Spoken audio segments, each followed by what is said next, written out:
a researcher from the land of flowers reincarnated as Clark. He was captivated by Kryptonian technology, devoted to inventions and earning small fortunes, with no desire to become a hero. Today, Clark pondered, I have amassed a fortune. Perhaps it is time to resign from my role as Superman. Yet, once again, he faced failure. One day, he noticed that his friends were becoming increasingly flamboyant. Chapter 1. The First Invention 1. The nights in Gotham are perpetually gloomy, thick clouds shrouding the city, casting a pall over the spirits of its inhabitants. Such was the state of Clark at that moment. He sat in a smoke-emitting vehicle, a visage of despair. How he ended up in this so-called pure-hearted city of Gotham at the behest of his publishing director was beyond his recollection. The night in Gotham was far from desolate, on the contrary. It was ablaze with lights and activity. The affluent districts were awash in revelry, while gang territories were rife with chaos and gunfire, and the residents of Arkham showcased their varied escape attempts. A veritable carnival of madness. Gotham resembled a dangerous and alluring behemoth, poised to consume the weak, be they lost lambs, defeated strays, or wounded beasts. At this moment, Clark's vehicle had broken down in the perilous gang-infested area of Gotham, akin to a hapless butterfly ensnared in a spider's web. With an impassive expression, he regarded his bear of a driver, who was nervously avoiding his gaze. Ah, it's nothing, just a breakdown, right? A little fix, and we'll be on our way, the seasoned driver Brian declared, brandishing a wrench with an air of reliability. Then, with a whoosh, a large plume of flames erupted from the smoking hood of the car. Ha. Brian stowed the wrench, leaping from the vehicle. After rolling several yards away, he remembered to call out to his boss, Hey boss, get out, it's going to explode. Clark calmly exited the vehicle, hands in pockets, spine straight, gazing upwards with a hint of melancholy on his face.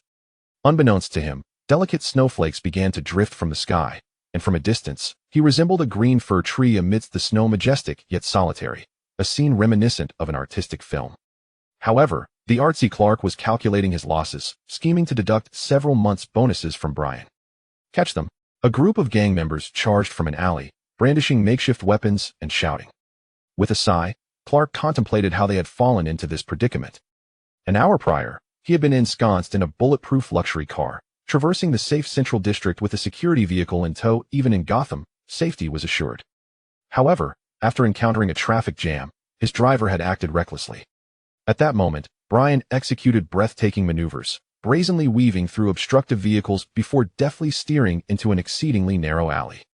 With the screech of metal against wall and the sound of sparks flying, they crashed into an adjacent vacant lane. This road was devoid of vehicles, truly unobstructed. What a feat, until they realized why the road was so empty. This was the gang territory. The previous leader of this domain had unfortunately been incarcerated by Batman, and rival gangs were vying for control.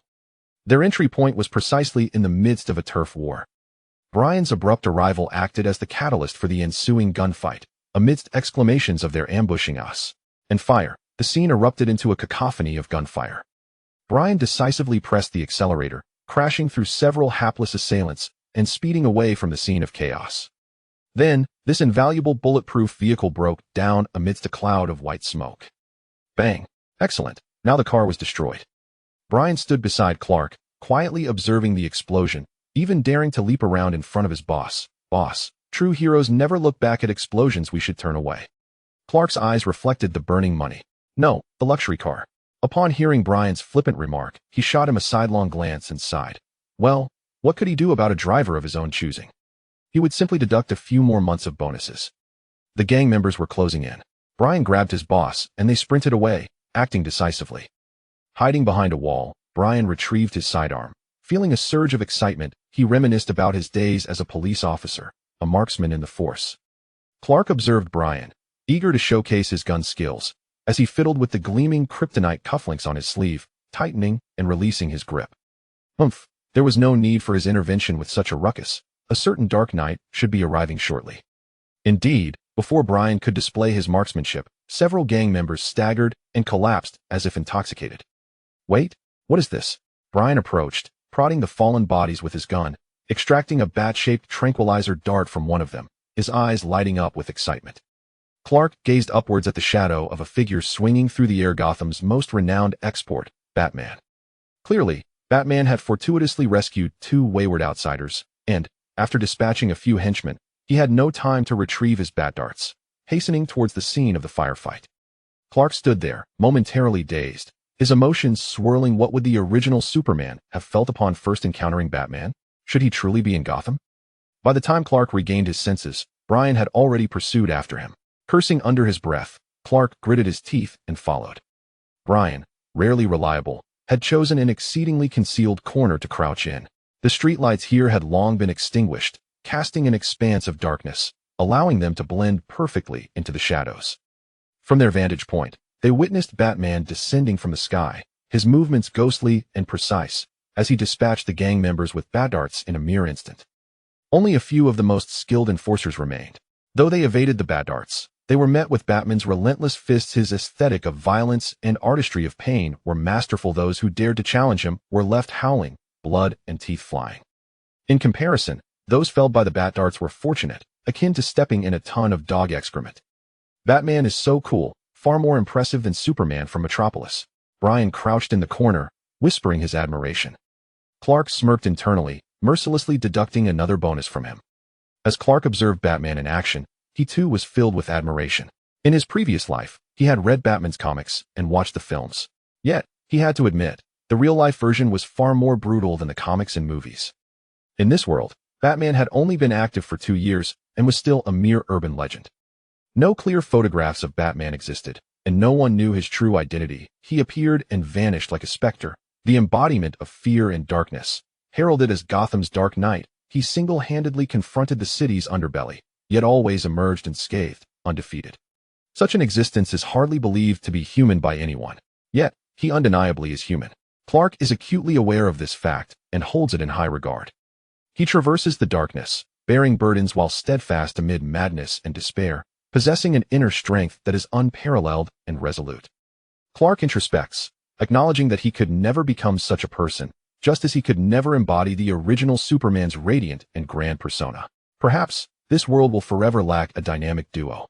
With a self-deprecating smile, Clark dismisses the thought and returns to his usual composure. He admires superheroes, but has never aspired to be one.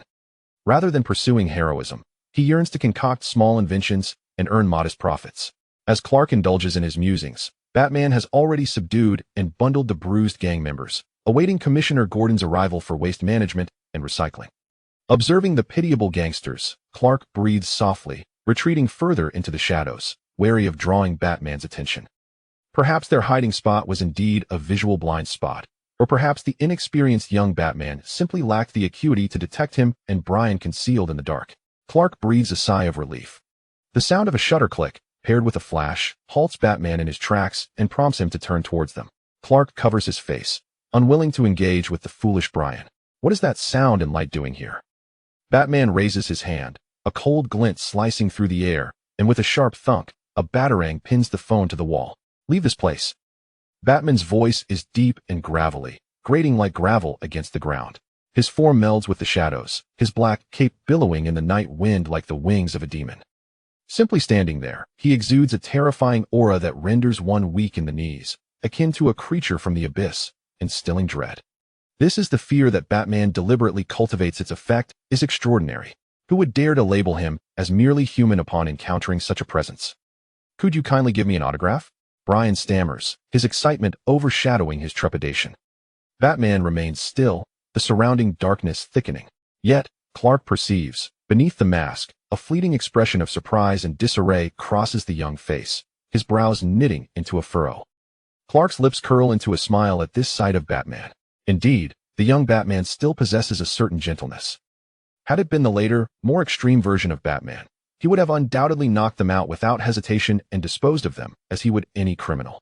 Still cloaked in darkness, Clark leans against the wall, feeling the damp moss beneath his palm, cold and slick. He finds it oddly reminiscent of Batman, growing in the shadows, cool and soft. It is the only greenery amidst the ruins. Shaking his head to dispel the absurd association, Clark's gaze pierces through the darkness, continuing to observe the young Batman. Indeed, he is inexperienced. Both the grappling hook and the slightly cumbersome, non-Kevlar uniform belong to Batman's early equipment. We must leave immediately, Clark exclaims suddenly. He fears that if he remains silent any longer, it will be too late. Has important matters to attend to tonight. Just moments ago, his keen eyes had spotted the glint of a batarang tranquilizer dart, and, in a flash of realization, understood that Batman had just decided to create trouble, knock them out, bind them, and haul them away. Alas, Batman's evolution is rapid. After a brief moment of warmth, he reverts to his unyielding coldness. Batman pauses, retracting the batarang. A surge of appreciation wells up within Clark. Alas, this amicable and approachable Batman may soon vanish. Clark finally steps out of the shadows, the warm orange glow of the streetlight illuminating his face, bestowing upon him a measure of warmth. At last, Batman clearly sees the foreigner who has remained hidden in the shadows, and his pupils constrict sharply. "Thank you," Clark states, gazing directly at Batman with heartfelt gratitude. He then pulls Brian, who is still intent on obtaining an autograph, toward the road leading to the adjacent Central District. After running a few paces, Clark notices the absence of Batman's departing footsteps and glances back stealthily. To his surprise, Batman remains rooted in place, motionless, his expression inscrutable. "Bat, please respond," Alfred calls out anxiously. "I'm fine." "What is the matter?" Alfred clearly doubts him. For several fleeting seconds, despite his calls, Batman offers no response. "Investigate this individual." Batman remains silent for a few moments before transmitting the snapshot he instinctively captured of Clark to Alfred. His brow furrowed, Batman reflects on the recent encounter. That foreigner is suspicious. Firstly, he had lingered in the shadows, which is why Batman did not immediately discern him. The location is suitable for concealment and covert observation, indicating that the individual is astute and possesses a strong sense of caution. Secondly, just as Batman prepared to use the tranquilizer dart, the individual spoke, an exceptionally well-timed interruption. If it was not mere coincidence, then he must have anticipated Batman's movement. Such a person is no ordinary individual.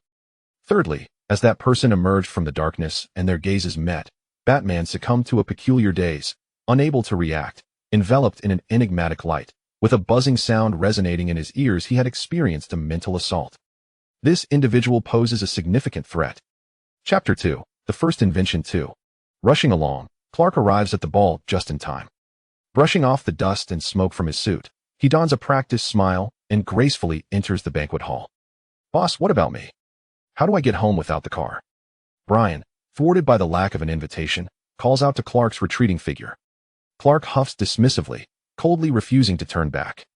How dare he mention the car, when it was he who rendered it unusable? This is undoubtedly an opulent affair. In the resplendent ballroom, massive classical crystal chandeliers cast a soft glow.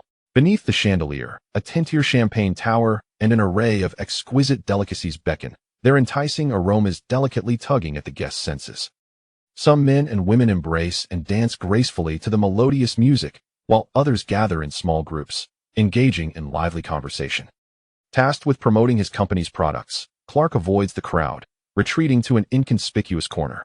Rather than taking immediate action, he prefers to lie in wait, silently observing others, discerning their personalities and preferences before making his move. Clark notes that many prominent figures from both the political and business realms are present at the soiree. Clearly, the rumors regarding the host, Lincoln March, preparing to run for mayor of Gotham next year, are indeed true. Surrounding certain influential figures are models and celebrities, all dressed to the nines, their laughter resplendent. Fully aware that these individuals view him as a mere source of entertainment, he accepts it willingly.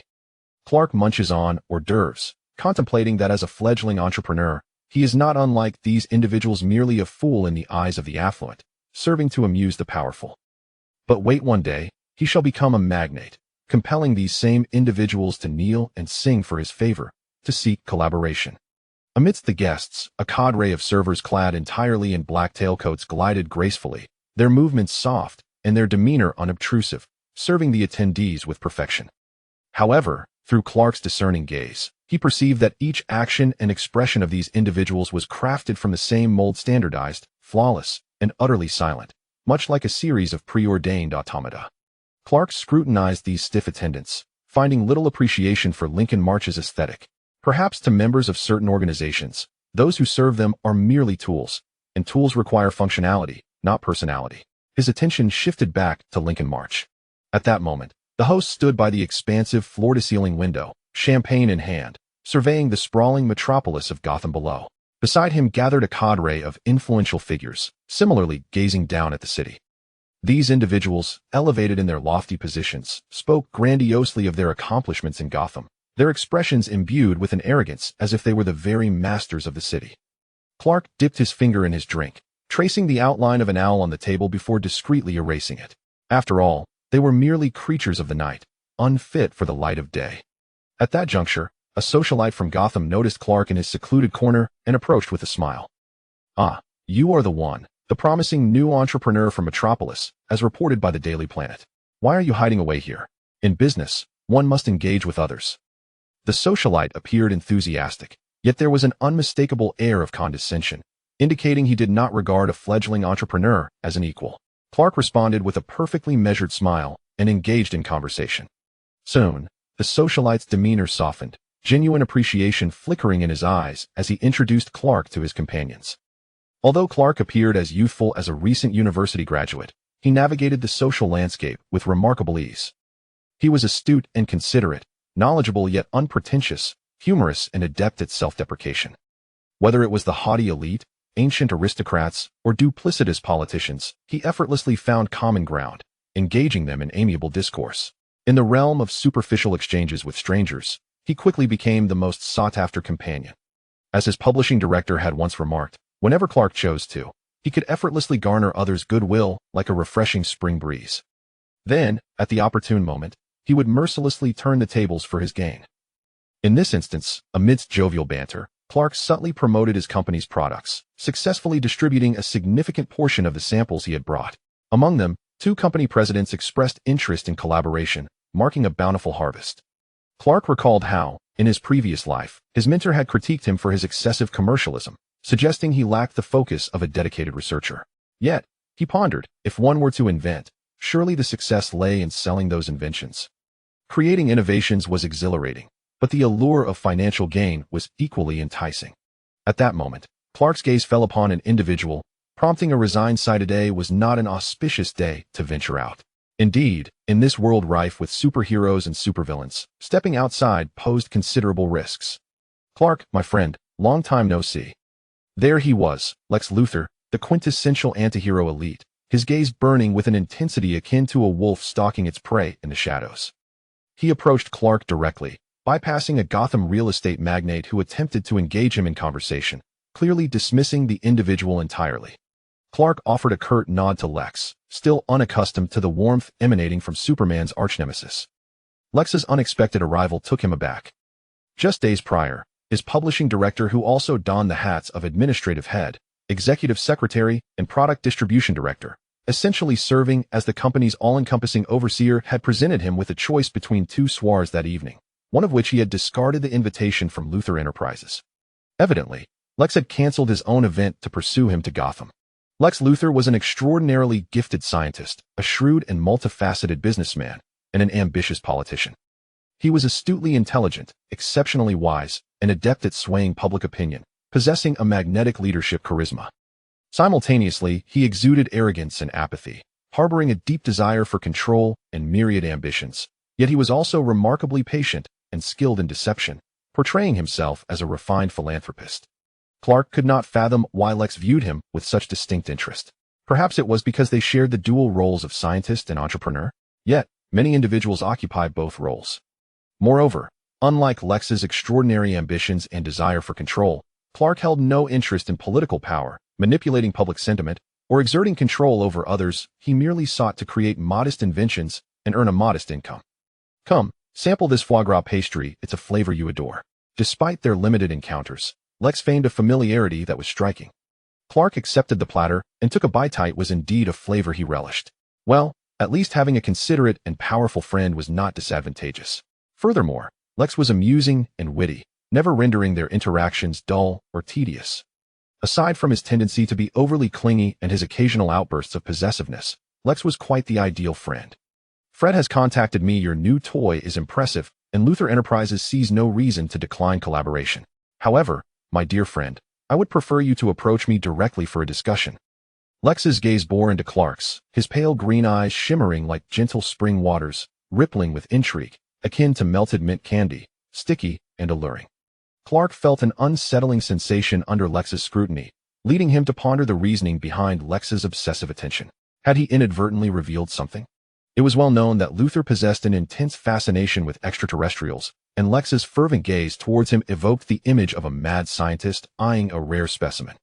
Clark, the last son of Krypton, suddenly felt like a frog ensnared by a venomous serpent, instinctively raising a metaphorical wall of vigilance within his mind.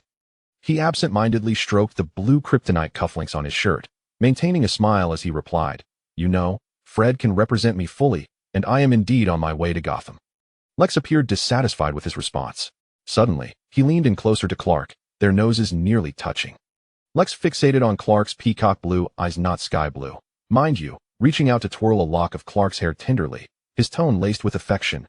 "Gotham is perilous, rife with lurking dangers, and I would be more than happy to serve as your knight, my lord." Knight indeed.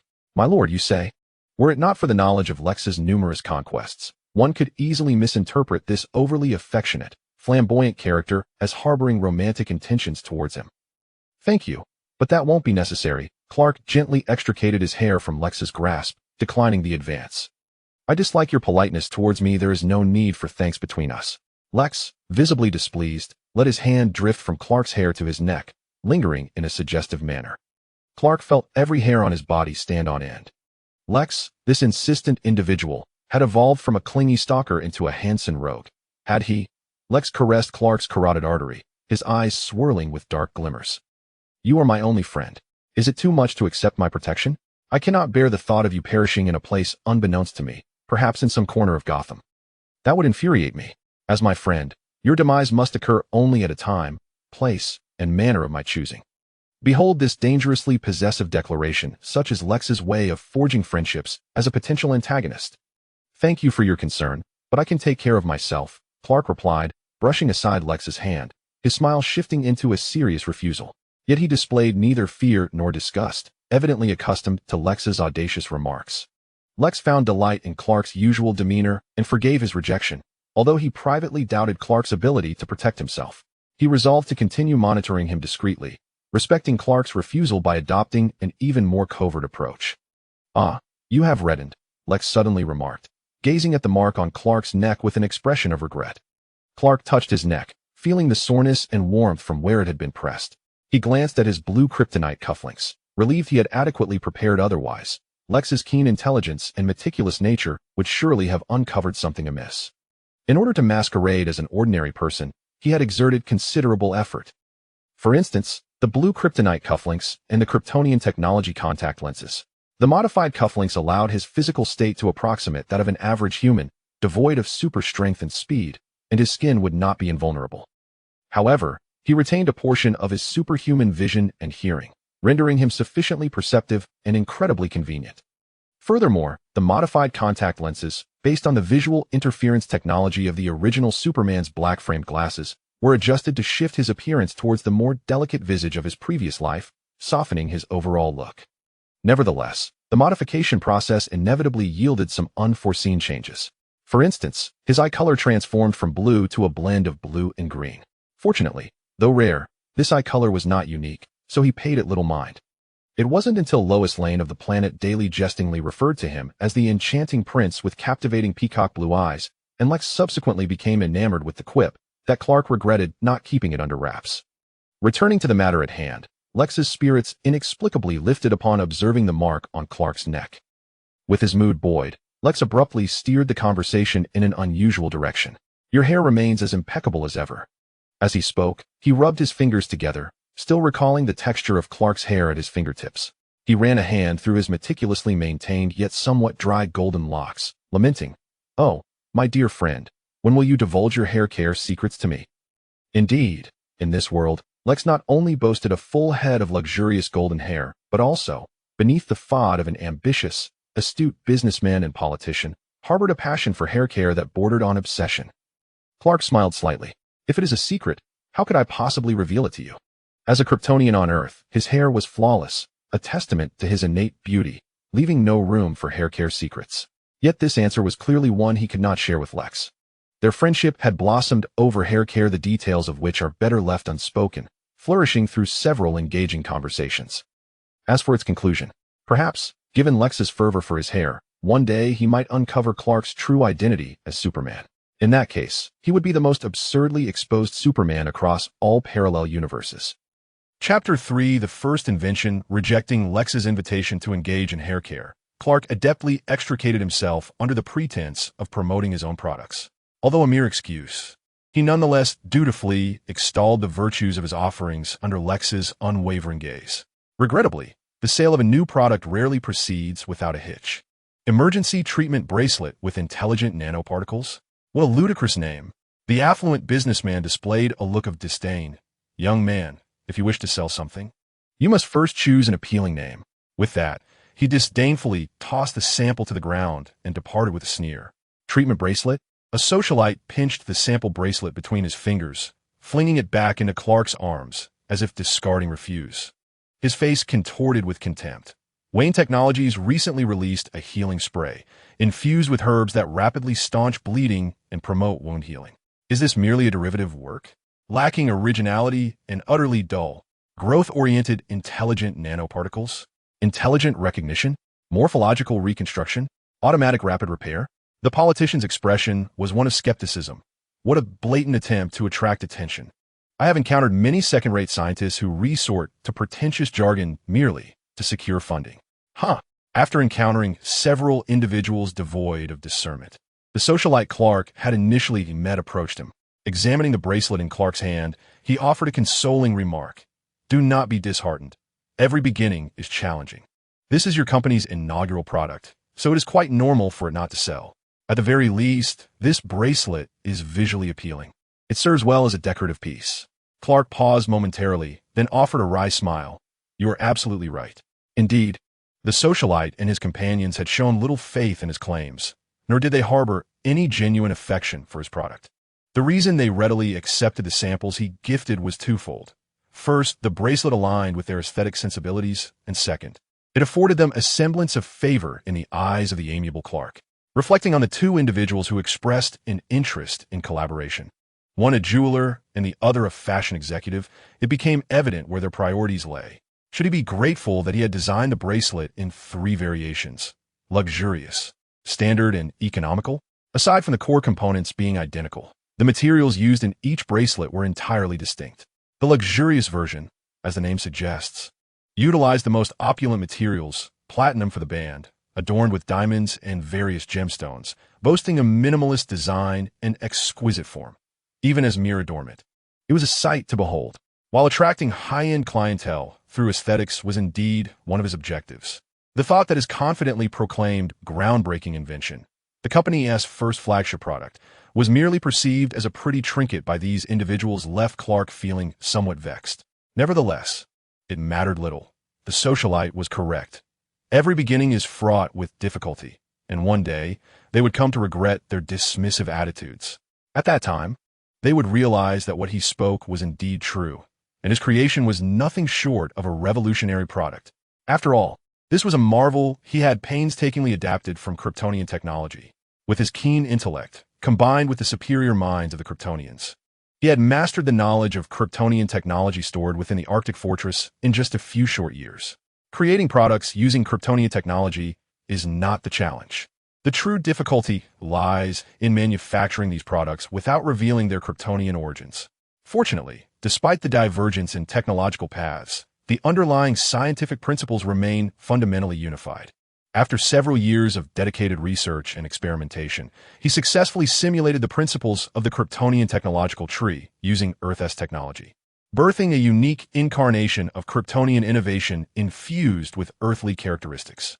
These advancements far exceed the current era's standards, yet, when deconstructed and analyzed, each principle seamlessly aligns with Earth-S technological framework, perfectly mirroring the trajectory of future technological development, leaving no trace of Kryptonian influence, and thus evading scrutiny from the inquisitive.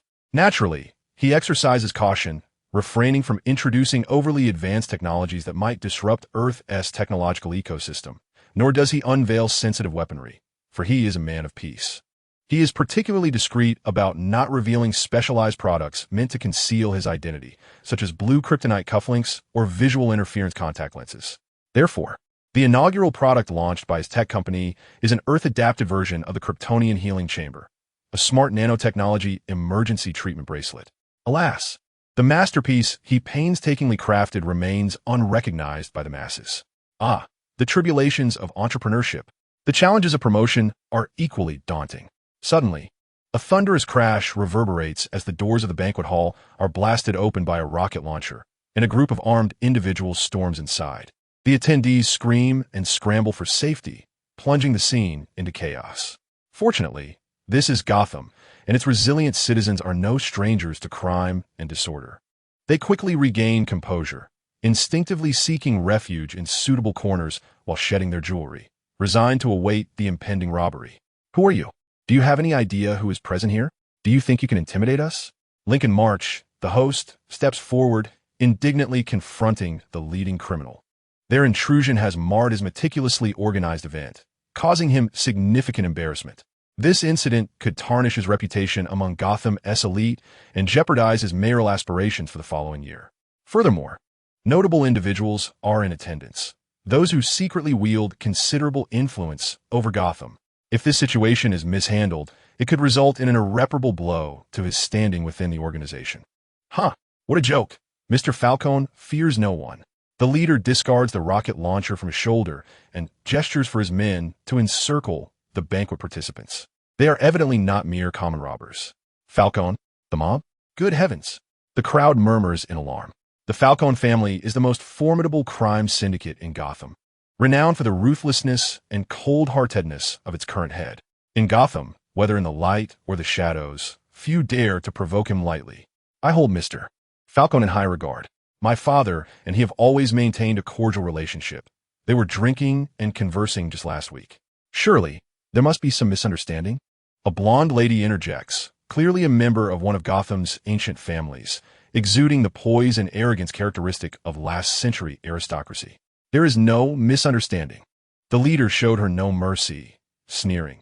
I only know that someone among you has displeased Mr. Falcone, but I have no time to identify that individual. So let that person take the blame. Now attack. As soon as he finished speaking, the assailants raised their guns and unleashed a barrage of bullets, plunging the banquet hall into chaos and despair. In this dire moment, an unexpected visitor arrived from outside. With a whoosh, Batman swung in through the shattered window. Moments later, a smoke bomb detonated among the mobsters, obscuring their line of sight and interrupting their gunfire. Batman, whether they were criminals or party guests, voices echoed in the room, calling out his name in awe. Clark, crouched among the crowd, pierced through the smoke to admire Batman's performance, his movements a captivating display of strength and elegance, a perfect embodiment of the aesthetics of violence. The steely blue eyes, calm and unwavering, left Clark in admiration. No wonder Batman remained the most beloved superhero. Once the last of Falcone's henchmen lay defeated, Batman leaped out of the window, vanishing like a phantom in an instant. Yet, Clark couldn't shake the feeling that, as Batman departed, he had caught a glimpse of something extraordinary.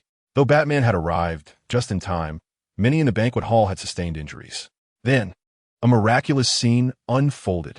One individual, shot in the thigh, found the bullet expelling itself with a clatter as it fell to the ground, while his wound healed at a visibly rapid pace. Among others with minor injuries, several displayed astonishingly swift healing, leaving no trace of scars. The common thread among them was that they all wore the healing bracelets given to them by Clark.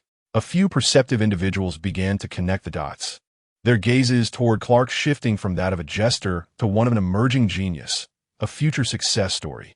This was no mere gimmick. The effect was nothing short of a life-saving artifact. A wealthy merchant lamented, regretting having discarded the bracelet Clark had tried to sell him. Others who had previously dismissed and belittled Clark shared in this regret. Lex, having somehow approached Clark, expressed astonishment and admiration.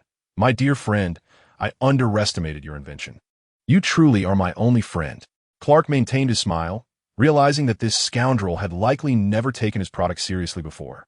However, my dear friend, Lex continued, resting his chin in his hand, his words laced with malice towards humanity. Have you considered how terrifying this could be if it fell into the hands of criminals? For instance, it could allow them to torment others without the risk of killing them, subjecting their victims to unending suffering. Or a murderer could be shot by the police, only to rise again after treatment to continue their spree. Don't worry, Clark replied, The intelligent nanoparticles within the bracelets are truly intelligent. They autonomously assess the situation and decide whether to administer treatment, ensuring that criminals cannot exploit them. Oh, is that so? Lex revealed a somewhat sinister smile, remarking, "Yet this sounds even more perilous." Clark chuckled lightly, but before he could utter a word, he was encircled by a throng of individuals seeking collaboration. Clark felt a surge of delight. They were representatives of a newly established enterprise, in dire need of initial funding, lacking manufacturing facilities and sufficient personnel. They intended solely to produce the core component, the wristband, while delegating the subsequent promotional tasks and other minor details to partners. This was precisely why Clark had chosen to collaborate with Lex and attend the Upper Crust Gala in Gotham. Following this, he would venture to New York and Central City, striving to partner with affluent businessmen across various metropolises to propel his product onto the global stage. Meanwhile, Batman, who had been surveilling the aftermath of the gala, stealthily appropriated a therapeutic wristband, astonished by the groundbreaking technology and ingenious concepts within. He reassessed his perception of Clark. Indeed, he was a remarkable young man, was he not? Alfred smiled with satisfaction, feeling a sense of relief. At a clandestine gathering, a blonde woman donning an owl mask addressed the other masked attendees, declaring, "Carmine Falcone has grown excessively arrogant. His actions now jeopardize Gotham, endangering our safety and interests. Gotham belongs to the Court of Owls. We must eliminate him." Agreement echoed throughout the assembly. Chapter 4. The First Invention. 4. After Batman's departure, Gotham's officers swiftly arrived, taking statements in coordination as Clark exited the gala venue. Lex followed closely behind, offering, "Your car is in disrepair. Allow me to drive you." Clark cast a sidelong glance at him, bemused by Lex's incessant attachment. Though he anticipated Lex's disappointment, Clark, a jovial voice rang out. A handsome man in his 30s, exuding mature charm with his red hair, waved enthusiastically at Clark, his radiant smile uplifting the spirits of onlookers. It was his family's chief steward come to escort him. Fry approached Clark, politely greeting Lex before ushering Clark into his vehicle. "Has that scheming stalker, Lex, been bothering you again?" Fry inquired, a comical grimace adorning his face as he shut the door. "Next time, bring along that skunk repellent spray I concocted. Just one spritz will ensure he stinks for half a year." Clark chuckled, "You're overthinking it." Although Lex can be somewhat clingy and possessive, he does have a penchant for conversation. He paused, sensing something amiss. But recalling Lex's romantic escapades with numerous women around Metropolis, he regained his confidence and continued, "But he truly only sleeps with women, not men." Fry scoffed, regarding Clark with a condescending yet affectionate gaze, playfully ruffling his hair into a disheveled mess. Indeed, Lex used to only pursue women. But that may no longer be the case. After all, who could resist someone as perfect as Clark? What a say few straight men bet. He decided against enlightening Clark about Lex's evolving preferences, allowing him to remain blissfully unaware in their friendship. "Hey, Fry," Clark protested loudly as he blocked the mischievous hands above him. "This is a punishment." Fry chuckled. "Ah, you all had quite an eventful day. First, you crash a gang's turf, then you sneak a shot at Batman. And to top it off, you were ambushed by the Alpha Gang. Huh. Even the company car assigned to you was blown up. You certainly have a knack for chaos." Clark decisively pointed at the front seat, where the cautious veteran driver was attempting to minimize his presence. "It's all his fault. Punish him." The fearless driver, Brian, turned pale, glaring at Clark through the rearview mirror. "Fry's already punished me. I was forced to drink a whole bowl of dark potion and even vomited vile bile, and you only had your hair ruffled. That's double standards. It's unfair." Before Clark could respond, Fred, who was well aware of Brian's penchant for trouble, sneered, "What's the matter? Not satisfied? Oh, I remember now. Minister Perrin of the Pharmaceuticals and Biotechnology Department mentioned he needs a robust test subject. I could send someone over." You seem quite suitable. How about you go tomorrow?" Brian's face turned a sickly hue. "No, I won't go. I concede. Satisfied?" The stern Fry nodded and then turned to Clark with the tender gaze of a loving mother. "You worked hard today. Are you tired? Cold? Why are you dressed so lightly? Come, let me help you change into your coat and lie down for a good rest." As he spoke, Fry gently helped Clark out of his suit and into a warm, comfortable wool coat. He even thoughtfully covered him with a small blanket, fearing he might be uncomfortable while sleeping. He took out a prepared cushion, patting it to make it fluffier before meticulously placing it behind Clark's back. This meticulous care, akin to the indulgence of a parent towards a child, made Brian wince at the sight. "Fry, you're too indulgent. How can I not spoil little Clark? So adorable and capable?" Fry retorted with conviction. "Well said, Fry," Brian mused, realizing he had forgotten that Fred was an ardent admirer of Clark. Office gossip revealed that Fry was among the first in the company to know Clark. Fry met Clark when he was 12, and at their first encounter, Clark was merely 7 years old. Since then, Fry had consistently cared for and spoiled Clark, and this had not changed even after Clark came of age. In Fry's eyes, Clark would forever remain that 7-year-old little angel. On the company forum, there was even a blatant display of Fry's pride. A lengthy post expressing one singular sentiment. 7-year-old Clark was a little angel, the cutest in the world. Having only seen the adult Clark, and considering him a troublesome acquaintance, Brian found it hard to see how someone who loved to hold grudges and dock his bonuses could be deemed adorable. "Fry, it's uncomfortable sleeping in the seat. I want to sleep on your lap." Clark blinked innocently, taking advantage of his pampered status. Fry smiled indulgently and gently moved Clark's head onto his lap, tucking the slightly disheveled blanket around him once more. Brian shook his head, pondering the future of the company. Given his boss's behavior and the unconditional indulgence from the multifaceted manager towards him. With his eyes closed in repose, Clark suddenly remarked, "Today has been remarkably smooth. The wristband has gained prominence in Gotham, and I have also discussed potential collaborations. Tomorrow, we will conveniently host a product launch in the heart of Gotham, thus concluding our affairs here and allowing us to return to Metropolis sooner." "Very well. I shall make the necessary arrangements at once," replied Fry, nodding as he pulled out his phone to issue commands, methodically orchestrating the task for his subordinates. Brian remained silent, contemplating the stability of the company in the near term. At the launch event, Clark comprehensively showcased the principles and efficacy of the therapeutic wristband, earning resounding applause. With the involvement of local manufacturers, the wristband would soon spread throughout Gotham. This chaotic and perilous city held a significant market for life-saving innovations, which was precisely why Clark had chosen Gotham as the ideal venue for promoting the wristband. Lex handed Clark a glass of champagne to celebrate his interim triumph in Gotham. As Clark's collaborator in Metropolis, Lex understood his choice well. After all, in a peaceful city like Metropolis, most individuals might go years, even decades, without injury, and thus would lack interest in such a therapeutic device. At that moment, commotion erupted at the entrance of the venue. Gotham's prince, Bruce Wayne, made a dazzling entrance. The young president of Wayne Enterprises, a handsome and affluent figure, had returned after years of wandering, instantly captivating the attention of everyone present. Clark's brow furrowed as he observed Bruce surrounded by admirers. Having encountered Batman just the night prior, Bruce's coincidental appearance before him today felt unusual. If Bruce was not intrigued by the wristband, then he was certainly interested in Clark himself, the Kryptonian. Bruce appeared casual, yet purposefully surveyed the entire launch, his gaze briefly resting on Clark before swiftly shifting away. This fleeting moment, lasting no more than a second, might have gone unnoticed by ordinary observers, but not by Clark. He sighed, realizing that this was no mere coincidence. Batman had indeed set his sights on him. While maintaining his public persona and engaging in conversation, Bruce discreetly scrutinized the individual who had ensnared his attention. His eyes were like a tempestuous sea under the night sky, roiling with dark and turbulent waves. He did not believe in love at first sight. Thus, he suspected Clark might be a mutant, a sorcerer, or some other form of non-human. The specifics would require further investigation at close range. Moreover, the invention was intriguing, and a collaboration could prove beneficial for Wayne Enterprises.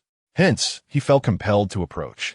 Bruce moved towards Clark, testing the proximity for any potential mental influence, his expression seemingly relaxed while internally remaining vigilant. When he drew near enough to observe the fine hairs on Clark's face, their eyes locked, and a familiar sensation washed over him once more. Bruce felt ensnared. Much like a well-functioning machine suddenly besieged by a virus, its code thrown into disarray. Bruce Wayne sought to avert his gaze, yet his eyes remained transfixed upon the mesmerizing peacock blue orbs, glimmering with iridescent sparkles, as if those eyes were enchanted, captivating his very soul. The familiar hum enveloped his ears, plunging him into a state of ethereal, surreal lightness. He even conjured peculiar illusions. In his vision, Clark radiated a halo of soft, divine light, as if encased in sunshine and scattered diamonds, shimmering like a fantastical dream. Beyond this holy glow, all surrounding figures and objects faded into shades of monochrome, dull and silent. This was undoubtedly a psychological assault. Clark, noticing Bruce's unwavering stare, felt a pang of trepidation. Could it be that his disguise was on the verge of discovery? Was Bruce suspecting him? Or was it something else entirely? Such an intense gaze could only signify suspicion. Or perhaps Bruce was unknowingly enamored, infatuated with him at first sight? Clark shook his head with a scoff, dismissing the notion as a jest. Do not believe it. At that moment, Bruce was still grappling with his thoughts. Despite the chaos within his mind, he summoned extraordinary willpower to regain his composure, forcibly diverting his gaze from those perilous eyes. He then caught sight of Clark's lips, adorned with a disingenuous smile, soft and inviting. Bruce turned his rusty mind away once more, his gaze drifting downward, contemplating the well-defined waist that seemed inviting. Suddenly, he shut his eyes tightly. Upon returning to the manor, Bruce immediately descended into the Batcave for a comprehensive self-examination. The results of the blood sample revealed no signs of mind control or drug reactions. The only anomaly was an elevated level of hormones, particularly dopamine. Master? Alfred observed Bruce's serious demeanor and glanced at the test results, tinged with a hint of pink, raising an eyebrow knowingly. Ah, it appears you have truly fallen in love. Bruce furrowed his brow, his demeanor akin to that of a soldier preparing for battle, as if this revelation signified not a romantic entanglement, but rather a grave affliction. He pressed his fingers against his temples, picking up the neatly arranged files on Clark, scrutinizing them intently. I am so delighted. Alfred dabbed at the corner of his eye with a handkerchief, lifting a photograph of Thomas and Martha Wayne, expressing heartfelt contentment. I feared I would never witness another master of the manor in my lifetime. Since the master had left home many years ago and returned 2 years prior, he had undergone a transformation, embracing the dark persona of the Bat. Since his metamorphosis, Alfred had not seen Bruce engage in any genuine intimate relationships. Aside from fleeting encounters with cover girls and nights of revelry with various stars under the influence of hallucinogens, Bruce had devoted himself entirely to the daunting enterprise of the Bat-themed terror park. It was not merely that he had no serious romantic involvement. He had even forsaken the company of a bedmate. Alas, despite being in the prime of his youth, filled with fervor and vitality, how Alfred knew this was another story. Master Bruce changes his own bed linens every day, yet presents himself as a stoic ascetic, resolutely determined to spend a lifetime with Gotham. Alas, he is troubled. So much so that he has lost the desire to bake his delightful pastries. 6 months ago, Master Bruce adopted a son. Dick is truly an angel. He has decided to bestow all his pastries upon Dick. However, after adopting his son, Master Bruce unexpectedly adopted the persona of a devoted father, becoming less invested in fleeting romantic entanglements. Alfred cast a disapproving glance at Bruce. He absolutely refuses to allow his master to live out his days in solitude, pining for Gotham's lady. Each day, he either subtly nudges Bruce to reconsider or sighs wistfully at a photograph of the late Mrs. Wayne, hoping that she might bless him with the arrival of a new Mrs. Wayne. Today, he finally received a sign. Suddenly, Bruce doused the conversation with a splash of cold water. It is magic. Bruce gazed at sample number 2, visibly relieved. It seemed that the notion of magic brought him great joy, illuminating his demeanor. The magical detection of sample number 2 revealed pink and silver strands of magic, undulating like moving arcs of electricity, marvelously showcasing their existence. Alfred, displeased, turned away to pour Bruce another glass of milk. Chapter 5, The First Invention 5, Magic. Bruce triumphantly waved sample number 2, admiring the enchanting electric arcs. Mr. Kent is not a magician, nor does he engage in sorcery. Alfred stubbornly pushed Bruce's most detested milk towards him, arguing his case. Bruce ignored the loathsome milk and pondered. Clark Kent may not be a magician, but he is surrounded by those who wield magic. Oh, what kind of magic elicits such ardor from you toward him? Alfred once again retrieved the milk, personally placing it into Bruce's hands to prevent him from avoiding it. Little Zatanna, Bruce suddenly recalled, gritting his teeth. He casually set down the glass of milk and earnestly rummaged for his specialized communicator with Zatanna. A few days prior, Batman and Zatanna had joined forces to take down a crime lord. This individual, a magician, naively attempted to control Gotham's underworld through sorcery. Unfortunately, before this deluded crime lord could learn from Gotham's multitude of dangerous and deranged villains, he encountered Batman, ultimately finding himself incarcerated. One can only wonder if it was a stroke of fortune or misfortune. Zatanna is one of Bruce's few friends. They have known each other since childhood. Akin to childhood sweethearts, Zatanna had long concealed her little secret from Bruce, only revealing her identity as a magician when she learned that her childhood friend Bruce had transformed into Batman, promising to assist him whenever he might need her. However, it was not until a year later that she received a call for help from Batman. Bruce, handsome and affluent, possesses an intricate and resilient inner world that captivates many, including Zatanna, who has harbored feelings for him and even flirted with him. Alas, he is a rogue. One moment, he is charming her, and the next, he is exploiting her to experiment with countering sorcery. Generously, Zatanna forgives the awkward, proud young master, bestowing upon him a farewell kiss and an extra parting gift. Oh, she truly is a beauty with a kind heart. Subsequently, due to the capture of the sorcerer leader, the surrounding gangs vie for territory, and Bruce successfully ensnares 2 batches of foolish fish. This leads him to encounter the inadvertently strayed Clark, triggering Zatanna's magical gift. What have you done? Bruce gazes at the enchanting woman on the screen with Batman's disapproving glare. She is a striking figure, adorned with long black hair, exquisite features, and clad in a magician's attire and black stockings. How is it that you found true love so swiftly? Zatanna inquires, her hands clasped under her chin, her face brimming with intrigue. Bruce furrows his brow, a sense of foreboding creeping in. Explain. That is a gift. Zatanna replies languidly, fixing her hair with an alluring grace. Noting Bruce's lack of appreciation and his growing impatience, she rolls her eyes before calmly elucidating. That is a grand love detection spell. Given your utter lack of excitement, even if you were to encounter the right person, you would merely miss the opportunity, which is truly pitiable. As your childhood companion, how could I bear to let that happen? Thus, I bestowed upon you this most suitable gift. Lift this spell. Bruce commands, recalling his peculiar reaction upon seeing Clark, irritation mounting within him. During his wanderings, he has experienced fleeting romances, even a passionate affair with Talia from the League of Assassins. Yet he has never succumbed to such a bizarre, almost hallucinatory state. Cursed magical effects. It is evident that magic is indeed perilous, capable of influencing one's mind, and vigilance must be heightened. Zatanna is genuinely taken aback. She had assumed Bruce merely wished to confront her for casting the spell. Her earlier jest about him finding true love had unexpectedly materialized. Who is it?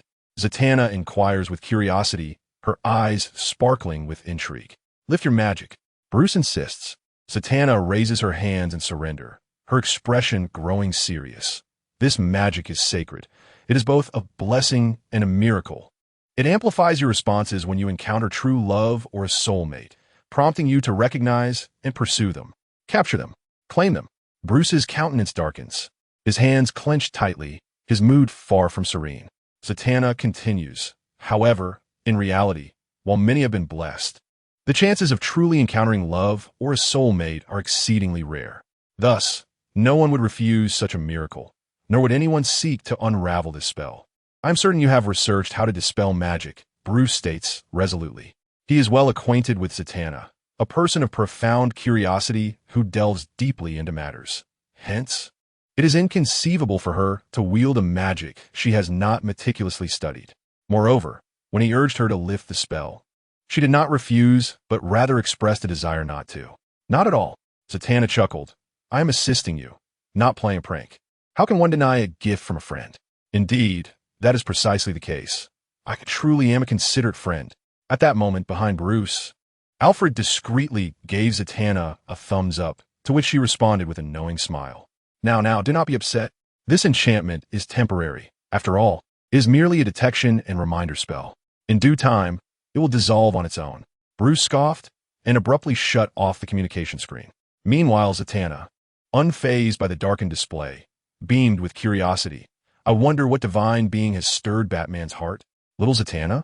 A golden-haired woman donned in a translucent stage costume approached her, complaining, Weren't you supposed to be here to watch my striptease performance? How could you hide away like this? With that, the blonde, Amber, cast a flirtatious glance at Zatanna. With a sigh, Zatanna rose and walked towards Amber, draping an arm around her shoulder as they exited. Let us go, then. I shall watch her act. Ah, perhaps she ought to bestow upon herself a love spell, considering her tumultuous romantic history. Just look at her former boyfriend. There is no need to mention the treacherous Constantine. As for Bruce, who is perpetually guarded and prone to trust crises, words fail to convey the frustrations he brings.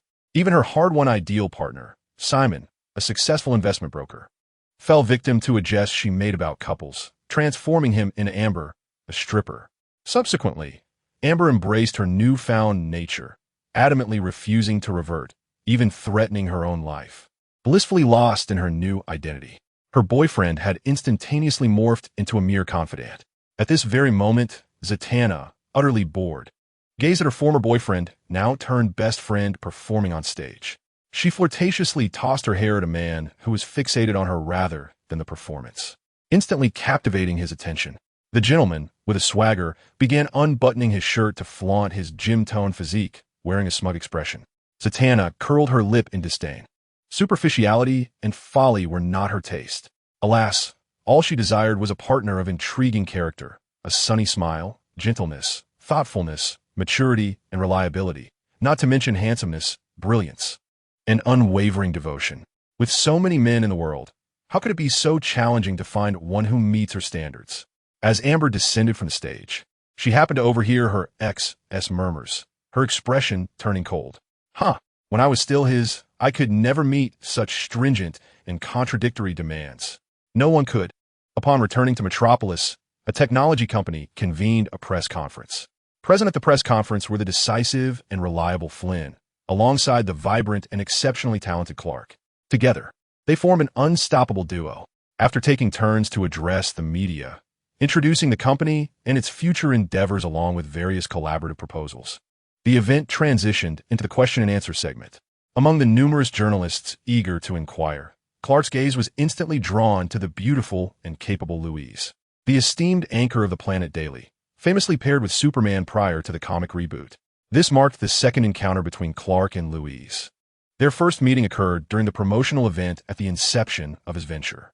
Louise had humorously dubbed him the Elfin Prince with peacock blue eyes, leaving a lasting impression on him. At that moment, upon noticing Clark's attention, Louise skillfully utilized her charm to secure the opportunity to pose the initial question. Clark smiled, harboring a genuine admiration for Louise, and gestured for her to speak. With a warm smile, Louise inquired, "Mr. Kent, may I ask what inspired you to create the therapeutic wristbands?" Clark nodded, recognizing the question as conventional and anticipated. "We live in an era beset by supervillains and alien invaders, where danger lurks at every corner, and one may find themselves injured or even on the brink of death at any moment. Although we have superheroes, we also need the ability to safeguard ourselves. After all, it's unrealistic to expect superheroes to protect everyone at all times. Moreover, to be candid, we ought to afford our overworked superheroes some respite." Laughter erupted from the audience. "Thus, my intention is to provide ordinary people with the means to protect themselves." Do you mean to suggest that your products could replace superheroes? Are you advocating for their unemployment? Do you believe the world has no need for superheroes? It is not uncommon for certain media outlets to distort facts for sensationalism.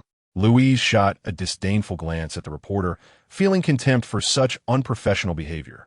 She resolved that if Clark were to be misrepresented, or if the misguided public were to perceive him as opposing superheroes and inciting public outrage, she would step in to clarify the matter. Yet Clark chuckled. Rising to his feet, he placed a hand over his heart and spoke with solemn sincerity. "No, I do not oppose superheroes. On the contrary, I hold them in the highest esteem. Many possess great power. Some act out of selfishness, only concerned with their own interests. Others, seduced by their abilities, exploit the weak for personal gain. Yet, only a select few utilize their powers to protect others and uphold justice. These individuals are the superheroes. They face danger without hesitation, confronting death time and again. They exhibit selflessness, placing the needs of others before their own. They possess a heart of gold, dedicated to guardianship. They are the protectors of our cities, the embodiment of greatness." Clark's impassioned words stirred the audience, And as he concluded, thunderous applause erupted throughout the venue. Clark gazed at the young reporter, whose complexion betrayed his discomfort, and let out a cold scoff. "Oh, you dare to challenge me? Attempt to slander my name? Watch as I effortlessly dispel your frivolities." Another journalist inquired about the company's future objectives. "What are future goals, you ask? Well, does aspiring to become the foremost technological enterprise in the universe count? Just a jest, of course. Our true aim is to ensure that our products enable everyone to be the safest bystanders in any situation." "What does that mean?" someone queried. "It means that as long as one possesses our product, they're the safest observer in the crowd, able to witness the epic battles of superheroes in perilous circumstances, all while remaining unharmed and at ease. Naturally, to achieve this, we require more than just healing wristbands. A plethora of other inventions is necessary. All of this is meticulously outlined in our future plans.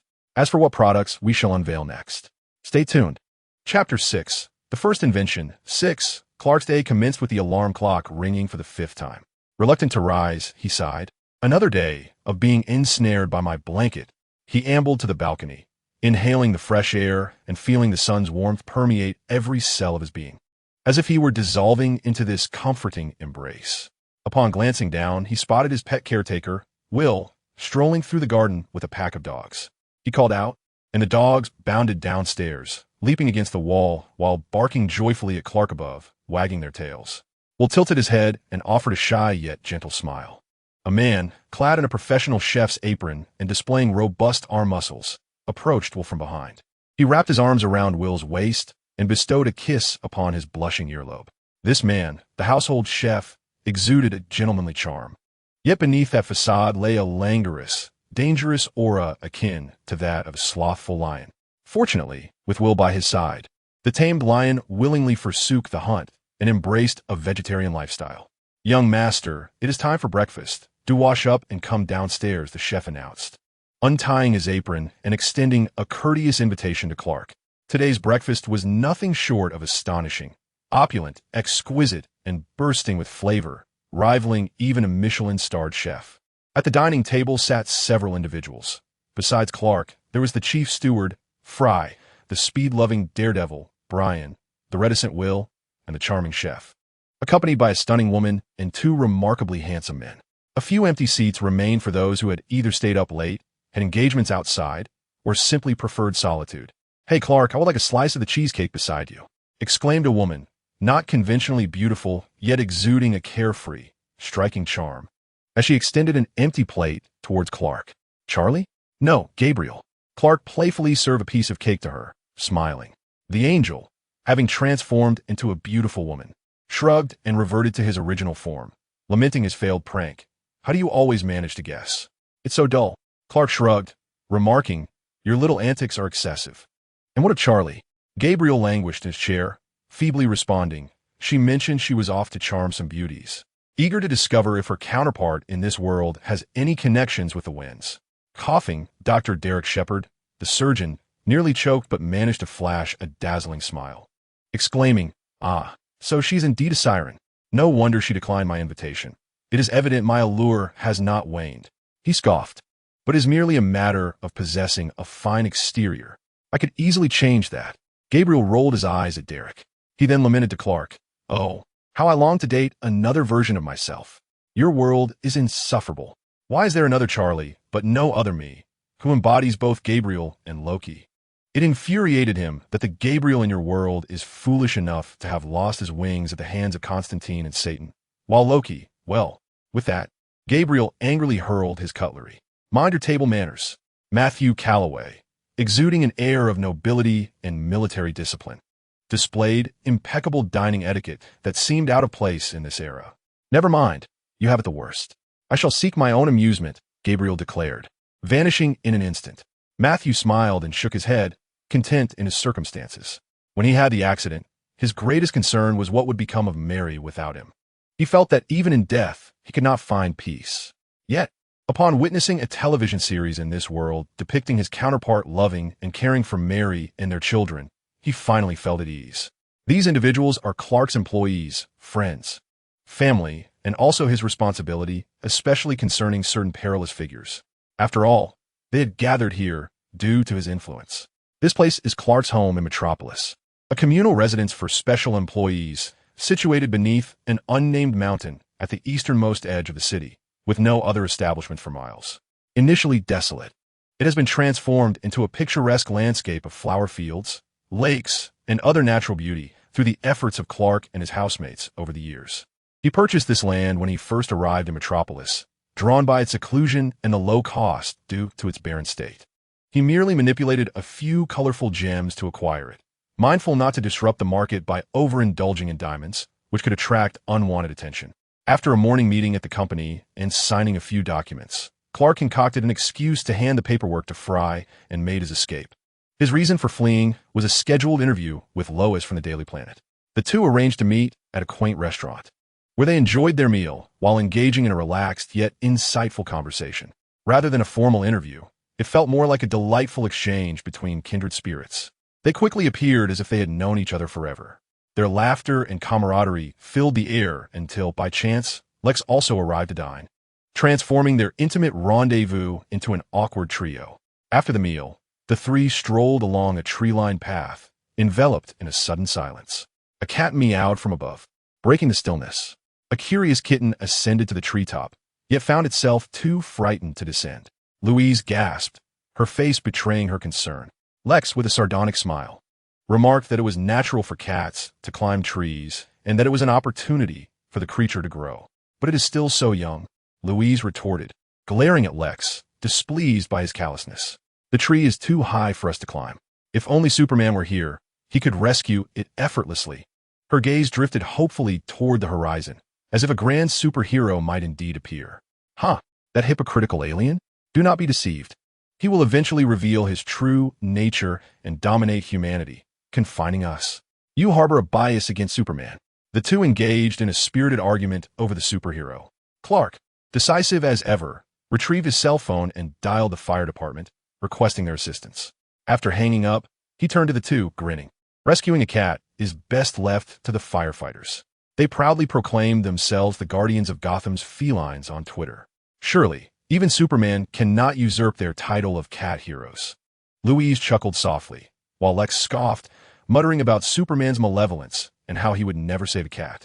Eventually, the trio lingered to witness the firefighters successfully rescue the kitten before finally departing. Clark stretched lazily, remarking that even Superman was indulging in a bit of leisure today. During his lunch break, Clark rested in the penthouse office of the skyscraper, gazing out over the stunning skyline of Gotham City. He marveled at the tranquility of the metropolis. As one of the cities with the lowest crime rates in the United States, the most significant incidents in Gotham rarely amounted to more than an occasional robbery, often not even occurring within a span of months. Moreover, the Gotham Police Department was diligent in their duties. As a superhero who enjoyed his moments of idleness, Clark had once opted not to intervene immediately during a robbery, choosing instead to remain in his laboratory conducting research, observing discreetly with his X-ray vision. Consequently, the police executed their rescue plan with impeccable coordination, effortlessly apprehending the thieves. How delightful, Clark mused, for Superman to have yet another excuse for leisure. With Gotham so peaceful and other cities each possessing their own guardians, his interference was unnecessary, though he would never dare to interfere, as that would constitute an unethical encroachment. Encountering a hero like Batman, who possessed a fierce territorial instinct, could even lead to a sound thrashing. Presently, with no global crises or alien invasions to contend with, Superman found himself quite idle. Additionally, with his company now thriving, the health bracelets had achieved nearly 80% coverage in the primary cities of Gotham and Metropolis after months of promotion. High-end models for the affluent, standard versions for the general populace, and basic models donated by charitable organizations for the underprivileged, ensuring comprehensive outreach. Other cities continued to adopt the initiative, and it was hoped that soon most individuals equipped with the therapeutic bracelets would no longer need to worry about their well-being.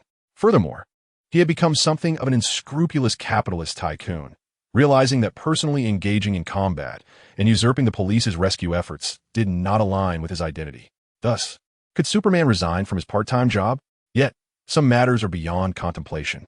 Just as he contemplated resignation, a plain disaster unfolded. A plane soared over Metropolis, its tail emitting smoke as it plummeted downward. Clark sighed, pondering whether Metropolis possessed an uncanny allure from his fortunate aircraft. Swiftly, he removed the blue kryptonite and donned his glasses. Transforming into Superman and soaring into action, he safely guided the plane to the ground, where the rescued passengers and residents of Metropolis surrounded him, exuberantly taking photographs, shaking hands. And some audacious youths even requested kisses and fleeting encounters. Clark smiled politely while declining their advances, his expression somewhat strained. Among the crowd, there were those who gazed at him with reverence, hailing him as a deity, the Son of God, while some fervently knelt at his feet, beseeching his blessings. Frowning slightly, Clark seized an opportunity to hastily take flight and escape. Upon returning to his office, Clark donned the blue kryptonite, reverting to his ordinary persona, finally exhaling a sigh of relief. Alas, he truly was not suited to be a superhero. In his role as Superman, he often felt an overwhelming sense of loss of control, so formidable, so omnipotent, so unparalleled, yet profoundly isolated. As Superman, it seemed he ascended to celestial heights, yet became estranged from the world around him. An invisible barrier seemed to coldly segregate him from Earth, whispering, "You do not belong here." Clark touched the blue kryptonite and retrieved his phone, scrolling through the familiar names of his contacts: Dad, Mom, Fry, Brian, Bruce, Lex, Lois. Each name brought him comfort and tranquility. In the afternoon, after a collaborative meeting with a partner company in Metropolis, where he once again declined Lex's hair care invitation, Clark returned home. He exchanged greetings with Mr. and Mrs. Graham, who were fly fishing by the lake with a pack of dogs, before entering his estate. There, he activated a hidden mechanism leading to the basement. This basement was vast, housing various rooms with distinct functions. The largest room belonged to Clark's personal laboratory, filled with an array of experiments, prototypes, failures, and hazardous materials unsuitable for the outside world. After years of effort, he had finally developed a non-hazardous, non-Kryptonian product perfectly aligned with Earth's technological capabilities, a healing bracelet.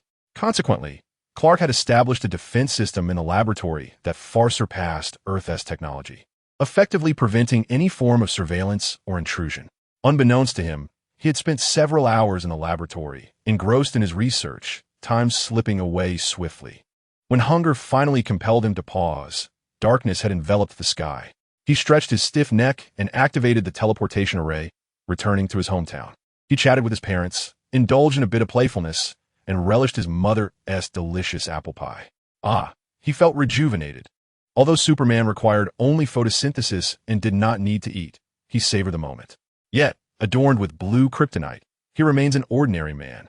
After dinner, Clark delved deeper into his research, but he found himself ensnared in a perplexing dilemma, unable to uncover any leads. Consequently, he activated the teleportation array once more, directing his destination to the Arctic, the Fortress of Solitude. Awaiting him was the projection of his Kryptonian father, Jor-El.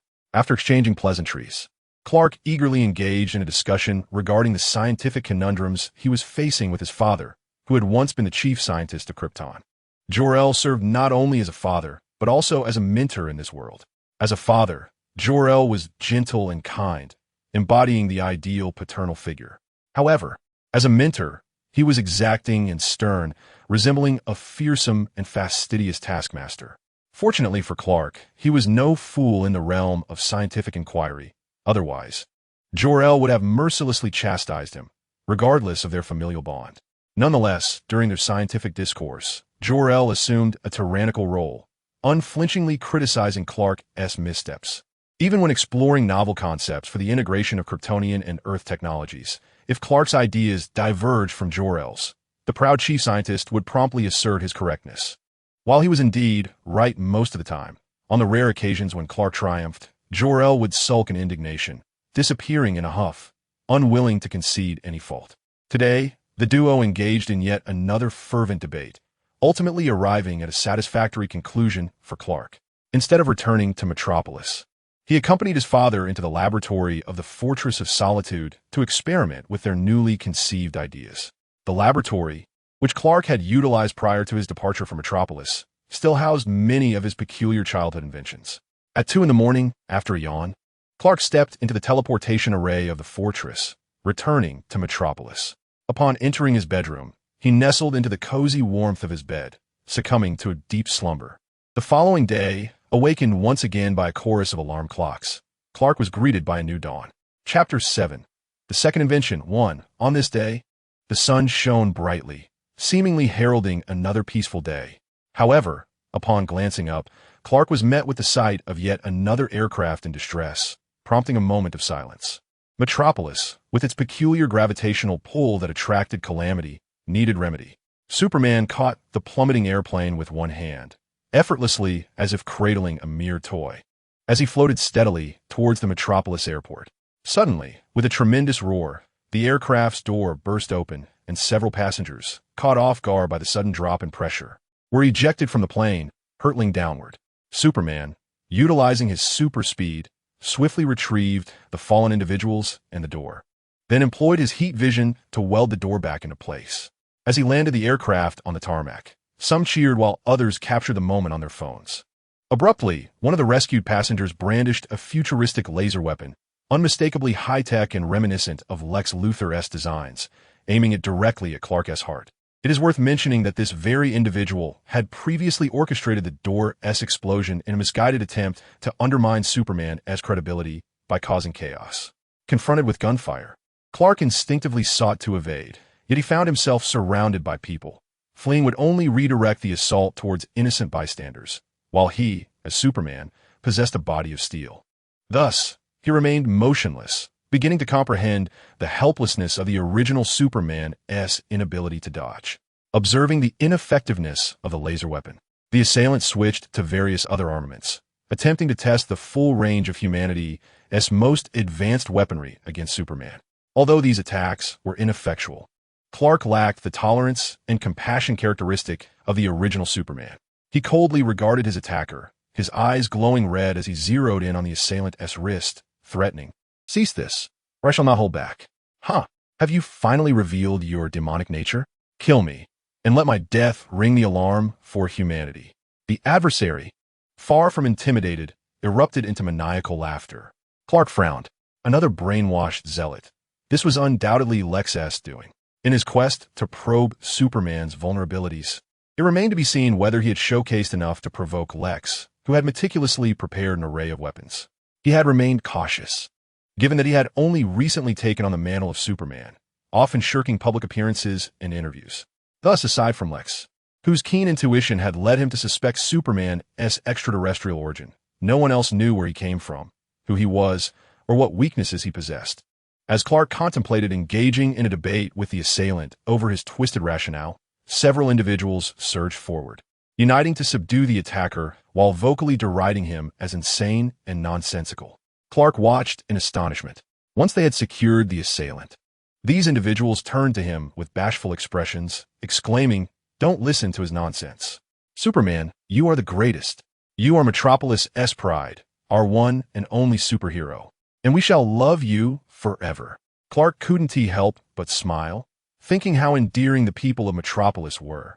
Following the plane crash incident, Clark hurried to the office, arriving just in time. However, an uninvited guest awaited him within his office. Lex appeared to be in a rather foul mood, evidently agitated by Superman. Clark stifled a laugh, speculating about Lex's intentions. He had been cautious, specifically flying back to the Fortress of Solitude to change attire before returning via the teleportation array. Even if Lex were monitoring Superman, he should remain oblivious to any details. Nevertheless, Clark never dared to underestimate Lex. Yet, even if his identity had been compromised, the reckless actions taken by Lex to test Superman should have warranted accountability on Lex's part. However, the subsequent turn of events left Clark perplexed. Upon seeing Clark, Lex unexpectedly embraced him tightly, burying his face in Clark's neck as if seeking solace. Lex's cold, damp breath sent chills down Clark's spine. "Do you believe this world needs Superman?" Lex whispered, still clutching Clark. Clark abruptly halted, pushing Lex's hands away. He was uncertain whether Lex had indeed seen through his disguise, or if he genuinely needed the comfort of a friend, or was merely probing him once more. The world does not require Superman. Lex, suppressing his fury, did not await Clark's response. He released Clark but firmly grasped his shoulders, intent on rescuing him from Superman's allure. Superman is the most terrifying of monsters. He possesses a strength that is horrifyingly immense, a visage that deceives the hearts of men, and a false sense of justice that seduces the soul. As Lex fervently articulated his disdain for Superman, Clark perceived the deep-seated hatred and obsession radiating from him. Such fervent emotions resembled a poisoned sword, sharp and relentless, prepared to strike without hesitation. Among all of Superman's future adversaries, Lex undoubtedly comprehended Superman's essence better than any, rendering him the most formidable foe. Clark's heart raced, his feelings exceedingly intricate. He treats humanity like a domesticated lamb. He earns their trust, fosters their dependence, robs them of the drive to evolve, and tempts them to forsake their own fangs and claws. He beguiles, controls, and subjugates humanity.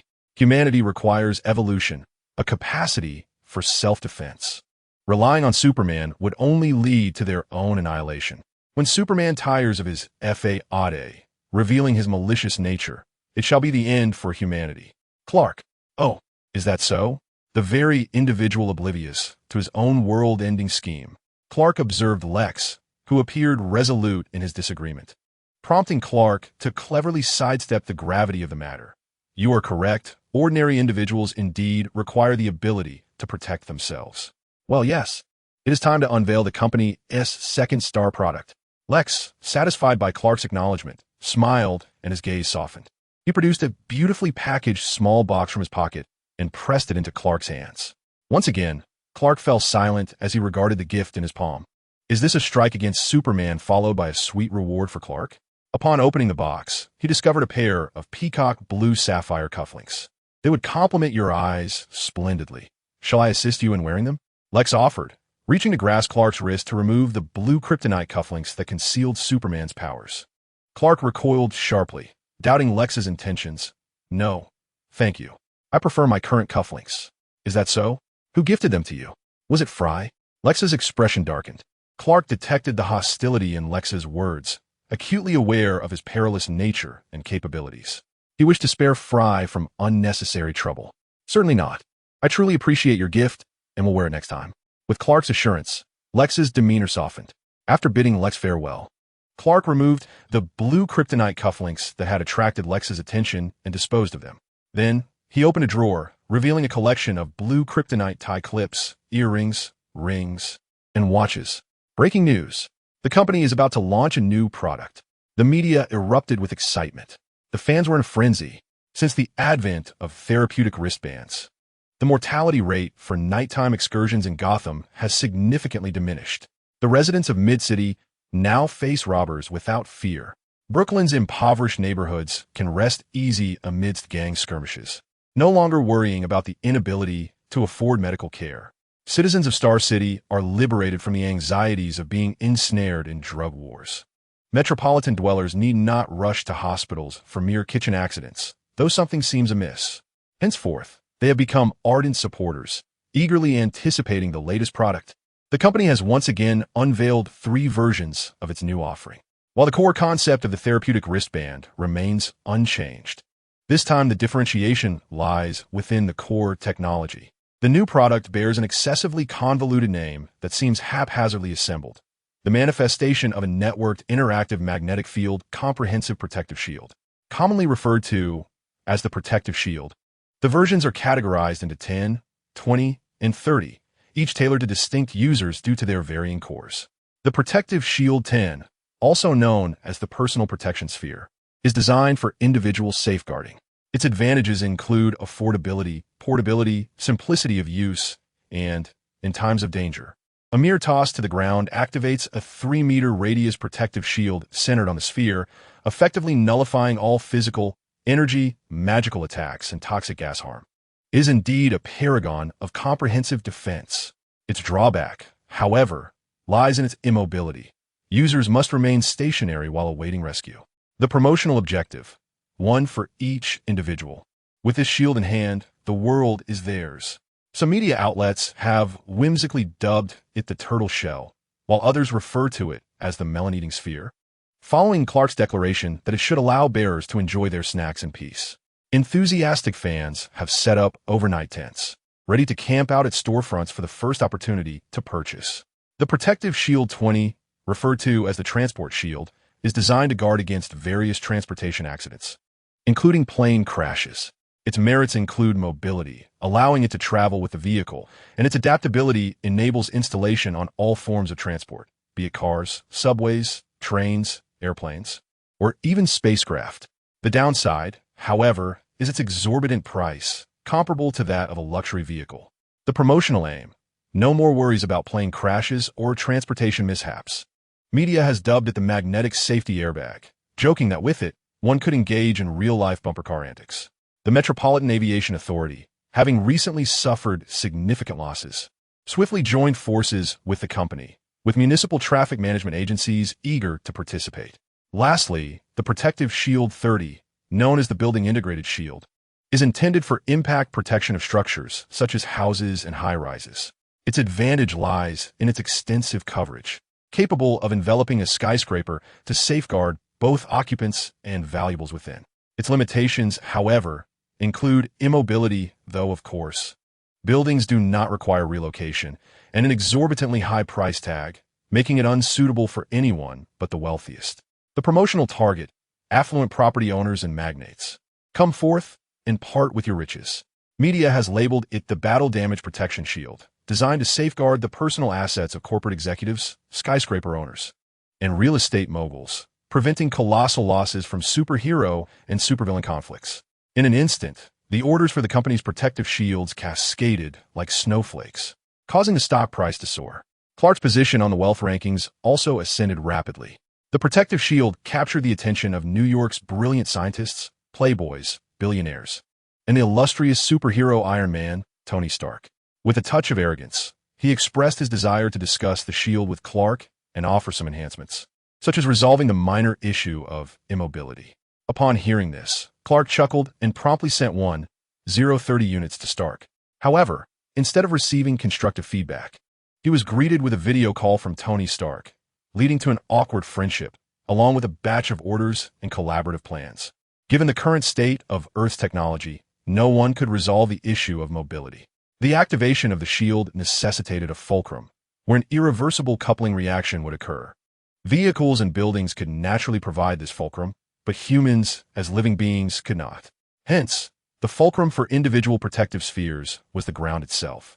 The fulcrum dilemma was an enigma that Earth's technological framework could not solve. While it might be feasible to supplement Earth's technological branches with Kryptonian advancements, Clark was unwilling to pursue that route. Firstly, it would disrupt the development of Earth's technology, and secondly, it could provoke irrational behavior. For instance, impulsive individuals, harboring the instincts of reckless youth, might mistakenly charge toward enemies with immobile shields, inadvertently complicating matters for the combat-ready superheroes. Rather than courting disaster, it was better to have them remain in place, spectating and awaiting rescue. However, Tony Stark was a true genius, inspired by the 1,030 units. He almost deduced a branch of technology that did not exist on Earth. Ultimately, he regrettably had to abandon this line of thought due to the lack of theoretical validation and experimental apparatus to support his hypotheses.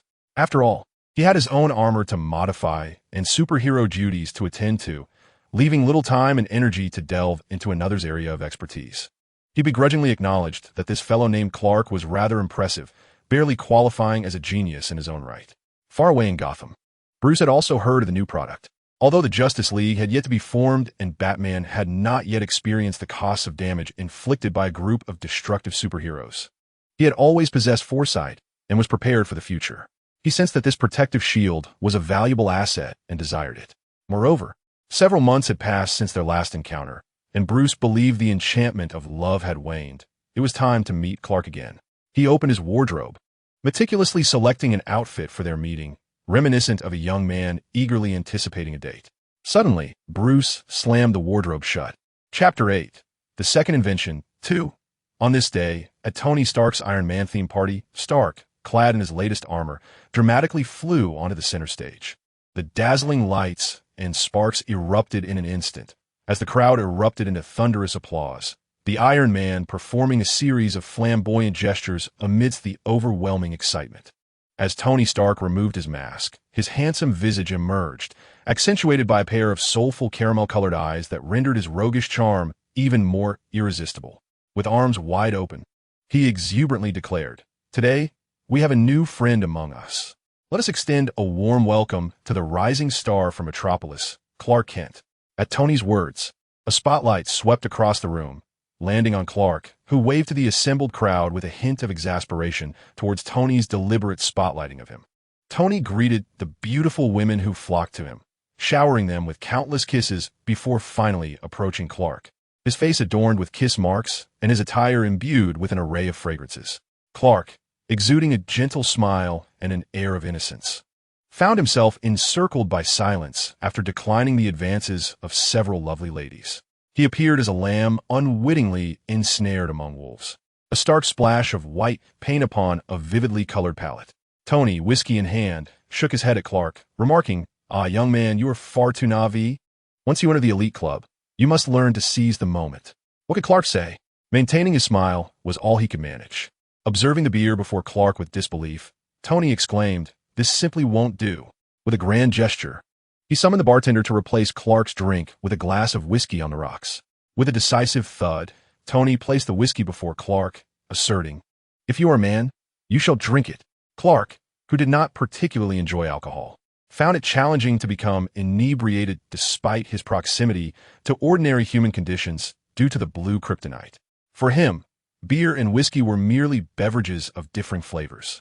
Having grown up in a quaint rural town where the simple pleasure of sharing a beer was cherished, he found himself favoring the rich aroma of beer. Nurtured by the town's genuine kindness, Clark had developed a seemingly shy and innocent demeanor. Seemingly, because in a past life, he had frequented various bars and indulged in drunken revelries with friends. Coupled with Superman's impeccable genetics and a subtly Eastern softness to his features, he appeared even more benign. People were often deceived by his harmless fade, even when they witnessed his eloquence during social gatherings or his profound appreciation for trivial monetary matters. He remained a distinctive spark amidst the mundane. Alas, appearances can be misleading. Tony, equally ensnared by Clark's exterior, mistook his silence for inexperience with strong spirits and prodded, "Are you a good little boy, afraid to drink the hard stuff?" Clark's response was straightforward as he seized the whiskey glass and downed it in one go. "Now, that's the spirit." Tony raised an eyebrow, pleasantly surprised by Clark's decisiveness. Intrigued, Tony enthusiastically began to introduce Clark to various types of fine spirits, their characteristics, and drinking methods, engaging in one toast after another. Ultimately, it was Tony who began to feel the effects of the alcohol first, belching in surprise as he gazed at the seemingly impervious Clark, who remained unaffected by the copious libations. Clark set down his wine glass and smiled at Tony, a radiant and pure smile reminiscent of sunflowers turning toward the sun in a vast field, deceptively charming. Tony paused momentarily before suddenly asking, "Have you ever been with a woman? What tricks have you played?" A sudden cough erupted from Clark as the wine went down the wrong way. Tony's expression shifted into one of smug satisfaction. He reveled in his own cleverness. Yet, a flicker of guilt crossed his mind, as if he were the devil coaxing an angel into sin. But who was he? The audacious Tony Stark. Why should he care about such trivial remorse? On the contrary, he felt invigorated by the prospect. It was his duty as a seasoned mentor to guide an innocent boy like Clark into becoming a dashing playboy, lest Clark be devoured by the treacherous denizens of high society.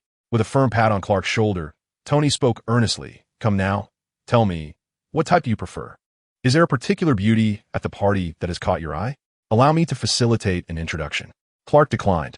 At his core, he remained a tender-hearted soul, believing that such matters should stem from genuine affection. The notion of fleeting encounters held no appeal for him. Tony, while not pressing the issue, was far from giving up. He embraced a stunning blonde by his side and declared, "Tomorrow, I am hosting a pool party, and you are not allowed to miss it." As Clark observed Tony Stark enveloped by a throng of beautiful women making their way to the dance floor, he exhaled in relief. This situation was beyond anything he could have imagined a month prior when he first met Tony, or even a week ago upon arriving in New York. A month earlier, Clark had connected with Tony over a new product, their shared passion for invention forging an instant bond, and they quickly became like-minded scientific allies. They soon discussed collaboration, whereupon Tony generously procured protective shields for all Stark Industries employees, outfitted his luxury cars with advanced technology, and installed upgrades in Stark Tower and all his properties, including numerous malls, restaurants, and even street vendors. Clark's perception of Tony transformed dramatically, casting him in a golden light, captivating and endearing. Just a week ago, Clark had arrived with a finalized contract, eager to have his scientific friend and benefactor signature. To his surprise, Tony barely glanced at the document before signing it in a flash and whisking him away to the laboratory. After 3 days and nights of intense collaboration, they gained newfound respect for each other's brilliance. Finally emerging from the lab, Tony, eager to extend his hospitality, decided to show Clark the vibrant life of New York. As the elder, he took it upon himself to introduce the fledgling millionaire to the extravagant pleasures of high society. Thus began Clark's training in the art of being a playboy and navigating the elite clubs. "Have you ever smoked a cigar?" Tony inquired. Tony produced a box of exquisite Cuban cigars and offered them to Clark. Clark waved his hand, declining. "No, thank you, I do not smoke." Smoking cigars is not merely smoking. It is a matter of refinement, Clark. "What brand of car do you drive?" Tony inquired as he led Clark to his garage, where hundreds of luxury vehicles lined up in a dazzling array. "It's from Fry," Clark replied, though I did not pay attention to the brand. However, after Brian's modifications, it is unrecognizable now.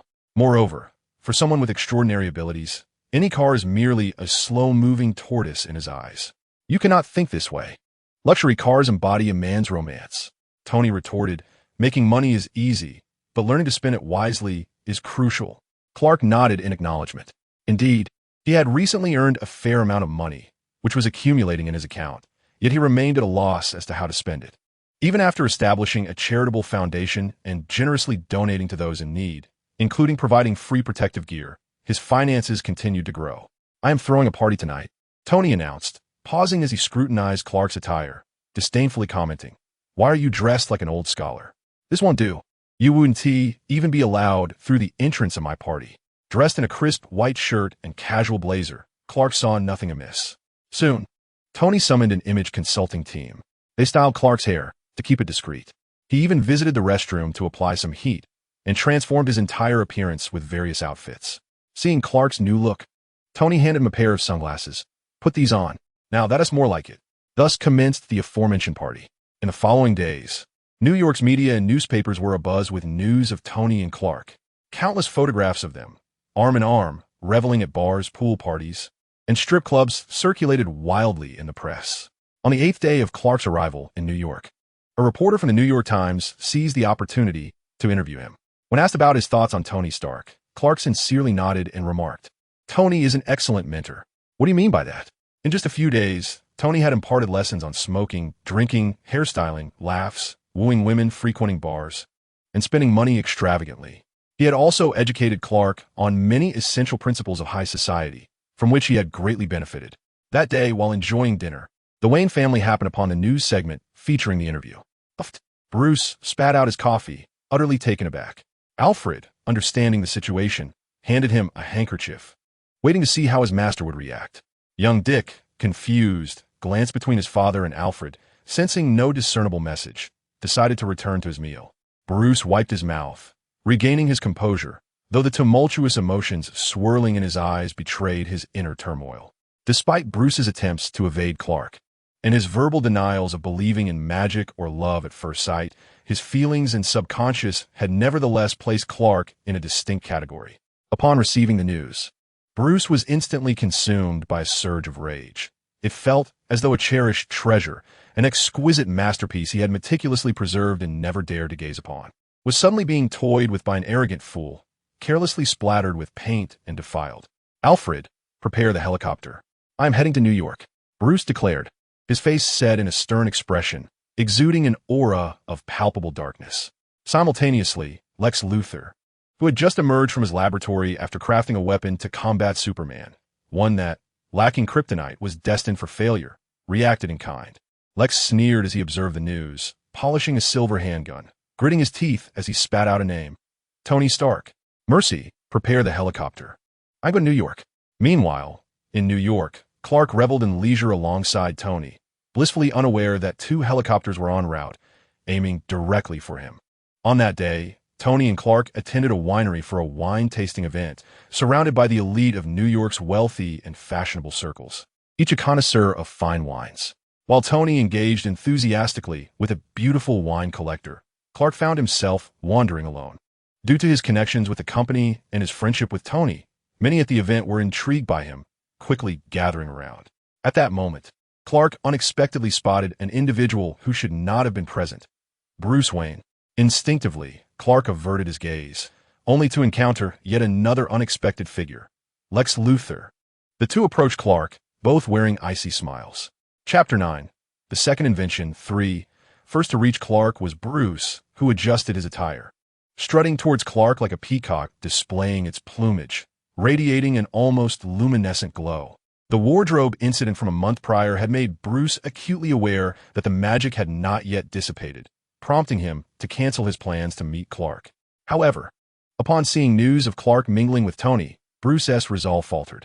Having conducted a thorough investigation into Clark's background, Bruce discovered that Clark was an exceptionally talented yet profoundly kind-hearted individual. Raised in a quaint rural town, he later attended university in Metropolis and, upon graduation, embarked on an entrepreneurial journey, founding a technology company.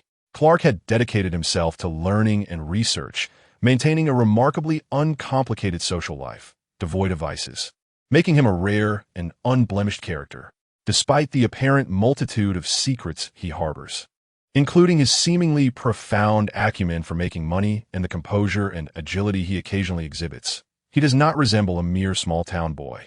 After the company's 2 successful product launches, he remains unaltered by wealth, a rarity in this world, exhibiting an unwavering will that is not corrupted by monetary allure. After all, he has always been captivated by little more than trivial sums. Yet, having only arrived in New York for a few days, he has already been led astray by Tony Stark. Or perhaps not. Observing Clark, confidently surrounded by a throng of admirers, engaging in light-hearted banter, one notes the absence of Stark's flamboyant charm, indulgent arrogance. Instead, there's a gentle serenity and unflappable demeanor. At this moment, Clark is no longer the inconspicuous figure from Gotham who once sold smiles while promoting new products. He is now a figure of adoration, the center of attention, akin to a star surrounded by planets. Bruce feels a stirring within, sensing he is witnessing the ascendance of a star, a surreal experience. As Bruce draws closer to Clark, a sudden wave of nervousness washes over him, a sentiment long dormant that feels unsettling. He discreetly loosens his tie, expelling a rush of heated breath that had been trapped in his chest. "Hello, I am Bruce Wayne." Bruce offers a charming smile befitting Gotham's prince, extending his hand in a gesture of friendship. "Clark Kent." Clark grasps his hand, scrutinizing the individual who had previously fled without a word. The memory of that day had troubled him for several days, rehearsing in his mind the scene of Batman and Superman unmasking each other. Feeling Clark's gaze lingering upon him, Bruce bites his tongue, nearly succumbing once more to the enchantment within those eyes. The magical effect, it seems, has yet to dissipate. However, there are no illusions, no celestial light. Perhaps the magic has merely waned. Clark observes Bruce's averted gaze, furrowing his brow as if contemplating something significant. This realization makes him anxious. In order to protect his own fade, his smile grows increasingly innocent and harmless. My face is going to freeze." Just as Bruce directs his gaze back, he is momentarily dazzled by Clark's smile.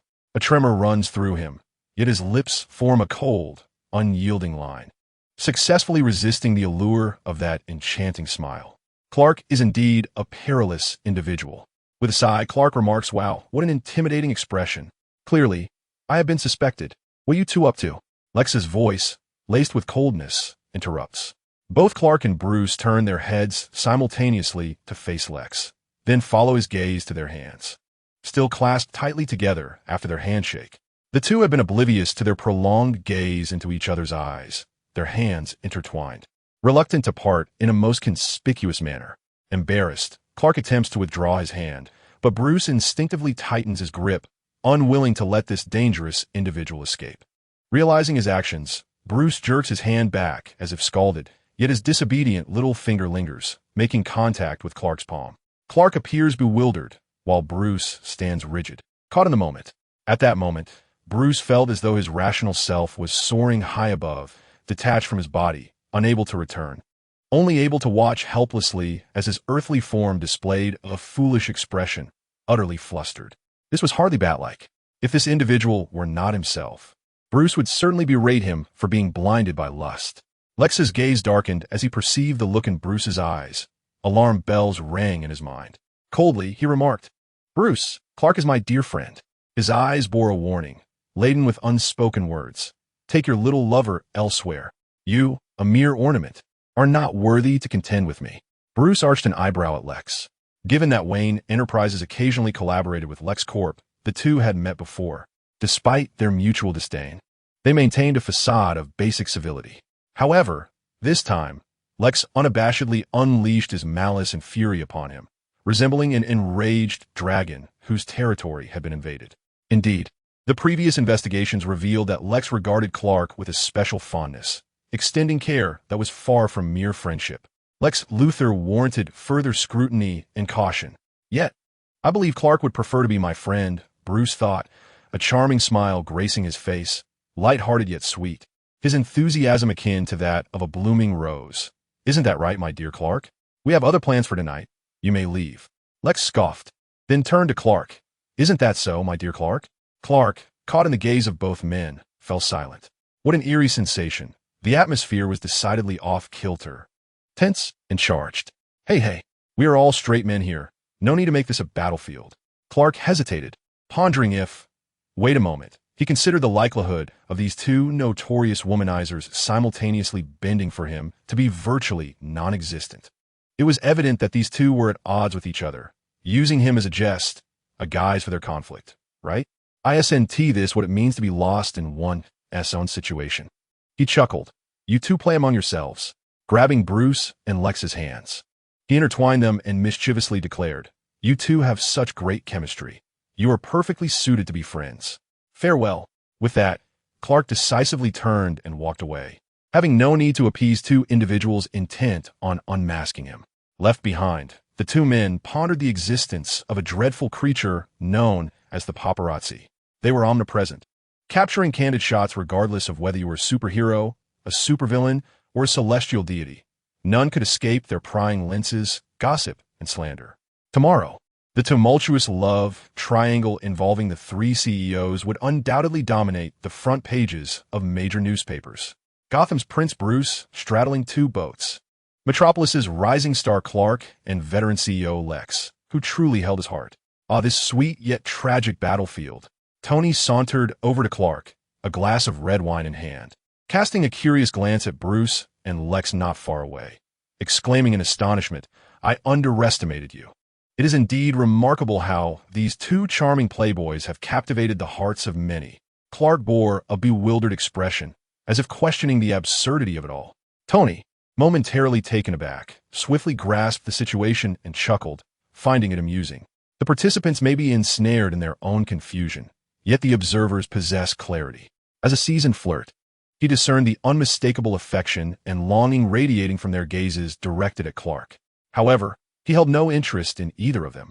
He preferred to pursue the promising younger generation, chuckling at the thought. "Clark, my dear, it would be wise to keep your distance from them. Let us not engage with their antics," Tony remarked in an adorably childish tone. Clark, observing the suddenly 3-year-old Tony, playfully responded in a similar childlike manner. "Tony, why is that?" Tony, amused, broke into laughter, but soon resumed his usual demeanor, albeit with a hint of earnestness in his teasing. "Lex Luthor is a politician, hypocritical and full of deceit.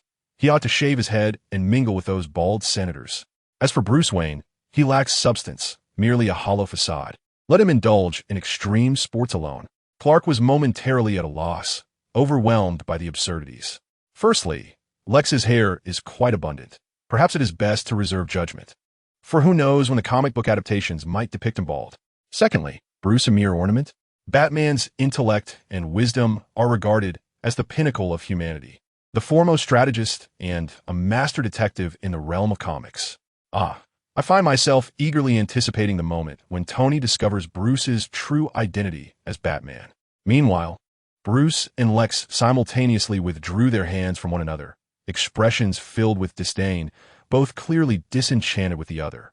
After exchanging barbs, they turned to see Stark and Clark engaged in jovial conversation, standing rather close, with Stark audaciously resting his hand upon Clark's shoulder. Bruce and Lex exchanged glances. momentarily deciding to cease their rivalry and unite against a common foe. They approached Clark, side by side, unwilling to yield ground. Noticing their advance, Tony drew closer to Clark, even provocatively resting his head against Clark's chest due to height constraints. Clark quickly wrapped an arm around his shoulder to prevent any mishap, and they appeared remarkably close. "Clark, my dear friend, having spent a week in New York, isn't it time for you to return? The company cannot remain without a steady hand," Lex said with a smile, a glint of malice aimed at Stark. "Not to worry with Fry around," Clark replied with a smile. "Wayne Enterprises wishes to collaborate. I wonder if you might find time to visit Gotham." Bruce invited with a sweet smile. "I am on vacation, and Fry mentioned I could take 2 weeks off." Clark responded with a grin. Both Bruce and Lex simultaneously noted, "Fry is indeed a formidable adversary."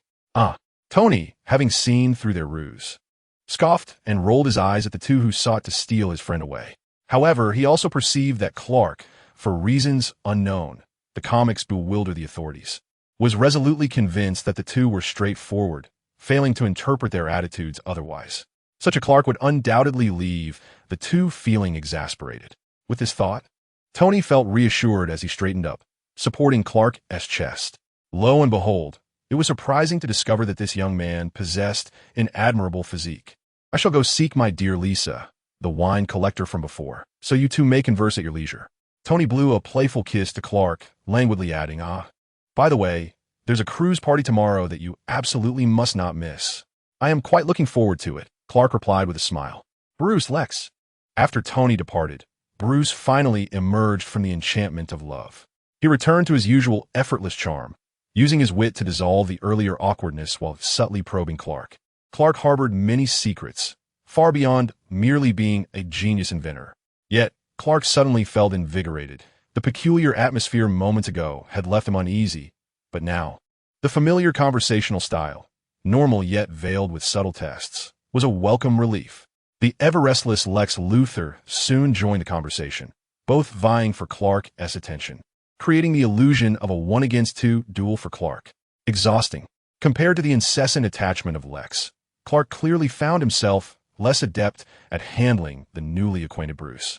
Consequently, his attention involuntarily gravitated towards Bruce, momentarily seeing and hearing only him. Bruce observed the fiery-eyed Lex, and the focused Clark speaking with him. An odd emotion surged within him. He would not admit it was pleasure and pride, yet he could not suppress the involuntary upward curl of his lips. Lex, unable to reclaim Clark's attention, bit down on his silver tooth in frustration. Suddenly, his hand inadvertently brushed against Clark's waistline, causing Clark to shudder and glare at Lex.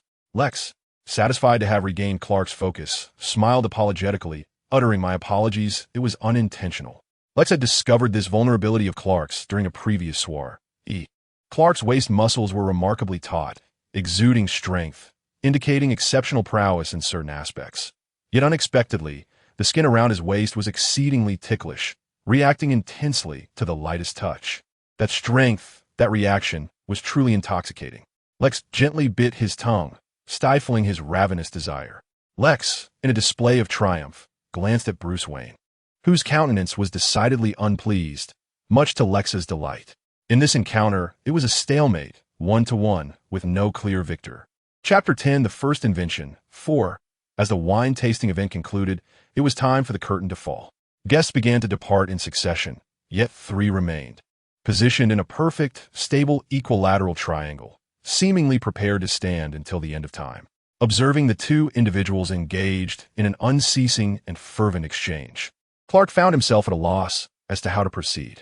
Caught between the palpable tension of the two, he felt akin to a child torn between quarreling parents, a predicament that left him feeling utterly conflicted.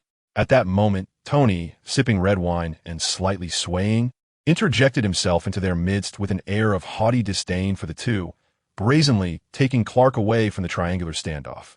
"We are leaving. Farewell, Bruce, Lex." However, a skilled hunter would not easily relinquish his prey. As Tony led Clark away from the vineyard, it appeared that Clark was about to depart in Tony's vehicle when a hand was raised against him. Lex was the first to act. He approached Clark, bearing an expression of sorrow, as if lamenting that his companion had forgotten their past in favor of a new acquaintance, his gaze reminiscent of a forsaken foxhound, evoking a pang of sympathy. Yet, Clark remained resolute. After all, this was a man who reveled in dissecting extraterrestrials. Next to make a move was Bruce. With a sweet smile, he regarded Clark as one might gaze upon a fiery rose, his profound affection rendering all who fell under his gaze willing to drown in it. Yet, Clark was not swayed. He perceived Bruce as a mere embodiment of chaotic allure, who could ascertain whether the sweetness concealed a propensity for vulnerability. Tony, unperturbed, stood beside the vehicle, eagerly observing the unfolding drama between the two. Lex, with a tone steeped in melancholy, remarked, "My dear friend, you previously promised to dine with me. How could you betray that promise?" Clark was momentarily taken aback, struggling to recall when he had agreed to such an engagement. Wait, could it be that casual exchange from half a year ago, a mere formality? Had Lex truly taken it to heart, remembering it for so long? Clark felt a twinge of compassion. After all, it was somewhat disheartening for a friend to cling to a seemingly trivial promise. It was just a meal. What harm could there be in acquiescing? Noticing Clark's wavering expression, Bruce swiftly interjected, positioning himself between Lex and Clark, extending a heartfelt invitation. Wayne Manor would be delighted to welcome you for the sake of collaboration between Wayne Enterprises and your technological pursuits. Clark hesitated. What did that pause signify? He scoffed internally. He would not be so foolish as to ensnare himself within the Batcave. Even if he were buried beneath kryptonite or confronted by a red sun, he would resolutely avoid such a fate. Thank you, I will consider it. Clark eventually replied with a veneer of politeness. Very well, I shall await your decision, Bruce responded, his voice deep and magnetic, laced with an enticing allure. Clark felt a tingling sensation, a shiver coursing through him, as an inexplicable feeling began to unfurl within his heart. Seeing Clark captivated by his specially trained voice, having learned various arts during his time adrift, including seduction, Bruce could not suppress a satisfied hum. A wave of delight surging within him as he observed Lex's gloom-laden countenance across from him, his own demeanor radiant with newfound vigor. In this battle, Bruce emerged victorious. Lex, you must step up your game. Just as Bruce was basking in his triumph, feeling light as air, he turned to find Alfred approaching him, seemingly seeing through everything. Bruce immediately pulled down the corners of his mouth, realizing that the person before him was not who he had thought. Alfred, preoccupied with his own thoughts, failed to notice Bruce's change in demeanor and was instead filled with pride. Master Bruce is becoming increasingly astute, employing the art of seduction. At long last, Clark encountered the legendary butler, Alfred. He politely nodded to Alfred, feeling the need to enhance his greeting with a bright smile. Alfred returned the gesture with a sincere smile, radiating warmth as he acknowledged Clark with a nod, his eyes gleaming with satisfaction. Why does it feel like a mother-in-law gazing at her daughter-in-law? Just an illusion. The following day held no cruise party. It was merely a ruse devised by Tony to dupe Bruce and Lex. In reality, Tony, seeking to evade the two, had whisked Clark away early in the morning on a private jet bound for the Moroccan racetrack. Formula racing, particularly the Moroccan Grand Prix, was one of Tony's passions. The last time he visited, he encountered a vengeful lunatic and barely escaped being whipped down. This time, he was determined to enjoy himself to the fullest. Standing before the race car, Tony rubbed his hands together and remarked to Clark, "What do you say? Care to join the race?" "No, thank you." Clark hastily shook his head. As Superman, flying was sufficient. He had no need for racing. Indeed, that was precisely the reason. Suddenly, a figure emerged behind Clark. This individual, clad in racing attire and accompanied by a stunning Formula car, was evidently one of Tony's rivals. Simultaneously, he was also Clark's driver, Brian. "What are you doing here?" Clark stared at him incredulously. "You've been with Mr. Stark these past few days. You don't require my services as a driver." Brian shrugged, responding, "And wasn't it you who suggested I explore freely? You know, sightseeing in New York, visiting the Statue of Liberty, not racing here." Clark sighed. His intention was for Brian to enjoy some leisure time, not to participate in formula racing. Nonetheless, as long as he was happy, that was what mattered. The race commenced. Tony surged ahead, overtaking his competitors, leaving them far behind as he pursued the coveted trophy with fervor. Although it was merely a hobby, Tony's driving skills were remarkable. He had bested professional racers numerous times. Meanwhile, Brian adopted a strategic approach, methodically closing the gap, also aiming for the pinnacle of victory. Other racers attempted to catch up, But Brian's exceptional technique allowed him to deftly push his rivals off the track. It was the final lap. Positioned at the forefront, Tony and Brian were far ahead, fiercely contesting for first place, neither willing to yield an inch, continuously exchanging their positions. In a desperate sprint, Tony's car found itself blocked in front of Brian's, and it seemed victory was within Tony's grasp.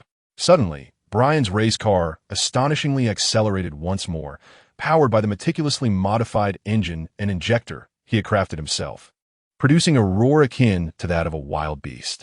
Amidst the gasps and cheers of the crowd, Brian's car successfully overtook the competition, darting across the finish line like a bolt of lightning. Brian had triumphed. Observing Brian, surrounded by flowers and throngs of admirers, Clark couldn't help but smile. Well, reveling in this moment is quite delightful. Tony, having lost, was surprisingly unfazed. Instead, he marveled. Your driver is extraordinary. The car he modified is impressive. Clark maintained his smile. Wait, I recall you mentioning that your private vehicle was modified by him? Clark continued to smile. Little trickster. Tony clutched his chest, feigning heartbreak. What do you mean by not having a luxury car? What do you mean by having a mere vehicle modified by your own driver? Clark remained composed. Tony gazed at Clark's innocent smile, suddenly covering his eyes, unable to look. If he did, he might be tempted to believe this little deceiver. This is no pure lamb. It is clearly a wolf in sheep's clothing. No, just Clark? At most, a black-hearted rabbit. Regaining his composure, Tony pushed Clark's beaming face aside and inquired, "Where did you find this driver? Why would such an exceptional racer be willing to work for you? How much do you pay him monthly?" Clark suddenly felt a bit bashful. 20,000? Tony fell silent, struggling to continue. What about bonuses? All deducted for the upcoming year, Clark asserted, suddenly emboldened. What's there to feel shy about? Is Brian a bear that he would still follow you after all that? Tony glanced between Clark and Brian, pondering his little trickster's allure to men, and couldn't help but ask you. This is true love. What? It's known that the appearance fee and bonuses for formula racers are quite staggering. Winning a single race equates to several years of your earnings. So, Clark crossed his arms, chuckling derisively. The materials, equipment, and workshop for modifying the cars are all provided by me. I haven't even charged him for those expenses. Indeed, the items provided were of the finest quality, and he had saved me. Thus, I shall remain loyal to him for life. Brian approached, holding the championship trophy with pride and self-importance, thrusting it into Clark's arms, declaring here, not a gift for you, merely for you to hold and admire. After all, you do not possess one, nor could you ever, Clark retorted. Still, there's the matter of the bonus. I must say, our driving skills are truly lacking. To Brian's surprise, he casually embraced Tony and began to critique his own boss. Do you know why he doesn't participate in racing? He fears he might crash into himself. The first car I modified ended up in the lake, and he was so embarrassed he forbade me from retrieving it. Alas, that car still lies at the bottom of the lake in front of our home to this day. Ha ha ha. Actually, I wouldn't mind if you resigned, Clark remarked, his expression darkening. Every time this rascal lets loose, Clark finds himself questioning whether this individual is indeed the person he knows. That simply cannot be. Brian fervently shook his head. After all, Clark is his troublesome friend, and he cannot help but feel uneasy if he does not keep an eye on him, who is truly uneasy about whom. Moreover, serving as Superman's chauffeur is not a role just anyone can undertake. A round of self-approval for his excellence. Furthermore, should he resign, those few Clark enthusiasts at home would surely devour him. While Tony and Clark were leisurely enjoying their time in Morocco, Bruce and Lex braved the morning chill. Waiting at the gates of Tony's villa, the intelligent butler, Jarvis, dutifully barred their entry, even concocting a fib that the two had yet to rise, urging them to wait patiently. An hour later, both men, through their respective means, uncovered the truth. Upon returning to Wayne Manor, Bruce faced the biting wind, mirroring his current mood. Spotting Alfred's cheerful gaze, Bruce, knowing that his foolish antics over the past 2 days had not escaped Alfred's notice, felt a surge of embarrassment and anger. With a cold expression, he donned his dapper suit, channeling the imposing aura of Batman. The flaring hem of his attire reminiscent of a bat cloak that instills fear in criminals. As he walked, he shed the bothersome outer garment, unencumbered by the coat. His tumultuous emotions seemed to ease slightly. He flung the coat onto the sofa and entered the Batcave. Upon contacting Zatanna, Bruce, his expression grave, reiterated his request to lift the enchantment. Zatanna hesitated momentarily, inquiring, "Why is it imperative for you to break this spell? It is a magic that brings only sweetness." Bruce remained silent, his gaze resolute to the point of coldness. "Tell me how he affects you, and I shall decide whether to lift the enchantment," Zatanna stated, half temptation, half condition. "The magic induces irrational behavior. He has a profound impact on me. In his presence, I see no one else, I cannot think rationally, and I continually engage in uncontrollable, irrational actions. If it were merely Bruce, it might be tolerable, but as Batman, I cannot allow magic to sway my emotions, nor permit that individual to disrupt my will." "Who?" Zatanna, intrigued, shifted her focus. "Are you bent? Or perhaps by Zatanna?" Bruce thundered. "Oh, my apologies," Zatanna replied, lacking any semblance of remorse, her eyes glinting with curiosity. "Who is this he? Where is he from? How old is he? What does he do?" "Bruce," Alfred interjected, a reminiscent smile gracing his face. "Your words remind me of your father." Bruce paused, a flicker of confusion crossing his features as he glanced at Alfred, but refrained from asking. Zatanna, however, was eager. "What is it?" "Alfred, do tell." With a cheerful demeanor, Alfred recounted, "In my youth, I became acquainted with Bruce's father in England. During our subsequent travels together, I witnessed Thomas engage in numerous romances, each time performing with remarkable finesse, embodying the essence of an exemplary lover. Yet, his encounter with Lady Martha was entirely different. Before the esteemed lady, Thomas's eloquence utterly failed him. He could scarcely utter a complete sentence. Enchanted by her beauty, he had engaged in a plethora of ludicrous antics that, in hindsight, provoked hearty laughter. Thomas had once remarked that in the presence of the lady, his thoughts became muddled, his gaze consumed solely by her. Bruce, with a taut spine and pursed lips, was caught in a whirlwind of reminiscence regarding his father's past, while simultaneously feeling vexed and resistant to Alfred's insinuations. Ultimately, weary yet resolute, he managed to articulate, "Alfred, my situation differs from my father's." Pressing his fingers to his temples, his voice lost its earlier firmness as he implored, "Zatanna, please lift the enchantment." "No." Zatanna remained steadfast. "Zatanna, this is hardly the time for frivolity. I am not being frivolous." Zatanna sighed, her jesting demeanor evaporating as she gazed earnestly at Bruce, enunciating each word. "Listen, Bruce. The love spell you are under is a blessing, not a curse. Embrace it. Moreover, this enchantment will dissipate after a month upon the detection of true love. Your reactions are not a consequence of the magic. Do not jest." "I am not jesting." With a decisive snap, Bruce shut off the communicator. Observing Bruce's troubled expression, Alfred noted the tension in his clenched fists, veins protruding ominously, emanating an aura so frigid and oppressive it rendered the air nearly unbreathable. "Sir, are you all right?" Alfred inquired with concern. Bruce abruptly rose, enveloped in a palpable darkness, and strode directly to his chamber. Alfred shook his head, pondering that there was no one so bizarre, so cantankerous, and so fearful of love as his master. Chapter 11. The Second Invention. 5. This universe is a veritable chaos, where extraterrestrial invasions of Earth have been chronicled throughout history. Presently, a faction of aliens masquerading as humans coexists on Earth, not limited to just Clark. The narratives surrounding these beings are known to some, while others are concealed within the classified archives of governmental agencies. For instance, the British Torchwood Group and the enigmatic Doctor, who traverses various epochs and planets with companions, alongside the American Men in Black organization. On this day, a portal appeared above New York, heralding an impending alien invasion. The denizens of New York nonchalantly glanced skyward before resuming their activities, their reassurance bolstered by the small orb inscribed with 2 letters nestled in their pockets. When Tony received word of the Avengers assembling, Clark was at Tony's villa. "You must return to Metropolis. New York is in peril," Tony stated gravely. "Very well, take care." Clark nodded, and, after bidding farewell to Tony, he promptly boarded a private jet back to Metropolis. Upon his return, he publicly declared his intent to delve deeper into inventions designed to thwart extraterrestrial incursions and protect ordinary citizens, vowing to remain hidden until he achieved success, refusing to see anyone. Subsequently, Superman hastened from his solitary fortress in the Arctic to New York. Upon the Zatari's large-scale invasion, They encountered unforeseen circumstances that incited their wrath. Why are these seemingly feeble creatures capable of withstanding such assaults? What, pray tell, are those protective shields resembling turtle shells? Why do they remain impervious to blows and piercing?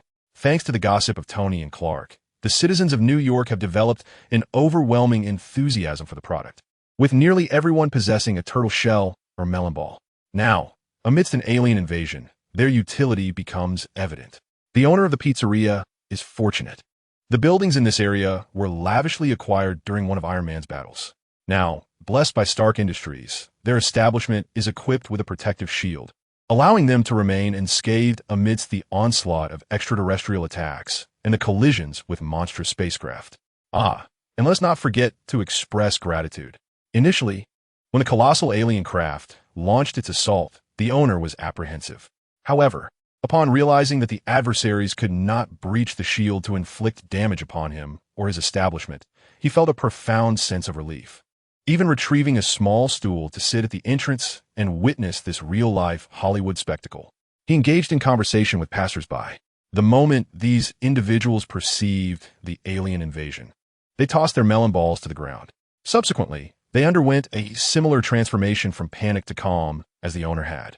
Regrettably, the melon balls were immobile, and space was limited.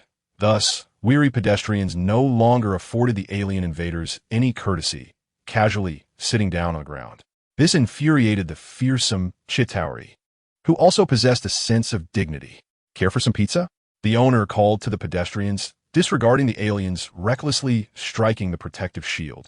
All right, we shall indulge. The pedestrians replied in unison.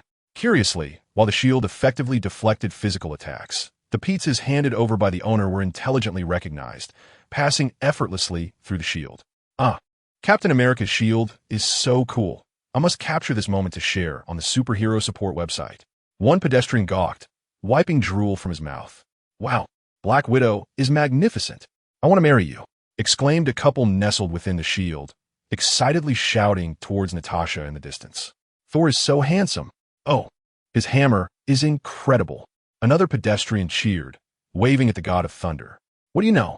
Hulk is truly the strongest, retorted another, adjusting his glasses.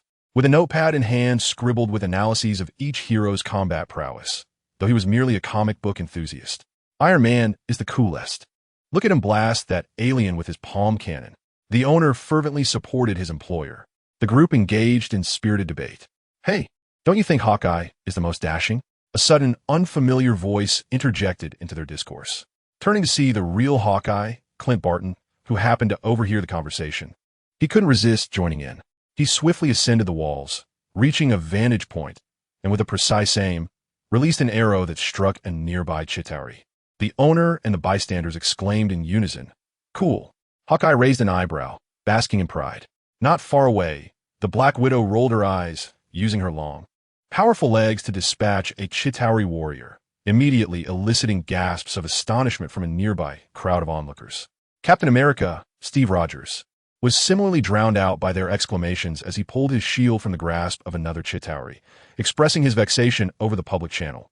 While this shield proves invaluable, it often evokes a sense of nostalgia reminiscent of the wartime dance marathons for bond sales. Haha, isn't that so? The captain, with his impressive physique, battling aliens coated in slime. What a spectacle. Such a visual feast far surpasses that of any belly-bearing exotic dancer. Iron Man could not help but jest. Mind your language. And what about you, Stark? Is it a tin can versus a lizard? Hawkeye retorted, inadvertently hitting his own funny bone and bursting into laughter. Be quiet, you plump bird. I'm not plump. With your insatiable sweet tooth, you're bound to get there. All right, enough bickering, Captain America sighed. It's my fault for broaching this topic. The attention of so many onlookers makes me uneasy. However, he flashed a sacred smile. It is far preferable to witnessing the public in peril, panicking with nowhere to hide. Though he may feel discomfort, at least the populace remains unharmed. Tony shivered at the sentiment. Captain, please spare us your sanctimonious glow. The captain is right. Hawkeye chimed in. But if only these ordinary folks could patiently await rescue instead of applauding and snapping photos as if witnessing a performance. It truly feels unsettling. Tony quipped, Hey, plum bird. I saw you posing for the camera just now. Hawkeye faltered, then indignantly retorted, "This is all your fault. What does that have to do with me? Don't forget, a third of the Shield's funding for New York came from you. I'm more than happy to contribute. Well, I'm quite at ease in Asgard. We frequently engage in gladiatorial contests, with throngs of spectators present." Thor chuckled. Tony and Hawkeye paused momentarily before resuming their quarrel. "All right, boys, cease your squabbling and focus." Natasha's voice cut through the air like a bucket of ice water, chillingly and mercilessly dousing their banter. "Or would you prefer I, a delicate lady, tackle all the monstrous foes alone? Now, everyone, let us get back to defeating the monsters. Hulk is focused." The Hulk bellowed, standing over a heap of flattened Chitauri. "Yes, you're the most obedient," Natasha praised. "Obedient," the Hulk roared, seizing the tail of a massive alien vessel and swinging it through the air before hurling it toward the skyscraper. Fortunately, the building was equipped with a protective barrier, or the battle damage would have been staggering. This was precisely why they felt secure allowing the Hulk to unleash his full potential. Tony suddenly felt a surge of prescience. Though he could cover the battle costs and purchase the wrecked buildings, Hu and T prefer to maximize profit while minimizing losses. With such a single expenditure, they would secure their future, a true win. When Superman arrived, he was greeted with this astonishing scene. "Perhaps there is no need for a personal appearance?" "Superman," Hawkeye exclaimed excitedly, evidently a fervent admirer of the hero. Tony scrutinized Superman with a mix of caution and admiration. Powerful, flawless, truly deserving of the title bestowed upon him by the inhabitants of Metropolis as the god of Earth. The atmosphere suddenly fell silent, leaving no one to speak. "Do you require assistance?" Superman inquired, tilting his head. "Welcome." Captain America regarded the deity suspended in midair, his eyes devoid of fear, replaced instead by the joy of having an additional ally. Superman gazed at Captain America, and they exchanged a radiant smile, their expressions equally bright and unclouded. The crowd, illuminated by a dual radiance, reacted with astonishment. Tony smirked. He could hardly tolerate such earnest individuals. They appeared impeccably clean, exuding moral integrity and embodying righteousness, far removed from his own approachable nature. Such individuals are rare, and to encounter a pair today was quite disconcerting.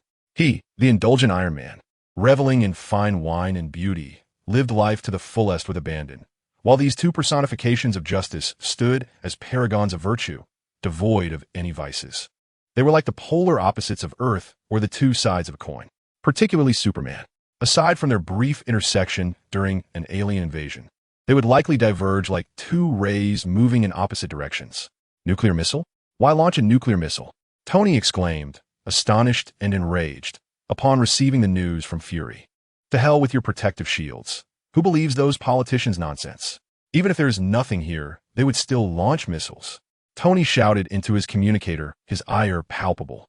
As he regained his composure, his gaze became vacant, fixed on the trajectory of the incoming missile. Although nothing was visible yet, who could have anticipated that a nuclear missile had just been launched, disregarding the lives of everyone in New York and the subsequent repercussions of radiation? All to prevent the alien invaders from spreading to Washington?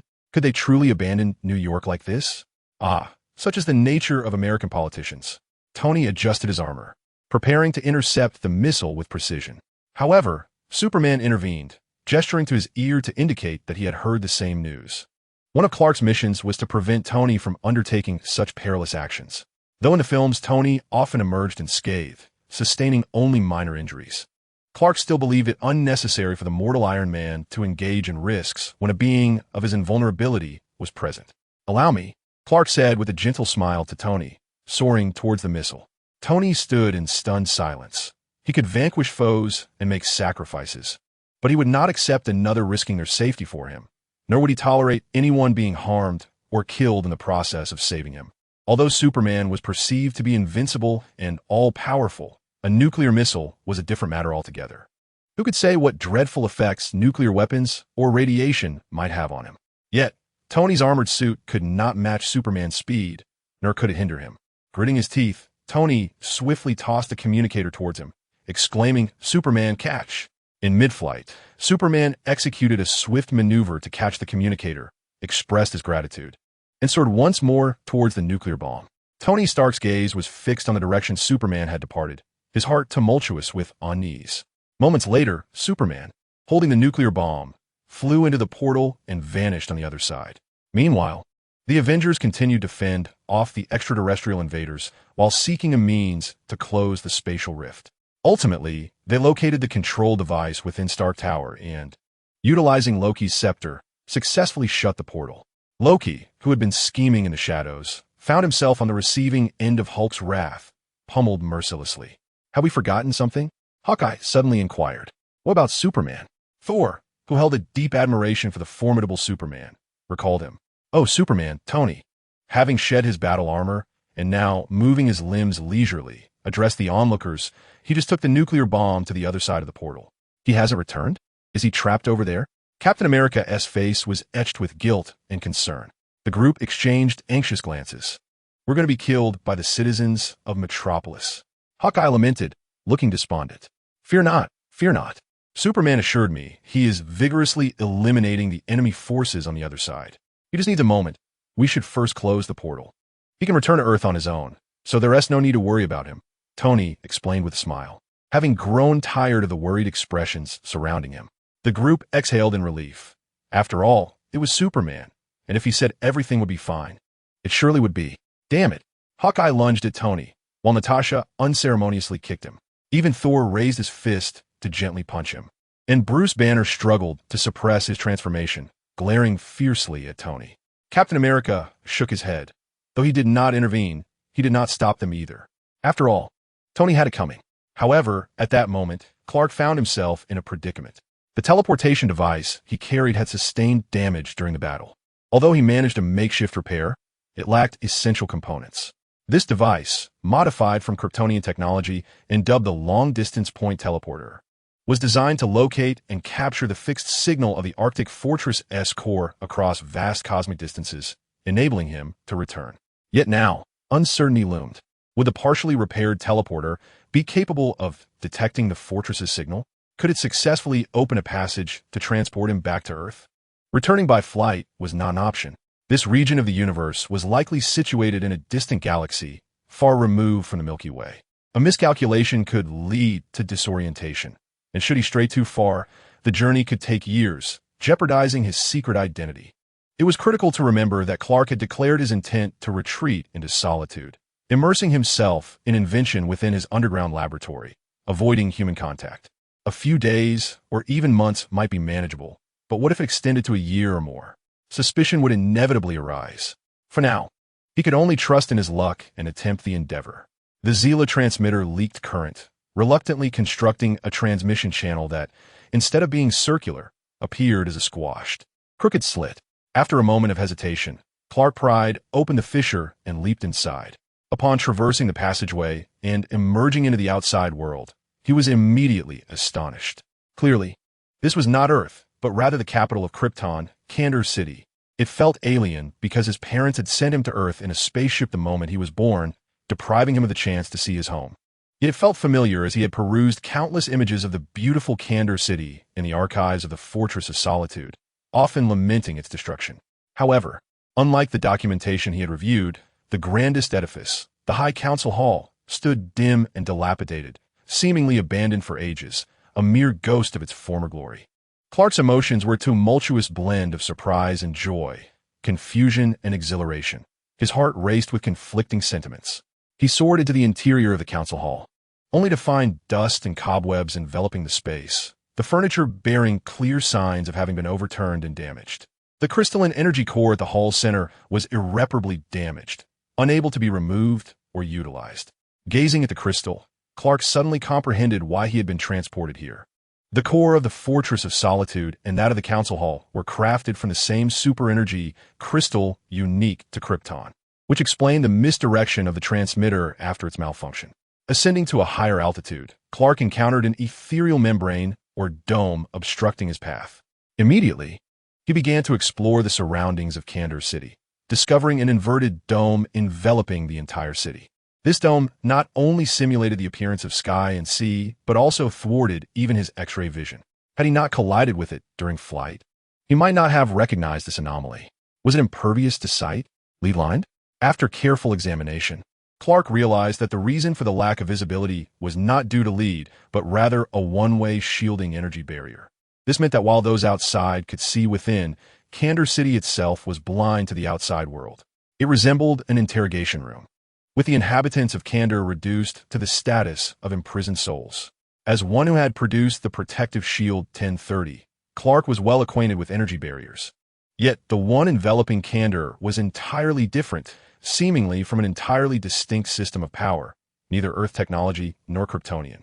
Hesitant to attempt to breach this energy dome without further information, he resolved to gather intelligence first. Clark chose a concealed position from which to observe and listen to his fellow Kryptonians. Although their attire, culture, and technology differed greatly from those of Earth, their joys, sorrows, and myriad life experiences remained fundamentally similar. Regardless of the planet one inhabits, a person is simply human. Clark's feelings towards Krypton and Candor were profoundly complex. He felt a sense of estrangement and distance from Krypton. Although he was a Kryptonian by birth, he had never spent a single day on his home planet. His heart brimmed with longing for Krypton, despite having been raised on Earth and having been a human in his previous life. Since childhood, he had been enchanted by the tales of Krypton told by Jor-El, and he had developed a fervent interest in studying Kryptonian technology. Suddenly, he noticed something peculiar, a considerable number of pregnant women.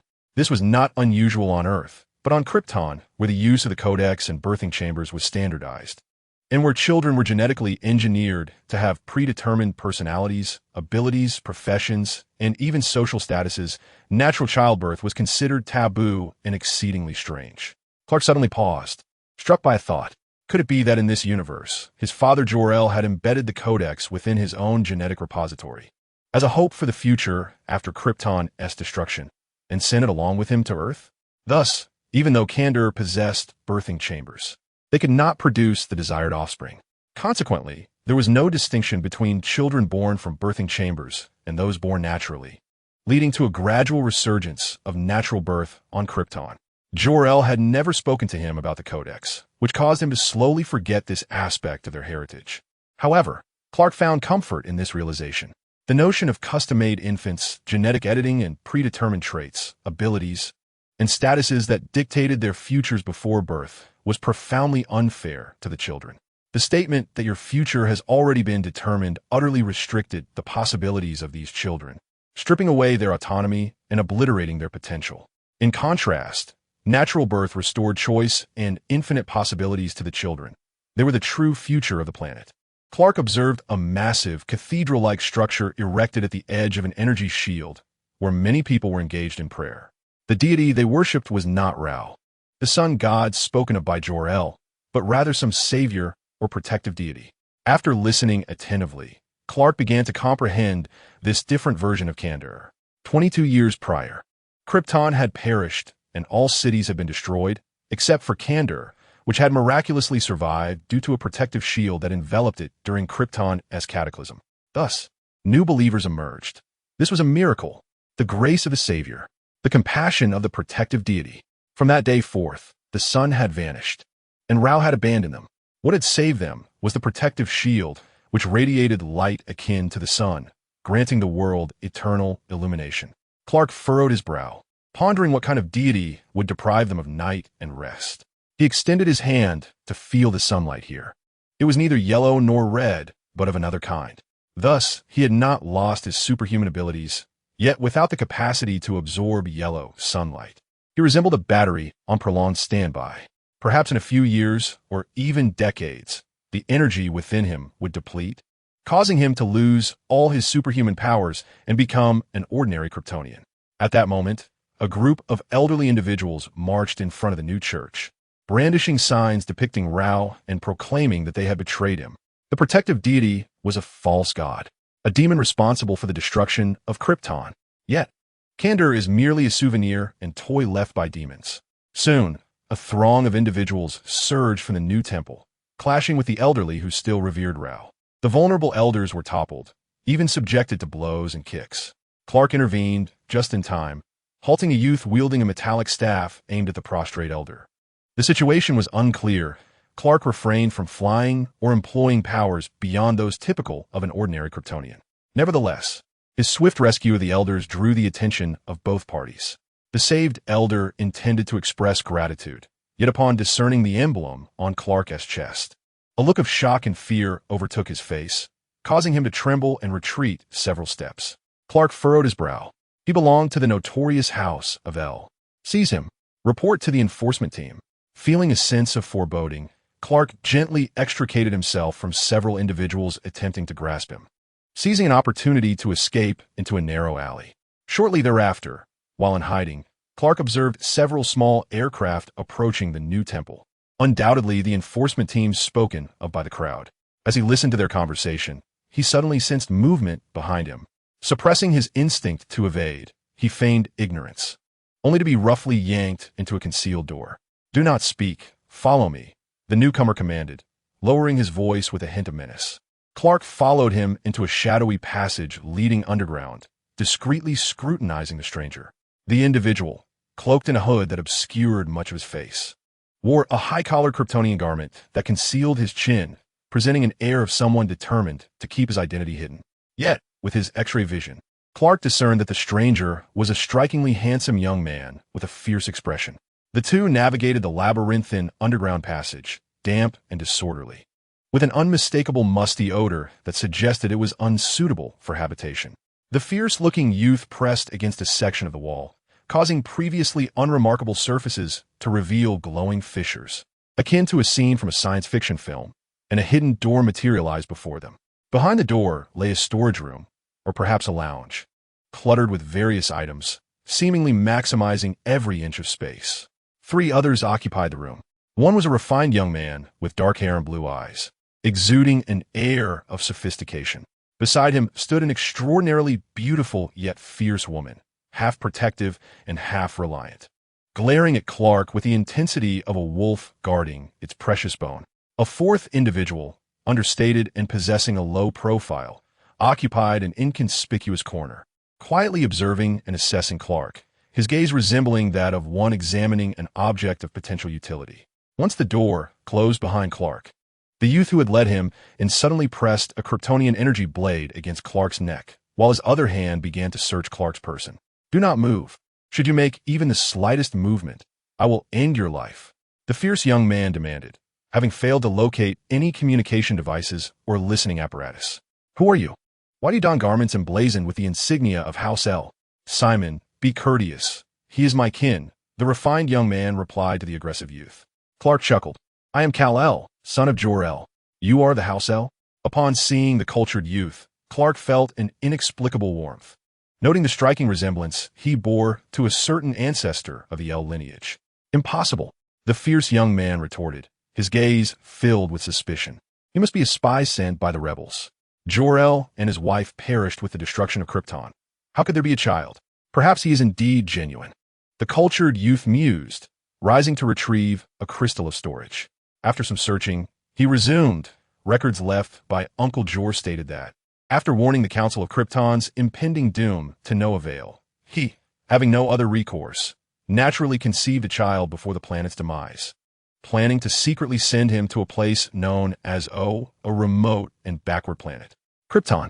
Earth is indeed quite remote and backward. My apologies. Yes, I hail from Earth, having been unexpectedly transported here. I am Rag-El, by our family tree, your cousin, and currently the head of House L." The cultured youth accepted Clark's words, smiling as he introduced himself. The lady beside him, charmed by Rag's demeanor, offered Clark a smile as well. "Greetings, handsome. I am Ren-Zod, your cousin's fiancé. The city of Kandor is remarkable, fostering bonds between the L and Zod families." "Huh, Rag, Rennie, you are too trusting. Let's not forget how the rebels masqueraded as members of House Wesk, costing us dearly. For some reason, I find him to be quite endearing. The bloodline of House L informs me that he speaks the truth." Rag-El lowered the curved blade that had been poised at Clark's throat. The fierce youth scoffed, sheathing his energy sword, leaving only a hilt-like component at his waist. This was why Clark had not previously observed his weaponry. "Raymond Zod, you had better not be lying," the fierce young man warned, mimicking a throat-cutting gesture toward Clark. Proficient Wex, who had been silently observing from the corner, suddenly spoke. "The intuition of House Wesk tells me you will bring us immense benefits." Excellent. The three great houses of Krypton have gathered. The three noble families of Krypton were El, Zod, and Wex. Due to the Codex and the choices of birthing chambers, all members of House El were scholars and scientists, fervently dedicated to the pursuit of knowledge and the exploration of scientific truths. All members of House Zod were soldiers and warriors, inherently passionate about combat and yearning for war. And all members of House West were judges, politicians, and merchants, each embodying the family mantra of prioritizing profit above all else. Subsequently, the two parties exchanged information, and Clark finally grasped the current state of this world. Just as he had surmised, the destruction of Krypton had led to a complete reshuffling of power within Kandor. Witnessing the cataclysmic demise of Krypton, the solitary survivors of Kandor have been stripped of their homeworld, bereft of friends and family scattered across other cities. Their hearts are inundated with sorrow, fury, and despair, while trepidation and uncertainty about the future loom heavily over their spirits, leaving them on the precipice of madness and collapse. Some have sought solace in newfound faith, while others have directed their ire towards the three ruling families. The obliteration of Krypton rests squarely on their shoulders. They were entrusted with the protection of the people and the planet, yet they have betrayed that trust, failing to avert the impending catastrophe. They are unworthy of their positions of authority, their dominion over the populace, and their exploitation of the masses. The three families, having lost the people's trust, have been ousted from power. However, this upheaval is not without consequence, for Kandor has succumbed to extremism and radicalism in the wake of Krypton's destruction. The anguished citizens have branded the three families as the architects of Krypton's ruin, resorting to violence as they shatter the halls of Parliament and demolish the residences of the ruling elite in Kandor, those caught within the clutches of the people's wrath, including many elders from the council, face execution. Some have chosen to forsake their identities and live in hiding, while others have managed to escape, reduced from their lofty status to mere vermin, scurrying through the underbelly of Kandor. In the face of annihilation, the three families refuse to capitulate, covertly resisting the new government and rebelling against the nascent army, which they label as insurgents. This is the intricate predicament currently enveloping Kandor. The lines of right and wrong have blurred into an indistinguishable morass, yet both factions are entrenched in a deadly standoff, neither of which can claim absolute villainy. While the three families may bear culpability, it is not to the extent that warrants their total eradication, as many innocents, including children, remain untouched by the sins of their forebears. Conversely, while the new government may have its flaws, it embodies the will of the people and the aspirations for Kandor's future. Amidst this turmoil, a conflicted Clark rests in the quarters arranged for him by Lag. He discovers a listening device and shakes his head, understanding the vigilance that is warranted in such precarious times. Suddenly, a crackling sound pierces the air. From a compartment on his belt, Clark retrieves a communicator, a device Tony had tossed to him before he departed for the nuclear mission. With determination, he dismantles the listening device, reducing it to debris before activating the communicator. True to his resourceful nature, Tony manages to establish a connection across the vastness of space. ZZZ. Hello, Superman. ZZZ. Can you hear me? The signal is weak. Tony's voice faint and interspersed with static. ZZZ. It's been a day. Why haven't you returned? ZZZ. You aren't lost in the cosmos, are you? Clark responds, yes. I seem to be lost. ZZZ. Chapter 13. The third invention. 2. ZZZ. Hello, are you there? Superman, please respond. Tony's voice reverberates through the cosmos, echoing in Clark's ears. I'm here, I'm fine. I will find a way to return swiftly. Clark pondered Kandor's uncertainty. Excellent. You should know, your video of flying through the portal with a nuclear bomb has gone viral. If you don't return soon, the citizens of Metropolis will be parading in New York. Clark chuckled lightly, intending to respond, when a knock at the door interrupted him. Until next time, he murmured, swiftly closing the communicator. Outside stood his newly acquainted cousin, Rag-El. Hello, Carl. Ahem, I suppose you have discovered the listening device. Rag-El appeared somewhat embarrassed. You know our circumstances. We had to be cautious. It is not directed at you. I understand, Clark replied, suspecting that the listening device had been planted by that vicious dog, with Rag-El taking the blame. May I see your spatial transporter? Rag-El suddenly inquired, his typically composed demeanor revealing a hint of vulnerability and distraction. Perhaps we could utilize it to escape the confines of Kandor. You wish to leave Kandor City? Clark was taken aback, having assumed that the three prominent families sought to reclaim control over Candor. Observing Clark's reaction, Rag-El offered a wry smile, his face shadowed by melancholy. I do not blame those individuals. After all, the destruction of Krypton stemmed from the arrogance of the three families. The council obstinately disregarded your father's warnings and opposed the efforts made by Jor. Among the dissenters was Rag-El's own father. However, due to our mutual animosity, coexisting with the new government seems impossible. Rather than perpetuating a cycle of strife and mutual depletion, it may be wiser for one party to depart and seek solace elsewhere. Clark was moved by Rag-El's words. He approached and placed a comforting hand on Rag-El's shoulder, yet he could not acquiesce to his request. He could not entrust the transporter, which could facilitate a journey to Earth, to anyone, especially not to those who would become a legion of superpowered Kryptonians upon arrival. My transporter is malfunctioning, Clark stated, refraining from producing the device or discussing its repair, simply to convey his stance to Rag-El. Indeed, Rag-El understood and did not press further, instead offering a self-deprecating smile. Well, leaving Candor has always been a personal fantasy of mine. Even if I could leave, the Zod and Wex families would never abandon their homeland. Their attachment to Krypton and Candor is too profound. They would never accept exile. Moreover, the House of El would never forsake its allies in a bid for solitary survival. Rag-El glanced at Carl, who listened intently. For some inexplicable reason, looking into Carl's strikingly blue eyes, deeper than anyone else's, made him feel compelled to trust him and share more. Rag-El shook his head, dismissing his wandering thoughts. Yet, I fear that matters may worsen. I have attempted reconciliation, but the new government is unwilling to forgive the transgressions of the three families. And those from the three families refuse to pardon the insurgents for the slaughter of their kin. With each battle, hatred and misunderstanding grow more profound. It is a conundrum without resolution. Do you know what the energy shield enveloping Candor City is? Clark inquired, believing that this shield held greater significance than the internal conflicts. I know some things, yet there is much I do not, Rag-El replied. Subsequently, he led Clark to his laboratory. The room, though modest, was filled with advanced Kryptonian technology. Clark examined these items in awe. Look at you. Who would dare claim you are not of the House of El? Lag chuckled softly. He produced a storage crystal containing research data, projecting intricate and complex graphs and data into the air. Pointing to some of the data, he remarked, after extensive research, I have discovered that the energy shield enveloping Candor is not of Kryptonian origin, but rather derived from the technology of another planet. The erratic computational rules embedded within it cannot be deciphered using Kryptonian knowledge. Furthermore, this energy shield, which appears protective, actually confines Candor. My experiments have revealed that it obstructs all communication between Candor and the outside world. No one can leave, nor can they communicate externally. Candor is now a sealed prison. Clark nodded, recognizing the significance of Lag's findings, which aligned with his own thoughts. In truth, I harbor a conjecture, one I am uncertain about. Lag hesitated, then turned to retrieve a massive screw from a storage cabinet. Surely, Krypton must have screws? With a resounding thud, he placed it on the lab table.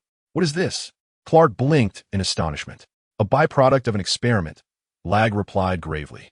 I have examined this screw. Curiously, its molecular structure exhibits no anomalies. In fact, when compared to a screw of normal size, I found its structure to be more coherent, conforming more closely to the documented standard data. Conversely, the normal size screw displayed minuscule discrepancies that one would hardly notice. My comparisons have consistently yielded the same result. Hence, I propose this hypothesis. If this enlarged screw is indeed the standard, could it not be inferred that the so-called normal screws, along with our entire city of Candor, might be the ones that are diminished? Upon concluding his statement, Lag grasped Clark's hand tightly, his gaze intense and fervent, as if desperately seeking validation for his absurd and audacious theory. He refrained from sharing this with those around him, fearing disbelief or, conversely, panic should they accept it. Diminished. Diminished? A shrunken Candor. In an instant, Clark comprehended everything. Indeed, this was a shrunken Candor. The very city that had been miniaturized and trapped within a bottle by the figure of Bernicia from the comics.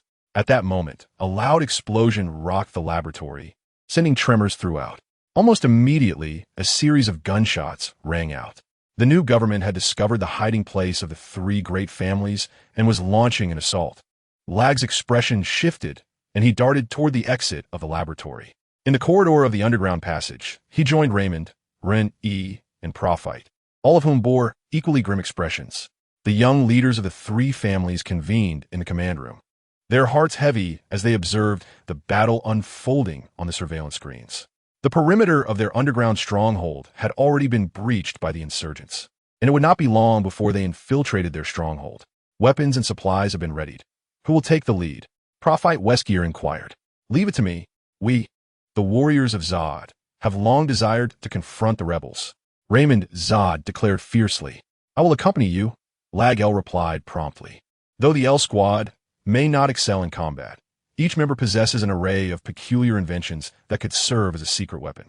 He then turned to his fiancée, gazing at her with tenderness and longing. Renee, the elderly and the children are in your care. Lead them to safety through the emergency exit. Should I fail to return, promise me that you will take care of yourself. Renee's sharp features softened as she stepped forward, embracing him fervently. I understand that you wish to protect me by asking me to evacuate them, but do not underestimate me. I am Zod. I shall heed your words this time, but there will be no next time. In exchange, you must promise to survive and return to me. As for the elderly and the children, you can rest assured. No one shall harm them while I stand guard. Raymond could no longer tolerate the display of affection between his sister and Lag. Enough.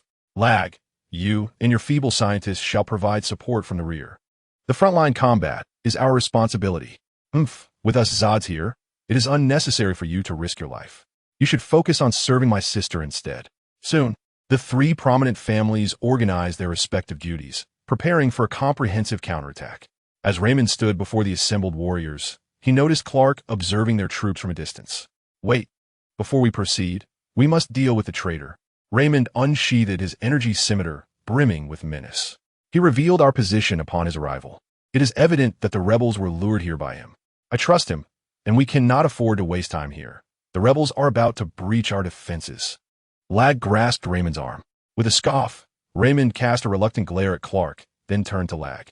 I hope your compassion does not lead to our demise. For the defense of Krypton, for Candor City, for the glory of the three families. Let the battle commence. Raymond shouted. The warriors of the three families echoed in unison. For Krypton, for Candor, for glory, let the battle commence. Simultaneously, Clark heard the distant cries of the government forces surrounding the area, also proclaiming, for Krypton, for Candor, for glory, let the battle commence. A surge of profound reflection engulfed Clark. Despite being of the same Kryptonian lineage and shouting the same battle cries, they were sworn enemies, eager to obliterate one another. Whom should he aid? The three families to which the L family belonged, or the new government that promised stability and a new order for Candor City? If he supported the three families and allowed them to regain control of Candor City, what would become of the new government and army chosen by the people? Conversely, if he sided with the new government, what fate awaited the innocent children and youths of the three families, who had no part in Krypton's destruction? Just then, the communicator buzzed again, interrupting his turmoil. Why did you suddenly turn off the communicator? Tony complained without reservation. Mr. Stark, what would you do if you found yourself caught between two warring factions, unsure of who was right or wrong? Tony responded, momentarily taken aback, then quickly grasped the situation. You got lost in space, and now you're embroiled in a war? Clark, forget it. I have witnessed countless wars devoid of right or wrong. Many who immerse themselves in conflict possess their own sense of justice, even sacrificing their lives for that conviction. Yet, it is a justice that serves only their own interests, not true righteousness. Such wars are inherently flawed and devoid of meaning. Therefore, there is no necessity for you to become embroiled in another's battle. As a former arms dealer, Tony possesses a profound understanding of the essence of war. Clark remained silent. This was not someone else's war. It was Candor City on Krypton. What if I wish for them to cease? Clark chuckled bitterly. Please, you are Superman. Eliminate both sides, subduing them until they comply. On the other side of the universe, Tony rolled his eyes at the frivolous suggestion, jesting without truly believing that Superman, unlike Captain America, would resort to such tyrannical measures. Clark chuckled softly, politely expressing his gratitude, which elicited Tony's astonishment at the thought of him actually doing such a thing. Then, with a mischievous grin, Clark abruptly shut off the communicator indifferent to Tony's ensuing anxiety and regret. Clark felt an immense sense of relief. Tony was right. Their conflict was indeed without purpose. If his instincts were correct, their true adversary was not the three great families, nor the new government, but Brainiac. He was Superman. After all, he would put an end to this farcical internal strife. Clark unleashed his powers without restraint, an indescribable force and divinity emanating from him. Superman's cape billowed dramatically, akin to a crimson tempest, as he swiftly arrived at the heart of the battlefield. He had no intention of truly attacking these individuals. He merely utilized his super speed to reach each warrior, confiscating every weapon, deflecting all bullets, and separating all those entwined in conflict. In mere minutes, the once fiercely battling warriors found themselves disarmed, neatly stacked into two distinct piles, unaware of Superman's presence and the unfolding situation. Both sides could only stare in disbelief at the weaponless figures before them. Yet, enmity breeds fierce animosity. Upon seeing their adversaries, the anger surged. Disregarding the absence of weapons or the bizarre turn of events, only the instinct to fight remained. Clark watched in exasperation. Sighing, he hoisted a massive metallic statue, toppled and overgrown with weeds from a nearby desolate area. He brought it down upon the ground not far away. The resounding crash and tremors, coupled with the swirling dust, succeeded in halting everyone in their tracks, leaving them astonished as they gazed upon Superman. Subsequently, Superman floated in mid-air, contemplating the two factions below, pondering how to alleviate the turmoil in Kandor City and persuade both sides to abandon their hatred in order to unite against a common foe. Rao is on high. It is Rao. Rao has returned. The divine messenger has descended. No longer divided by factions, they were a collective, indistinguishable in their prayers, embracing one another, tears streaming down their faces, kneeling to kiss the earth. This is a group of individuals who have lost their home planet, their future, their hope, their faith, and far too much for far too long. Clark, he is not a deity, nor does he relish being regarded as one. Yet, gazing at this assemblage of emotionally shattered souls, he finds himself unable to utter the words, "I am not." At that moment, Clark finally notices the statue he had cast aside. Ah, is that not the effigy of Rao, the sun god of Krypton? Has he inadvertently dug his own grave? Chapter 14. The third invention, 3. Amidst the throngs who pray, weep, and stir restlessly, a few individuals emerge. Several generals of the new army stand to the left, while the leaders of the three prominent families position themselves to the right, flanking Superman directly beneath him. Clark descends, his gaze falling upon the relatively composed leaders, and he breathes a sigh of relief. Compared to the average person, these distinguished individuals are likely to be more rational and skeptical. Surely they do not believe he is Rao, the generals of the new army. Beholding the powerful figure who not only possesses the ability to fly, but also exudes a divine aura, kneel on one knee and bow their heads in reverence, proclaiming, "Welcome, Lord Rao." Clark's lips twitch in irritation. "I am not Rao. My name is Kal-El, son of Jor-El." Jor? The one who received divine warnings and was the sole prophet to foresee Krypton's doom? The eldest general of the new army assumes a posture of prayer. Indeed, the gods have not forsaken us. Though the prophet may have failed, the divine has sent us a messenger. The group bows once more, exclaiming, "Welcome, esteemed messenger of the divine." Clark, now exasperated, replies, "I'm also not a messenger. My father is not a prophet. You are far too modest." The old general, a devout follower of Rao, produces a copy of the Covenant of Rao's Light he carries with him and fervently recites, "Rao is the God who created all, granting the world light and hope, bestowing life and strength upon Krypton. He soars through the heavens, unyielding and mighty, capable of shaking mountains and stirring the earth. Although you do not wield the powers of ice and fire, you can indeed soar through the skies, invincible and formidable. If you're not Rao, then you are surely a divine messenger endowed with strength by Rao." Clark ponders this in silence. If not absolutely necessary, it would be wise to refrain from using his freezing breath and heat vision. Otherwise, it may become difficult to clarify matters. All myths possess a kernel of truth. Perhaps the sun of Krypton once shone yellow, and in those ancient times, the Kryptonians possessed abilities akin to those of Superman. However, as the Kryptonian sun rapidly decayed into a red sun, the Kryptonians lost their divine-like powers, while the ancient Superman, who had drawn strength from the sun, was immortalized in the form of the sun god. Over millennia of evolution, this became the faith of the Kryptonians, Ra. Clark sighs with this realization. The labels of Ra and divine messenger become increasingly difficult to shed. He turns his gaze toward the three prominent families, who have always been more familiar with him, harboring a glimmer of hope that they possess greater insight than the lower-ranking generals of the new army. Upon meeting Clark's gaze, Lag and Prophet immediately kneel on one knee, bowing their heads in reverence. "We pay our respects, esteemed messenger." With his head lowered, Rag's gaze burned intensely with excitement.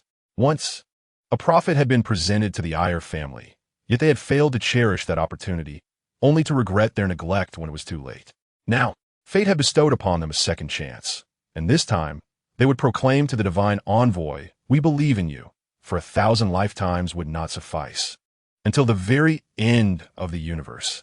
I knew from the very first moment I laid eyes upon the divine messenger that he was extraordinary. My instinct told me he would bring us immense hope. In a hushed tone, Wicks leaned in to whisper to Rag. He could recall the words of Clark, who had remarked that it was not hope they sought, but rather profit. Subsequently, Prophet cast a warning glance at the only remaining standing figure, Raymond. Clark immediately felt a surge of anticipation. Raymond had always harbored a dislike for him and surely would not be swayed by superhuman power, would he? However, Raymond was oblivious to their expressions, lost in a reverie of recent memories. He vaguely recalled the moment during battle when he saw the bullet aimed at his heart, believing his life was about to end. His tenure as a warrior of Zod was drawing to a close, and then a rush of red and blue swept past, and the bullet disappeared. He had survived. It was Kal-El, the very person he had long regarded with suspicion, who had saved him. He felt as if his life had been divided into two halves. One as a soldier of the three great families, who had perished in the decisive battle against the new army, and the other, who continued to live for Clark. Observing the sole rational figure, Raymond found solace. At least this fierce-eyed werewolf remained steadfast in his convictions. At that moment, Raymond moved, stepping towards Clark, gazing upon the other's flawless visage.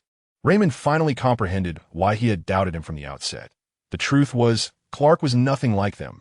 Carl, a natural-born Kryptonian, possessed a beauty that surpassed even genetically optimized Kryptonians. Handsome and beautiful, exuding an air of regal sanctity when solemn, yet radiating warmth akin to the sun when he smiled.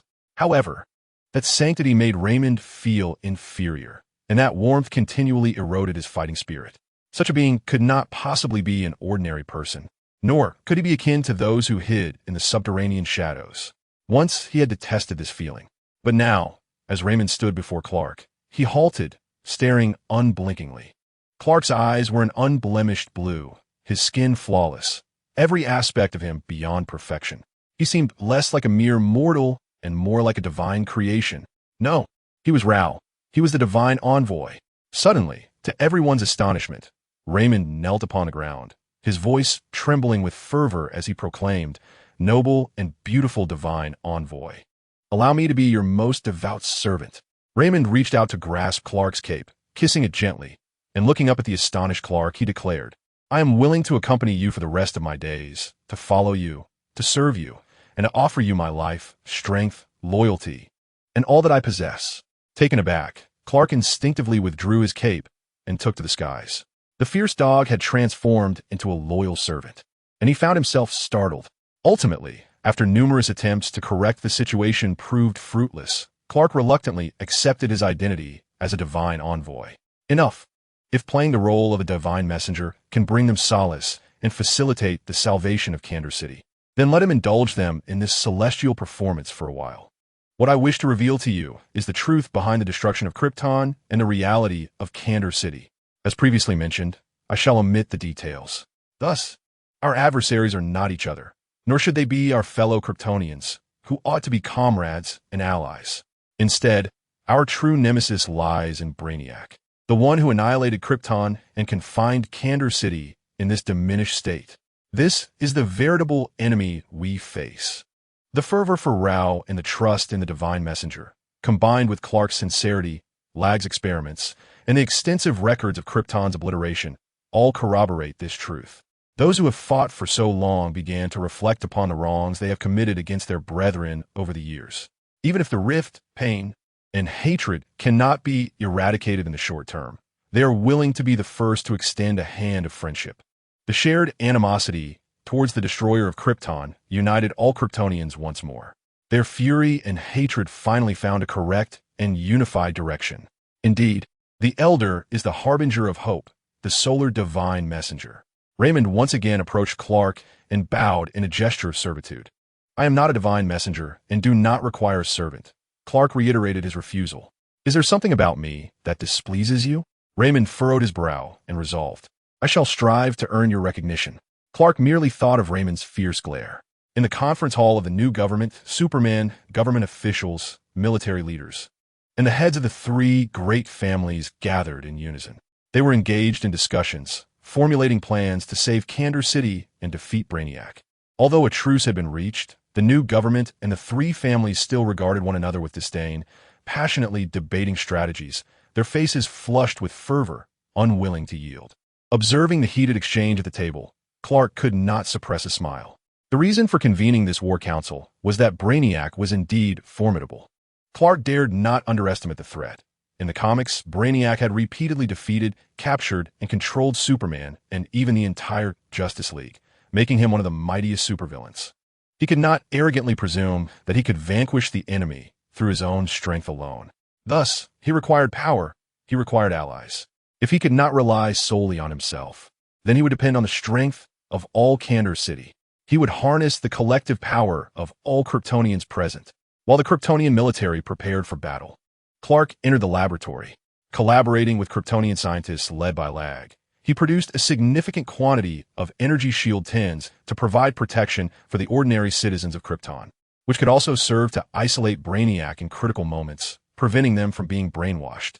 Subsequently, Clark devised a device utilizing simulated mental wave fluctuations, known as the Mind Recovery Device, as a precaution.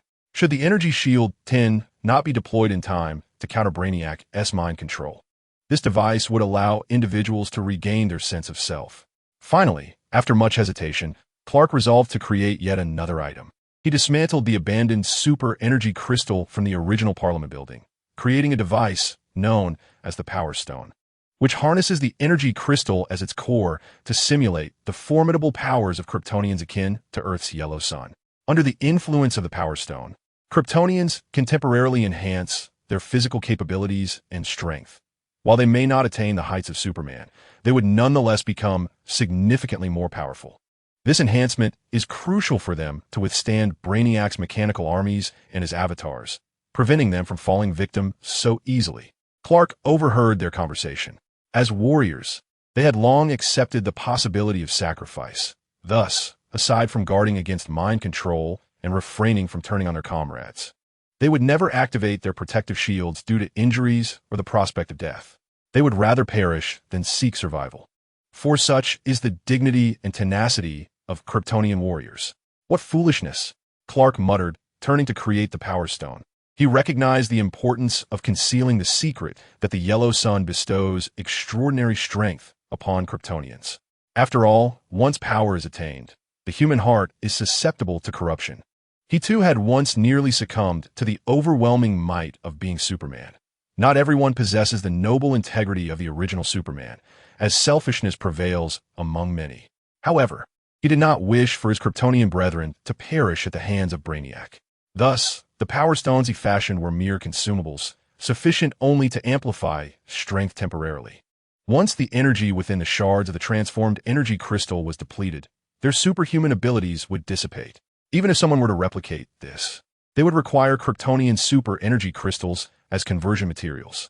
With Krypton's destruction, only this fragment remained in the council chamber of Kandor. Even if someone were to uncover the secret of the yellow sun, given the Kryptonian tendency to remain close to family and their home planet, it is unlikely that anyone would embark on a lengthy journey to Earth merely to bask in its sunlight. Even if someone did arrive on Earth, fixated on power with malicious intent, he, the strongest Superman who had absorbed 2 decades more of yellow sun energy than any other Kryptonian, would vow to protect the Earth with his life. No one would dare oppress his beloved planet. Nevertheless, Clark's concerns would not manifest in the immediate future. The Kryptonians had become frenzied. Those who received the Power Stones were overwhelmed with excitement, clutching the energy crystals as if on the verge of tears. Some even revered the stones, bowing in solemn devotion. For them, the Power Stones were not merely conduits to power, but gifts from the divine, bestowed by their gods. Was the crystal in their hands merely a stone? Certainly not. It was a vessel of the divine, containing the power of Ra. Clark, as long as you are happy, do as you please. I shall take my leave.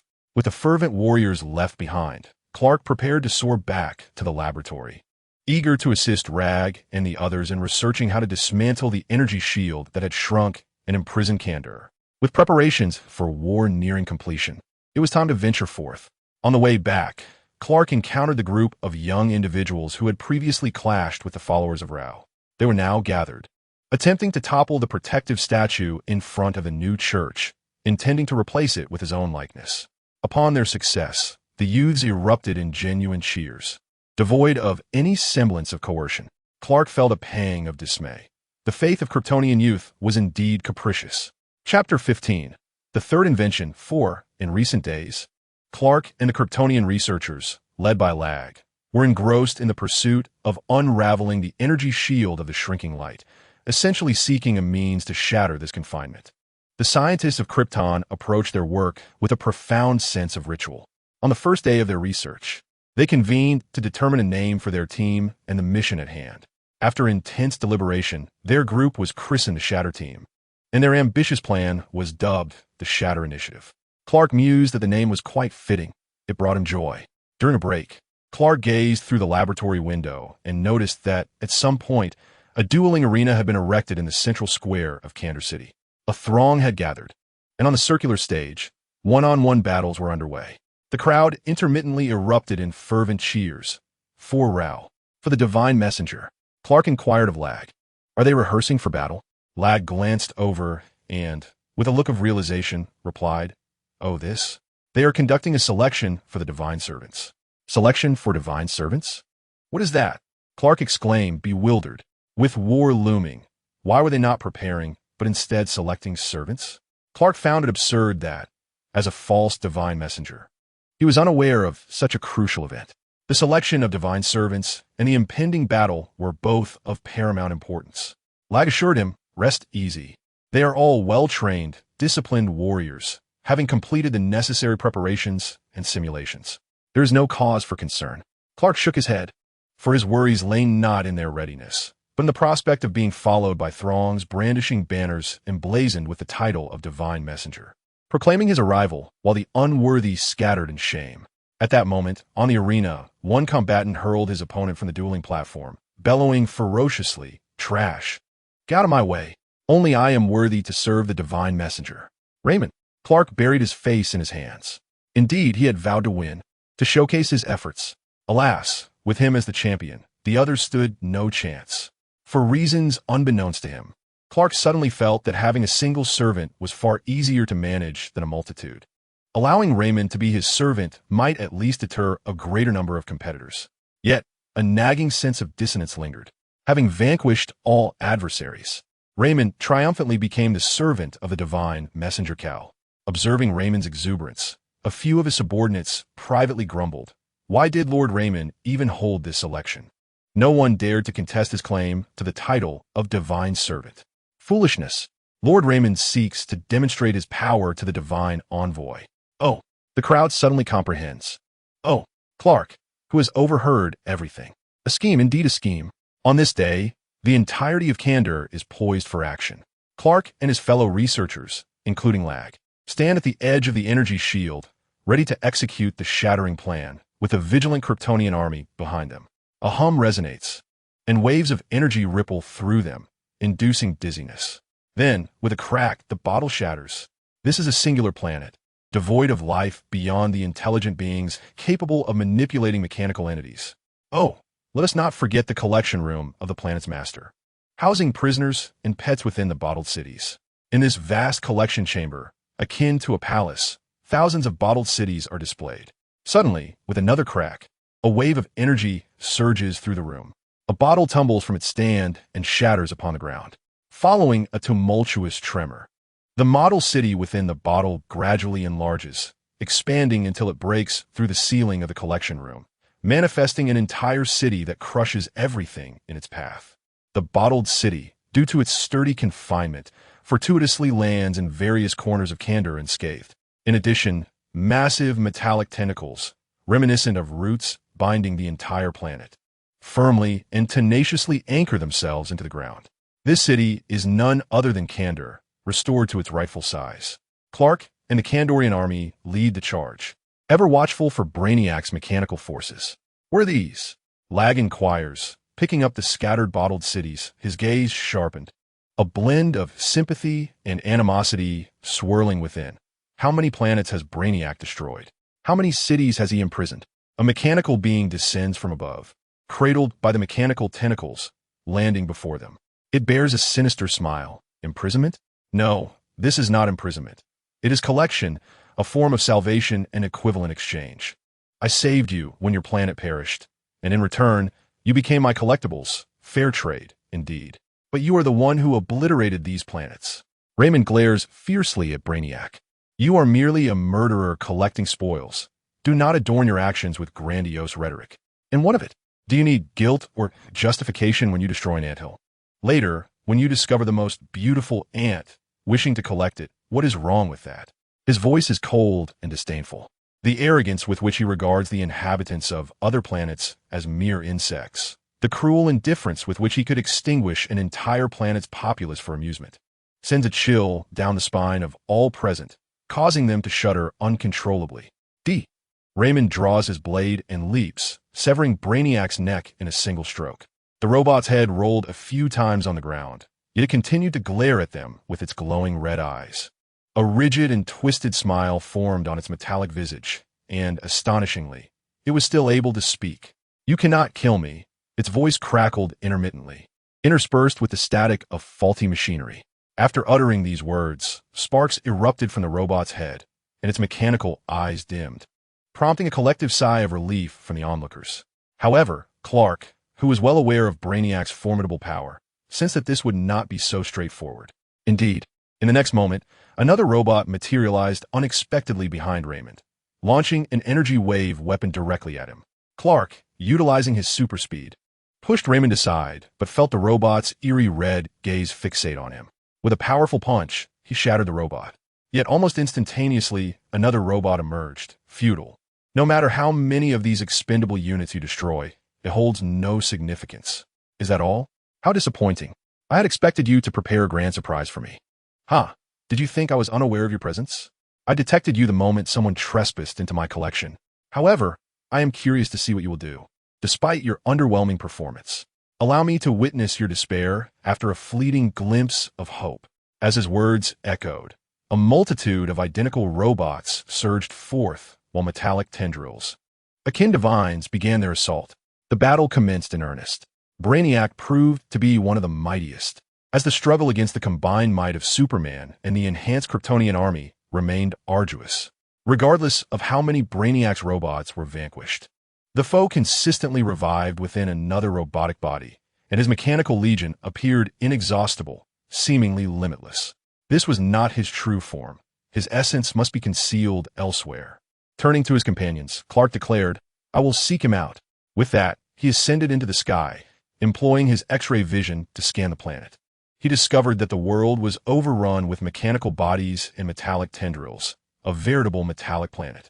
Meanwhile, Rag, gazing at the recently retrieved Bottle City, experienced a sudden epiphany. Perhaps we can summon additional reinforcements. He conveyed to the nearby scientific team, gather all the Bottle Cities, then disperse them to sufficiently distant locations to release them. Initiate the Shattered Bottle Project. Let all of Brainiac's enemies come to seek vengeance. Understood. The scientific team's eyes gleamed with determination as they swiftly commenced their task. In the face of the relentless and tireless mechanical army, the Kryptonian warriors began to exhibit signs of fatigue, gradually finding themselves at a disadvantage, with injuries mounting amongst their ranks. Just then, a diverse array of extraterrestrial beings surged in from all directions, howling in various languages, their claws outstretched as they lunged at the mechanical forces. though the words were unintelligible. The hatred etched on their faces and their unified cries of Brainiac made it clear that these individuals were the inhabitants of various planets, all of whom had suffered the destruction of their home worlds and imprisonment within bottles by Brainiac. The mechanical army dwindled at a visibly rapid pace, as colossal tentacles were continuously severed, tipping the scales of victory in their favor. Superman discovered a gargantuan, skull-like spaceship and finally located Brainiac, who was concealed within. Peering through his X-ray vision, Clark observed that Brainiac possessed green skin, yet his body was interwoven with metal, chips, and transmission lines.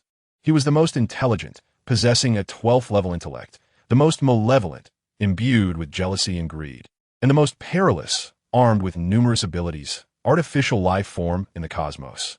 Superman warily regarded Brainiac, noting the several data transmission tubes connected to his head, surmising that he utilized these conduits to replicate his consciousness across various automatons.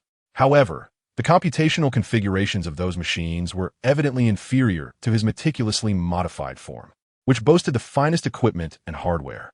Clark unceremoniously unleashed a heat vision blast, aiming to penetrate what was unmistakably the core processor within Brainiac's head. Yet, true to his formidable reputation, Brainiac withstood the assault, leaving Superman's efforts futile. Detaching from the transmission tubes, Brainiac regarded Superman with an impassive demeanor, remarking, "You are quite fascinating. I have been awaiting your arrival." Clark cautiously stepped back, uncertain of Brainiac's ulterior motives. In the next instant, a powerful surge of electricity coursed through the ground beneath him, so potent that even Superman convulsed and collapsed. Brainiac approached, brimming with self-satisfaction, seemingly relishing the sight of the incapacitated hero. Suddenly, Clark seized Brainiac by the throat and hurled him to the ground. Despite exerting tremendous strength to hold Brainiac down, he discovered that while he could restrain him, he could not breach his defenses. Superman cycled through his abilities, laser vision, super strength, freezing breath, yet none could effectively dismantle the enigmatic material of Brainiac's body. Furrowing his brow in contemplation, Clark pondered how to dismantle this advanced artificial intelligence without resorting to brute force. After all, it was merely a humanoid computer. As a highly advanced individual equipped with the technologies of both Krypton and Earth, surely he could dismantle a mere machine. Impossible. I find you increasingly intriguing. Brainiac, seemingly unfazed by his immobilization, gazed at Clark with keen interest. Your abilities are quite remarkable. What exactly are you? Just an ordinary Kryptonian, Clark retorted, delivering a punch to Brainiac and attempting to access the wiring on his head. Ordinary? No, you are anything but. You have thwarted my diminutive ray and managed to bring me down. You are the first to achieve such a feat. I desire your power. What? Clark gasped, only to realize in the next moment that Brainiac had effortlessly extricated himself from his grasp. It had all been a ruse. The true intent was revealed as tentacles shot up from the ground, ensnaring Clark's limbs. Before he could break free, the ground and walls morphed, closing in on him like a Venus flytrap capturing its prey. The ground and walls formed a peculiar metallic chamber, within which countless connection wires entwined around Clark, seemingly siphoning his strength. A wave of drowsiness, akin to an overwhelming desire to succumb to slumber, washed over him. Alarm bells rang in his mind. Brainiac sought to replicate his abilities. Chapter 16. The Third Invention. 5. Clark resisted the encroaching lethargy, secretly gathering his strength.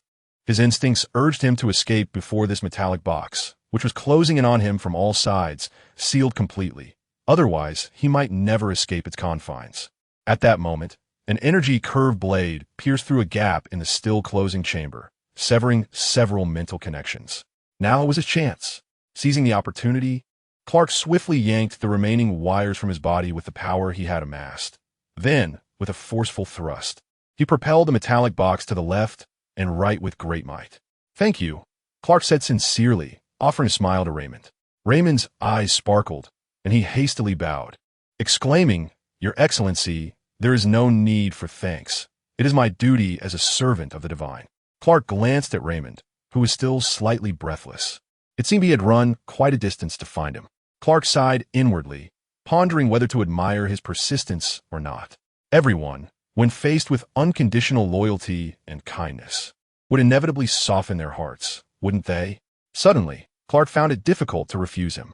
Yet, despite not correcting Raymond's title, Clark would never truly regard him as a servant. Perhaps he could gain a friend instead. Unaware of Clark's silent thoughts, Raymond's eyes gleamed even brighter, and he couldn't help but break into a grin, a foolish smile that belied his fierce appearance. Clark remained silent. It felt as though he were witnessing a fierce and handsome wolf transform into an Alaskan Malamute or a husky. Yet, Raymond did not seem entirely foolish. He maintained an air of reliability. Indeed, he resembled an Alaskan Malamute. What was he thinking at such a critical moment? Clark shook his head, stretched his limbs, and turned his gaze toward Bleeniac. The latter regarded Superman as though he were a most intriguing object, somewhat surprised that his hypnosis had been disrupted, yet still exuding arrogance. He stood confidently, leisurely awaiting the conclusion of their exchange. Clark was unfazed by his adversary's disdain. On the contrary, he relished the prospect of delivering a sudden blow to Bleeniac, catching him off guard and sending him tumbling. Bleeniac was astonished once more, for Clark had not unleashed his full speed and strength before, leaving him with insufficient data. This was the shortcoming of intelligent beings, adept at analyzing existing information and crafting flawless plans based on it, yet lacking the audacity to make bold conjectures about the unknown. However, now he had gathered the data. The two combatants unleashed their full might, causing Bleeniac's skeletal ship to become riddled with damage. Soon, Brainiac realized that he was evenly matched with Superman, possessing equal physical strength, and in terms of other abilities, he wielded energy waves and electric shocks, while Superman countered with heat vision and frost breath. Even the opponent's sight and hearing were astonishingly acute. Initially, Brainiac was quite satisfied with the perfect body he had created, but suddenly felt an urge to continue enhancing it. The body he faced now was truly flawless. Desire, desire, desire. I must eliminate you. Brainiac's gaze fixated fiercely on Superman's form, his eyes reflecting a mix of apprehension, jealousy, and greed. Upon witnessing the immense power that Superman unleashed, Brainiac finally felt a sense of threat. He should retreat and return with his steel army and countless replicas, this time. He had underestimated his opponent and had not made the most thorough preparations, yet he was still coveting the opponent's perfect physique. His innate greed compelled him to remain fixated on Superman, unwilling to depart. Superman felt unnerved under the intense scrutiny for the cold.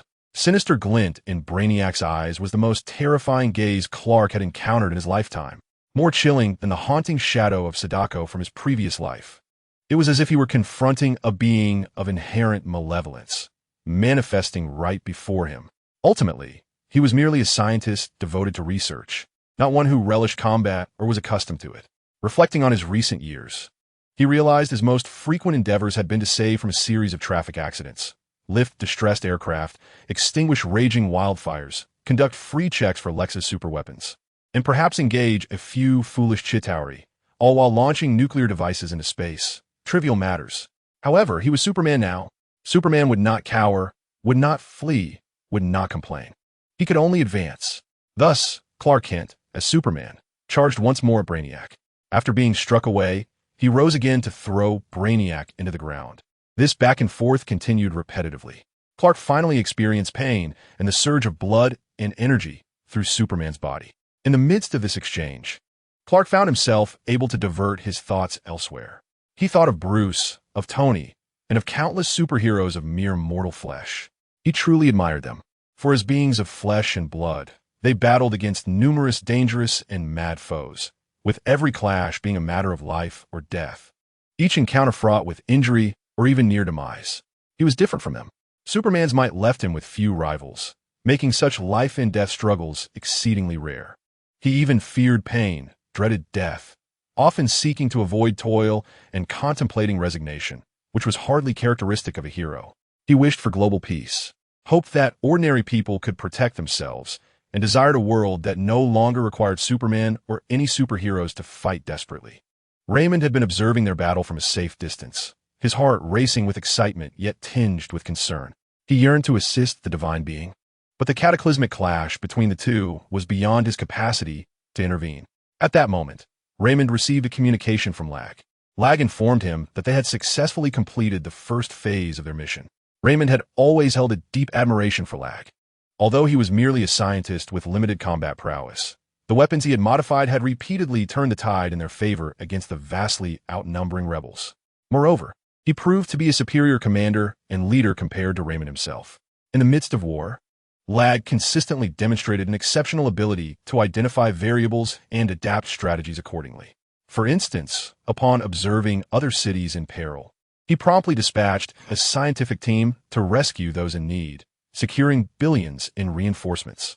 As people converged from all directions, it was as if a vast sea of humanity had emerged, rendering their once formidable mechanical army a mere shadow of its former self. Furthermore, Lag adeptly discerned the unique abilities of each individual and utilized them effectively, transforming the situation into a true display of comprehensive command rather than mere numerical superiority. Consequently, under Lag's leadership, they accomplished the first phase of their mission in record time, completely annihilating all mechanical entities and transmission lines, thereby preventing Bleeniac from replicating his consciousness and transmitting it to the machines, effectively severing Bleeniac's replication capabilities. Initially, their plan had anticipated a lengthy timeline and far graver costs, along with significant risks of failure. Raymond exclaimed, "Great Lord of the Gods! Lag has declared the first phase complete. We are ready to proceed to the second phase." Clark smiled at this news. Lag was indeed remarkable. He could be entrusted with the people of Krypton without worry. With his mind unburdened, Clark retrieved a black, shuttle-shaped cube and directly inserted it into the energy source of Bleeniac's spaceship. As Candor City had depleted its energy reserves, he was exceedingly cautious not to cause any damage during the ensuing battle. Utilizing the spaceship's energy, the black cube opened a space resembling a black hole, a phantom realm crafted by Kryptonian technology. Of course, this was not the original phantom space of Krypton, which still held General Zod and others captive. Was Bleeniac hoping for Zod's escape to be expedited? He even collaborated with the scientific team to reinforce the seals of the original phantom space, ensuring that no one could break free. He remained resolute against the narrative of Zod's legion invading Earth. Raymond Zod did not oppose this notion. Rather, it was Lag who proposed an alternative idea. Lag suggested shortening the sentences of Zod and his comrades, expressing a willingness to accept them upon their release. After all, with only Candor City remaining on Krypton, they were in desperate need of manpower and strength. Although Zod was known for his extreme methods, he was undeniably the most exceptional figure in the history of the Zod family, and his love for Krypton was beyond question. As for the potential threat of General Zod seizing power, Lag felt confident in his ability to manage the situation. Clark consented, and Raymond Zod breathed a quiet sigh of relief, casting a grateful glance at Lag. Clark once again recognized the remarkable talents of his distant cousin in the realms of management and politics. He pondered whether, with the construction goals for New Krypton's set, General Zod would truly be so bored as to invade Earth again. Should he dare to come, they would simply give him a thrashing before locking him away. To return to the main topic, the ethereal space before them was meticulously crafted for Brainiac, serving as a luxurious solitary prison expressly designed to contain him. It was not that they wished to spare his life. Rather, the foe's ability to replicate infinitely, coupled with his formidable intellect, ensured that he would not fail to preserve one or even multiple copies of himself in secret. To thwart any insurrection from these replicas, Brainiac had instituted an exceedingly rigid hierarchy among them. Prior to the demise of the primary Brainiac, the secondary and tertiary versions would forever remain subservient, never permitted to possess the same level of embodiment and power as their predecessor. Thus, should the original be slain, the hidden secondary would inevitably ascend, re-emerging as a new Brainiac, once again becoming the nightmare of countless planets. Within the gravitational pull of the phantom space, Brainiac found himself unable to escape and sought to transfer his consciousness, attempting to replicate himself within the mechanical army to salvage his corporeal form. However, he soon discovered that he could not connect with any mechanical entities. This time, Brainiac was truly alarmed. How could this be? How could you possibly vanquish my mechanical forces? He was unwilling to accept that he had fallen to a mere band of Kryptonian ants. We may not be able to, but the survivors of all the planets you annihilated certainly can, Clark declared, fixing him with a steady gaze. You have lost, not to me, nor to Krypton, but to the malevolence of your own deeds. Struggling, cursing, attacking, regardless of Brainiac's resentment, once ensnared by the phantom space, escape was impossible. It was a void akin to a black hole, devoid of anything, where time itself was frozen. When the news of victory arrived, the remnants of over 1,000 planets wept in unison, billions of individuals from diverse worlds and races lamenting together. Their tears mingled with laughter, a chaotic manifestation of joy. Yet no one cared, for all bore the same expression, the same sentiment. The vengeance for the devastation of their worlds had been exacted. The freedom from imprisonment had been attained, and a radiant future lay ahead. All past suffering had been laid to rest. They could finally bid farewell to deceased loved ones, lift their eyes to the azure sky, and feel the warmth of the liberating breeze. They no longer lived in constant dread. They began to anticipate the beauty of the rising sun that tomorrow would bring. They were truly alive.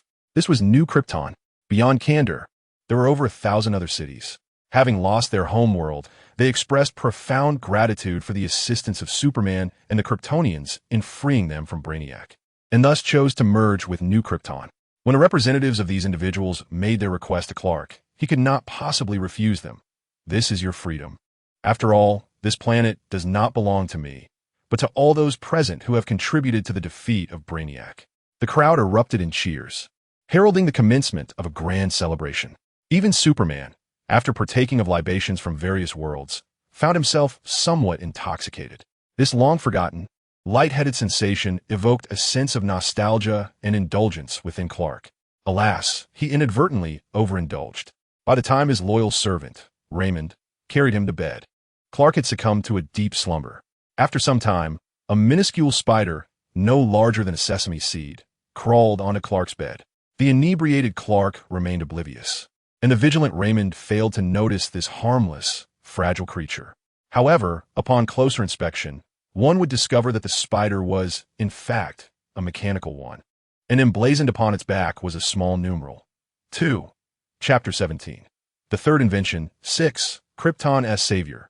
Lord Kal-El stands as the divine emissary and supreme leader. His ambition is to ascend as the ruler of the cosmos. The first step toward achieving this lofty aim is to possess a planet of formidable strength, his new Krypton. Today, he surveys his realm. Roads have been constructed between cities, bustling with activity. Individuals of diverse races are continuously arriving at a construction site, where a temple dedicated to Kal is being erected. Kal hovers above the temple, prompting the crowd to kneel in reverence. Hail, Lord Emissary. He hovers in midair, observing the magnificent temple that has risen in mere days and offers encouragement. Well done. The crowd hastily responds. Thank you, Lord Emissary. It is our honor to participate in the temple's construction. Satisfied, Kal nods and departs. Kal then arrived at Candor, the capital of New Krypton. At that moment, several generals and the heads of the 3 prominent families, along with mayors from other cities, gathered in unity. Following the establishment of New Krypton, they awaited the planetary classification review by the Galactic Alliance. The classification of planets is determined by the civilization level of their races, ranging from the 1st level to the 7th level. Primitive civilization, nascent civilization, lower middle civilization, upper middle civilization, advanced civilization, and super civilization. Only planets classified from the 3rd to the 6th levels may join the Cosmic Alliance. The 7th level, representing super civilizations, refers to those entities that exist only in myth and legend, not aliens like those from Asgard, mistakenly regarded as myths, nor beings like Superman, who are revered as demigods among mortals. They are, in the truest sense, gods from another dimension, seldom engaging in the affairs of other worlds and rarely manifesting in the realm of reality. The first tier of primitive civilizations and the second tier of elementary civilizations remain oblivious to the existence of other life-bearing planets, thus precluding their admission into the Interstellar Alliance. However, due to their inherent weakness, both tiers are safeguarded under the Interstellar Law for lesser civilizations, which stipulates that advanced planets cannot invade these inferior worlds.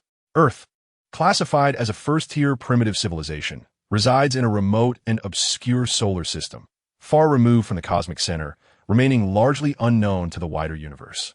Yet, in recent years, The discovery of weapons crafted from an infinite cosmic energy gem and the awakening of various extraordinary powers on Earth have rendered its classification increasingly ambiguous.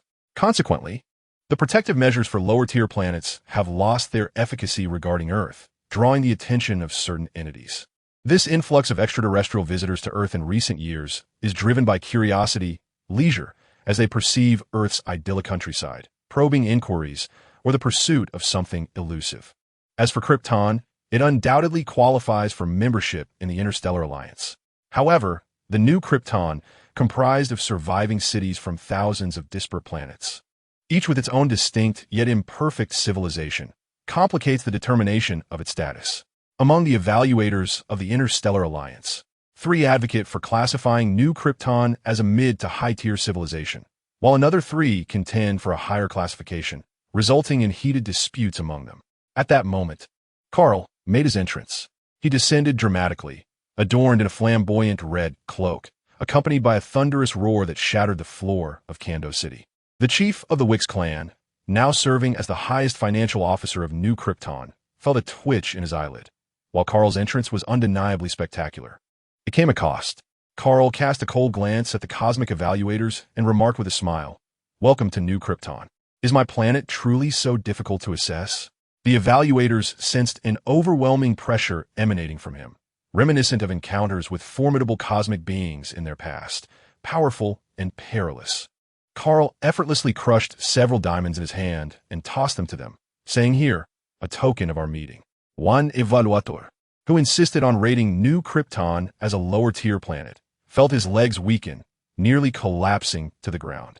The ability to effortlessly alter molecular structures signified a power on par with a cosmic overlord. This was a threat, a warning. Soon, the evaluators hastily assigned a classification to New Krypton, scrambling aboard their spacecraft to flee. Aboard the ship, one evaluator lamented, "Another cosmic overlord has emerged. He seems oddly familiar. Don't you think he resembles one of the myriad extraordinary beings that have recently surfaced on Earth?" Surely not. Even if Earth has birthed individuals with unique abilities, they cannot be compared to cosmic powers. I'm concerned about something. If the other 2 overlords become aware of his existence, they surely won't remain indifferent, will they? The cosmos may descend into chaos once more. As far as I know, those 2 are currently preoccupied. One is busy expanding their territory, while the other is quelling a rebellion on the planet Apocalypse, leaving no time to attend to this newcomer. Even amidst chaos, it matters not. The turmoil belongs to their own planet. As long as it does not jeopardize the collective interests of the Galactic Alliance, we may comfortably observe their conflicts from a distance. Silence. The purpose of the Galactic Alliance is equilibrium, not profit, a stern adjudicator admonished. The group promptly fell silent, and the spacecraft was enveloped in quietude. GLA noticed a subtle change in Carl in recent days. However, he did not oppose Carl's transformation. For a leader of a planet aspiring to cosmic supremacy, a degree of assertiveness is indeed essential. Moreover, they harbored ambitions. They aspired to elevate New Krypton into the most formidable planet in the universe, desiring for its inhabitants to possess ample status and rights amidst the stars. This aspiration also fueled their eagerness to join the Interstellar Alliance.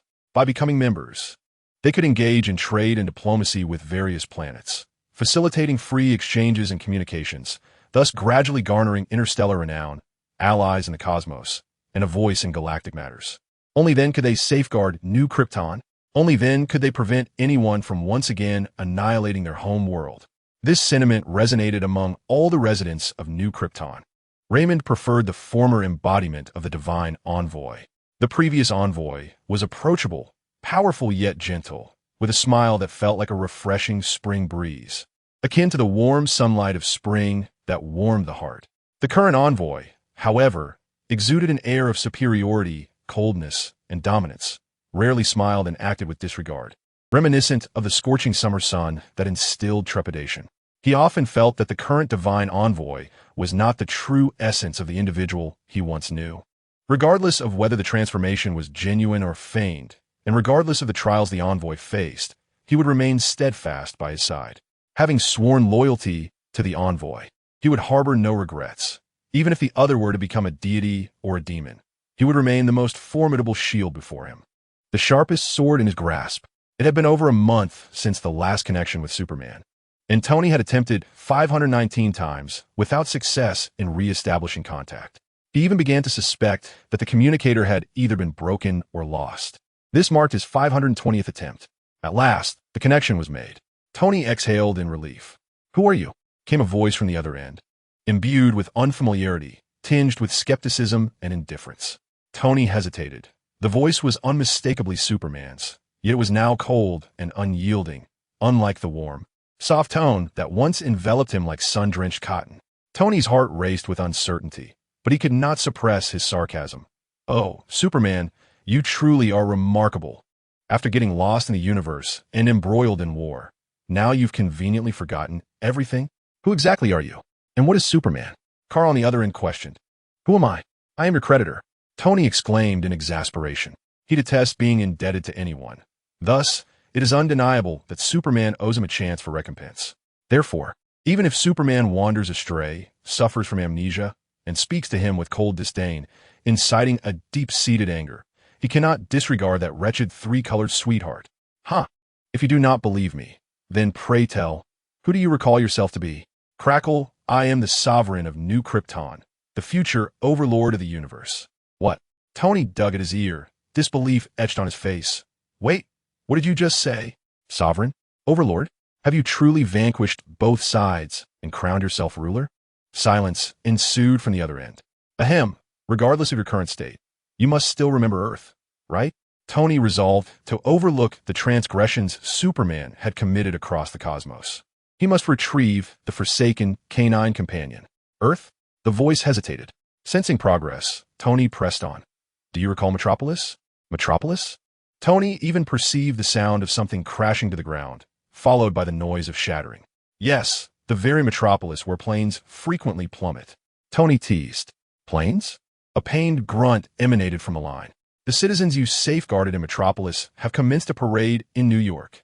There are even tents erected before Stark Tower, suggesting a long-term encampment. You must return and lead them away." Tony's frustration escalated, culminating in a shout. "My friend Clark resides in Metropolis. Had he not been sequestered in research, he would surely be here protesting, denouncing me for misplacing their Superman." Tony's tone was flippant, yet his eyes and expression betrayed a profound sense of guilt and remorse. "Clark? Clark Kent? Crackle, you know him?" "Indeed. As one of the finest individuals among those you protect in Metropolis, you certainly know Clark." Tony's unwarranted faith in his junior cost him the opportunity to uncover Superman's identity. Long after, he wished he could awaken his past self.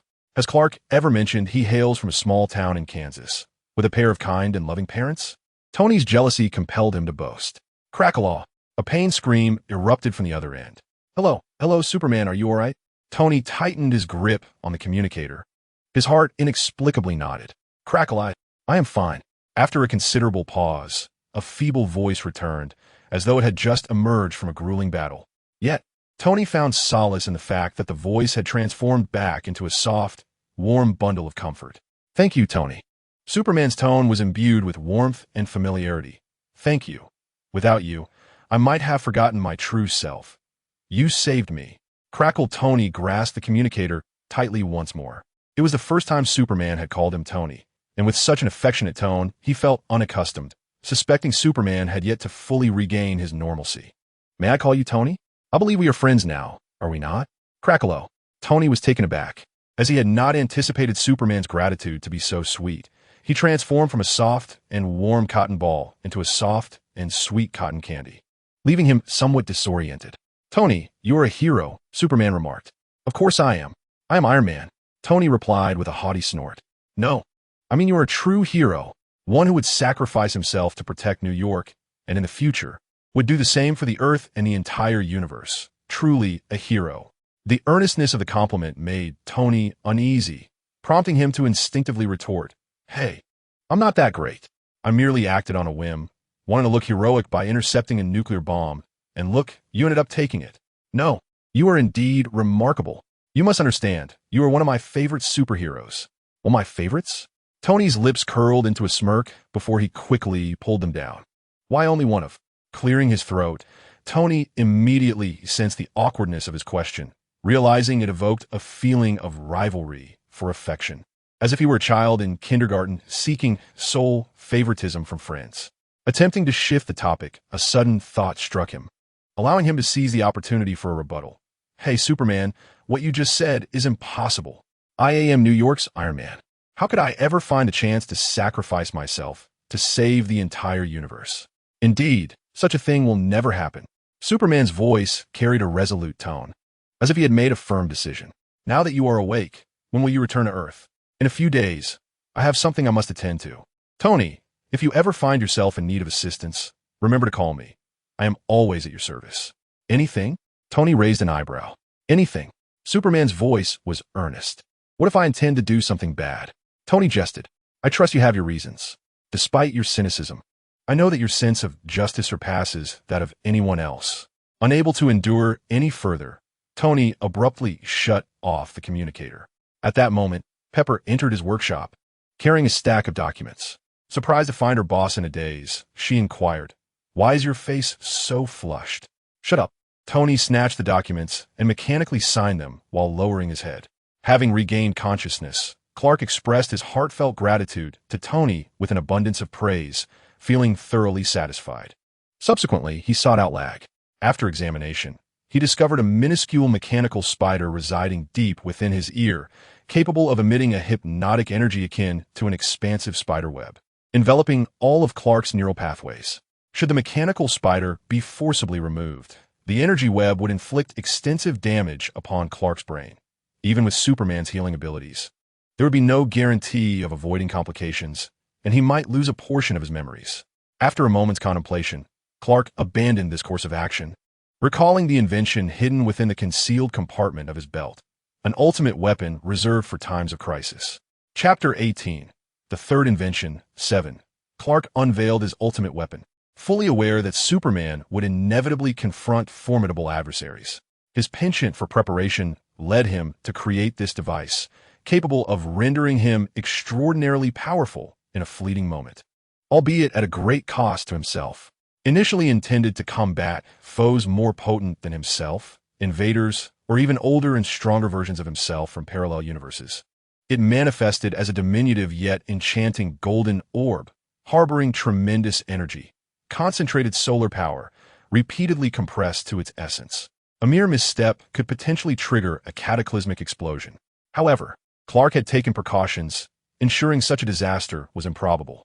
Thus, this orb functioned as a concentrated solar bomb. Once he had ensured that Raymond and Rag were a safe distance from the laboratory, Clark consumed the yellow solar bomb. Upon crushing the orb between his teeth, a searing wave of energy detonated within him, radiating through his limbs and bones. In mere seconds, it felt as though a bursting sun had ignited within his being, with exhilarating energy surging through every cell. Raymond, concerned for the divine envoy, did not stray far, instead positioning himself protectively at the laboratory entrance. Suddenly, a blinding golden light erupted, and he was hurled backward by a scorching shockwave, colliding forcefully with the wall. This luminous display imbued him with a sense of immense power. He sensed a transformation within himself. His vision sharpened, his hearing heightened, and his strength notably amplified. It seemed that a mere proximity to this energy would render him omnipotent. Yet, in the next instant, the overwhelming energy exceeded his body's capacity, sending his internal organs into a tumultuous agony, causing him to emit a muffled groan and expel a copious amount of blood. Wiping the blood from his mouth, he staggered several steps away from the laboratory, gnawed by concern for the divine envoy. If such residual energy could inflict injury and cause him to bleed, what fate awaited the envoy, who faced this power directly? No, he must have faith in the envoy. The envoy was different. The envoy was formidable. Clark emerged from the laboratory, embodying a state of overloading yet equilibrium. His skin ruptured under the pressure of energy, yet healed almost instantaneously, maintaining a dynamic balance. To Raymond, the divine envoy radiated a golden luminescence, with intricate and mystical golden patterns adorning his face and skin, appearing and healing in a mesmerizing cycle. Bathed in holy light and adorned with golden fissures, this new visage appeared even more sacred, resembling a true divine envoy. Raymond bowed his head in reverence, his fists clenched tighter. although the divine envoy was immensely powerful, capable of withstanding this overwhelming force. However, the recent experience of spitting blood led him to suspect that the body of the deity was on the brink of collapse. The energy had already transcended the internal organs, attempting to obliterate and escape the deity's corporeal form. Clark hurled a charred mechanical spider, ensnared in webs, towards Lag. At that moment, Lag, who had evidently not distanced himself sufficiently, was still reeling from the effects of the energy aftershocks, having bled as well. Although Brainiac 2 was damaged, it should still be operational. Leave it to me, Lag exclaimed with a grin. His interest in the sentient being piqued as he mentally devised strategies to train Brainiac 2 effectively. Clark felt an unprecedented surge of power coursing through him. He could sense the overloaded energy saturating every cell within him, on the verge of explosion. Suddenly, a pang of regret washed over him. He had not anticipated the excruciating pain that accompanied this power. In this moment, he resembled an energy reservoir on the brink of overflow. Overloaded. It was imperative to release this imminent excess energy for safety, was it not? Thus, he resolved to create a ruckus. Well, he was merely seeking an excuse. Ever since Tony had awakened him, numerous thoughts had crossed his mind. He recalled the film he had seen, depicting a future where half the universe would be reduced to ashes. If such a fate were to transpire, would his parents, friends, and his fellow beings from New Krypton also vanish? He pondered on the fact that even if he returned to the past to alter it, Tony would still meet his solitary demise.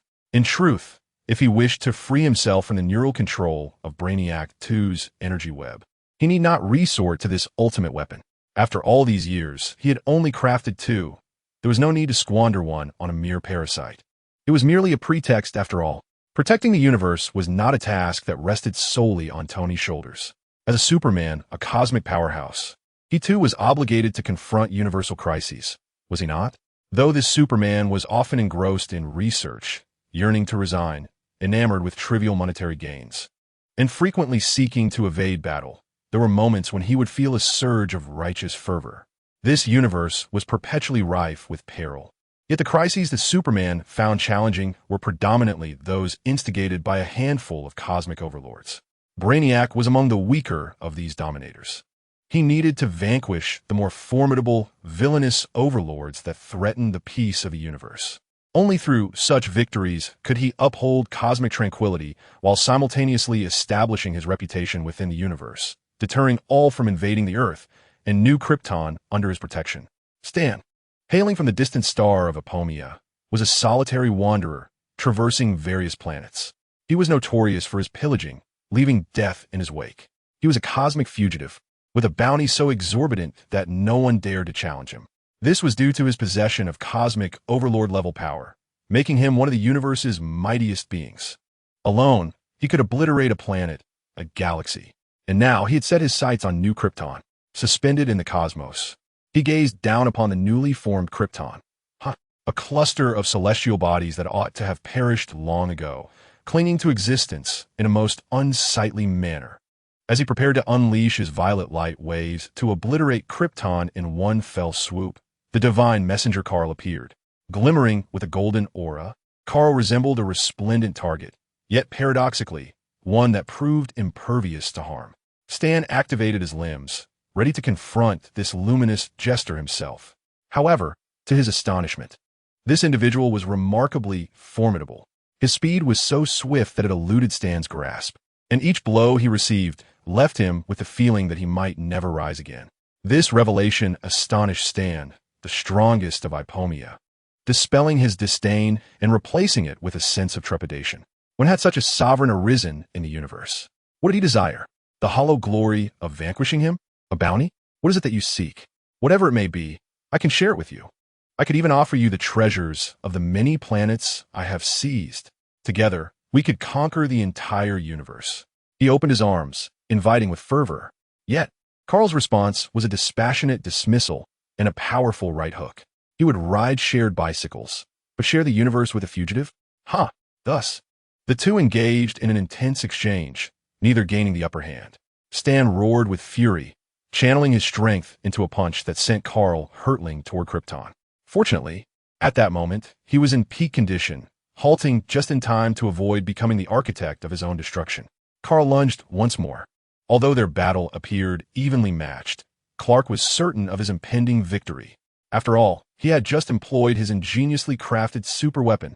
At that moment, he was extraordinarily powerful.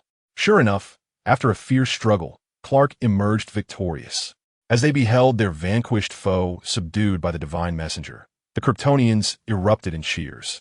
The divine messenger had effortlessly triumphed over the universe's mightiest tyrant. Indeed, the divine messenger must have been sent by the sun god Ra. Clark contemplated whether to eliminate Stan. In a universe rife with peril and uncertainty, death was an ever-present fear and reverence among the populace. Thus, one of the greatest beliefs in the cosmos was that of the goddess of death. Most mercenaries and many wanted criminals, steeped in slaughter and pillage, worshipped her. The goddess of death was a true mythological figure, capable of resurrecting her beloved followers at her whim. Ultimately, Clark produced a new solitary prison phantasm space. However, as he busied himself activating the phantasm space, a group surged forward, one of them delivering a lethal shot to Stan. Each shot found its mark, piercing through with the universe's most potent energy weapon, leaving no room for mercy. This group was his adversaries. The adversary may have devastated their planet, slain their beloved, or seized their most cherished treasure. Thus they have silently trailed behind him, waiting for the opportune moment to strike. Clark pondered, everything should be fine. He scrutinized layer by layer, confirming that the opponent was indeed lifeless. As for the goddess of death, she has many devotees who might be oblivious to his existence. Hence, it is unlikely that she would resurrect him. Oh, is that what you wish for, sweetheart? Clark felt a sudden stiffness, as if someone had whispered softly in his ear. A gentle murmur. He glanced around, but saw nothing. The failed toy indeed held no value for resurrection. The beguiling voice continued to echo in Clark's ear. What? You don't wish to thank me? Thank you? Clark blinked in surprise. Oh, your eyes are truly beautiful. I find myself liking you even more. Clark felt a delicate touch akin to nails brushing against his eyes, prompting him to turn his head away. How much death will you create?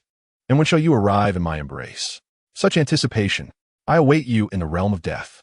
Clark offered a radiant smile, bathed in sunlight, and replied tenderly, I appreciate your favor, but I believe I have a long, arduous journey ahead, rendering me unable to keep our appointment. Surely, a being as beautiful and forgiving as you will understand? The goddess felt tempted. The eerie world of death rarely encountered such a vibrant creature, alive, beautiful, brimming with vitality, and with a hint of cunning. Alas, he was one of the pillars of this universe, and she could not recklessly disrupt its balance. Nor could she whimsically draw him into the realm of death. What a pity. Chapter 19. The third invention. 8. You are now the newly renowned sovereign of the universe. Rag remarked as he approached Clark, filled with admiration. And not just that. After today, everyone will know that you, effortlessly and barehanded, can vanquish one of the mightiest among the cosmic overlords, instilling fear across the entire universe. Wisp chuckled. Our new Krypton is destined for glory. Clark held no interest in being a cosmic overlord, but if it could aid in protecting Earth and safeguarding New Krypton, he would accept the role, considering it merely an additional responsibility.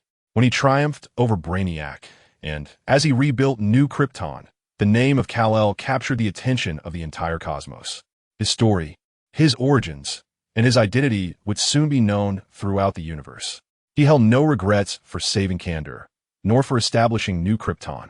However, the ensuing troubles had become an established reality. Thus, he might as well intensify his efforts to eliminate one of the strongest cosmic overlords, amplifying his deterrent presence.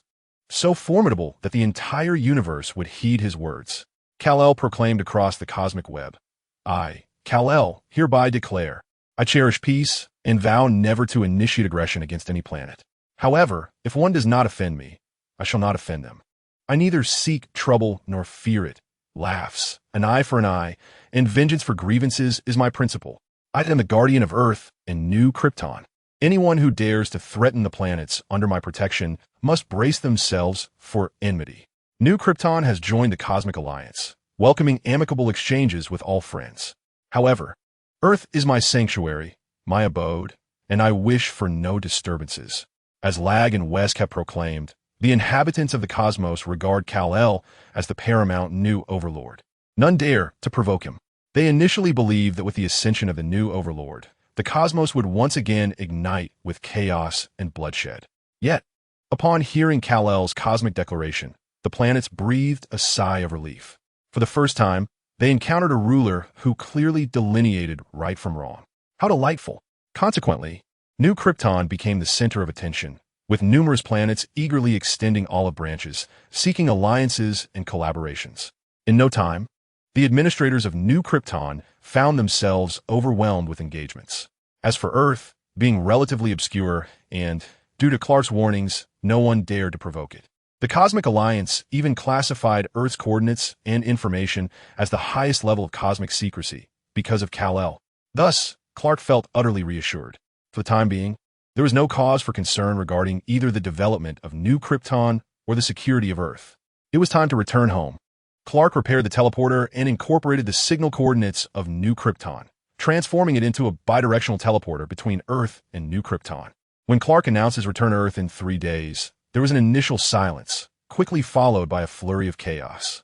Only after Clark repeatedly assured everyone that he would remain in contact and return annually, and could come back at any moment if needed, did they settle down somewhat. On the 3rd day before his departure, the former New Kryptonians, who had previously prided themselves on self-sufficiency, began flocking to their divine emissary for assistance at every opportunity. Divine emissary, someone has accidentally fallen into a ravine. It's too deep for us to rescue. Clark flew down, discovering that the ravine was merely a few meters deep. The distressed youth cried out in agony. Yet upon inspection, Clark found no fractures, only a bruise on his skin. Divine emissary, there has been a chain collision involving our flying vehicles. We need you. Clark looked over to see a group deliberating on how to make the accident appear more severe, and upon his arrival, they feigned injuries and moaned theatrically. Clark sighed, realizing that they were resorting to all manner of antics to keep him from leaving. Nonetheless, he had not departed unprepared. He had previously converted Brainiac's mechanical factory into a workshop for crafting healing bracelets and protective shields, and with the assistance of numerous intelligent machines. He had completed a substantial quantity of products days prior, enough to provide each of the ailing and elderly with a set. However, upon receiving the divine emissary's parting gifts, the New Kryptonians were not pleased. On the 2nd day before his departure, the newly arrived Kryptonians fervently experimented with bracelets and protective shields, striving to identify any vulnerabilities. Divine Messenger, we implore you. The youth, bloodied yet unable to suppress a radiant smile, sought assistance. What is it that you require of me? Clark replied, the corners of his mouth twitching, for this display of self-pity seemed utterly insincere. Magic. The shield cannot guard against advanced magic. After being ensnared by a spell, I lost my healing bracelet and crashed into a wall, bleeding profusely. Magic? Whose magic?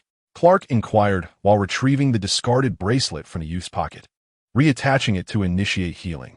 The young man paused before continuing. It was the Qilu aliens. Their magic is formidable. Kryptonians possess no magical defense. Today, I was the sole victim, but tomorrow it could be our entire planet. Divine Messenger, we cannot do without you. I apologize, but your Divine Messenger is equally devoid of magical defense. Clark entered the laboratory, commencing his study of magical defense apparatus. As previously mentioned, he favored preparation against potential adversities. Thus, upon becoming Superman and realizing his lack of magical defense, he had dedicated himself to researching this area. The protective shield originally had a threshold, nearly impenetrable on Earth, yet inadequate in the cosmos. It could only be regarded as a basic form of protection. Moreover, magic represented the lowest threshold for the shield, marking its Achilles heel. It was remarkable that these individuals had managed to uncover such flaws. Magic, in its essence, was exceedingly enigmatic. Although it possessed underlying patterns, it was excessively intricate and chaotic, resembling a form of alternative science that resisted being unraveled, both profound and proud. Consequently, his research had not yielded breakthroughs until now. However, circumstances had shifted. He was now equipped with new technology and the accumulated wisdom of countless civilizations and technologies on New Krypton, including races with magical defenses and various types of magical beings. Utilizing his super intellect, he rapidly and comprehensively surveyed diverse technological knowledge, resulting in a creative surge that birthed numerous complex and esoteric formulas. After a night of frenzied creation, disassembly, and recreation, he ultimately devised a remarkably effective magical defense device, a multifunctional, rechargeable universal magic immunity necklace, aptly termed the Magic Immunity Necklace. Clark believed this necklace to be the pinnacle of his inventions thus far. Truly a genius. This innovation resolved one of Superman's vulnerabilities, ensuring he would no longer fear magic as a Kryptonian offspring. The perilous tasks of combating magical influences, which had previously necessitated reliance on sheer willpower to overcome, would no longer concern him. He dared not gamble on his willpower being as formidable as the original Superman's. This was a triumph of science. Working through the night at Factory Number 2, Clark produced a batch of magic immunity necklaces, distributing them to all Kryptonian infants lacking magical defense. However, the Kryptonians receiving yet another parting gift did not exude joy. Rather, they radiated an air of despondency. The countdown to their final day at home had commenced. Upon stepping outside, Clark encountered a group of orphans clinging to him in tears. He had visited these orphans several times. Most of them are the children of warriors who sacrificed themselves during the battle against Brainiac. Although he had taken precautions before the war, some things are simply unavoidable. Don't go. Divine Messenger, please don't leave. The children wailed, their tear-streaked faces filled with attachment and reluctance towards Clark. Even a most steadfast heart could not resist the pleas of these pitiable children. This is utterly despicable, Clark seethed, for he had noticed the recent machinations of the leaders from New Krypton. Kneeling down, he embraced the children gently, saying, I promise I will return. Whenever you wish to see me, I shall come back immediately. How does that sound? Please do not cry. We do not want you to go, the orphans murmured, their large, glistening eyes wide with sorrow. Clark clasped his heart, overwhelmed by their emotional intensity. He continued, albeit with great difficulty, but that is my home, and I must return. Isn't New Krypton your home as well? The eldest child inquired. Indeed, New Krypton is also my home, and I hold you all dear. However, Earth is different. To put it simply, I belong to Earth. My heart resides there where my beloved family and friends are, in the environment I cherish and the life I desire. The children gazed at Clark with bewilderment, and he felt helpless. I am sorry, Divine Messenger. The eldest Kryptonian orphan suddenly bowed in apology, saying, we should not think only of ourselves. Please return to your family and friends. The other children looked confused, prompting him to sternly instruct them. We have lost our families, and it is painful and sorrowful. The Divine Messenger feels the same. We cannot hinder his return home. The children lowered their heads, ceasing their entreaties. With a sigh, Clark patted their heads gently, saying, Good children, who says you do not have family? You are each other's family, and I am your family too. I am your brother Cal. The Kryptonian orphans wept as they clung to Clark. Before departing, Clark cast a sidelong glance at Rag and the others, remarking, You truly are something. The others hastily retreated, pushing Rag to the forefront. Rag, with an expression of exasperation, managed a dry chuckle towards Clark. That was not my idea. Ahem, we too are reluctant to see you go. Moreover, we know this cannot alter your decision. So let us consider it a different kind of farewell ceremony. Clark scoffed lightly, then sighed, Take good care of those children. Fear not, they are the offspring of heroes. I will ensure their well-being. The Codex is with me. Why this sudden mention? It just came to mind, Clark replied, glancing at the children waving goodbye not far off, perhaps stirred by a sense of nostalgia. In truth, I knew it from our first encounter when I perused the memory crystals. However, the current New Krypton is flourishing, and natural-born Kryptonians are thriving. They no longer require the Codex. Let the children choose their own paths. Clark chuckled. New Krypton is entrusted to you. Rest assured, replied Rag with solemnity, a hint of reluctance flickering across his face. Do not forget to return. With a wave of his hand, Clark stepped into the portal. Farewell, New Krypton. Suddenly, a figure darted in just before the portal closed. Chapter 20, The Fourth Invention. 1. Upon returning to the Fortress of Solitude, Clark discovered a Raymond tumbling out from the soon-to-be closed transmission passage. Clark wished to shove him back inside. Raymond hastily bowed respectfully before the Lord of the Gods, appearing exceedingly obedient. Yet, when he lifted his head, the stubborn glint in his eyes and his unyielding resolve betrayed his compliance. Clark realized he could no longer drive him away. Kryptonians were perilous on Earth, both for themselves and others. He felt as if a mountain named Raymond, the troublemaker of Krypton, had suddenly settled upon his shoulders. What could he do? He had no choice but to assume the mantle of guardian. Just as Clark anticipated, Raymond clutched his ears in agony, his muscles tensed, veins popping. Yet he still remembered to maintain his composure before the Lord of the Gods. Stifling the scream that threatened to escape his lips, his mouth bleeding from the pressure of his bitten skin. Sighing, Clark acknowledged the truth. Earth was indeed dangerous for Kryptonians. Adult Kryptonians, suddenly exposed to the yellow sun, experienced an immediate enhancement of their hearing. No gradual acclimatization, no guiding presence. Billions of voices from Earth surged into their ears all at once. It felt as if countless individuals were shouting simultaneously, an uncontainable cacophony akin to swarms of bees invading one's mind, causing an unbearable torment that might drive one to self-destruction in search of relief. In such circumstances, the human spirit is easily shattered. Raymond, focus your attention. Concentrate on a single voice. Clark grasped Raymond's shoulders, soothingly urging, "Listen to me, concentrate on my voice." Amidst the clamor, Raymond latched onto the voice of the Lord of the Gods, as if a claustrophobic soul imprisoned in darkness had glimpsed light and salvation. As he honed in on Clark's voice, the maddening whispers around him dissipated, the world fell silent, and only the soothing words, like a gentle stream, caressed his frayed nerves. "Lord of the Gods, how did you overcome this challenge in your youth?" Raymond inquired, sipping the hot coffee that Clark had offered, astonished to find this remote planet's beverage surprisingly delightful. "I was only 7 then, and due to prior preparation, my experience with comics, I focused my hearing solely on my parents' voices. Later, once my abilities stabilized, I shifted my anchor to their heartbeats. Yes, they still beat steadily now, bringing a sense of comfort." Clark listened intently for a moment, his expression softening with tenderness. "Therefore, you must swiftly discover your own anchor."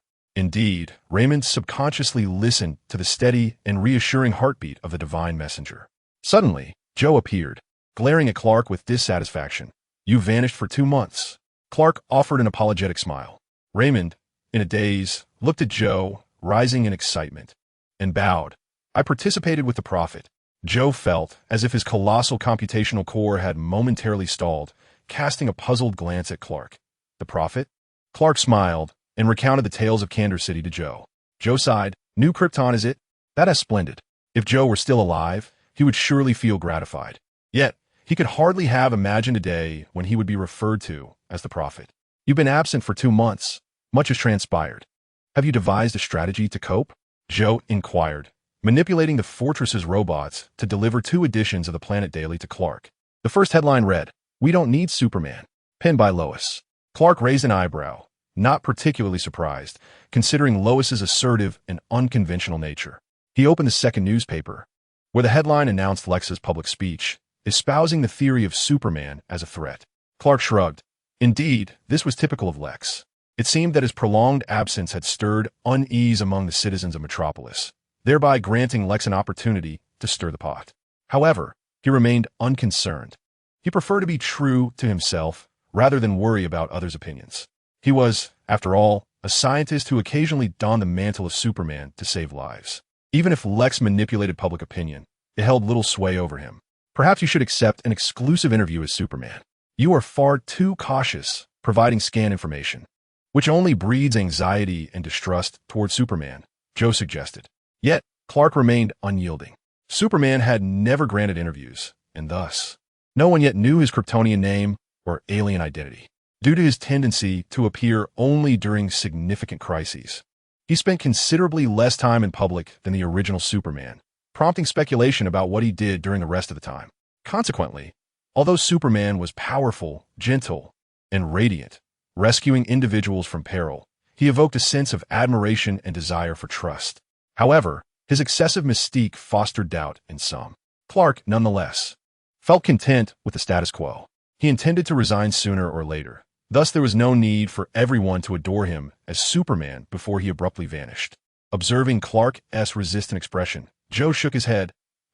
Forget it. Some lessons must be learned the hard way." Clark was troubled by how to maintain his alter ego. He could not allow anyone to discover that Clark was Superman. With both Clark and Superman having disappeared for 2 months, Their simultaneous reappearance would surely raise suspicions among those who were observant. After much contemplation, Clark decided to first allow Superman to return. Coincidentally, Tony and the citizens of Metropolis who had set up camp outside Stark Tower were likely growing impatient. As Superman descended from the heavens, radiant in the sunlight and smiling, Tony was lounging by the pool of his villa, basking in the warmth. Remarkably, he was alone, devoid of beautiful women and alcohol. Upon witnessing the extraordinarily handsome Superman alight before him, Tony felt an inexplicable jolt of surprise, instinctively covering his slightly protruding belly. The Avengers often jested about his midsection, yet he remained unfazed. He had openly conversed with Captain America, who boasted a perfect physique without a hint of discomfort. However, for reasons unknown, the mere thought of Superman seeing his belly ignited a sense of embarrassment within him. Could you not have announced your arrival beforehand? Tony summoned his Iron Man suit with a swift motion, donning it with ease. Glancing at the reflection of the dashing Iron Man in the pool, his spirits lifted at last. Are you truly donning the armor while nearly bare? Superman inquired with a straight face, barely containing his amusement. Aren't you cold or uncomfortable? Silence. Tony threatened, raising his repulsor. Superman promptly mimicked, zipping his lips. With a disdainful snort, Tony muttered, Indeed, appearances can be deceiving. Even the seemingly righteous harbor darkness within. Feigning ignorance to Tony's murmurs, Superman cheerfully announced, I'm back. Huh. Did you think I would say welcome back? Absolutely not. You've been gallivanting through the cosmos for 2 months. The citizens of Metropolis have taken refuge in Stark Tower. They even had a scuffle with the New Yorkers over who is the superior superhero. At this rate, in a few days, Metropolis and New York shall become sworn enemies. Superman, visibly dismayed, swiftly apologized on behalf of his misguided fans. My apologies. I shall return them at once. Oomph. Tony, satisfied, then inquired, What were you doing in the cosmos? Superman fell silent. Noticing his reticence, Tony's frustration flared, and an inexplicable pang of bitterness washed over him, prompting him to jest. What? After troubling me for so long in the cosmos, you don't intend to share anything with me? Not at all. It's just that the situation is rather complex, and I'm unsure how to articulate it, Superman quickly clarified. Seeing Tony narrow his eyes, seemingly genuinely upset, Superman flashed a sugary smile reminiscent of cotton candy. How could I keep anything from you? You are, after all, one of my favorite superheroes. Very well, speak. Tony's brows lifted, his excitement palpable. I inadvertently transported to a miniature city, where its inhabitants were embroiled in civil strife. Without omitting any details of his endeavors on New Krypton, Superman recounted his experiences to Tony without reservation. As Superman and Iron Man approached side by side, the citizens of Metropolis and New York were once again embroiled in a heated debate, poised to fight fiercely for their beloved superheroes. What did they ultimately witness? Superman and Iron Man soared through the skies, gracefully landing before Stark Tower, their camaraderie evident in their laughter and affectionate demeanor. Yet what of those fervent admirers? Tirelessly championing their idols? What purpose did it serve? The gathering dispersed. The idols had found solace in each other's company, leaving their fans to ponder the significance of their own fervor. It was time to retreat, to cleanse, and seek rest. Raymond had been left in the Arctic by Clark to acclimate to his newfound powers. Upon Clark's return, the adept student Raymond had begun to adjust to his super hearing and the sudden surge of strength. With a nod of approval, Clark presented him with a blue kryptonite stone. Upon contact, Raymond felt his abilities suppressed, reverting to the ordinary version of himself. In that moment, he comprehended the divine intent. The previous withholding of the stone was a deliberate act to prevent dependence on external tools. True safety lay in mastering his own powers. The foresight of the divine mentor was indeed remarkable. Raymond gazed at Clark with sparkling eyes, having completed his internal resolve. The divine mentor truly cared for him. Just as he was about to explain, Clark handed Raymond a pair of contact lenses. Upon wearing them, Raymond transformed into an entirely different persona. His once fierce appearance softened into a more refined visage. The divine mentor had gifted him yet another treasure. At that moment, Clark also donned the contact lenses in blue kryptonite, revealing the true Clark. He found himself enhanced. Realizing that 2 pieces of blue kryptonite were necessary to fully suppress Superman's abilities. Was it the stimulation from the yellow sun bomb? Had his strength threshold been elevated? Had he undergone an upgrade?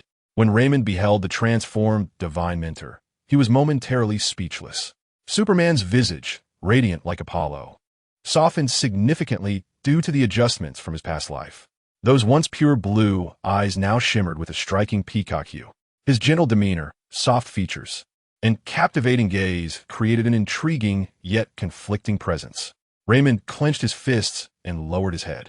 The original divine mentor was powerful, beautiful, and radiated a sacred majesty that commanded reverence. Even if the divine mentor had needs, it was their duty to submit to him, offering their entire beings in devotion. Yet now, the divine mentor evoked an overwhelming desire to approach him intimately. No, how could he entertain such blasphemous thoughts?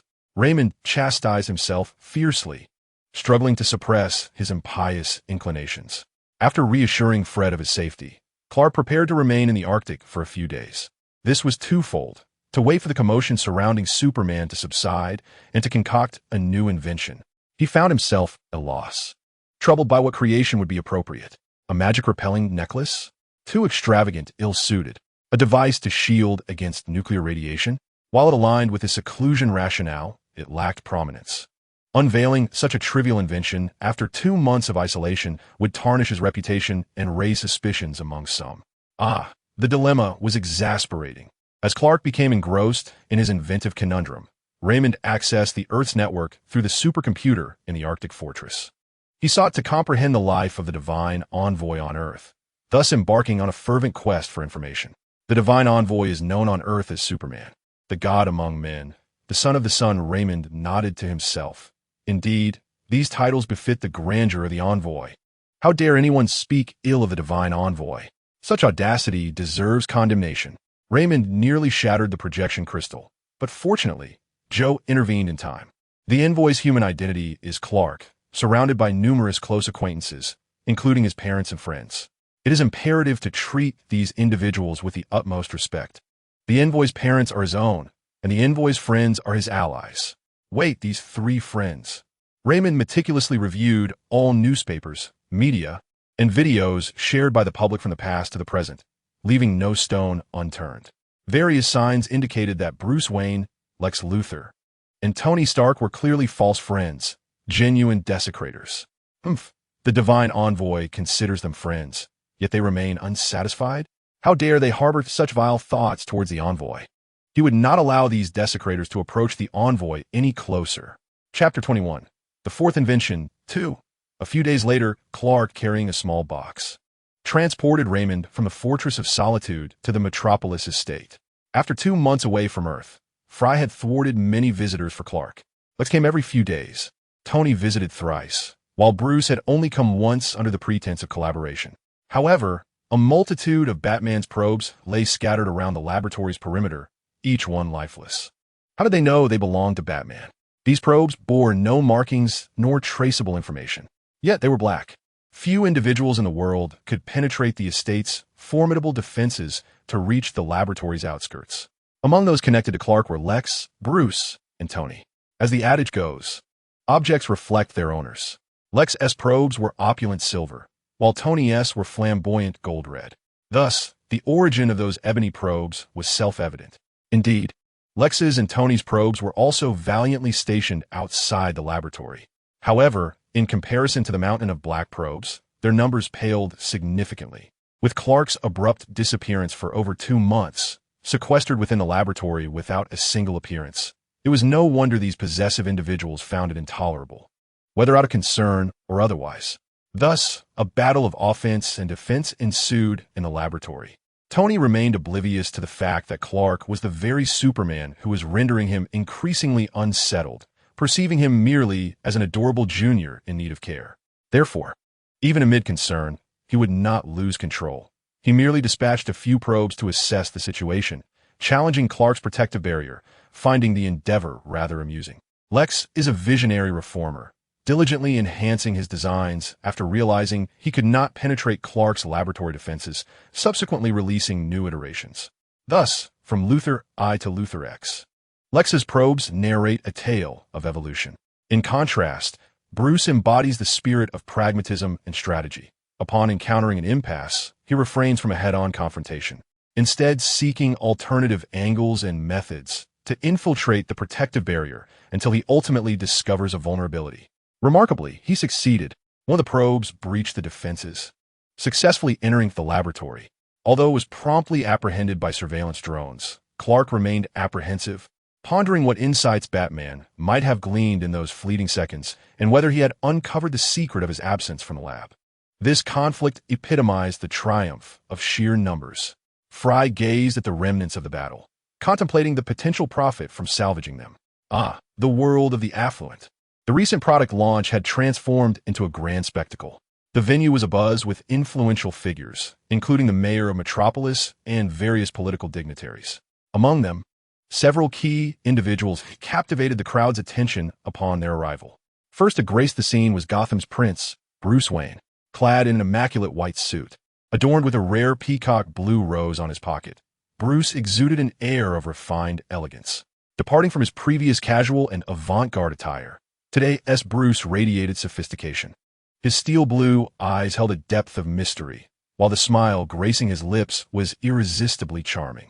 This transformed Bruce, more alluring than ever, rendered onlookers unable to divert their gaze, drawing fervent attention from socialites and gentlemen alike.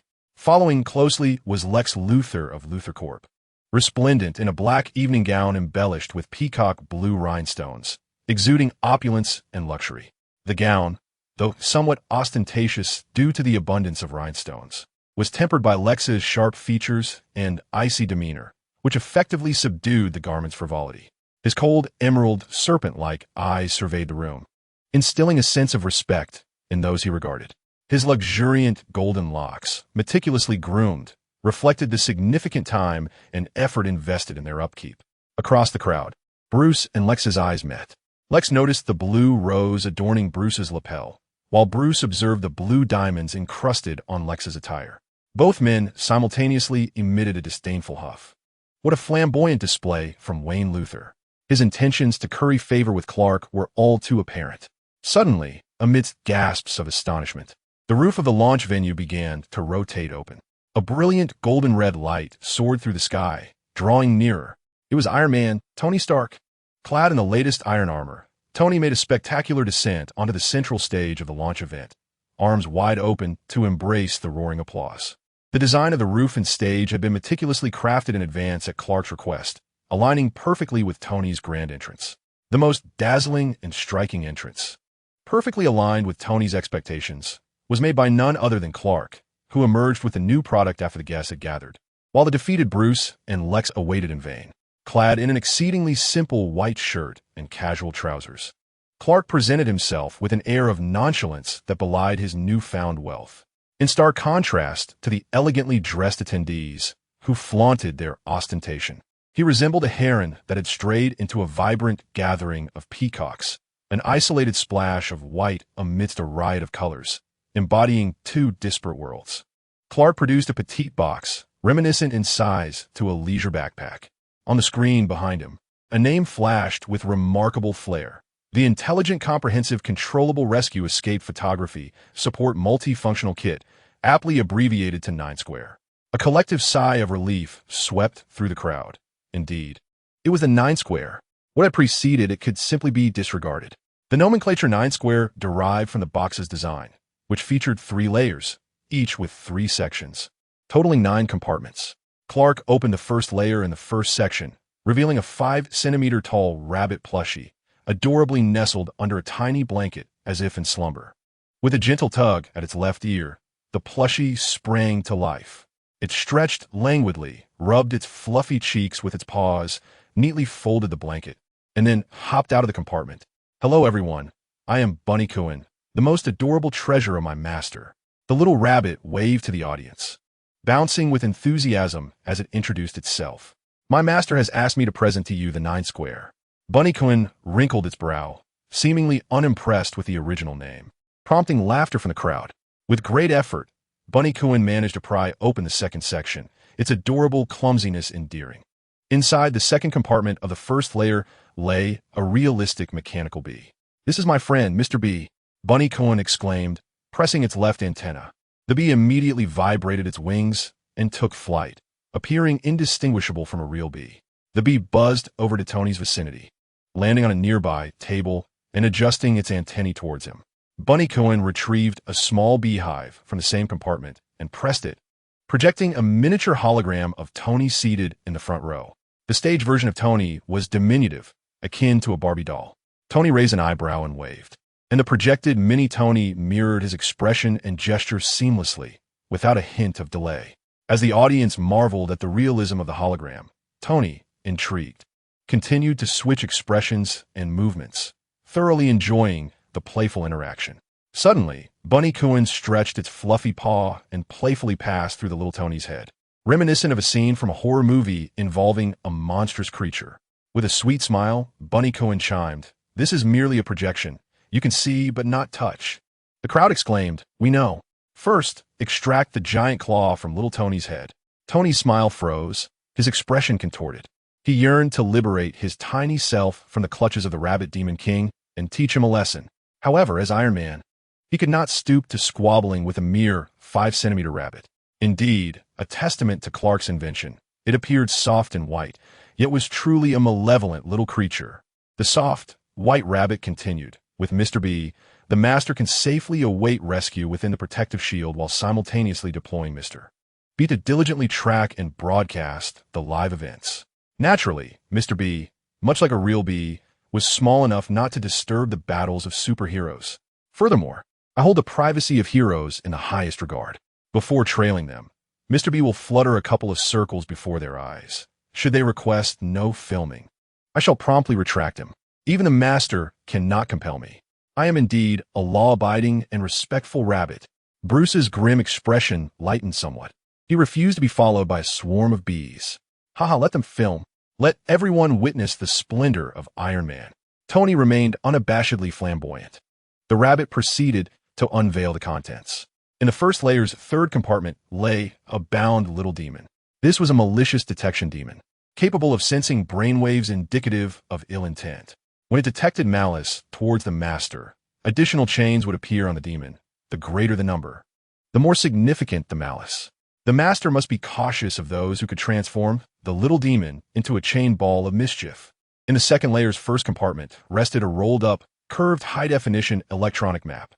The rabbit unfurled the map, which automatically recognized locations from a world map, pinpointed them, magnified, and ultimately transformed into a layout of the press conference, displaying a series of avatars arranged by seating. Iron Man's avatar was specially highlighted with a halo, symbolizing a superhero. Upon seeing Bruce's avatar on the map, he sighed in relief. The rabbit, shaking its ears, proclaimed, "I am quite remarkable, able to synthesize information from Mr. B, the little demon, and all I gather. I will convert identified individuals into avatars and place them on the corresponding spots on the map. Thus, when the Master encounters danger, he will know the locations of himself, superheroes, and potential threats. I can even mark escape routes in green on the map. During the Master-S flight, I can alert authorities and direct Mr. B to summon nearby superheroes." In the second layer's second compartment lay a pair of glasses. These were multitasking glasses designed to stimulate special brainwaves, enabling one to effortlessly engage in dual tasks. Thus, the Master could enjoy a snack while continuing to work and study. Furthermore, the efficiency of learning would be remarkably heightened. Splendid indeed. In the third compartment of the second layer, there resides a small angel adorned with a halo. Dressed in a flowing white gown, her large, expressive eyes, long lashes, and rosy round face render her irresistibly adorable. This little angel, my cherished sister, is a beacon of support. She adores slumber and only awakens once the battles have concluded.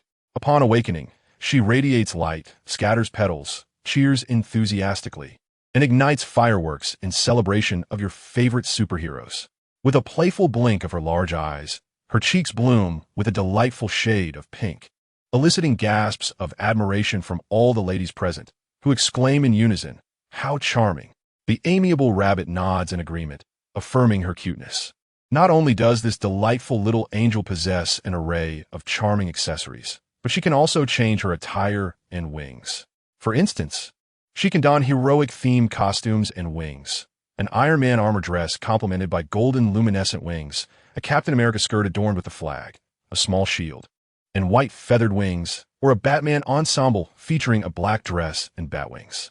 As Rabbit provides examples, The little angel shyly, yet obediently, transforms her appearance. Each costume change inciting a chorus of gasps and cheers. The little angel can also form teams. You can gather your friends to have the little angels don identical outfits, thereby creating a squad of supportive angels that shine together, forming symbolic displays and scattering flowers while setting off fireworks. The greater the number of angels in the squad, the higher the popularity of your beloved superhero. Indeed, Tony chuckles heartily, envisioning the scene of his Avengers comrades surrounded by the little angels, unable to suppress his laughter. However, he is certain that he will have the most supportive little angels by his side. Bruce, on the other hand, scowls at the thought of being encircled by a horde of little angels clad in black dresses with bat wings after the battle concludes. In the first compartment of the third layer, there is a plush white figurine. This is my comforting friend, who is incredibly soothing. It inflates itself, transforming into an enormous, soft figure. It can offer you warm embraces and serve as a wonderfully comfortable sofa and pillow, allowing you to relax while enjoying snacks. In the second compartment of the third layer, there is an abundance of snacks. This is the treasure trove of treats. This compartment can even be divided into 3 smaller sections, designed for keeping items warm, refrigerated, or preserved for extended periods. Sunflower seeds, spicy strips, popcorn, French fries, fried chicken, and ice cream can all be stored within. The third compartment of the third layer remains empty, save for 2 gray patterns within. Rabbit, with a paw over its mouth, mysteriously announces, "The last compartment holds a secret gift. I am unaware of the special items contained within, only that the gray signifies something unusable and unseen, which can only be activated under certain conditions." The crowd exchanges curious glances and murmurs among themselves. Once quieted, Rabbit continues, "However, this compartment can also serve as a storage space, for instance, to keep unused therapeutic wristbands and protective orbs inside. Gray patterns, portals, and rebound attacks. The technology of Super Earths is not meant for public disclosure. It is only triggered in the event of extreme danger, where the attack power exceeds the protective capabilities of the melon-shaped shield. Thank you all for your attention. I have completed my introduction." The little rabbit expressed gratitude with a gentle twitch of its ears. It then joyfully hopped into compartment 1, tucked itself under a small blanket, and suddenly recalled something, slowly revealing its adorable little head. "Ah, I almost forgot to mention the advertisement. Ahem, would you like to become the master of the little rabbit? Do you desire an irresistibly cute and essential 9-grid for your melon-eating needs? My 9-grid and I await you at the specialty store. Love you, moi." Chapter 22. The fourth invention, 3. Following the conclusion of the new invention showcase, Clark bowed in gratitude to the audience below. The spectators rose in applause, marking the event a resounding success. All the ladies present were eager to possess their own little rabbit and 9-grid, while some gentlemen also showed signs of interest. Even those serious individuals who typically shunned cute items found themselves captivated by the technology and multifunctionality of the 9-grid. Only Lex maintained an impassive expression throughout, arms crossed and seemingly displeased. He forcefully pulled Clark aside, his voice low and cold, suppressing his anger with a palpable aggression. "I thought you weren't fond of those superheroes. I believe your inventions were meant to liberate ordinary people from the clutches of those fools." Clark, feeling helpless, replied, "This world requires superheroes. Many crises cannot be resolved by ordinary individuals. It is precisely because of supervillains and alien invaders that we need heroes with equal power. Their heroism does not stem from their abilities, but from their willingness to step forward, risking injury to protect others. For they abide by the belief that with great power comes great responsibility. The glory of being a superhero belies the truth of a high-risk, high-pressure, low-pay, and unending vocation. Perhaps one day, this Earth will become sufficiently safe, at which point superheroes can retire. Do you also admire that so-called god of the human realm, flying about in a skin-tight suit like some special operator?" Lex's eyes turned icy as he gritted his teeth. "Wait, what do you mean by special operator?" Clark's silence was interpreted by Lex as an acquiescence. He had figured out today's 9-grid, aside from a few products, was largely a collection of frivolous items meant to pander to the starry-eyed fandom of superheroes. Lex leaned closer to Clark, his expression menacing. "My dear friend, I shall save your soul." He had always regarded Clark as a kindred spirit, believing that he should not be swayed by the nonsense of the masses enchanted by Superman. But it was of no matter. He would bring Clark back.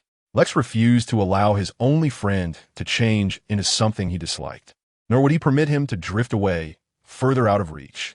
He would show him that even the strongest of superheroes concealed a wicked heart, unworthy of trust.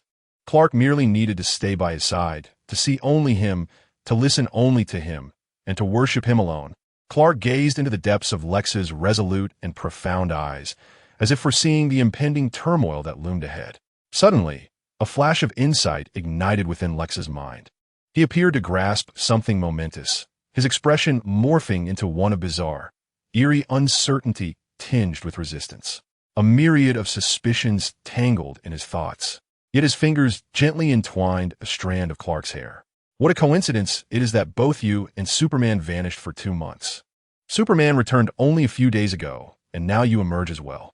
Is that not curious? I was entirely unaware of Superman's return. I've been wholly engrossed in my studies of the magic square. Clark replied with a smile, betraying not a hint of abnormality. Is that so? Lex pondered. Perhaps he was merely overthinking it. After all, Clark was but an ordinary man, susceptible to harm, lacking any extraordinary abilities, making it implausible for him to be intertwined with Superman. Moreover, considering the time and energy required to construct the magic square, it was understandable that Clark had remained secluded for 2 months. Lex suppressed the nascent doubts that had surfaced. Yet, the seeds of suspicion had been sown, awaiting but a spring rain to take root and flourish.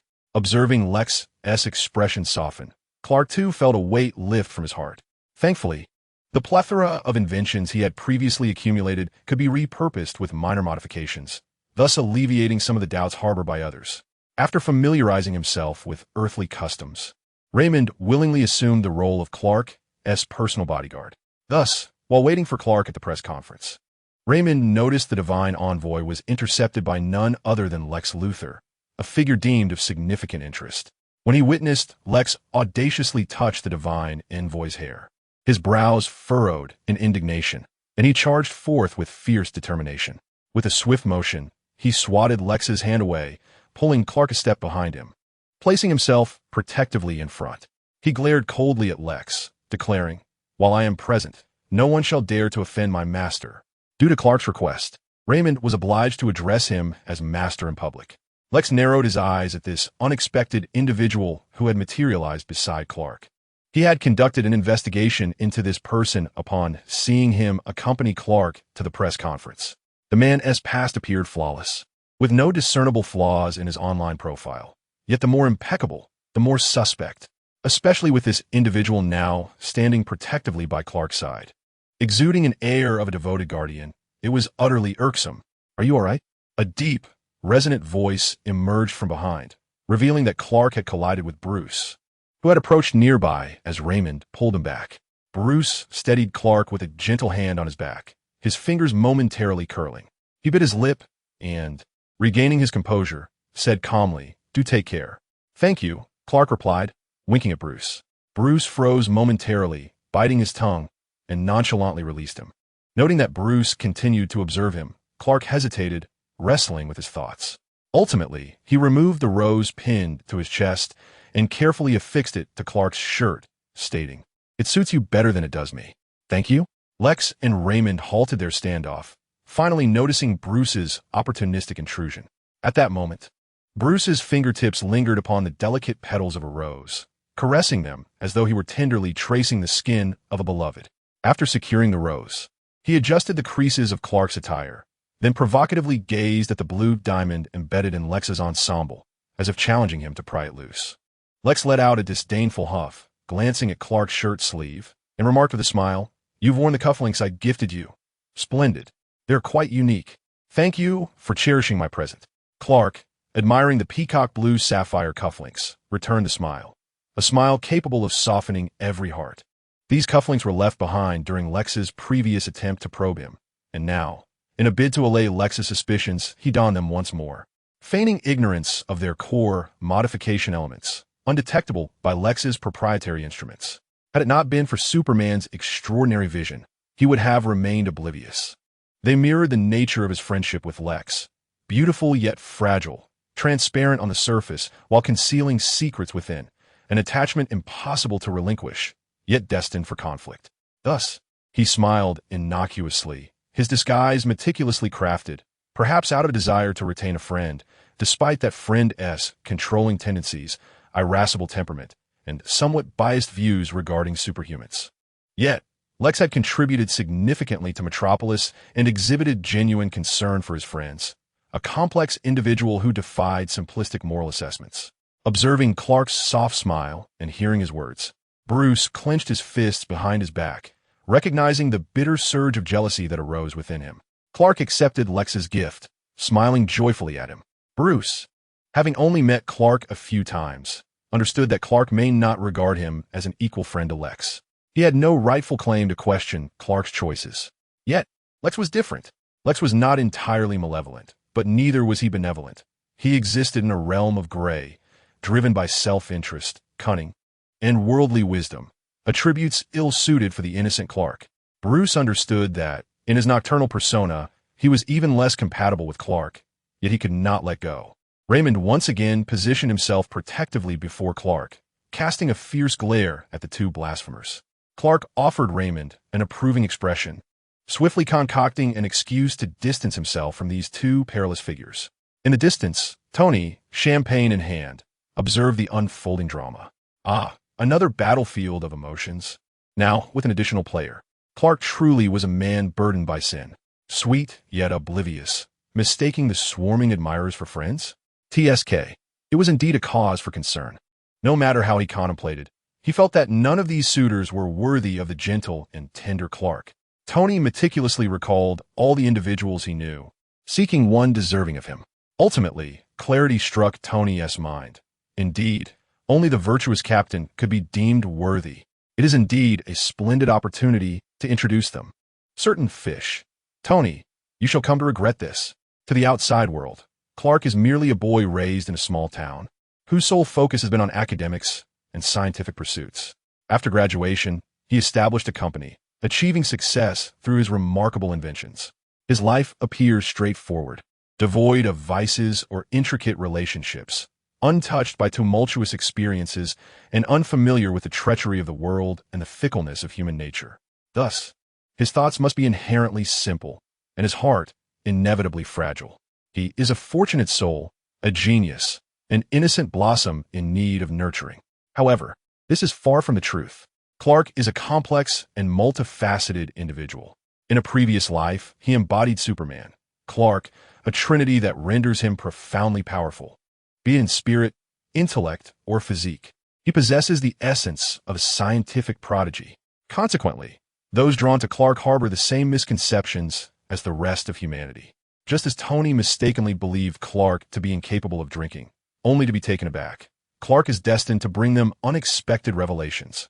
Only by comprehending every facet of Clark, uncovering all his secrets, and delving into his innermost thoughts can one truly grasp the essence of Clark. After mingling with the attendees of the press conference, Clark surveyed his surroundings and noted Bruce's absence. Could it be that Gotham has summoned Batman once more? Has Bruce returned? Puzzlement filled Clark's mind. Bruce's device had entered the laboratory, yet there was no indication of his presence. He dared not underestimate Batman, convinced that he would not leave without discovering something. Was it possible that he was biding his time, collecting evidence for a decisive strike? Clark shook his head, dispelling such thoughts. He stepped onto the terrace, yearning for fresh air and a gentle breeze.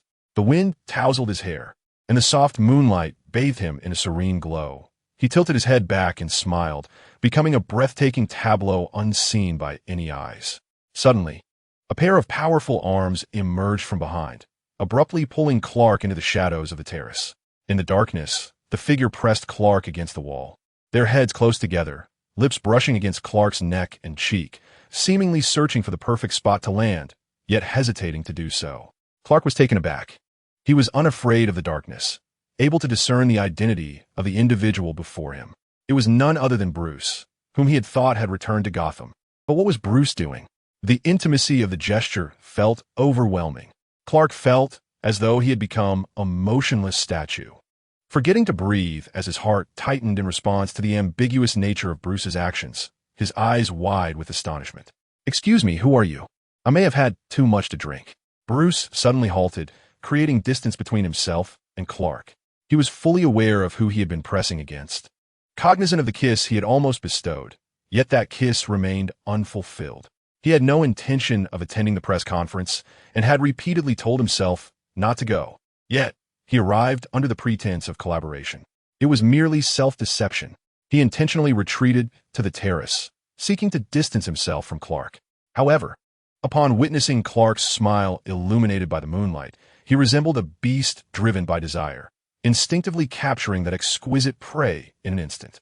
When reason reasserted itself, he absurdly pretended to be intoxicated, fearing that his presence might frighten or repel the other. Indeed, he was utterly captivated by Clark. Yet, he was Bruce, and more significantly, Batman. Being with him posed a perilous risk for Clark. He could not jeopardize the well-being of someone he cherished merely for his own desires. Yet, his heart remained uncontrollable. Since embracing the mantle of Batman, he had always been rational, never allowing emotions to sway him. He was bewildered by the inexplicable allure Clark possessed, which repeatedly triumphed over his reason. This sense of losing control instilled a fear that urged him to retreat. Yet within danger often lies a challenge and an obsession that kept him tossing and turning, unable to forget. But he was already deeply ensnared. While Clark basked in the light, with a bright future ahead, he could not drag him into the mire of Gotham, rife with venomous creatures and demons. Contemplating this, his body succumbed to temptation, yearning to draw closer to Clark, to kiss him, to embrace him, to possess him. Reason and emotion, will and desire, waged an unending battle. At that moment, Bruce's expression appeared profoundly vulnerable, as if a gentle push could lead to his complete unraveling. Bruce? Clark looked at him with concern, unable to fathom that Batman would display such a countenance.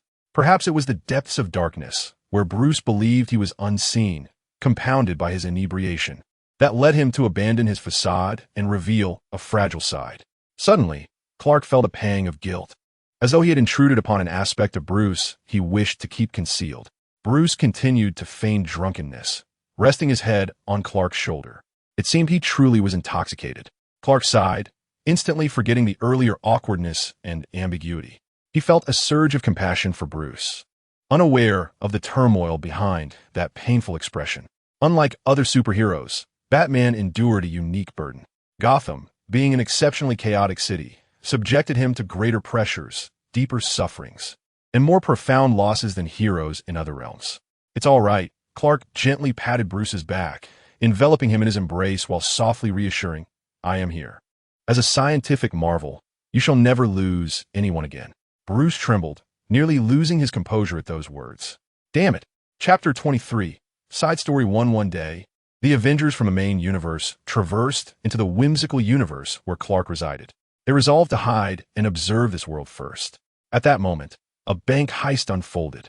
Subsequently, they witnessed the Iron Man of this realm racing towards the scene. The Avengers from the main universe felt reassured. It seemed this world was not so different from their own. Wait, what was this Iron Man doing? Why was he not protecting the hostages? However, what astonished them even more was the inexplicable excitement displayed by the ordinary hostages. Why did they not seek refuge? Soon, the reason for their apparent lack of fear became evident. To their shock, they discovered that each hostage was shielded by an unusual protective barrier, with the criminals brazenly hiding behind them, using these shields as both armor and cover while they engaged in combat with Iron Man, disdainful of the nefarious assailants, maneuvered his projectile around the barrier and successfully struck his target. The hostages within the protective domes erupted in applause and cheers. The Avengers of the original universe. How utterly bizarre. Or these spherical shields. Why did each person possess one? It appeared that only the criminals were devoid of such protection. The barriers possessed intelligent recognition capabilities, rendering any perpetrator unable to utilize them. They realized that each hostage within the bank exhibited remarkable behavior. One bank employee, having been slow to react and struck, calmly activated a wristband that began to glow, astonishingly healing his wounds. A serious-looking white-collar worker furrowed his brow in concern. After activating his shield, he retrieved a small box from which he donned a pair of glasses, all while explaining the situation to his company over the phone and swiftly attending to his laptop. A student-like girl mirrored this sequence of actions, multitasking as she read and completed her assignments while simultaneously live-streaming and interacting with her fans. Another individual even produced a large plush white pillow and an assortment of snacks from within the barrier, reveling in the experience. Wow, these ordinary individuals from this world are rather impressive. The Hawkeye of the main universe marveled. At that moment, a swarm of bees approached. The Black Widow of the main universe changed her expression. While she was not afraid of insects, she certainly disliked swarms that might induce a phobia. All in line, this world's Tony was actually issuing commands to a swarm of bees. To their astonishment, as soon as Tony finished speaking, a seductive woman among the hostages found her rabbit plush toy on her shoulder, animatedly waving its tiny paw at the bees. All of you, heed my command. Rearrange. Remember your filming etiquette. Remarkably, the bees obediently lined up, forming rows that proclaimed Iron Man is the coolest. Iron Man is the greatest. The Avengers of the original universe. Following their victory, a group of mini angels donned in Iron Man-themed skirts fluttered over, cheering and showering him with flowers, while another cluster of little angels danced around Tony, brandishing small red hearts. Tony, visibly pleased, raised his hand in gratitude. Thank you, thank you. At that moment, the leader of these little angels, a crowned figure representing the Iron Man fan club, flew forth and gently planted a kiss on Tony's cheek. As fireworks erupted outside, they formed the words, "I love Iron Man," in the sky, an emblem of the Avengers of the original universe. The Iron Man of this world was exceedingly ostentatious and rather shameful. The members of the Alliance cast glances at their own Iron Man, conveying a silent message. If you dare to behave in such a manner, we shall sever ties. The Iron Man of the primary universe glared back at them, asserting that such disgraceful antics were not to his liking.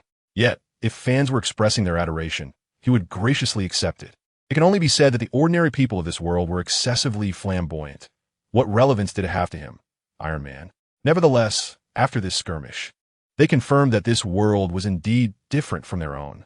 However, considering that, despite its bizarre aesthetics, this universe seemed somewhat unreliable and even a tad absurd, it might still be trustworthy? Subsequently, they made contact with the Avengers of this world and learned the name of the instigator, Clark Kent. What a remarkable individual he was. On another day, Superman and Batman from the primary universe traversed into this universe as well. They descended in Gotham, and their first impression was that there seemed to be an abundance of bees in this world, even though it was night and the depths of winter. Numerous bees buzzed about aimlessly, as if they had no purpose. Did the bees of Gotham not rest or hibernate? Due to Batman's elusive nature, Batgirls were scattering nets everywhere. Then, they spotted the Batman of this world patrolling the night. As he vigilantly roamed, he repeatedly growled at the bees darting past him. No filming. No filming. No filming. Superman from the primary universe couldn't help but chuckle. Batman furrowed his brow, surprised that his parallel self was conversing with bees. This was illogical. There must be another reason. After Batman concluded yet another gang conflict, a swarm of Batgirl enthusiasts, donning identical skirts and fluttering bat wings while wearing Batman masks, approached in excitement. Thus, the Superman and Batman of the primary universe were fortunate enough to witness the fearless Batman, undeterred by Arkham's lunatics or Gotham's gangsters, being besieged by an army of adorable mini angelic figures, showering him with flowers and hearts. Unable to contain himself, Superman finally burst into laughter. The Batman of the primary universe shot him a disapproving glance. Meanwhile, the Batman of this world employed all his Batman skills to evade the throng of little angels. Who are you? Show yourselves. True to his nature, Batman was able to detect his pursuers even in such a chaotic situation. The two managed to connect with the Batman of this world. The great Superman curiously inquired, "I Haven T encountered your Superman?" At that moment, the Batman of this world, already aware of Clark's identity, revealed a peculiar smile. Ahem, you might find him at the office. Office? Superman was taken aback. Clark Kent, the renowned inventor of Metropolis, has created a man from a 9-grid. The Batman of the main universe, upon reviewing the gathered information, bestowed a sly smile upon his best partner. Superman sensed an ominous intuition. Subsequently, Superman and Clark convened. To Superman's astonishment, he stammered, Your appearance? Visual interference contact lenses, Clark indicated towards his eyes. Superman recalled his own mundane black-rimmed glasses. Perhaps he should delve into Kryptonian technology and consider an upgrade? In the main universe, prior to the New 52 reboot, Superman's glasses were merely ordinary black frames devoid of visual interference effects. Freddy entered, clutching a stack of documents. Upon noticing the presence of the main universe's Superman, he exhibited no surprise, continuing to address Clark with indifference. These multi-million-dollar orders require your signature. Superman, a mere journalist living on a modest salary, was taken aback when Clark suddenly embraced him, seemingly siphoning some strength from him. Taking a deep breath, he exclaimed, "This is wonderful. I have always wanted to meet you." Superman, bewildered, thought of his idol. "Could you please sign for me?" Clark released Superman and joyfully produced a refined notebook filled with signatures of all the superheroes. With the first page finally ready to be filled, Superman, still puzzled, accepted the notebook but signed his heroic name with utmost seriousness. Observing the elegant signature, Clark beamed with satisfaction. "Thank you," he said, his eyes crinkling into a soft smile. "Oh," Superman blushed. Later, the visitors from the main universe, aided by the heroes of this realm, returned to their own universe. Yet, the memories of this world would forever linger in their hearts.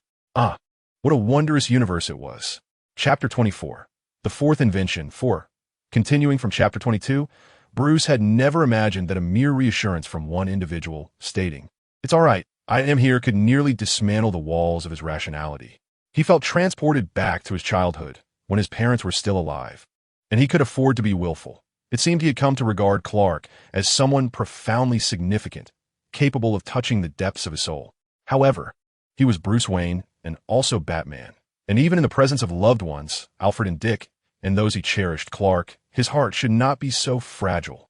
Taking a deep breath, Bruce lifted his head, restoring a semblance of calm to his demeanor, even as his inner turmoil raged in stark contrast. With considerable effort, he gently extricated himself from Clark's comforting embrace. The sudden absence of the warm, sun-like body sent a chill through him, and his heart protested, yearning for that intimacy. Yet, Bruce suppressed all his desires. He bid farewell with a smile. At that moment, he was not clear-headed enough to make the most rational decision or to engage in the most appropriate actions. He needed to reflect deeply and ascertain how he ought to treat Clark. He is indeed a Wayne, a member of the Wayne family renowned for his unwavering focus and remarkable decisiveness. He shall no longer evade his responsibilities. Thus, whether he resolves to pursue Clark or to distance himself entirely from him, the inability to think rationally is evident. The mere thought of this possibility causes Bruce's heart to protest once more. Regardless of the decision he makes, he must formulate a plan, for that is his style. After the product launch, Tony returned to New York, and barely had he disembarked from the plane when he was whisked away to a swimwear party. Before long, feeling somewhat disinterested at the party, Tony made an early exit back to Stark Tower. Following the recent alien invasion, the Avengers had taken residence in Stark Tower, and he too had moved from his villa. For reasons unbeknownst to him, he found himself lacking enthusiasm for the parties and revelries he once adored, often feeling disoriented. With Superman's smile and the words, "You say I am your favorite superhero. You can call upon me anytime, and I shall come," echoing in his mind. Truly, it was madness. Pouring himself a glass of whiskey, Tony gazed out at the vibrant New York nightscape, illuminated and bustling, a truly beautiful city. This was his city. After indulging in a few drinks, he began to feel slightly tipsy, his vision becoming hazy. What might Superman be doing at that moment? Suddenly, there was a knock on the glass. Following the sound, Tony looked to see Superman hovering outside the window, waving at him from the bar. Taken aback, Tony realized he had inadvertently spoken aloud. Swallowing hard, he feigned calmness as he opened the window to let Superman in. "Did you just call for me?" Superman inquired with a smile. Tony felt a moment of awkwardness, but quickly regained the effortless charm characteristic of the playboy, Tony Stark. Leaning against the bar, he grinned broadly. "What?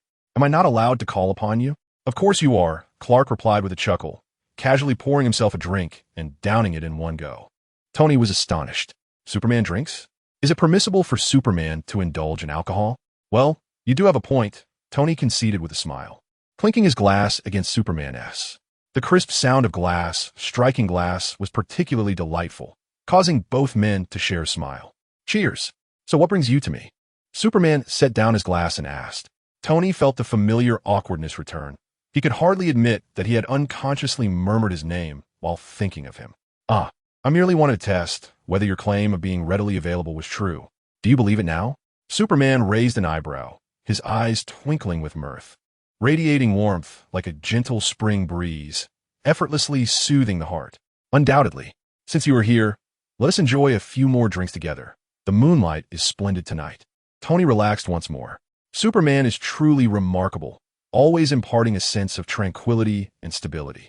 It seems that as long as he is present, there is nothing to fear. Any challenge before him is embraced by his kindness and vastness. Indeed, Superman readily agrees. Clark Kent, in his essence, feels a deep sense of joy. Tony serves as a mutual friend to both of his identities, Clark and Superman, despite being oblivious to the duality of his friend. Clark holds friendship in high regard. Upon arriving in this world, aside from the acquaintances from his student days who have since drifted apart, and friends like Fry and Brian, who feel more like family, his circle is rather limited. Lex was his first friend upon moving to Metropolis. Lex has shown genuine kindness to the ordinary Clark, not only introducing him to the local customs, but also assisting him in expanding his network. Before his company gained recognition, it was Lex who first collaborated with him and placed the initial orders. Thus, despite Lex's various flaws, his obsession, extremism, and controlling nature, and his evident hostility towards Superman, Clark has always regarded Lex as a friend. The situation with Tony is somewhat more intricate. As Clark, Tony assumes the role of a mentor, a senior friend who, though often unconventional, takes great care of him. In the guise of Superman, their relationship becomes more egalitarian. They interact as true friends. Yet Tony exhibits a hint of reservation when faced with Superman, occasionally revealing a sense of admiration and dependence. He remains unsure which dynamic is more favorable. Yet regardless of the circumstance, Tony remains a valued friend. In fact, one might consider Tony as Superman's first companion. Their shared experience of quelling the fan conflict outside Stark Tower has become a celebrated tale, leading to a truce between the fans of Superman and Iron Man, resulting in newfound camaraderie. This incident also became a minor media sensation. Clark has consistently minimized Superman's public appearances, contributing to the latter's limited circle of friends. The people of Metropolis have even fretted over the gentle yet solitary Superman, delighted to see him finally forging friendships, reveling in the joy of collective celebration. Clark has always maintained a distinction between himself and Superman. Having acquired the powers of Superman, he feels compelled to embrace the responsibilities that accompany such an identity. Even though he yearns to live a simple life as an ordinary person, earning a modest income through invention. Nevertheless, once he became Superman, he felt duty-bound to honor that identity. Yet, he diverges from the conventional Superman. Rather than solely focusing on protecting everyone, he prioritizes the safeguarding of Superman himself. He must anticipate potential threats, ensuring not only the physical safety of Superman, but also the preservation of his emotional well-being. For he is but an ordinary man, imbued with human frailties, experiencing joys and sorrows, prone to emotional fluctuations, and occasionally harboring fleeting dark thoughts. An ordinary individual cannot perpetually maintain an ideal state, embodying the inherent gentleness, tolerance, justice, and goodness expected of a true hero. Thus, he predominantly adorns himself with blue kryptonite, allowing him to simply be Clark. In this manner, he can indulge in the essence of an ordinary life, expressing his emotions freely, joy, anger, sorrow, and all. Consequently, when he transforms into Superman, he reveals his most gentle, tolerant, and perfect self. Simultaneously, to safeguard Superman, he strives to minimize the leakage of information pertaining to his alter ego. This is why, despite having rescued countless individuals and exhibiting kindness to all, even fostering a fondness for the citizens of Metropolis, Superman has never accepted any interviews, nor disclosed his Kryptonian identity. For those who admire Superman, information is a precious gift. For those who harbor animosity towards him, it becomes a weapon. Therefore, in his quest to protect Superman, he seldom engages deeply with others, resulting in a lack of friends, even among fellow superheroes. Tony Stark is the first to break the ice as a superhero companion, simultaneously being the inaugural friend to both Clark and Superman. This intertwining of his two identities fills him with apprehension. He worries that his interactions with Tony might inadvertently blur the lines between the two personas. Although he trusts Tony, the thought of inadvertently revealing his true identity troubles him. Moreover, It is evident that Tony favors the persona of Superman over that of Clark, which stirs a hint of jealousy within him. Lost in contemplation, Clark is jolted back to reality by Tony's voice. Superman raises his glass, beaming at Tony, who seems to hear the gentle whispers of spring blooms. For a moment, he stands in awe, then lowers his gaze with a smile, marveling at how this individual possesses an enchanting allure. As the two of them listen to soothing music, sharing drinks, and engaging in light-hearted conversation, the atmosphere becomes relaxed and joyous. Tony listens with a smile as Superman recounts the wonders and amusing tales he has encountered across the cosmos, his gaze gradually becoming entranced. Observing Superman under the moonlight, he cannot help but exclaim how unfair the heavens are. For how can such a flawless being exist? No matter the perspective, he appears impeccable. Tony muses, can anyone truly not adore Superman? Unlikely. Is it possible for anyone to capture Superman's heart? Quite difficult. Yet who is he? Tony Stark. At the entrance of the boutique, Director Fury of S.H.I.O.D. ponders for a moment before addressing the nearby agents, stating the technology encompassed within this 9-square grid is extensive. It should not merely be utilized for frivolous charm or superhero support. These advancements ought to be applied in endeavors of greater significance. The agents nod in agreement, gazing at the director with earnest admiration. The rewriting of Bunny Quinn, the future Black Bunny, combined with realistic bees, danger detection, and projection mapping, could be employed for espionage operations and surveillance of adversaries. The agents nod affirmatively. The dual-purpose eyewear could also enhance our agents' potential, improving their learning and combat efficiency. The agents nod once more. The number 8 food grid technology could be utilized to stockpile substantial provisions, preparing for wartime logistics. The agents continue to nod in agreement.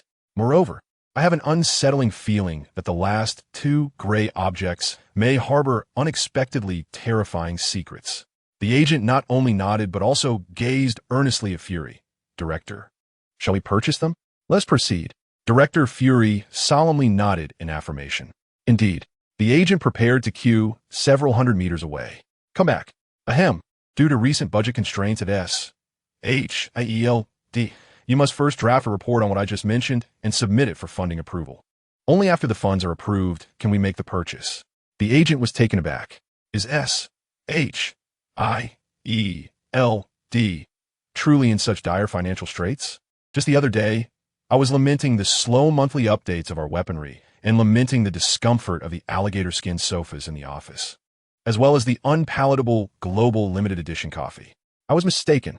The director must have exhausted all resources to ensure that the agents in the Bureau can live comfortably and rest well. Oh, and you should also forge a persona of someone from a low-income household.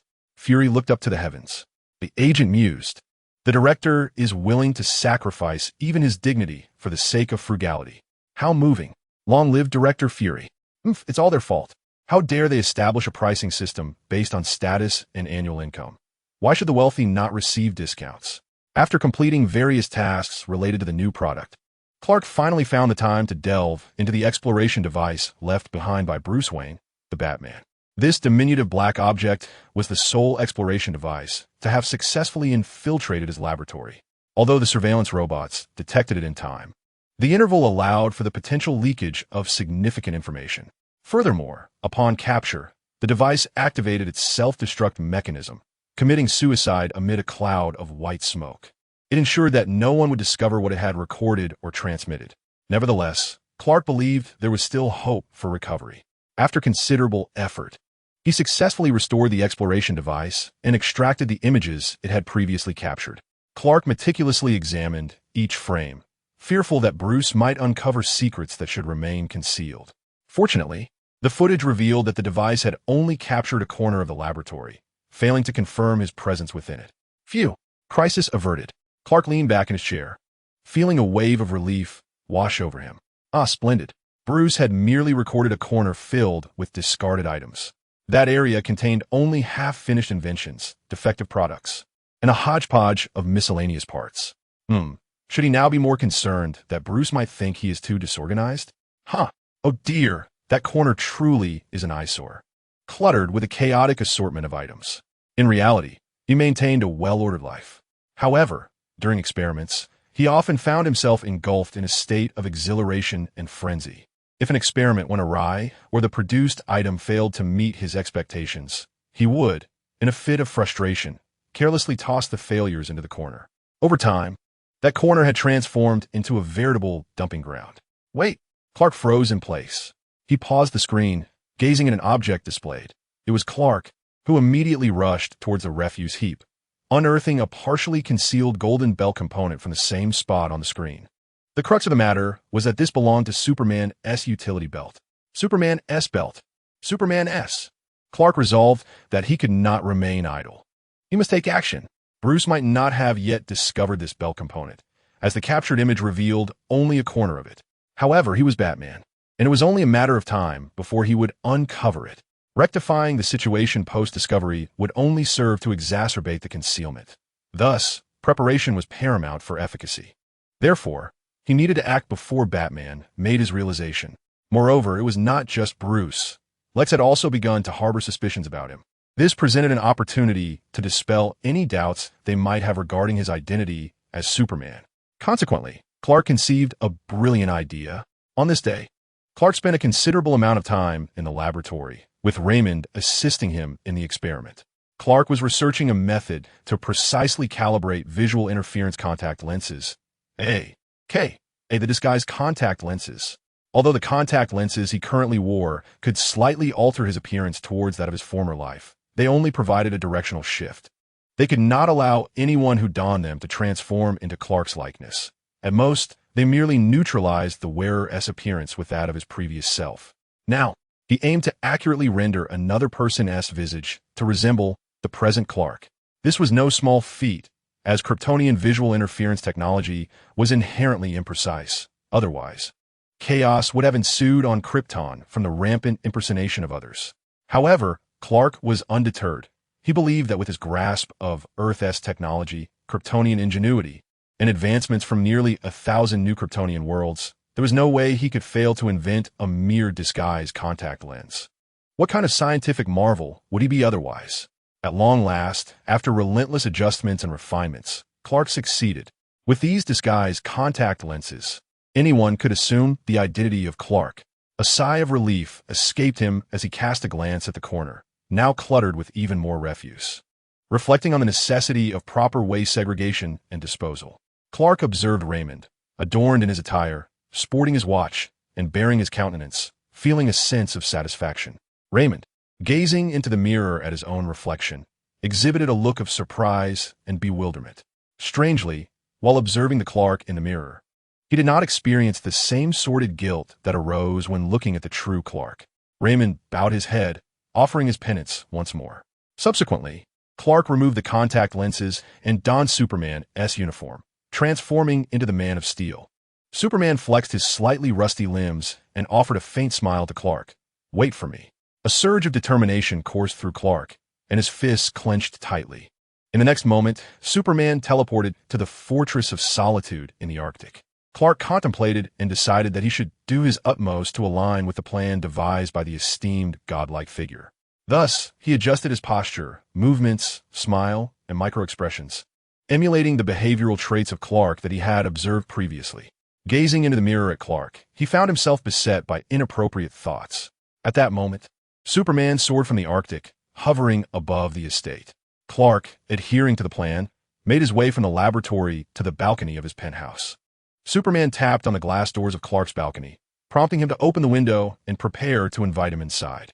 However, Superman suddenly smirked and abruptly pulled Clark out of the window. Clark gasped in astonishment, thinking this was not part of the plan. Yet, Superman remained unconcerned, having just dismissed his original intentions in favor of a grander scheme. Cradling Clark in his arms, indeed, it was the Princess Carrie, Superman smiled and asked, "Would you care to join me in soaring above Metropolis? The view there is truly magnificent." Clark played along, responding, "Absolutely, it would be a dream come true, Mr. Superman." Subsequently, Superman carried Clark to the prime vantage point overlooking the enchanting nightscape of Metropolis. As Superman beheld the city, still breathtaking under the cloak of night, a pure smile graced his face. However, Raymond was not captivated by the city. Instead, he fixated on the smiling deity before him. He observed the divine figure who held him, radiating sanctity and beauty even amidst the starry sky. He felt the warmth of their bodies pressed together through the fabric of their clothing, listening to the steady heartbeat that resonated close by. Unable to contain his expression, he revealed a gaze filled with fervor, encompassing admiration, devotion, and a hint of unspoken affection. Superman admired the night view of Metropolis for a while before turning his gaze back to the Clark in his arms. He was momentarily taken aback. The sensation of viewing Clark up close through Superman's perspective was novel.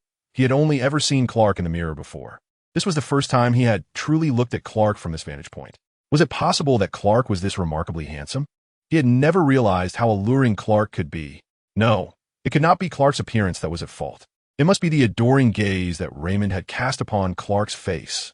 Superman felt his cheeks and ears flush with warmth, and he quickly turned away, unable to bear the intensity of the moment. Truly, the impact was overwhelming. In the wake of such a blatant display, the media in Metropolis erupted.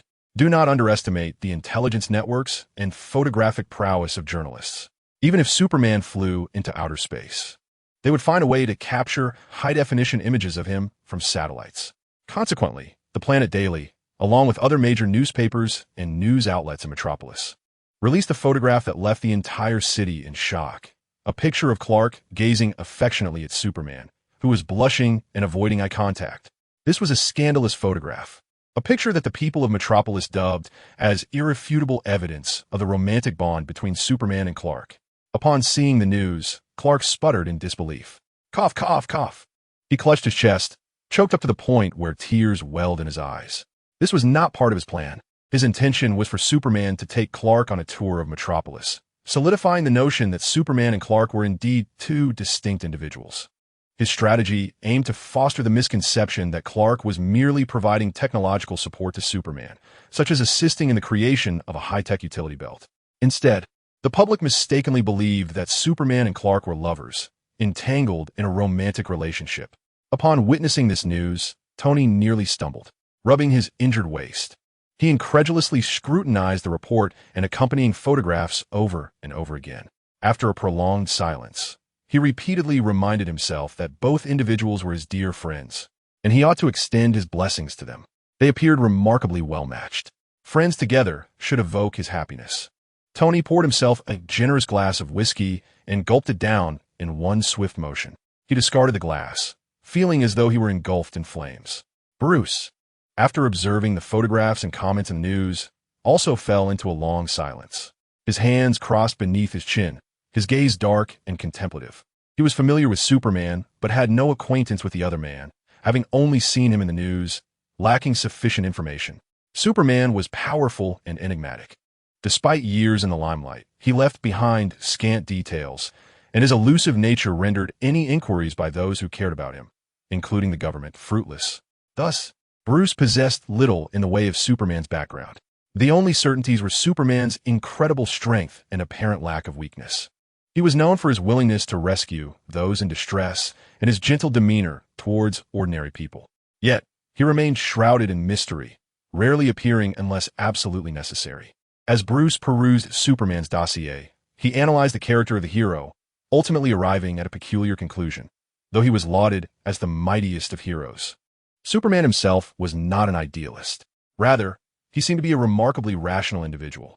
While he could not turn a blind eye to calamity, he appeared to deliberately guide humanity towards resolving its own issues, refraining from meddling unnecessarily. For instance, there existed a photograph capturing Superman smiling as he observed Metropolis police apprehending a robber. In light of all this, such a rival would prove formidable.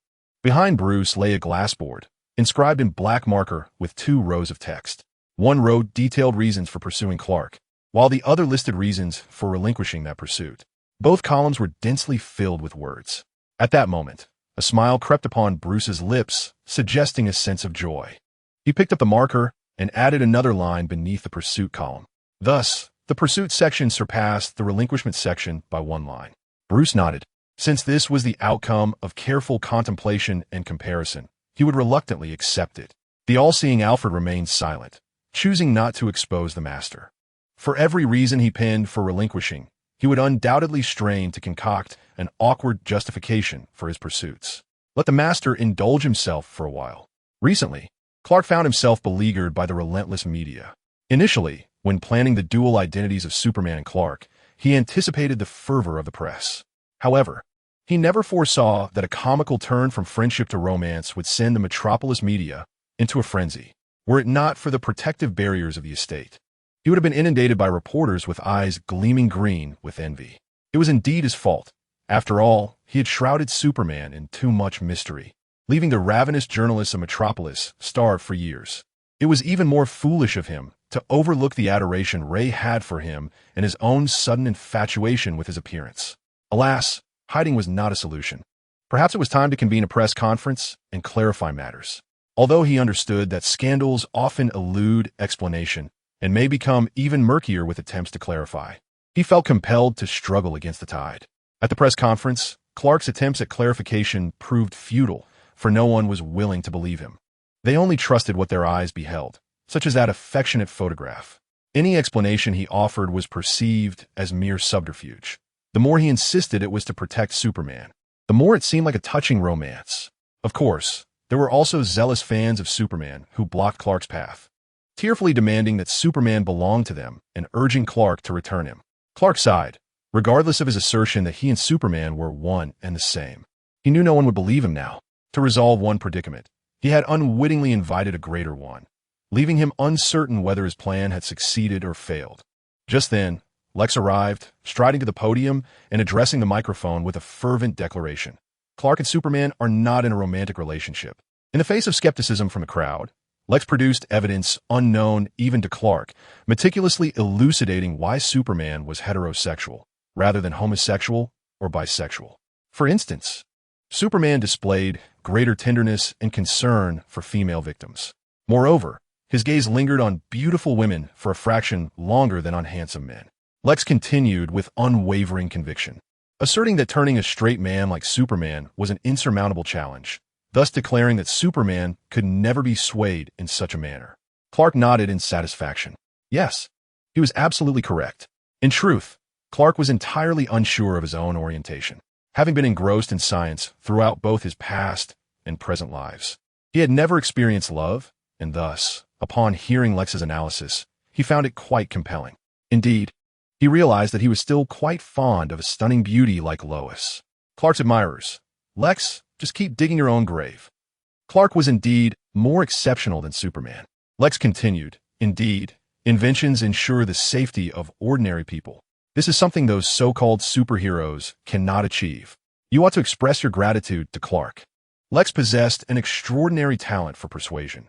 Where others faltered, he effortlessly imbued his words with the most compelling tones, the most fitting gestures, and the most perfect expressions, effortlessly enchanting his audience. The crowd nodded in agreement. Moreover, those so-called superheroes should also be thankful to Clark, for he has alleviated your burdens. Lex continued to wield his persuasive prowess, and once again the crowd nodded. Clark is the true savior of ordinary people. He is your genuine hero. With a flourish of his hands, Lex ignited the crowd's fervor. Thus, Superman is utterly unworthy of Clark. Lex declared his true intent. The mesmerized crowd nodded once more indeed. Upon reflection, Clark is our hero. Even under the thrall of his rhetoric, the citizens of Metropolis, despite their profound admiration for Superman, overlooked the true essence of Lex's final remark. Though not a superhero, he embodied an alternative form of heroism. Indeed, his inventions have saved countless lives. Clark shook his head, once again marveling at Lex's linguistic charm. Though somewhat flattered by such accolades, he felt a tinge of discomfort. However, he preferred to forego the title of hero. His other identity as a hero was sufficient. Suddenly, a round-faced reporter with a pockmarked visage had a bright idea. Tech hero. All heroes have titles. How about we call Clark the tech hero? Tech hero? That sounds splendid. Clark bellowed in protest, vehemently rejecting the designation.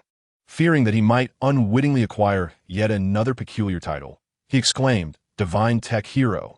With so many tech moguls in this world, why not assign them all a title? Tech Hero 1, Tech Hero 2. And who was the imbecile that suggested this title? Take it back. Frustrated by the absurdity of multiple heroes, Clark began to lose his composure.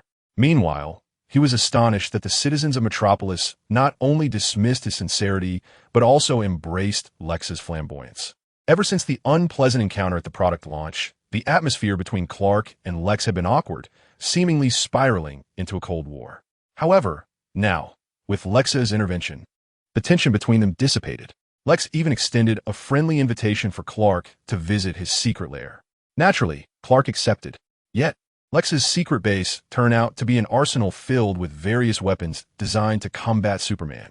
Lex believed that bringing Clark to his secret lair, allowing him to witness his determination to eliminate Superman, was the utmost demonstration of trust and acknowledgement. Conversely, Clark perceived this as intimidation. Fortunately, he has yet to reveal his vulnerability to the green kryptonite. Otherwise, Clark fears he may find himself trapped here indefinitely. Since becoming Superman, he has diligently avoided the perilous green stones, even allowing Fry to discreetly gather them, with the aim of ensuring as many pieces of kryptonite as possible do not fall into the wrong hands. After all, he is quite protective of his life as a Kryptonian and cannot afford to expose his Achilles heel to those who wish him harm. Unlike the original Superman, he does not indulge humanity merely to soothe their hearts or to lower their defenses, allowing adversaries among humankind access to a weapon capable of ending his existence. Hence, Fry has become a regular at various auctions, a peculiar collector with a penchant for emeralds. Clark refrains from collecting the kryptonite himself for two reasons. He cannot approach the green stones, and he seeks to avoid potential complications, unnecessary associations, and suspicions from onlookers. He snaps back to the present, observing Lex, who is enthusiastically introducing weapons designed to combat Superman. Surely, Lex, who harbors a dislike for Fry, will not take an interest in the emeralds? He likely possesses no kryptonite, Clark muses, reflecting on recent transactions involving green gemstones. He recalls that such emeralds can occasionally be mixed with kryptonite. However, he believes there is none. Otherwise, upon entering Lex's secret lair, he would have undoubtedly felt pain and weakness. Clark, my dear friend, join me, and together we shall vanquish Superman. With our combined intellect, we will surely defeat him. Let the world witness the brilliance of humanity.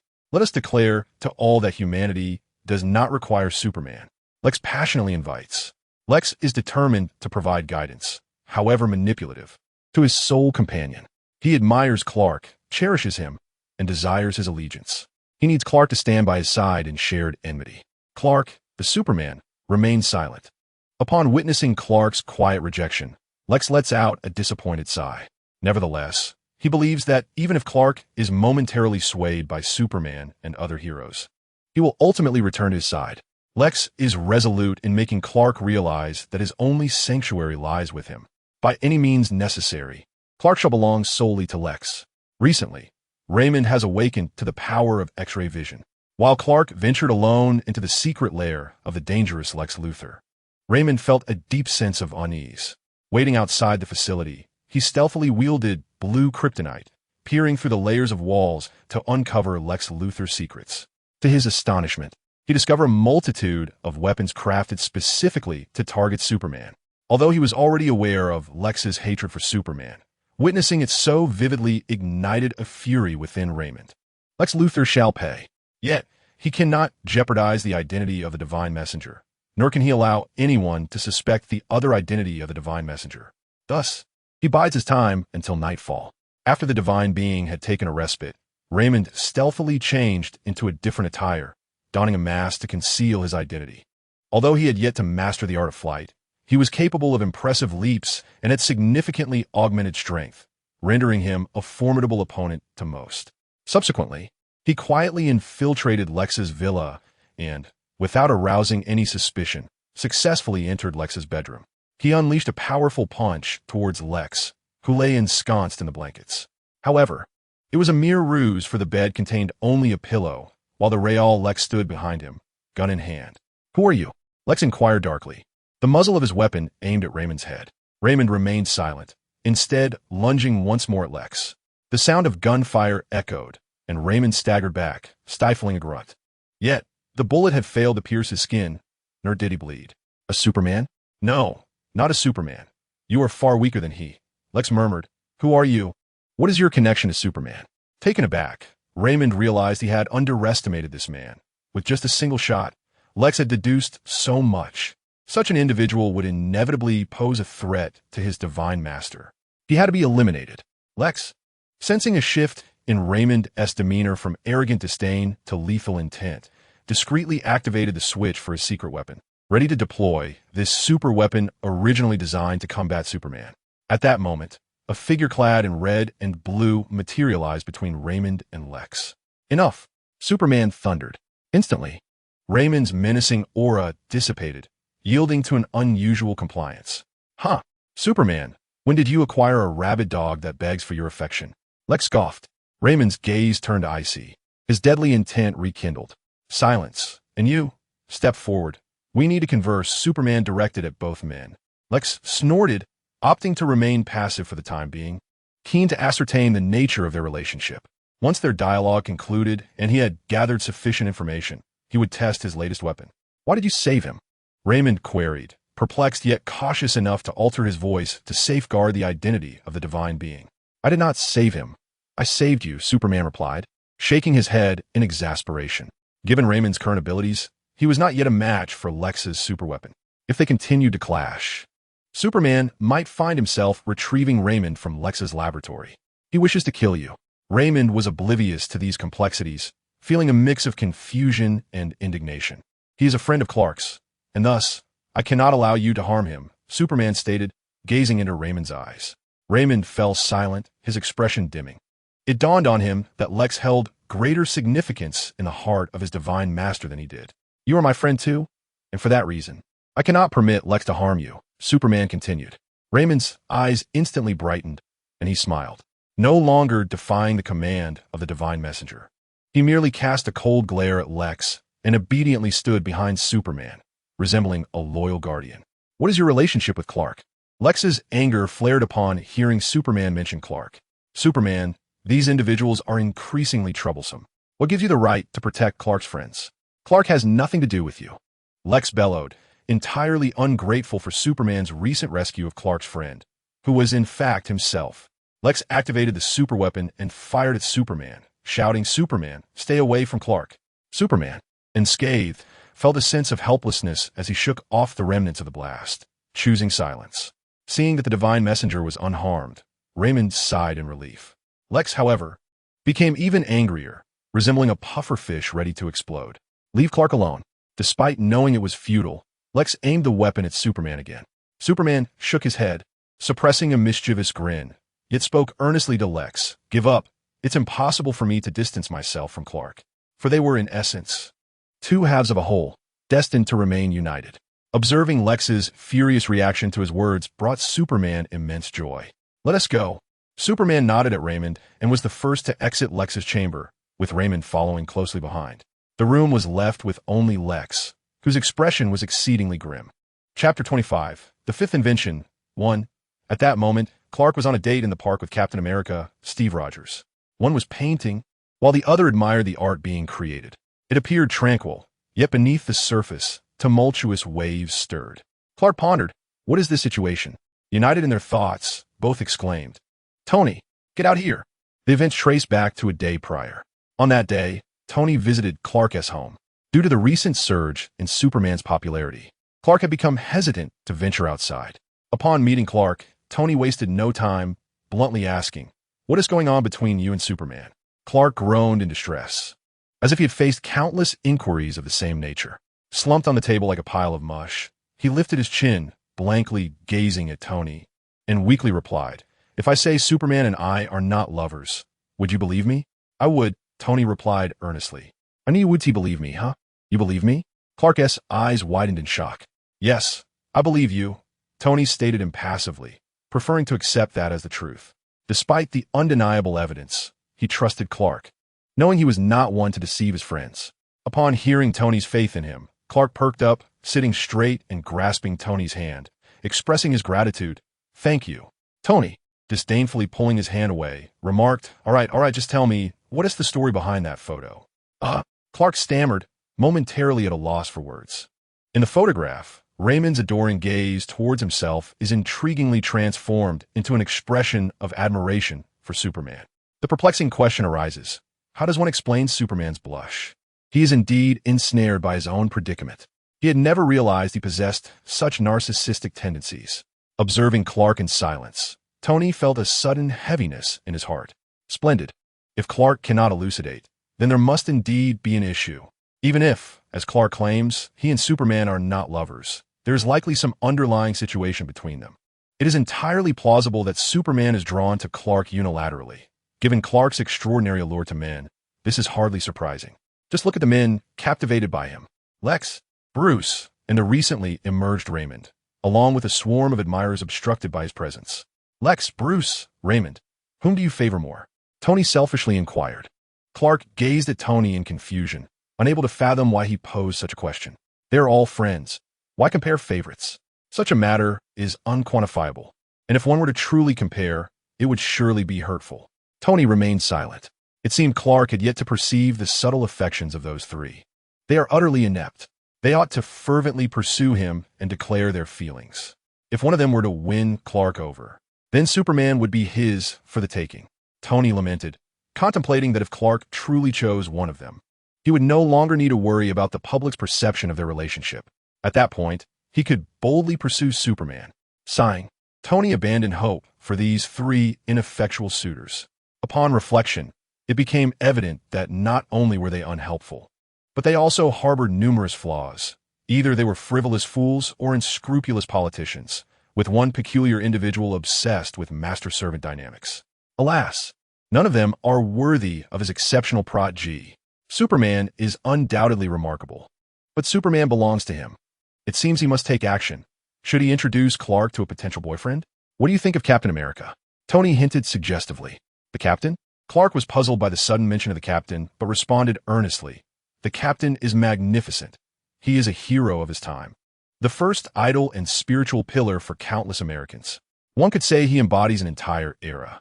Even now, as he reemerges, the Captain remains an outstanding superhero, deserving of great respect. And what do you think of his appearance and physique? Tony grinned mischievously.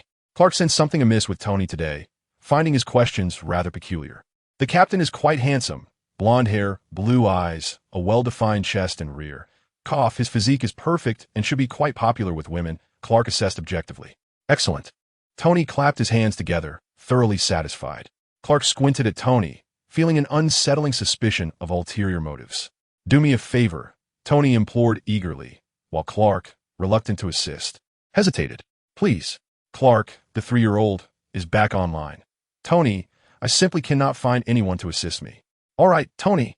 I shall concede and play the role of a child. What is it that you require my assistance with? The Captain has yet to acclimatize to modern society, and the Avengers must take turns helping him adjust. It was my turn tomorrow, but I have prior commitments. Could you please look after the Captain for me? Tony blinked his caramel-colored eyes, making it difficult to refuse. Clark agreed. However, what transpired?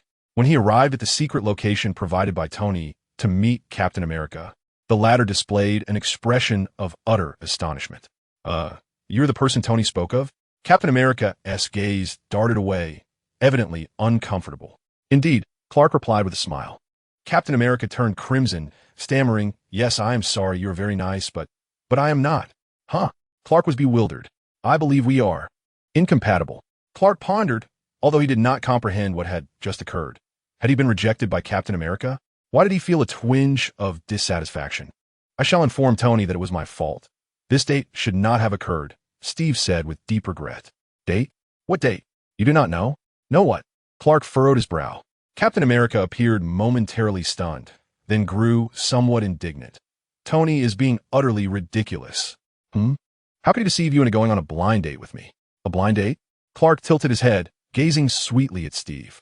So Tony had tricked him into a blind date, only to be dismissed by the Captain? Maintain the smile. One cannot lose. As Steve observed Clark's adorable tilted head and smile, his face flushed again. Tony mentioned he wanted to introduce me to someone. I declined, but he never listens to others and unilaterally arranged this date. Captain America awkwardly scratched his nose and continued. I feared the other person would wait indefinitely for me. So I came, intending to politely decline. Instantly, Clark felt a sense of relief. So, it appeared that rejection was a universal experience? How wonderful. It affirmed his own worth. Yet, He had not anticipated that the person Tony introduced was a man. Clark fell silent. Oh, indeed, that was the crux of the matter. He had been so preoccupied with his rejection that he overlooked this significant issue regarding orientation. Wait, not only had Tony set him up, but he had also arranged for a man. Did he resemble Tony in his eyes? Hold on, he had even deceived the captain into coming. And the captain, in every respect, seemed an unlikely match. Thus, it seemed this entire affair was yet another of Tony's mischievous schemes involving both him and the captain. After sharing his thoughts with the captain, Steve fell silent, clearly recognizing that this was indeed a prank Tony would orchestrate. The two, united by their shared experience of being toyed with by Tony, immediately felt a sense of camaraderie. Sometimes friendships blossom in the most inexplicable ways. Subsequently, the two engaged in delightful conversation, laughing for quite some time. Later, the captain produced a sketch pad and expressed his desire to paint a portrait of Clark. Clark gladly accepted. Although that rogue Tony had caused a mix-up, he felt fortunate to befriend the upright, warm-hearted, and talented captain. As Clark observed the captain at work, he perused through his previous creations. Your artistry is truly remarkable. Clark could not restrain his admiration. The modern techniques you employ intricately blend with the delicate brushwork of a bygone era, resulting in a refreshing and uniquely distinctive style that is utterly captivating. During his university years, Clark had acquired extensive knowledge, including the disciplines of painting and art appreciation. With his extraordinary intellect, he possessed an unparalleled memory and an abundance of knowledge, enabling him to embody various expertise when necessary. Steve smiled modestly. Although he had received similar compliments many times before, he felt a genuine pleasure in having met another individual who understood and appreciated art. While your painting style is undoubtedly fresh, the emotions you seek to convey are deeply concealed, enigmatic yet profound, akin to magma hidden beneath a glacier, radiating warmth beneath a tranquil surface. Steve halted his brushwork, astonished by Clark's insight. Many were adept at recognizing artistic technique, and numerous individuals had remarked on the freshness of his style. Yet, how had Clark discerned the emotions he had so carefully concealed? In truth, he did not wish for anyone to unearth the emotions he had buried. He was Captain America, the embodiment of American ideals, the very personification of justice, a superhero. Therefore, he was expected to be upright, selfless, fearless, and resilient, devoid of any vulnerabilities. Yet, he was also Steve, a mere mortal, abruptly thrust from the past into an unfamiliar future, surrounded by strangers and alien experiences. He often felt like an outsider in this new realm, dissonant with the rapidly evolving technology and the divergent minds of those around him. He too experienced fear, sadness, nostalgia, and anger.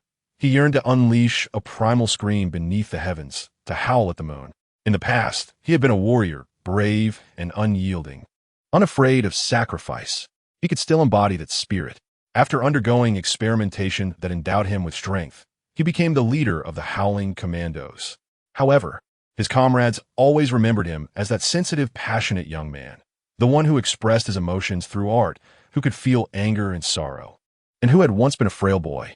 In times gone by, he had shared his troubles with his fellow soldiers, had spent entire nights drinking and venting, and had laughed while listening to their ribald jokes.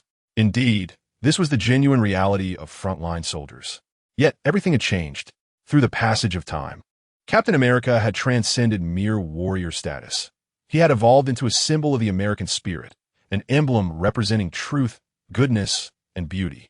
Nowadays, people only remembered his achievements and perfection as Captain America, forgetting that he had once been that small, imperfect individual. He was not as flawless as they believed. In the present day, individuals yearn for a steadfast and fearless Captain America, a pillar of strength. He must not exhibit vulnerability nor act whimsically. His inherent capability to shoulder great responsibilities assures that he will rise to the occasion, driven by a sense of duty that compels him to avoid disappointing others. He has succeeded, and he shall continue to do so. Thus, he channels these emotions into his art, carefully burying them deep within. Whether it be the trepidation of arriving in an unfamiliar future, the sorrow of discovering that loved ones have perished, or the profound solitude of isolation, he utilizes his paintings as tombstones, entombing his past and all negative sentiments. He conceals them adeptly, burying them deep, wishing to keep them hidden from prying eyes. Indeed, all who gaze upon his artwork perceive only the exquisite facade of ornate tombs, oblivious to the secrets buried beneath. Yet Clark sees through this facade. Upon the revelation of his concealed truths, Steve experiences a moment of embarrassment and is momentarily flustered. Although his composure as Captain America allows him to maintain a facade of calm, internally, he feels adrift, suspended in uncertainty. Clark, noticing the shift in the captain's demeanor, suddenly comprehends the underlying truth. He reflects upon himself. Like Captain America, Superman too must uphold an image of unwavering virtue, never revealing weaknesses in public, striving for perfection at all times. However, while he embodies the superhero, he is also Clark. In private, Clark can be indulgent, capricious, and unrestrained, even engaging in minor mischief that contradicts heroic conduct. Conversely, the captain does not conceal his identity. Beneath the mantle of Captain America, Steve remains steadfastly Captain America. Steve is not merely Steve. Unlike Tony, who, despite lacking a hidden identity, revels in self-admiration and defiance, Steve is a sensitive soul, burdened by an immense sense of responsibility. He consistently opts for self-discipline, embodying the ideals that others aspire to in a leader. Perhaps only when confronted by someone capable of challenging his principles will he relinquish his sense of duty and break his own rules, indulging in reckless abandon. Akin to the character in the film, Steve, Clark gazes earnestly at the captain, not merely at the persona of Captain America, but at Steve himself. Steve turns his gaze toward Clark. "Steve?" he queries, perplexed by Clark's repetition of his name. What he sees before him is simply the artist Steve, rather than Captain America. A true artist, capable of expressing profound emotions within his works, highlights the extraordinary talent of this individual named Steve. "The sentiments you convey resonate with me. I perceive them, and I feel their beauty. In this world, finding a kindred spirit is a rare treasure." Steve muses that the joy and emotion swelling within him must indeed be the sensation of discovering such a soul. In that moment, Steve finds himself compelled to express gratitude towards Tony. If it were not for Tony's playful antics, he might never have encountered someone who could truly appreciate the depth of his artistry. Thus unfolds the scene within the solitary fortress of the Arctic. In a heavily fortified secret chamber, a black hole-like rift in space-time emerged. This rift was rather unstable, unable to be closed, and unpredictably opening at intervals. Suddenly, a figure tumbled out of this temporal fissure. He was battered and bruised, covered in debris and frozen snow, his body exhibiting an extremely low temperature. Teetering on the brink of death, Joe appeared beside him, directing a robot to transport the injured man into a medical pod while he sighed softly. "Ah, another one has arrived." Chapter 26. The fifth invention, 2. The sound of the medical pod opening echoed as a tall, handsome young man sat up within, supporting his forehead. His eyes were bleary, as if he had not yet fully awakened from slumber. He surveyed the peculiar chamber, which was entirely composed of pure white crystal, appearing surreal and dreamlike. "You're awake?" Joe suddenly materialized in the room. "Wow!" The handsome man jumped, but upon seeing Joe, a captivating smile spread across his face. "Did you save me?" "Thank you. May I ask where this is?" "This is the Arctic. You may call me Mr. Joe."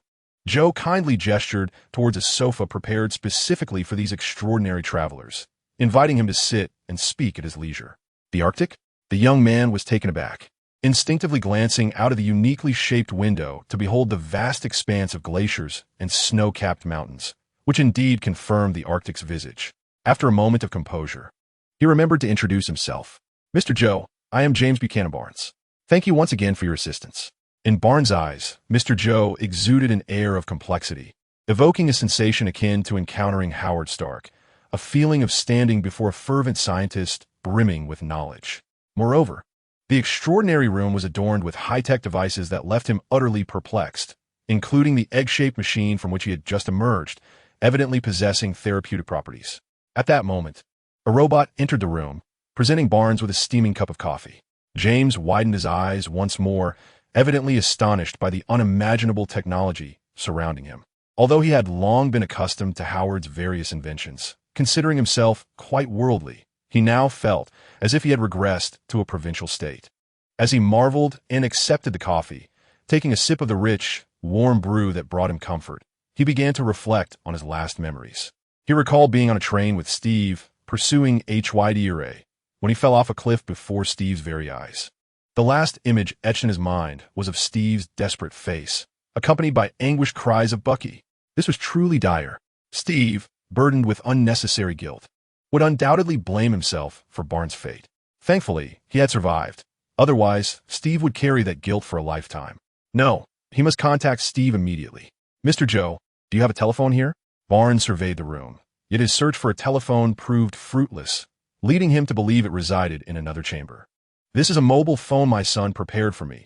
You may utilize it, said Joe, who promptly commanded a robot to present a smartphone. Unbeknownst to Barnes, who was baffled by the device, Joe discerned that his companion was not well versed in the use of smartphones. A sudden warmth enveloped Joe, for he too struggled with such technology. His expertise lay in manipulating programs to remotely hijack communication satellites for direct contact with his son. Whom do you wish to call? Please provide me with your number, Joe inquired as he approached the device, his fingers deftly dancing over its surface, summoning an array of symbols and data that left Barnes utterly confounded. His composure faltered, not due to a lack of fortitude, but rather the sheer brilliance of the technology before him. Howard would surely be astonished. After a moment, Barnes relayed a series of digits, a fixed line intended for communication with the Howling Commandos base. However, to his dismay, the number was non-functional. How could this be? Barnes furrowed his brow. Joe had anticipated this outcome, yet he indulged every traveler in their moment of disbelief. Without such trials, acceptance of reality would remain elusive. It was time for Joe to unveil the truth. You are not in your original timeline. What do you mean? Barnes queried. I possess a brilliant son, whose creativity often manifests in whimsical inventions. However, his overconfidence and impulsive nature prevent him from heeding my counsel. Joe huffed in a blend of pride and exasperation before continuing. At the age of 7, he insisted on creating a time machine, which ultimately failed. In the process, an unstable temporal rift was inadvertently formed, one that cannot be closed or controlled, leaving its effects unpredictable.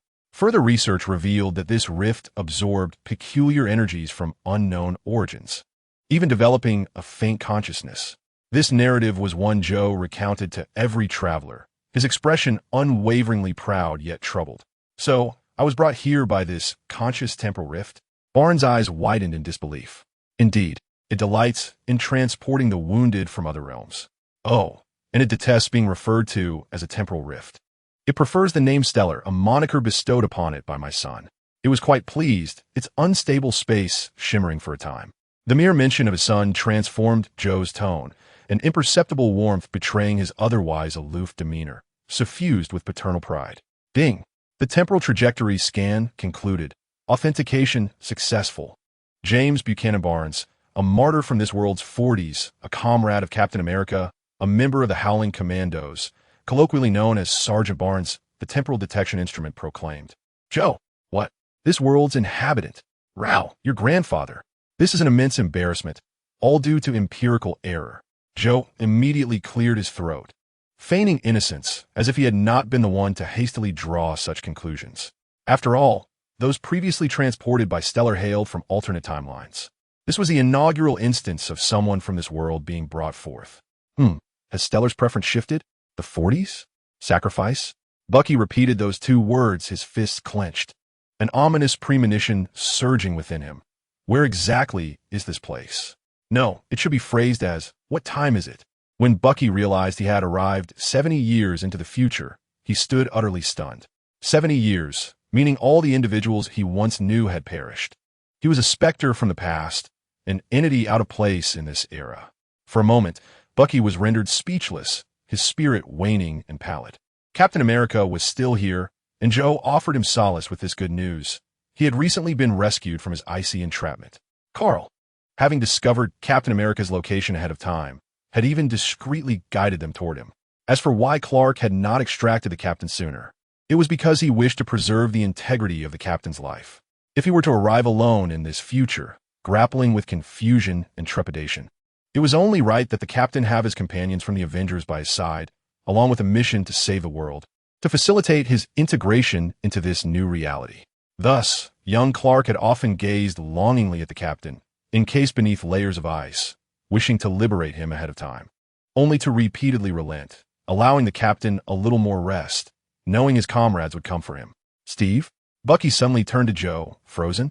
What did he do? Why was he encased in ice? How is he faring? Is he injured? After absorbing the information and footage Joe provided regarding Captain America and the Avengers, a proud expression of admiration graced Bucky's face. Truly, it is Steve. My dear brother. Eager to see Steve, Bucky was informed by Joe to wait for Carl's return. Who is Carl? He inquired. My son, the master of this realm. Aren't you the master here? Give me your hand. Bucky reached out, only to find his hand passing through Joe's. I am merely a remnant, a specter from the past. At a loss for words, Bucky fell silent. Meanwhile, Clark was receiving a portrait from Steve's hands. It was exquisite, yet Clark felt that Steve's gaze had cast a filter, rendering him angelic in the artwork. As he carefully stowed away the painting, Clark suddenly asked, How many paintings have you created thus far? Clark held a profound appreciation for Steve's art, believing such masterpieces should not languish in obscurity. He sensed from the paintings a yearning to be acknowledged, to escape the solitude of their silent screams. Moreover, while the world knew of Captain America's heroic deeds, little attention was given to the breathtaking nature of Steve's artistry. Over 50, Steve casually replied. That is ample, Clark smiled. He felt that such magnificent work should not be overshadowed by the more captivating persona of a superhero. Steve's artistic prowess ought to shine independently of the superhero's illustrious glow, rather than allowing these paintings to gather dust in a corner, only to be unearthed a century later as relics for admiration. Reduced to mere footnotes in history books or trivial embellishments in museums showcasing a superhero's past. Why not hold an art exhibition? Clark exclaimed excitedly to Steve. Saving the world was paramount for Captain America, and painting held significant importance for Steve as well. What? Steve felt a jolt of surprise. His heart momentarily swayed. Yet he quickly furrowed his brow. He was Captain America. The idea of hosting an art exhibition seemed utterly implausible. Moreover, he preferred to keep his innermost thoughts hidden from the public eye. As for Steve's personal sentiments, they were of little consequence. Clark waved his hand enthusiastically. You need not worry. I will take care of everything. First, I will craft a false identity for you, then enlist a trustworthy professional team. It will be prudent to have them sign a confidentiality agreement. They will manage all the arrangements for your exhibition and your concealed identity, ensuring that your duties as Captain America remain unaffected. You won't have to fret about a thing.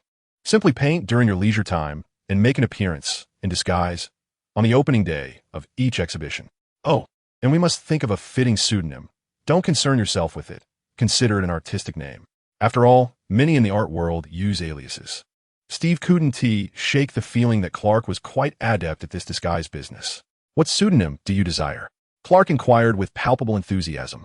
I sign each of my paintings, Steve sighed, gesturing toward the signature in the lower right corner of each piece, a mark representing Steve himself. Clark dismissed the concern lightly. It's just one. It doesn't have to be Steve. Perhaps it could be Superman instead? Steve shook his head and chuckled. Then what shall the pseudonym be? Snape? Sterling? Spencer? Stewart? Sheldon? Saul? Stark? Solomon? Solomon. As Clark continued to propose increasingly absurd names, Steve decisively made up his mind. Wait, hold on. How'd he just settle on a pseudonym? Wasn't he supposed to decline? It felt as though Clark had ensnared him in his scheme. Oh, and I'll arrange for several cars to prevent any fervent fans and paparazzi from interrupting. We should also acquire a temporary residence near the exhibition, equipped with a professional studio to facilitate your rest and painting. No, I think I don't need any of that, Steve said, feeling overwhelmed. No, you do, Clark insisted, momentarily channeling his inner domineering CEO. Steve, this will require a substantial amount of money. Steve declined politely. Clark laughed, his confidence unwavering. Who am I? To me, this amount is but a drop in the bucket. You must know that many wealthy individuals have a passion for art and invest in struggling artists, right? Though I have only recently become affluent, I refuse to lag behind. Instead of investing in others, why not invest in you? I genuinely admire your work. Do not feel burdened. I'm not investing in you for free. When you hold your exhibition, I will be your patron. The exhibition will generate ticket sales and other income. It's a win-win situation. Steve frowned, always feeling that the calculations did not quite add up. If you still feel indebted, remember to gift me a few of your paintings with their own filters once you become a renowned artist. Long after, the Avengers discovered that every time the team undertook a mission, Captain America no longer rode his motorcycle, but was instead chauffeured in luxury vehicles. Furthermore, he was accompanied by a personal assistant who meticulously arranged his schedule. The members of the Avengers heard whispers of Captain America's art exhibition, which garnered much acclaim, as well as rumors of his recent acquisitions of a house and an extravagant car. They were astonished to learn that he had been financially supported by someone. What? The revelation left everyone in shock. Captain America, it seemed, was not immune to the allure of gossip. Hadn't it been said that rumors cease with the wise? How had things escalated so rapidly? The humble Tony Stark, who preferred to remain in the shadows, was now seeking someone to train in martial arts. Returning to the present, Clark bid farewell to Steve and, upon returning to the manor, received a message from Joe. Instantly, he transformed into Superman and teleported to the Arctic.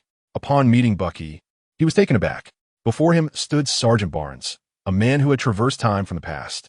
In this world, Bucky had not endured the torment of Hydra's manipulation, had not been brainwashed to become their secret weapon, and would not suffer the remorse of his past actions upon awakening. Therefore, Bucky had not been responsible for the death of Stark's parents. And thus the relationship between Steve and Tony would be entirely different. Would the Civil War he feared not erupt? Clark began to harbor greater hopes regarding the unforeseen consequences of his actions. If one day, the time machine were to bring back significant figures from the past who had perished, such as Tony's parents, Bruce's parents, and all others who should not have died, wouldn't everything change? Clark gazed expectantly at Star, only to find her once again in a state of slumber. Chapter 27. Epilogue 21. On this day, Clark was idly passing time in his study when suddenly a rift in time and space opened behind him.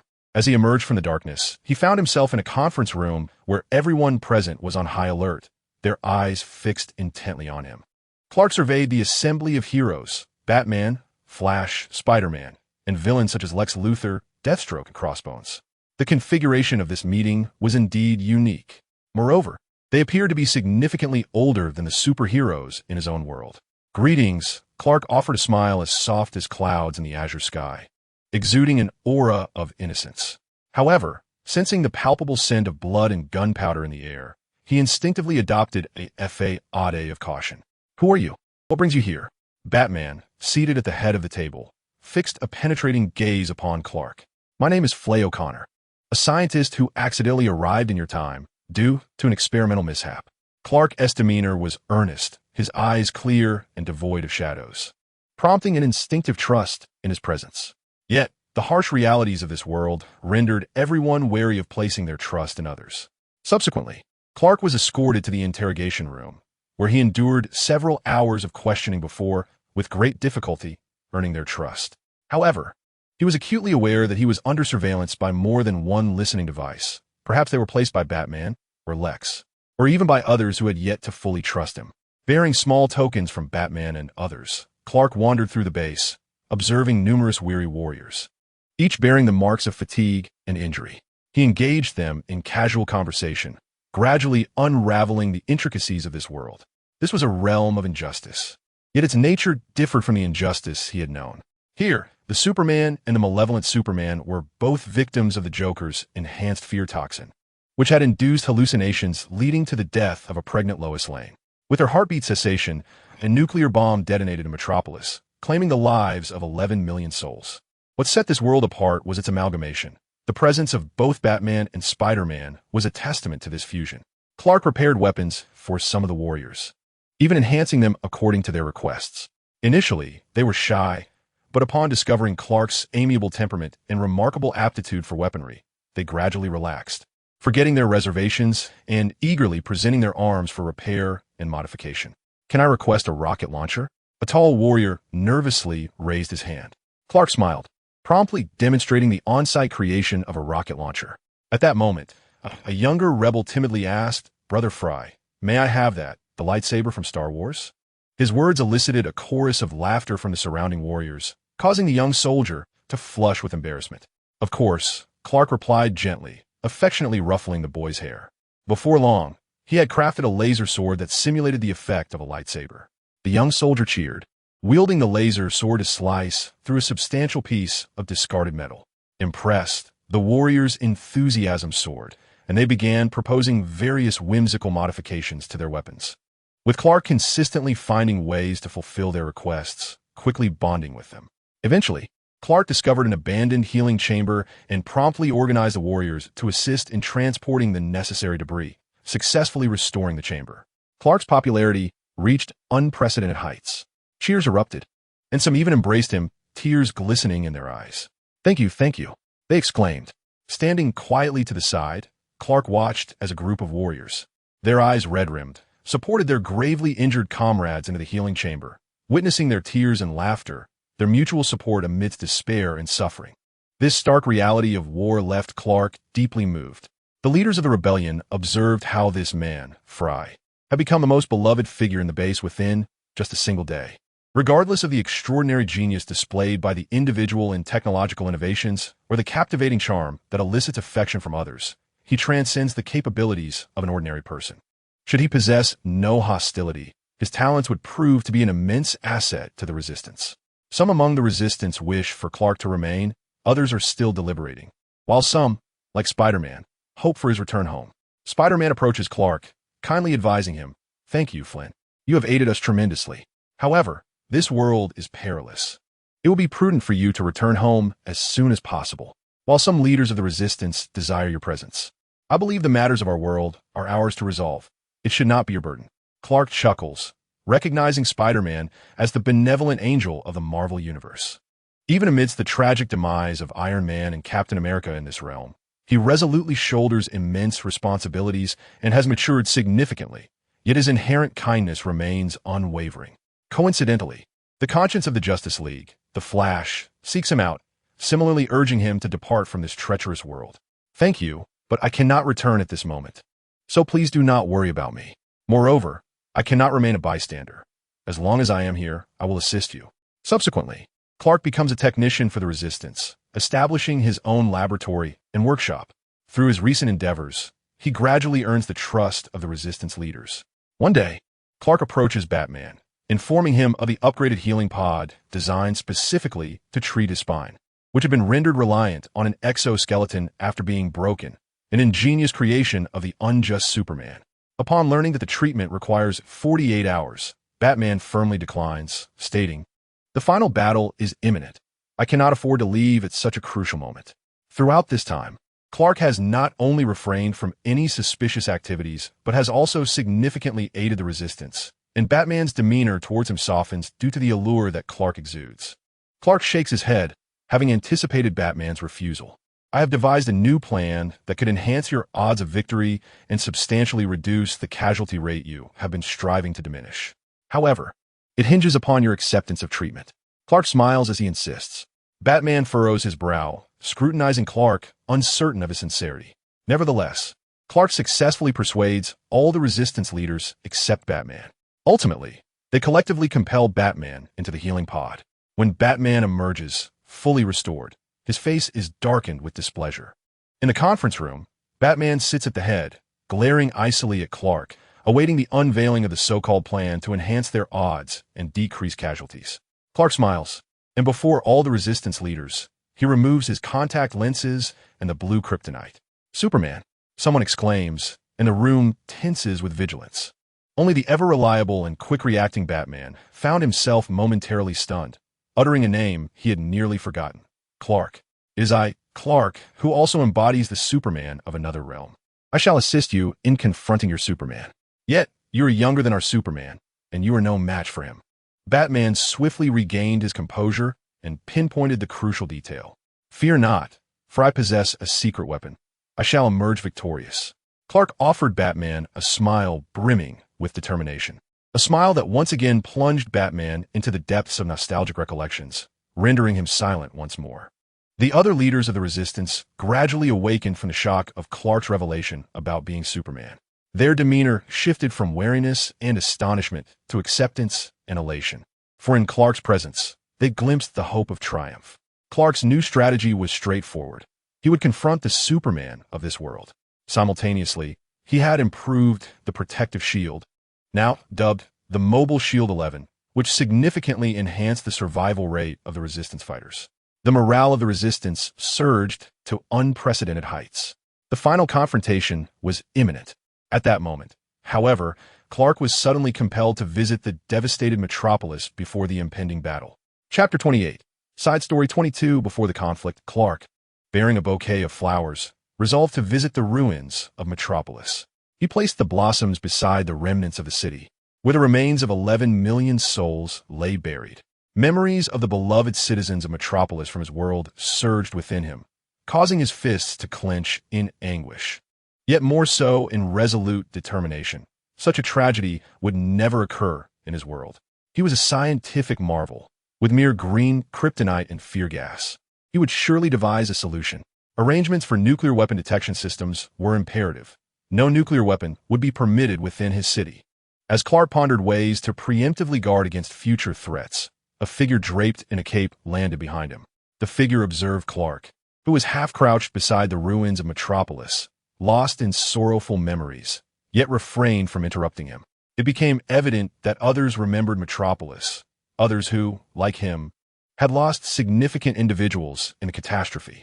He was the unjust Superman of this world, originally engaged in preparations for battle, but before the great conflict, he had suddenly felt the urge to revisit the ruins of the once great Metropolis. After the arrival of the unjust Superman, Clark reflected upon his own fortuitous circumstances. Clark felt it was time to showcase his acting prowess. He rose to his feet, feigning surprise at the sight of the unjust Superman, hurriedly bending low and bowing his head. "I beg your pardon, my lord. Have I intruded upon you?" The unjust Superman, pleased by the deference, approached Clark. "Who are you?" He grasped Clark's chin, compelling him to raise his gaze, and upon seeing Clark's face, the unjust Superman fell into a moment of astonishment. The heart, once filled with hatred and rage, was suddenly illuminated by a ray of sunshine, reminiscent of the first time he beheld Louise's radiant smile years ago, or the moment she accepted his proposal, or when she revealed her pregnancy to him, much like Bruce's visit to Kent Farm, where Bruce openly acknowledged their unparalleled partnership and agreed to become the godfather of his child.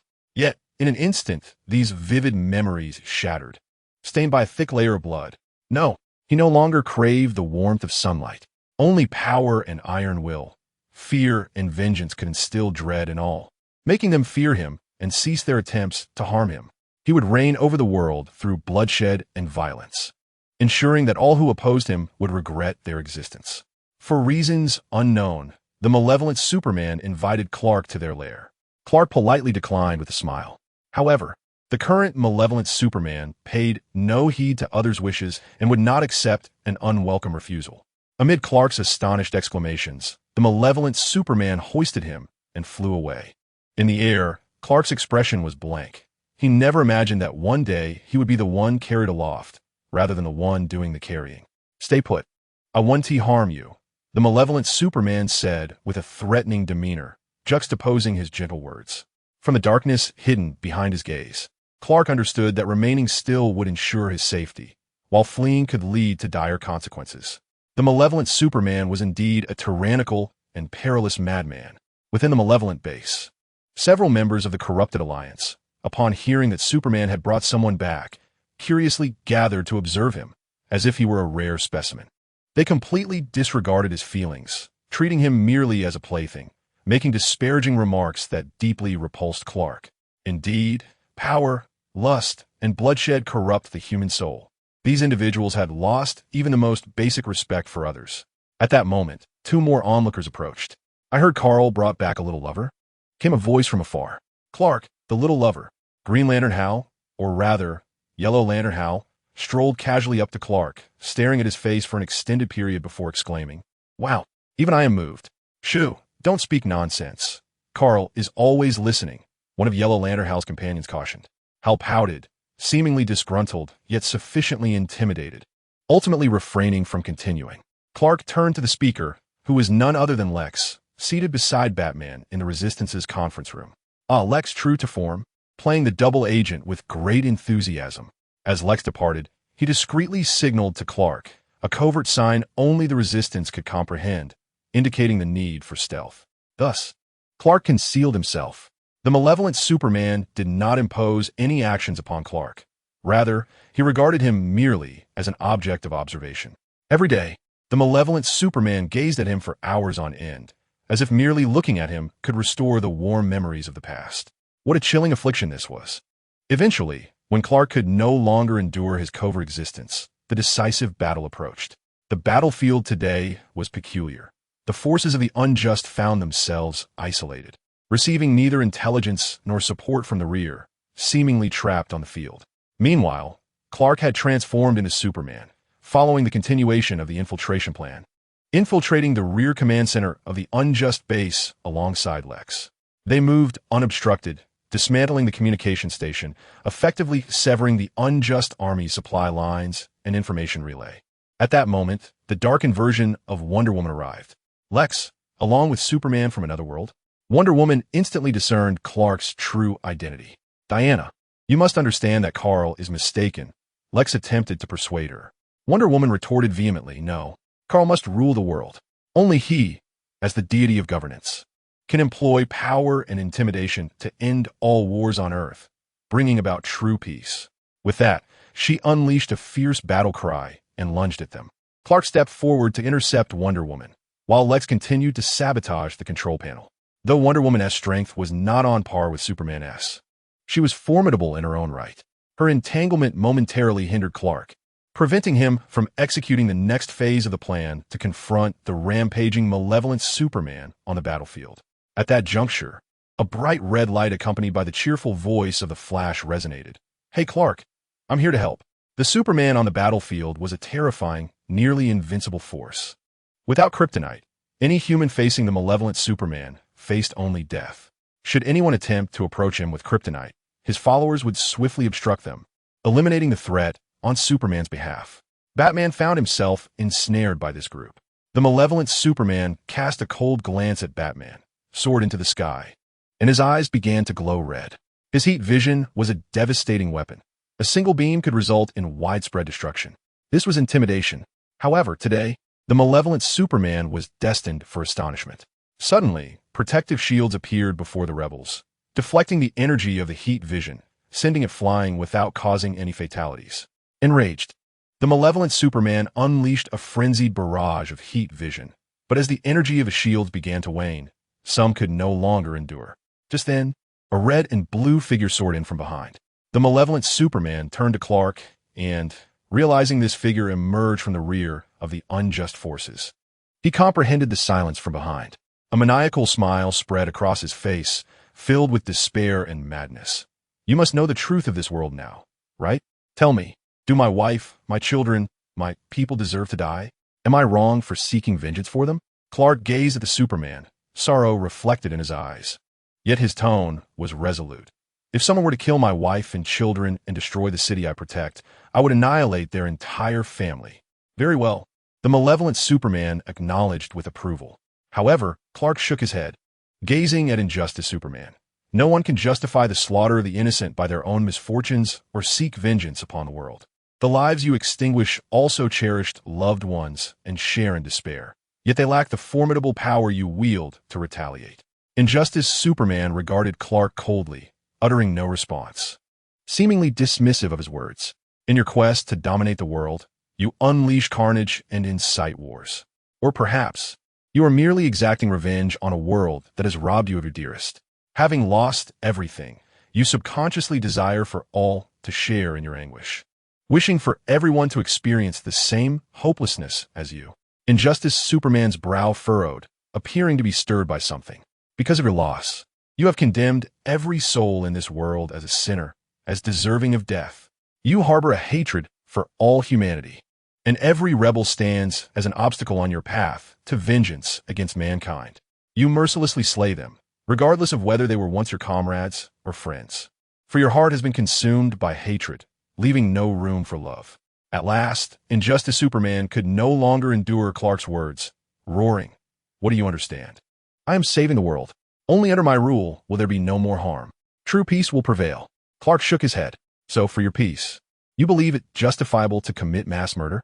Huh, how ludicrous. You are but a pitiful soul driven mad by torment, afraid solely of your own suffering." Injustice Superman, enraged by the pity and mockery reflected in Clark's eyes, ceased to attempt persuading this alternate version of himself.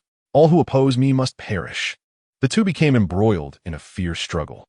Suddenly, Injustice Superman detected a familiar scent emanating from Clark, one he had deliberately arranged in Fry's chamber. Injustice Superman's face contorted with rage. Fry? Clark replied, haha, you deceived me. Batman deceived me. Everyone has tricked me. Was he also misled by Batman? Time and again. He spared the Joker. Did he ever think of me? And you're Batman? He will make the same choice. You will lose everything just as I have. Injustice Superman laughed maniacally. But upon seeing that Clark remained unmoved, his expression darkened. If that is the case, you are determined to meet your end. Then perish. Injustice Superman unleashed his full fury, each strike ruthless and imbued with lethal intent. Clark realized that even after his previous enhancement, he was still no match for the older Superman. It seemed that the remaining solar bomb would have to be utilized. Clark placed a golden capsule into his mouth and crushed it, once more transforming into his radiant form. This time, he would claim victory again. After the battle, Barry, Yellow Lantern, Hal wept bitterly, cradling the lifeless body of the Flash, offering no resistance even when confronted by the rebels. Though he belonged to the opposing faction, Barry had once been his closest friend in the Justice League, and he never wished for any harm to befall him. Spider-Man approached Clark, head bowed in sorrow for the loss of his friend, and spoke softly, I'm sorry. I arrived too late. Clark shook his head. It was not the fault of the little spider, but his own. Just then, Wonder Woman, who had been apprehended, walked past him and mocked, you did not win. You left the Flash to hold me back. Did you ever consider that he could die for you? Clark stumbled back in shock. He had not anticipated that the Flash would be unable to escape, nor did he expect Wonder Woman would truly kill Barry. Fury surged within Clark. Despite the victory, this world remained battered and scarred, a tapestry of despair. Too many lives had been lost, and people had suffered greatly. He wandered through a world that, though victorious, echoed with silence, devoid of genuine smiles and cheers, and his heart ached with discontent. No, this world was wrong. This world he could not accept. Clark isolated himself in the laboratory.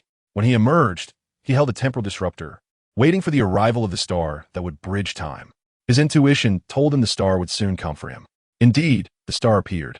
Clark immediately activated the disruptor to adjust the timeline.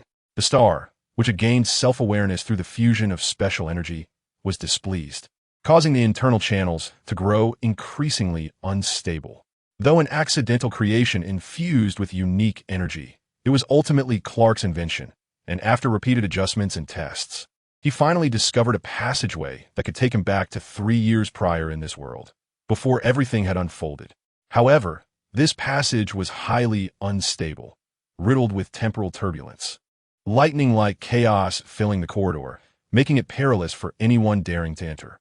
Ultimately, Clark chose to venture back alone. Upon exiting the passage, his wounds had healed, save for the singed tips of his hair, remnants of the previous perilous environment. He made his way directly to Arkham, stealthily infiltrating the solitary confinement cell housing the Joker. Shattering the prison's reinforced glass, he seized the Joker by the throat. Cough. Ha ha ha. Superman, do you wish to kill me? Ha ha, how amusing. Superman, contemplating murder? Hee hee. Ha ha ha, too delightful. No, killing you would be too merciful, Clark replied coldly. And do you think I would fall for your tricks? Anyone who seeks to take your life becomes tainted by your madness, which is why the clowns of Gotham never truly perish. There will always be a successor to the Joker. He recalled how, in a certain world, Batman had succumbed to a virus released by the Joker upon his death, transforming him into the most dangerous and terrifying nightmare. He even suspected that the depraved Superman's madness and cruelty might also stem from such an influence. You seem to possess quite a bit of knowledge, the Joker said, his grin faltering slightly. Ah, thus I shall confine you to a new prison, a true solitary luxury space, devoid of any substance, where even time itself is frozen. You will feel nothing, only an endless void. You are utterly powerless, devoid of an audience. With no one to witness your madness, you can only languish in silence and emptiness, awaiting a meaningless demise. Ha ha ha. Hee hee, Superman, you truly astonish me. Ha ha ha. Are you genuinely the Metropolitan Superman who rivals a saint? Your malevolence is so profound that even I, the Joker, feel a twinge of fear. Yet, the Joker continues to laugh. Superman, what are your intentions? A deep voice resonated from behind Clark. Ah, little bat, have you come to rescue me? Ha ha hee hee. The Joker waved enthusiastically at Batman. Superman, Batman sees. Clark turned around, frowning immediately as he reached for the lead box in his utility belt. No. Superman from another world put down the Joker. Clark remained silent, merely handing him a confidential letter from Batman of the future. This was a missive given to him by future Batman before Clark's departure, clearly indicating that the sagacious Batman had anticipated his covert operation. Batman gazed at the letter, his countenance growing increasingly ominous, his hands trembling involuntarily. He stowed the letter away, refraining from further obstructing Clark, and instead turned to leave. He had to meet someone now. After Batman's departure, Clark cast the incessantly laughing Joker into the Phantom Zone, subsequently discarding the key into a temporal vortex unreachable by any living being. The Joker would never escape this fate. Meanwhile, Bruce located this world's Clark and Lois, and upon seeing them safe and sound, the tension that had gripped him began to ease, and his trembling hands regained their composure. "Bruce, what brings you here?" Clark greeted him with a smile. "I brought a gift for my future godchild." "What? Am I not welcome?" Bruce concealed all emotions, smiling as he tossed a gift box to Clark. Clark's face lit up with a radiant smile as he expressed his gratitude. Bruce approached the pregnant Lois, kissing the back of her hand, his eyes filled with sincerity and resolve. "Trust me, this time I will ensure your safety and that of our future godchild." Lois blinked. Though unsure of why Bruce was suddenly so solemn, she smiled in response. "All right, thank you. Then we entrust our safety to you." "Hey, that's my wife and child. It should be my responsibility to protect them." Clark interjected, feeling a pang of jealousy. Subsequently, the four of them gathered for dinner, their faces adorned with smiles. The atmosphere warm and inviting, as if no hardship could ever befall them.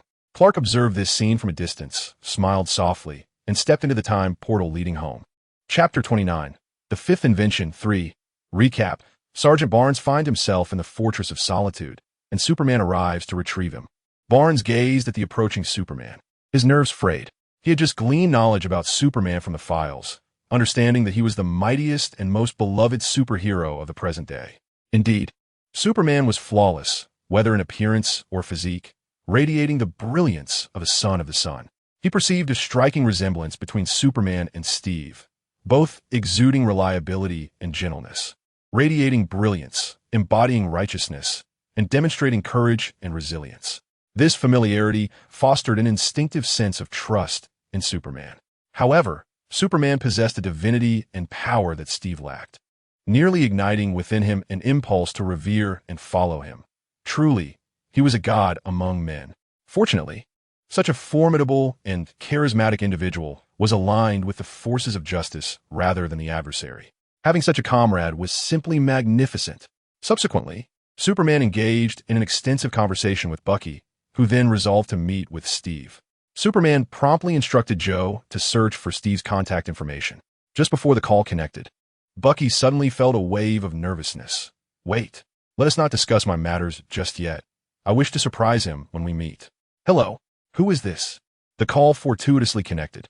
Unable to start over, Superman found himself in an awkward and formal first conversation with Captain America, during which they agreed upon a time and place for an inexplicable yet significant discussion, before swiftly concluding the call. Shortly after, Fry arrived at the lonely fortress, where he typically managed the unique residents of the estate, although this occasion was markedly different.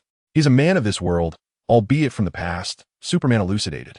Fry immediately furrowed his brow, stating, under such circumstances he should reside with his family, friends, or descendants rather than in the estate. Moreover, he must remain unaware of your other identity. Clark nodded in agreement. "In the future, please inform me of such situations in advance. It would be best for me not to appear, as it jeopardizes your concealed identity," Fry cautiously advised Clark. Clark responded with a warm smile of affirmation. Meanwhile, as Bucky wandered around the lonely fortress, he happened to catch sight of Fry conversing with Superman. He paid little heed at that moment, merely registering Fry's appearance. Superman arranged to meet Captain America. Tony, knowing that Superman was coming to the Avengers Tower, was initially delighted, but his expression soured upon learning the reason.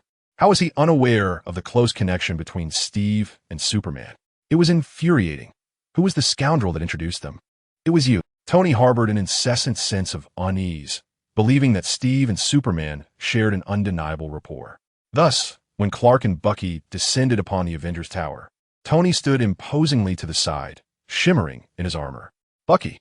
Steve exclaimed, a mix of surprise and disbelief crossing his features. Steve gazed at Bucky with a reassuring look, fully aware that although they had been apart for merely a few days, to Steve, it felt as though he had lost Bucky for a much longer time. "Bucky, you're alive," Steve said, tears welling in his eyes as he reminisced about the familiar figure and smile from his memories. "Steve, I am still here," Bucky replied, smiling and nodding in affirmation.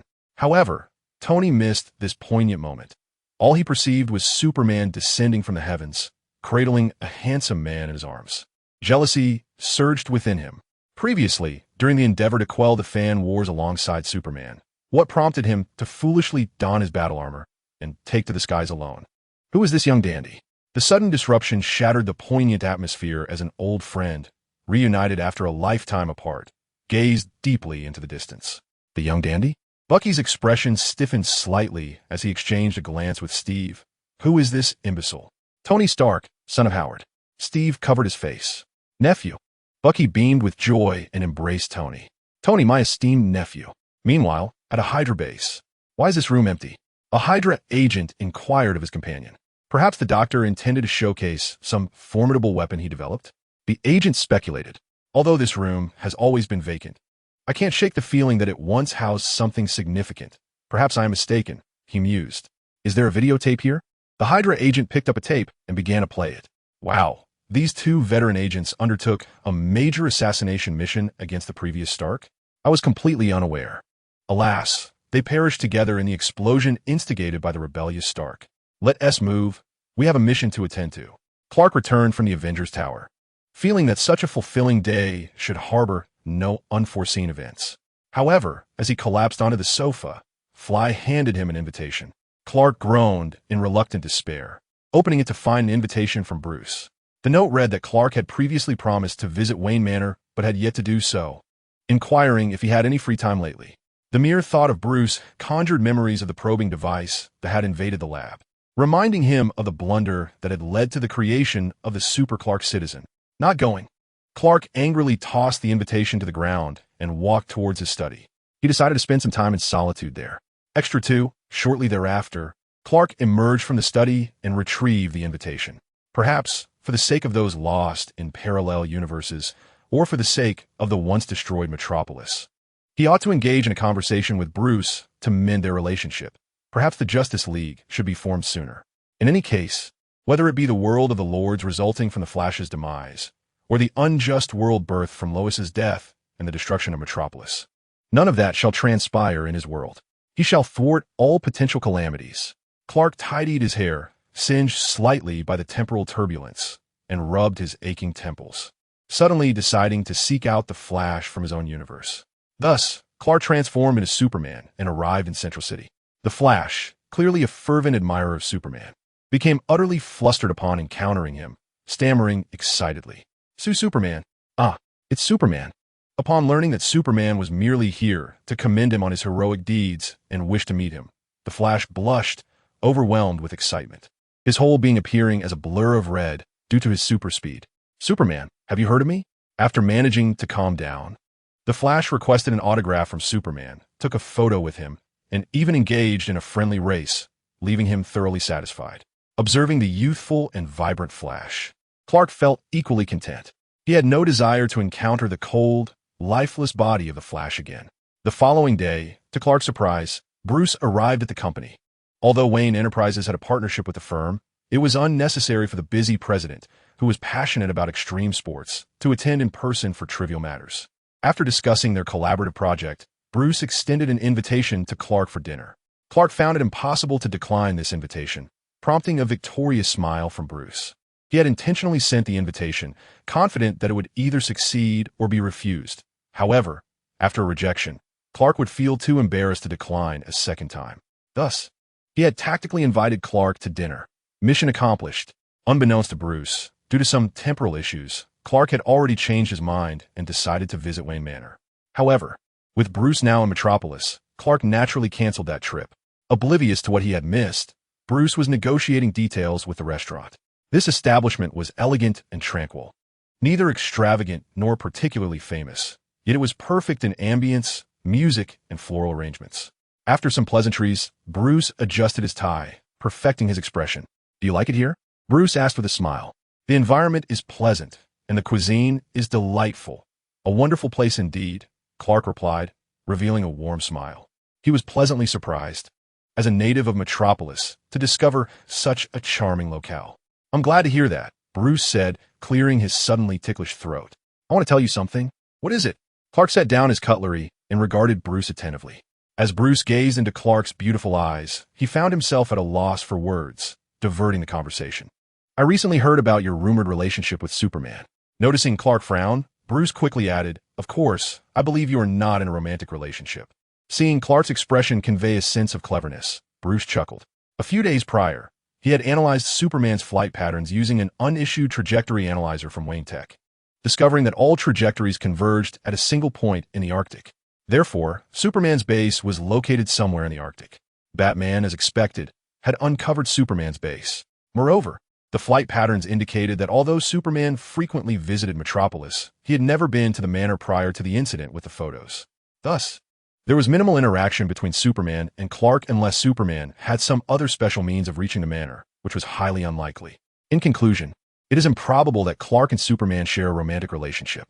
Despite arriving at this conclusion, the photograph still left him in uncertainty. It was only upon witnessing Clark's expression that he finally felt reassured. As for what transpired that day and why Superman visited the manor, he was curious yet deemed it inappropriate to inquire, given the atmosphere and Clark's demeanor. After all, he had more pressing matters to attend to today. Seeing the moment was right, Bruce decided to take action. He was a Wayne whose determination to achieve his goals was truly remarkable. I have never encountered anyone quite like you. You are a wondrous being.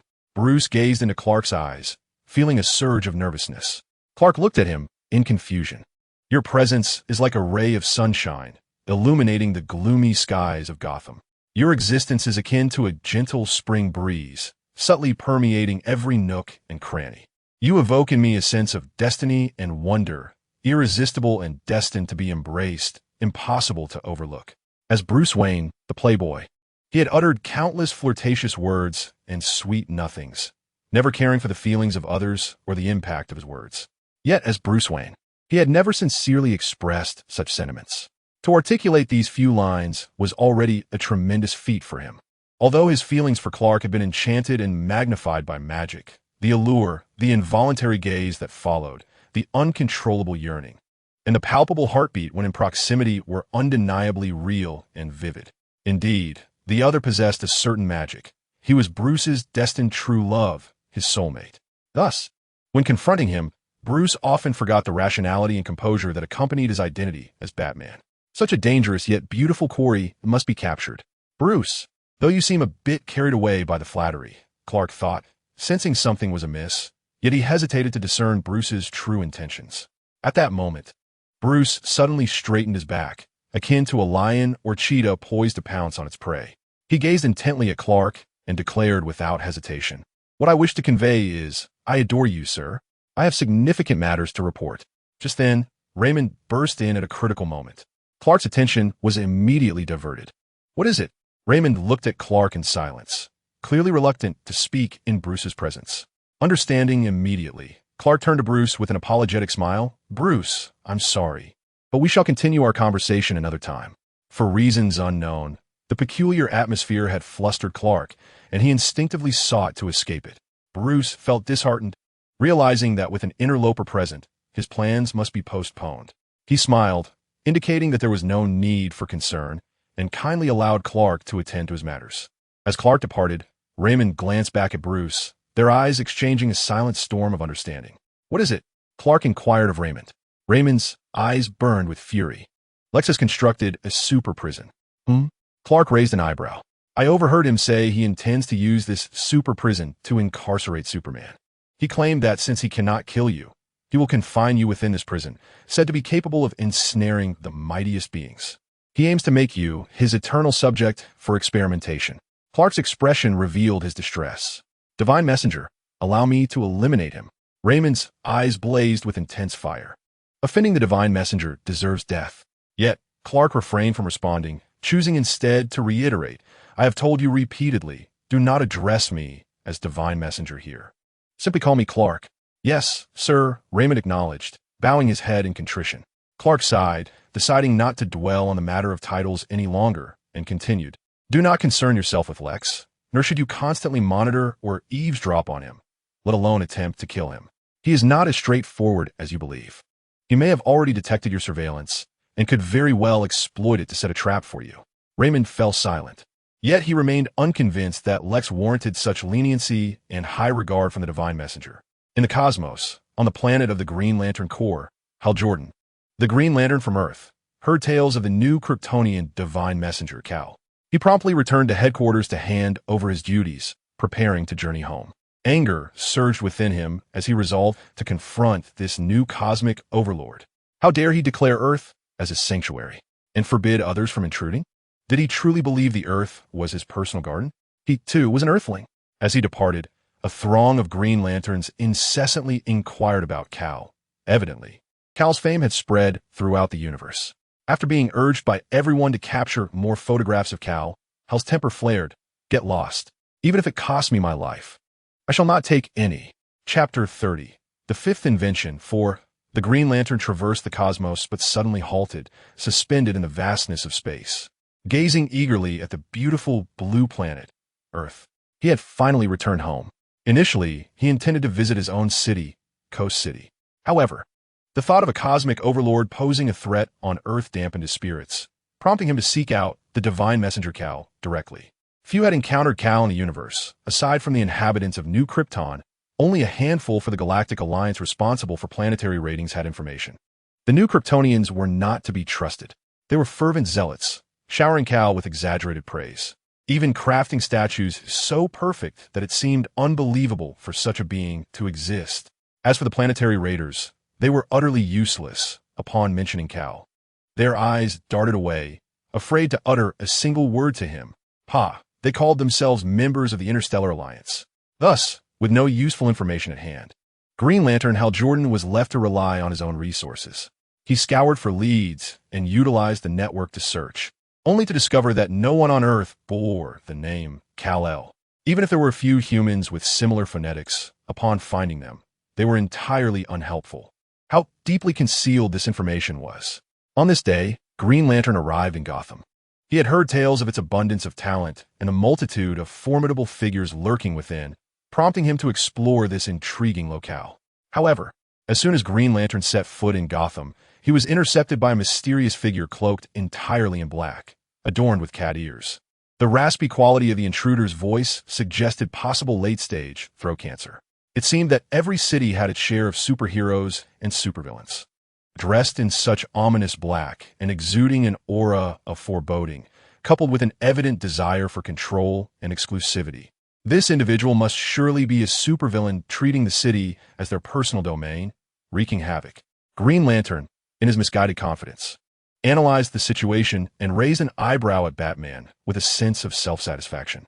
Batman, in turn, regarded this unexpected green fool as a nuisance. The adversary wielded an inexplicable power that could transform imagination into reality, a capability that proved exceedingly challenging to counter. It appeared that subduing Green Lantern would not be feasible in the immediate future. At that moment, a swarm of diminutive angels, drawn by the commotion, surrounded Green Lantern. The air was filled with the excited voices of numerous fans. We've finally found Batman. He asked the real deal. Who is this green monster? Is it the Hulk? We can't let outsiders bully our Batman. Sisters, defend him. Thus, besieged by a flurry of adorably fierce little angels, Green Lantern was compelled to retaliate. Yet, he soon discovered that these charming beings were shielded by an energy barrier. He could send them flying, but he could not harm them. The angels would simply return, an endless stream akin to a disturbed beehive, buzzing incessantly around him, driving Green Lantern to the brink of madness. Batman, is that truly your name? It certainly sounds like that of a villain. What on earth is this? A form of split attack? How have you managed to conjure such an adorable yet vexatious doppelganger? Green Lantern exclaimed, swatting away the little angels that approached him, his irritation directed at Batman. In due course, united by common purpose, Batman and Green Lantern managed to shake off the angelic horde and retreated to a deserted, secluded area to continue their battle. During their clash, they inadvertently caused a dilapidated structure to collapse. Help! came a cry from behind the ruins, revealing a homeless man who had been sleeping there, unnoticed amidst the skirmish. Batman swiftly scaled the wall and rescued the man. Upon returning, he assumed a stance ready to continue the fight. "Wait, this is a misunderstanding," Green Lantern exclaimed, raising his hands in surrender. Upon witnessing Batman's act of heroism, he realized his prior misjudgment. Yet, he could hardly be blamed. Which city's hero would dress like a villain? "Hey, calm down." Upon observing that the other party showed no intention of halting, the Green Lantern swiftly proclaimed, "I am the Green Lantern, the superhero of Coastal City." Batman, taken aback momentarily, whispered something to Penny, and a minute later fixed an icy gaze upon the Green Lantern, asserting Coastal City has no superheroes, and there is no superhero by the name of Green Lantern on Earth. The Green Lantern fell silent for a moment, contemplating whether the other had just conducted an investigation on him. Noticing the palpable hostility, he shrugged in resignation. "Well, ahem. I meant to say I am the future superhero of Coastal City. My name is Hal Jordan, and I hail from Coastal City." After a minute, Batman reluctantly accepted this claim, yet remained vigilant, inquiring, "What are your powers? Why the name Green Lantern? Such a foolish name?" "I'm a Green Lantern, affiliated with the Green Lantern Corps. A Green Lantern serves as a cosmic police officer, responsible for the safety of a designated region of the universe. I have been stationed in other areas of the universe until recently, when I applied to return to the galactic sector. After all, I am a native of Earth, and naturally wish to serve in my own backyard," the Green Lantern cheerfully explained. Batman scrutinized the Green Lantern's demeanor, tone, and micro-expressions, believing the earlier part of his narrative. However, regarding the last statement, he crossed his arms and asked in an imposing tone, "What is your true purpose for returning?" Batman's brow furrowed. Anyone would feel uneasy upon hearing that a being of cosmic dominion, capable of effortlessly annihilating a planet, had chosen to settle on Earth. An epiphany struck Batman, and with a piercing gaze, he questioned, "When did those events transpire?" "About 3 months ago," Hal responded. Batman stroked his chin in contemplation. The timing coincided with Superman's replacement of Iron Man in launching a nuclear missile and subsequently getting lost in space, as per Iron Man's official account. Combined with the powers of flight and other abilities that the Green Lantern had just described, it was highly plausible that this divine being, Kal, was indeed Superman.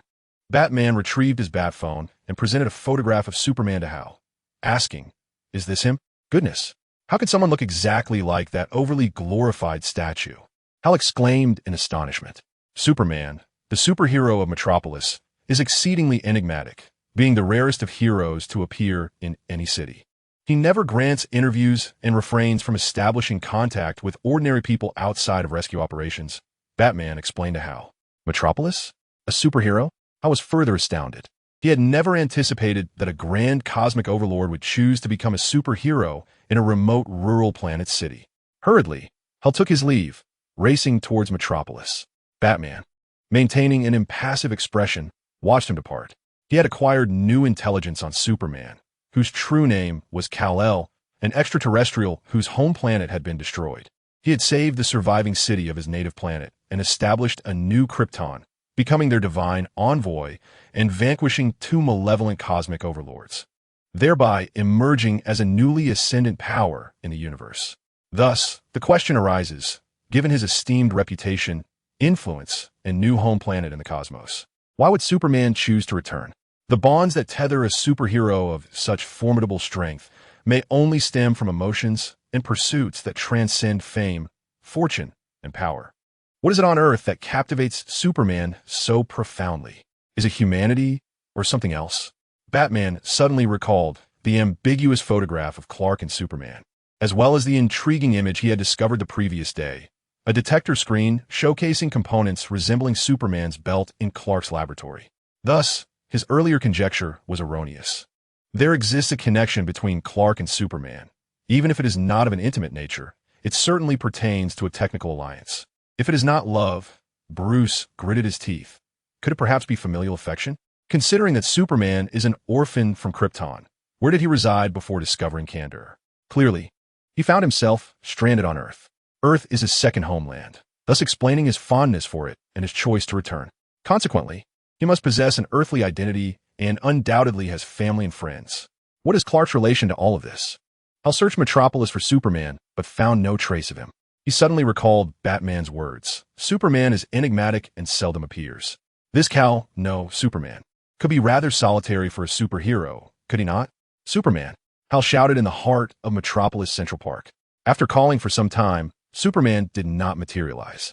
Alas, that green fellow, our Superman, is unlike other superheroes from different cities. He does not relish commotion or adoration. Unless you are in peril, no amount of shouting will summon him. An elderly gentleman wandering the park kindly admonished. Hal exclaimed, "You are impressive. Are you trying to force me to reveal my ultimate move? Help! I am injured. Only Superman can save me. I'm going to die. If Superman does not rescue me, it would be akin to abandoning me to my fate." The Green Lantern, Hal, shamelessly rolled on the ground, crying out. The old gentleman angrily tapped him with his cane. "Hey, green lad, such behavior to provoke sympathy is unethical. I don't care. I am hurt. I am dying. Only Superman can help me up." Hal insisted. Meanwhile, Batman, who had planted a listening device on Hal, observed the scene. Eventually, Superman did arrive. Upon seeing the rolling Green Lantern, Clark, as Superman, remarked. Afterward, Superman and Green Lantern found a secluded spot to converse earnestly. As Batman had surmised, Superman indeed grew up on Earth. It is the homeland he identifies with, and he desires to protect both it and its inhabitants. His involvement in cosmic battles was motivated by the need to safeguard. The first was to rescue the surviving members of his race, and the second was to protect New Krypton and Earth safety. Upon hearing Superman's tale, Hal was moved. Superman is truly a good person. Hal scrutinized Superman and suddenly asked, "Do you need a boyfriend?" "Huh?" Superman was taken aback. "What about a one-night stand?" "Who are you?" "Of course not." Hal replied with utmost seriousness. "Then what does your question imply?" Superman was somewhat flustered. "Look at you. You possess immense strength, flawless looks, an impeccable physique, and an equally admirable character. You are the embodiment of a true male idol. Therefore, it matters not whether one is male or female. The mere sight of you would evoke a desire for slumber. Would it not?" Superman: "No, no one thinks that. You simply remain unaware. I am indifferent to the distinctions. In any case, sharing a bed with you would be a boon for anyone," Hal said with a smile. "Superman, are you implying that I would be at a disadvantage? Moreover, you are renowned throughout the cosmos. You currently reign as the most sought-after individual in the universe's desire for slumber. If I could engage in a romance or a fleeting encounter with you, I could boast about it for a lifetime across the cosmos. The other Green Lanterns would surely envy me. I must decline," Superman proclaimed with righteous conviction. "Well then," Hal replied, his expression tinged with regret. Yet he did not press the matter further. He casually draped an arm over Superman's shoulder. "How about we take some photos together? With those, my Green Lantern colleagues would certainly be envious." Superman maintained a serious demeanor as he posed with Hal. "Come on, smile. Don't move. Just hold that expression. I need to capture some lovely shots for my colleagues as souvenirs." Hal, wielding a camera conjured from Green Lantern energy, clicked away. Superman's smile gradually became strained. Subsequently, Hal provided Clark with a cosmic contact and a terrestrial mobile number. "I must return to headquarters, but when I come back, I will be residing on Earth. So we can keep in touch." Hal waved goodbye, chattering on. "Honestly, I never anticipated that my first mission upon returning to Earth would involve halting the interdimensional connection. I may very well need your assistance then." Clark Superman maintained his rigid smile, mechanically waving farewell to Hal. As Hal walked away, he suddenly turned back and added, Should you change your mind about that, feel free to reach out at any time. I'm always available." Superman. The entire exchange was overheard by Batman. In the Batcave, notice the silence of the listening device, indicating that the Green Lantern had departed for the cosmos. Batman began to ponder Superman's nature. As he had previously analyzed, Superman is enigmatic and devoid of traditional heroism. He is a rational yet gentle soul with resolute willpower. He does not wish for humanity to become overly reliant on him, yet he offers aid when needed, embodying a non-conventional superhero. Today's revelations also suggest that Superman regards Earth as his homeland, cherishing family and friends there, and relishing life on this planet. He undoubtedly possesses an ordinary identity, which serves as his focal point. Simultaneously, Superman does not covet the glory of the cosmos. He is not one to revel in power, authority, or fame. It seems that certain aspects of being an ordinary person hold greater significance to him than these accolades. If such an individual were indeed an ordinary person, he would be someone trustworthy and worthy of respect, someone one would aspire to befriend. However, Superman's power is overwhelming. As Batman, he must remain vigilant. Regardless of how great, benevolent, or even saintly a person may be, once they possess such power, they must be guarded. For one can never predict the day an event occurs that may strip a person of their reason, self, and control at that moment. That protective power could transform into the most fearsome force of destruction. Thus, in response to such formidable power, he must be prepared for all contingencies, not to inflict harm upon Superman, but rather for the self-preservation of humanity. It is not a matter of guarding against the individual, but rather safeguarding against the very essence of that power. As he articulated, this terrifying force capable of annihilating the Earth should warrant vigilance from anyone who possesses it, necessitating preparedness for any eventuality. He can only feel fortunate that the one who currently wields such power is none other than Superman himself. Chapter 31. The fifth invention, 5. In the company's main control room, the chief operator, Rabbit Coin Number 1, was diligently receiving data. A gleam flashed in Rabbit Coin No. 1's eyes as it proclaimed with authority, "We have received user feedback and discovered that the little angel has violated regulations by appearing during the superheroes' working hours, disrupting their missions and infringing upon their privacy. The following penalties are hereby imposed on the aforementioned little angel and its owner. 1. Must not approach within a 300-meter radius of any superhero. 2. Must not disturb the superheroes at work. 3. Must not invade the superhero's privacy. 4.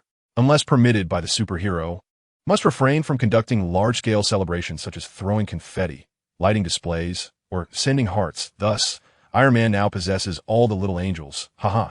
5. Shall compose an 8,000-word reflection with the owner and upload it to the public forum by sunset tomorrow. 6. Must post their most unflattering photograph on their personal webpage for public shaming or complete labor tasks assigned by the Social Services Department. The little angels and their owners lamented. Wah, wah, wah. Boo-hoo-hoo. Green Lantern Hal delivered the photo collection of the divine messenger Carl to the stars. Basking in the limelight, one can well imagine that it 1 TB long before this collection captivates the entire universe, and Hal will ascend to the status of a renowned photographer across the cosmos. Amidst the farewells from his colleagues regarding the divine messenger Carl, Hal bid adieu to the reluctant crowd and returned to Earth. Coastal City remained relatively tranquil, allowing him to focus on the first mission dispatched from the Green Lantern headquarters to prevent the 9 realms from aligning and causing a spatial overlap that would instigate chaos. The 9 realms refer to the 9 major planets distributed around the world tree, with Earth at its center, Midgard, a realm of mystery. Although termed planets, they are more accurately described as enigmatic domains. Aside from Earth, each realm harbors wondrous and unique powers concealed by the world tree, rendering them invisible even to humanity's Hubble telescope. The 9 realms are as follows: Asgard, ruled by Odin, the god of thunder; Vanaheim, home of the Vanir gods; Alfheim, the realm of elves; Jotunheim, the land of giants; Midgard, Earth or Midgard; Nidavellir, the land of dwarfs; Muspelheim, the realm of fire, ruled by Surt; Nibelheim, the land of mist; and Helheim, the realm of the dead, ruled by Hel. Among these, Asgard, under Odin's dominion, stands as the most powerful. Therefore, Green Lantern Hal ventured to Asgard in search of assistance, but Odin directed him to Earth to find Thor, who was preoccupied with accompanying his girlfriend on a shopping excursion. Upon locating Thor, Green Lantern Hal was met with an expression of relief from the god of thunder, for it seems that whether divine or mortal, no man possesses the patience to accompany his girlfriend on a shopping spree. Observing the jovial demeanor of Thor, Jane expressed skepticism towards the so-called important matters, letting out a dismissive snort before rolling her eyes and continuing her shopping. Thor, scratching his head, offered a sheepish grin. How foolish! Green Lantern Hal suddenly felt a profound distrust in Thor's reliability and decisively called Superman. Clark, interrupted in his laboratory during a moment of creativity, felt quite perturbed. Yet, contemplating the alignment of the 9 realms, he realized it signified the commencement of a particular narrative, prompting him to sigh and hastily make his way there. Upon Superman's arrival, he found Hal and Thor queuing on the street for trendy hot dogs. One was clad in a baggy shirt emblazoned with "I love Midgard," splattered with ketchup, and oversized shorts looking rather disheveled. The other donned a suspicious ensemble of a green bodysuit, complemented by a green hat, green sunglasses, and a green scarf. Both craned their necks towards the front of the line, seemingly anxious about the dwindling supply, resembling a pair of fools. Perhaps Asgard should indeed be obliterated by dark elves. The trio arrived at the entrance of the floating realm. This realm exists independently above the 9 realms, where the vastness of the world tree and the 9 realms appear as a diminutive tableau. Asgard, Earth, and others dangle like apples from the world tree. However, entry into the floating realm is not granted to all. Odin, the ruler of Asgard and once the mightiest among the 9 realms, never set foot in the floating realm throughout his life, for his ambitions were not favored there. The perpetually foolish Thor is the sole Asgardian permitted entry. Yet he too cannot touch the world tree within. His mother, Frigga, explained that the floating realm is governed by fate, with the diminutive world tree symbolizing fate's control over the 9 realms. Although fate can be perceived, it is immutable, hence the world tree remains untouchable. Thor felt a sense of grievance. He could neither comprehend nor alter fate, rendering his access to the floating realm seemingly pointless. Frigga assured him that fate orchestrates all, and one day he would understand. Now, Thor realized that the evident transformation of the 9 realms was perhaps the very reason for his entry into the floating realm. Confidently, Thor stepped into the floating realm, resting his enchanted hammer, Millionaire, upon his shoulder. Turning back with a triumphant smile towards the two waiting at the barrier, he declared, "Not just anyone can enter the floating realm. Remain here while I ascertain the progression of the 9 realms." Yet before he could finish, his smile faltered as he witnessed Superman and Green Lantern effortlessly crossing into the floating realm alongside him. Thor, taken aback, had been met with an unexpected turn of events. Wasn't it agreed that only he could enter? Standing before the diminutive world tree, Superman and Green Lantern gazed in wonder. "That blue sphere must be Earth, right? It's magnificent," Green Lantern exclaimed cheerfully. Superman nodded in agreement, affirming its beauty akin to a splendid sapphire. "Humph, the city of the sky within that silver sphere is Asgard, and it is undoubtedly the most beautiful," Thor rebutted, arms crossed defiantly. "No, look at Earth, still shimmering with brilliance. It is evidently the most unique." Hal glared at Thor. "Yet, behold the sacred and noble silver halo surrounding Asgard." Thor shot back, returning Hal's glare. "Ha! Earth lies at the center of the 9 realms, encircled by stars. It is manifestly the most significant." Hal moved a step closer to Thor, continuing to fix him with a fierce stare. "Ah, but Asgard perches upon the highest branches. It is indisputably of greater importance." Thor stepped closer to Hal, mirroring his intensity. "Earth is the best. Asgard is the greatest. Earth, Asgard." "Superman, how juvenile. Are you two merely boastful fathers bragging about your own children? What is there to argue about? Clearly, Earth is superior, more beautiful, and more important." Superman interjected, decisively halting their quarrel. Thor felt aggrieved. "Humph, 2 Earthlings bullying a soulless guardian. In a few days, the 9 realms would align." Thor observed the world tree with concern. At that moment, the configuration of the 9 realms around the world tree formed a gently sloping shape, resembling a weakly pulsating heartbeat on an electrocardiogram. 6 realms had already aligned, with only the 3rd and 7th realms at the peaks, while Earth at the center of the 9 realms sat at the lowest point. "Could we not relocate one of the spheres?" Green Lantern suggested, reaching towards one of the orbs, only to find his hand passing through. As if the world tree and the spheres of the 9 realms were not truly tangible. Thor became smug once more. "Do not bother. You cannot touch the world tree. My mother always said that without the permission of fate, even if one can see it, one cannot alter it. Thus, what we must do now is wait for the 9 realms to align, then locate the portals from the world tree to each realm, finding the overlapping points in space, and timely mend any breaches to prevent beings from one realm from appearing in another, causing unnecessary harm and panic." Green Lantern sighed regretfully. "Must we only rectify things after the fact? It feels so unsatisfactory." Cough. Suddenly, Superman cleared his throat, expressionless, as he presented the 9 realms sphere, shrouded in gray mist. For their view, Thor, caught off guard, felt the sting of his earlier proclamation. Wasn't it said that no one could touch it? Green Lantern's eyes brightened. He quickly reached out to touch the nine-realm sphere, but alas, his hand passed through once more. Thor, unyielding, tried to touch it as well, and to his dismay, he too failed. Thor, frustrated, let out an indignant roar, swinging Mjolnir in a fury. He then regarded Superman as if he were some rare artifact, attempting to discern what made him so special that fate would treat him differently. Superman responded with an innocent, radiant smile, his enigmatic world tree behind him and the misty sphere in hand, appearing both divine and resplendent.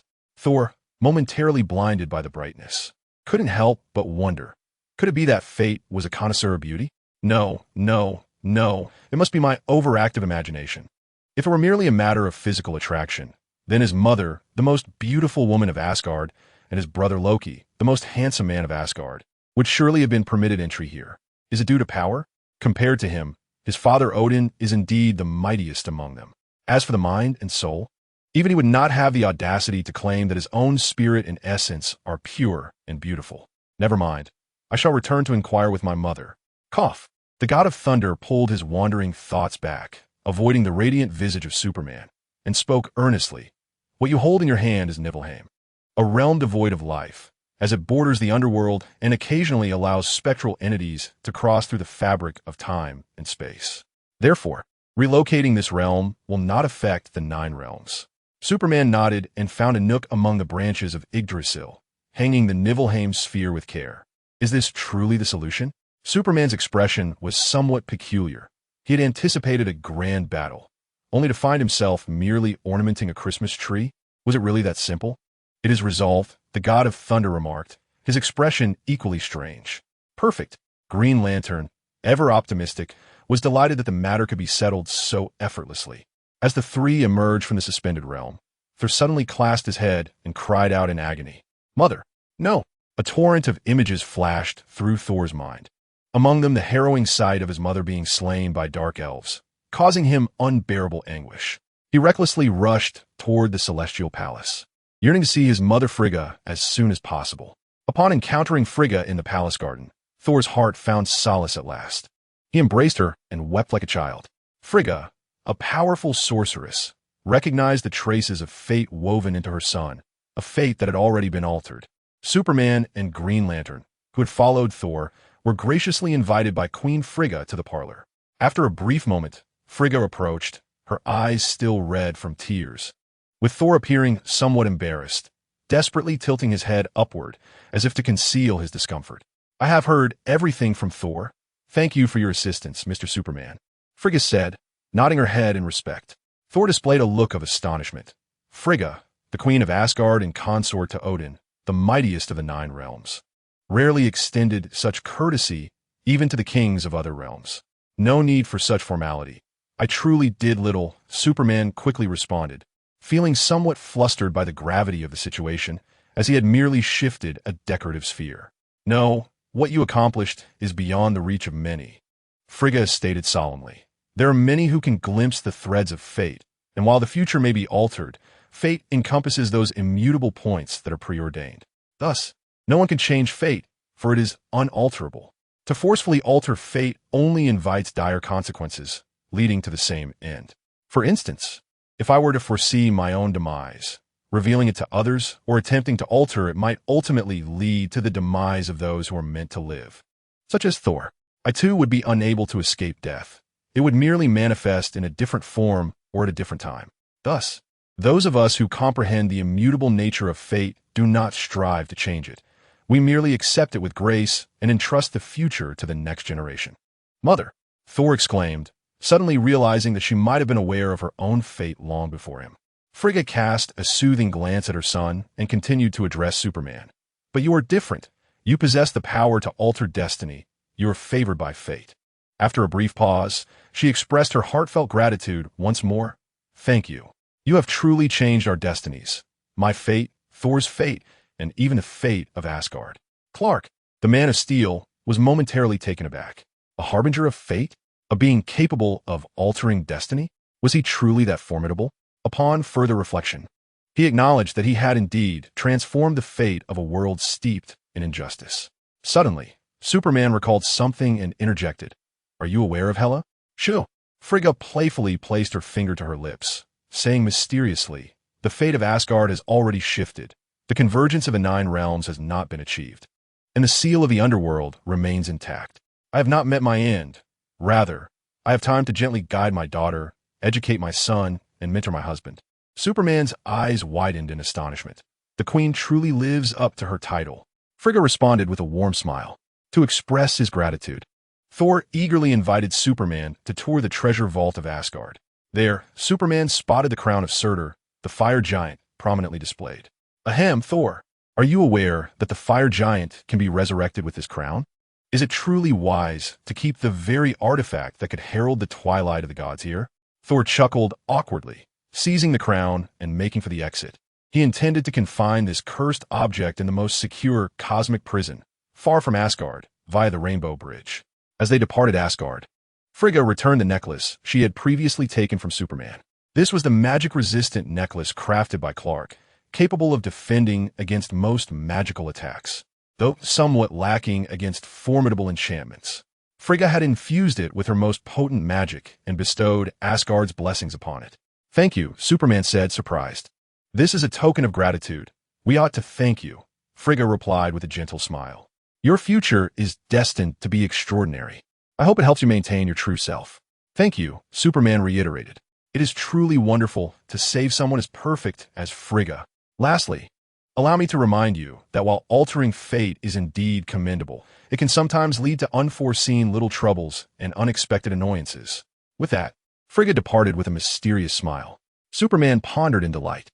At that moment, Thor confidently clasped Superman's shoulder, declaring with unwavering conviction, "From now on, Asgard shall be your steadfast ally. Whoever dares to oppose you shall face the wrath of all Asgard. Whether you choose to protect Earth or aspire to become the sovereign of the cosmos, we shall support you. Asgard will forge an eternal bond with New Krypton. United as brothers, let us strive together for supremacy in the universe." Superman pondered whether his ambition to become the cosmic overlord was truly a secret in Asgard. However, what did striving for supremacy in the universe even entail?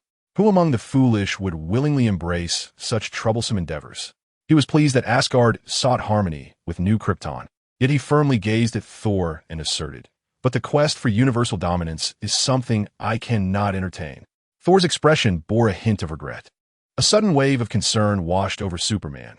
Thor, untouched by the pangs of loss, was merely a fervent warrior, not a worthy king. Was this what Frigga referred to as the minor vexations of fate? Chapter 32. Side Story 31. In recent days, Clark had been testing the effects of a disruptor on the celestial temporal passages. He endeavored to precisely orient the temporal channel, seeking a way to guide the manor's unique resident, the traveler, back home. After countless trials, Clark finally succeeded in connecting to one of the channels, a passage suspected to lead to the world of Will and Hannibal. Clark hesitated momentarily. In truth, when Will and Hannibal first arrived in his world, he harbored distrust towards Hannibal, a dangerous and ruthless gourmand like him, even if he had once been a favorite antagonist in Clark's beloved films, deserved to be apprehended and imprisoned. Yet, in this world, there were no tales of Hannibal nor any record of his deeds. No one knew how to judge him, or how to confine him. Thus, he could only keep a close watch. Fortunately, Will and Hannibal had arrived together, and it was evident that Hannibal possessed a profound obsession with Will, even willing to make compromises and changes for him. With chains and watcher, the malevolent dragon could finally be at ease. Upon hearing that Clark had discovered a means for their return home, Will's expression shifted, revealing a myriad of concerns about going back. He leaned vulnerably against Hannibal, yet his gaze was resolute and unwavering. The dynamics of their relationship were intricately complex, evolving from initial acquaintance to love intertwined with a desire to kill, and ultimately to mutual surrender and a shared demise. Will had once believed that death would sever their entangled lives, but they found themselves in another realm. Memories of the past flooded back. He had attempted to rid himself of love for Hannibal. However, he had long since been ensnared, his moral compass and humanity preventing him from embracing Hannibal, the beast that feasted upon humanity. Yet, his capacity for empathy deepened his understanding of Hannibal, drawing him closer, fostering affection, and compelling him to remain by his side. He knew that eventually, his principles would crumble. He had to confront his fate with Hannibal. He had attempted to end Hannibal's life, Yet after the first attempt, he lost the courage to kill, and even upon discovering others wished to consume Hannibal, he furiously descended into madness. As he bit into the flesh of that person, he suddenly realized how deeply he cared for Hannibal, cared to the extent that he could temporarily forsake his own identity to become that of the other. He resolved that this time he must leave. He endeavored to depart entirely, but Hannibal would not permit it. He employed every means to draw his retired self back into his world. After leaving, he found himself yearning for Hannibal day and night, regretting his departure, yet fearing to draw near. However, upon receiving a love letter from Hannibal, he returned. Yet he understood that he could never transform into the figure Lecter wished him to be. They continued their duels, their entanglements unabated. He knew he must end all before he completely succumbed or shattered. Since he could neither kill him nor wish to be killed, he could only take his own life as the price to lead Hannibal along with him. He dared not, nor desired to, leave Hannibal alone in this world. Shall we descend into hell together? As a result, they arrived in this new realm. For reasons unknown, in this place, Hannibal was willing to sheath his fangs and embrace a vegetarian lifestyle. Everything had transformed. Yet, should they return and Hannibal revert to that monster, then Hannibal Lecter gently embraced Will, soothingly caressing his slender back along the spine. He understood the other's concerns, yet he possessed an unwavering determination not to let go.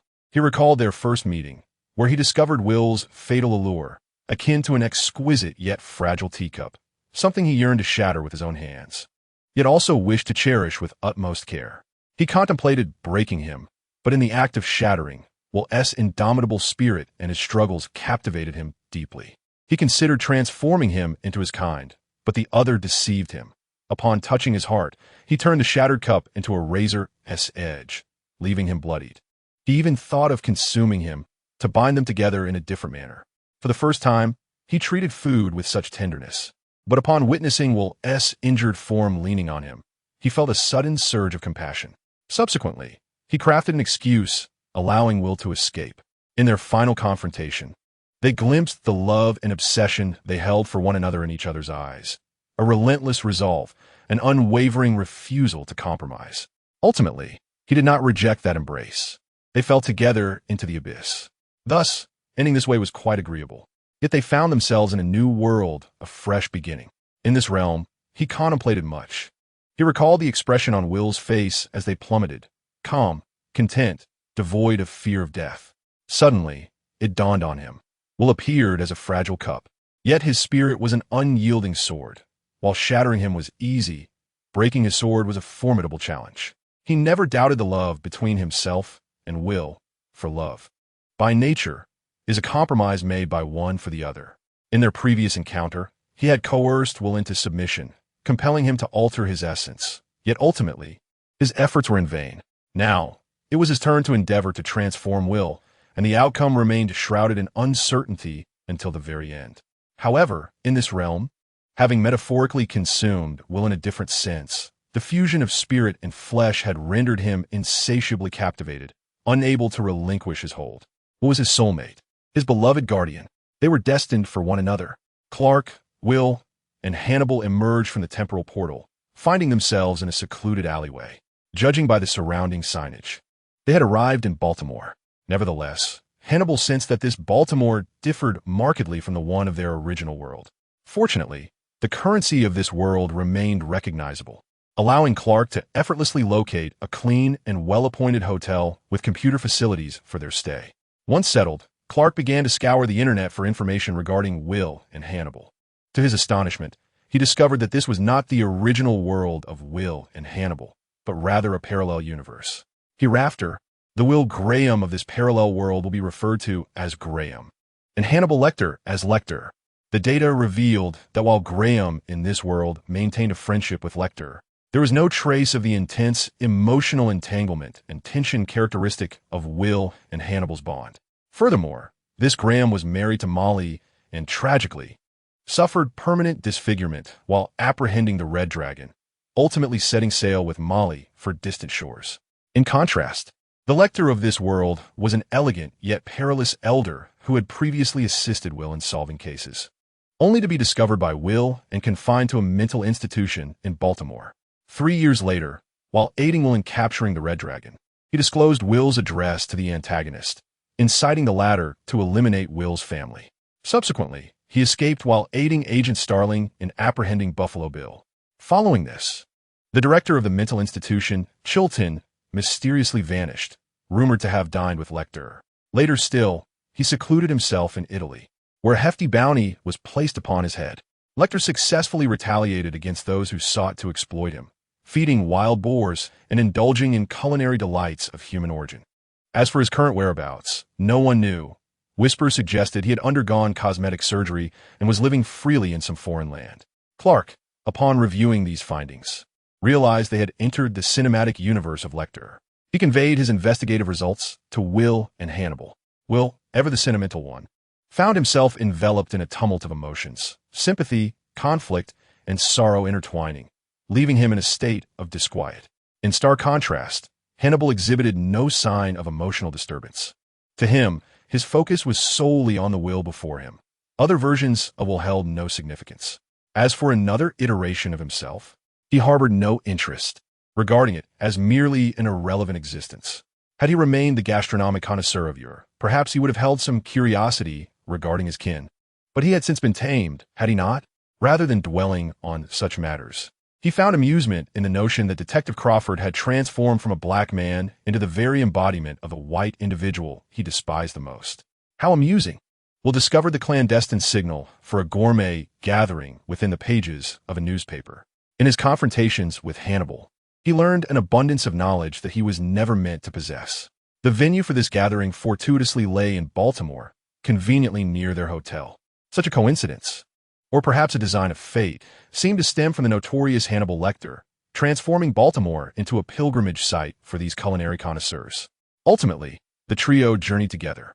As Hannibal announced the signal, the grand doors swung open to reveal a corridor filled with ravenous, wolf-like eyes fixated upon them. These individuals possessed a primal instinct and keen sense of smell that immediately identified their kindred spirit, Hannibal.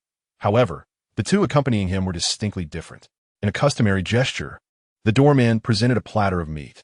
To gain their trust, Hannibal partook of a slice, subsequently revealing an expression of utter delight. A shiver coursed through Will, his eyes flashing with disappointment as he instinctively distanced himself from Hannibal, embodying a stance of estrangement and resistance. Hannibal abruptly seized Will, who met his gaze with resolute defiance, retracting his hand to reject any further closeness. In a swift motion, Hannibal subdued Will, pinning him against the wall. To the onlookers, it appeared as though he was taming a disobedient prey, instantly putting them at ease. Noticing the shift in the surrounding gazes, Hannibal slightly relaxed his grip on Will, revealing the concealed meat to him, indicating that his previous display was merely a ruse to gain the trust of the assembly. Will's body relaxed, surrendering his resistance entirely, as he allowed Hannibal to bestow upon him an intense kiss, one that felt as though he might consume him. An elegant elder lingered in the shadows at the end of the corridor, silently observing the unfolding scene. "Is this the prey you brought?" The doorman licked his lips, eyeing Will, who emanated a fragile yet irresistible allure. "No, he is my companion," Hannibal replied coldly, his gaze laced with menace, instilling fear in the doorman, who lowered his head and cleared the passageway, akin to a lesser wolf encountering a true beast. Throughout the encounter, Clark remained hooded and inconspicuous, lingering at the rear. As they traversed the corridor, they entered an entirely different realm, a lavish and sophisticated reception area where every individual bore the gaze of a hungry wolf. Instantly fixating on the delectable Will, he felt a sense of disorientation. Under the influence of empathy, he perceived horrifying visions, each face contorting into grotesque forms. With the backdrop of blood-soaked landscapes and mountains of corpses, echoing the wails of tortured souls, this vision tightened his spirit, urging him to flee. Yet he gritted his teeth and resolved. No, he could not escape. Suddenly, a far more dangerous beast encircled him from behind, pressing his head against its vulnerable neck. A gesture of protection while simultaneously exposing its own weakness. In that moment, Will felt a surge of reassurance. Clark gently patted Will's shoulder, having removed his hood to reveal a radiant and reassuring visage. He stepped out from behind the two, smiling broadly as he waved at the ravenous pack before him, saying, "Hello, everyone. I am the prey. A willing sacrifice, mind you. However, it remains to be seen if you can handle me. The wolves exchanged glances, evidently intrigued by such an unusual quarry. Yet, upon seeing Clark's countenance, skin, and physique, they licked their lips, sensing that this prey appeared quite delectable. Hannibal observed the expressions of those around him and smirked derisively, thinking, so naive, Clark was anything but the harmless figure he seemed. He was, in fact, the hunter of the day, with everyone present merely his prey. Maintaining his smile in the face of their scrutiny, Clark mused, a pack of wolves clad in human skins. All destined for eradication today. I shall have my fun with them. Soon after, Clark was confined within a cage, alongside ordinary individuals who had been either captured or deceived. The cage was swiftly wheeled into a blood-stained hall, where a butcher wielding a cleaver stood at the center.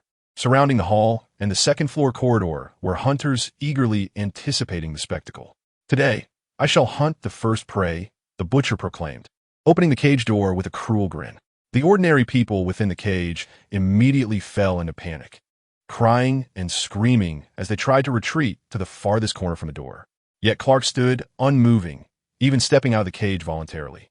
Let me be the first, he declared, his smile radiant, as if unclouded by any darkness. The caged individuals gazed at him in astonishment, unable to comprehend why he remained so composed, yet relieved to have a fool willing to take their place. The butcher grinned widely, finding excitement in such a heroic display of defiance. He lunged at Clark with his cleaver, but in an instant, Clark sent him flying with a single punch, crashing against the wall, foaming at the mouth, and rendered unconscious. The would-be prey within the cage forgot their cries, staring blankly at Clark. Their previous despair and relief transformed into admiration and a rekindled hope. Could they dare to hope for another sunrise? To reunite with family? To once again feel the warmth of a beloved's embrace? The hunters surrounding the cage began to stir, their smiles fading. Ah, I forgot to mention, Clark said cheerfully, prey can fight back and bite. His seemingly innocent face sent shivers down the spines of all the hunters, some trembling in fear, while others quivered with excitement. In Chapter 33, Extra 32, Clark beckoned to these so-called hunters. Why not come closer? I am but one individual. What is there to fear? Or are you all mere cowards, only daring to hunt the weak and defenseless livestock, yet too afraid to confront the wild beasts that would fight back? Oh dear, I thought you would prove more challenging. Clark revealed a scornful smile, provocatively surveying his surroundings. An enraged hunter charged at him, only to be effortlessly evaded by Clark, who then delivered a swift elbow strike to the hunter's back, sending him crashing to the ground, motionless. Several hunters grew increasingly exhilarated. As they had always relished the thrill of pursuing more formidable prey, their instincts for the hunt surged within them, eager to act. Although this beautiful yet perilous quarry possessed certain martial skills and exhibited greater strength than the average individual, capturing such a target was no simple task. Nevertheless, some hunters deemed themselves superior to those who had previously failed and thus approached one after another. On the other side, Will discreetly executed Clark's plan, while Hannibal, tasked with keeping watch and drawing attention, observed Clark's performance. A cold smile curled at the corners of his mouth as he gazed indifferently at those presumptuous hunters daring to challenge a true hunter. Suddenly, an elegant elder approached from behind him, speaking with significant intent. Did you truly consume that meat upon entering? Or perhaps you did not. What you conceal, is it genuine or false? Hannibal turned to face him, a flicker of intrigue passing through his eyes as he chuckled and replied, Oh, what do you perceive as the truth? This matter, I feel, is of little consequence. What truly matters is your own choice. The elder imparted wisdom akin to a trusted mentor. My choice. Hannibal's heart was icy, yet he feigned a perplexed expression. Indeed, you must recognize your true nature, shed unnecessary constraints, and embark upon the path that truly suits you, the elder seduced. But I willingly remain shackled. Those chains are a part of my soul. Hannibal feigned the demeanor of a lovesick youth, successfully eliciting confusion and anger from the elder. No, you ought not to be this way, the elder lamented, sighing with regret.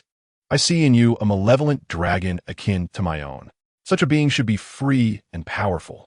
How can you allow yourself to be confined as a domesticated beast?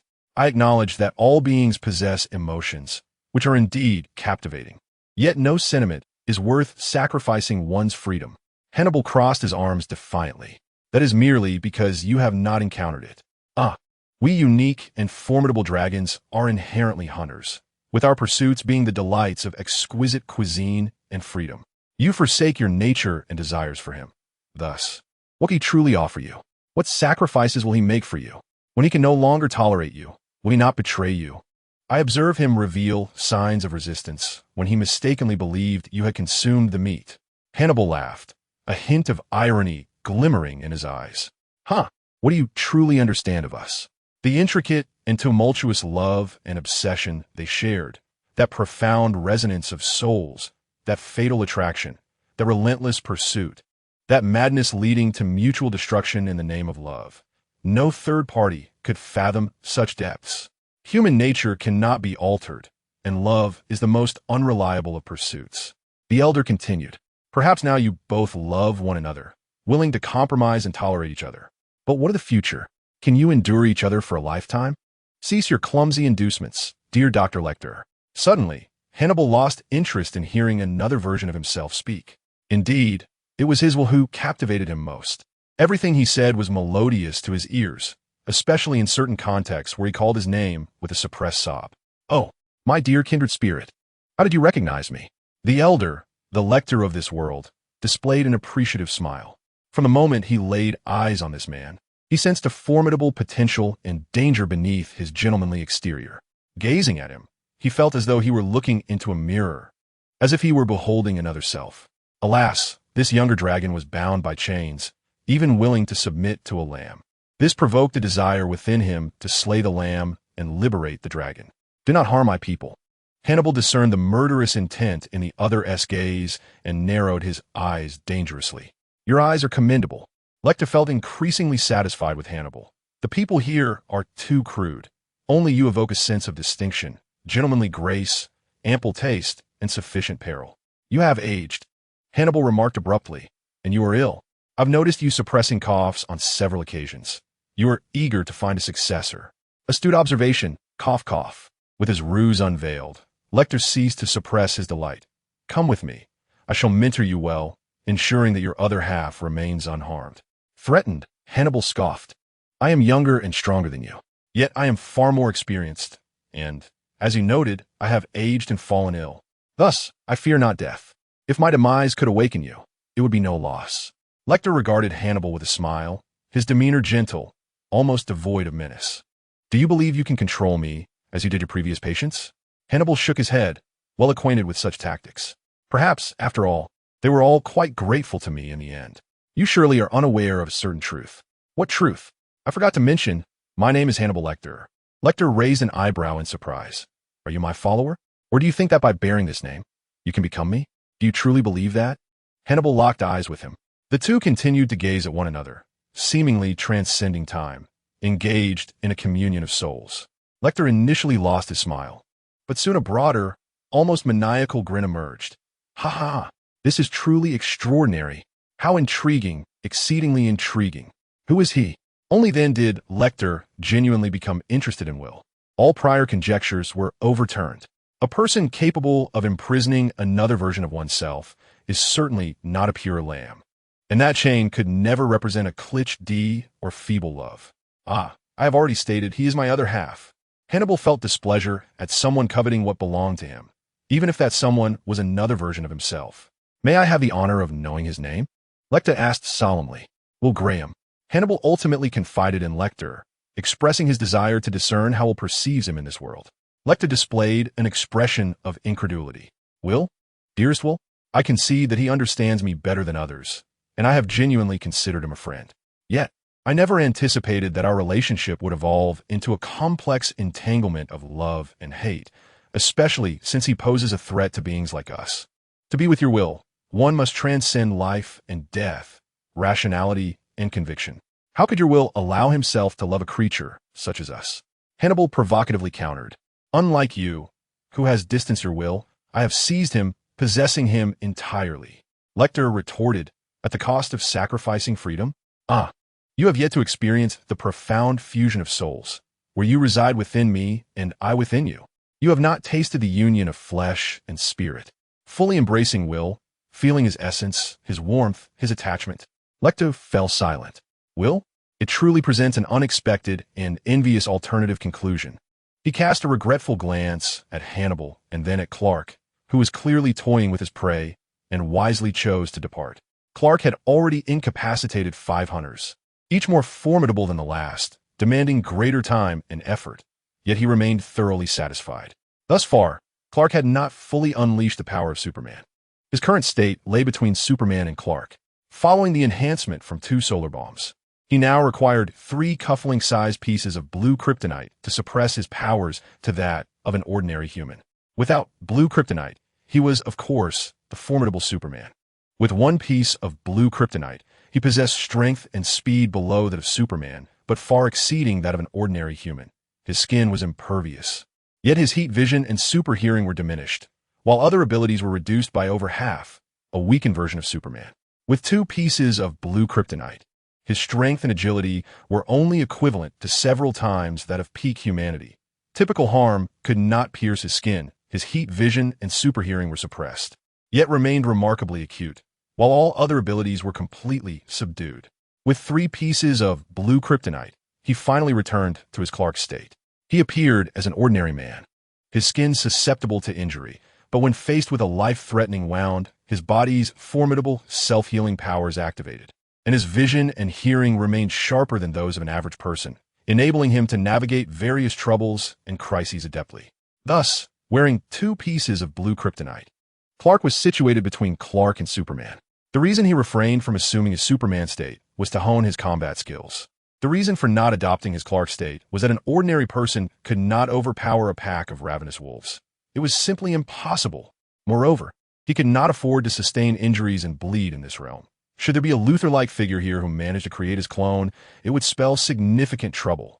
Speaking of combat, one must begin with the time he was pursued by the mob in Gotham. For many years, Clark has resided in peaceful, stable towns and bustling metropolises, never feeling the necessity to master the art of combat for self-defense. His focus on learning and research left little room for other pursuits.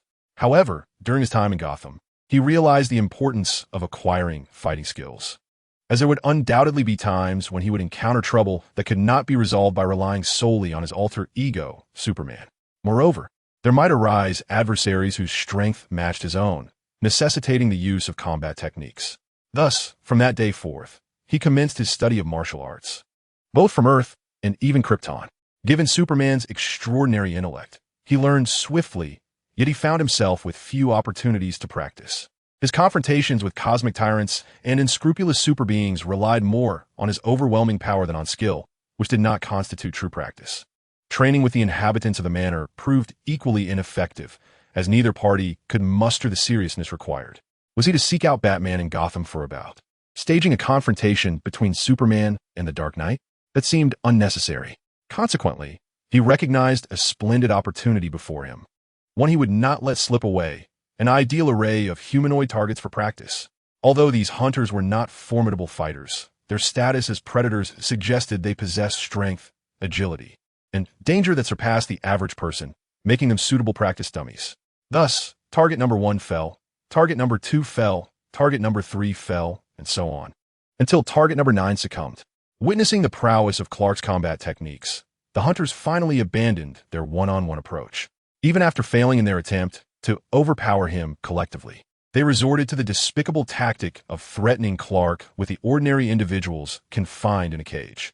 At that moment, Clark felt sufficiently practiced and shouted, Will, who had stealthily infiltrated the power control room, promptly cut the electricity, plunging the entire building into darkness, accompanied by a cacophony of sounds and the brief, stifled cries of pain. Silence soon enveloped the scene.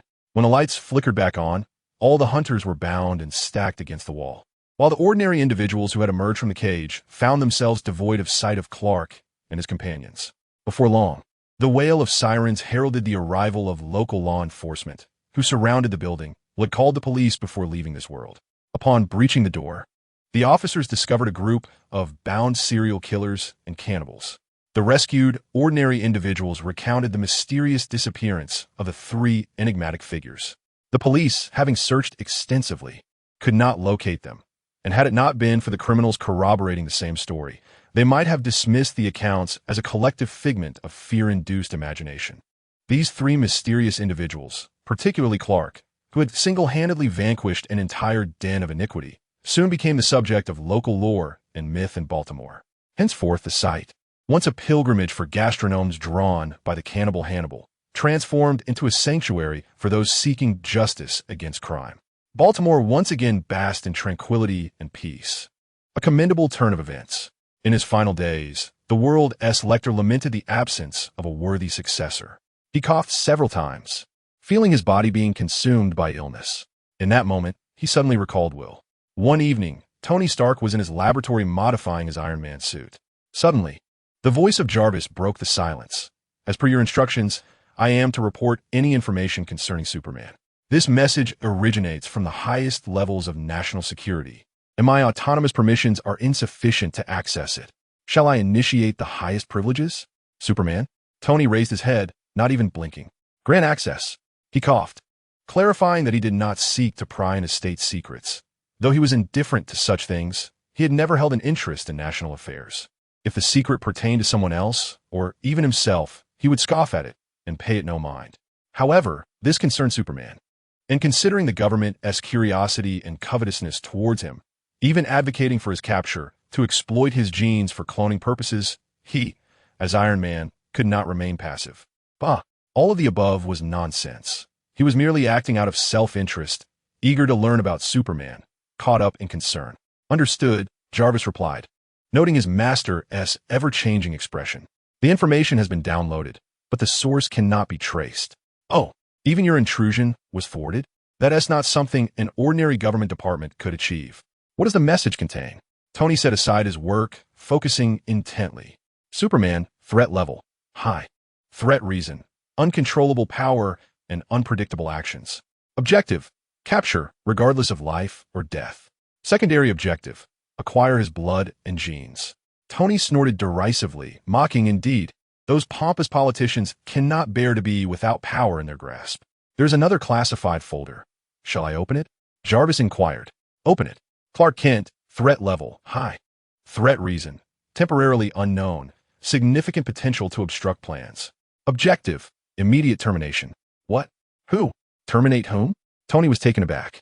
He could comprehend classifying Superman as a threat.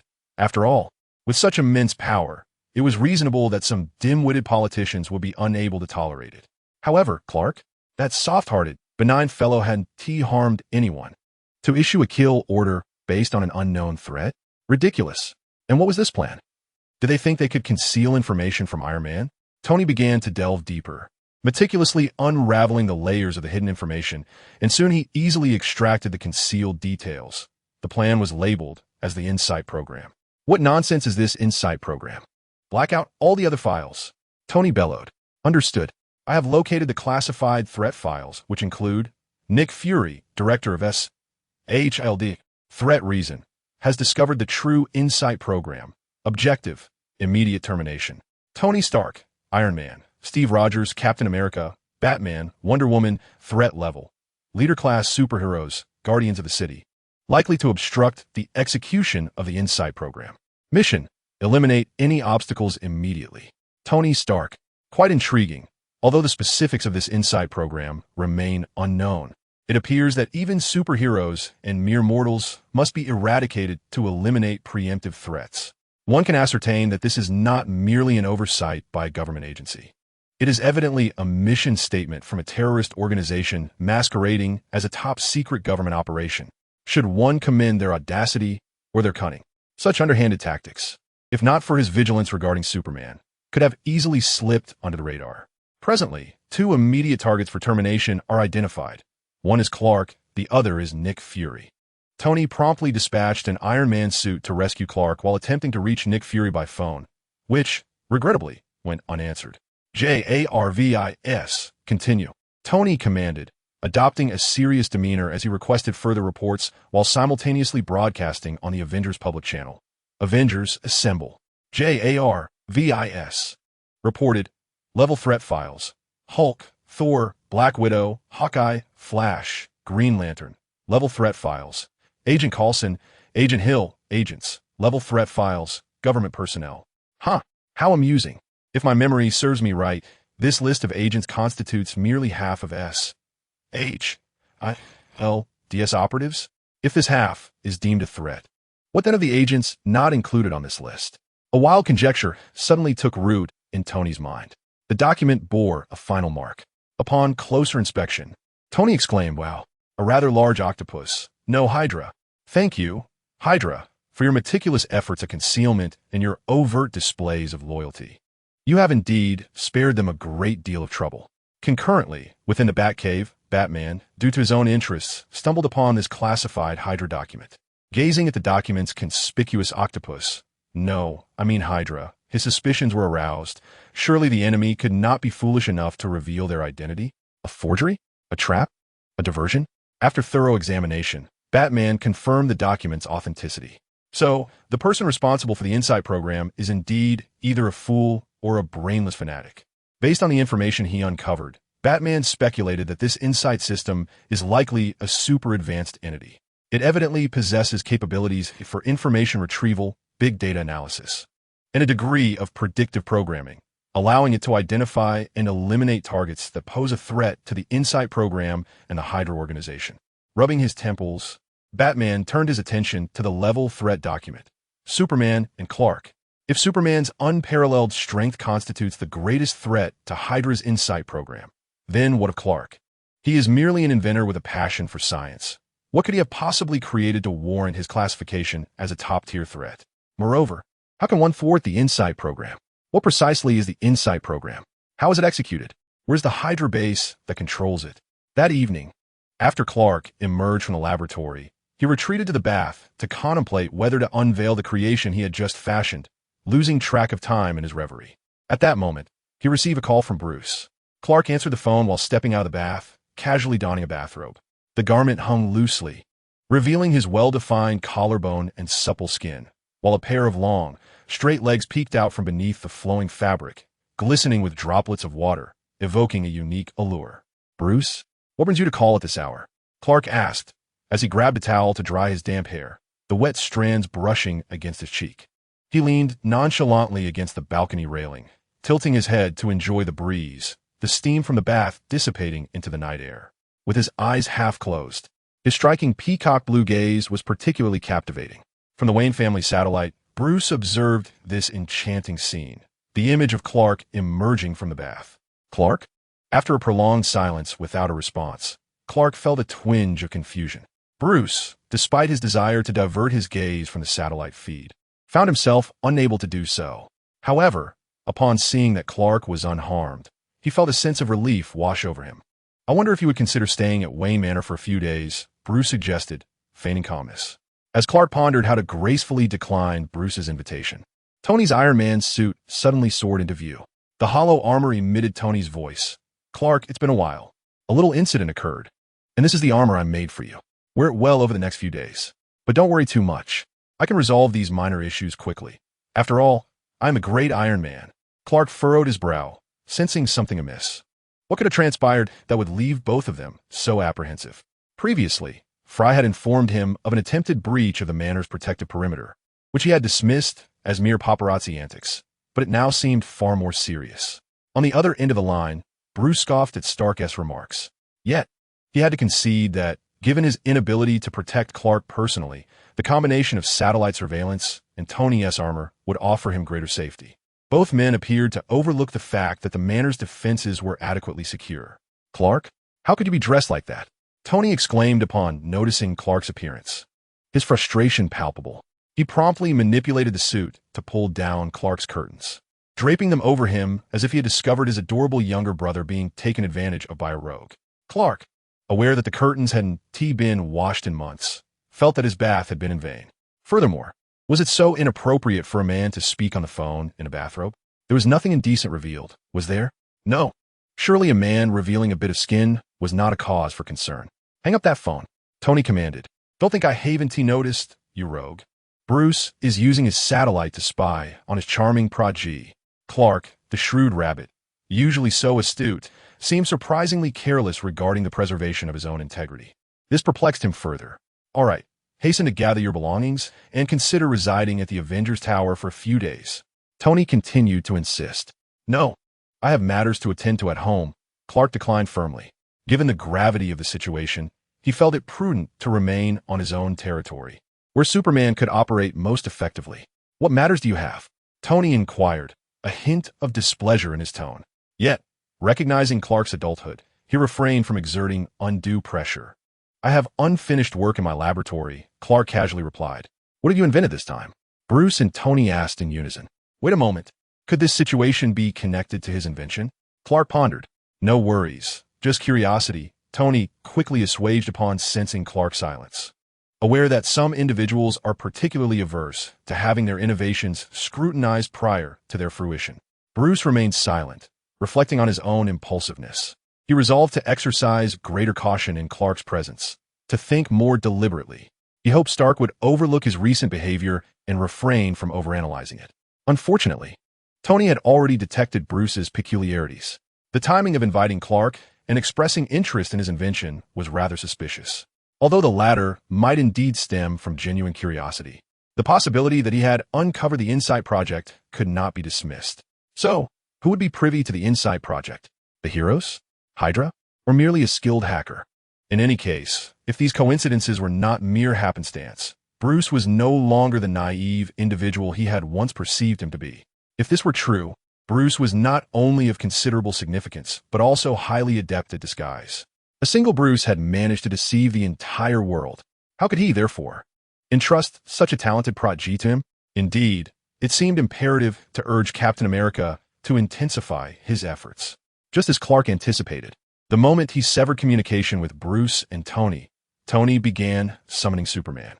Clark proceeded to the underground laboratory, changed into his uniform, teleported to the Arctic, and then soared towards the Avengers Tower. Though appearing complex, the entire process took less than 3 minutes. Inside the Avengers Tower's war room, Iron Man, Black Widow, Hawkeye, and Dr. Bruce Banner, the Hulk, gathered. The Insight Project, Superman thought, realizing they had arrived at this juncture in their narrative. You know, Tony's eyes lit up, and the others turned their gaze towards Superman. Superman nodded. I happened to overhear someone mention plans to eliminate all individuals deemed threats to the United States using 3 aircraft carriers. Was such a ludicrous notion not a jest, but a serious proposition? However, how could those deemed threatening become associated with Hydra? It contradicted everything he had heard. Naturally, Superman, who was not listening in perpetuity, had not genuinely overheard these details. He merely recounted the story from a different perspective. Ah, I understand now. Tony's expression darkened as he slammed his fist upon the table, exclaiming in fury, So, this was originally a plan devised by the government and S.H.L.D., yet has been absurdly exploited by Hydra. Or perhaps even more ludicrous, this was all part of Hydra's scheme, merely utilizing the government and S.H.I.E.L.D. to further their own ends. Tony, calm down, Banner urged, though he himself was beginning to feel a tinge of green. Tony immediately turned to Banner, insisting, Calm, and I'm calm. Bruce, you must remain composed as well. We cannot let Hulk emerge. I just had the flooring replaced in the conference room. Do you have any idea how many floorboards Hulk has obliterated this month? Am I truly expected to replace them with diamond tiles? All right, enough, Dr. Banner said in a soothing tone, though internally he was stifling a scream, thinking, stop talking. Hulk is getting angrier. Are you trying to get yourself killed? Meanwhile, the recently acclaimed artist Solomon Steve hurriedly departed from an art exhibition upon receiving news of the Avengers Assembly, returning home alongside Bucky. Steve shed his disguise, donned his uniform, and grasped Captain America's iconic shield, preparing to head to Avengers Tower, only to discover bloodstains upon the floor. Chapter 35. The Sixth Invention to Nick? What are you doing here? Captain America exclaimed, lowering his shield, which he had raised in readiness for a confrontation, astonished to find Nick Fury, director of S.H.I.E.L.D., seated on the kitchen floor of his home. Well, Captain, your bread smells delightful, Nick Fury greeted, raising the piece of stale, hard bread in his hand. This bread is yesterday's leftovers, Steve replied somberly. Nick Fury chewed down the remnants of the bread and remarked, Humph. Those traitors struck before I could enjoy my lavish dinner. Hey, Director Fury, you're injured and hiding in Captain's home. Shouldn't you tend to your wounds first? Bucky raised an eyebrow, unable to restrain his sarcasm, glancing at Fury's still bleeding abdomen. Sergeant Barnes? Fury feigned ignorance. Is it truly you? I thought you perished over 70 years ago. How have you survived until now? I suspect you already knew I was alive. As for how I've managed to endure, that's my little secret, Bucky chuckled, turning the tables on Nick's probing inquiry. Perhaps I consumed an elixir of immortality? Perhaps I have become a vampire? Or like the captain, I was encased in ice? Maybe I am merely a Hydra spy in disguise? Perhaps I traveled through time from the past? Or perhaps I do not exist at all, but rather, I am a collective hallucination of yours? Feel free to guess. Fury. He continued, you all discuss. I shall fetch the first aid kit. With a victorious smile, Bucky rose to leave. It's only a minor injury. Nick Fury grimaced as he clutched his abdominal wound, struggling to rise. The captain promptly approached, assisting him to a seat on the sofa in the living room. How did you know I was here? Steve hesitated, a hint of embarrassment coloring his voice. After all, he had yet to disclose his new identity as an artist to the Avengers and the alias Clark Kent prepared for you is quite impeccable, sufficient to deceive the average person, yet it fails to obscure the truth from me and Stark. Fury smirked, the corner of his mouth twitching. Fortunately, I alone in am privy to the new residence Kent arranged for you. Otherwise, those double agents would have been on your trail already. Does Tony know about my identity? Steve felt a surge of unease. Surely the Avengers are not aware? Indeed, Fury grunted, leaving the captain to ponder the implications. Steve's complexion shifted from pale to flushed, a mix of embarrassment and discomfort washing over him. After a moment of appreciating the captain's reaction, Nick Fury shifted to the matter at hand. Ahem, you do not seem particularly surprised by my visit. Steve composed himself, replying. Tony uncovered a Hydra scheme and summoned the Avengers. Your injury and arrival here must also be linked to the same matter. Quite likely, Fury conceded. Earlier, I intercepted individuals obstructing government-classified documents.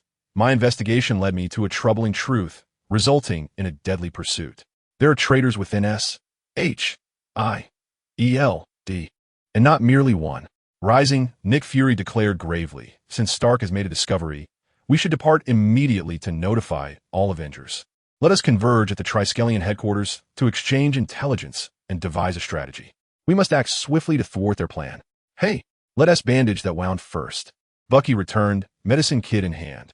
As Steve pressed Nick back onto the sofa for Bucky to tend to his injury, he remarked, given the presence of traitors in SHIELD, we should not go to the headquarters. Let us instead head to the Avengers Tower. Fury contemplated this and found no reason to object. In the absence of knowledge regarding the traitors, it was indeed unwise for him to reveal himself. Ouch.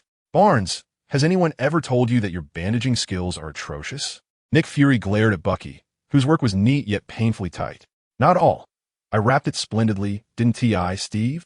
Bucky turned to Steve for confirmation. Steve silently averted his gaze. Bucky, something has changed with Steve. He used to smile and say I wrapped it well, thanking me. The truth behind the altered narrative, due to Stark's accidental interception of classified documents, Hydra mission files. Nick Fury detected anomalies early and tracked down the true nature of the Insight plan, attracting Pierce's attention, which led to Fury being hunted. Although he remained pursued by Hydra, the absence of the Winter Soldier prevented their agents from catching up to Nick Fury. Moreover, Steve, under the stellar initiative orchestrated by Clark, has acquired a new identity as an artist and a new residence, a secret known only to Nick Fury within the SHIELD agency. This allowed him to successfully evade capture and find refuge in Steve's new abode. Consequently, what was initially a grave injury has now been reduced to merely a light wound. Meanwhile, at Avengers Tower, Tony has deduced from all the data intercepted with ICE that the Insight program is predicated upon a formidable algorithm capable of assessing the past and predicting the future. This program aims to simultaneously eliminate all potential threats to SHIELD, identified by this algorithm, necessitating the use of weapons of mass destruction. However, Tony finds himself in an impasse, unable to uncover any information regarding the weaponry associated with the Insight program. Upon tracing the algorithm to a name, Zola, he discovers that subsequent information appears to have been thoroughly purged, leaving behind a blank slate devoid of any traceable leads. To add insult to injury, Zola has left a Hydra insignia in this void as a mockery, perhaps a testament to the fervor of his most ardent followers. Infuriated by this taunt, Tony vows that Zola algorithm better be prepared for a thorough cleansing. I will strip you of everything, leaving you with naught but your core. Shortly thereafter, Captain America and Sergeant Barnes arrive in New York with the injured Nick Fury after a swift journey from Washington. Bucky, exhilarated, speeds in a luxury vehicle provided by Clark, modified by Brian, successfully reducing a 3 to 4 hour drive to a mere hour and a half, leaving even the seasoned Nick Fury pale with astonishment. Upon their arrival in New York, they are immediately targeted by SHIELD agents. The trio shakes off their assailants and drives directly into Avengers Tower. Tony, activate the defense systems. The SHIELD agents behind us are foes. They are Hydra. Steve warns through the communicator. Rest assured, Captain, just sit back and enjoy the show. Tony replies with a grin. The pursuing Hydra agents brazenly enter Avengers Tower, only to be met with an array of high-tech weaponry emerging from the rooftop, walls, and various corners. Intelligently locking onto the enemies and launching an automated barrage, clearly a preemptive setup. The agents in pursuit promptly retreat. Meanwhile, others who had meticulously studied the layout of Avengers Tower and intended to infiltrate from alternate locations fall victim to traps set by Tony. Wow, Sergeant Barnes exclaims, wide-eyed. Are future weapons really this cool? Your nephew truly embodies the Stark legacy. Steve nods in agreement. Tony is indeed a genius. They both gaze fondly at their nephew. Tony Stark. Tony, how do you discern which individuals entering Stark Tower are allies and which are adversaries? Bucky inquires with curiosity. I owe my thanks to Hydra for providing me with their assassination blacklist. All are colleagues, yet it seems unjust that only one is recognized on the list. Thus, I have added all the agents not included to the enemy's list of the Avengers Tower. How fair. Tony proudly presented the list of Hydra agents he had compiled to the captain. What list? Nick Fury's one-eyed gaze swiftly turned toward Tony. Tony, feeling irked at Nick's presence, retorted, Captain, perhaps you should show that list of SHIELD agents. Oh, pardon me. I meant Hydra agents, to our esteemed director. Director Fury, upon reviewing the list of Hydra operatives organized by Tony, was taken aback and found it hard to believe. Although he had suspected the presence of a Hydra infiltrator within SHIELD, he never anticipated that the number would amount to nearly half. Indeed, SHIELD could very well be renamed the SHIELD and Hydra Joint Office. Furthermore, the most disconcerting revelation was that his highly respected superior, the former director of SHIELD, co-chairman of the SHIELD Executive Council, and a member of the World Security Council, Alexander Pierce, was, in fact, a Hydra leader. Director Nick could not help but feel relieved that the captain had insisted on heading straight to New York to meet Stark. Otherwise, they would have been trapped at SHIELD headquarters. As Director Fury became engrossed in the documents, reeling from shock and self-doubt, Steve and Bucky spotted Superman soaring in through the window. I have captured all the escaping agents and confined them in a temporary prison on level -3. All communication devices have been destroyed, so for the time being, no one will know they are here, Superman informed Tony. Well, I fear that by the time they discover the captain and Director Fury, they may have already reported it. Tony expressed his concern. No worries. I'm here, Superman reassured with a smile.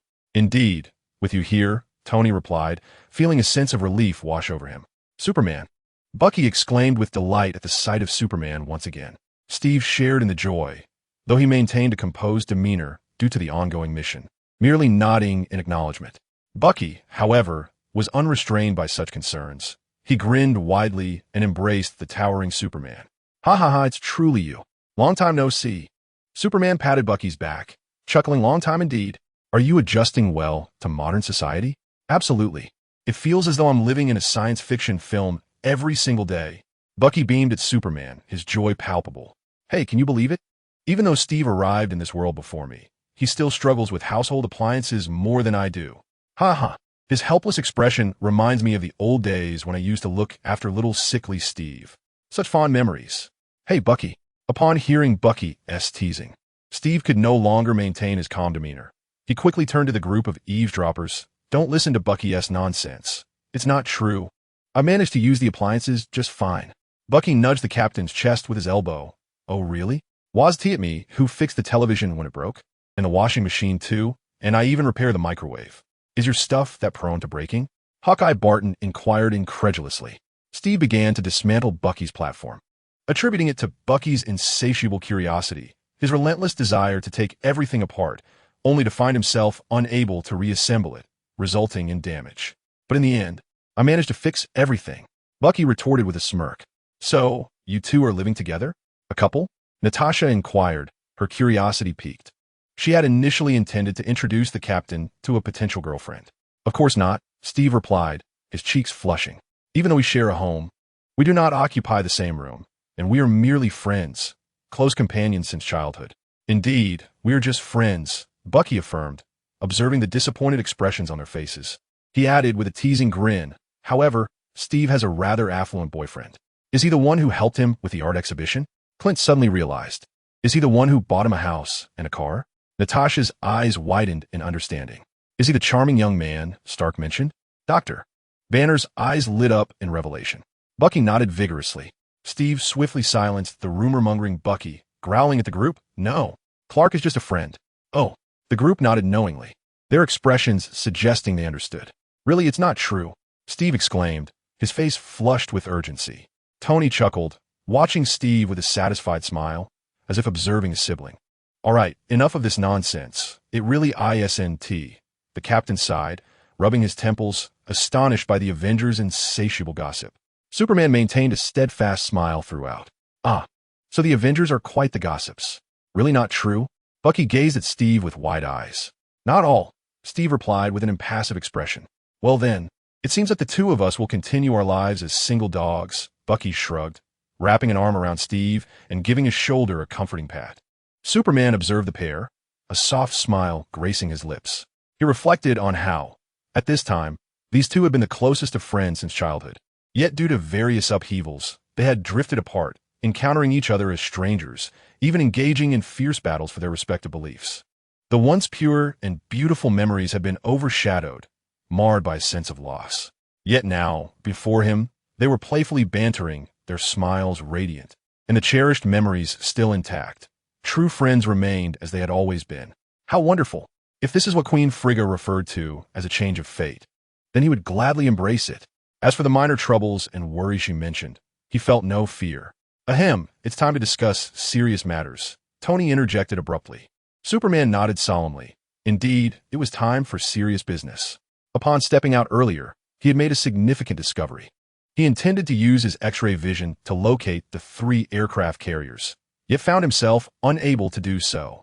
Either these carriers were not within American waters, or they were concealed behind lead-laden structures. Had someone become aware of his inability to penetrate lead? Strangely, something seems amiss. Chapter 36, The Sixth Invention, 3. In the Avengers Tower, Superman stands conspicuously among a group of Avengers. Before exchanging intelligence, Director Nick Fury glanced at Superman, who should not have been there. I had no idea Superman had joined the Avengers. I haven't, Superman replied with a smile, shaking his head.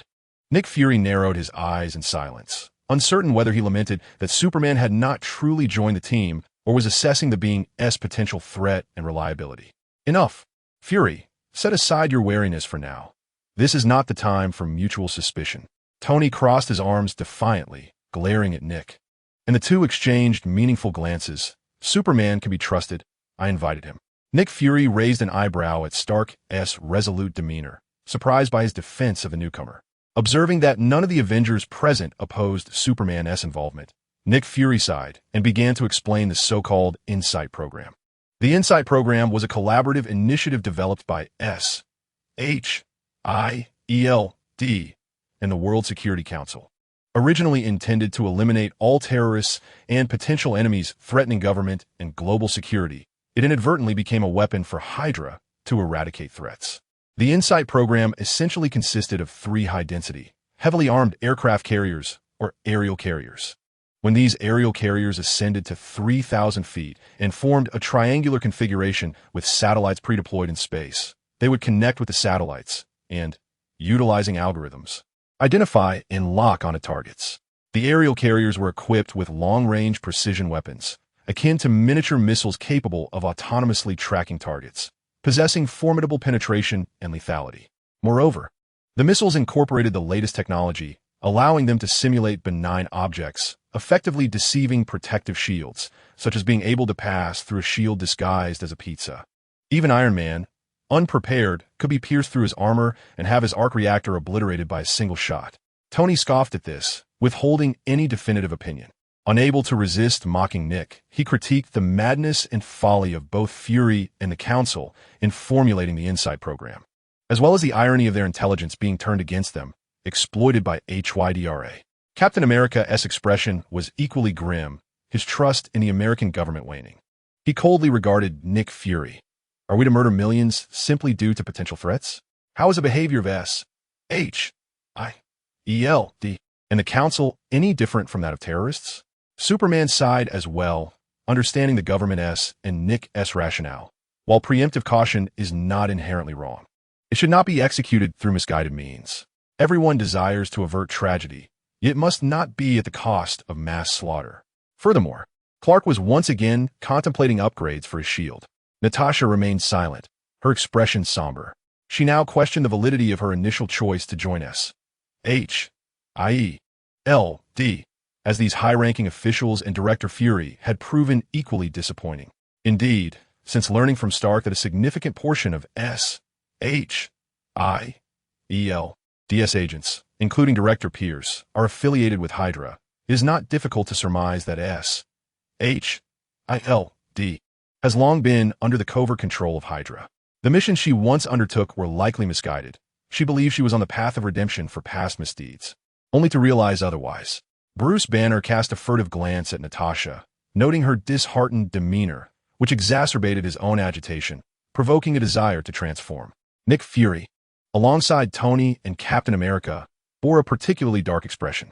He remained steadfast in his belief that preemptively neutralizing potential threats was justified, a precautionary measure. Regrettably, this Insight initiative was not in the hands of the right individuals. Nick discreetly observed Superman and Dr. Banner, harboring a lingering doubt. Although the weaponry aboard the airborne aircraft carrier possessed formidable destructive capability, it was ineffective against super beings like Superman and the Hulk. Notably, Superman was included on the original government threat list, classified as a significant threat due to his refusal to comply with governmental directives and his uncontrollable superhuman strength. Initially, he intended to exclude Superman from the Insight initiative to avoid provoking him when incapacitating the adversary was unfeasible. However, he was taken aback to discover that Superman posed a level of threat to Hydra, which appeared unperturbed by his might, even issuing orders to capture him without regard for his life. What could Hydra possibly possess that rendered them indifferent to Superman's overwhelming power? Now is not the time to critique Director Fury. There were still 3 aircraft carriers to address. Dr. Banner abruptly slammed his hands on the table, rising as his physique began to swell and turn green. Panic ensued, and all present hastily distanced themselves from the now transforming Hulk. Nick was startled by the outburst. He had clearly been distracted, not fully attending to Tony and Steve's discussion. He turned in astonishment to Dr. Banner, who appeared even more incensed. Hulk was angry on his behalf. Should he be surprised? Seizing the moment, Tony slipped behind Superman, finally touching the long-desired broad back of his friend, who remained oblivious. Peering over Superman's shoulder, Tony addressed Banner. Hey, calm down, Banner. I had no idea you were so fond of Director Egghead. Relax. I do not like him. Banner's fury escalated as he hurled the computer monitor at Nick Fury, who narrowly evaded it. All right, no affection, just shock. He made a mistake. I despise him. The Avengers all detest him. Banner's tone increasingly mirrored that of the Hulk, his gaze fixated on Nick Fury, as if he were poised to unleash a violent confrontation. Yes, we all loathe him. The Avengers want to engage with him. Tony emerged from behind Superman, cheerfully placating the Hulk. Tony was right. Banner, calm yourself. Captain Steve Rogers also gently sought to soothe his friend. Hey, Banner, believe me, even though I was once Fury's subordinate, I never liked him. His temper is dreadful. His character vile. He is excessively suspicious, cold-hearted, devoid of humanity. Hawkeye Barton enumerated the flaws of their old superior, Nick Fury. The disdain for Nick Fury was palpable among the group. "Say something, Nick." Several voices urged Fury. "I was wrong." Nick raised his hands in a gesture of surrender, acknowledging his faults. "I'm a fool. I'm heartless." He had always been adaptable, unwilling to be tossed about like a ragdoll by Hulk as Loki was. Yet, he remained tense, his gaze fixed on the increasingly green banner, his peripheral vision darting to the door, ready to flee at any moment. Suddenly, Natasha let out a giggle. Her previous unease vanished in an instant as she observed the Avengers clumsily attempting to soothe Hulk. A sense of security enveloped her, as if she had found her ultimate sanctuary. At the very least, this group of Avengers was trustworthy, and being with them assured her that her future path would be just. Natasha raised an eyebrow, tossed her hair back, and confidently approached Banner. She gently placed her palm over the heart of Banner, or rather Hulk. "Banner, calm down. Take a deep breath. Yes, relax. That's it. Hulk, be a good boy. It's time for you to sleep well." Under Natasha's soothing words, Banner intently focused on her, following her instructions to breathe deeply. Gradually, his form diminished, the green hue fading away. A collective sigh of relief escaped the group. At that moment, Superman, who had been observing, interjected, "Actually, if Hulk wants to play, I can join him for a while." All eyes turned to Superman, who responded with a radiant smile. "Oh dear, did I say something wrong? ISNT their protective shield? We can play inside without breaking anything, right?" Clearing his throat, Captain America took on his leadership role. "Now we need to devise a plan. The first step is to locate the 3 airborne carriers Nick mentioned." Everyone turned their gaze to Director Nick Fury. With a stoic expression, Nick replied, "I don't know where they are. I was aware of the original plan and always believed those 3 carriers were underground at S.H.I.L.D. headquarters.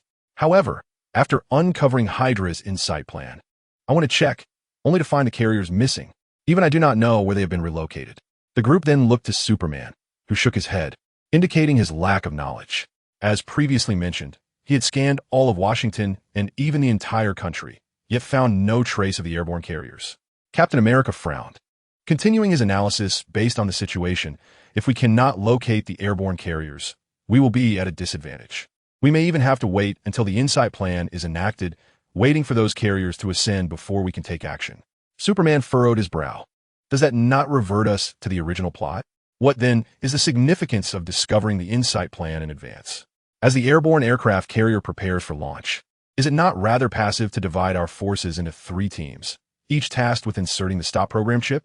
What if we fail to accomplish our mission at the last moment, as depicted in the movies? Let's not abandon hope.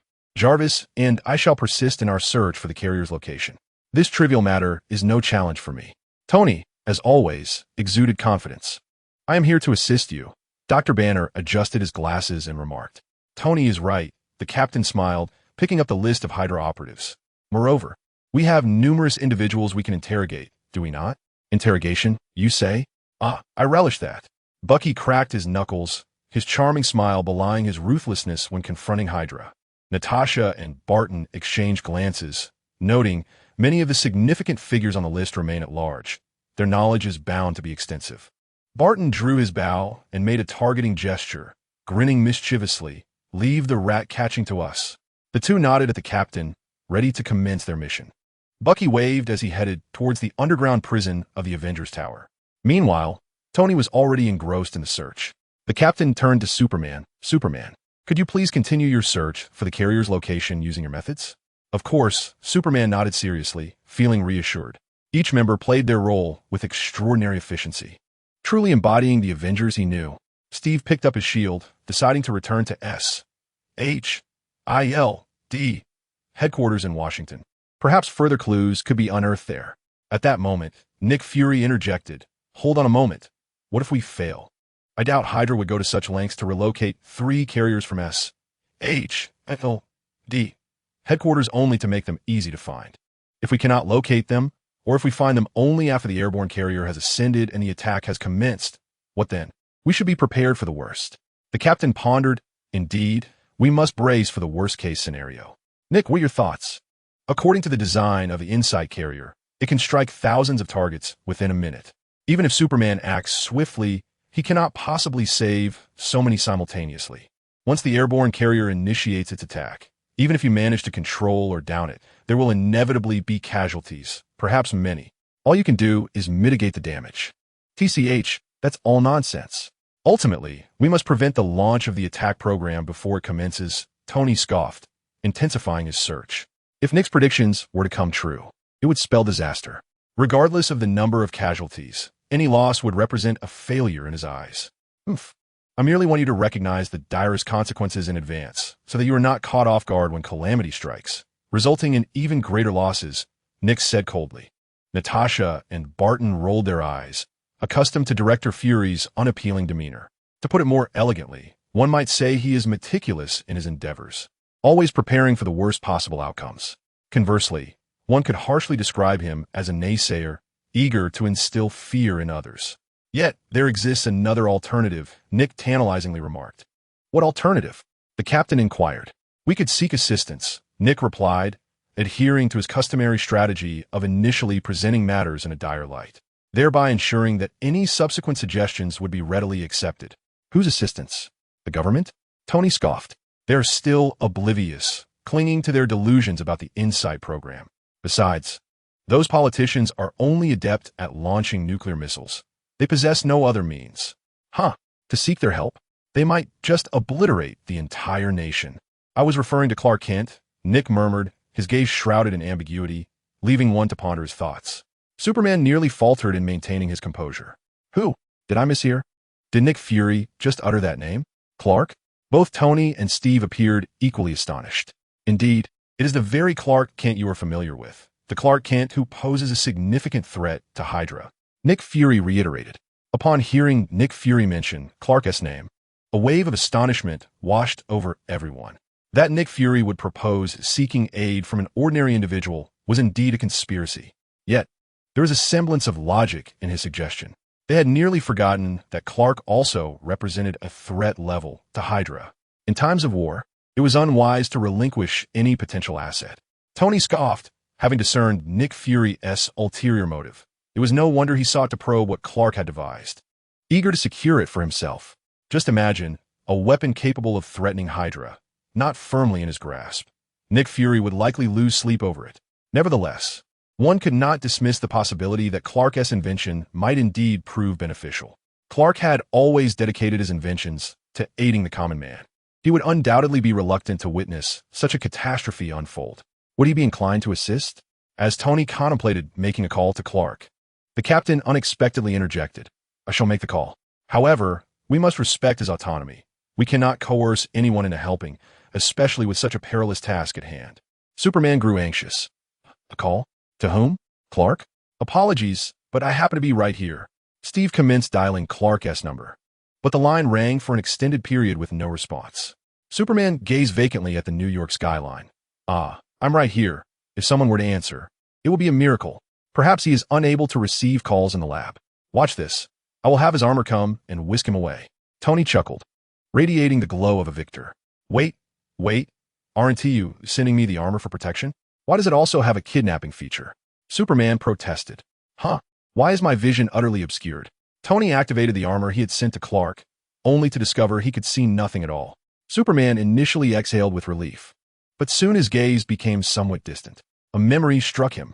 Prior to this, he had feared that the exquisite Iron Man armor might be scratched or damaged. So he locked it away in the most secure vault in his home. After all, this was genuine Iron Man armor, with immense collectible value. The armor represented a man's romantic dreams, who among his friends had not fantasized about owning their own suit of armor, who had not secretly cherished a model of Iron Man's armor. Tony, controlling Clark's armored suit, discovered that its range of motion was severely limited, akin to being trapped. He pondered aloud, what is going on? Is something wrong? The visibility is pitch black, and I can't move my limbs. It feels as though my armor is confined within a coffin. Is Clark attempting to entomb me in his armor? Tony, feeling frustrated, drummed his fingers on the table, contemplating whether to resort to force to break free from this so-called coffin. Observing Tony's expression, Superman mused that perhaps he should find an excuse to step away for a while. However, with everyone present being astute, the moment he exited, Clark would likely log on, leaving no room for misunderstanding. Alas, was it time to consider honing his skills in camouflage? Just then, Clark's phone surprisingly connected. This is Steve, he stated, succinctly outlining the situation.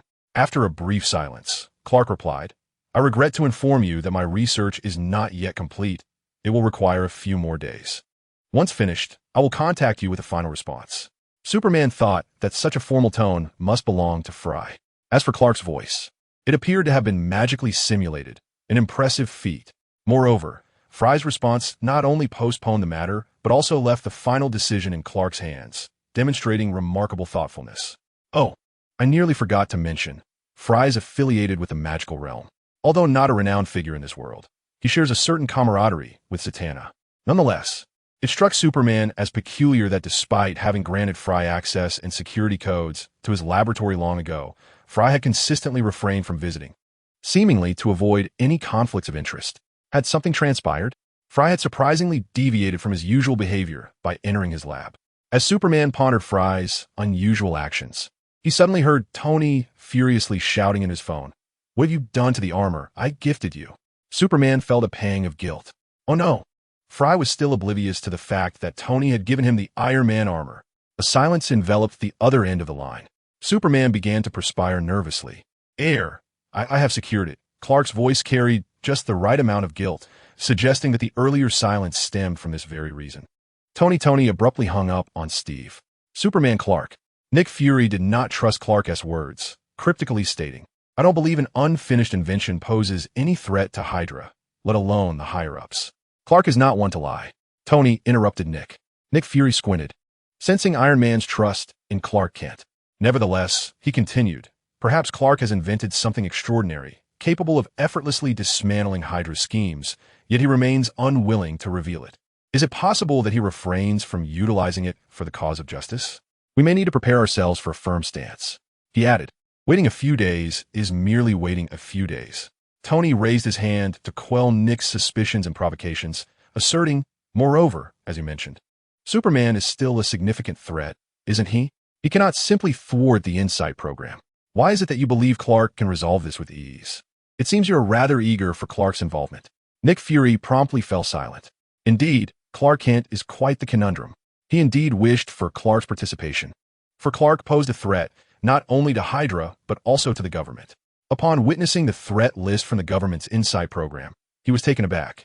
Given his earlier skepticism regarding Clark's inexplicable friendship with both Iron Man and Captain America, he had momentarily suspected that Clark might be a secret agent or a highly intelligent villain. However, upon reviewing the threat list from Hydra, his astonishment only deepened. He found himself curious about what Clark had accomplished or created that could simultaneously threaten both the government and Hydra. Whatever it was, it must be exceedingly perilous, and such power should not reside solely in Clark's hands. "Superman, why do you appear so anxious?" Tony inquired, scrutinizing Superman. Although Superman maintained his usual demeanor, gentle, friendly, and sunny, Tony, who understood him well, sensed a tautness in his posture. "Is that so?" Superman feigned ignorance. Tony pressed on. "Could it be that Superman has developed feelings for Clark? Why else would you be so concerned?" Superman pondered. Does Tony harbor suspicions about him? What does this intense scrutiny signify? Their peculiar silence was interrupted by Jarvis's report. "I have detected a covert eavesdropping program. Upon discovery, I immediately traced it, but the adversary fled swiftly, and my pursuit was abruptly interrupted. I could only ascertain that the source of the eavesdropper's signal originated from Gotham." Gotham? Tony frowned, then suddenly realized. Bruce? It seems that his earlier invitation to Clark was no mere coincidence. Bruce must have uncovered something significant. He is undoubtedly a hacker disguised as a playboy. Tony manipulated the computer, fortifying the Avengers Tower's defenses. If they think they can pry information from me, they are sorely mistaken. Superman also grasped the implications. Wonderful. Batman must have discovered something crucial. With the formidable alliance of intellect from both Batman and Marvel's finest, we shall surely expedite the search for the concealed sky carrier. All were swiftly mobilized. As dawn approached, Superman excused himself, stating he would utilize the Arctic base to seek out the sky carrier. Returning to the solitary fortress, he instructed Joe to assist in the search for the whereabouts of the aerial carrier, while he himself traversed through the portal back to the underground laboratory of the manor. Clark promptly sought out Fry, but curiously, Fry was absent from the laboratory and his whereabouts remained unknown. Clark attempted to contact him by phone, yet received no response. Inquiring at the company, he was informed that Fry had abruptly left the office the previous day and had not returned since. As Clark rummaged through his toys in the laboratory, he discovered that a pair of non-directional visual interference black-frame glasses was missing, an item he had crafted as a collectible tribute based on the original black-frame glasses of the great Superman. A sense of oddity had pervaded recent events. Upon exiting the laboratory, he found Raymond standing resolutely at the entrance, awaiting his return. For some time now, Raymond had assumed the roles of both driver and bodyguard, while his original chauffeur, Brian, was likely indulging himself at the racetrack in Morocco. "Sir, are you heading out?" Raymond's eyes brightened upon seeing Clark. "No," Clark replied, shaking his head, unwilling to invite unnecessary complications during this tumultuous season. He surmised correctly that the moment he departed the manor, he would be immediately beset by Hydra. "Did Fry visit last night?" Clark inquired. "Yes," Raymond nodded. Though he typically showed little interest in anyone beyond Clark, thus he had not engaged Fry in conversation. Given Clark's profound trust in Fry, he refrained from questioning the hurried visit. With a sigh, Clark acknowledged Raymond's disposition and decided to return to the laboratory, prioritizing the welfare of his inventions. Seeing the divine envoy emerge only to retreat once more, Raymond felt a wave of disappointment wash over him, continuing to gaze at the entrance of the laboratory like a steadfast sentinel. He had no intention of disturbing the divine envoy's work and therefore refrained from entering the laboratory, vowing to safeguard the tranquility of his master. Any intruder would be met with relentless opposition. Last night, yet another group attempted to infiltrate the manor. Some failed, while others succeeded. However, those who managed to breach the defenses were soon ensnared by the laboratory's formidable safeguards. As they endeavored to push further into the laboratory, Raymond, wielding his energy scimitar, embarked on his path of purification. Blood was shed and bodies littered the ground. None could escape. Some residents of the manor, having been unable to intervene, were left dissatisfied with their inaction. Raymond offered them nothing but a cold silhouette. He was the most formidable warrior of the Zod family in this generation, a harbinger of death on the battlefield, devoid of mercy. It was merely the weakness of his prey that deprived him of the opportunity to spare any for future encounters. Yet, due to the frailty of his targets, he seemingly left no survivors. Regardless, anyone daring to trespass against the divine envoy would face certain death. He did not deem these insignificant intruders worthy of the divine envoy's concern. Such sordid and bloody matters need not trouble his master. Thus, he withheld the details of the intruders from Clark, proceeded to cleanse the scene, and buried yet another pile of fertilizer within the manor's flower bed. In the laboratory, Clark approached his latest invention, thoughtfully stroking his chin. He retrieved several drones, preparing to airlift items to various locations. He was not concerned about interception. Rather, he anticipated it with eagerness. Clark, the Superman, returned to his solitary fortress. Joe informed him that they had yet to locate the Insight aircraft carrier, which did not surprise Clark, especially since even Iron Man and Batman had no leads. "Mr. Jarvis is truly a delightful little gentleman," Joe suddenly remarked. "Excuse me?" Clark exclaimed, taken aback. "When did you come to know him?" "During our collaborative search for the aerial carrier," Joe replied. "Since Superman and Iron Man are cooperating, their superiors should have no reason not to work together, right?" "Well, as long as you're happy," Joe, Clark said. "Rest assured, I will keep your little secret safe. After all, it adds a touch of intrigue." Joe smiled. "I must continue collaborating with Jarvis on this challenge. It is indeed an engaging task," Joe said before vanishing from sight. With a sigh, Clark noted that even Joe was busy, and he could not remain idle. He began to ponder how to locate the elusive aircraft carrier. X-ray vision was ineffective. Perhaps super hearing would yield results? He initiated a keyword search. Insight program, aerial carrier, Hydra, Zola, threat targets. Ugh, Clark grimaced, clutching his head as he retracted his super hearing. Among all of Superman's abilities, super hearing indeed inflicted the most harm. Even now, after extensive use, it still caused him headaches. To his dismay, he found nothing. Hydra's confidentiality measures were remarkably effective, or perhaps their soundproofing was exceptional. Clearly, once Hydra recognized him as a significant threat, they had implemented various precautions against Superman. It was quite frustrating. Could he only act once the aerial carrier was airborne and connected to the Insight satellite? Wait, connected to the Insight satellite? Insight satellite. Satellite. As Clark acclimated to the thought, he nearly forgot he was Superman, capable of traversing the cosmos at will.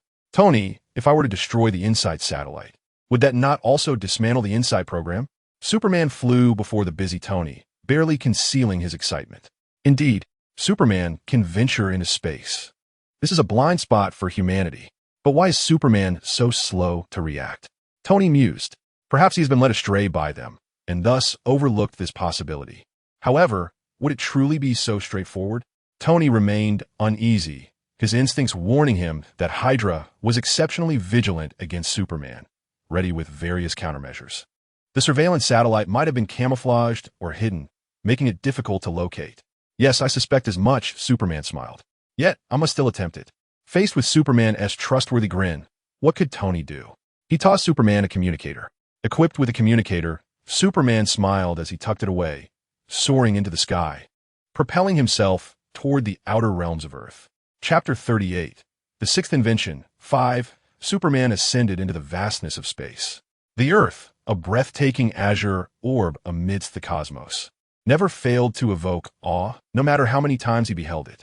After admiring the planet for a while, he began his search for the InSight satellite. Gazing out, he observed over 7,000 artificial satellites scattered around the Earth like scattered stars, their arrangement seemingly chaotic. The sheer number was rather overwhelming. Superman retrieved a set of tools from his utility belt and swiftly dismantled one satellite after another, meticulously examining their structures and configurations, scrutinizing their functionalities, reading the programs they carried, and deciphering the lines of code as if he were a cosmic technician. Damaged satellites were discarded. Those deemed too antiquated were eliminated. Satellites with incompatible functions were set aside. Programs that did not match were disregarded. Thus, he sifted through the vast ocean of artificial satellites, seeking the elusive InSight satellite, akin to selecting a single defective bean from an enormous jar of green mung beans.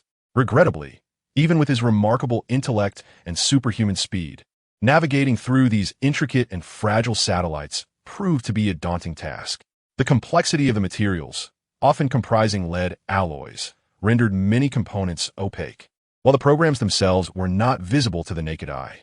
Additionally, he had to exercise utmost caution in controlling his strength, ensuring that he did not inadvertently crush the delicately fragile beings. This, indeed, was his greatest challenge. The notion of simply identifying a satellite emblazoned with the Hydra insignia at a glance was but a fanciful dream. Such brazen self-identification was an absurdity that only Zola, the deluded admirer, would entertain. The rest of Hydra would be far too astute for such folly. After all, Zola was exceedingly arrogant, convinced of his invincibility in the digital realm, fervently proclaiming loyalty to assert his presence, only to encounter the formidable Jarvis.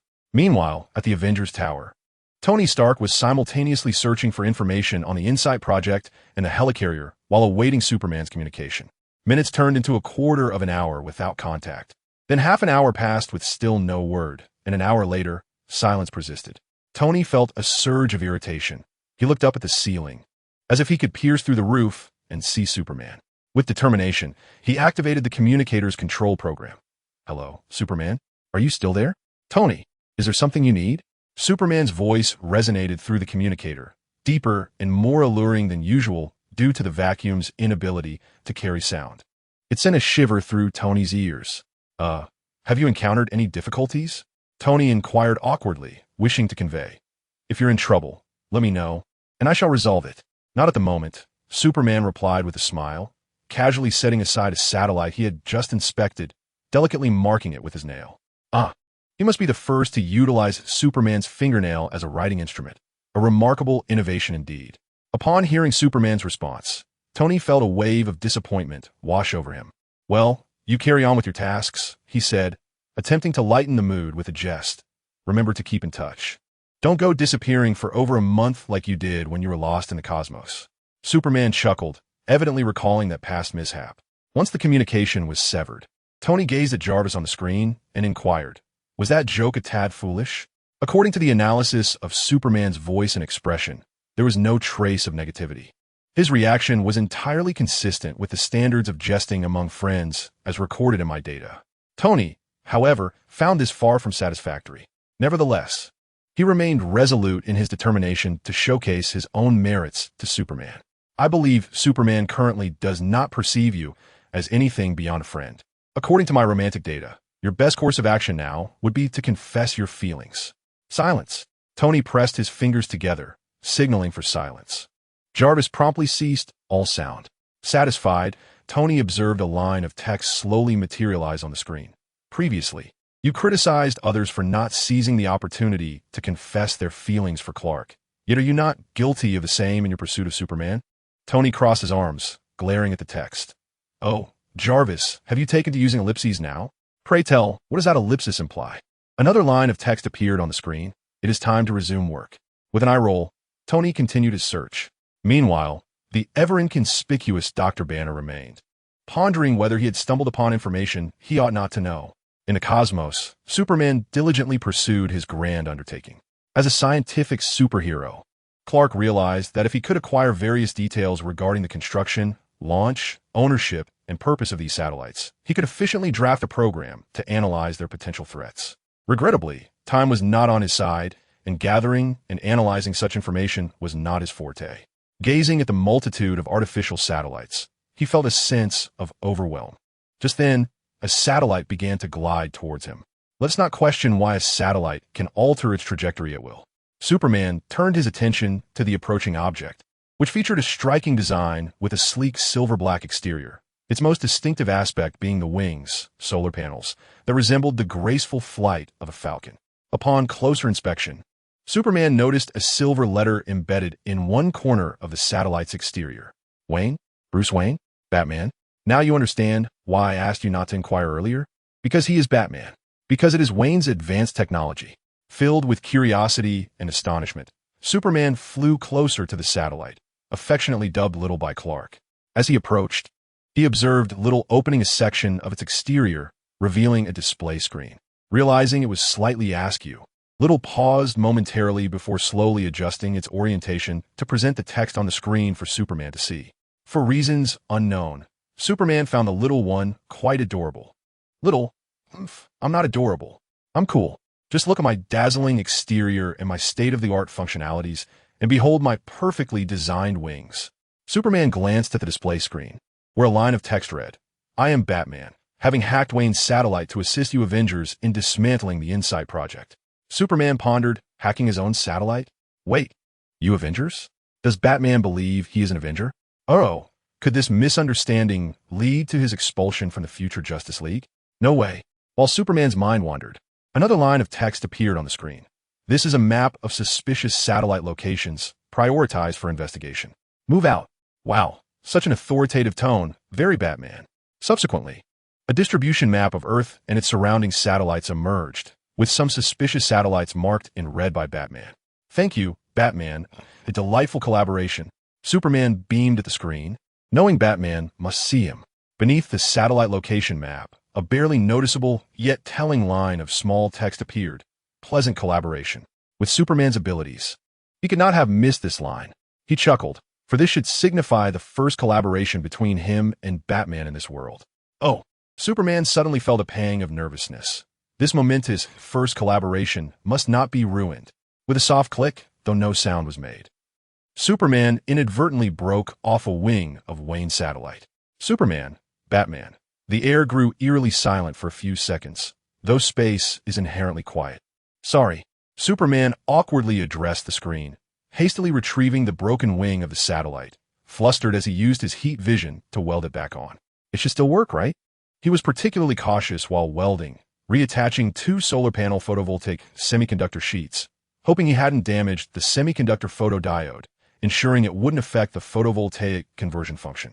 Batman seemed aware of his concerns and tested the satellite, displaying the results on the screen. No problem, you did well. Batman noted internally. Superman's knowledge is quite advanced. At the very least, he can disassemble satellites, interpret programs, and repair photovoltaic semiconductors. These are all considered high-tech knowledge on Earth. Even though the functionality remained intact, Superman still felt guilty as he glanced at Little, the once beautifully shaped satellite, resembling the wings of a falcon in flight, now bore an unsightly scar on one of its wings. Clark Superman wore a glum expression. Oh no. Little, I am so sorry. Little, darn it. Meanwhile, in the Batcave, Batman, observing the expression of Superman relayed by the satellite, couldn't help but chuckle. Alfred promptly served his master a cup of hot milk, remarking, It seems you quite like Superman. Have you lowered your guard against him? No. Although Superman appears to be a paragon of virtue, his formidable powers warrant vigilance, as he possesses the capacity to obliterate an entire planet. Batman, with his characteristic coldness, responded without a flicker of emotion, setting aside the glass of milk. "Master, please consume the milk," Alfred implored sternly. With Batman's assistance, Superman's tasks became considerably less arduous. After a thorough investigation, Clark finally identified a suspicious satellite.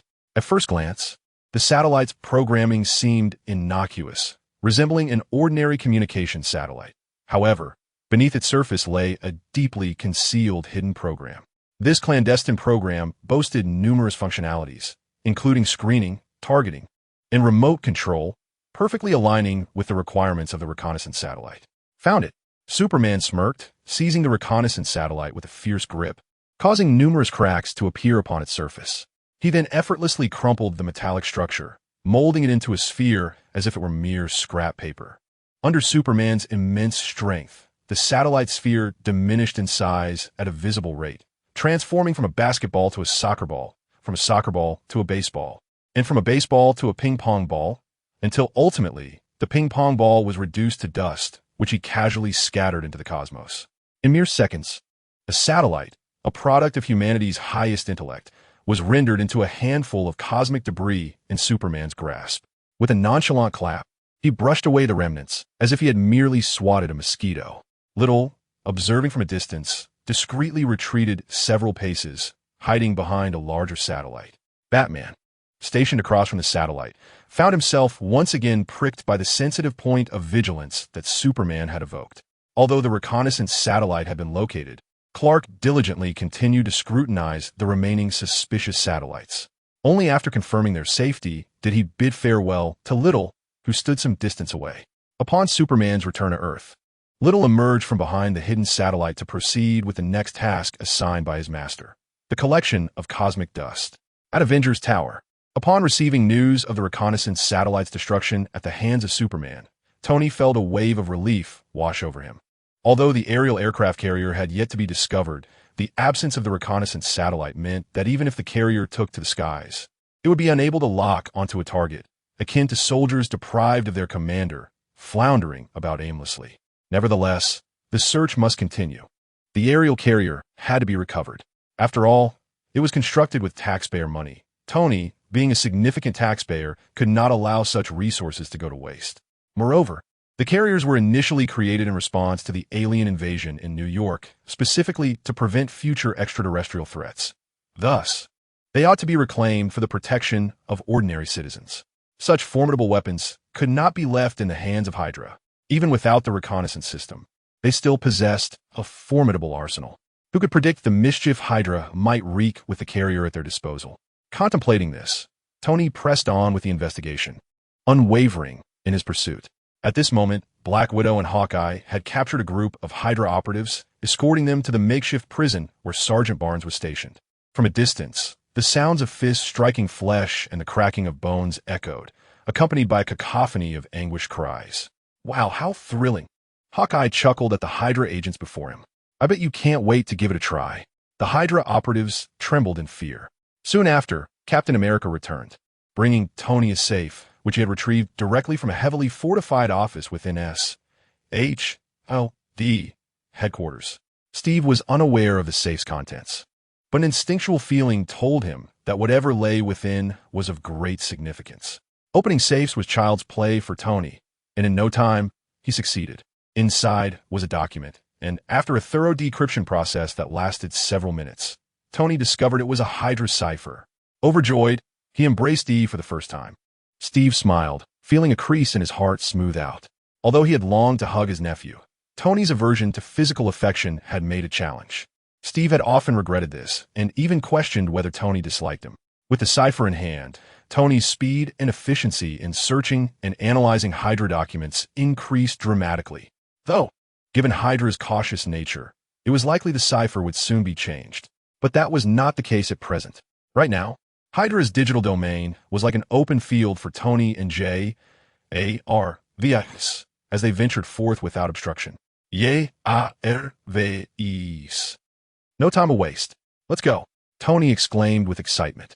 Understood, Jarvis replied calmly. Huh, Tony shouted, rallying all the Avengers. Have you discovered something? Steve's eyes brightened. Indeed, Hydra has quite the imagination, hiding 3 aerial aircraft carriers in 3 distinct uninhabited sea zones. Do they truly believe themselves to be a tri-service serpent? Tony scoffed. Yet, even shielded by layers of protection, they were still found by me, the genius. Tony said with pride. But what purpose does the lead plating serve atop the underwater base if it offers no real protection? Tony queried, magnifying the satellite image and examining the upper layer structure with confusion. It is likely a defense against me. I cannot see through lead, Superman explained. Given that even Hydra was aware of his inability to penetrate lead, there was no need to conceal the superhero's identity any longer. The Avengers fell silent. This was not good news. Did Hydra know Superman's weakness? Besides his inability to see through lead, did he possess any fatal vulnerabilities? While concerns lingered, inquiring about someone's weaknesses was not appropriate, and they could only place their trust in Superman. Moreover, with their presence, the superheroes could not only protect the public, but also safeguard their comrades. Captain America made a decisive call, split into 3 teams, and depart immediately. Due to concerns regarding Superman, Iron Man, Captain America, and Hawkeye, as well as Hulk and Natasha, they set forth into space. Suddenly, a long-dormant, abandoned satellite flickered to life, its red light illuminating the void. Within its unseen program, a Hydra emblem pulsated ominously. Backup Insight satellite activated. Chapter 39. The 6th Invention 6, en route. Superman shared the details of Batman's assistance with the Avengers. Batman helped you? Iron Man exclaimed in astonishment, his voice laced with sarcasm. Well, we should certainly thank him. Oomph. That shadowy figure, garbed like a Halloween specter, always lurking in the darkness. Who knows what his true intentions are? Tony's heart simmered with envy. Why was it Batman who aided Superman?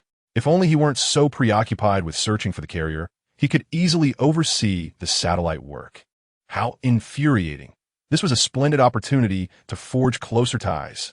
That crafty Batman. Hey, Tony, tone it down. Batman did lend us a hand. Captain America interjected on the public channel. Right, Tony replied dismissively, clearly discontent that Batman had stolen his thunder in Superman's eyes.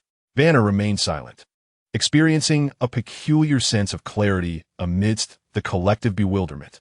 He chose to keep his thoughts to himself, quietly observing the unfolding drama. It seems Batman isn't quite as terrifying as the rumors suggest, Natasha observed on the channel. You're right, Banner chimed in. Although Batman's methods can be unconventional and his demeanor a tad fearsome, he stands on the side of justice. Wait, are you all not astonished? Batman is real, Hawkeye exclaimed incredulously. I thought he was merely an urban legend. Everyone shared in Hawkeye's surprise, and indeed, he was quite endearing. As expected, there's an interception. Iron Man sneered, eyeing the approaching fighter jet with disdain. Do they truly think these outdated toys can contend with Superman and me? Hold on. Superman halted Tony, who was poised to attack. There's a hostage in the cockpit. Using his X-ray vision, Superman identified a bound ordinary man, curled up on the floor, tears streaming down his face, filled with terror and despair. Using a hostage? How despicable. Tony fumed. Tony, you go ahead. I'll handle this, Superman stated earnestly. Taking control of the sky carrier requires your expertise. You cannot afford to waste time here. After a moment's hesitation, Tony clenched his jaw and nodded to Superman before departing under his protection. Strangely, the fighter jet did not pursue Iron Man's retreat, seemingly waiting solely for Superman. Superman swiftly dismantled the fighter jet, freeing the hostage. To his surprise, he had anticipated more resistance from the adversary. Mind control. A magical attack struck Superman. He turned to see the assailant was the very hostage he had just rescued. Ah, intriguing. Who knew that magic could be employed against Superman? However, he was undoubtedly unaware that he bore the enchanted necklace of magic immunity bestowed by the Celestial Queen. Superman couldn't help but marvel at the remarkable acting skills of this hostage. He had genuinely been deceived. Yet, when it came to the art of performance, a faint smile graced Superman's lips as he feigned being under control, collaborating with the sorcerer. He intended to return to the base with his counterpart to uncover the true intentions of Hydra. Meanwhile, the Avengers had finally reached their designated targets, the 3 uninhabited maritime zones. Clad in the hastily crafted diving suits by Tony, The team successfully located the control room of the aerial aircraft carrier, inserted the control chip, and under Tony's deft manipulation, the program within the chip successfully commandeered the controls of the three carriers. Cheers erupted among the team over the communication channel. Before departing from the carrier, a sense of unease washed over Tony. It felt as though his subconscious was warning him that something was amiss. However, after a thorough examination, he confirmed that the program loaded onto the aircraft carrier was indeed the Insight program, and they had successfully obtained control. Was he merely being overly cautious? Shaking his head, Tony dismissed the lingering apprehension and swam towards the surface. At that moment, Captain America's voice crackled through the communicator. "Tony, Bucky just contacted me," revealing an important piece of information extracted from a Hydra agent. The aerial aircraft carriers are both real and fake. It was as if thunder had struck nearby. Tony abruptly turned and swam back towards the carrier, this time with his sights set on the weapons cache. Utilizing the full might of Iron Man's weaponry, Tony blasted open the doors of the armory. With a resounding crash, the doors tumbled onto the deck, revealing an utterly empty armory, devoid of even a single shell. It was nothing but an empty shell. At the Avengers Tower, in a makeshift prison, a Hydra member cackled maniacally, "Haha, it's too late. While you were lured to the decoy carrier, the real aerial aircraft carrier has already been activated." Bucky retaliated with a powerful punch, sending the man sprawling. His fists were stained with blood, uncertain whether it belonged to Hydra or himself. In a fit of rage, Bucky struck the wall, lamenting, "It's my fault. I asked too late." On the other end of the line, Steve consoled him, "Bucky, it's not your fault. Hydra members are lunatics, zealots. Extracting information from them is already a considerable feat." Bucky shook his head, still engulfed in regret. At the headquarters of SHIELD, the underground base that had once been responsible for constructing the aerial aircraft carriers lay barren, seemingly abandoned for ages. Suddenly, the floor of the underground facility began to open, revealing a vast and deeper subterranean space wherein three aerial aircraft carriers stood prominently displayed. As it turned out, the three massive carriers had never been relocated. They were concealed beneath the underground base all along. The three aerial aircraft carriers successfully ascended into the sky, swiftly navigating towards different destinations. The moment the Avengers submerged into the depths of the sea, they had officially commenced their operation. As the Avengers rushed back, they communicated over their public channel, setting a deceptive trap to mislead us, diverting attention. And is there still darkness beneath the lamp? Tony's expression was grim, a clutch yet effective tactic, an insidious move that catches one off guard. The operation plan of Hydra this time was indeed intricate and should not be underestimated. After days of covert actions, Nick Fury, who sought to regain control of the SHIELD headquarters, finally made his appearance. The SHIELD agents had begun their counterattack, but the complete eradication of Hydra agents and the reclamation of the headquarters would require time. Before that, you must, as before, thwart the Insight program from within the mothership, Nick declared solemnly. "You need not tell me," Tony retorted tersely. "We will hasten our arrival, but Hawkeye and I have been reassigned too far away, making immediate arrival impossible." The captain sighed. "I estimate it will take at least 7 hours at best. If we wish to arrive within an hour, Tony, I will require the Quinjet. Arrangements are in place. The nearest aircraft will be on its way shortly." Tony responded with alacrity. "Natasha and I would normally take 4 hours to arrive. However, if I transform into the Hulk, it should only take 40 minutes, Banner added promptly. "I can arrive in half an hour," Iron Man stated before shutting off the public channel. Other Avengers considered this. Yet, Tony was evidently the farthest from the target. "Jarvis, engage the armor at maximum speed," Tony commanded. "Maximum speed would place undue strain on your body," Jarvis replied. "Silence, initiate it." After a brief pause, Jarvis complied. "Understood." Meanwhile, on Natasha and Banner's side, they exchanged glances, and Natasha leaned toward Banner, whispering, "Hulk, shall we race together?" Banner's form began to swell, his skin turning green, ultimately transforming into the Hulk. With a thunderous roar, Hulk lifted Natasha and gently placed her upon his shoulder, then commenced a sprint. Hulk. Hulk runs with little Natasha. Hulk is the fastest. Little Natasha? Natasha raised an eyebrow. Did Banner refer to her in such a manner? As Hulk dashed and leapt with great speed. Natasha covered her mouth, her expression shifting slightly. Gripping Hulk's hair tightly to prevent being jostled off, she vowed never to race with Hulk again. At the SHIELD headquarters, a mechanical alert sounded. Beep. Inside satellite connection failed. Inside satellite connection failed. Inside satellite connection failed. Researching. The operations console emitted its mechanical notification. Nick Fury, having first regained control of the command center, was taken aback. He was unaware that Batman had already destroyed Inside Satellite 1. He expressed relief in the Avengers public channel. The fortunate news is that the Inside Satellite is not connected. We still have a chance. The Avengers en route paid him no heed, yet a collective sense of relief washed over them. As they had been so anxious, they had forgotten this detail. Nick Fury, feeling somewhat lonely, was ignored. Director, it's peculiar. The command center is unresponsive. The beautiful and poised Agent Hill appeared anxious. Hydra locked the operating system before their withdrawal. Fury furrowed his brow, a sense of foreboding creeping into his mind. At that moment, a chilling mechanical voice resonated again. Insight Satellite Number 2 detected, connection successful. The Insight Project is preparing, officially commencing countdown. 1200, 1199, 1198, 1197. Nick Fury was taken aback. What? There's still Insight Satellite Number 2? Hawkeye exclaimed. A countdown of 1200? 20 minutes? Captain, and I will need 40 minutes to arrive. There's no time left. Fury's frustration deepened. It was already a stretch for him to arrive in 30 minutes. However, once the Insight Project commenced, every moment of delay would result in loss of life. Each Insight carrier could unleash thousands of attacks every minute. With each passing minute, over 3,000 lives would be sacrificed. And in 10 minutes, that toll would escalate to over 30,000. Although Nick had prepared for the worst, he still found it hard to accept. The harsh reality was that they had to rush as swiftly as possible, salvaging whatever could be salvaged. Or as Superman? Doubt crept into Nick Fury's mind. This was the moment they needed him most, yet he was nowhere to be found. The absence of Superman weighed heavily on Tony's already burdened heart.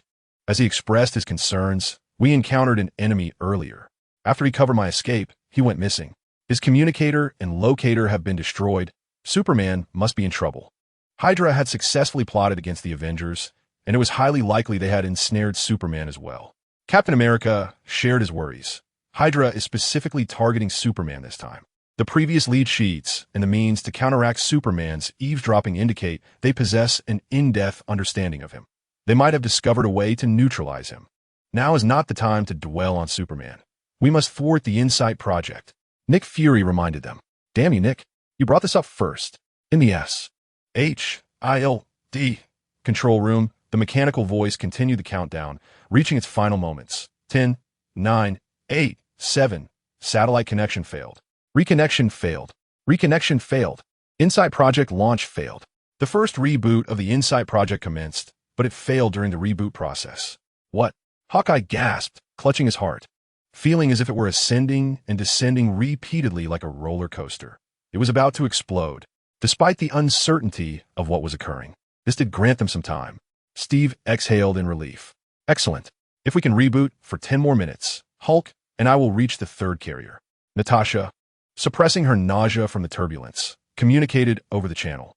Half an hour prior, a small being was obediently following its master's commands, drifting through the cosmos, gathering cosmic dust crushed by Superman. Suddenly, it detected a massive data transmission signal. It traced the signal waves to find a gray, yet powerful artificial satellite. This small gray satellite was linking with signals from Earth. It immediately relayed the collected intelligence back to the Batcave. Subsequently, the Batcave's master, Batman, remotely input the latest command code, destroy Insight Satellite Number 2. Upon receiving the command, Shao-E advanced unhesitatingly towards the satellite. As it drew near, it began to disintegrate, allowing the core to separate from the shell. Its core possessed a self-destruct mechanism. Connecting its core to Insight Satellite Number 2, Shao initiated the self-destruction sequence as instructed. It was merely a rudimentary program, devoid of thought or fear. Yet, a sense of regret lingered within. It harbored a fondness for the cosmos, for gazing upon Earth, which it deemed the most beautiful sight it had ever encountered. Would it cease to behold this beauty after the explosion?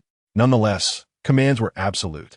It was but a mindless entity, programmed to execute its master's orders. Self-destruction commencing. Farewell, bad Xiao Hui. Let us meet our end together. Boom! Inside satellite number 2 and Xiao were obliterated in the ensuing explosion. Zhao's program and core were annihilated, leaving only an empty shell adrift in the cosmos, now part of the vast expanse of space debris. Its rounded exterior, adorned with scarred wings, resembled a gravestone from a distance. In fact, when issuing this command, Batman hesitated momentarily, for this satellite was launched by his parents at the time of his birth, a celebration of his arrival into the world.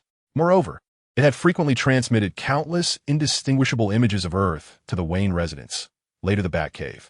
Young Bruce once believed he was communicating with inhabitants of his satellite, forming a friendship with what he thought were fellow beings, only to later discover they were merely an artificial intelligence, a program running on code. Thus, this satellite held a unique significance for him, yet the other satellites belonging to the Wayne family were too distant to reach the target in time. For the sake of a greater objective, he had to relinquish something dear.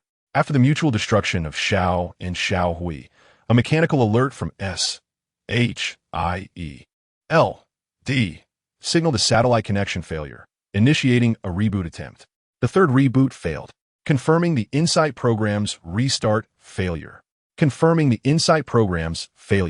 The Avengers felt a renewed sense of relief. However, Hydra seemed intent on complicating matters. The final directive, upon the failure of the Insight program, was to activate the contingency plan. Initiating 1, 2, 3. The Avengers roared in frustration. Damn you, Hydra! How fond you are of contingency plans! I have arrived. At that moment, Tony, clad in his crimson and gold armor, announced his presence, his eyes ablaze with suppressed fury, resembling a crimson harbinger of death. Chapter 40. The Sixth Invention, 7. Let us now turn our attention to the long-missing Clark Kent, also known as Superman. Previously, Superman had successfully deceived a sorcerer with his impeccable acting, following him to a Hydra base. Curiously, this base was replete with numerous air raid shelters. The sorcerer presented Superman before a gathering of Hydra, the leading serpent gazing vacantly at the obedient hero, a fervent expression illuminating its features. Excellent. It appears the rumors hold true. Superman can indeed be controlled by magic. The serpent addressed Superman, saying, "From this day forth, you shall be a member of Hydra." Codename, Hydra Superman. Superman mused, Hydra Superman? How utterly uninspired. At that moment, he lost interest in their frivolous game, his eyes sharpening with clarity. In the midst of astonished faces, Superman swiftly incapacitated all the Hydra members, binding them one by one. Why have you constructed so many bunkers? What are your true intentions? He inquired. Yet, no one uttered a word. Just as he was about to press further, a cloud of magical smoke enveloped the room, and the sorcerer vanished. Superman pursued the sorcerer into a chamber, only to find him elusive once more. Frowning, he realized that dealing with a sorcerer was indeed troublesome. He began to survey the room, which resembled an exhibition hall, flanked by corridors filled with display stands, each adorned with an array of green stones. As Superman walked past the stands showcasing various green gems, emeralds, verdalite, savorite, turquoise, malachite, peridot, garnet, green tourmaline, topaz, green quartz, and an assortment of unidentified green minerals, he concluded that it was a veritable collection dedicated to green stones. Superman surmised that Hydra must only be aware of his fear of a singular green stone, without knowing its exact identity. They were testing his reaction. However, he approached the end of the emerald corridor unperturbed, where he found no kryptonite. At the corridor's terminus stood a door inscribed with the words, Achilles' heel. Superman furrowed his brow, hesitating for a moment before pushing open the suspicious door and stepping inside. It seemed Hydra had indeed found the right target. Superman felt his body grow weak, pain coursing through him. The green stone at the center of the room was none other than kryptonite. This meteorite truly is kryptonite. Your Achilles' heel. The doctor and his collaborators guessed you were an extraterrestrial, and they were correct. The sorcerer's triumphant voice echoed from the communicator above.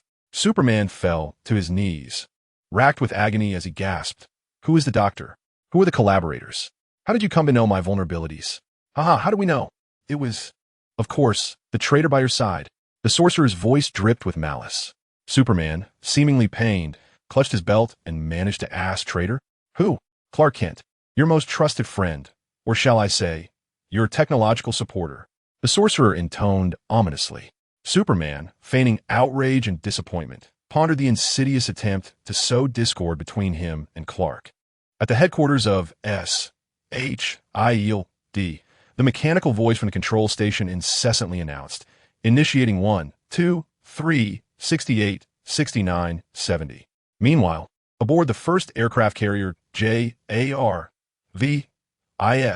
was reporting to Tony, stating that the control console at SHIELD headquarters had been locked down, severing all input information, and that he was unable to penetrate it. A shadow crossed Tony's face as he cursed vehemently. With no way to resolve the issue at its source, he resolved to tackle it through the 3 aircraft carriers instead. Tony inserted a chip into the mainframe of the first aircraft carrier and swiftly inputted the invasion code at a dazzling speed. Finally, he pressed the last key with force. "You are mine now." Tony successfully commandeered the first aerial carrier. However, at that moment, the mechanical voice reached its conclusion. 97, 98, 99, 100. Backup plan activated. Phase 1, attack target. The first batch of targets successfully locked and recorded before the Insight program was halted, totaling 257 individuals. Time recalculation required. Detecting that the first aircraft carrier is unable to connect, the second and third carriers will execute the plan. Time recalculation in progress. 5 minutes and 13 seconds required. In Phase 2, when specific targets cannot be locked, the Chaos Plan will be executed, emptying the armory and launching indiscriminate attacks on humanity to create death and chaos. Attack target, 1 million randomly selected individuals. Total time, 8 hours, 33 minutes, and 33 seconds. All Avengers on the public channel could not contain their curses. Accelerate. They had to prevent the remaining 2 carriers from launching their initial assault. "Captain and I encountered an interception. We are uncertain if we can reach the second aircraft carrier," Hawkeye said gravely, as the captain maneuvered his Quinjet against a swarm of Hydra's aircraft. Their fighters were severely damaged, with red lights flashing in the cabin, and alarms blaring incessantly. "Alert! Alert! Alert! We are also facing interception." Natasha and Hulk encountered heavily armored troops, clearly a trap set for Hulk. Tony cursed again and immediately headed towards the second aircraft carrier, the closest to the first. Yet, time was not on his side. He could not reach it before the attack commenced. The attack had begun. Sacrifices were now inevitable. Tony soared through the air in his armored suit, which was already protesting with sparks. With each passing minute, one aircraft carrier would launch thousands of tracking missiles. He needed to arrive at least a minute earlier to save at least 1,000 lives. As he watched batch after batch of missiles descend, his heart ached further. Ignoring JARVIS's concerns, he accelerated once more. Just then, a comrade's voice echoed through the public channel. "The second aircraft carrier has been secured. The third aircraft carrier has been secured." It turned out that just as the captain's aircraft was about to crash, his HLD agents had arrived to assist. Subsequently, the captain reached the second carrier with the chip and took control.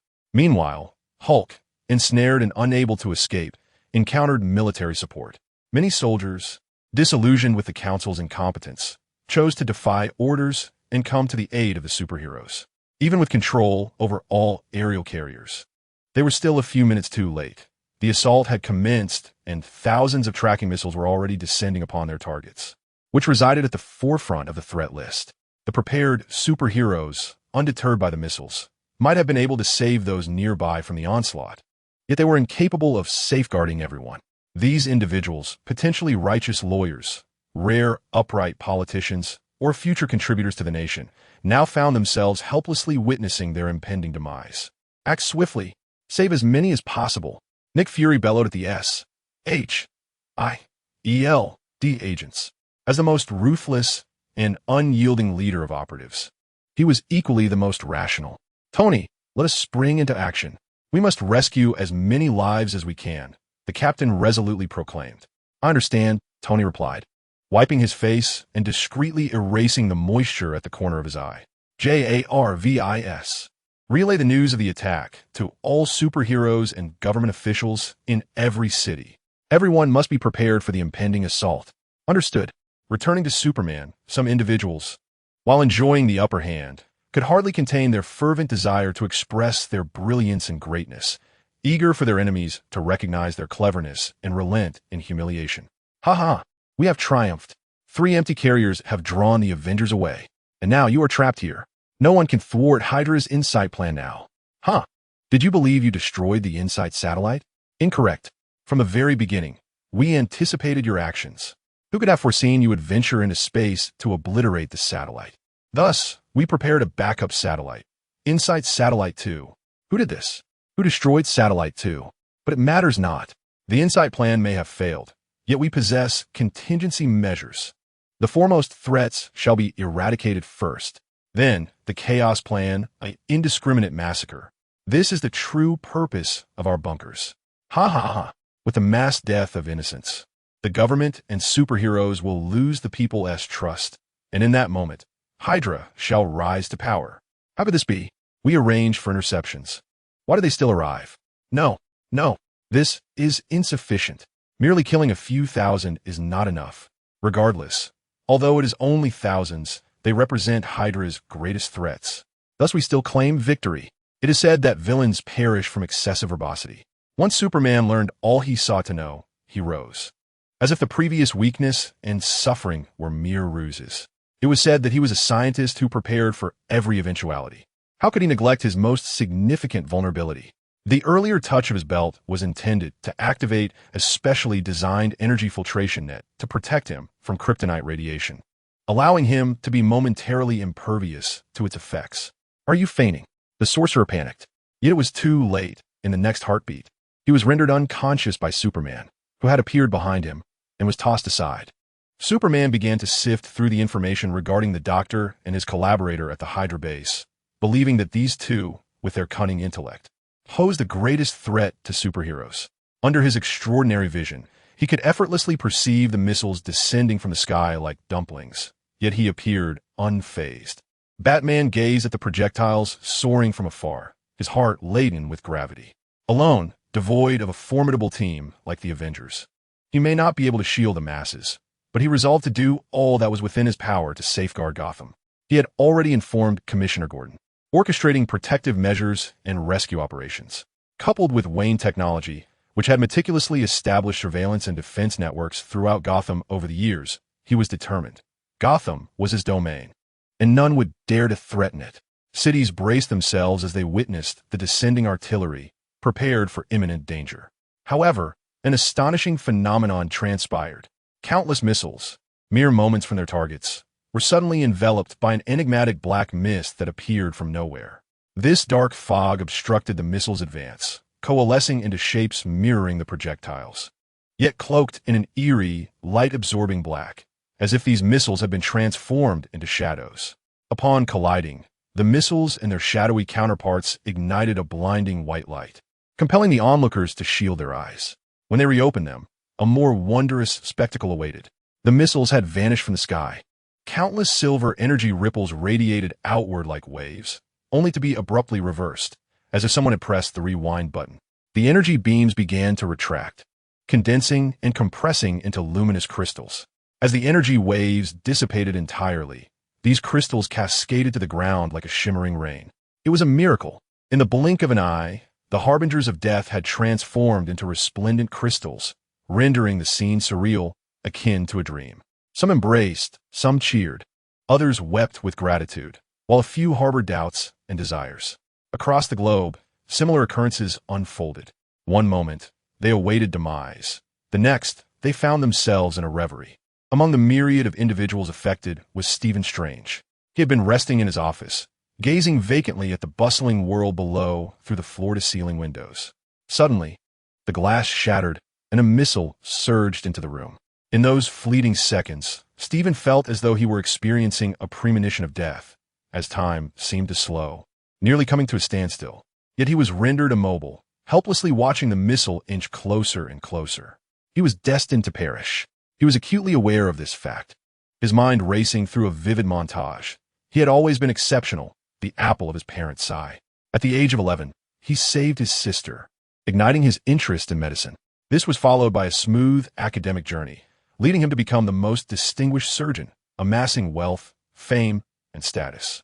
However, it had been a long time since he had contacted his sister, and even the woman he admired, a fellow physician, deemed him arrogant and difficult to be around. If a miracle were to occur, if he could survive, perhaps he should call his sister or offer a romantic date to the woman he cherished. Yet, that was implausible. His astute mind rationally sentenced him. He was destined to die. At that moment, a dark mist enveloped him, followed by a blinding light, and finally, the cascading crystals. If not for the shards of glass still present, if not for the crystals on the ground, Stephen Strange might have thought he had merely experienced an absurd dream. Subsequently, through the media, he learned of the significant threat posed by the InSight missile attack on key Hydra figures, and his arrogance resurfaced. As such an accomplished surgeon, he was undeniably important. The lives he saved could very well belong to those who would one day save the world. Thus, Dr. Strange gained even greater notoriety. With a flurry of ailing dignitaries and prominent figures seeking his surgical expertise, fantasizing that perhaps the individual he saved would be none other than themselves. Peter Parker found himself in a similar predicament. His spider sense alerted him to danger, prompting him to evade, yet the tracking missile relentlessly pursued him. In his attempt to escape, he unexpectedly encountered his classmates, Thompson and Harry. This was disastrous. Just then, the incoming missile was engulfed by the dark mist, followed by the white light, the crystals, and then tranquility returned. After the InSight incident was reported by the media, Peter became a sensation at school. Who would have thought that this frail bookworm would one day emerge as a significant threat to Hydra? Not me. It was Thompson and Harry who were with me at the time. Surely they are the ones. Now, the superhero, Peter Parker quickly deflected the blame. It made sense. His classmates were soon captivated by the football star Thompson and the affluent Harry. Peter was right. Compared to an ordinary civilian, a thin, unremarkable individual, these two were far more likely to be the targets. Thompson, brimming with pride, believed himself to be the important figure, thus shouldering the blame, while Harry cast a contemplative glance at Peter. Chapter 41. The sixth invention, 8. The dark mist arrived suddenly and vanished just as mysteriously, leaving only the scattered crystals in its wake. Soon, people overcame their fear, driven by curiosity, and began to collect the crystals. Shortly thereafter, researchers discovered that these crystals possessed a unique energy storage structure, with each crystal equivalent to the annual energy output of a small power station. It has been continuously discovered by the public that energy-storing crystals can serve as various types of batteries, facilitating energy usage with mere contact, thus eliminating concerns regarding voltage, energy type, or power delivery. This makes a universally applicable, easily portable, and safe clean energy source. The black mist that envelopes this concept is, in fact, composed of antimatter particles, but these are not merely ordinary antimatter particles. Rather, they're a cluster of antimatter particles endowed with special functions. Under the influence of a unique structure, these antimatter particles can precisely generate antimatter entities that are completely opposite to their intended targets, exemplified by the blackened missiles observed by onlookers. Upon collision between the missile and the antimatter entity, matter and antimatter annihilate, resulting in a tremendous release of energy, which manifests as the dazzling white light seen during the reaction. Subsequently, this annihilation energy is gathered, concentrated, restructured, and ultimately transformed into Kryptonian energy-storing crystals, which are the transparent crystals that fall to the ground. This marks the innovative invention of Clark, aptly named Antimatter Precision Collision Matter-Antimatter Annihilation Reaction Energy Compression Kryptonian Crystal Crystallization Anti-Nuclear Weapon and Various Thermal Weapon Purification Device, abbreviated as the Purification Shell. In truth, humanity has long recognized the existence of antiprotons and antineutrons, and has begun to understand that every fundamental particle in nature corresponds to the existence of an antiparticle. However, with Earth's current technological capabilities, even the most advanced antimatter research institutions can only produce trace amounts of antimatter. Clark, however, possesses not only terrestrial technology, but also cosmic technology. Initially, his motivations stem from the nuclear weapon incident in New York, where he sought to devise a device to counter nuclear weapons. In the process, he uncovered that the annihilation reaction of antimatter could thoroughly address the issues posed by nuclear weapons and the subsequent nuclear contamination they cause.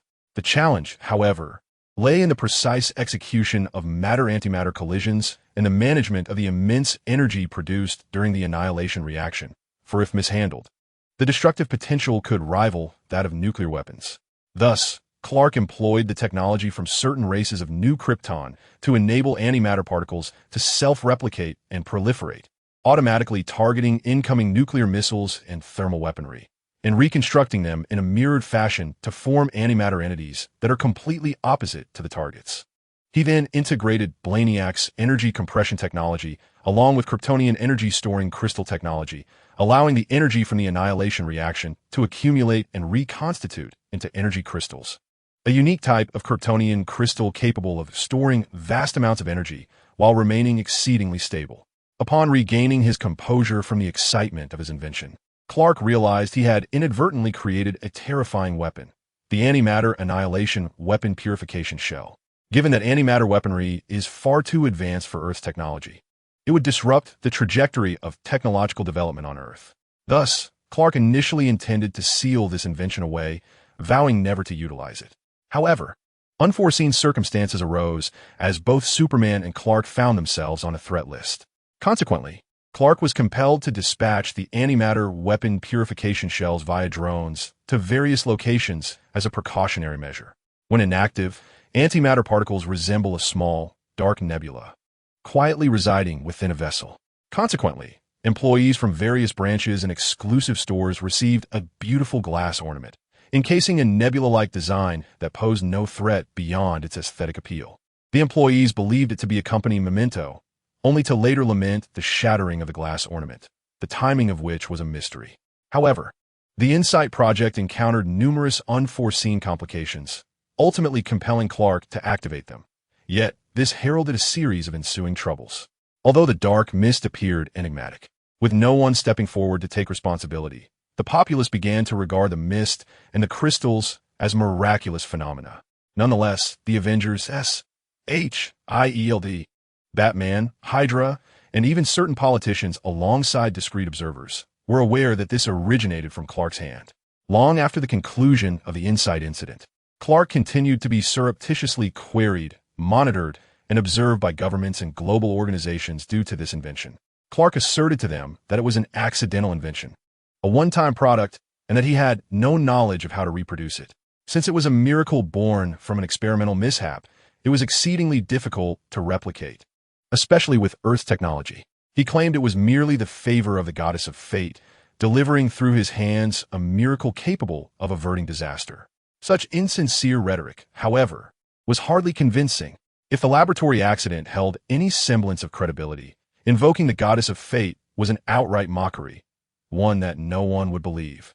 In a bid to establish trust, Clark was reluctantly compelled to allow international research teams to inspect his experimental records and laboratory, yet all left empty-handed.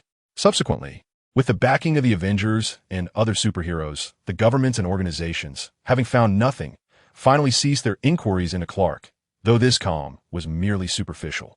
Their scrutiny had merely shifted into the shadows. A weapon capable of instantaneously annihilating thousands of missiles posed an immense threat to nations. Should this weapon not be an accident? If Clark were to produce it again, their missiles and even nuclear arsenals would lose their deterrent power. Such a weapon should not exist. If it does, it must be under their control. That day, after thoroughly dismantling Hydra's scheme, Superman bid farewell to the Avengers and returned to the Fortress of Solitude. There, he found the missing Fry and a young stranger sporting large, commemorative glasses waiting for him. "I am Brian," the youth said, removing his visual distortion glasses, a forced smile stretching across his pale face. "Long time no see." Clark nodded in acknowledgement, suddenly struck by a profound realization. Indeed, through Brian's narration, Clark gleaned some truths about the events that had transpired.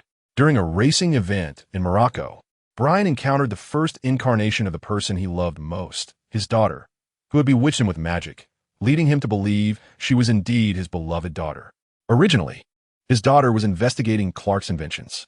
Upon discovering his ignorance, she began to probe into the relationship between Clark and Superman, seeking to uncover Superman's vulnerabilities. "Aren't you aware of their connection, sweetheart? We read the comics together." Brian shook his head, clearly dismissing his daughter's inquiries as trivial. In his first life, he was unaware that Superman was indeed Clark.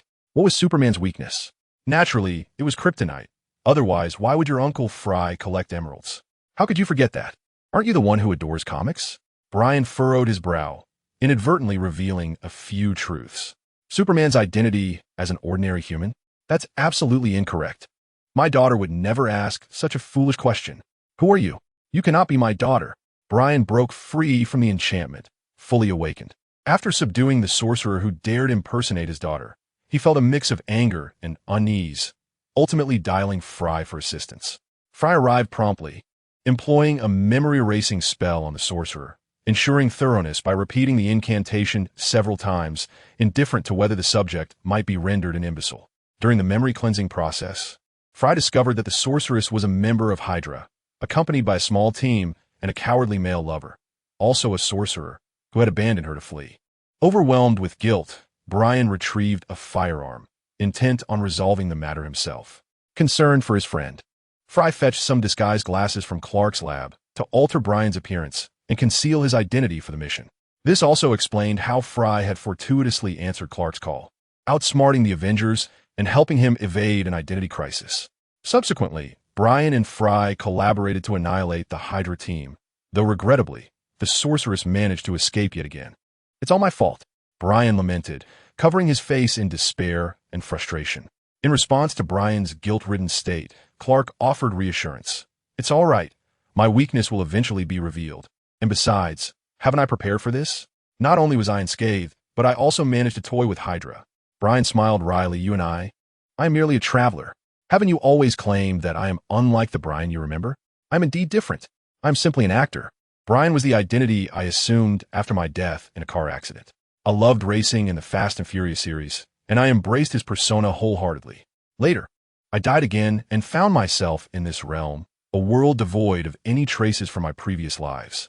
Thus, I began to indulge myself, perhaps a bit too recklessly, and inadvertently fell into a trap. My memories should not exist. You are Superman, with a role to fulfill, while I am merely an ordinary person in this world. Knowing too much will inevitably expose me, endangering you and all the superheroes I am aware of, Brian expressed gravely, with his head bowed and a weighty seriousness in his tone. Thus, I resolved to enlist Fry's assistance in erasing all memories of superheroes, whether from past lives or this existence, after which I would depart from your midst, adopt a new identity, and embark on a fresh beginning. Hence, this is our final farewell. You need not do this. Clark felt a profound sorrow. He truly regarded Brian as a dear friend. From the very outset, he had sensed that Brian might be a time traveler, yet he chose to feign ignorance. I have made up my mind. This is to protect you, as well as myself, Brian asserted with unwavering resolve. After a lengthy silence, Clark finally sighed. What are your plans for the future? I have a passion for racing, but my heart truly lies in acting. It is time to pursue my dream of becoming an actor. Brian replied with a smile. Before long, a new star emerged in Hollywood. He was handsome, athletic, and possessed a remarkably cheerful disposition, along with astonishing acting skills that catapulted him to global fame through several films. In a cinema, Clark and the residents of the manor gathered to watch a film. As they beheld the familiar yet foreign figure on the screen, a blend of contentment and melancholy graced their faces. Following the Inside event, the Avengers realized that to administer justice, absolute freedom was imperative. Although freedom inevitably came at a steep price, and the absence of substantial governmental support would pose numerous challenges, they understood that the government could be infiltrated. Politicians issuing commands might harbor ulterior identities and motives. Thus, they must rely on their own observations and refuse to be mere pawns. The Avengers publicly declared that they were no longer a governmental organization, but an independent heroic entity. While they remained an official superhero organization and continued to collaborate with the government, they had extricated themselves from its ranks, no longer bound to follow governmental orders. Possessing their own judgment and decision-making authority, they are protectors, superheroes, not mere soldiers. Henceforth, they would heed no one but the call of justice. In the wake of the Inside event, SHIELD underwent significant restructuring and personnel reductions, with substantial changes to its organization. From this point onward, the identities of all SHIELD personnel would undergo rigorous scrutiny. Nick Fury even established various oversight departments to prevent a recurrence of past mistakes. As for the three helicarriers, they were reclaimed by S.H. D. But under public protest, a series of restrictive treaties were signed, stipulating that they could not be used for internal conflicts on Earth, only to combat extraterrestrial invasions. Subsequently, SHIELD discovered that InSight Satellite 2 had once belonged to Luthor. However, Luthor claimed that it was an abandoned satellite, merely exploited by a terrorist organization. He had previously advocated for the cleanup of space debris, positioning himself as a victim. In truth, Luthor had been closely monitoring those around Clark, especially after learning of Clark's acquaintance with Superman. Due to his peculiar feelings for Clark, he refrained from acting against his friends. Yet he chose to observe them with a detached demeanor. From the moment Hydra approached Brian, he had set his sights on them. Later, he approached them, ostensibly under the guise of collaboration, yet he merely offered a few minor suggestions and borrowed their abandoned pseudo-satellite. His true intention was to exploit Hydra to capture Superman. Alas, Hydra proved to be a source of disillusionment, so foolish that it extinguished his desire to continue the partnership. However, he achieved another objective. He confirmed Superman's vulnerability to kryptonite. Through painstaking analysis and repeated viewings of the footage, Lex was certain that Superman's agony was not an act, but a genuine response. Only reverting to normalcy after Superman activated a mechanism on his belt. Regarding Satellite 2, since Luthor left no evidence and spoke with utmost discretion, SHIELD was powerless against him. Upon learning this, Clark felt an overwhelming urge to transform into Superman and deliver a fitting punishment to Lex. Although Lex did not directly engage in any wrongdoing, his minor suggestions had caused them considerable distress. However, he soon regained his composure and ultimately soared into space, casting all cosmic debris and the so-called abandoned satellites into the sun, reducing everything to ashes in its fiery embrace. When various secret organizations discovered their satellites had vanished, they exclaimed in outrage, "Damn Superman! Return our satellites!" After clearing the cosmic debris, Superman prepared to return to Earth when he stumbled upon a hollow shell, marred with scars on its wings, which filled him with profound sorrow. He cautiously cradled the shell, intending to bring it back with him. At that moment, Clark heard a child's voice, over here, save it, save my friend." Following the sound, he discovered a charred core fragment, from which faint data signals seemed to emanate. Superman hurriedly and carefully collected the core fragment. He sought the source of the child's voice, but all he could see was the azure Earth. Upon returning with the small core fragment and shell, Clark repaired it, outfitting it with a new body and design, transforming it into a true Falcon. While its exterior bore no distinction from a regular Falcon, its interior comprised various alloys and advanced technological components. The original shell, however, Clark placed on his desk as a memento. Subsequently, Clark arranged a meeting with Bruce, presenting the Falcon to him, saying it was a gift from a friend he had restored, returning it to its rightful owner. Bruce's expression shifted, as if he were restraining some deep-seated emotion. He took the Falcon from Clark, a cherished birthday gift from his parents, a childhood companion. Lowering his gaze, he gently stroked the Falcon's feathers, cool yet smooth to the touch.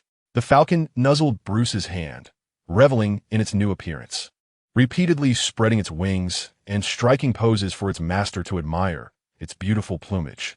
Bruce couldn't help but smile, his previously tense demeanor relaxing. He gazed deeply at Clark, inviting him to Wayne Manor as a guest. Ensnared for a fleeting moment by the profundity of the other's gaze, Clark involuntarily responded, "It is my honor."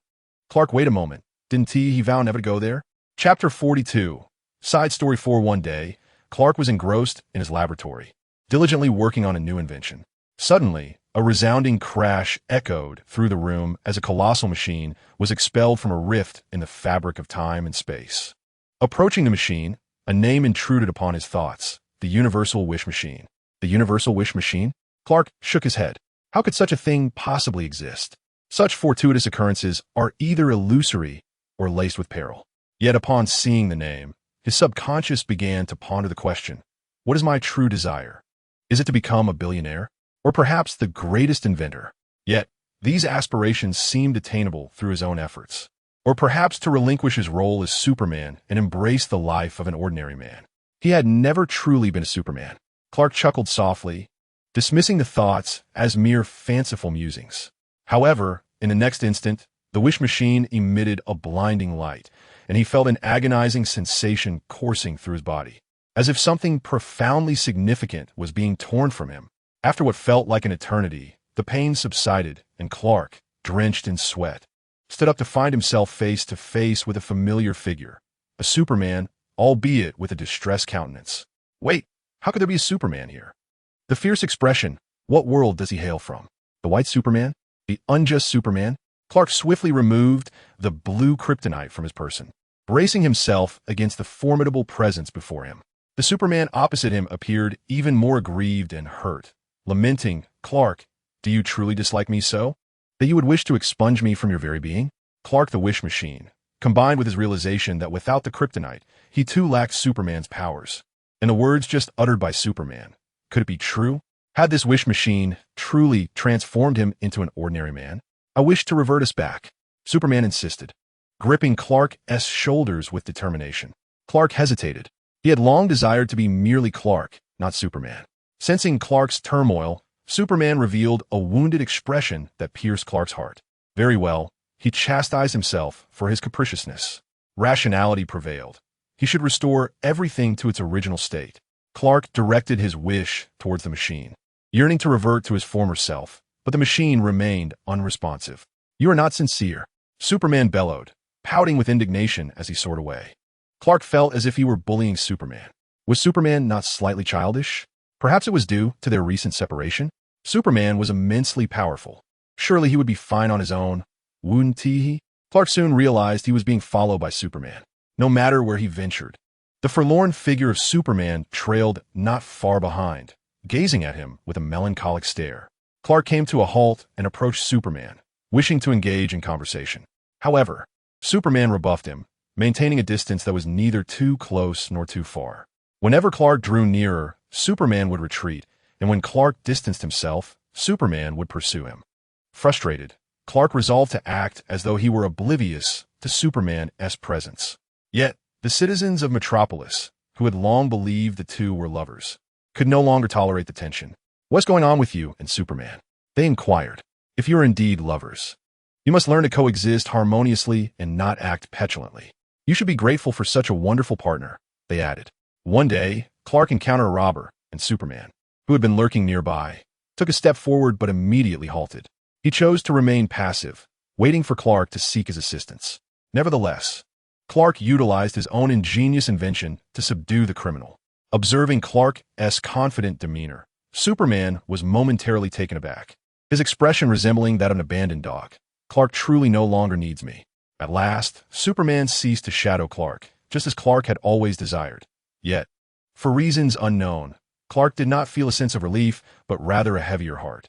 A month later, Superman began to assist those in need around the clock, seemingly tireless. Meanwhile, Clark busied himself in the routine of an ordinary life. Initially, he called out for Superman daily, but his pleas went unanswered. Clark transitioned from anger and disappointment to acceptance, ultimately embracing the mundane existence he had longed for. The two continued their separate lives, akin to parallel lines with no intersection. Today, Clark once again made a wish at the wishing machine, as he had done every day since their separation. Let me and Superman return to how we once were, he said, clasping his hands and closing his eyes. As before, his wish failed. I really want an apple, Clark muttered in frustration to the machine. This time, the wishing machine emitted a radiant white light, and a brilliantly red apple appeared before him. Fuming, Clark kicked the wishing machine with force. Calm down, he exclaimed. At least now he understood that the inability to revert was not a malfunction of the machine. As he turned to leave, he failed to notice the worm emerging from the decayed core of the apple. It was a rotten apple, a flawed wish. Another month passed, and Superman's behavior became increasingly peculiar. While he continued to assist others, it was evident that he had surpassed a reasonable threshold, becoming unbearable. From aiding victims of accidents and assaults, to rescuing cats from trees, helping the elderly cross streets, intervening in children's quarrels, addressing queue jumping in shops, and mediating neighborly disputes and marital conflicts, he intervened in every discord, irrespective of the situation, forcibly resolving all conflicts. This pervasive sense of interference has rendered an increasing number of individuals breathless. Coupled with Luther's opportunistic declaration that has garnered him a growing following, support for Luther has surged. Superman feels a profound sense of injustice. He merely wishes to assist others, to be needed, to discover the meaning of his existence. Why then? Does everyone harbor disdain for him? Superman has retreated into solitude. Since the day when certain citizens of Metropolis paraded, declaring their disinterest in Superman and urging him to refrain from meddling, he has sequestered himself within his fortress of solitude, refusing to emerge. Until one fateful day, he heard countless voices beseeching him, fervently expressing their need for him, their trust in him, their love for him. Thus, Superman ventured forth to be with them. Recently, a cult known as the Cult of Apollo has emerged. Originally, this cult was a mere sect, self-sufficient and exceedingly insular, armed with private militias. Residing in secluded areas, cut off from society, posing little threat to the outside world. However, at some point, a formidable new leader ascended within the cult. Consequently, the Cult of Apollo began to expand its reach, seizing territory and engaging in armed conflict, inciting various disturbances. Their new leader, a powerful figure always adorned with the mask of Apollo, effortlessly vanquished any adversaries, including rival gangs that dared to provoke them. This has rendered his followers fanatical, almost deranged, exhibiting a disturbing fervor that instills fear during battle. As the Cult of the Sun escalated into a large-scale menace, effectively dominating the dark underbelly of the metropolis and severely disrupting normal society, law enforcement was compelled to intervene. Yet, the police found themselves overwhelmed and expelled by the increasingly formidable private militias of the cult. Some contemplated summoning Superman for assistance, but he remained conspicuously absent. It had been a long time since Superman had made an appearance. Clark soon realized that the cult's new leader was, in fact, Superman. Although this individual had not employed any of Superman's other abilities aside from his strength, Clark instinctively recognized that the foolishly masked cult leader was none other than Superman himself. How infuriating. It had only been a short while since they had parted, and Superman had already succumbed to madness and darkness, even engaging in the machinations of a cult. Well done, Superman. Congratulations on becoming the first and only cult leader. Regret washed over Clark. He should never have made such a careless wish. Nor should he have separated from Superman, nor rejoiced at the prospect of shedding his identity as Superman. He should not have stubbornly ceased his attempts to connect after Superman had rebuffed him, nor should he have allowed their relationship to devolve into that of strangers, neglecting Superman entirely. From the moment Clark became Superman, Superman had been an integral part of him. Clark is him, and Superman is also him. Superman represents the purest and most beautiful half of his soul. Yet, he had continuously sought to escape and evade the identity and power that Superman embodied. This mindset had led him to subconsciously distance himself from the Superman he had once been. In treating Superman in such a manner, he had not only been callous, but also profoundly unkind. He had erred gravely. Now, he yearns to make amends, to rectify his mistakes, and to restore everything to its rightful place. Clark began to call out Superman's name, repeatedly apologizing loudly, fully aware that Superman could hear him. He wished to converse with Superman, hoping to persuade him that even in anger, he should not assume the role of a cult leader. Unfortunately, he awaited Superman in vain. On this day, Clark, utilizing advanced technology, infiltrated the lair of the cult leader. Upon seeing Superman's indifferent gaze fixed upon him, the guilt that had once consumed Clark suddenly ignited a surge of inexplicable anger within him. He stormed towards Superman, forcefully pinning him against the wall, demanding, "What is this nonsense? Come back with me." "No," Superman replied coldly. "You do not need me. Metropolis does not need me. Only these people require me. This is my home. I certainly need you. The people of Metropolis need you as well. They are merely overwhelmed by your extreme behavior, coupled with the subtle instigation of others. They are human, susceptible to such frailties, foolishness, conformity, and the ease of being swayed, but they are not bad people. You do not need me. Metropolis does not need me. Yet these people require me," Superman obstinately reiterated. "Those individuals are merely exploiting you. You do not desire my presence. You have forsaken me," Superman suddenly shouted, revealing what truly mattered to him. His expression was a mix of anger and sorrow, akin to one who felt abandoned and betrayed. Overcome with guilt and heartache, Clark instinctively stepped forward to embrace Superman, saying, "I certainly need you. I was wrong.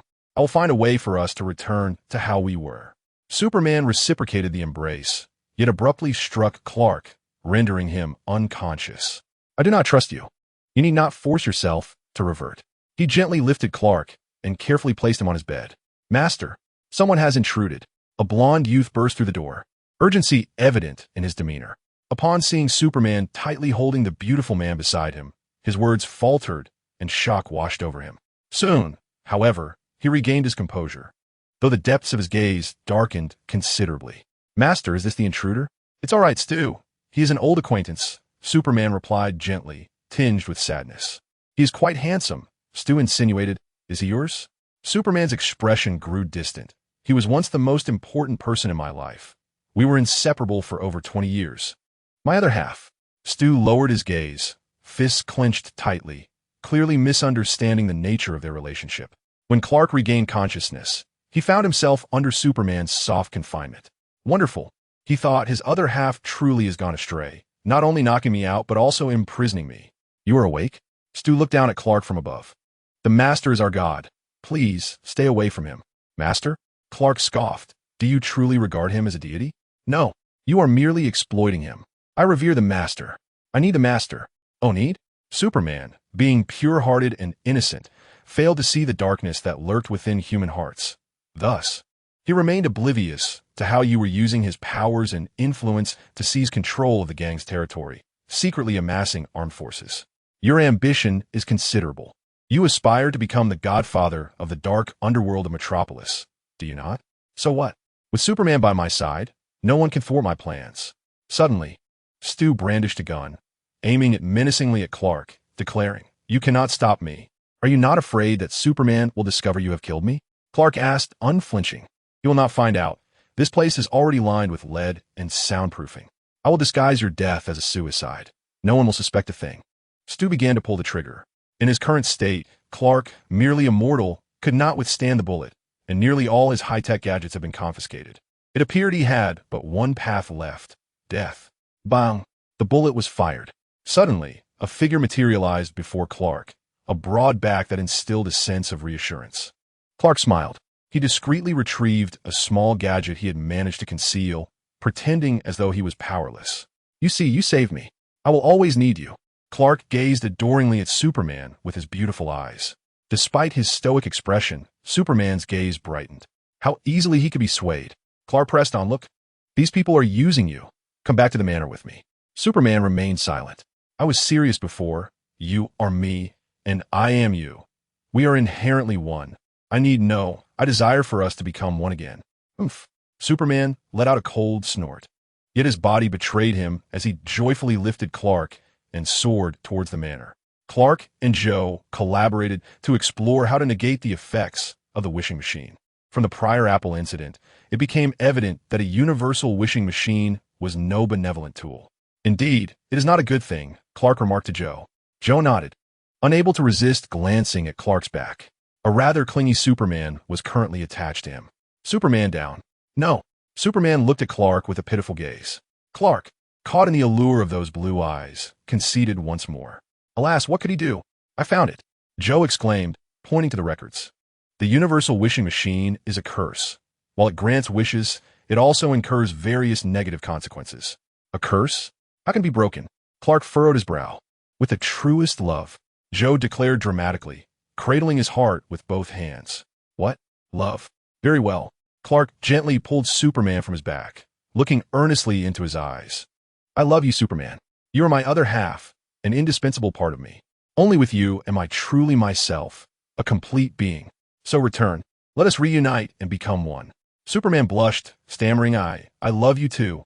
Clark embraced Superman and then began to wait, anticipating the moment they would once again merge into a single entity. Yet, 5 minutes passed without change, 10 minutes elapsed with still no transformation, and 15 minutes went by, perhaps. Merely embracing was insufficient to reach the depths of true love. Joe suggested. Clark, with determination, cradled Superman's face, poised to bestow a kiss, but hesitated midway. At that moment, Superman assertively grasped the back of Clark's head, delivering a profound kiss. Releasing the somewhat dazed Clark, Superman smiled and declared, "I truly, truly love you." With that, he transformed into a beam of light, reintegrating into Clark's being. The union of Clark and Superman was restored. Clark, touching his lips, pondered in silence. Joe wondered why, despite aiding his son's reconstitution, he felt a sense of discomfort.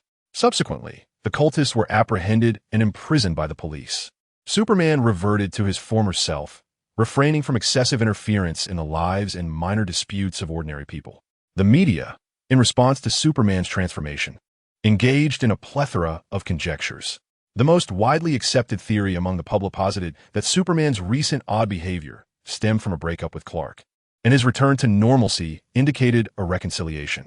Upon seeing the newspaper, Clark realized the media had, in a sense, stumbled upon the truth. He smiled at his reflection.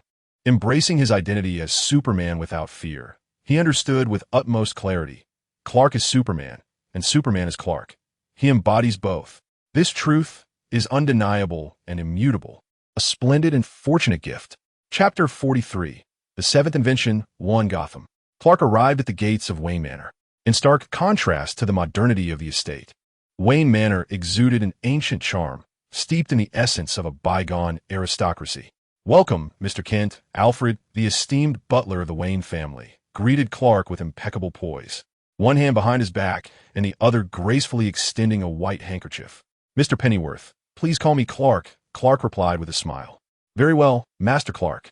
You may also call me Alfred or Alfie," Alfred said, bowing slightly, maintaining a polite demeanor with the steadfastness characteristic of a British butler. "Thank you, Alfie. It is a true honor to meet you," Clark expressed sincerely, for the elderly gentleman before him, with graying hair and a kindly disposition, was the legendary Pennyworth, the butler extraordinaire, a figure at the pinnacle of the Bat family's hierarchy. Guided by Alfred toward the manor's central castle, Clark surveyed his surroundings, noticing that there were no other establishments within 100 miles. Indeed, it was an ideal hideaway for Batman. After a few steps, they encountered Bruce, resplendent in formal attire. His suit was impeccably tailored. From his hair to his shoes, every detail was meticulously attended to, with no misalignment in his bow tie or cufflinks. His sparkling eyes and radiant smile made Bruce appear positively luminous. Clark appraised Bruce from head to toe, incredulously inquiring, "Bruce, do you always dress this formally at home?" In Clark's perspective, he and Bruce were merely friends, and friends do not adorn themselves extravagantly merely to meet one another. Bruce's smile faltered momentarily, and he replied, "Ahem, I just returned from a board meeting at Wayne Enterprises and have yet to change." Alfred raised an eyebrow, maintaining his smile, refraining from revealing that Master Bruce had not attended any board meeting but had instead spent the entire morning selecting this very outfit. Upon hearing Bruce's words, Clark nodded in understanding. He believed the rumors that Bruce never attended company meetings, and if he did, he merely slept, were unfounded. This attire clearly indicated a significant regard for the board meeting, did it not? With Bruce and Clark leading the way, Alfred trailed behind as the trio walked along the wide garden path. On either side of the path, the gardens were filled with blooming roses, creating a magnificent sea of blossoms. Clark could not help but exclaim, "It's truly beautiful." "Does Wayne Manor have any special significance for planting so many roses?" Alfred replied, "This is master." But Bruce interjected, "These were planted by my father for my mother many years ago, and Alfred has diligently tended to them ever since, resulting in their current abundance." "Is that so?" Alfred raised an eyebrow, glancing at his master. "Indeed," Bruce affirmed steadily. Alfred lapsed into silence. Well, let him pretend he was unaware that Master Bruce had arranged these roses days in advance to welcome young Master Clark. While admiring the sea of roses, Clark remained oblivious to the private exchange between Bruce and Alfred, instead marveling, "It's truly lovely. Your father must have loved your mother dearly." "Yes," Bruce replied with a smile that carried a hint of nostalgia and sorrow. Aware of Batman's origins, Clark immediately regretted his earlier words and swiftly shifted the subject. "I have always been curious about Wayne Manor. I must take a thorough tour soon." Bruce smiled and led him into the castle. Upon entering the Grand Hall, Clark's gaze was immediately drawn to the family portrait hanging prominently in the center. "Bruce, are you too harsh on yourself? To see such a poignant image every day upon entering. No wonder you are the resolute Batman." Bruce paused momentarily at the portrait then nonchalantly continued the tour with Clark. Alfred sighed softly. The previous day, Master Bruce had wrestled with the decision to rehang the portrait, ultimately resolving to do so. While the intent behind Bruce's decision remained unclear, it was at least a positive step away from avoidance. You have many issues of creativity and cutting-edge technology here. You enjoy reading them as well? Clark inquired, pleasantly surprised to discover a shared interest with Bruce. Bruce modestly nodded, and the two engaged in a delightful discussion about the magazine's content. Alfred mused, well, Master Bruce has indeed read them all, but it's more of a last-minute effort in recent days. At lunchtime, Clark was pleasantly surprised. The meal prepared by Alfred was truly to his taste. Moreover, he finally savored the legendary little sweet biscuit, which was indeed delightful. Alfred smiled graciously in response to Clark's praise. Under the subtle gaze of Master Bruce, Alfred refrained from revealing that his recipe was meticulously crafted by Bruce, based on Clark's past preferences and an analysis of various restaurant reviews online. After lunch, the two made their way to the study.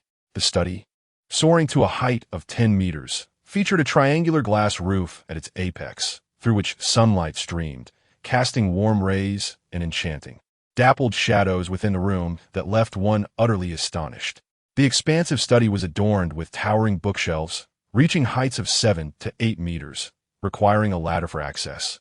Each shelf brimming with books, rivaling that of a grand library, much to Clark's amazement. Suddenly, a falcon swooped down from the skylight, landing gracefully. It was Little. Clark caught Little, stroking its feathers gently. Hello, Little. The falcon nuzzled affectionately against Clark. You mentioned passing Little to my friend, Superman, right? Bruce suddenly inquired. Clark cautiously scrutinized Bruce's expression and replied, yes, based on the previous photograph of Bruce and Superman, along with other evidence, such as a video of Superman's belt components.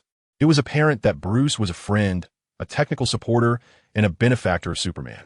Although Bruce posed a question, his tone was assertive. Clark hesitated, nodding. While he had always desired Batman to believe this, the weight of Bruce's inquiry felt peculiar. What was he intending? In truth, I have a secret identity I wish to share with you, Bruce stated earnestly. Clark's heart tightened, an incredulous feeling surging within him. A secret identity? Surely not. Was Bruce about to reveal that he was Batman? Clark's heart raced. I am actually, his heart thumped wildly. I am Batman. Clark held his breath, feeling as though he might suffocate. I am, in fact, a benefactor and technical supporter of Batman. At this moment, Clark appeared utterly stunned. Oh, is that so? A benefactor? Technical support? Huh. Thank you for your candor. Bruce regarded Clark earnestly, stating, you are Superman's benefactor, and I am Batman's benefactor. Thus, we should be akin. Both of us in disguise. Realizing the gravity of the conversation, Clark's heart raced anew. Bruce was Batman's benefactor, and Bruce and Batman were one and the same. Clark was Superman's benefactor, and Clark and Superman were one and the same. What a remarkably plausible comparison and deduction. Was his disguise about to be exposed? We likely share many commonalities and should gather more often to converse, Bruce said, his eyes glimmering with intent. Clark thought, oh, it seems I've not been revealed. Indeed, Bruce momentarily sensed something during his comparison, yet he swiftly recalled the distinct appearances and temperaments of Clark and Superman, as well as the photographic evidence of their simultaneous presence. Coupled with his profound feelings for Clark, this led him to subconsciously dismiss that fleeting spark of thought. We should collaborate, Bruce continued, although his expression suddenly turned grave. You are correct, Clark replied with an outwardly calm nod, though internally he was in disarray. Upon hearing Clark's agreement, Bruce exhaled in relief, only to be engulfed by a wave of guilt for deceiving and exploiting Clark, the genuine benefactor, while he himself masqueraded as a mere pretender. Nevertheless, he felt compelled to proceed. Batman expressed a desire to meet Superman. Thus, as two benefactors, we can facilitate an introduction between Superman and Batman, Bruce stated earnestly. Clark. Superman and Batman meeting? Aren't you and Bruce face to face right now? Clark, as Superman, gazed at the sincerely earnest Bruce, unable to suppress his imagination of how the other would react upon discovering the truth. Very well, I will relay the message to Superman, Clark said with a smile. Now, let's not dwell on those two rather dull fellows. What kind of books do you enjoy? I shall assist you in finding some, Bruce remarked, feeling a sense of lightness return after addressing the main matter. Anything is fine. The Wayne family must possess some rare editions, right? I wonder if I might take a look? Of course. That evening, under the hospitable invitation of Bruce and Alfred, Clark found himself obliged to stay at Wayne Manor. Transforming into Superman here and then attending Batman's rendezvous posed significant risks, given that Gotham and Wayne Manor were under constant surveillance. Managing to have both Clark and Superman appear in Gotham, while ensuring Clark's departure from Wayne Manor went unnoticed, was indeed a formidable challenge. However, such a challenge was no match for Clark. As the night deepened, he heard the sound of the Batmobile departing. Batman was out on his nightly patrol. Without delay, Clark made a phone call. Shortly thereafter, Raymond arrived, bearing several documents. He informed Alfred that he required Clark's signature on some urgent papers. Since Clark was already asleep, Raymond's entrance into Clark's room with the documents raised no suspicion. Alfred, true to form, harbored no doubts. Subsequently, Raymond transformed into Clark while Clark assumed Raymond's identity. Having prepared a disguise for emergencies, he found it fortuitously useful. After signing the documents, Raymond departed, nodding at Alfred, who responded with a smile, remaining oblivious to any suspicion. Raymond then returned to the manor, utilized a teleportation device to reach the Arctic, and swiftly transformed into Superman, flying hastily towards Gotham for the meeting. "Hello, Batman. I hear from Clark that you wish to see me." Superman hovered beside Batman, radiating his signature, sunny smile. "Batman, truly, the appearance of a deity among men is undeniably beguiling." Even though he was aware of the formidable power that the other possessed, which warranted the utmost vigilance. Gazing upon that face and that smile softened his heart, compelling him to instinctively wish to place his trust in the other. "No, do not be deceived by appearances. Maintain your alertness. Batman, what brings you to me?" Noticing Batman's silence as he stared, Superman inquired once more. "I am preparing to establish an organization of heroes. I wonder if you might be interested in joining?" Batman replied coldly. The recent Insight incident had made Batman acutely aware of the limits of individual power. He required collaborators. A formidable and trustworthy team. Were it not for the knowledge that this was indeed Batman, Superman might have doubted whether his frigid tone truly conveyed an invitation. Absolutely. Seemingly unfazed by Batman's aloofness, Superman beamed, his entire demeanor radiating warmth. Batman was momentarily dazzled by Superman's sunny smile. He turned his head, feeling that if he continued to gaze, he would be blinded. He genuinely could not comprehend how the citizens of Metropolis endured the presence of such a dazzling entity flitting about before them. "Aren't you going to inquire about the nature of the organization, or who the potential members are?" Batman questioned, a blend of curiosity and scrutiny in his gaze. Superman, as soon as Batman mentioned a hero organization, instinctively thought of the Justice League and its superheroes, and immediately responded with enthusiasm. However, to Batman, this enthusiasm appeared hasty and thus somewhat peculiar and suspicious. "I merely happened to share this thought, and you're on my list of invitees," Superman remarked with a sudden epiphany. Batman scrutinized Superman for a moment, uncertain of his sincerity. "Why do you wish to invite me?" Batman furrowed his brow, letting out a self-deprecating scoff. "My reputation has never been stellar. Yet, your ability to navigate the myriad dangers and chaos of Gotham speaks volumes of your will, intellect, and strength, qualities that the Justice League desperately needs." Justice League? A jolt of alarm surged within Superman. How careless of him to unintentionally reveal the name of the Justice League. "That is merely the name I have in mind for the Alliance. Of course, the final title will require discussion among us all," Superman explained with a smile. "Justice League, is it? Humph. It indeed suits your style," Batman remarked, crossing his arms and assessing Superman, who radiated righteousness like a Boy Scout. However, the fact that the other had even conceived of a name for the Alliance suggested that his earlier claims of having a plan were indeed genuine. Subsequently, the two engaged in preliminary discussions regarding the nature, structure, and membership of the Alliance, discovering that their ideals were remarkably aligned. They both aspired to establish a grassroots superhero organization, distinct from the official Avengers, one that would operate independently from all bureaucratic entities, dedicated to the spontaneous protection of the city and the planet. Simultaneously, their identities would remain confidential, with no one aware of their ordinary lives. Batman proposed several candidates: the Flash from Central City, Green Lantern from Coast City, Aquaman, and Wonder Woman. Naturally, Superman had no objections. On the contrary, he eagerly anticipated the formation of the Justice League alongside them. In fact, he had been quietly observing them for some time, and had previously encountered both the Flash and Green Lantern. However, Steel had not yet come into existence, and Martian Manhunter had yet to arrive on Earth. Thus, the future giants of the Justice League had yet to assemble. Observing Superman's joyful demeanor, seemingly devoid of any defenses, Batman's feelings were complex. Although Superman was formidable, he remained overly unguarded. What if all the candidates he suggested were prearranged traps aimed solely at capturing Superman? What if, in their future collaborations, Superman was exploited by malevolent forces? Even before the Justice League was established, Batman was already consumed with concern for Superman. Chapter 44, The Seventh Invention, 2. After discussing serious matters with Superman, an unexpected silence enveloped the two. They stood side by side in quiet camaraderie, atop the highest building in Gotham, the wind gently swirling around them.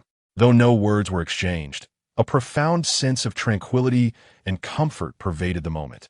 As if time itself had come to a serene halt, Batman found himself inexplicably relaxing, marveling at Superman's infectious spirit. He had to remind himself not to be overly influenced by Superman's nature and to remain ever aware of the immense power the other possessed. "You should leave," Batman said coldly, abruptly dismissing Superman from the very city they had just shared a peaceful moment in. Superman regarded Batman with surprise, the corners of his mouth twitching as he struggled to suppress a grin. Inside, he was elated. "Wow, I actually heard Batman's iconic line. This is a moment to remember." He chuckled internally, recognizing Batman's classic aloofness, his pride, and the fierce territorial instincts that made him so endearing. Almost like a cat with delightful ears that one wished to pet. Noticing Superman's displeasure, Batman was taken aback to find that his first instinct was to reflect on whether his words had inadvertently hurt Superman. No one could compel Batman to apologize, nor could anyone retract his words. He was uncertain whether his irritation stemmed from Superman or himself. Regardless, he felt a restless vexation, akin to a wrinkled fabric that refused to smooth out. He snorted, "Humph, Superman is merely a spoiled darling of Metropolis. To put it kindly, he possesses a pure heart. To put it less kindly, his psychological resilience is quite fragile. Once I finalize discussions with the other members, we shall convene collectively," Batman stated, his voice subdued and devoid of emotion. Yet it conveyed a veiled apology and a willingness to compromise. "All right," Superman nodded earnestly, taken aback by Batman's subtle attempt to soothe him. The sensation was akin to a fierce cat retracting its claws and softly mewing at you. Batman frowned, perplexed by the strange glimmer he perceived in Superman's eyes. As the two were preparing to part ways, a voice emerged from Batman's communicator. Penny-One reported that Wayne Manor, the residence of Mr. Bruce Wayne, was under siege by a group of over 20 assailants and required immediate assistance. Penny-One's tone was remarkably calm, as if merely relaying mundane information, devoid of any indication of the tension surrounding the situation. However, Superman observed as Alfred hung up the phone and swiftly dispatched one of the attackers with a well-aimed shot. Truly impressive. It seemed that, for the moment, there was no immediate cause for concern. "Understood. I shall arrive at once," replied Batman, his expression darkening, given the clandestine secrets he kept. Despite his repeated enhancements to the Manor's defenses, it was astonishing that anyone dared to challenge him. "I shall assist as well," Superman asserted to Batman, his worry for Raymond palpable. Given the latter's volatile temperament, it was unlikely he could refrain from engaging the assailants. Superman had witnessed the barely contained fury in Raymond's expression, akin to a bomb just waiting to detonate. Should Raymond lose control, Superman's true identity could be exposed. "You must leave Gotham," Batman commanded, though he acknowledged Superman's strength. He would not permit him to interfere in Gotham's affairs. Yet Superman was not one to follow orders blindly.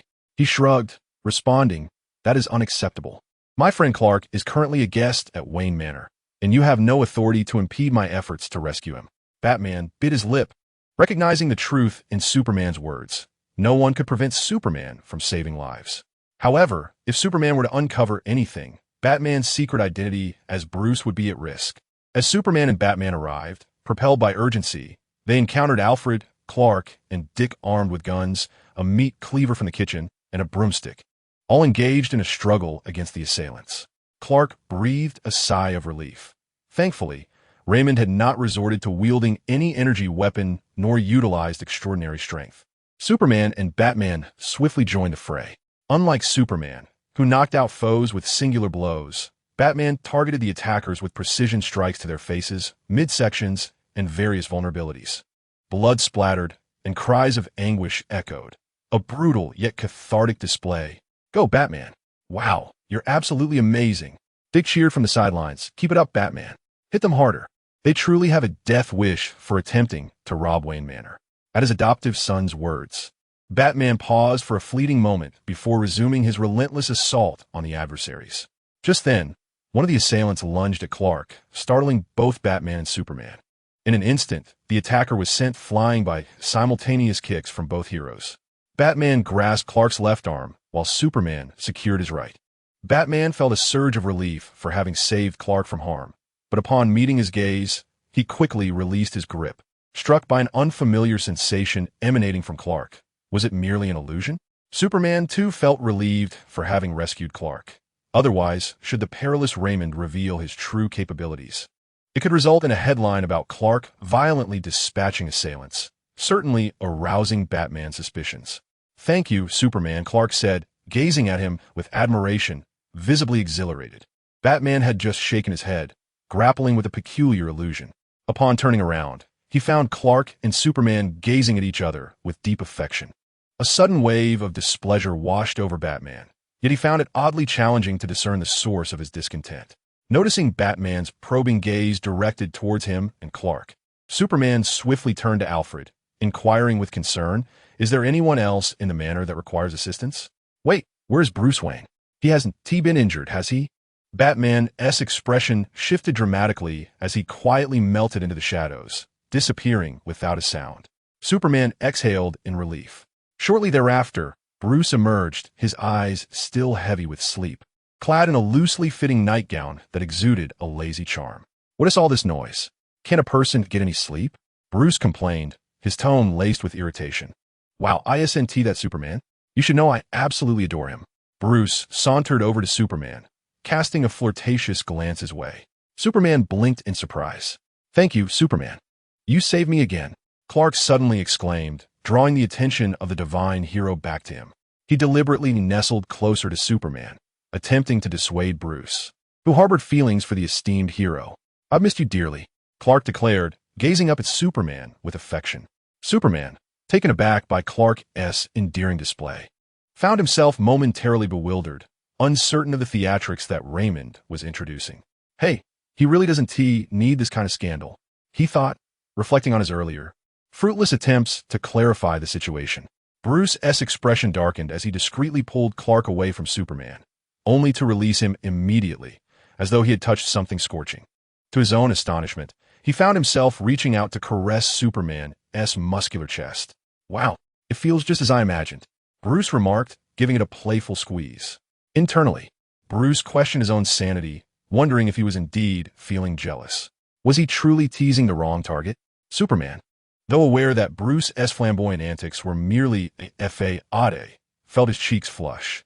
The experience of being touched in such a manner felt less like a scene from the original comics and more akin to something from an unconventional narrative.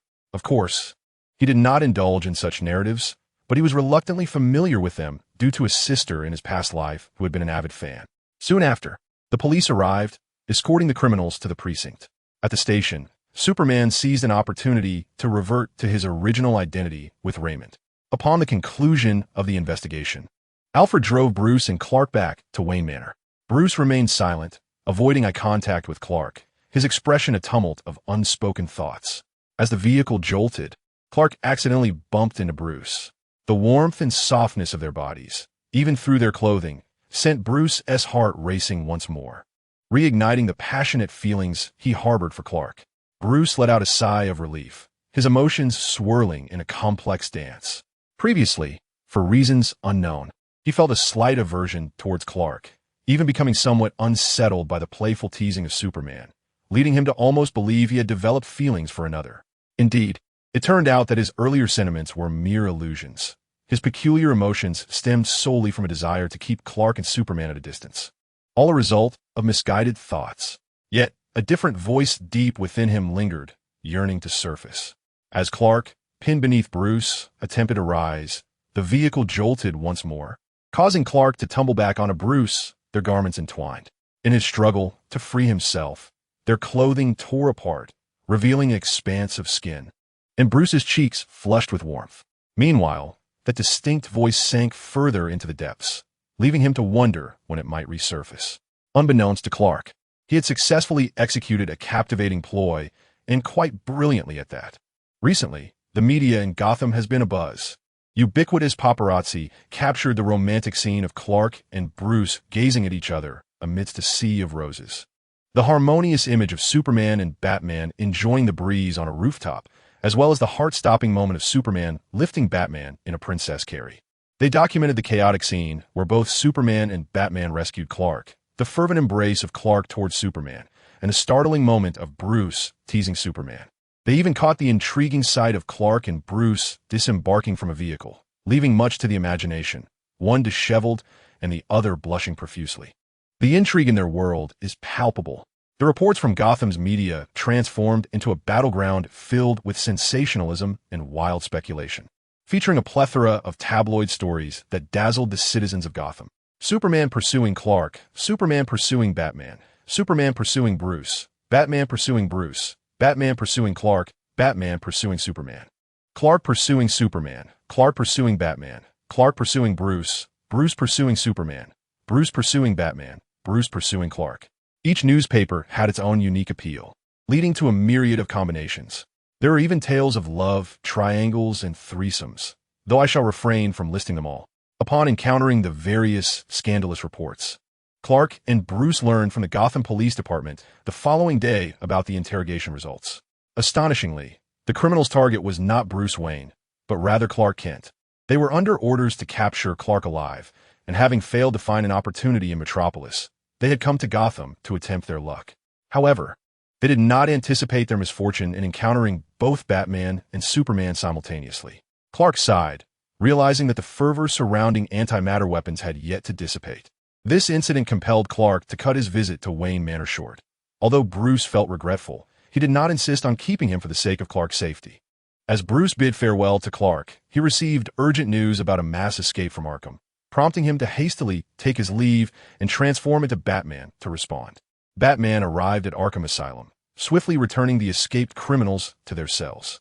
However, he discovered that the Joker and Scarecrow, confined in special cells, were mysteriously absent. Batman even suspected that this jailbreak was a ruse orchestrated by the Joker to facilitate his own escape. As for Scarecrow, he was either an accomplice of the Joker or merely hitching a ride. If it were the former, the collaboration of these two exceedingly dangerous supervillains would undoubtedly spell greater disaster for Gotham. The Joker had even left a taunting message on the wall of his cell. "Dear little Bat, I await your visit to play. Hey, hey, hey." Infuriated, Batman smashed the wall of taunts and resolutely turned to commence a thorough search. As Clark drove away, a nagging feeling told him that this affair was far from over. Indeed, while traversing the bridge connecting Gotham and Metropolis, he encountered yet another ambush. He initially planned to subdue them using Clark's technological tricks before making a stylish exit. However, upon overhearing their conversation regarding the Joker, he realized they were sent by him. These individuals were not from the same group as before, and the antimatter weapons were not of the Joker's usual preference, indicating that their intentions for capturing him were likely ulterior. Intrigued, Clark pondered why he, having never offended the Joker of this world, had become a target. A wicked smirk crept across his face, having dealt with other Jokers from different realms. He could not afford to show favoritism toward his own. Thus, Clark feigned capture, resolving to accompany these individuals to pay a visit to the Joker. Unlike the last encounter, when he subdued the Joker with his superhuman strength, this time he was Clark Kent, relying solely on the intellect of an ordinary man. This would pose a challenge, and he accepted it. Chapter 45. The Seventh Invention, 3. Tony awoke in the morning, perusing newspapers and news outlets for any information regarding Superman. Instead, he was met with a barrage of glaring chaos, particularly a sensational photo of Princess Superman cradling Batman and another Superman seemingly being taken advantage of by Bruce, along with the ensuing tabloid stories. Infuriated, Tony hurled the newspaper away, grinding his teeth in frustration. Those wretched Gothamites, whether it be the dark-eared vigilante or his hypocritical benefactor Bruce, they both seek to usurp Superman from me. Jarvis, purchase those newspapers for me, Tony declared, radiating the brilliance of wealth. Once acquired, ensure they exclusively report on Superman and Iron Man. Even if they fabricate stories, let them only write about Superman and Iron Man.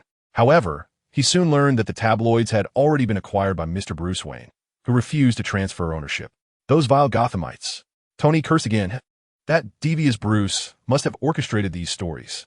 In reality, Bruce had purchased the tabloids to prevent the spread of various rumors, instructing his new employees not to write recklessly. If they felt compelled to write, it must strictly pertain to the stories of Bruce and Clark. I will not let this stand. Acquire the other newspapers in Gotham. Let them write fervently, and see who outwrites whom. Meanwhile, Clark found himself bound and escorted into a grand building, likely a high-end club. The opulence of the decor was unmistakable, yet it was evidently occupied by enigmatic individuals. Groups of men patrolled the area, and at every entrance stood towering, muscular thugs, armed and exuding a menacing aura. Clark was taken to the top floor, where an auction was underway. Priceless paintings and treasures lay haphazardly piled together, while several avaricious henchmen crudely stuffed them into bags. An auction? Clark frowned, a disquieting premonition gnawing at him. As he surveyed the room, he spotted a promotional poster for an auction featuring a jade dragon sculpture. It couldn't be. Well, considering the weakness that washed over him, it likely was. Fortunately, in a state under the influence of blue kryptonite, he would not be significantly affected by green kryptonite. All he could do was observe the unfolding events. Adjacent to the auction hall was a banquet room, filled with the aromas of delectable food and fine wine, yet tainted by a metallic scent of blood. Just then, Clark witnessed a clown shoot a middle-aged man. The man wept profusely, yet curiously did not plead for mercy. Rather, he appeared resigned to his fate. Murmuring with his last breath, "My sweet, Daddy loves you. You must live well." Clark's fingers twitched, but it was too late. He could not save him. All right. Who is next? The clown aimed his gun at an elite gentleman.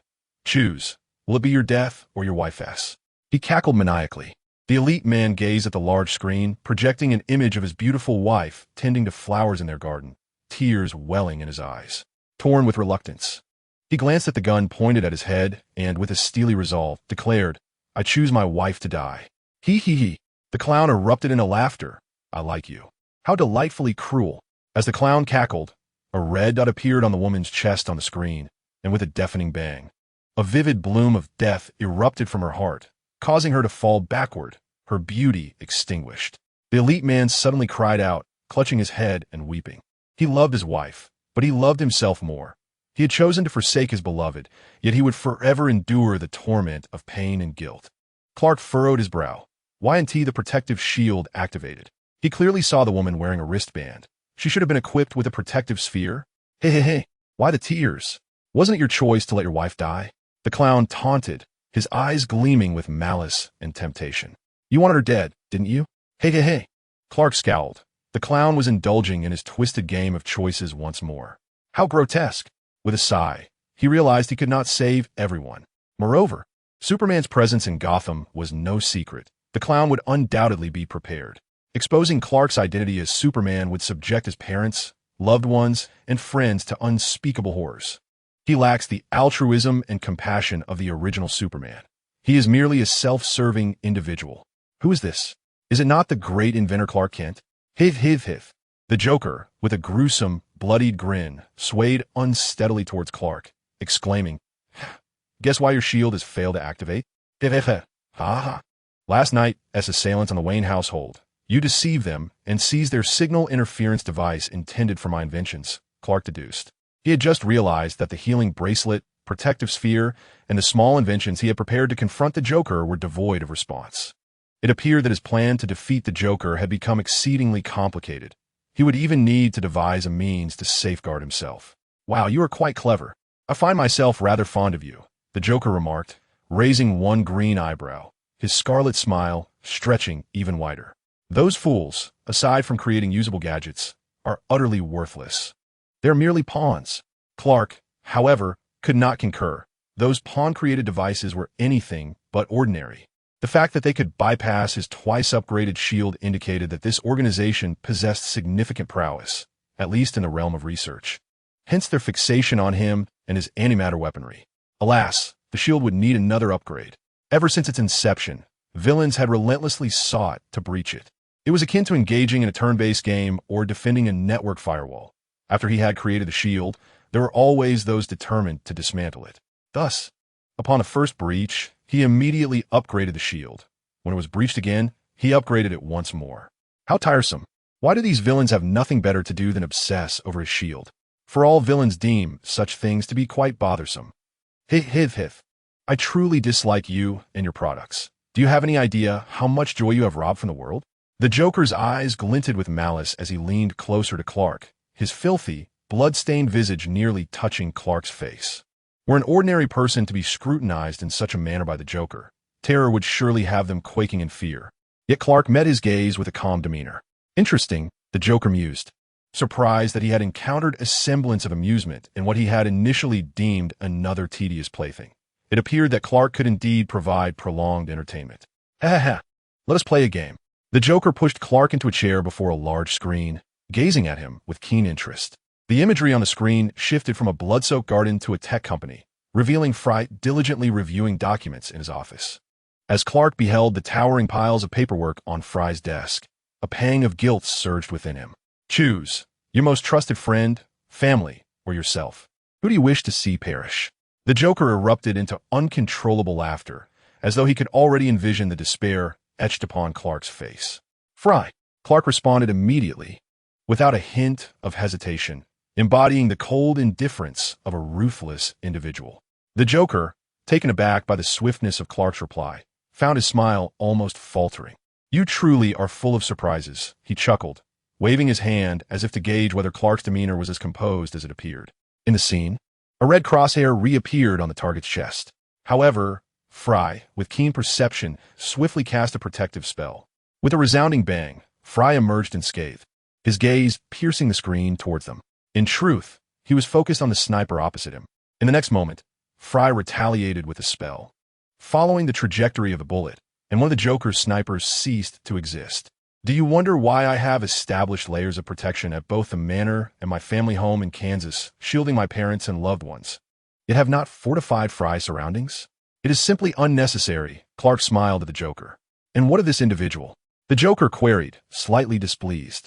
As he switched to a different feed, Clark observed Raymond, who awaited him at the intersection of Gotham and Metropolis, falling into silence. Clark gestured for the Joker to proceed. The Joker found himself increasingly irritated by the calmness displayed on Clark's face. A gunshot rang out. In the footage, Raymond adeptly sidestepped the bullet, casually uprooting a discarded telephone pole and hurling it towards the sniper, then charging aggressively in that direction. Soon after, another of the Joker's snipers vanished. The Joker and the silent villains behind him exchanged glances of trepidation. Raymond possesses immense strength and capability. Otherwise, how could he serve as my bodyguard? Clark remarked with a smile. How intriguing. The Joker cackled, his grin becoming grotesque and frenzied. Yet in an instant, his laughter ceased abruptly as he aimed his gun at Clark's head. If I cannot kill them, I can certainly kill you. Are you frightened now? You pretty boy from Metropolis? A villain at the Joker's side echoed. That would be quite disappointing. I had anticipated that Gotham's most terrifying and deranged clown would prove more entertaining, Clark replied, spreading his hands in a gesture of regret. As if genuinely disillusioned by the infamous villain of Gotham, the Joker erupted into another fit of manic laughter, raising his gun and pulling the trigger. Someone fell, and it was indeed the villain beside the Joker. I detest interruptions. They are terribly impolite, the Joker scoffed, kicking the body on the ground.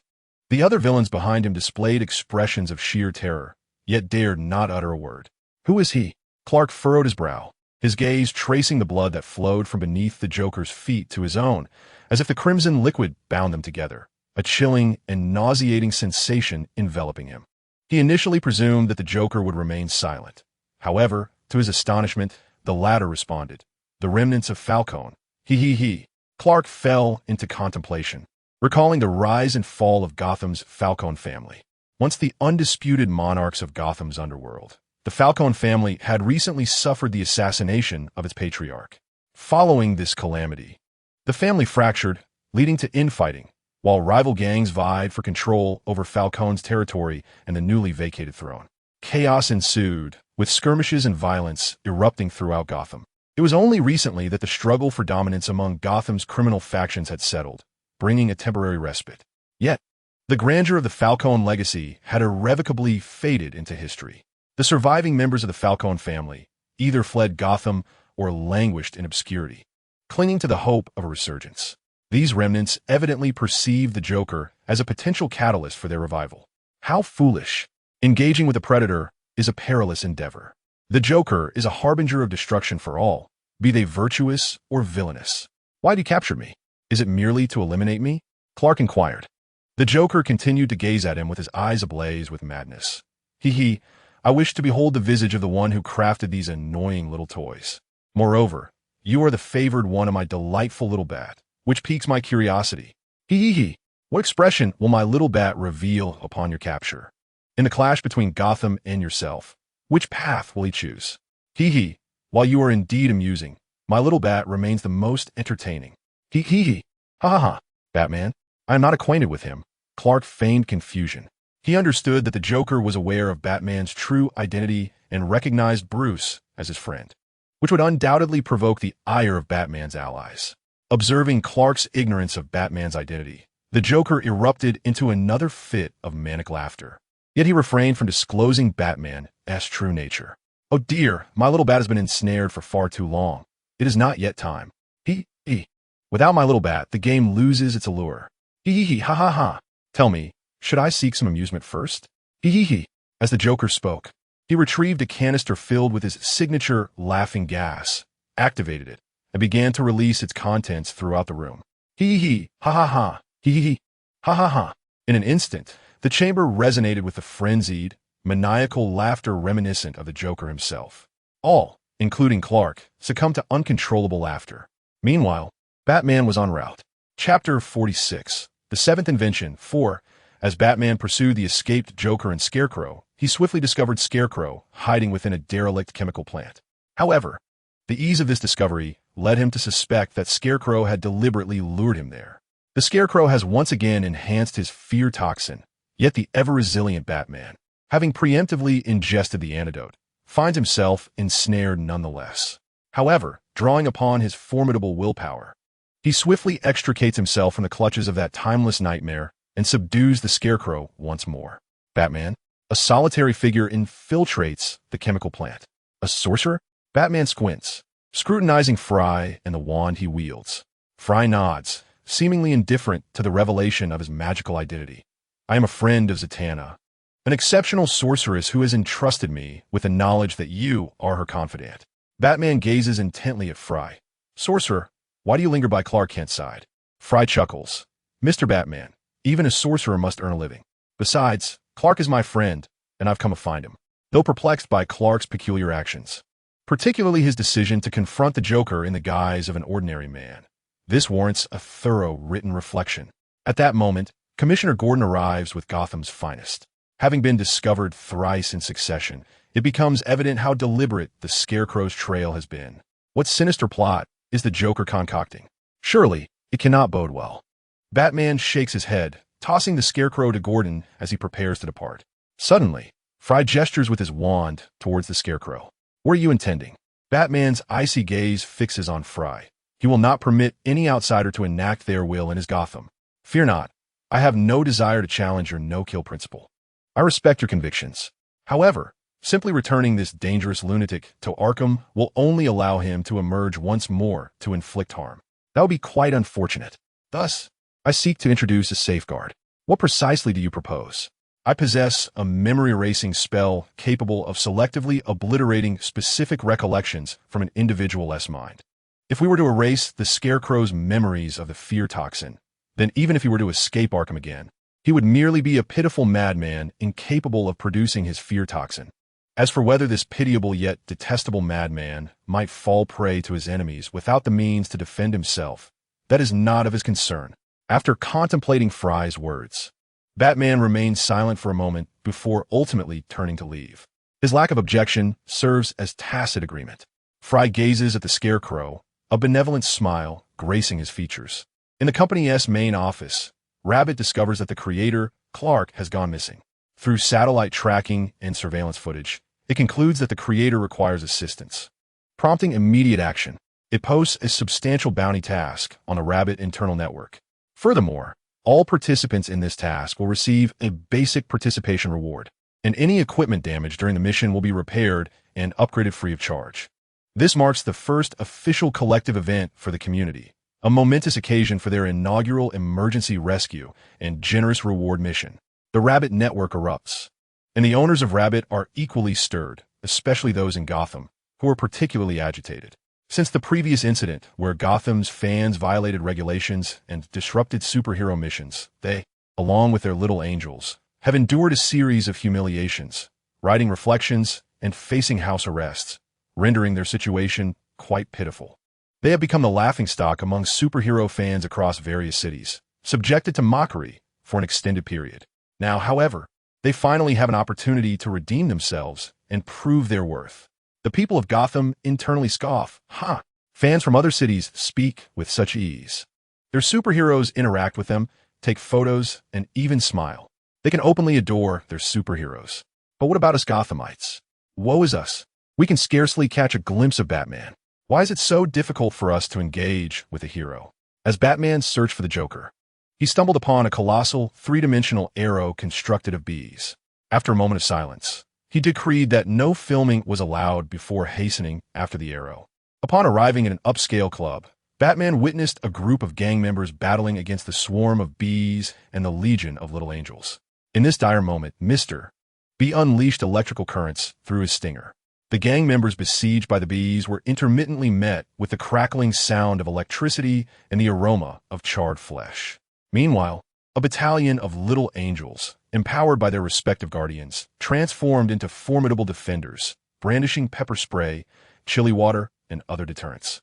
Consequently, the gangsters surrounded by the little angels howled in despair. Among the little angels were several uniquely gifted ones, a squad of nurse angels wielding gigantic syringes, administering unknown injections to the gangsters, who, after a painful cry, convulsed and collapsed. A troop of stylish angels in towering heels, delivering kicks that left the recipients either clutching their eyes or groaning in agony, and a group of love-stricken angels armed with scissors and spiked clubs, giving haircuts and makeovers to their foes. This was a triumph of sheer numbers, showcasing the ferocity of the Gothamites. Batman soon arrived, and the inventions of Fry and Clark truly stimulated human agency. Thus, under the guidance of Mr. B and the Little Angels, Batman made his way unobstructed to the top floor, where the auction and banquet hall of the Joker and Clark were located. The top floor was equipped with jammers, preventing Mr. B and the Little Angels from advancing further, leaving them to guide Batman instead. Those fools downstairs can't even handle your little toys. They are truly expendable. Hey. As chaos erupted, the Joker's gang rushed to the scene, only to be annihilated by a swarm of bees and the Doll Brigade. The Joker pulled the cackling Clark away from the crowd, bringing him close as if engaging in friendly banter. They're utterly useless, wouldn't you agree, dear Clark? You truly suit that smile. Ha. I don't quite share your sentiment. Clark rubbed his aching cheeks, struggling to stifle his laughter as his stomach ached from the hilarity. Oh, you still possess some reason? You are indeed different from that garbage. I find myself liking you more and more. The Joker, filled with glee, has discovered yet another plaything, yearning to see it destroyed, hoping it would render the world as mad as himself. Yet, nothing could rival the amusement of his beloved little bat, soon to arrive. He chuckled and cackled with delight. Clark, rubbing his belly and cheeks, discreetly observed the location of the signal jamming device. Weren't you afraid Superman would come to eliminate you when he last appeared in Gotham? Clark wiped away the tears of laughter, provocatively inquiring. The Joker twirled with joy, dragging forth a box that, upon opening, revealed a colossal jade dragon, a massive chunk of kryptonite. Clark felt his legs weaken, but fortunately, he had already collapsed in laughter, revealing no visible reaction. Alas, it appeared his previous charade of being unafraid of kryptonite had been unmasked. Who was it that discovered this? Who leaked the information? Clark, understanding the relentless efforts of a certain individual to vex Superman, pondered. This is precisely why I chose this auction house as my playground. I hope Superman appreciates this gift. Though he pales in comparison to my little bat in terms of excitement, he can serve as an appetizer. If both my little bat and Superman join in, the game shall become all the more delightful. The Joker, with hands clasped to his heart like a young girl, presented a striking contrast to his pallid visage and crimson grin. Upon Batman's arrival, he beheld Clark laughing maniacally beside the Joker, causing him to tense up immediately.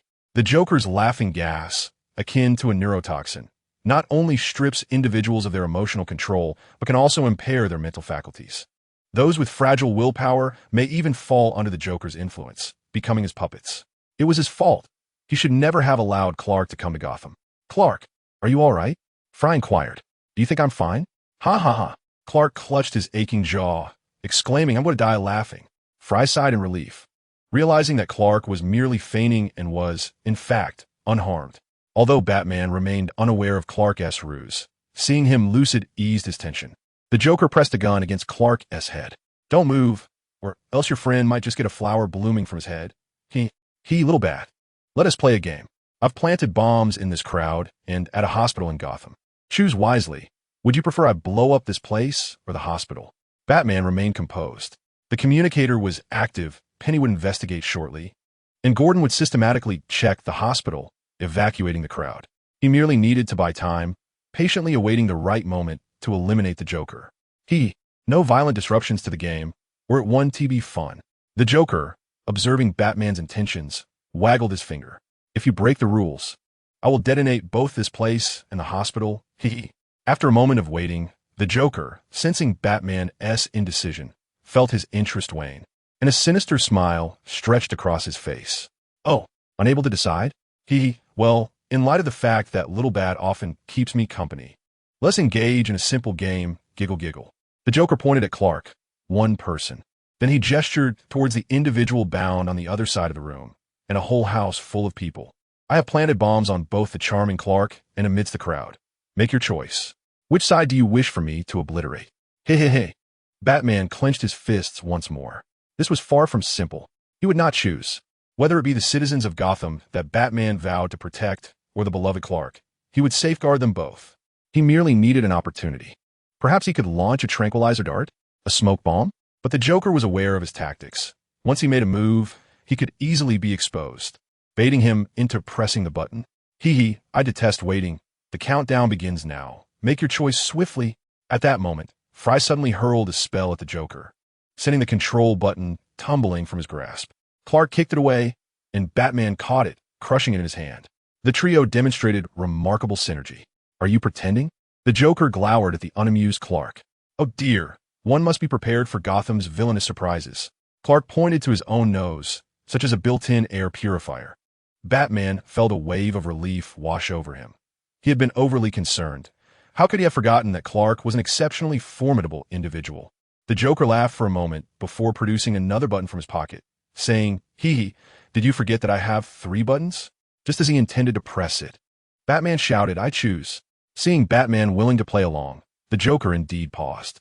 However, the very next second, he was struck in the gut by Batman's fist, and the control button was wrested from his grasp. Batman concluded his unfinished declaration. "I choose to give you a thrashing." Little Bat, you deceived me? My heart is crushed. Has our newfound friendship caused you to forsake old friends?" The Joker lamented dramatically while nimbly dodging Batman's assaults. Batman furrowed his brow. Did the Joker discover his identity? This was dire.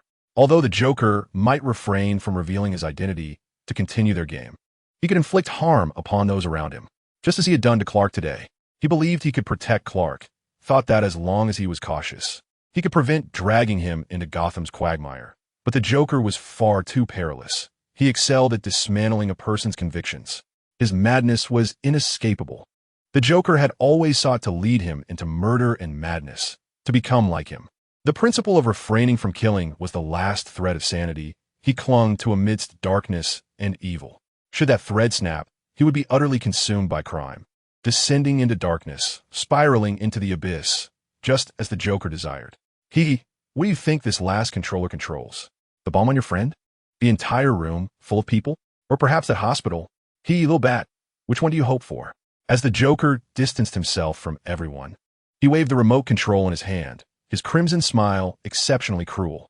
He was not inclined to grant the Little Bat any time. With just a press of the button, no matter who perished, Batman would surely suffer. Wouldn't he? Batman's bat-shaped projectile arrived, Yet it was a moment too late. The Joker had already pressed the button. However, there was no explosion. Could it be the hospital? Batman swiftly contacted Penny1 and learned that no hospital in Gotham had exploded.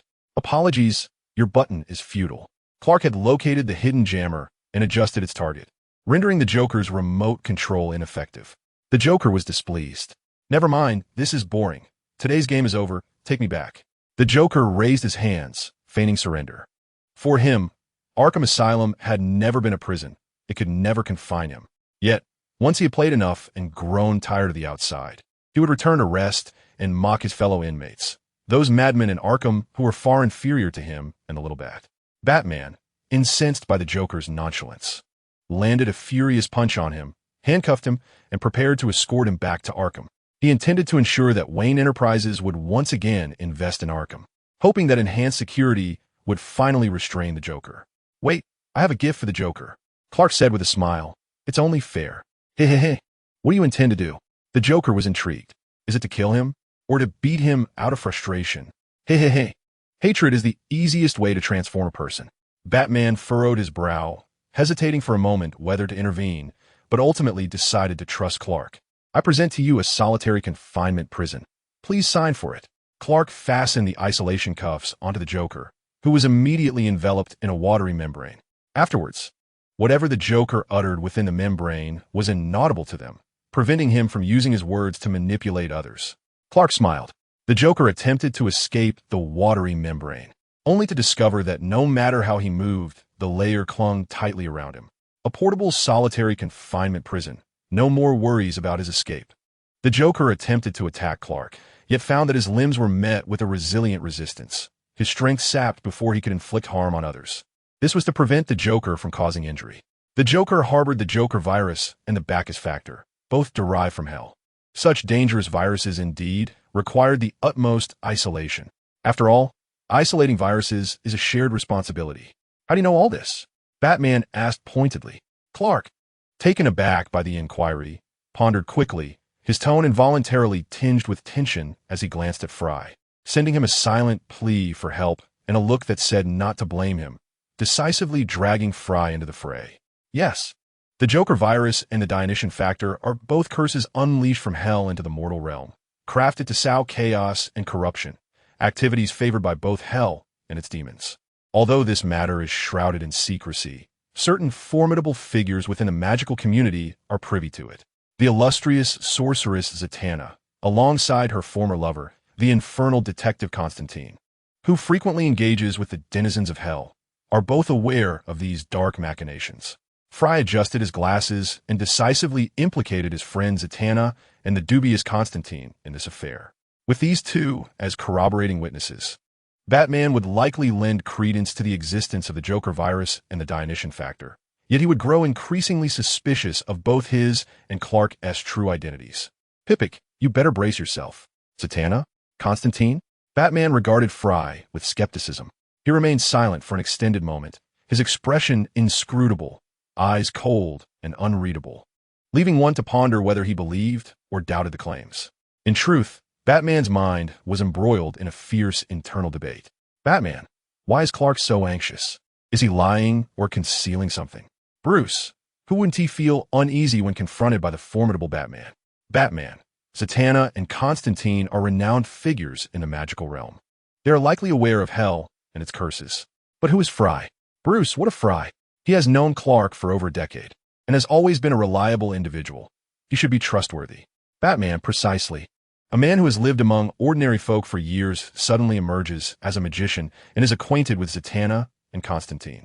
He is enigmatic and formidable, possessing an unusual memory-erasing spell. He is highly suspect. Bruce, there are many powerful individuals who prefer to remain reclusive. Batman, yet, why would such a person choose to associate with Clark? Bruce, they are longtime friends, and Fry claims he wishes to support his family while assisting a friend in managing a company. This is quite reasonable. Batman, but those around Clark are exceedingly capable. Fry is a magician. Raymond possesses special abilities, and the peculiar residents of his estate seem far from ordinary. Bruce, Clark is exceptional. It is only natural for him to befriend other remarkable individuals. Batman, no. A scientist with a modest background should not be surrounded by magicians and superpowered beings. He has even befriended the reclusive Superman. Birds of a feather flock together. What is Clark's true identity? What secrets does he harbor? Bruce, regardless of who surrounds Clark, he is inherently kind-hearted, just, and deserving of trust. We should not doubt him. Batman, cease with the romantic notions. Personal feelings should not cloud rational judgment. Regardless of how one feels about Clark, his secrets cannot be ignored. Bruce, it is precisely because I care for him that I should extend more trust. Don't you think? Batman, this is not merely a matter of trust. It is about acquiring more information and preparing for all contingencies. If Clark possesses a special identity, it implies he may attract exceptional troubles. Should an event transpire, devoid of any knowledge, action becomes impossible. Thus, it is precisely because of my fondness for Clark and a desire to safeguard him that we must endeavor to comprehend him as thoroughly as possible. Bruce, that makes sense. At this moment, Batman, lost in contemplation, suddenly stirred, his piercing gaze directed at Clark, exuding an air of intimidation. It was the gaze of an interrogator. A chill ran down Clark's spine. You are merely an ordinary man. Why would a formidable sorcerer like Fry divulge such secrets to you? As for Superman, why has he withheld this information from me, Gotham's guardian? Does he intend to meddle in Gotham's affairs clandestinely? Batman's voice was low and gravelly, tinged with both skepticism and ire. In truth, Batman harbored an unvoiced inquiry belonging to Bruce. If Superman has confided such a secret to you, how intimate is your relationship with him? Is it merely one of supporter and friend, devoid of any ambiguity? Clark feigned ignorance, blinking innocently. Oh, he had uncovered two significant matters. First, he had caused Superman some trouble.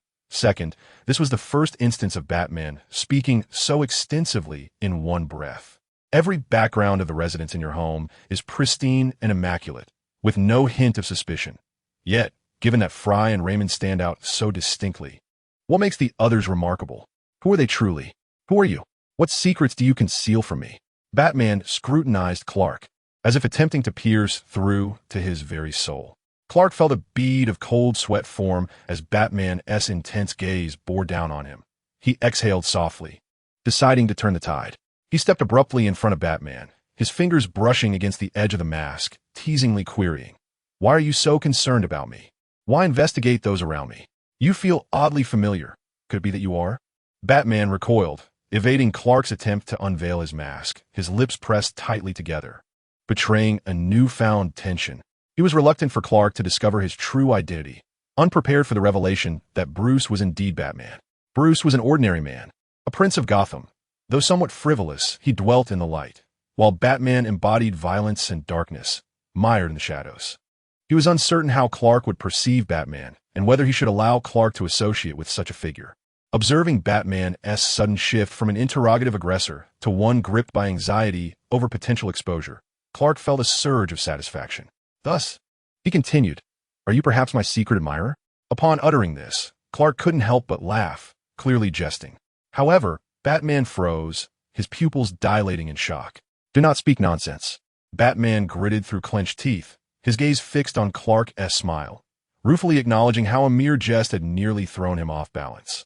The onlooking Fry remarked, Pippic is at it again, teasing without intention of commitment, inadvertently captivating a throng while blissfully unaware, even convinced of his own straightforwardness. Tut tut. As Batman appeared to be irked, Clark promptly collapsed onto a nearby chair, feigning weakness. "Oh, my wrist aches terribly. I feel utterly drained, dizzy, and weak." He rolled up his sleeve, revealing his bruised and swollen wrist bound by ropes. Batman furrowed his brow, slightly. "The Joker has been threatening me incessantly, even forcing me at gunpoint to partake in a game of choices." Clark lamented with an innocent blink. Batman cast a sharp glare at the Joker, leaving him speechless. "Alas, I still have the bomb strapped to me. What a fright," Clark added, momentarily feeling nauseous. Such a self-deprecating display of vulnerability, a tactic that harms oneself as much as it does the enemy, should be avoided in the future. Yet it stirred something within Batman, causing a subtle blush to creep to his ears. With a sigh, Batman approached to begin disarming the bomb attached to Clark. "Very well, if Clark chooses not to speak. I shall not press him. I will investigate discreetly in due time." Watching Batman diligently disarm the device brought a slight sense of relief to Clark. However, He understood that this was merely a temporary reprieve. Once Batman began to harbor doubts, he would not relent until he uncovered the truth. What narrative should he prepare?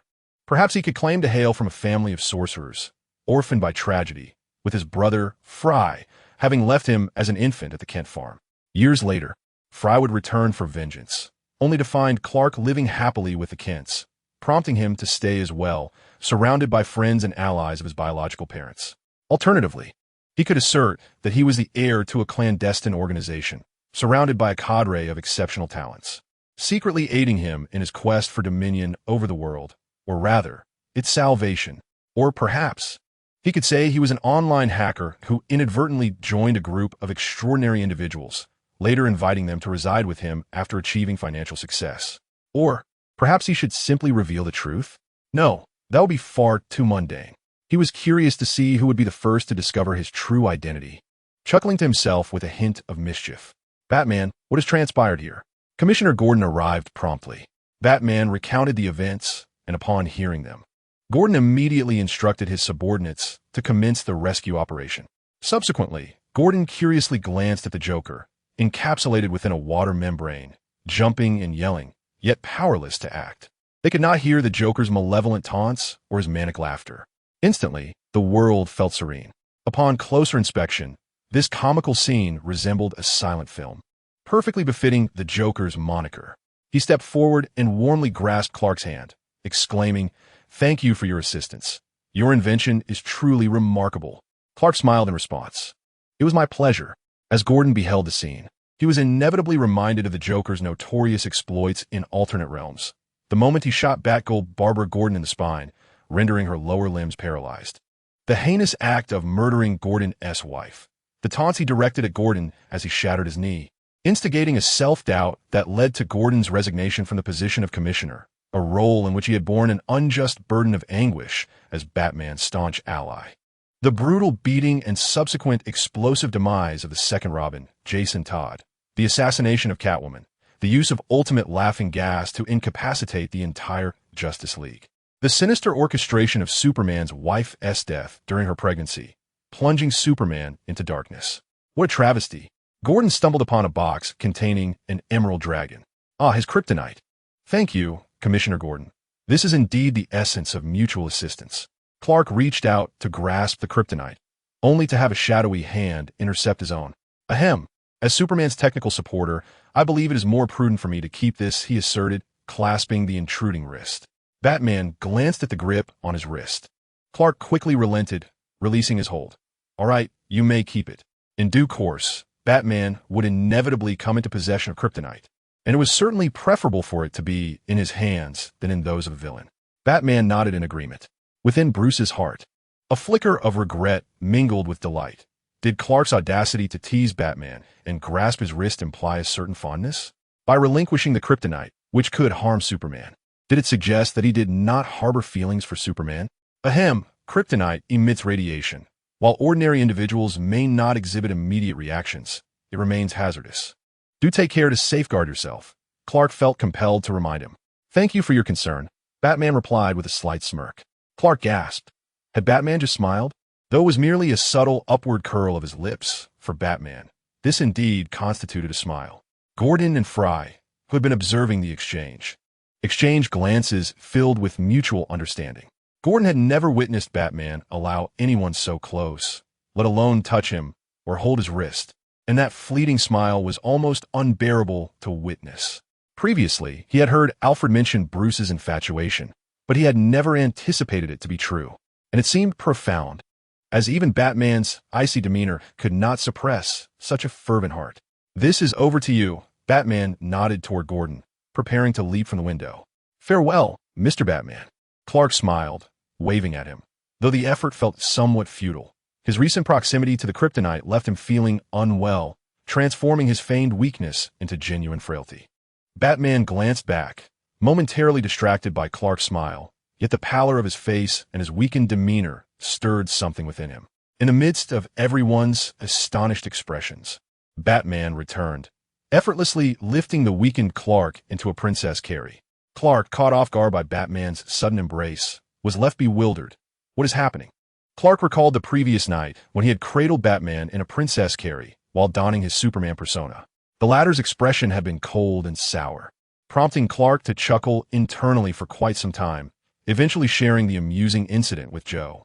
Now, he pondered whether this constituted a reciprocal embrace. Clark cast a puzzled glance at Batman and asked, "Ahem, Mr. Batman, what are you doing?" Batman, momentarily lost in thought, seemed to have blanked out.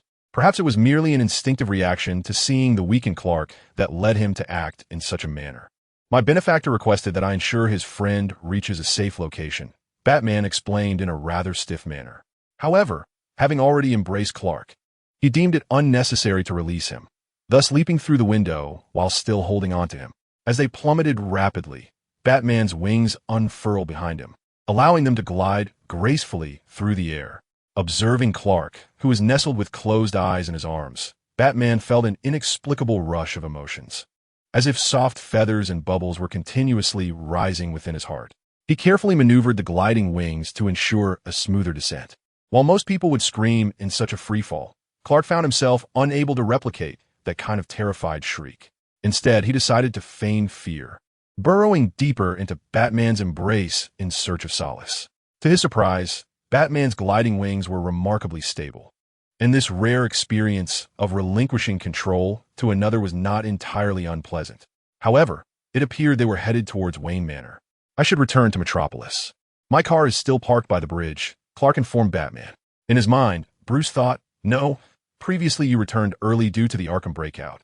Now that the situation is resolved, you ought to continue your visit at Wayne Manor as planned." Batman?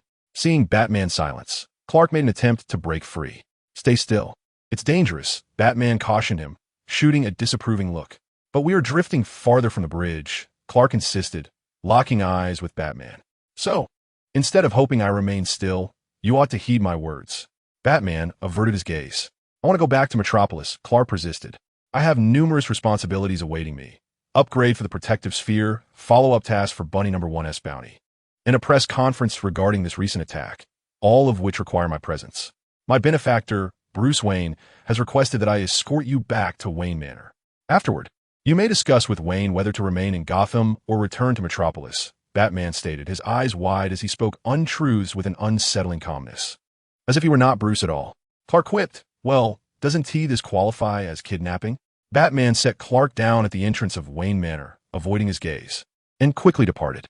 Shortly thereafter, Bruce appeared, wearing a worried expression. He enveloped the visibly displeased Clark in a warm embrace, exclaiming, "I am so relieved you are unharmed. Unfortunately, there's nothing I can do but fret. I was genuinely worried." "Clark, no, you've already accomplished quite a lot today." Chapter 48, The Seventh Invention, 6, Wayne Manor. Clark cast a stern glance at the kidnapper, resolved to offer him one last chance. "I need to return to Metropolis. I must go to the lab." Clark was consumed by thoughts of the shield's modification. No person or matter held greater significance than scientific innovation. He was eager to commence his work. "I had already prepared a fully equipped laboratory for you before your arrival," Bruce replied with premeditated intent, implying that there was no need for Clark to return to Metropolis. Clark inquired, "A laboratory? Constructed by Wayne Enterprises?" That was somewhat enticing. However, why did it feel as though Bruce was intent on keeping him in Gotham? There was a conspiracy afoot. Was Batman seeking to investigate him and his family under the guise of Bruce? Yet, his presence at home would not hinder Batman's inquiry. Would it? Wait, perhaps not. Without his presence to maintain order, his family of interlopers would undoubtedly run amok, each vying to outdo the other. Perhaps in their reckless merriment, they would inadvertently reveal their peculiarities. Last time, Raymond had buried the Hydra agents who invaded his estate, and he only learned of it afterward when he overheard their complaints about Raymond not leaving them any heads. Indeed, he must return to Metropolis. Moreover, the laboratory was his own, more suited to his accustomed ways. Upon seeing Clark's reluctance, Bruce immediately transformed into Bruce Wayne, adopting a subtly melancholic expression, his brow furrowed, and his steel blue eyes cast downward. The long, thick lashes cast shadows over his deep, enigmatic gaze, altering his entire demeanor. He resembled a sorrowful prince, evoking both pity and curiosity. This version of Bruce had enchanted countless citizens of Gotham, with the title of Gotham's Prince deriving half its allure from this persona, the other half, of course, from the charming Bruce. Clark was momentarily taken aback. Wow, this version of Bruce is simply irresistible. I've been preparing the laboratory for quite some time, pouring my heart into it. Do you not wish to take a glance? The dejected tone was enough to stir sympathy, yet it was also quite tantalizing. Clark felt a shiver at Bruce's voice. Wow, who could resist this? Bruce was truly pulling out all the stops. Clark, do you really not wish to see it? Bruce leaned closer, gazing at him with tearful eyes. This was a masterstroke. Clark's mind was momentarily clouded, and he quickly raised his hands in surrender. All right, I shall take a look. Clark felt his heart racing. He could not allow Bruce to continue the charade, for he might lose control. Excellent. Bruce beamed with a cheerful smile, his mood and demeanor shifting instantly, as if the earlier melancholy had been naught but an illusion. He had merely adopted Bruce's persona to feign vulnerability while simultaneously charming Clark, hoping to elevate his favorability, for Bruce was indeed the most endearing. However, he still hoped that Clark would see the true Bruce, so after achieving his objective, he decisively returned to his original form. Clark, very well. Your response was indeed succinct. He chuckled, reflecting on the excellent performance he had just delivered. That scoundrel Bruce even dared to employ seduction against him, nearly leading him astray. Wait, with the allure of feigned vulnerability and theatrical deception, this array of tactics felt strangely familiar. He had previously resorted to this very combination to evade Batman's inquiries. Was this Bruce's way of retaliating after being bullied by Batman? It seemed they were now at odds. Fine, consider this round yours. He would certainly reclaim victory in the next. Consequently, whether Bruce succeeded in elevating Clark's favorability remained uncertain, yet Clark's competitive spirit had undeniably been stirred. Upon entering the laboratory, Clark's eyes sparkled. The lab crafted by Wayne Technologies bore a distinct style from his own, yet both were equally fascinating. He was exhilarated, instantly entering a state of unwavering focus, wherein all distractions were cast aside, and he became oblivious to everything around him. Bruce offered Clark, now absorbed in his work, a glass of water. Without so much as a glance, Clark immersed himself in science, utterly entranced. Master, it seems your charm pales in comparison to that of science. Alfred quipped with a smile. Bruce, feeling somewhat neglected, experienced a tinge of disappointment, but refrained from interrupting Clark further. He sat quietly, observing Clark diligently at work. As he watched, he too became somewhat entranced. It is often said that a man engrossed in his pursuits is the most appealing, and indeed, it was true. The usually gentle and cheerful Clark now appeared serious and composed, as if shedding superficiality to reveal his genuine self, rendering him captivating. Bruce felt he was glimpsing a different side of Clark, gaining a deeper understanding of him, which was delightful. As he continued to watch, Bruce sensed his own thoughts growing sluggish, his mind a blank slate filled only with images of the other man. In the laboratory, one was absorbed in science, while the other was captivated by beauty, allowing time to pass in harmony and warmth, despite their mutual indifference.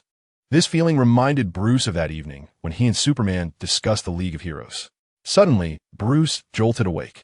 No, why was he recalling that night? He shook his head vigorously. No, he resolutely affirmed that he harbored no thoughts of straddling two worlds. He had merely made an accidental association, which meant nothing. Meanwhile, Raymond, who had arrived late at the scene of the Joker incident, encountered Fry, who had not yet departed.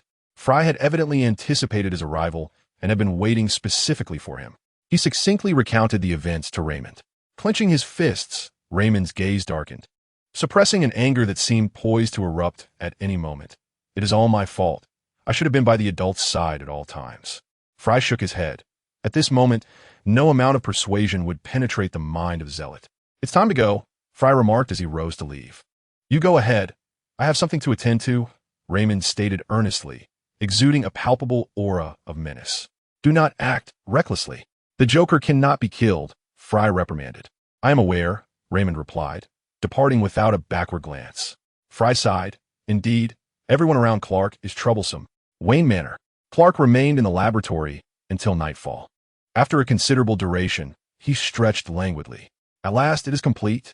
The shield, after its third upgrade, now boasted two new features: enhanced interference resistance and an automatic crisis identification function, which served as an early warning system. It was no longer merely passive defense. It would activate preemptively upon detecting potential danger. Is it finished? Bruce's voice startled Clark from behind. "What are you doing here?" Clark regarded Bruce with mild disdain. Before Bruce could respond, Clark yawned wearily and headed towards his bedroom. "I need a rest. Good night." Bruce furrowed his brow, sensing a chill in Clark's demeanor. Was he angry? Perhaps he had been somewhat excessive, resorting to kidnapping and deceit to keep him around. Alfred silently observed all of this. The following morning, as Clark rose for breakfast, he noticed the family portrait in the hall was draped with a cloth. "What is this about?" Clark inquired, puzzled, addressing Alfred. "The master had a nightmare last night. I feared it would sadden him to see it, hence I covered it." Alfred replied with a weary sigh, his eyes filled with concern. Clark frowned, recalling that Bruce had gone out on patrol shortly after he returned to his room and had only just returned at dawn. When could he have had a nightmare? A realization struck him.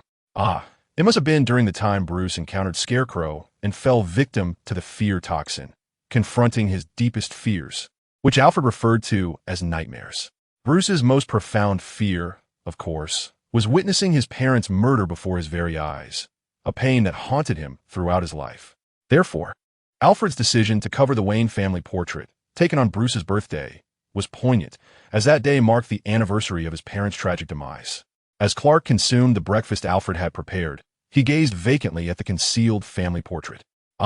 Whether from DC or Marvel, writers seemed to relish endowing superheroes with tragic pasts. In the minds of both writers and readers, such heroes are rendered unique, possessing a conviction to protect others. Perhaps this is indeed true. After all, one's past shapes one's future. Yet, it is equally cruel. Especially in this world, they're all tangible beings. Superheroes are human too. They've endured more suffering than the average person, yet they still rise to safeguard ordinary lives. While they appear resilient, they may never escape the shadows of their most sorrowful memories. Perhaps I should be kinder to Bruce. At 9 in the morning, Bruce struggled to rise from his slumber. "Master, Mr. Clark has already had his breakfast. You may indulge in a little more slumber," Alfred remarked as he swiftly drew back the curtains. Bruce shielded his eyes from the glaring sunlight, realizing that Alfred's actions were a testament to the irony in his previous words. As Batman operates under the cloak of night, his routine is one of nocturnal existence. He typically sleeps in the early hours and rises around noon. Had it not been for his concern for Clark, would he have wished to awaken him at 9? Such a notion was utterly implausible. After spending half an hour grooming himself, Bruce emerged dressed in what appeared to be casual, yet cleverly devised loungewear. While he pondered whether Clark was still upset, he was taken aback when Clark grasped his hand and said, "I forgive you for now. Where would you like to go today? What would you like to do?" "I shall accompany you." Bruce turned to Alfred, inquiring what transpired.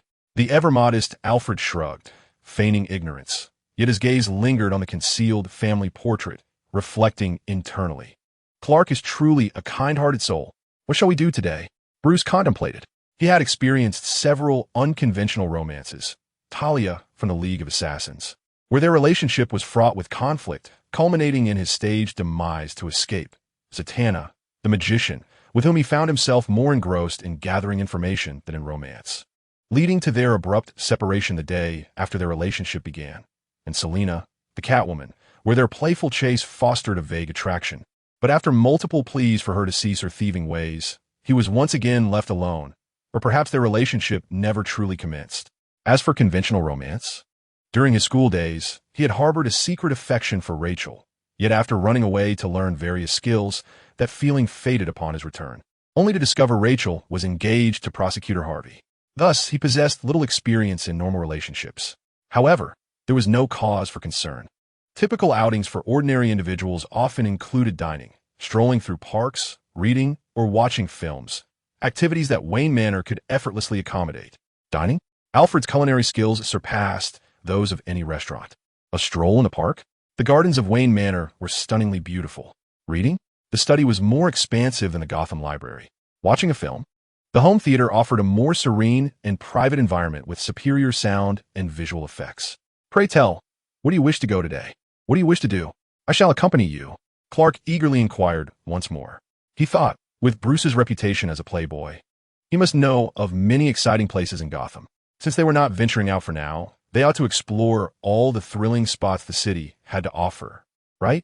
We could spend the day at Wayne Manor, Bruce finally concluded after much reflection. Clark's enthusiasm was instantly extinguished. He had not anticipated Bruce to be even more of a homebody than himself. Indeed, compared to Tony, who took him out to bars for drinks and exhilarating car rides, Bruce fell short of being a true playboy. Oh well, he is a considerate friend after all, Clark mused, deciding to accompany Bruce in his reclusive pursuits. The two shared lunch, the meal delightfully suited to Clark's palate, and he expressed his gratitude to Alfred once more. Unbeknownst to Clark, Bruce had orchestrated the menu. After lunch, the two continued their leisurely stroll through the sea of roses. Although the novelty had diminished since their visit the previous day, the beauty remained enchanting. Bruce, who had thoughtfully prepared the roses, found the experience quite romantic, while Clark merely viewed it as a scenic outing. After their walk, they retreated to the study to read. Clark resumed the solitary book he hadn't finished the day before, contemplating that it would be best to complete it before leaving, thus avoiding the need to borrow it again from Bruce, inadvertently robbing Bruce of an opportunity for reciprocity. Once they finished their reading, they ventured into the home theater to watch a film. After enjoying Zorro the previous day, today they settled on Brokeback Mountain, a subtle hint from Bruce. Clark found the film quite commendable. Although he had seen it before, it was undeniably a classic. He perfectly overlooked the underlying suggestion. After the movie, Clark let out a bored yawn. Even Bruce, typically oblivious, recognized that this date had faltered. With a serious demeanor, he sought out the ever-resourceful Alfred, urgently inquiring about their next course of action. Alfred merely rolled his eyes, retorting that Bruce should not be asking him. At Arkham Asylum, the Joker remained tranquil and seemingly harmless, thanks to the water membrane isolating him. He could breathe, eat, and touch objects, yet he was unable to communicate or inflict harm on anyone. Raymond, clad in a black combat suit and mask, stealthily infiltrated the Joker's solitary confinement. He descended from the ceiling passage, coldly observing the Joker, who was still attempting to breach the water membrane, exuding an aura of lethal intent. Huh, are you here to kill me? The Joker's lips moved without sound. Raymond, once a distinguished warrior of the Zod family, understood how to read lips. He smirked. No, I won't kill you. If I did, the virus you carry would infect me, and I'm not foolish enough for that. Oh, then what do you intend to do? The Joker's excitement grew, his wicked grin broadening, sinister and sanguine. Chapter 49, The Seventh Invention, 7, Arkham Asylum. Ha, you won't kill me? Then what do you seek? The Joker continued to laugh silently, his lips moving. I come to impose divine retribution upon you, Raymond coldly declared, regarding the Joker with a disdain one might reserve for a mere pest. Ha ha ha, how amusing. A mask and spandex. Are you a new superhero or a fresh supervillain? Or perhaps a new super madman, one of my kind? In response, Raymond delivered a powerful punch that shattered the Joker's jaw. Ah, so the water membrane offers one-way protection? I cannot harm others, yet others can harm me? How delightful. Clark truly is more entertaining than I anticipated, utterly depraved. The Joker smeared the blood from his mouth across his face, enhancing his already grotesque grin. Realizing Clark's presence from the Joker's lip movements, Raymond's gaze sharpened. He delivered another punch that crushed the Joker's nose and then kicked him, fracturing several of his ribs. Raymond understood that the water membrane's function was not merely a straightforward protective barrier. He refrains from killing the Joker not solely due to the virus, but also because Clark designed a water membrane with basic life sign maintenance functions to prevent the spread of the Joker virus, ensuring that the Joker would not perish. Thus, he respects the choice of the divine messenger and spares the Joker's life.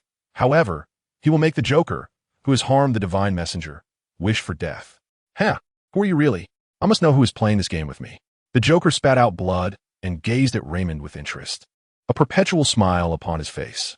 Raymond, unwilling to engage in futile dialogue, broke the Joker's arm. Huh, don't ignore me. It's so dull. If you want to reveal your identity, at least tell me who your god is. Or will you continue to disregard me? Is your god unworthy of the stage? A third-rate deity? Seeing Raymond's persistent silence, the Joker taunted, adept at exploiting others' vulnerabilities. Infuriated, Raymond delivered a punch that knocked several of the Joker's teeth out. Silence. My god is holy, beautiful, great, and tolerant, the embodiment of truth, goodness, and beauty, a miracle of the universe. As a servant of the divine, I am willing to sacrifice everything for my god. In his eyes, the divine messenger equated to divinity itself, the messenger being God's incarnation on earth. The Joker coughed up more blood, observing the stains of his own blood on Raymond, laughing maniacally. Heh, a divine servant? Your title is rather unappealing. Crimson servant suits you better. Gazing into the beast-like eyes of his opponent, the Joker's expression gleamed. We are kindred spirits, both filled with an insatiable thirst for blood and a mania for inflicting harm.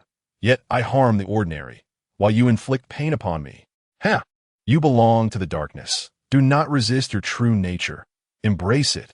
Do not remain shackled by the so-called divine. Unshackle your spirit and attain true freedom.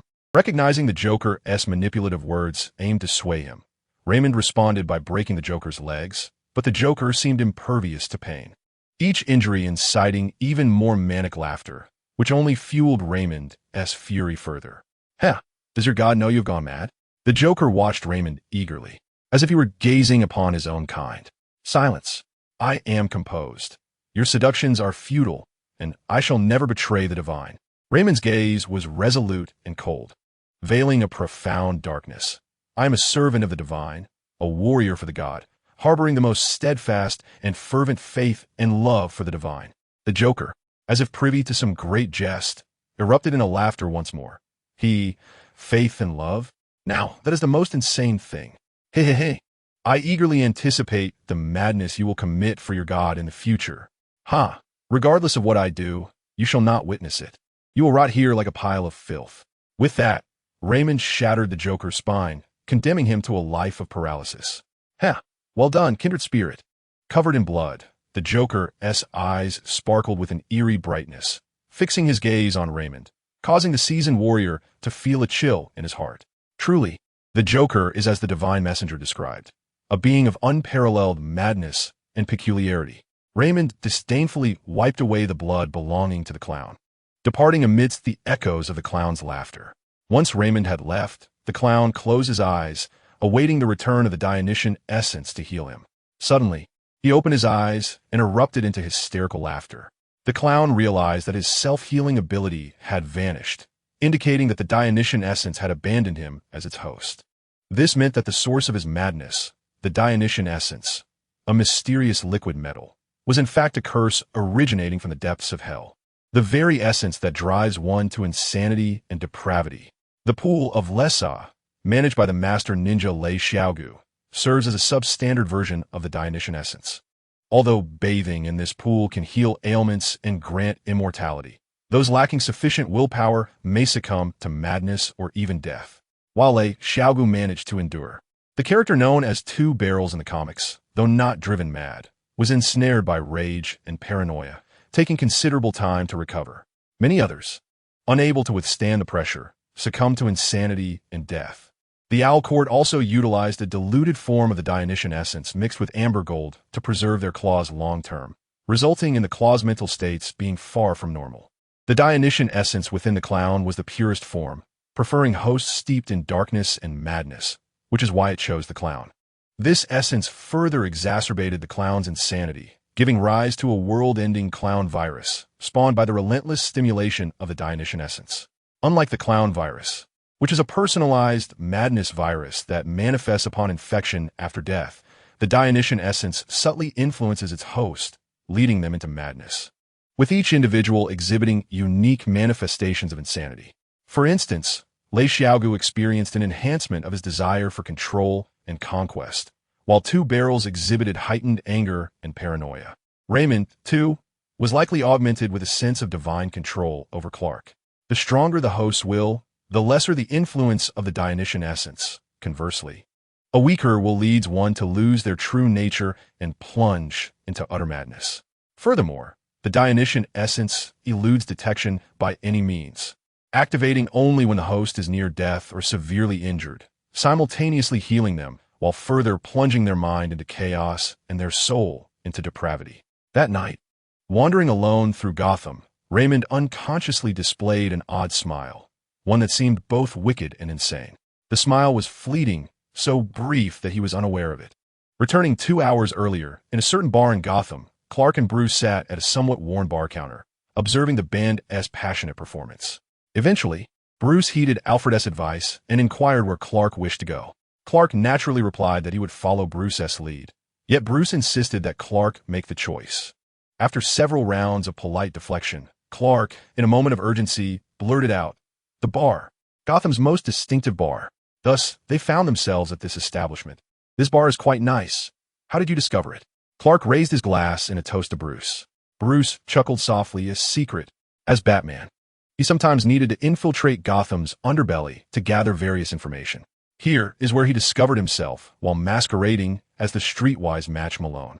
Although the bar was not particularly upscale or luxurious, it held a notable reputation among the citizens of Gotham, excelling in ambience, cuisine, fine wines, and live band performances. As both were members of high society, they donned subtle disguises before their arrival. They changed into the attire of plumbers, wearing red and blue denim overalls, deliberately tousled their hair into a messy tuft, smeared ash on their faces, and affixed mustaches resembling the iconic Mario Brothers. Upon seeing each other's transformed appearances, they could not contain their laughter for quite some time. Upon entering the bar, they ordered the establishment's renowned yet affordable homebrewed beer, accompanied by a selection of snacks, and began to sip their drinks while enjoying the band's performance. Suddenly, Clark draped an arm around Bruce's shoulder and, with a jovial grin, declared, "Very well, Bruce. From this day forth, you shall be my brother." Bruce momentarily choked, coughed, and asked, "What did you say?" To be candid, Bruce was startled by the seemingly transformed Clark. However, his astonishment was overshadowed by curiosity. He wondered about the side of Clark that had emerged. Could it be that he had, like himself, meandered through the streets? No. Clark's past was vividly clear, with no missing fragments.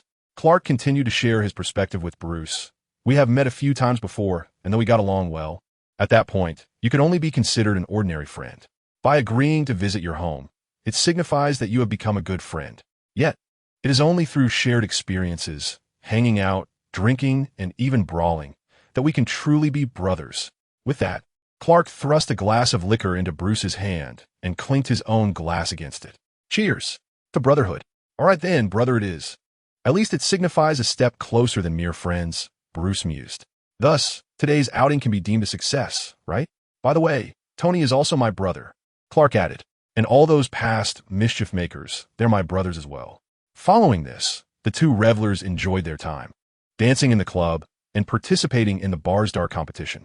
During the contest, Bruce initially intended to conceal his prowess, but Clark's encouraging words, "I believe in you. You can do it," propelled him to become the reigning dart champion of the evening, winning vouchers for free drinks throughout the night, though he had no need for them. Witnessing Clark's exuberant laughter, complete with cheers and whistles, led Bruce to raise his voucher high, joining in the laughter. After their merriment, Clark took a sip of his drink, gazing at the carefree crowd swaying in the dance floor, and suddenly felt a disorienting sense of temporal dislocation, as if transported back to a former life. In solitude, he preferred to seclude himself in the laboratory, a trait consistent throughout both his past and present. Yet, in his previous life, his mischievous friends, who had mingled with him since student days, often dragged him to bars under the pretense of preventing him from growing mushrooms. In this life as Clark, he continues to cherish learning. Yet in the Western world, a passion for knowledge often equates to being a bookworm, which does not garner much popularity. Consequently, during his student years, he had but a few friends. Eventually, he graduated and established his own company. Among those who would invite him to bars, Tony was the first, and now Bruce has become the second. The bars Tony brought him to were opulent, embodying the tastes of the elite. In contrast, the bar Bruce led him to was far more ordinary, reminiscent of the one he frequented with his reckless friends in his past life. Amidst the enchanting music and ambience, he felt a nostalgic tug, as if he had returned to a bygone era. Driven by this sentiment, Clark downed a drink in one gulp, rose abruptly, and strode towards the stage. He seized a microphone and began to sing a song from his former life, a melody steeped in longing for home. Bruce, who had been attentively observing Clark, raised an eyebrow, clearly anticipating this delightful surprise. Holding his drink, he listened intently as Clark's voice filled the air, melodious and soothing, yet tinged with a subtle sorrow. The once vibrant bar gradually quieted, captivated by Clark's performance. The person controlling the stage effects even dimmed the lights to complement the song's atmosphere. In the shadows, Clark's figure appeared blurred and ethereal, making it difficult for Bruce to discern his features. Suddenly, an unsettling feeling washed over Bruce, as if he and Clark were separated by a vast distance, with the latter poised to vanish at any moment. Bruce felt as though an invisible hand was grasping his heart, compelling him to step onto the stage and firmly grasp Clark's shoulders, which provided him with a measure of solace. "Are you singing in Chinese?" Bruce inquired. Although he had studied a bit of the language, he was not proficient enough to fully grasp the nuances of a poetic song. "It's just a casual rendition," Clark replied, shaking his head, attributing his thoughts to the enchanting ambience of the evening. "The song is quite melancholic. Why do you feel sorrowful?" Bruce asked cautiously, observing Clark intently. "It's merely someone else's song. I have no sorrow of my own," Clark insisted, offering a radiant smile. Bruce gazed at him for a moment before returning the smile. Since Clark was reluctant to share, he resolved to wait until the day his friend was ready to open up. He had glimpsed a different facet of Clark, gaining a deeper understanding of him. Yet, the more he learned, the more Clark seemed like a complex enigma. Bruce yearned to unravel these mysteries while simultaneously fearing the revelations they might bring. However, this was not the time for deciphering riddles. Instead, he aimed to help Clark forget his troubles. Taking the microphone from Clark's hand, Bruce smiled at him and declared, "Let me sing a cheerful song." With that, he began to sing a lively, upbeat tune that instantly electrified the crowd. Clark was astonished. He had never anticipated Bruce would sing such a spirited song. Yet, after the initial shock, he plunged back into the dance floor, reveling in the collective joy. 2 hours later, the two friends returned to Wayne Manor, their spirits high and reeking of alcohol, fully satisfied with the night's escapades. Clark smiled as he bid farewell to Bruce and Alfred, returning to his bedroom. "Was the date successful?" Alfred inquired of his master. "Yes, both Clark and I were quite pleased," Bruce replied. "But," Alfred looked at Bruce, whose expression had turned serious. "However, I realize that I do not fully understand all facets of Clark," Bruce sighed. "No one can truly comprehend another person from the outset," Alfred remarked with the wisdom of experience. "Isn't it a delightful journey to gradually learn about one another?" Reflecting on Clark's unusual demeanor today, Bruce couldn't help but smile, then cleared his throat and continued. "Clark must harbor a significant secret. It is understandable. How else could he be your soulmate?" Alfred reasoned. "Yet clearly, no one's secret compares to yours. When do you plan to reveal your other side to young Master Clark?" "Ahem, I ought to commence my night patrol." Bruce's expression turned grave, evidently wishing to shift the subject. The ever-victorious Alfred smiled as he watched his master leave. As Batman began his patrol, he received a distress call from Gordon. The Joker had encountered an attack. To be precise, he had been tortured, with his limbs, ribs, and spine broken, leaving him destined for a life of paralysis. En route to Arkham, Batman spotted a peculiar man clad in black armor and wearing a mask, the very same individual depicted in the surveillance photos provided by Gordon. Batman confronted the stranger. "Halt. Who are you?" Raymond regarded Batman with a furrowed brow. He recognized Batman as Gotham's superhero, aware that their master, the God, seemed quite fond of such figures, even aspiring to form an alliance with them. However, he was oblivious to the fact that this was Bruce Wayne, who coveted his master. Thus, Raymond addressed Batman politely. "Greetings, Batman. You may refer to me as the Divine Servant." He noted that Earthlings enjoyed titles. Their master was Superman, and some even referred to him as the God of Earth or the Son of the Sun, titles befitting his grandeur. Hence, adapting to local customs, he too required a moniker for his covert activities. "Divine Servant?" Batman frowned, unfamiliar with this identity. "What prompted your assault on the Joker? Does one need a reason to attack the Joker?" Raymond scoffed. "I am purging the world of vermin for the God." Bruce furrowed his brow, sensing that Raymond exuded the essence of a relentless warrior and a fanatic, both of whom posed considerable challenges. "You ought to surrender to the police," Bruce commanded coldly. "Huh, and what if I choose not to?" Raymond squinted at Batman, confident that no one except his master could command him. In response, a batarang flew forth. The two engaged in battle. Chapter 50. The Seventh Invention, 8. The clash between Batman and the Divine Servant raged on.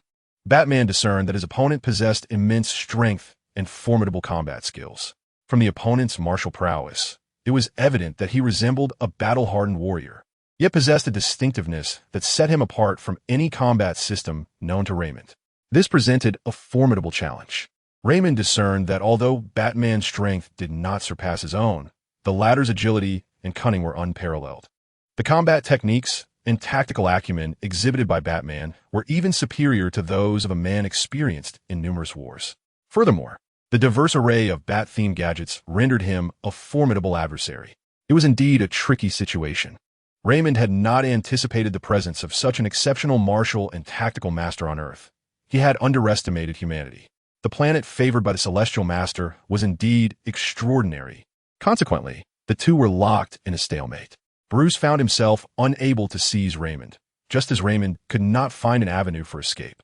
With his impressive stature of 191 centimeters and considerable strength, Batman engaged in combat, while simultaneously reflecting on the suspicious figures that had recently entered Gotham, searching for any that matched the characteristics of the Celestial Servant. Suddenly, a name flashed through his mind: Raymond. Indeed, the Celestial Servant ceased combat, gazing at Batman in astonishment. Raymond, wishing to avoid causing trouble for the Celestial Master, had acted covertly, driven by a desire to punish those who harmed his benefactor. However, he had not anticipated that Gotham's superhero would recognize him upon his first act as the Celestial Servant. A wild thought surged through Raymond's mind: kill him. But he quickly recalled the Celestial Master's admiration for Batman and his intention to form a league of heroes with him, thus suppressing that notion. Is your vendetta against the Joker a means of avenging your employer, Kent? Is he aware of your actions? Batman deduced the truth through careful reasoning. Still unfamiliar with Clark, he had not yet adjusted his address to refer to him as Kent. This matter is unknown to him, Raymond replied coldly. Batman exhaled in relief. Revenge is an irrational endeavor, and Gotham is certainly not a place for vigilante justice. Raymond remained silent, yet the fervent and extreme gaze from his opponent revealed much. Batman scrutinized Raymond intently. Have you fallen for Clark Kent? No, I have not, Raymond stammered, flustered. Batman internally scoffed, feeling quite displeased at the prospect of an additional rival. Simultaneously, he harbored grave concerns that Raymond's obsessive affection was unhealthy and could potentially endanger Clark. What manner of being are you? What purpose do you serve by lurking as Kent's bodyguard? Raymond kept his lips sealed, unwilling to divulge further information. Noticing Raymond's wariness, Batman chuckled. You claim to be a celestial servant? Whose servant are you? Which deity do you worship? One from the Bible? Raymond sneered inwardly. It seemed not. Could your God be truly existent? Batman, relying on intuition, surmised. Raymond was taken aback. How could Batman glean such insights merely from his gaze behind a mask?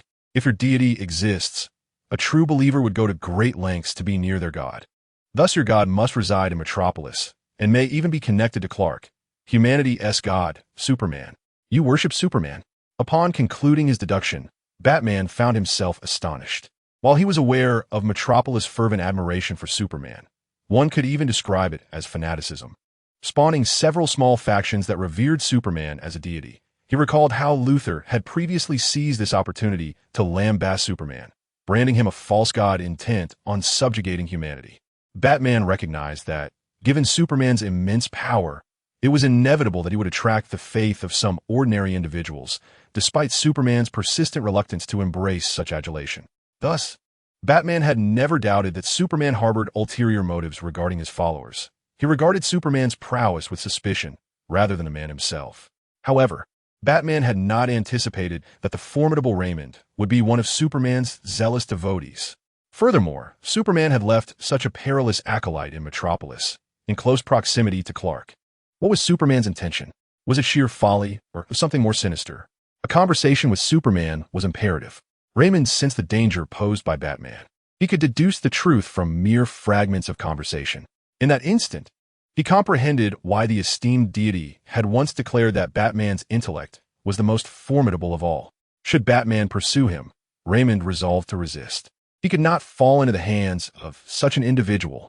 Batman regarded Raymond intently and stated, "You may leave, but do not set foot in Gotham again."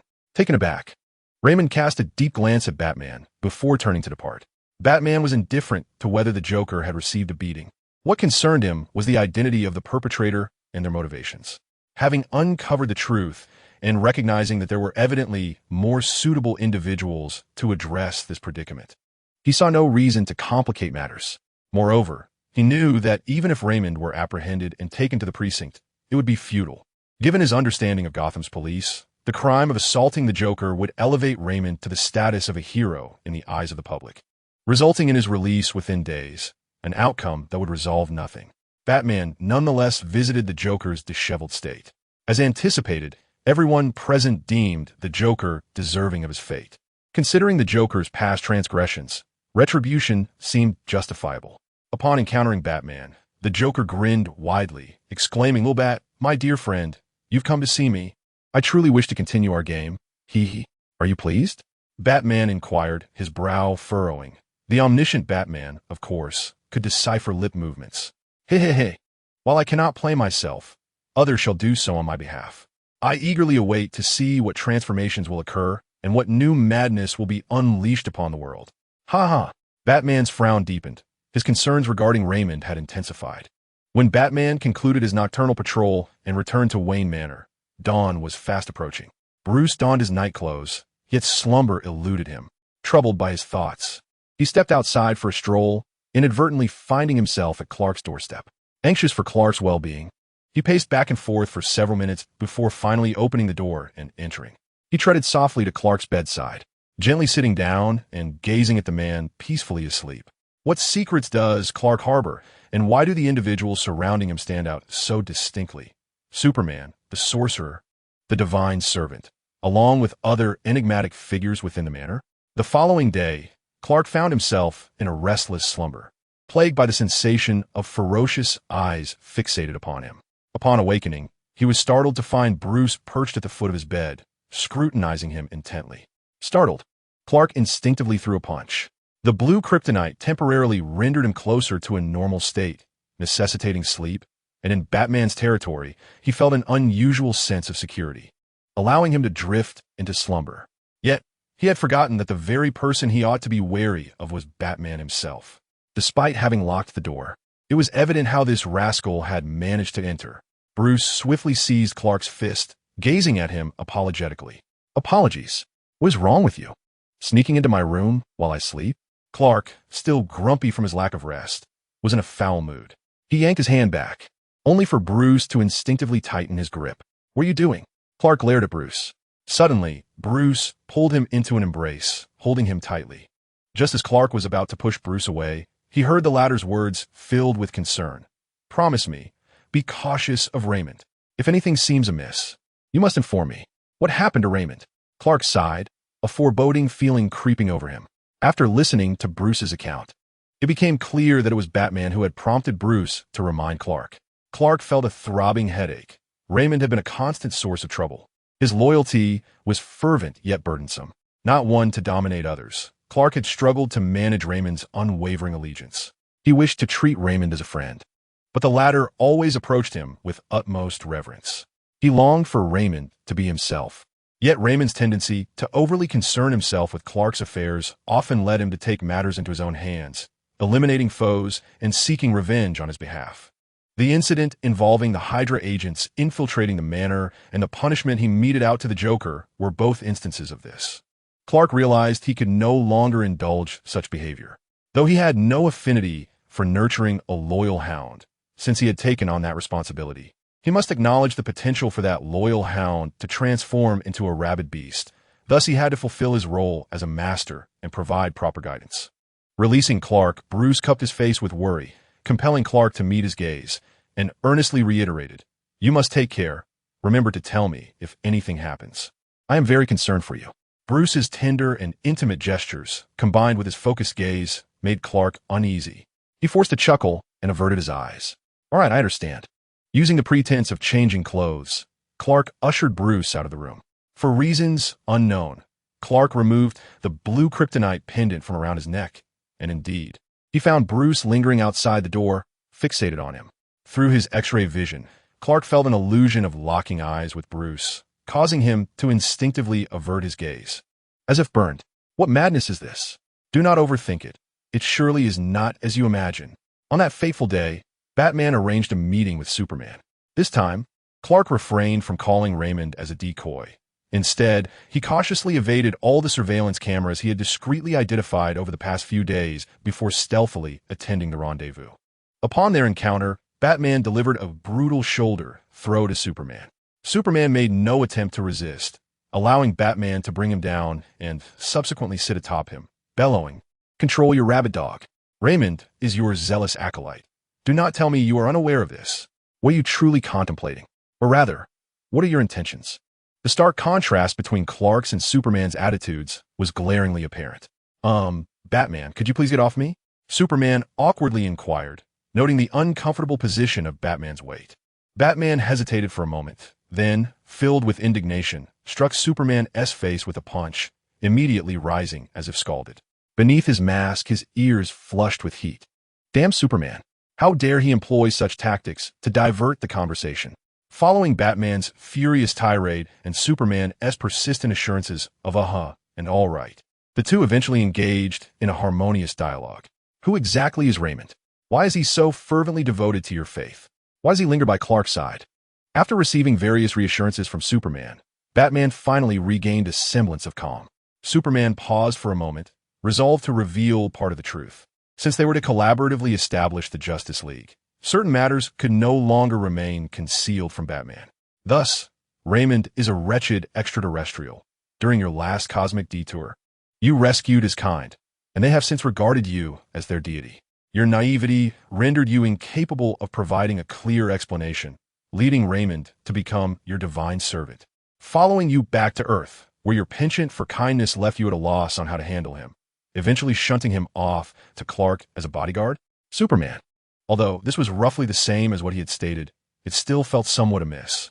Foolish, naive, too generous. Do not merely shift blame, Batman shouted, gripping Superman's collar. Thank you for highlighting the key points, Batman. I now comprehend where the discrepancies lie, Superman acknowledged. Once Batman had vented his frustrations, he cast a cold glare at Superman before unfurling his bat wings and departing with a grappling hook. As he left, he glanced back at the still-dazed Superman standing on the rooftop, smirking in disbelief. Establishing the Justice League alongside Superman would surely drive him to his wits' end. What a source of concern. Since Clark was still a guest at Wayne Manor, the press conference for the company was organized in Gotham under Fry's arrangement. After taking his seat, Bruce, who had no connection to the conference, usurped the position of the company lawyer, settling beside Clark.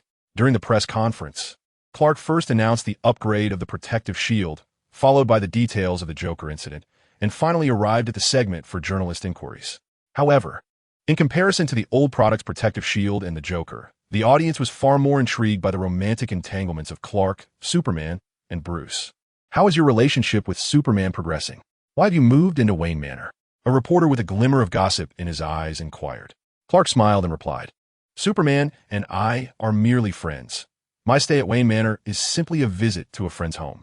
Oh, someone has captured images of you and Bruce, disguised and enjoying a night out at a bar, exhibiting intimate behavior, and even serenading each other. A reporter raised several enlarged photographs for scrutiny. The images originated from a blog post by an anonymous patron present at the bar that day, featuring dozens of snapshots. Yet this reporter managed to pinpoint the one featuring Clark and Bruce, a remarkable feat indeed. In the photograph, Clark and Bruce were attired as if they were plumbers, complete with fake mustaches, yet their features remained somewhat recognizable. The image depicted Clark in the act of singing, with Bruce's hand securely gripping his waist while the other rested on his shoulder, enveloping him from behind. The two exchanged glances, startled to discover, through this photograph, their ambiguous display of affection. At that moment, Clark was engrossed in his performance, while Bruce, under the illusion that Clark had vanished, instinctively ascended the stage to affirm his presence and secure him. The revelation of this photograph sent shockwaves through the crowd. That is not us. You have mistaken the identities. Clark resolutely denied any association. After all, the image was not particularly clear. They had donned disguises, and if this reporter could genuinely confirm their identities, he would have published the photograph long ago. This was undoubtedly an attempt to deceive them. Have you parted ways with Superman? Have you developed feelings for Bruce instead? However, some reporters paid no heed to explanations, only hearing what they wished to believe. Superman and Bruce are merely ordinary friends, Clark insisted earnestly. Why did you break up with Superman? Was it due to his inadequacy? Or did you choose Bruce because you desire to take the lead? Another reporter leered, posing the question with a hint of impropriety. Clark's face flushed, and he gritted his teeth, declaring, We are not in that kind of relationship. This group of reporters refused to listen. Clark found himself at a loss for words, and to his astonishment, Bruce added fuel to the fire. Who told you that I am the submissive one? So, Mr. Kent, you have always been the submissive partner? Why then did you forsake Superman for Bruce? The reporter appeared utterly perplexed, even casting a derisive glance at Bruce's physique. Bruce was incensed. What do you mean by that? I am quite formidable, thank you very much. Clark shot Bruce a glare, whispering, be quiet. Don't complicate matters. Bruce shrugged, reluctant to escalate the situation, yet feeling it was a matter of male dignity. So, was it Superman who was lacking in that regard? Did he fail to satisfy you? Superman lacking, not capable? I refuse to accept that. Clark was furious. Of course not. Superman is more than capable. Oh, how would you know? Have you experienced it firsthand? Clark was rendered speechless. How could he confess to being Superman, and thus have intimate knowledge of such matters? Yet, Bruce found himself provoked by Clark's words. He gazed at Clark's tacit expression, a tumult of astonishment, anger, and bittersweet emotions swirling within him, evidently aligning his thoughts with those of the reporters. As Clark remained silent, the journalist pressed on. Given Superman's prowess in certain areas, why did you part ways with him? What led you to choose Bruce instead? Clark, covering his face, found himself at a loss for words. Was it truly the case that Superman's strength became unbearable, prompting the breakup? With a blank stare, Clark muttered, let him be. Indeed, the most terrifying entities in this world are not the supervillains, but rather the relentless tabloid journalists. Unsurprisingly, the next day, as headlines screamed, Clark's heart strays to Bruce. Clark breaks up with Superman due to his overwhelming strength. The curious relationship between Superman, Clark, and Bruce declares, I am the one, with Clark as proof. Clark lamented. Cursed tabloids. Chapter 1. The first invention. 1. Gotham's nights are perpetually shrouded in gloom, thick clouds of darkness enveloping the city and casting a pall over the spirit. At that moment, Clark found himself in a smoky vehicle, his expression one of desolation. He could hardly recall how he had been persuaded by his own publishing director to boldly venture into the quaint yet perilous realm of Gotham. The night in Gotham was far from silent. On the contrary, it was ablaze with activity. The affluent district thrived in excess, while the gang territories thrummed with chaos. Gunfire echoing in the air, and the residents of Arkham showcased their extravagant escapes in a macabre carnival of sorts. Gotham loomed like a captivating yet treacherous beast, poised to devour the weak, be they lost lambs, defeated strays, or wounded predators. At that moment, Clark's vehicle had broken down in the perilous gang-infested zone of Gotham, akin to a hapless butterfly ensnared in a web of spiders. With an impassive expression, he turned to his bear-like driver, who was nervously avoiding eye contact. Well, it's just a breakdown, right? A quick fix, and we'll be on our way, he reassured himself. Veteran driver Brian produced a wrench, exuding confidence. With a resounding pop, a billowing plume of flames erupted from the smoking hood of the car. Chuckling, Brian stowed the wrench and leapt from the vehicle, only remembering to alert his boss after rolling several yards away. Hey, get out, it's going to explode. Clark calmly exited the car, hands tucked into his pockets, spine straightened, gazing skyward, a faint melancholy gracing his features. Unbeknownst to him, delicate snowflakes began to drift from the heavens, creating an ethereal scene reminiscent of an art house film, where he appeared as a verdant pine amidst the snow, resilient yet solitary. Yet, the artistic soul within Clark was shrewdly calculating his losses, contemplating how to deduct several months' bonuses for Brian. Suddenly, a group of gang members burst forth from an alley, brandishing their makeshift firearms and clamoring toward them. With a sigh, Clark began to ponder how they had fallen into such a predicament. Just an hour ago, he had been seated in a bulletproof luxury car, cruising through the secure heart of the city, flanked by a bodyguard vehicle. Even in Gotham, this was a sufficient guarantee of safety. However, after encountering a traffic jam, their driver became agitated. At that moment, Brian showcased his astounding driving skills, boldly weaving through a multitude of obstructive vehicles, and then, seizing an opportunity, executed a daring maneuver to angle the car into an exceedingly narrow alleyway.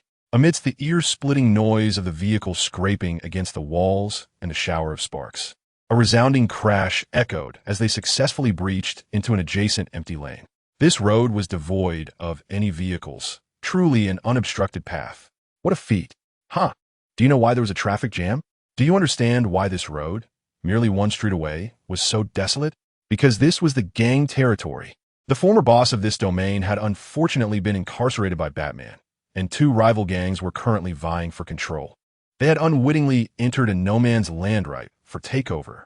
At that moment, two factions were locked in a standoff, one to their left and the other to their right. Brian's sudden appearance acted as the spark that ignited the conflict, and amidst shouts of ambush and gunfire, the scene erupted into a hail of bullets.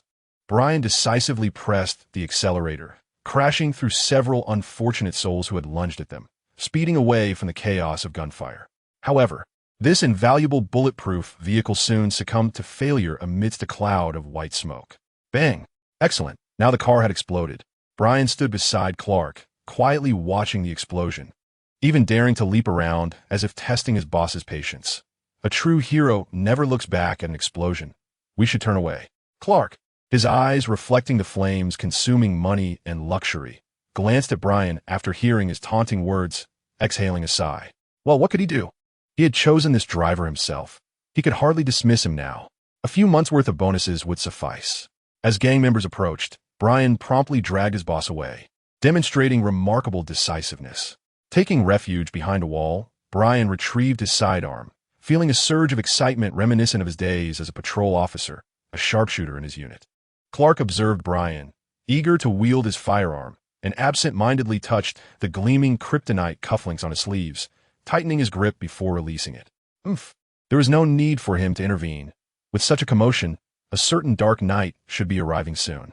Indeed, before Brian could showcase his marksmanship, several gang members staggered and collapsed, as if intoxicated.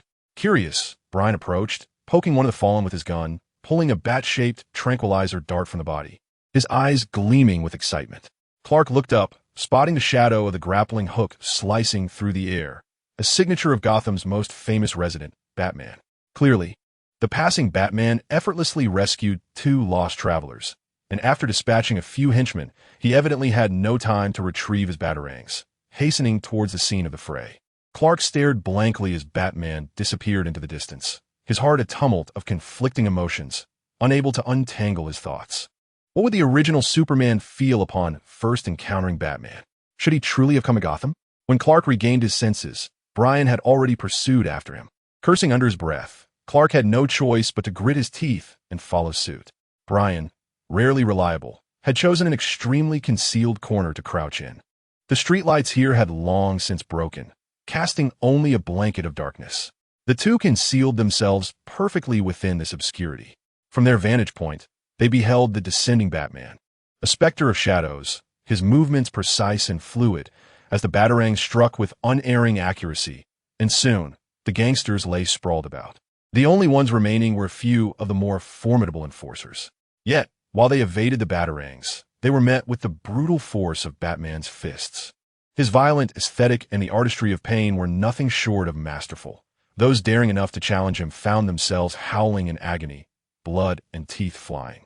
In comparison, those felled by the batarangs were fortunate, akin to having stepped in a mound of dog excrement. Batman is truly magnificent, far more so than Superman of Metropolis. Brian whispered in awe from his corner. Clark scoffed inwardly, coldly deducting another sum from Brian's winnings. Observing Batman in combat, Clark too felt a swell of admiration. In his previous life, he had perused Batman-esque comics and films, yet he had to concede that the reality was far more violent than the portrayals. In this world, Batman had only recently embarked on his journey, merely 2 years in, still a mere urban legend. No clear photographs of him existed, and no one knew his true identity. He appeared and vanished like an embodiment of fear and darkness, hailed as Gotham's Dark Knight. He challenged the city's underbelly single-handedly, always managing to escape unscathed, undefeated. Such an existence made it hard for anyone to believe he was human. Yet he undeniably was. Clark recognized and admired this fact. He bore the weight in darkness, steadfast amidst madness and despair, possessing the world's most powerful and resilient heart. Clark inwardly questioned whether he could ever become such a person, just as he could never embody the original Superman's radiant grandeur. Perhaps, in this world, the ideal partnership would remain a distant dream. Clark chuckled at his self-deprecation, returning to an air of indifference. He revered superheroes but had never aspired to be one. Rather than donning a cape, he preferred to dabble in small inventions and earn a modest living. As Clark's mind wandered, Batman had already bundled the battered gangsters together, awaiting Sheriff Gordon to arrive for waste management and recycling. Observing the pitiful state of the gangsters, Clark took a deep breath and retreated further into the shadows, fearful of drawing Batman's attention. Perhaps their hiding spot was indeed a visual blind spot, or perhaps the youthful and inexperienced Batman lacked sufficient experience, for he truly failed to notice his concealed observer, Brian. Clarkson exhaled in relief. The click of a shutter, accompanied by a flash of light, halted the departing Batman in his tracks, compelling him to turn and face them. Clark shielded his face, unwilling to acknowledge the absurd Brian. "What are you doing with that sound and flash?" Batman raised his hand, and with a swift motion, a cold glint sliced through the air, pinning the phone to the wall with a sharp clang. "Leave this place." Batman's voice was low and gravelly, reminiscent of gravel scraping against stone, evoking discomfort. His form melded with the shadows, the dark cloak billowing in the night breeze like the wings of a demon. Just his presence exuded a terrifying aura that left one weak-kneed and trembling, akin to an abyssal fiend, instilling a chill of dread. This was the terror Batman deliberately cultivated, and its effect was remarkable. How could any ordinary person dare to claim he was merely human? "Can you give me an autograph?" Brian gulped, excitement overwhelming his tension and fear. Batman remained motionless, the surrounding darkness intensifying. Yet Clark noticed a fleeting expression of surprise and bewilderment cross the youthful face beneath the mask, his furrowed brows knitting into a frown. Observing this side of Batman, Clark couldn't help but smile. Indeed, the young Batman still retained a gentleness. Had he been the later, more obsessive version of himself, he would have undoubtedly knocked them out without hesitation and disposed of them like criminals in Gotham, still concealed in the shadows. Clark pressed his palm against the moss-covered wall, the surface cool and slick beneath his hand. He found it oddly fitting that this moss bore a resemblance to Batman, growing in the shadows, cool and soft, yet the only green amidst the crumbling debris. Shaking his head to dispel the absurd connection, Clark's gaze pierced through the darkness, continuing to observe this young Batman. He was indeed inexperienced. Whether it was the grappling hook for flight or the slightly cumbersome suit not yet crafted from Kevlar, all belonged to Batman's early arsenal. "We must leave at once." Clark suddenly spoke up, fearing that silence would lead to missed opportunities, as he had important matters to attend to that night. Just moments ago, his keen eyes had distinctly spotted the glint of a bat-shaped dart, a tranquilizer dart, and in a flash he understood that Batman had just made a troubling decision. Knock them out, bind them, and drag them away. Ah, how swiftly Batman was evolving. After a brief warmth, he reverted to his unyielding coldness. Batman hesitated, retracting the bat-shaped dart. In that moment, an overwhelming sense of appreciation welled up within Clark.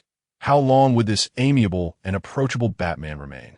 Finally stepping into the light, the warm orange glow of the street lamp illuminated his face, enveloping him in a comforting warmth. At last, Batman could clearly see this other outsider who had lingered in the shadows, and his pupils dilated sharply. "Thank you." Clark gazed intently at Batman, filled with heartfelt gratitude. Subsequently, he grasped the reluctant Brian, who was still yearning for an autograph, and dashed towards the road adjacent to the Central District. After a few paces, Clark found it peculiar that he did not hear Batman's departure, so he furtively glanced back. To his surprise, Batman remained rooted in place, utterly still, his expression devoid of any emotion. "Please respond." Penny 1. Alfred called out to Batman with evident concern. "I am fine. What troubles you?" Batman replied, though Penny 1 seemed unconvinced. In the span of mere seconds, no matter how he called out, Batman remained unresponsive. "Investigate this individual," Batman instructed after a brief silence, promptly transmitting a recently captured miniature photograph of Clark to Penny 1. Furrowing his brow, Batman contemplated the earlier encounter. That outsider was indeed suspicious. First, the individual had lingered in the shadows, which had obscured Batman's initial assessment. The location was conducive to concealment and clandestine observation, indicating a high degree of vigilance and wariness. Second, just as he prepared to incapacitate them with a tranquilizer dart, the stranger unexpectedly spoke, the timing too fortuitous. If it was not mere coincidence, then the individual had discerned his intentions. Someone of such acuity could not be an ordinary person.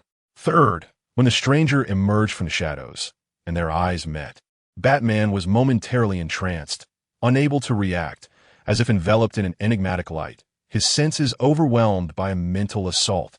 This individual posed a significant danger. Chapter 2. The first invention 2. After a swift run, they finally arrived at the venue of the ball, just in time. Dusting off the remnants of ash and soot from his suit, Clark donned a courteous smile tailored for social engagements and elegantly stepped into the ballroom. "Boss, what about me? The car is gone. How am I supposed to return?"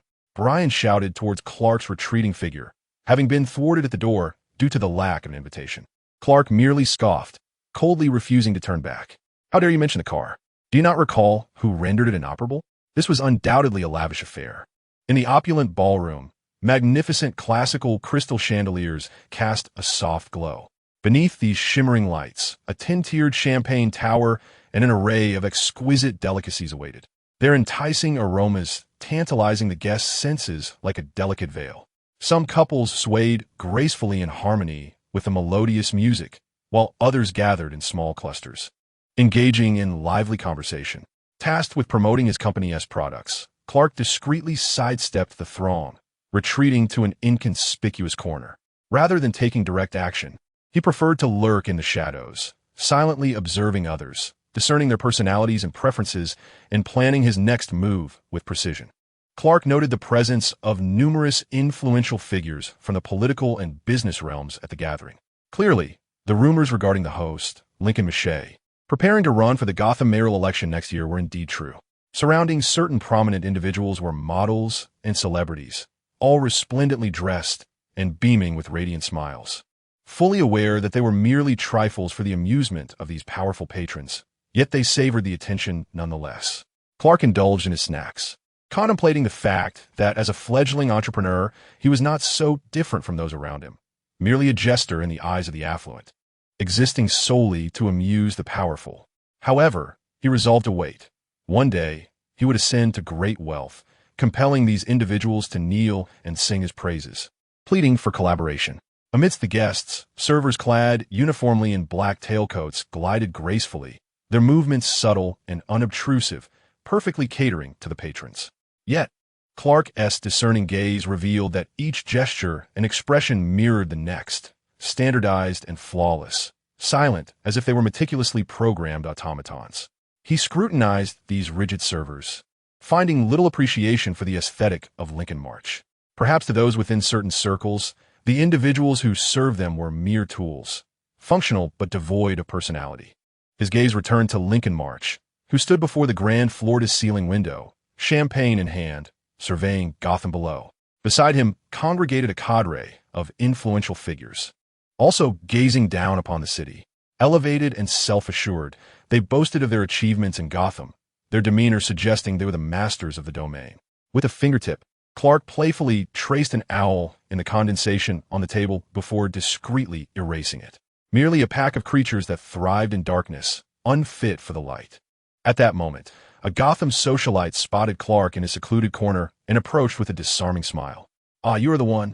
The promising young entrepreneur recently featured in the Planet Daily for your ventures in Metropolis. Why are you hiding here? Engaging with others is the key to business." The socialite's warmth was tinged with an unmistakable air of superiority, clearly not regarding a fledgling entrepreneur as an equal. Yet, Clark responded with a perfectly measured smile, engaging in conversation. Soon, the socialite's demeanor transformed, genuine admiration flickering in his eyes as he introduced Clark to his circle of friends.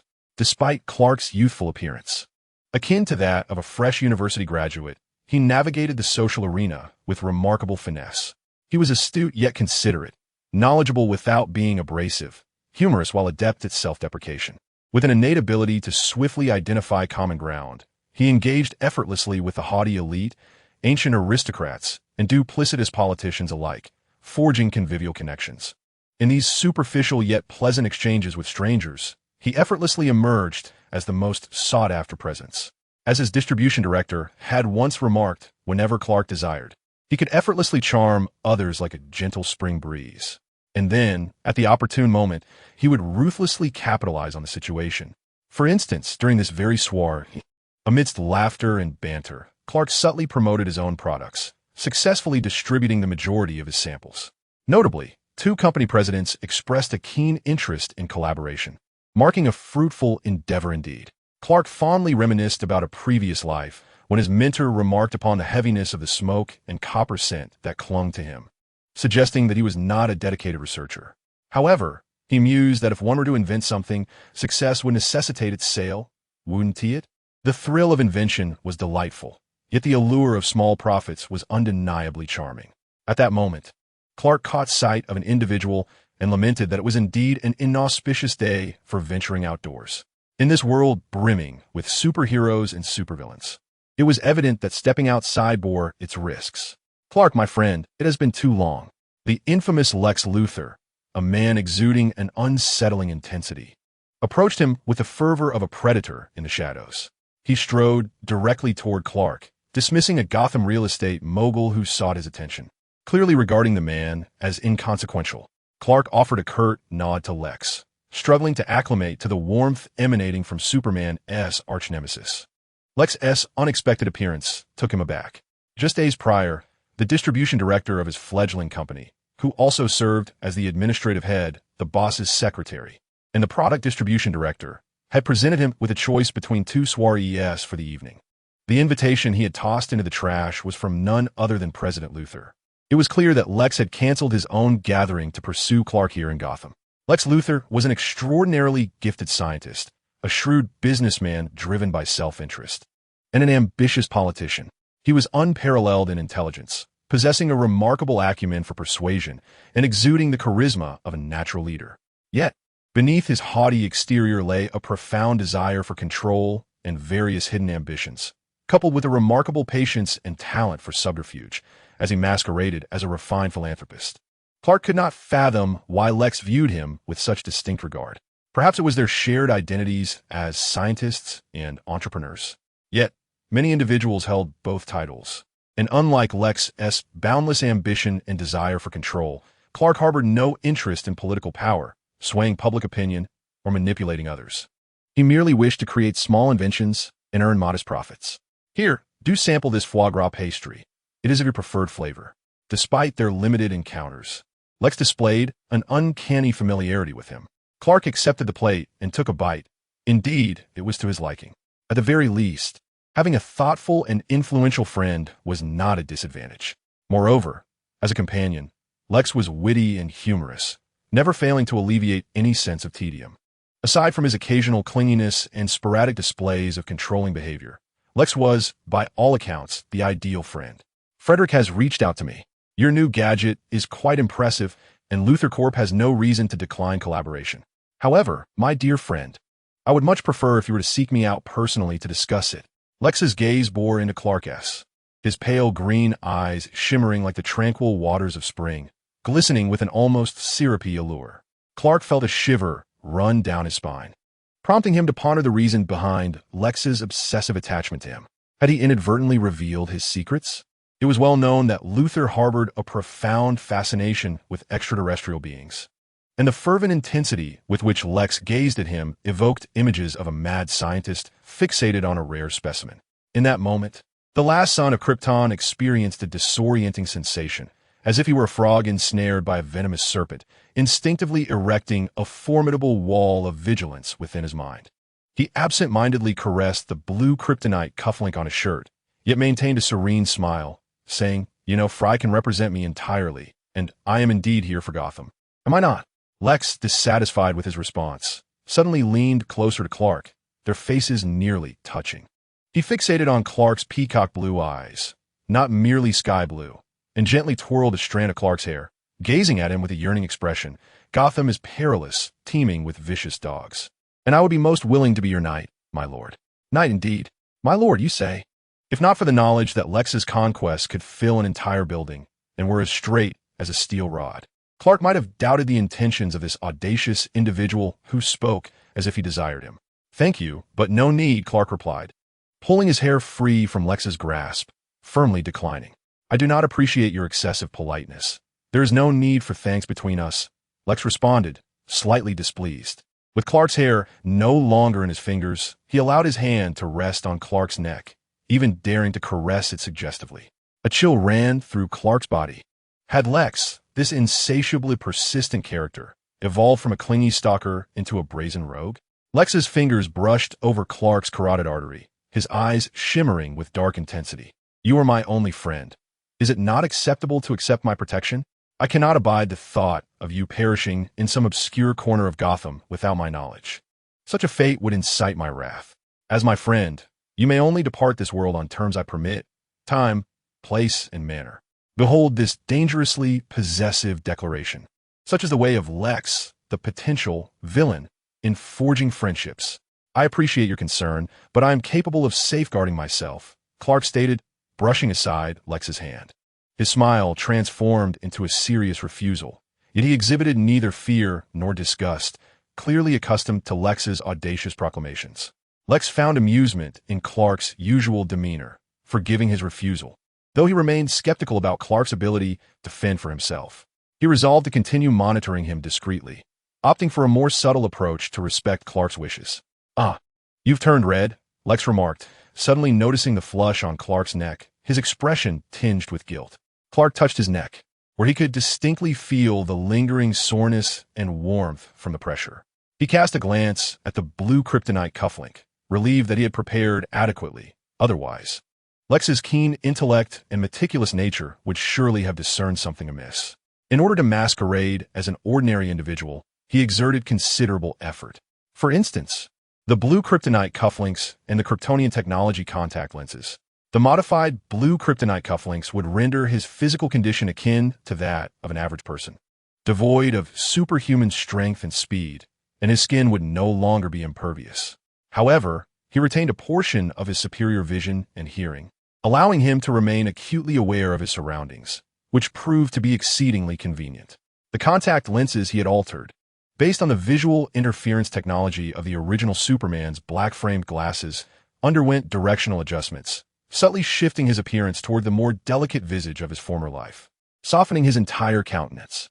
Nonetheless, the modification process inevitably resulted in some unforeseen changes, such as his eye color transforming from blue to a blend of blue and green. Fortunately, while this hue was rare, it was not entirely unique, and thus he paid it little mind. It wasn't until Louise, a reporter from the Planet Daily, jokingly referred to him as the enchanting prince with peacock blue eyes, and Lex became enamored with the quip, that he regretted his oversight. Returning to the main topic, upon observing the red mark on Clark's neck, Lex's mood inexplicably brightened. With this newfound cheer, Lex abruptly shifted the conversation to an unusual direction. "Your hair remains as flawless as ever." As he rubbed his fingers together, the texture of Clark's hair lingered on his fingertips. He ran his hand through his own meticulously cared for, yet somewhat dry, golden locks, and couldn't help but express a touch of lament.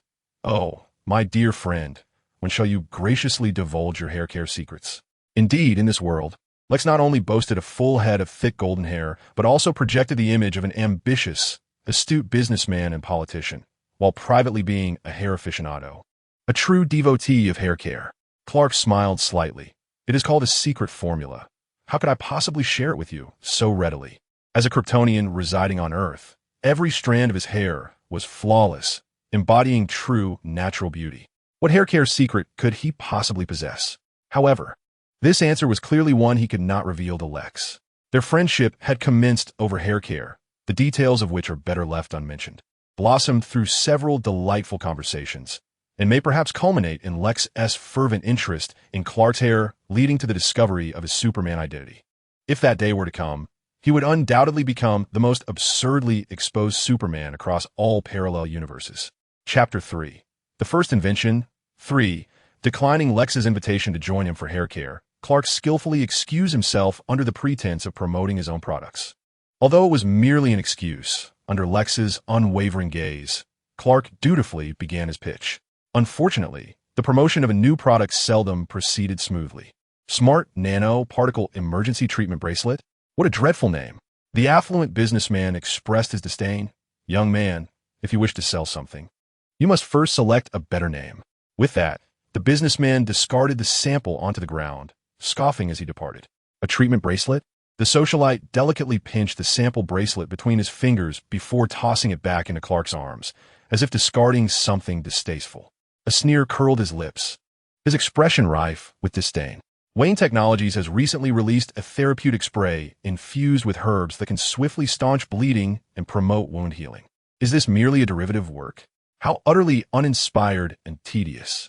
Growth-oriented smart nanoparticles? Intelligent recognition? Mimetic recombination? Automatic rapid repair? The politician regarded him with skepticism, exclaiming, "What a spectacle!" I have encountered many second-rate scientists who resort to using ambiguous, highfalutin terms solely to secure funding. After encountering several discerning individuals, the socialite who had initially befriended Clark approached him once more. He glanced at the bracelet in Clark's hand and offered a few words of consolation. "Do not be disheartened. Every endeavor has its challenges. This is your company's inaugural product, and it is only natural that it does not sell immediately. At the very least, the bracelet is quite lovely and serves well as an ornament." Clark paused for a moment, then managed a wry smile. "You are correct."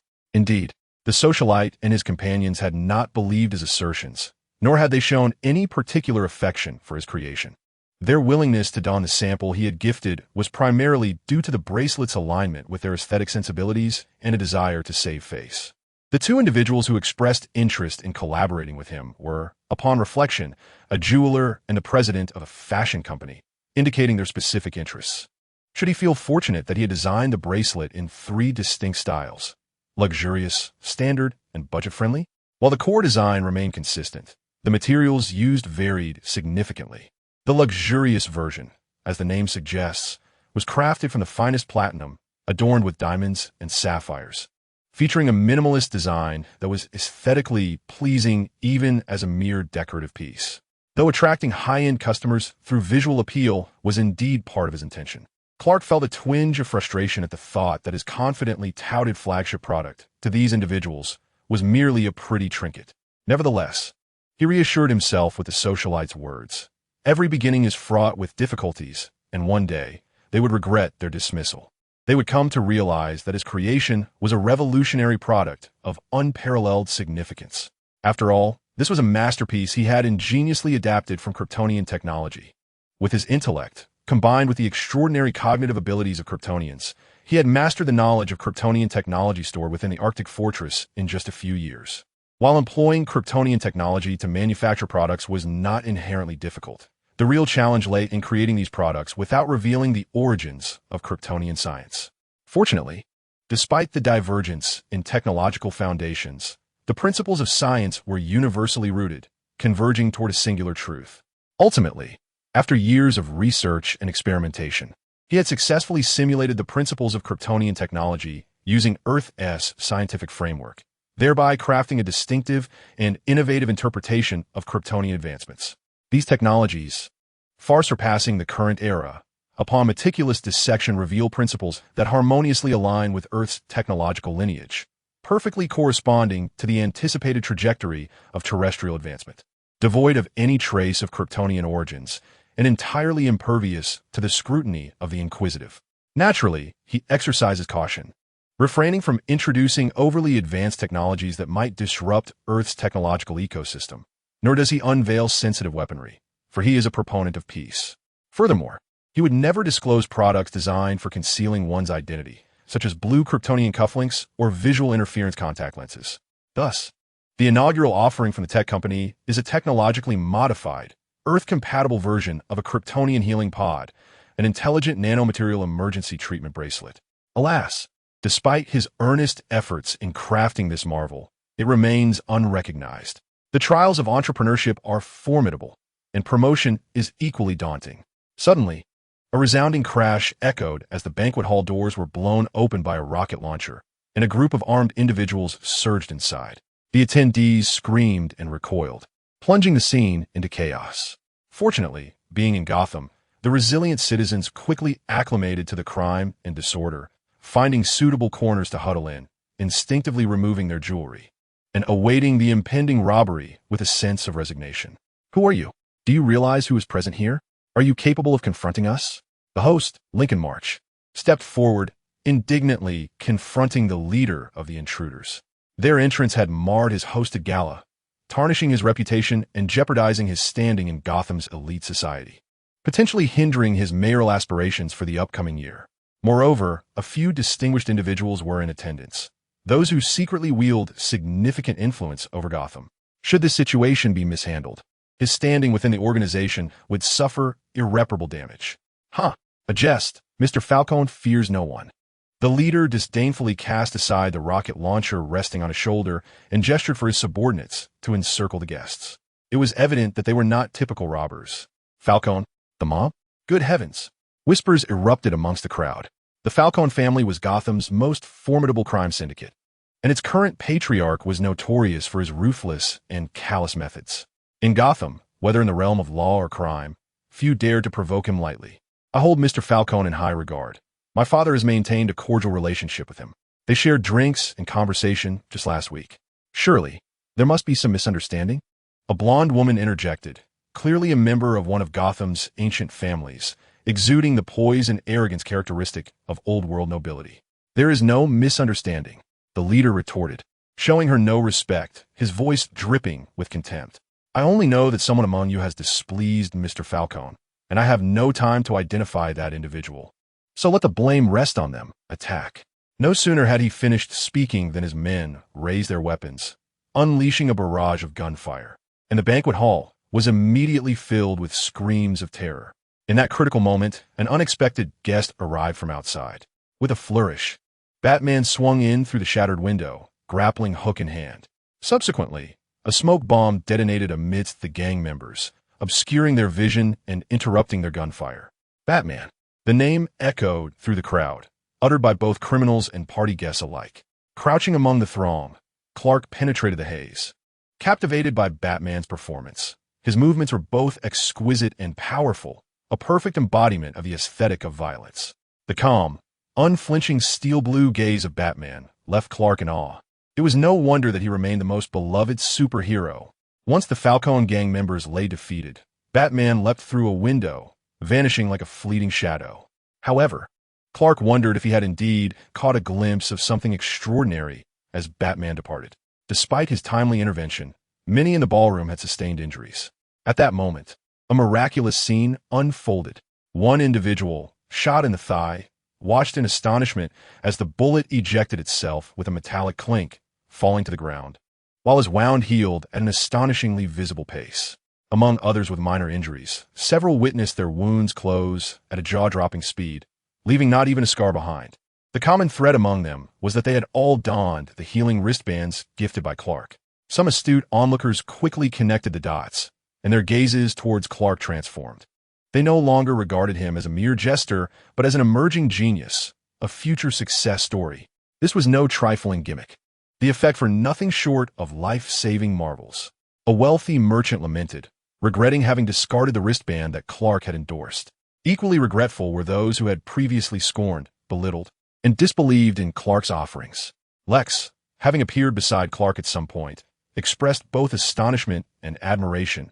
My dear friend, I underestimated your inventions. You truly are my one and only ally. Clark maintained his smile, pondering the irony that Lex had not genuinely acknowledged his product until now. However, my dear friend, Lex continued, have you considered how terrifying such devices could be in the hands of criminals? For instance, they could ensure victims are not killed during torture, allowing for relentless torment, a fate worse than death. Imagine a murderer incapacitated by the police, only to resume their killing spree post-treatment. Lex rested his chin on his hand, his words dripping with malice towards humanity. Fear not, Clark reassured, the intelligent nanoparticles within the wristbands are truly astute.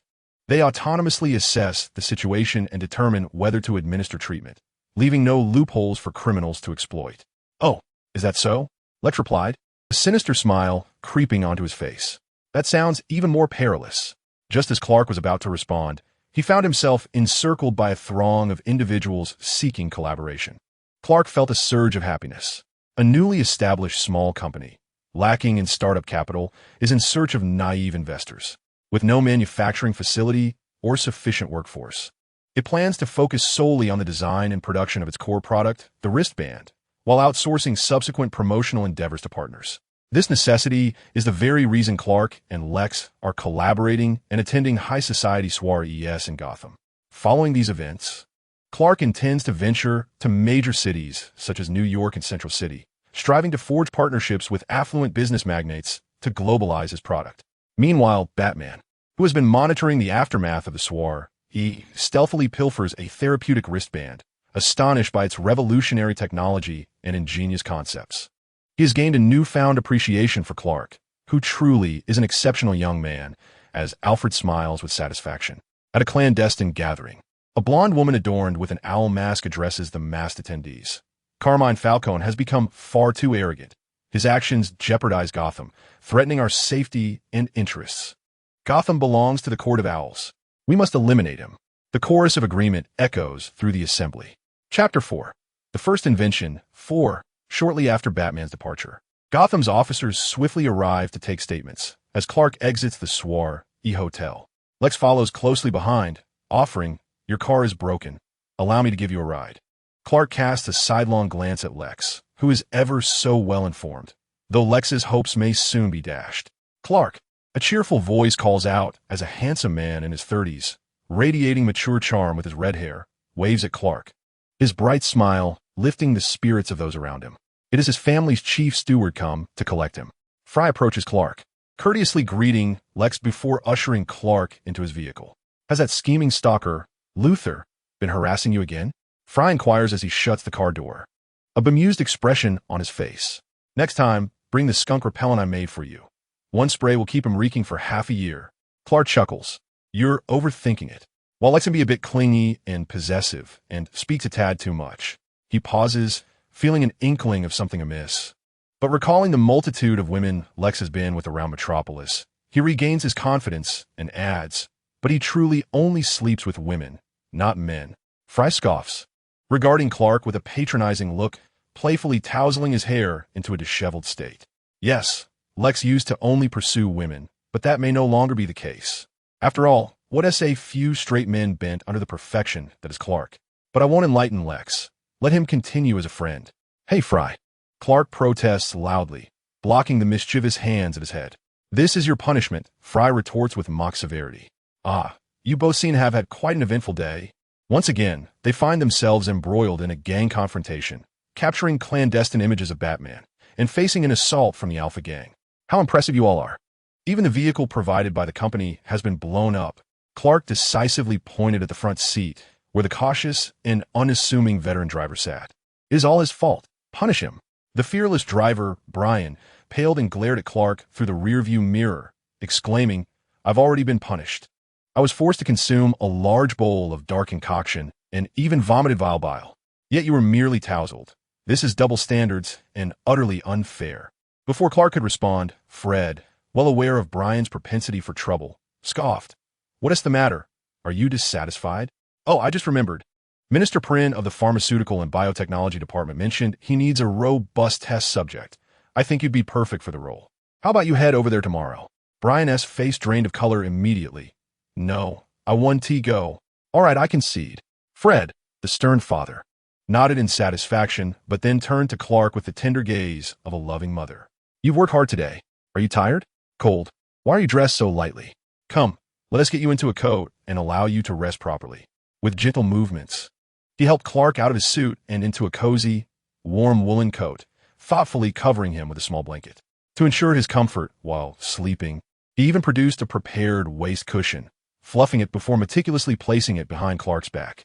This meticulous care, akin to the pampering of a child, made Brian wince as he observed, "Fred, you are excessively indulgent. How can I not spoil little Clark? He is so adorable and capable. If not him, then who?" Fred retorted with conviction. Brian couldn't help but reflect on how he had forgotten that Fred was a devoted admirer of Clark. Gossip within the company reveals that Fred was among the earliest to know Clark. He met Clark when he was 12, while Clark was merely 7, and since then, Fred has cared for and pampered him, a practice that has remained unchanged into adulthood. In Fred's eyes, Clark would forever remain that 7-year-old little angel. In the company forum, Fred unabashedly boasted, penning thousands of words solely to convey one sentiment. The 7-year-old Clark is a little angel, the most adorable in the world. Having only encountered the adult Clark, who he perceives as a troublesome friend, Brian fails to see what is endearing about a Clark who bears grudges and deducts bonuses. "Fred, it's uncomfortable to sleep in the seat. I wish to rest on your lap." Clark blinked innocently, reveling in his favored status. With a tender smile, Fred gently moved Clark's head onto his lap and adjusted the scattered blanket.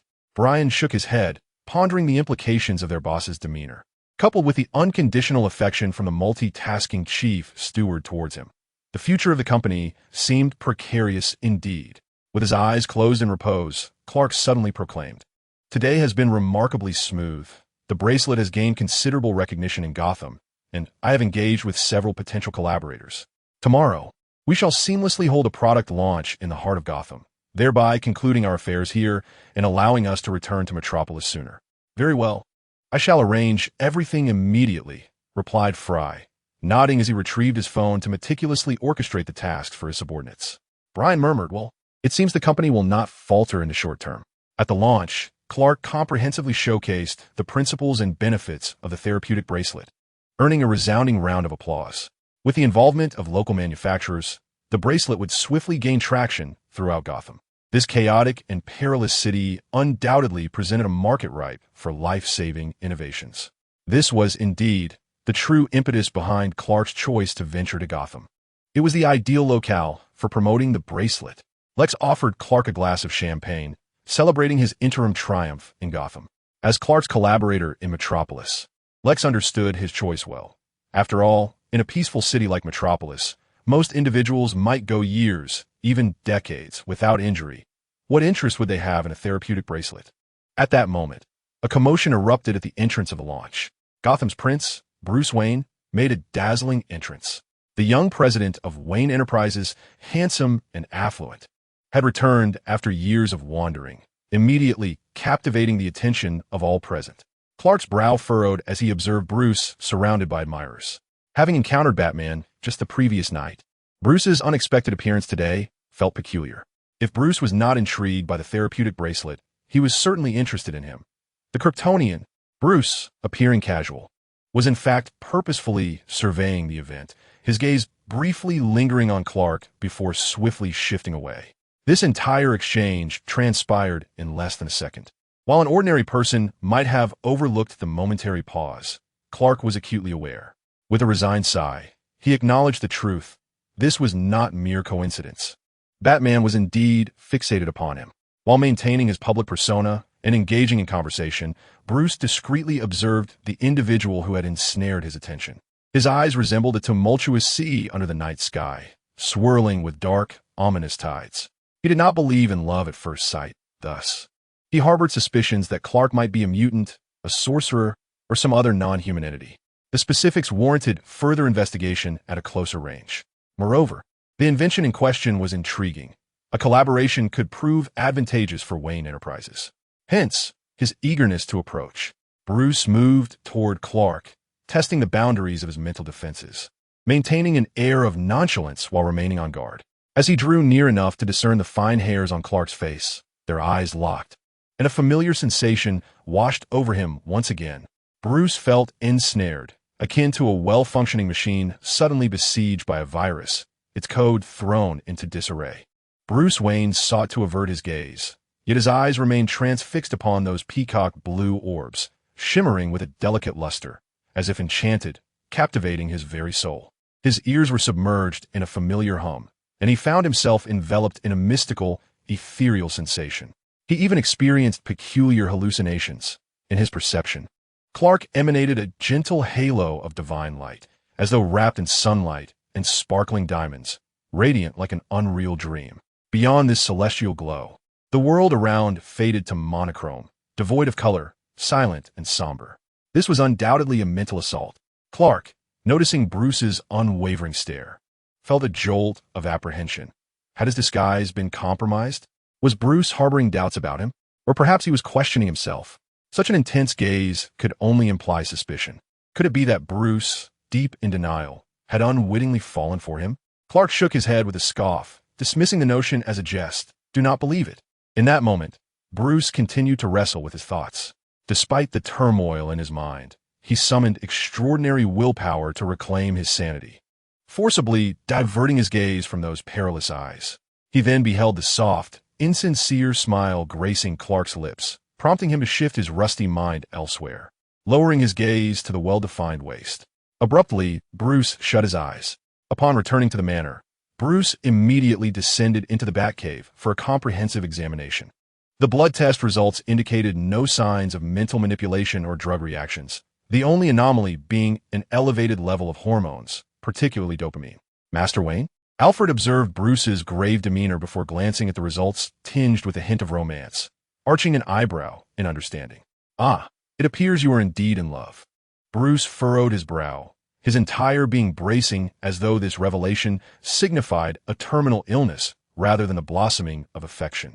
He pressed his fingertips to his temples and picked up the meticulously organized dossier on Clark, scrutinizing it with intense focus. I am truly delighted, Alfred exclaimed, dabbing at the corners of his eyes with a handkerchief, holding aloft a photograph of Thomas and Martha Wayne, smiling with nostalgia. I feared I would never witness another master of the manor in my lifetime, since the master had left home years ago, only to return 2 years prior.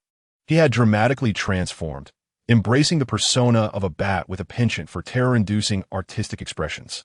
Ever since donning the bat guise, Alfred had not witnessed Bruce engage in any sincere intimate relationships. Aside from fleeting encounters with cover girls and ephemeral liaisons under the influence of various substances, Bruce had wholly dedicated himself to the grand enterprise of the bat-themed amusement park. To say he had not experienced a genuine romance would be an understatement. He had remained so ascetic that he had not even sought a mere companion. Alfred sighed. It was evident that Bruce was in the prime of his youth, filled with fervor and vitality. Ah, Bruce Wayne, the illustrious gentleman, changes his sheets daily, yet embodies the demeanor of an ascetic, resolutely determined to spend his life intertwined with Gotham. Alas, he is troubled, so much so that he has lost the desire to prepare sweet pastries for himself. 6 months prior, Bruce adopted a son. Oh, Dick is truly an angelic child, and he resolved to dedicate all his delightful confections to Dick. However, after taking on the role of a father, Bruce unexpectedly embraced the persona of a devoted dad, showing little interest in fleeting romantic escapades. Alfred cast a disapproving glance at Bruce. He would not permit his master to languish in solitude, pining for Lady Gotham. Each day, he either subtly nudged Bruce to reconsider or sighed heavily at the portrait of the late Mrs. Wayne, hoping that she would intercede from the heavens to send a Mrs. Wayne to him. Today, his fervent wish seemed to materialize. Suddenly, Bruce doused the notion with cold water. It was magic. Bruce gazed at sample number 2, exhaling in relief. It was as if being enchanted was a cause for delight, brightening his entire being. The magical detection of sample number 2 revealed pink and silver strands of magic, shimmering like moving arcs of electricity, a mesmerizing and beautiful display of presence. Alfred, displeased, turned away to pour a glass of milk for his master. Chapter 5. The First Invention 5. Ah, magic! Bruce triumphantly waved sample number 2, admiring the enchanting electric arcs. Mr. Kent was not a magician, nor did he practice sorcery. Alfred insistently thrust the glass of milk, which Bruce despised, before him, arguing his case. Bruce disregarded the loathed milk, pondering aloud. Clark Kent is not a magician, yet he is surrounded by individuals of magical inclination. Oh, what spell evokes such ardor in you only for him? Alfred reclaimed the milk, personally placing it into Bruce's reluctant hands.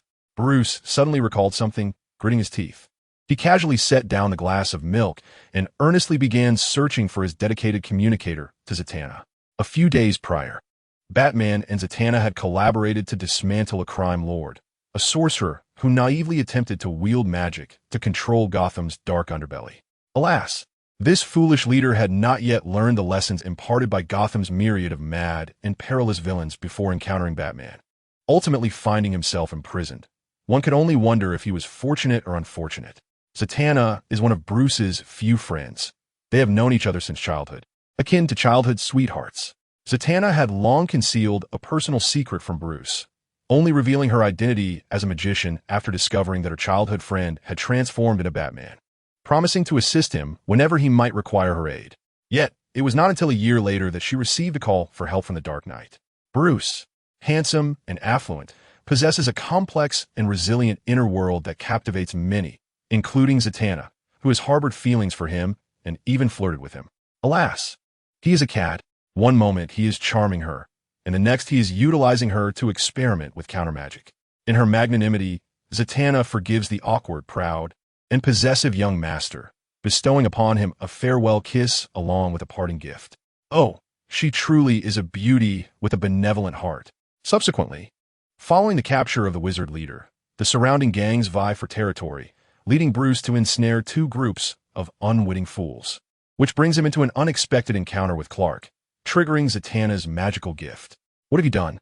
Bruce gazes at the enchanting woman on the screen with Batman's disapproving glare. She is a striking figure, adorned with long black hair, exquisite features, and dressed in a seductive magic attire with black stockings. What? Have you found true love so swiftly? Zatanna, her hands clasped beneath her chin, regards him with keen interest. Bruce furrows his brow, a sense of foreboding arising within him. Explain. That is a gift. Zatanna leisurely adjusts her hair, exuding charm. Noticing that her childhood companion not only fails to appreciate her gesture, but also displays impatience. She rolls her eyes and elaborates. That is a magnificent true love detection spell. Given your dreariness, even if you were to encounter the right person, you would merely miss the opportunity. How tragic. As your childhood friend, how could I bear to let that happen? Thus, I have presented you with this perfectly suitable gift. Remove this magic, Bruce commands, recalling his peculiar reaction upon seeing Clark, feeling increasingly vexed. During his time of wandering, he had his share of fleeting romances, even experiencing a passionate affair with Talia from the League of Assassins, yet he had never found himself in such a bizarre, almost hallucinatory state. Dreadful magical effects. Clearly, magic is indeed perilous, capable of influencing one's mind. Vigilance is imperative. Zatanna is genuinely taken aback, having assumed Bruce merely sought her out to blame her for his magical predicament. What she had jested about true love now seems to have materialized. Who is it? Zatanna inquires with curiosity, her eyes sparkling with intrigue. Remove your magic. Zatanna raises her hands in surrender, her expression turning serious. This magic is sacred. It is both a blessing and a miracle. It heightens your reactions when you encounter true love or a soulmate, urging you to identify, capture, and possess them. Bruce's countenance darkens, his hands clenching tightly as unease settles within him. Zatanna continues. In truth, many have received such blessings, yet few ever find true love or soulmates. Thus, no one would refuse this miracle, nor would anyone seek to unravel this magic. I am certain you have studied how to dispel it, Bruce asserts with unwavering conviction. He is well acquainted with Zatanna, a person of insatiable curiosity who delves deeply into matters. How could she possibly wield a magic she has not thoroughly studied? Moreover, when he had just instructed her to lift the spell, she did not refuse, but rather expressed a desire not to. Do not. Zatanna chuckled softly. I am aiding you, not playing a prank. How could one reject a gift from a friend? Indeed, I am quite the considerate companion. At that moment, behind Bruce, Alfred discreetly gave Zatanna a thumbs up, to which she responded with a knowing smile. Come now, do not be upset. This magic is temporary. After all, it is a spell for detection and reminders. In due time, it will dissolve automatically. Bruce scoffed, abruptly ending the call with a dismissive click. On the other end, Zatanna regarded the darkened screen with indifference, her face lighting up instead with an eager smile. I am genuinely curious about what divine being has captured Batman's heart. Zatanna, a blonde woman clad in a semi-transparent stage costume, approached her, complaining, Aren't you here to watch my striptease? How can you hide away? With that, the blonde, Amber, playfully winked at Zatanna. Sighing, Zatanna rose and draped her arm around Amber's shoulders as they made their way outside. Let us go watch your performance. Perhaps she ought to cast a love spell for herself, given the tumultuous history of her romantic endeavors. Just look at her former partners. There is no need to mention the treacherous John Constantine, nor the guarded Bruce, whose trust issues are a tale of their own. Even Simon, the seemingly perfect investment broker she finally encountered, transformed into Amber, a stripper, after a playful jest turned him into her former self. Amber, liberated by her true nature, adamantly refused to revert, even threatening to die if she had to return to her previous form, reveling in her new life as a woman. Her boyfriend had instantaneously morphed into a confidant. At this moment, Zatanna languidly observed her former boyfriend, now a friend, performing on stage. She playfully tossed her hair, captivating a gentleman who had been watching her instead of the show. The gentleman, with an air of bravado, unbuttoned his shirt to display his gym-toned physique. A smug expression plastered on his face. Zatanna pursed her lips in disdain. Frivolous and foolish, certainly not her type. Alas, I merely desire a partner who is intriguing, possesses a radiant smile, is gentle and thoughtful, mature and reliable, and yet also handsome, talented, and devoted. With so many men in the world, why is it so challenging to find one who meets my heart's desires? Just then, Amber, having stepped off the stage, overheard her ex-girlfriend's musings and wore a mask of indifference. When I was still him, in love with Satana, I could never meet such harsh and contradictory expectations. No one can. Upon returning to Metropolis, the tech company convened a press conference. Present at the press conference were the decisive and steadfast Fry and the vibrant and talented Clark, whose collaboration proved to be an unstoppable force. Following their speeches, during which they introduced the company and outlined future initiatives and various cooperative schemes, the event transitioned to the media inquiry segment. Among the many reporters raising their hands to ask questions, Clark's gaze was immediately drawn to the beautiful and capable Louise, the esteemed columnist from Planet Daily, famously recognized as the official partner of Superman prior to the comics reboot. This marked the second encounter between Clark and Louise, the first having occurred during a promotional event early in his entrepreneurial journey. Louise had playfully dubbed him the Elf Prince with peacock blue eyes, a remark that lingered in his memory. At this moment, upon noticing Clark's attention, Louise promptly flashed him a smile, skillfully leveraging her beauty to secure the opportunity to ask the first question. Clark chuckled, harboring a genuine admiration for Louise, and gestured for her to proceed. With a smile, Louise inquired, "Mr. Kent, may I ask what inspired you to invent the therapeutic bracelet?" Clark nodded, recognizing that this question was conventional and anticipated. We live in an era plagued by supervillains and alien invaders, where danger lurks at every corner, and one can never be certain when injury or even death may strike. While we have superheroes, we also require the capability to protect ourselves. After all, superheroes cannot shield everyone, nor can they be on guard all times. To be frank, it is only humane to grant our overworked superheroes a semblance of respite. Laughter resonated throughout the audience. Thus, my intention is to provide ordinary individuals with the means to safeguard themselves. Are you suggesting that your product could replace superheroes? That it would render them unemployed? Do you, therefore, oppose superheroes and believe the world has no need for them? Certain media outlets are prone to taking statements out of context, distorting the truth for sensationalism. Louise cast a disdainful glance at the reporter, feeling embarrassed to be associated with such conduct. She silently resolved that if Clark were to be misrepresented by this junior reporter, leading to public outrage over a fabricated narrative that he opposed superheroes, she would certainly intervene to clarify the truth. Yet Clark merely smiled. Rising to his feet, he placed a hand over his heart and spoke with solemnity and sincerity. "No, I do not oppose superheroes. On the contrary, I hold them in the highest regard. Many possess extraordinary abilities, yet some act out of selfishness, merely sweeping the snow from in front of their own doors. Others, seduced by power, exploit their strength to oppress the weak and pursue personal gain. Only a select few choose to wield their abilities to protect others and uphold justice. They are the superheroes. They face danger without fear, confronting death time and again. They selflessly put others before themselves. They possess a golden heart, known as the heart of guardianship. They are the protectors of our cities, the epitome of greatness." Clark's impassioned words stirred the hearts of all present, and as he concluded, applause erupted throughout the venue. Clark gazed at the pale-faced young reporter and let out a cold snicker. "Oh, you dare challenge me?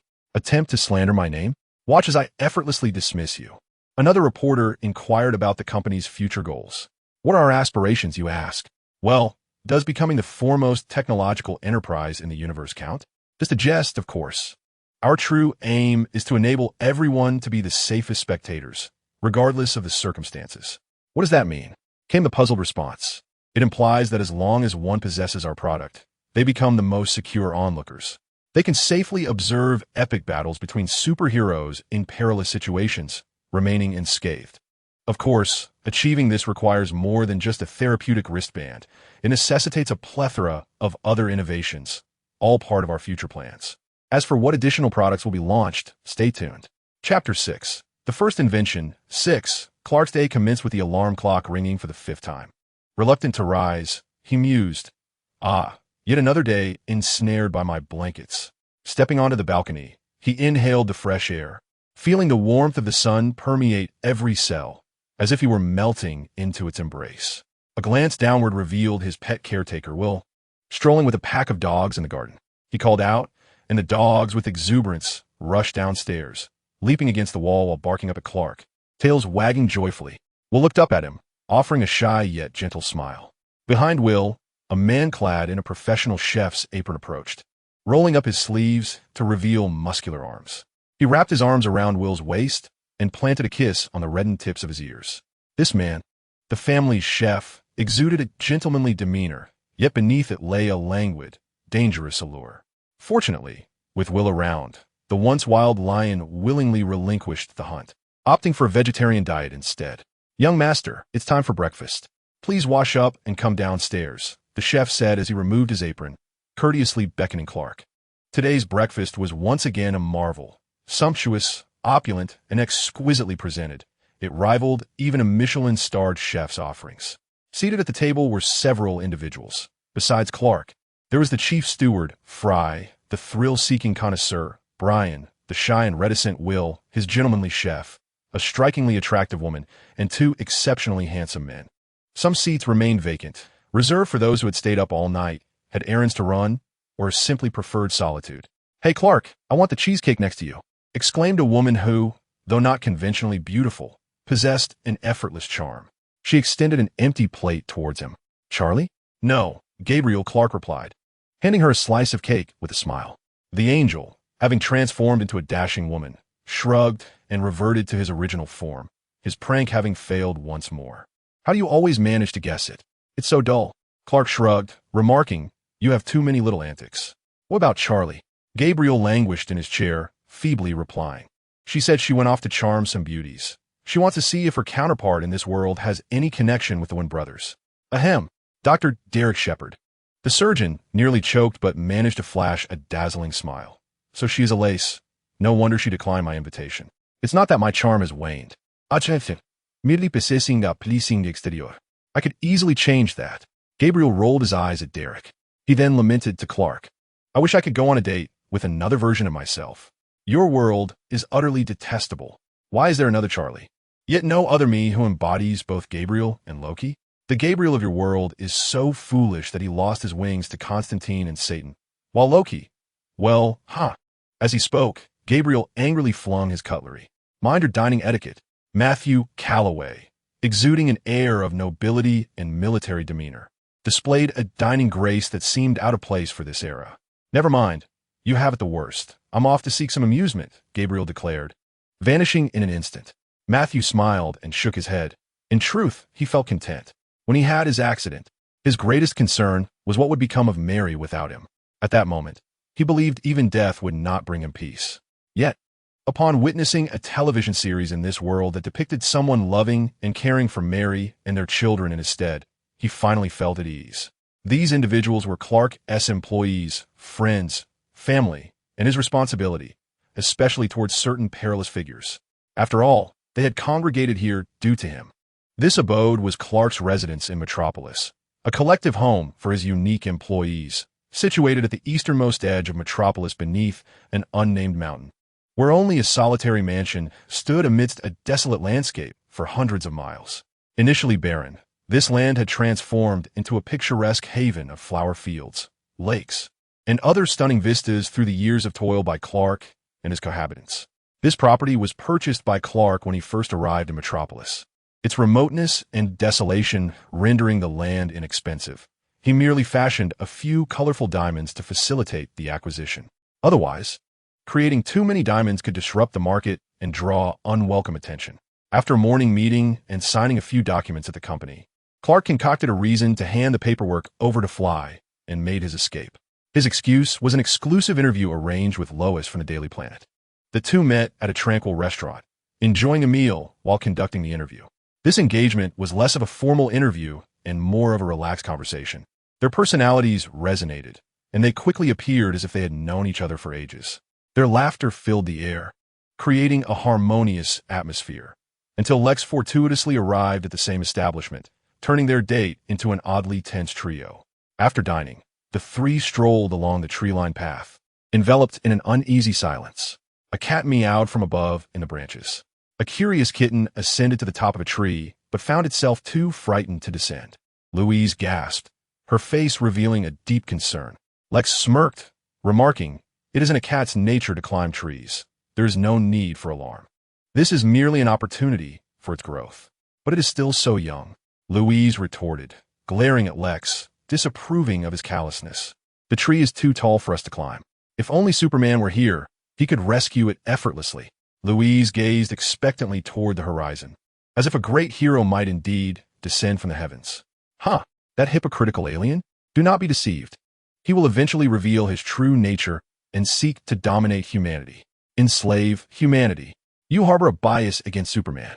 The debate between Louise and Lex intensified over the matter of the superhero.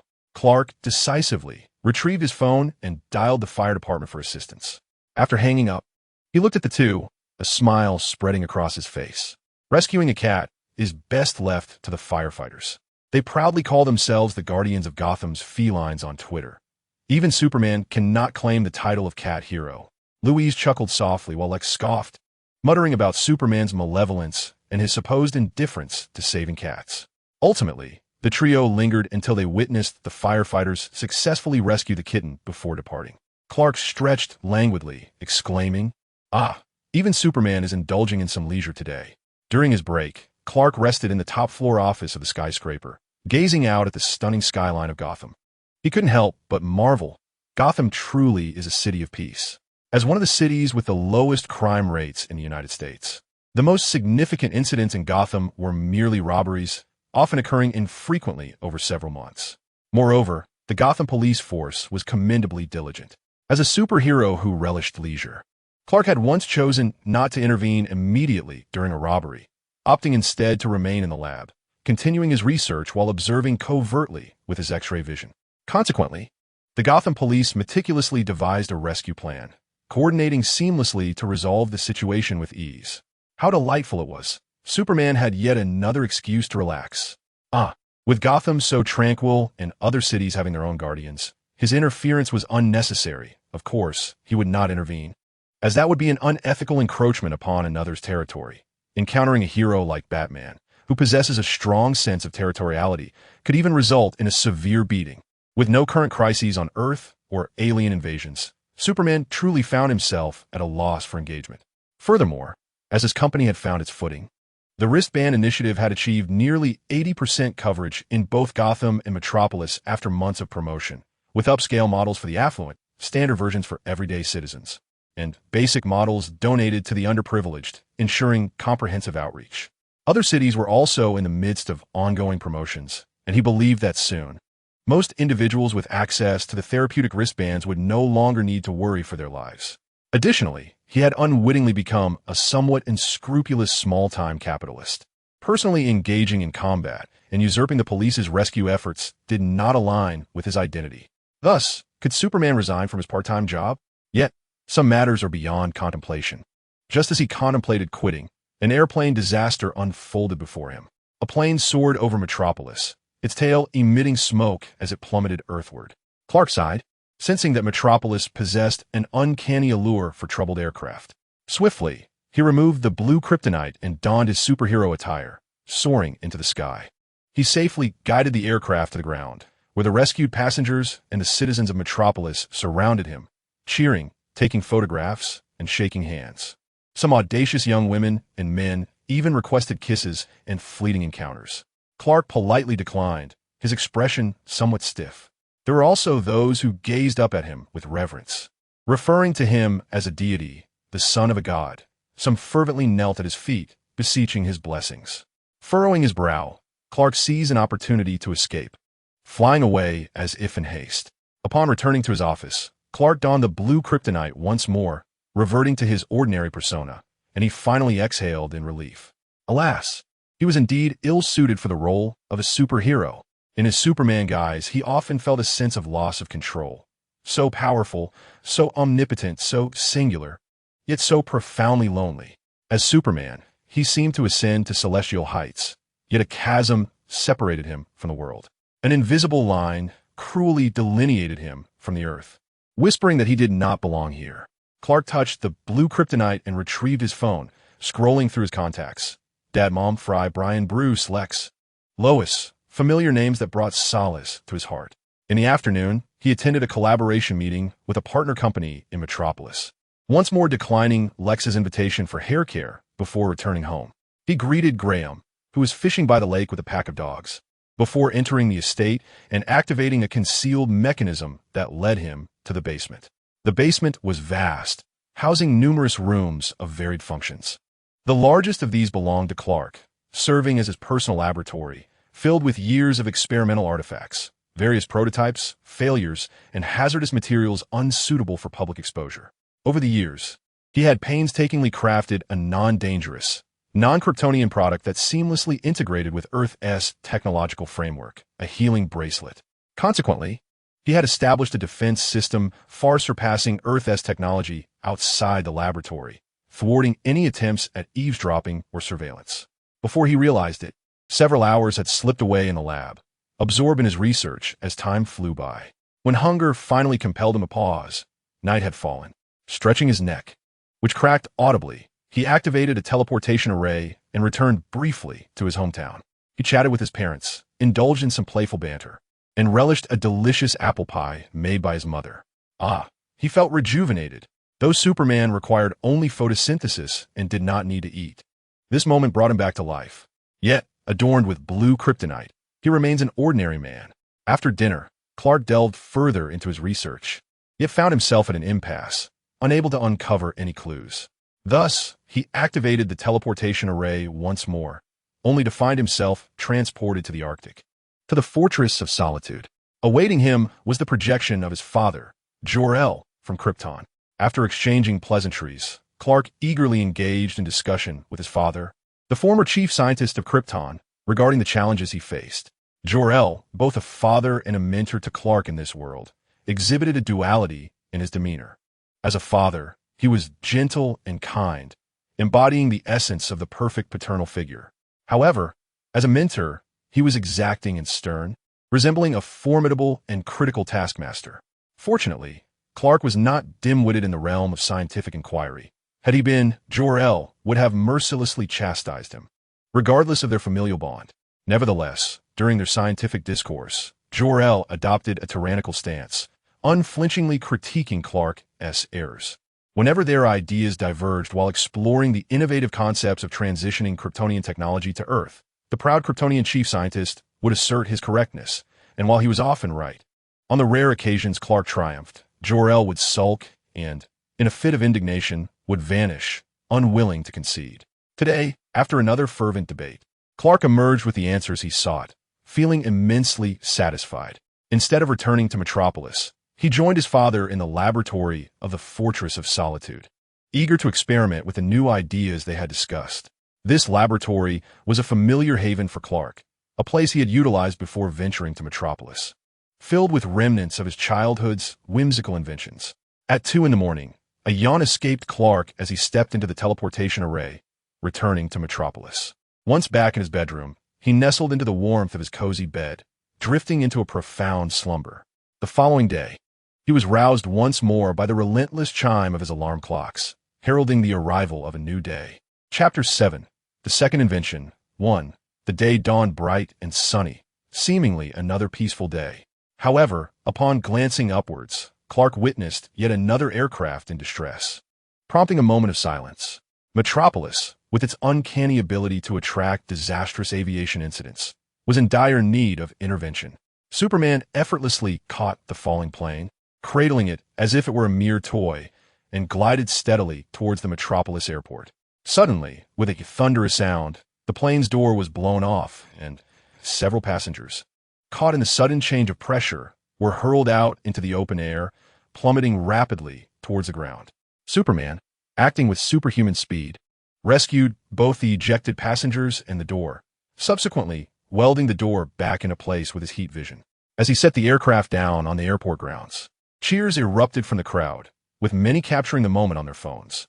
In an unexpected turn, one of the rescued passengers brandished a sleek, high-tech laser weapon, aiming it directly at Clark's heart and firing.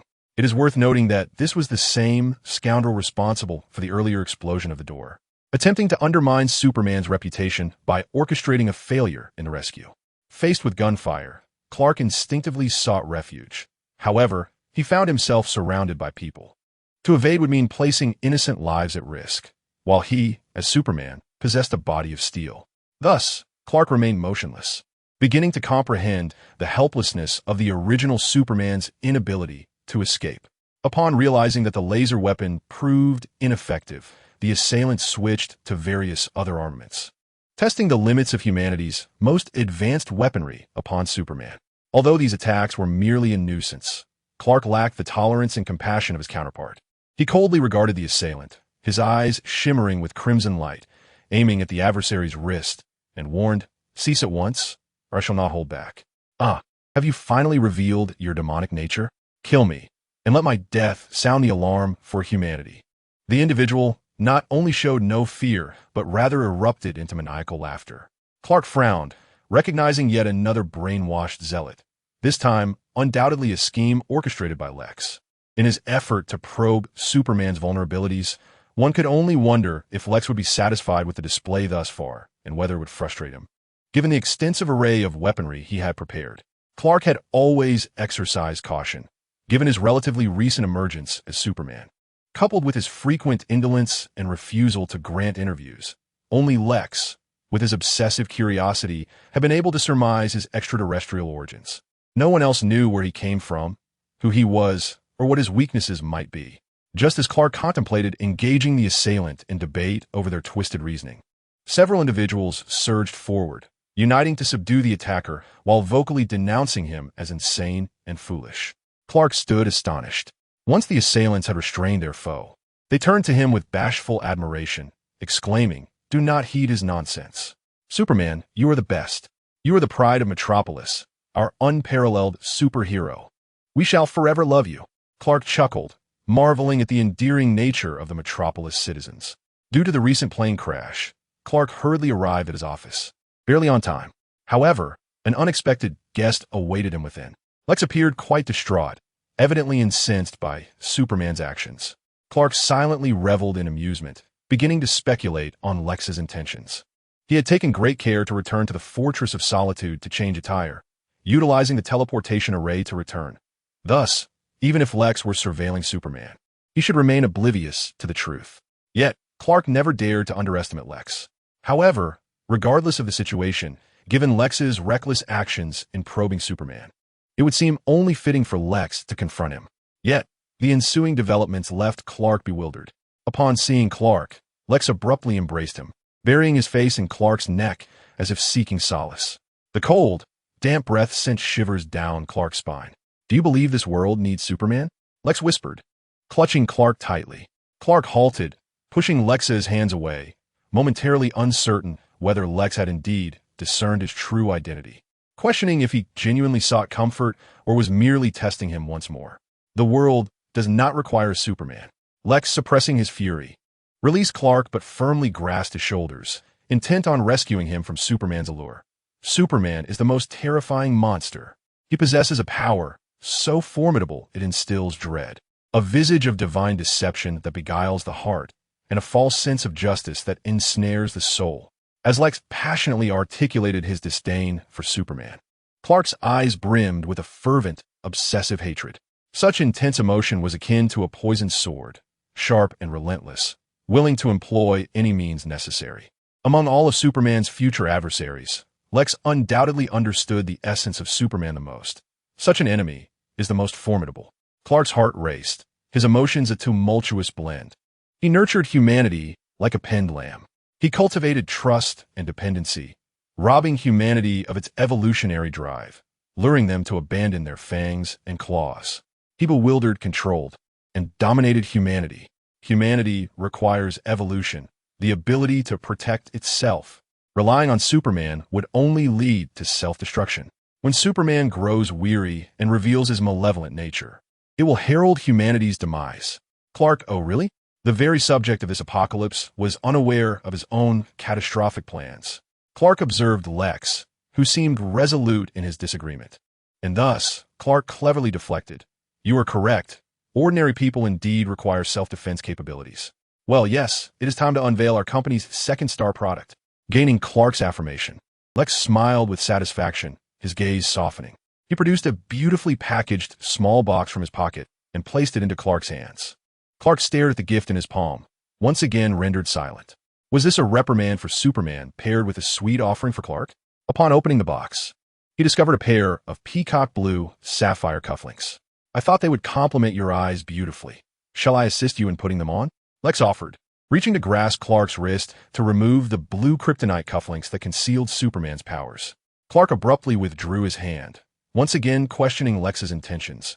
No thanks. I prefer the cufflinks I have now. Oh, who gifted them to you? Was it Fry? Lex's expression darkened. Clark detected the hostility in Lex's words, fully aware of Lex's dangerous nature and decisiveness. He did not wish for Fry to encounter unnecessary trouble. Of course not. I truly appreciate your gift. I will definitely wear it next time. With Clark's assurance, Lex's demeanor softened. After bidding Lex farewell, Clark removed the blue kryptonite cufflinks that had aroused Lex's suspicion, ensuring they were disposed of. He then opened a drawer, revealing a collection of blue kryptonite tie clips, earrings, rings, and watches. Breaking news. The company is about to launch a new product. The media buzzed with excitement. The fans were ecstatic. Since the advent of the therapeutic wristband, the mortality rate of Gotham's night wanderers has significantly diminished. The residents of Mid-City no longer fear encountering rogues during robberies. Brooklyn's inhabitants in impoverished neighborhoods need not dread gang skirmishes or the inability to afford medical expenses. The citizens of Star City are no longer apprehensive about being embroiled in the drug dealers' wars. The denizens of Metropolis can now tend to their culinary mishaps without the need for hospital visits, though something seems amiss here. Henceforth, they have become ardent supporters, eagerly anticipating the new product. This time, the company's latest offering has been unveiled in 3 distinct versions. Unlike the core concept of the therapeutic wristband, the differentiation among these versions lies in their core technology. The new product boasts a rather unwieldy and seemingly haphazardly assembled name: the web-like interactive magnetic field manifestation all-encompassing protective shield. For brevity, it is referred to simply as the protective shield, with variants categorized as 10, 20, and 30, each suited for different users due to their unique cores. The Protective Shield 10, also known as the Personal Protective Sphere, is designed for individual safeguarding. Its advantages include affordability, portability, and simplicity of use in the face of danger. One merely needs to toss it onto the ground to activate a 3-meter diameter protective dome centered around the sphere, effectively shielding against all physical, energy, magical attacks, as well as toxic gases. It can be deemed a paragon of all-encompassing defense. However, it has its drawbacks. It is immobile, requiring the user to remain stationary while awaiting rescue. The promotional goal is for everyone to possess one, ensuring that safety is at hand. Some media outlets have whimsically dubbed it the turtle shell, while others refer to it as the melon ball, inspired by Clark's assertion that it should allow all bearers to enjoy their melons in peace. Fans have set up overnight tents in anticipation, ready to camp outside the stores for immediate purchase. The Protective Shield 20, known as the Vehicle Protective Shield, is designed to guard against various transportation mishaps, including plane crashes. Its advantages include mobility, as it can accompany any mode of transport. It boasts strong adaptability, being installable on automobiles, subways, trains, airplanes, and even spaceships. However, the cost is steep, approximately equivalent to that of a luxury vehicle. The promotional goal is to eliminate concerns regarding plane crashes and traffic accidents. Media has dubbed it the magnetic safety airbag, joking that with it, one could play real-life bumper cars. Recently beleaguered by substantial losses, the Metropolis Aviation Authority has swiftly joined the company as a collaborative entity, with various city traffic management bureaus eager to participate. The Protective Shield 30, referred to as the Building Integrated Protective Shield, is intended for collision defense against structures such as houses and skyscrapers. Its advantages lie in its extensive coverage, capable of enveloping an entire skyscraper, thus safeguarding the individuals and valuables within. However, it too is immobile, though naturally buildings need not be moved, and is prohibitively expensive, making it unsuitable for anyone who is not affluent. The promotional goal targets wealthy landlords and property moguls, enticing them to part with their funds. Media has labeled it the war damage protective shield, designed to safeguard the personal assets of corporate presidents, building owners, and parsimonious landlords, real estate moguls, effectively mitigating the substantial damages caused by superhuman confrontations. The orders for the company's protective shields poured in like snowflakes, causing the stock to soar dramatically. And Clark's position on the wealth rankings ascended rapidly. The protective shield piqued the interest of New York's brilliant scientists, playboys, billionaires, and the superhero, Iron Man, Tony Stark. He arrogantly expressed his desire to discuss the invention with Clark and to offer some improvements, particularly in addressing the minor issue of the immobility of the shield. Upon hearing this, Clark chuckled and promptly sent a batch of 1030 units to Stark. However, instead of receiving modification suggestions, he found himself on a video call with Tony Stark, which led to an awkward friendship, along with a new influx of orders and collaboration plans.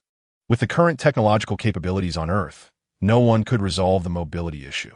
The activation of the shield necessitates a fulcrum where irreversible coupling interactions occur.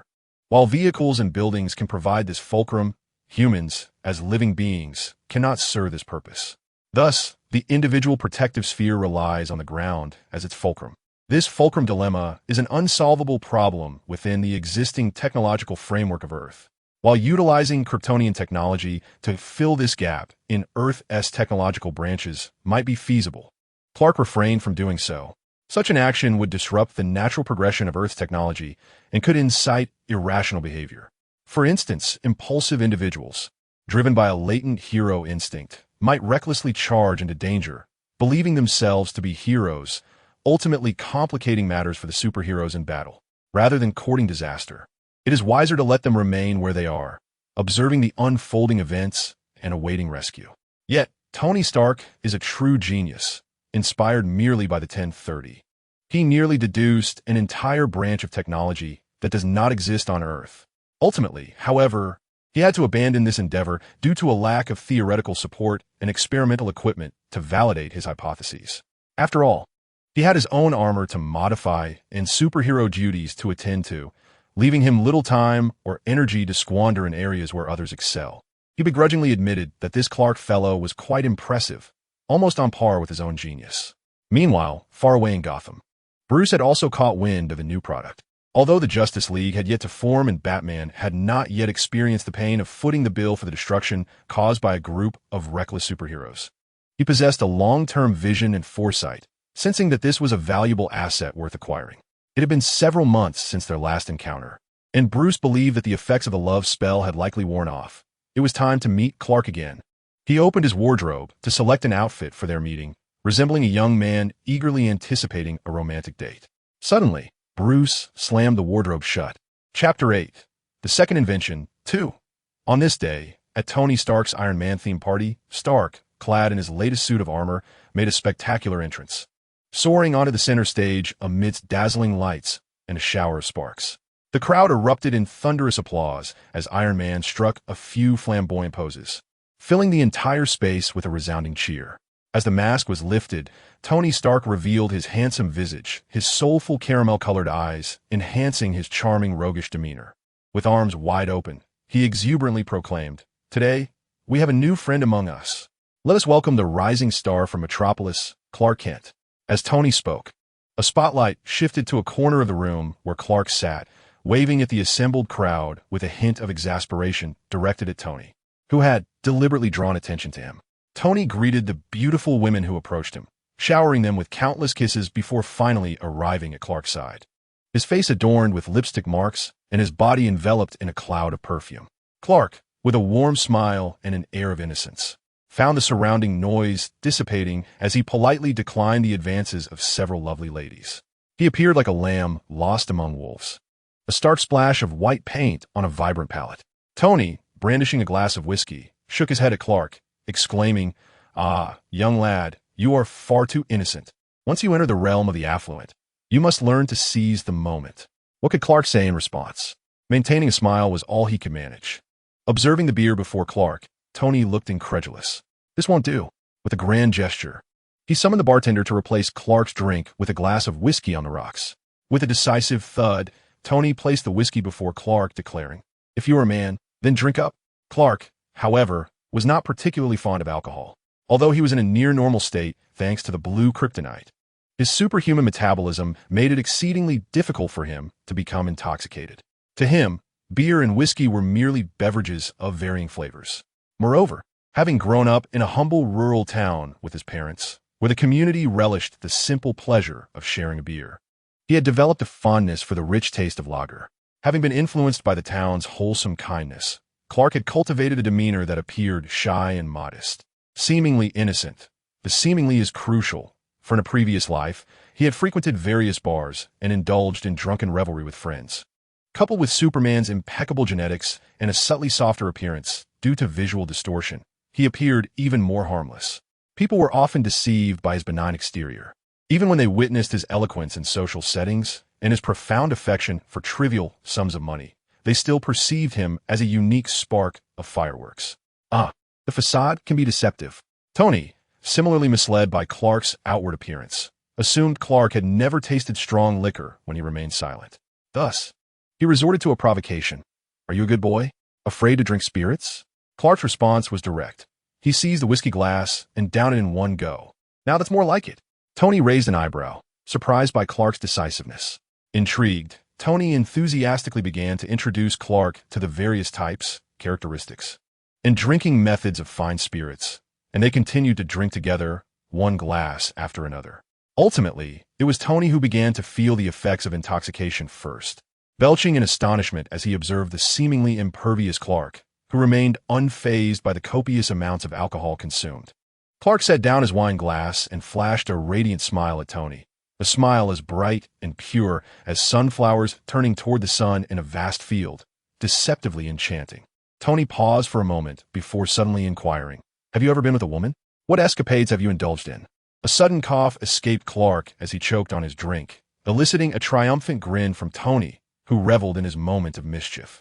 A flicker of guilt washed over him, as if he were the devil tempting an angel into perdition. But who was he, after all? He was the audacious Tony Stark, unfettered by such trivial remorse.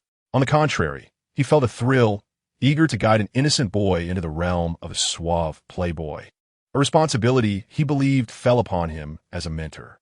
Otherwise, in the perilous world of high society, fraught with temptations and dangers, Clark would eventually be devoured whole. With a reassuring pat on Clark's shoulder, Tony earnestly urged, "Come now, tell me, what type do you fancy? Is there a particular beauty at the party that has caught your eye? I can introduce you." Yet Clark declined. Deep down, he remained a tender-hearted soul, believing such matters should be reserved for genuine affection. The notion of fleeting pleasures held little appeal for him. Tony did not press him further, but he remained undeterred, wrapping an arm around a stunning blonde beside him, compellingly stating, "Tomorrow, I'm throwing a pool party, and you cannot miss it." As Clark observed Tony Stark being surrounded by a bevy of enchanting women as they made their way to the dance floor, he let out a sigh of relief. This current reality was something he could never have imagined just a month prior when he first met Tony, nor even a week ago when he arrived in New York. A month earlier, due to a new product, he had established a connection with Tony Stark. Both passionate inventors, they quickly bonded as kindred spirits in science. They soon discussed collaboration, and with a wave of his hand, Tony procured protective shields for all Stark Industries employees, outfitted his luxury cars with enhancements. An equipped Star Tower along with all his properties, including numerous malls, restaurants, and even street vendors with the latest technology. Tony's image in Clark's eyes transformed into something dazzling and delightful. A week ago, Clark had come to seek Tony's signature on the final contract. To his surprise, Tony barely glanced at the document before signing it with ease, dragging Clark into the laboratory. After 3 days of intense collaboration, they emerged with a newfound appreciation for each other's genius. In a gesture of hospitality, Tony decided to show Clark the vibrant life of New York. Claiming his seniority, he positioned himself as Clark's mentor, asserting his desire to expose the newcomer to the intoxicating allure of the upper echelons of society. Thus, Tony embarked on a unique training regimen for Clark, introducing him to the extravagant lifestyle of a playboy. "Have you ever smoked a cigar?" Tony presented a box of exquisite Cuban cigars to Clark. Clark waved his hand dismissively, stating, "No, thank you, I do not smoke." Smoking cigars is not merely smoking. It is a statement of style, Clark. Tony then inquired, "What brand of car do you drive?" He led Clark to his garage, where a dazzling array of luxury vehicles lined up, overwhelming the senses. "It's a purchase from Fry. I did not pay attention to the brand," Clark replied with a shake of his head. "However, after Brian S. modifications, it's unrecognizable now. Besides, for someone as extraordinary as him, any car is but a sluggish shell of a turtle." "You cannot be serious. Luxury cars embody a man's romance," Tony countered. "Earning money is simple, yet learning to spend it wisely is crucial." Clark nodded in understanding. Indeed, he had recently amassed a considerable sum, now resting in his account, yet he remained perplexed on how to indulge himself. Even after establishing a charitable foundation and donating generously, gifting protective gear to those in need, his finances continued to swell. "I'm hosting a party tonight." Tony paused, scrutinizing Clark's attire with disdain. "You appear like an old academic. You cannot go like this. You wouldn't even make it through the door of my party." Dressed in a crisp white shirt and casual suit, Clark saw nothing amiss. Soon, Tony summoned an image consulting team, transforming Clark with a new hairstyle. He even took a trip to the restroom to style his hair with hot tools. Yet another skill acquired. After a series of outfit changes, Tony handed Clark a pair of sunglasses, saying, "Put these on. Now you look the part." Then came the much-discussed party. Over the following days, New York's media and newspapers were inundated with stories featuring Tony and Clark. Countless photographs of them enjoying various nightlife escapades, bars, pool parties, and strip clubs circulated wildly in the press. On the 8th day of Clark's arrival in New York, a reporter from the New York Times finally seized the opportunity to interview him. When asked about his opinion on Tony Stark, Clark sincerely nodded and remarked, "Tony is a wonderful mentor." "What do you mean by that?" In just a few days, Tony had taught him the art of smoking, drinking, hairstyling, laughs, charming women, reveling in nightlife, and spending extravagantly. Of course, he also imparted essential knowledge about high society, from which Clark had greatly benefited. That day, while the Wayne family was enjoying dinner, they happened to catch the news featuring this interview. Bruce spat out his coffee, utterly taken aback. Alfred, fully aware, handed him a handkerchief, eagerly awaiting his master's reaction. A bewildered Dick glanced from his father to Alfred, sensing the lack of clarity in the situation. He decided it best to return to his meal. Bruce wiped his mouth, regaining his composure, yet the tumultuous emotions swirling in his eyes betrayed his inner turmoil. Despite his attempts to evade Clark, and his vocal skepticism toward both magic and love at first sight, Bruce's feelings and subconscious had nonetheless elevated Clark to a unique status in his heart. Upon receiving the news, a surge of fury clouded Bruce's mind. It felt as though a cherished masterpiece, one he had meticulously preserved and seldom dared to gaze upon, was suddenly being mishandled and defaced by an arrogant fool. "Alfred, prepare the helicopter. I'm heading to New York," Bruce declared, his expression stern, as if engulfed by a palpable aura of darkness. Simultaneously, Lex Luthor, who had just emerged from his laboratory after creating a weapon designed to combat Superman, albeit destined for failure due to the absence of kryptonite, shared a similar reaction. Lex sneered at the news, polishing a silver handgun as he gritted his teeth, muttering a name. "Tony Stark. Mercy, prepare the helicopter. I'm going to New York." Unbeknownst to Clark, who was enjoying a leisurely day in New York with Tony, 2 helicopters were en route, heading straight for him. That day, Tony and Clark attended a wine-tasting event at a vineyard, mingling with the elite of New York's affluent and fashion circles, each person a connoisseur of fine wine. While Tony engaged in lively conversation with a beautiful wine collector, Clark found himself wandering alone, attracting the curiosity of many due to his association with Tony. Suddenly, Clark's gaze fell upon an unexpected figure, Bruce Wayne. Instinctively, he averted his eyes, only to be met by another unwelcome sight. Lex Luthor. The two approached him, both wearing sardonic smiles. Chapter 9. The Second Invention 3. First to reach Clark was Bruce, who adjusted his attire, strutting towards him like a peacock in full display, radiating an almost ethereal glow. A month prior, an incident involving a wardrobe had led Bruce to realize that the enchantment remained unbroken, prompting him to cancel his plans to meet Clark. However, upon seeing the news of Clark's socializing with Tony, he felt compelled to act. Bruce had conducted a background check on Clark. His past revealed a remarkably talented, yet inherently kind individual. Growing up in a quaint rural town, Clark later moved to Metropolis for university, where upon graduating, he swiftly embarked on an entrepreneurial journey, founding a technology company. His focus had always been on learning and research, devoid of complex social entanglements, though those around him were anything but ordinary, and he possessed no vices, making him a rare and genuinely wholesome person. Although he appeared to harbor numerous secrets, exhibiting a wealth of experience in the art of earning money, and demonstrating a calm and astute demeanor that seemed uncharacteristic of a small-town boy, he remained unwavering even after the company's 2 successful product launches. His steadfastness, impervious to the corrupting influence of wealth, was indeed a rarity, especially since he had always been captivated by the allure of money. However, after just a few days in New York, he seemed to have fallen under the spell of Tony Stark. Perhaps it was not quite so. Observing Clark, surrounded by a throng of admirers, exuding confidence as he engaged in light-hearted banter, Bruce noted that Clark lacked Stark's flirtatious charm and brazen arrogance. Instead, he radiated a gentle serenity and unshakable composure. At this moment, Clark was no longer the inconspicuous figure peddling new products in Gotham. He was now the center of attention, basking in the adoration of many, akin to a star surrounded by its orbiting planets.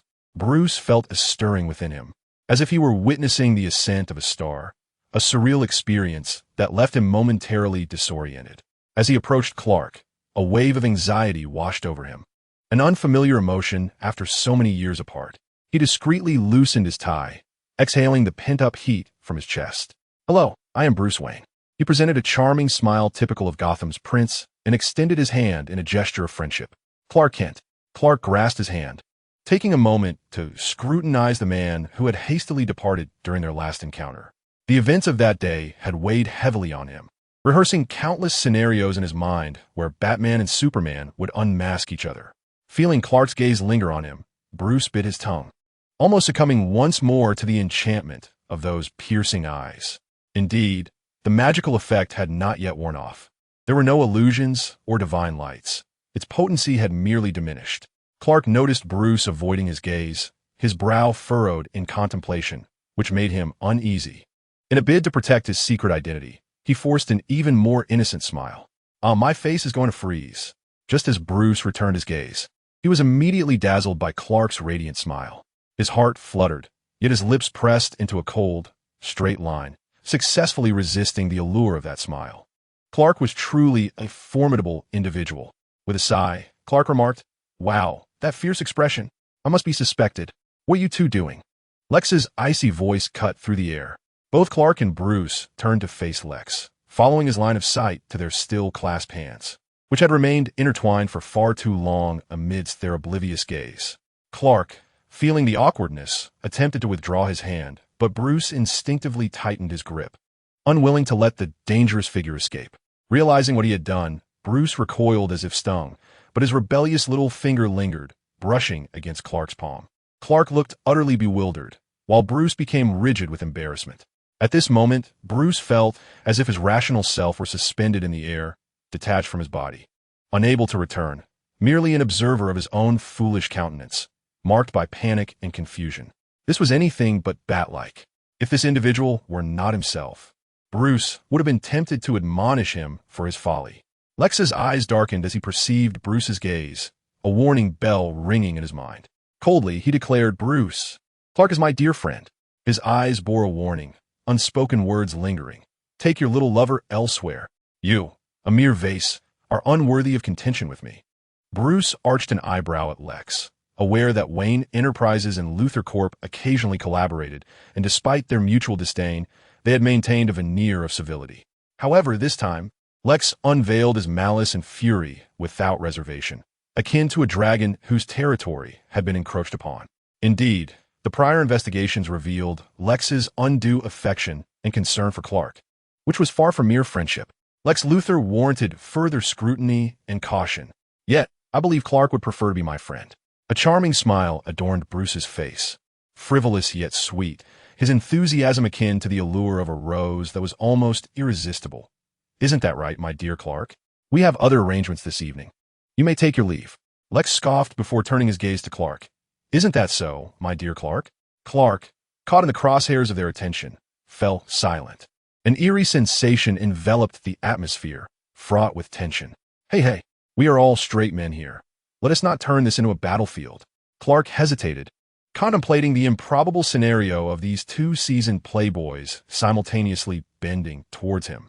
Indeed, it seemed these two were merely jesting at his expense, using their rivalry as a fade. Is this what they mean by being caught in the fray? Huh, you two amuse yourselves. Clark chuckled mischievously, intertwining Bruce's and Lex's hands together in a playful act of retribution, remarking, "You two are quite in sync. You would make splendid friends. Farewell." With that proclamation, Clark decisively turned to leave, feeling no obligation to appease two individuals intent on shedding their fades. The two left behind were left to ponder. In this world exists a dreadful creature known as the paparazzi. They are omnipresent, and whether you're a superhero, a supervillain, or a deity, none can escape their prying lenses, gossip, and rumors. Tomorrow, the tumultuous love-hate saga involving the three CEOs, a chaotic love triangle, would surely grace the front pages of every newspaper.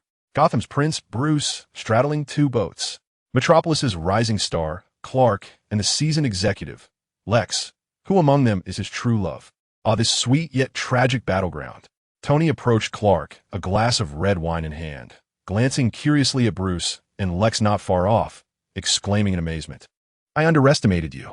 It is quite remarkable that these two dashing scions have completely lost their composure over him.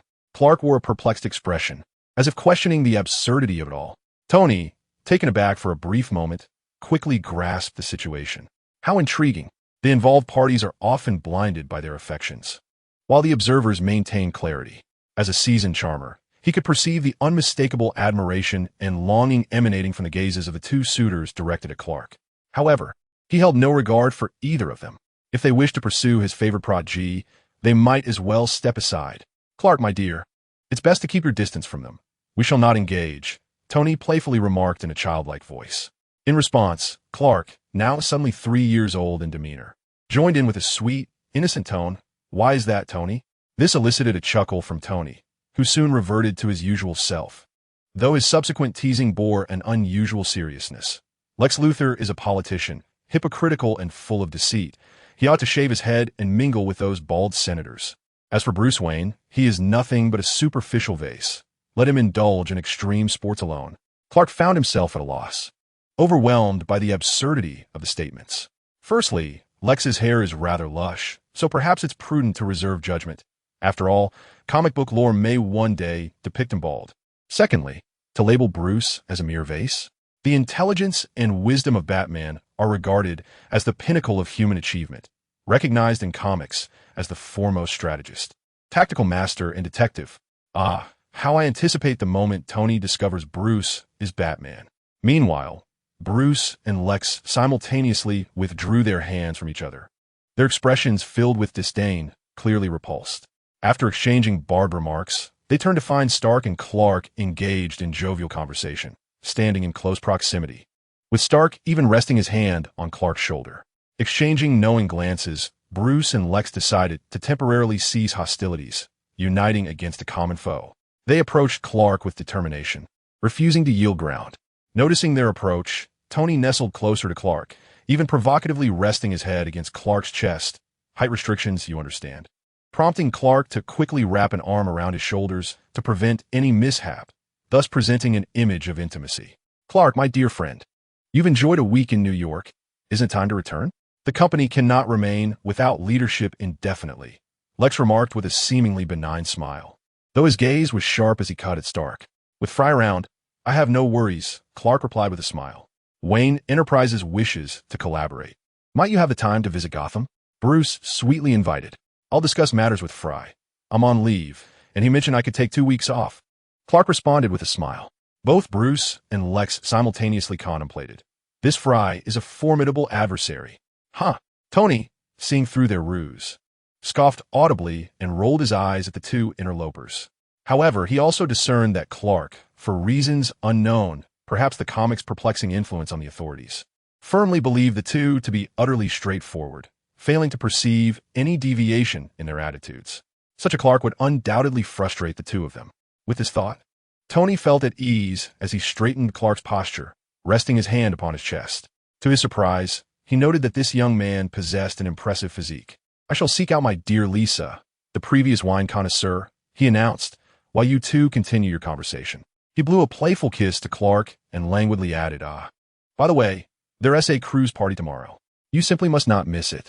Indeed, I eagerly anticipate it, Clark replied with a smile. After Tony's departure, Bruce finally emerged from the enchantment of love. He regained his usual composure, deftly employing his humor to dissipate the recent awkwardness, subtly probing Clark. There were many secrets cloaked within Clark, far beyond the mere label of a genius inventor. Conversely, Clark found himself invigorated. The peculiar atmosphere he had just endured left him uneasy, and now, in this normal yet subtly probing conversational style, he felt a sense of familiarity. The ever-restless Lex Luthor soon joined the discourse, both men vying for Clark's attention, creating the illusion for him of a 1-versus-2 confrontation. Exhausting. In contrast to the ever-adhesive Lex, Clark found himself at a loss when dealing with the newly acquainted Bruce. Thus, his focus unconsciously shifted towards Bruce, momentarily rendering him oblivious to all but Bruce's presence. As Bruce observed Lex, whose eyes blazed with jealousy, and Clark, who spoke intently to him, an odd emotion surged within him. He would not concede that it was pleasure or pride, yet he could not suppress the upward curve of his lips. Lex, frustrated at being unable to regain Clark's focus, ground his teeth in irritation. Suddenly, his hand inadvertently brushed against Clark's waistline, prompting a sharp shiver from Clark, who turned to glare at Lex. Lex, satisfied to have drawn Clark's attention back, feigned an apologetic smile. My apologies, it was unintentional.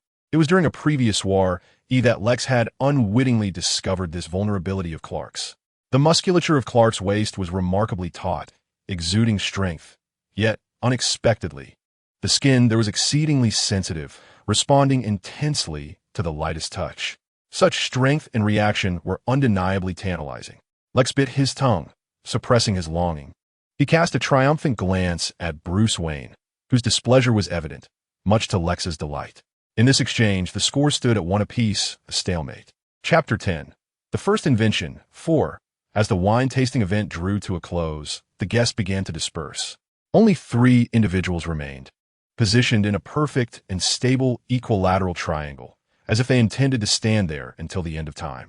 Observing the 2 individuals engaged in a seemingly endless and fervent discourse, Clark found himself at a loss, caught in the tension between them. It felt as though he were a child caught in the midst of a parental quarrel, torn between loyalties.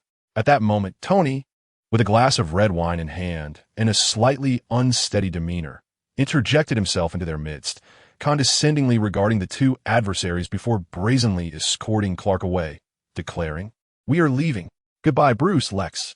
However, a skilled hunter would not easily relinquish their prey, as Tony led Clark away from the vineyard. Intent on whisking him into his vehicle, an intervention ensued. Lex was the first to act, stepping forward with a mournful expression that conveyed the sentiment of a spurned companion, regarding Clark with the eyes of a forsaken hound, evoking a pang of sympathy. Yet, Clark remained resolute. After all, this was the very individual who relished the dissection of extraterrestrial beings. Then Bruce made his move.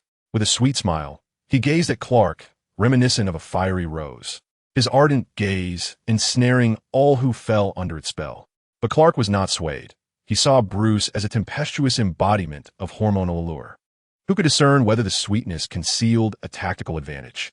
Tony maintained his composure, standing beside the vehicle with keen interest, relishing the unfolding drama. Lex lamented, "My dear friend, you previously promised to dine with me. How can you renege on such an agreement?" Clark momentarily faltered, struggling to recall when he had ever made such a promise. Could it be that half a year ago, during a bout of polite exchanges, he had made a perfunctory remark? Was Lex truly taking it to heart? Remembering it for so long, Clark felt a twinge of guilt. As a friend, it seemed rather callous for him to dismiss such a trivial commitment. After all, it was merely a meal. How harmful could it be to acquiesce? Noticing the shift in Clark's demeanor, Bruce swiftly interjected, positioning himself between Lex and Clark, earnestly inviting. "Wayne Manor always welcomes your presence, for the sake of collaboration between Wayne Enterprises and your technology." Clark hesitated. What did that pause signify? He would not be so foolish as to ensnare himself in a bat cave. Even if he were buried beneath kryptonite or confronted by a red sun, he would resolutely avoid such a fate. "Thank you, I will consider it," Clark ultimately responded, feigning cordiality. "Very well, I shall await your decision, Bruce replied, his voice husky and alluring. Clark felt a peculiar sensation ripple through him, a mixture of tingling and unease, as if his very heart quivered in response. Observing Clark's captivated expression, Bruce, pleased with the results of his vocal training, could not suppress the swell of delight within him. As he glanced at the brooding figure opposite him, his entire demeanor radiated with renewed vigor. In this battle, Bruce emerged victorious. Lex, you must strive harder. Just as Bruce was in high spirits, feeling light as a feather, he turned to see Alfred approaching him with an all-seeing gaze. Immediately, Bruce's smile faltered. That person was not him. Alfred was too preoccupied to notice Bruce's change of expression. He was simply pleased, thinking to himself how astute the master had become. Employing the art of seduction, Clark finally encountered the legendary butler. He politely nodded to Alfred, and feeling it insufficient, he quickly added a radiant smile. Alfred returned his gesture with a sincere smile, radiating warmth and kindness, while he nodded appreciatively at Clark, his eyes gleaming with deep satisfaction. Why does this evoke the feeling of a mother-in-law observing her daughter-in-law? Just a fleeting illusion. The following day brought no cruise party. That was merely Tony's ruse to deceive Bruce and Lex. In truth, to evade the two. Tony had whisked Clark aboard a private jet bound for the Moroccan racetrack early that morning. Formula racing, particularly the Moroccan Grand Prix, was one of Tony's passions. The last time he visited, he had encountered a vengeful madman and narrowly escaped being whipped down. It had been quite the dampener. This time, he was determined to have a splendid time. Tony stood in front of the racing car, cracking his knuckles, and turned to Clark, asking, "How about it? Care to join the race?" "No, thank you." Clark hastily shook his head. As Superman, flying sufficed. He had no need for racing. Precisely for that reason. Suddenly, a figure emerged behind Clark. This person was also clad in racing attire, standing beside a sleek formula car, clearly one of Tony's competitors. Moreover, he was none other than Clark's driver, Brian. "What are you doing here?" Clark exclaimed, wide-eyed. "You've been with Mr. Stark these past few days, and you don't need me as your driver," Brian shrugged. "Besides, didn't you tell me to wander freely?" Clark sighed.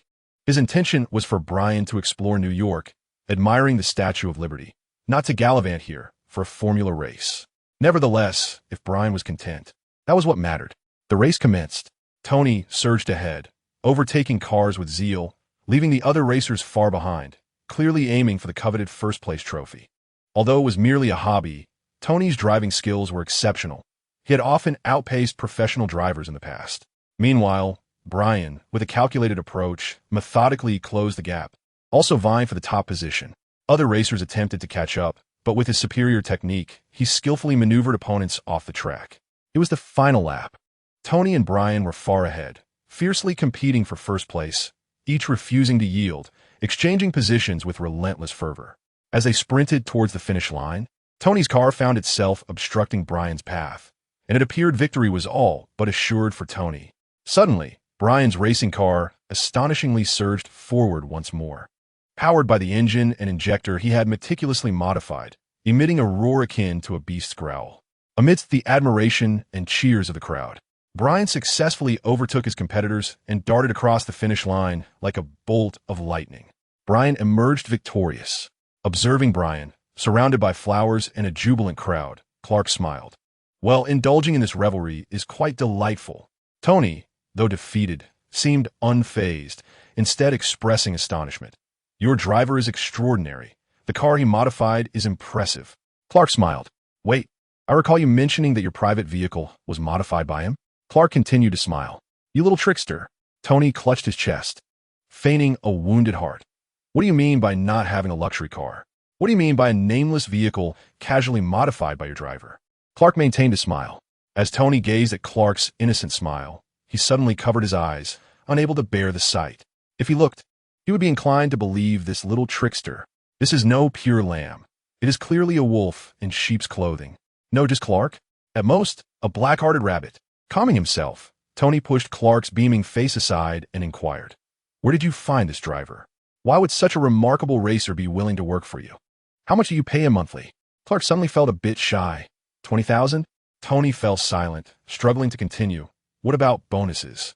The entirety of next year's was already deducted. Clark immediately became emboldened, questioning the notion of feeling shy. Is Brian a bear that he follows you around? With that, Tony glanced at Clark, then at Brian, contemplating his little trickster's allure to men, and couldn't help but think it was true love. What? One must understand that the appearance fee and bonuses for Formula One drivers are staggering. Winning a single race equates to years of your earnings. So, Clark crossed his arms, sneering. The materials, tools, and workshop for modifying the car were all provided by me. I haven't even settled those expenses with him. Indeed, the provisions were of the finest quality, and he's saved me. I shall follow him for life. Brian approached, clutching the championship trophy. He directly thrust the trophy into Clark's arms, wearing a proud and self-important expression. Here. Not a gift for you, just for you to hold and admire. After all, you have none, nor could you ever have one. Clark, still in debt, still owed bonuses. I'm not saying this, but my driving skills are genuinely poor. Brian had the audacity to casually embrace Tony, critiquing his own boss. Do you know why he doesn't participate in racing? He's afraid of crashing himself. The first car I modified ended up in the lake, and he was so embarrassed that he forbade me from retrieving it. Alas, that car still lies at the bottom of our lake to this day. Actually, I wouldn't mind if you resigned, Clark said with a darkened expression. Every time this rascal lets loose, Clark finds himself questioning whether this person is indeed the individual he believes him to be. That simply cannot be. Brian vehemently shook his head. Clark is his troublesome friend. He cannot help but feel uneasy without keeping an eye on him. Who wouldn't he feel uneasy? Moreover, not everyone is fit to be Superman's chauffeur. A round of self-commendation was in order. Splendid indeed. Furthermore, should he resign, those Clark enthusiasts at home would surely devour him alive. While Tony and Clark were reveling in Morocco, Bruce and Lex braved the morning chill. Waiting at the entrance of Tony's villa, the diligent AI butler, Jarvis, dutifully barred their entry, concocting a fib that the two had yet to rise, urging them to be patient. An hour later, both men, employing their respective methods, uncovered the truth. Defeated Bruce and Lex. As Bruce returned to Wayne Manor, he was met by a biting wind, mirroring his tempestuous mood. Spotting Alfred grinning at him, Bruce, knowing that Alfred had witnessed his recent folly, felt a surge of embarrassment and anger. With a stern visage, he donned his flamboyant suit as if it were the armor of Batman. The flaring hem resembling a cape that instilled dread in the hearts of criminals. As he walked, he shed the bothersome coat, freed from its constraints. His tumultuous emotions seemed to settle slightly. He flung the coat onto the sofa and ventured into the Batcave. Contacting Zatanna, Bruce, with a serious demeanor, reiterated his request to lift the enchantment. Zatanna hesitated, inquiring, "Why must you lift the spell? It is one that brings only sweetness." Bruce remained silent, his gaze resolute to the point of coldness. "Tell me of his influence over you, and I shall decide whether to lift the spell," Zatanna remarked, half in temptation, half in condition. "The magic induces unwise behaviors. His impact on me is profound. In his presence, I cannot see anyone else, unable to think rationally, inevitably committing acts I cannot control. If it were just Bruce, it would be manageable, but as Batman, I cannot allow the magic to sway my emotions, nor permit that individual to disturb my will." "Who is he?" Zatanna, intrigued, focused on a different angle. "Are you bent? Or perhaps by?" "Zatanna," Bruce bellowed in exasperation. "Oh, my apologies," Zatanna replied, devoid of any remorse, her eyes gleaming with curiosity. "Who is this he? Where is he from? How old is he? What does he do?" "Bruce," Alfred interjected, "your words remind me of your father." Bruce paused, perplexed, casting a questioning glance at Alfred, yet refraining from voicing his query. Zatanna, however, was invigorated by the prospect. "What is it? Alfred, do tell me." With a cheerful demeanor, Alfred recounted, "In my youth, I befriended Bruce's father in England. Throughout those years of companionship, I witnessed Thomas Wayne in various romantic endeavors, each time navigating them with remarkable ease, embodying the epitome of an ideal lover. Yet, only in the instance of meeting Mrs. Martha was the experience entirely different. Before the lady, Mr. Thomas found himself utterly speechless. He could scarcely utter a complete sentence. Enchanted by her presence, he had once performed a series of comical antics that, upon reflection, still elicit hearty laughter. Mr. Thomas himself once declared that in the lady's presence, rational thought eluded him, for his eyes were only ever drawn to her. Bruce felt an unsettling tension in his spine, his lips pressed tightly together. He was caught in a haze of memories of his father's past and a vexing resistance to Alfred's insinuations, ultimately mustering a fatigued, yet resolute response. Alfred, my situation differs from my father's. Pressing his fingers to his forehead, his voice lost its earlier firmness. Zatanna, lift the enchantment. No. Zatanna remained steadfast. Zatanna, this is hardly the time for folly. I am not being foolish. Zatanna sighed, her playful demeanor dissipating as she regarded Bruce earnestly, articulating each word. Listen, Bruce. The love spell you are under is a blessing, not a curse. Embrace it. Moreover, this enchantment will dissipate a month after true love is detected. Your reactions are not a result of the magic. Do not jest. I am not jesting. With a decisive snap, Bruce closed the communicator. Observing Bruce's grim expression, Alfred noted the tension in his hands, veins bulging from a grip too tight, his entire demeanor exuding an oppressive chill that rendered the air nearly suffocating. Sir, are you well? Alfred inquired with concern. Bruce abruptly rose, enveloped in an aura of dark turmoil, and retreated to his bedroom. Alfred shook his head, pondering that there could be no one more peculiar, more awkward, or more fearful of love than his own master. Chapter 11. The Second Invention. 5. This universe is a chaotic tapestry, where alien invasions of Earth are a long-standing saga. Presently, a cadre of extraterrestrials masquerading as humans inhabits our world, not limited to just Clark. Some are widely acknowledged, while others remain concealed within the clandestine archives of government agencies. For instance, the UK's Torchwood team, accompanied by a mysterious doctor who traverses various eras and planets, or the American Men in Black organization. On this particular day, a portal appeared above New York City, heralding an impending alien incursion. The denizens of New York, unfazed, glanced skyward before resuming their activities, their fingers reassuringly brushing against a small orb in their pockets inscribed with 2 letters. Upon receiving the summons for the Avengers Assembly, Clark was at Tony's villa. You need to return to Metropolis. New York is in peril, Tony stated gravely. Very well, take care, Clark nodded, and after bidding Tony farewell, he promptly boarded a private plane back to Metropolis. Upon his arrival, he publicly declared his intent to further research innovations to counter alien invasions and to protect ordinary citizens, vowing to remain secluded until success was achieved, refusing to meet with anyone. Subsequently, Superman hastened from his solitary fortress in the Arctic to New York. The Chitauri, upon launching their formidable invasion, encountered an unforeseen predicament and erupted in fury. Why are these seemingly feeble creatures capable of withstanding their assaults? What are those protective shields resembling turtle shells? Why can they not be shattered or pierced? Thanks to the gossip of Tony and Clark, the enthusiasm of New Yorkers for the product surged dramatically, with nearly everyone possessing a turtle shell or watermelon ball. At this moment, when faced with an extraterrestrial invasion, these items found their purpose. The owner of the pizzeria was fortunate. The buildings in the vicinity had been lavishly acquired during one of Iron Man's battles. Now, thanks to the benevolence of Mr. Stark, their establishment was fitted with a protective shield. Thus, amidst the onslaught of alien attacks and the collisions of monstrous spacecraft, they remained unscathed. Oh, and let us not forget the initial dread he felt when the colossal alien ship first attacked. Upon realizing that the adversaries could not breach the shield to harm him or his shop, the owner completely relaxed, even fetching a small stool to sit outside and observe this real-life Hollywood blockbuster. He struck up a conversation with passers-by. These pedestrians, upon witnessing the alien invasion, hastily discarded their watermelon balls. They too underwent a transformation from panic to composure, much like the shopkeeper.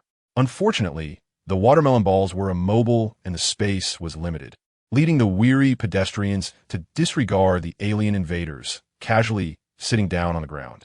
This infuriated the fearsome Chitauri, who were accustomed to instilling terror across the cosmos. They too possessed dignity. Care for some pizza? The shopkeeper beckoned to the pedestrians, ignoring the aliens recklessly hacking at his protective shield. All right, we want to be polite, they replied in unison. Curiously, while the shield could withstand physical attacks, the pizzas handed over by the proprietor could be intelligently recognized, passing through the shield without hindrance. Captain America's shield is so cool.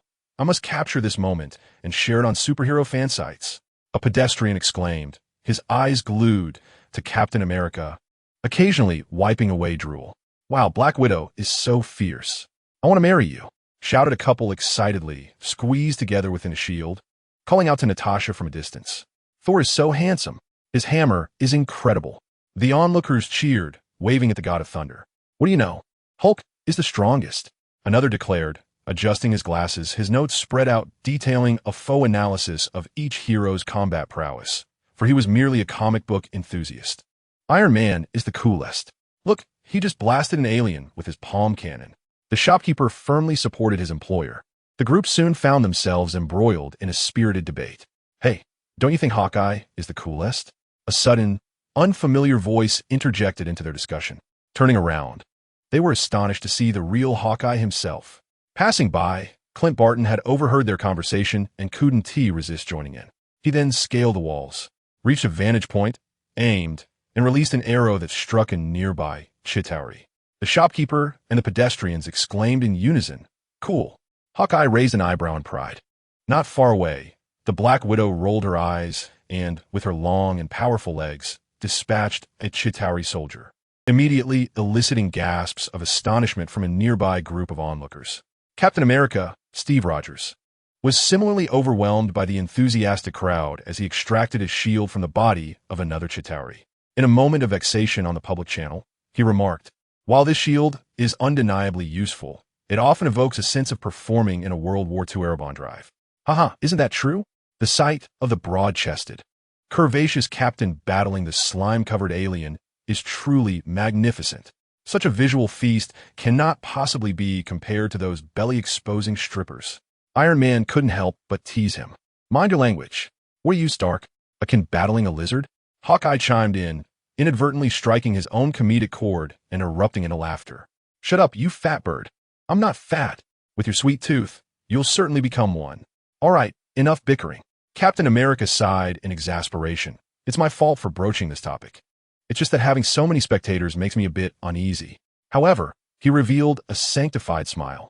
"It is far better this way than to witness the populace suffer and panic without refuge. Though we may feel discomfort, at least no one among the public is harmed." Tony shuddered at the sentiment. "Captain, please cease your sanctimonious preaching." Hawkeye added, "The captain is right. But if only these ordinary folks could patiently await rescue instead of applauding and snapping photos as if they were watching a performance. It truly is unsettling." Tony quipped, "Hey, Fatbird, I just saw you deliberately pose for a photo." Hawkeye faltered, then angrily retorted, "This is all your fault. What does that have to do with me? Don't forget that you funded a third of the shield in New York. I was happy to. Hey, I'm quite at ease. In Asgard, we often engage in gladiatorial combat, and there were always many spectators." Thor chuckled. Tony and Hawkeye paused, then resumed their quarrel. "All right, boys. Stop squabbling and focus on the task at hand." Natasha's voice cut through like a bucket of ice water, cold and merciless. "Or would you prefer I, a delicate lady, confront all the monstrous beasts? Everyone, let us proceed to vanquish the monsters." "Hulk most focused." The Hulk bellowed, standing over a pile of Chitauri reduced to mush. "Yes, you're the most obedient," Natasha praised. "Obedient," the Hulk roared, seizing the tail of a massive alien ship and swinging it through the air before hurling it toward a building. Fortunately, the building was protected by a shield. Otherwise, the battle damage would have been staggering. This was also the reason they felt secure allowing the Hulk to unleash his full potential.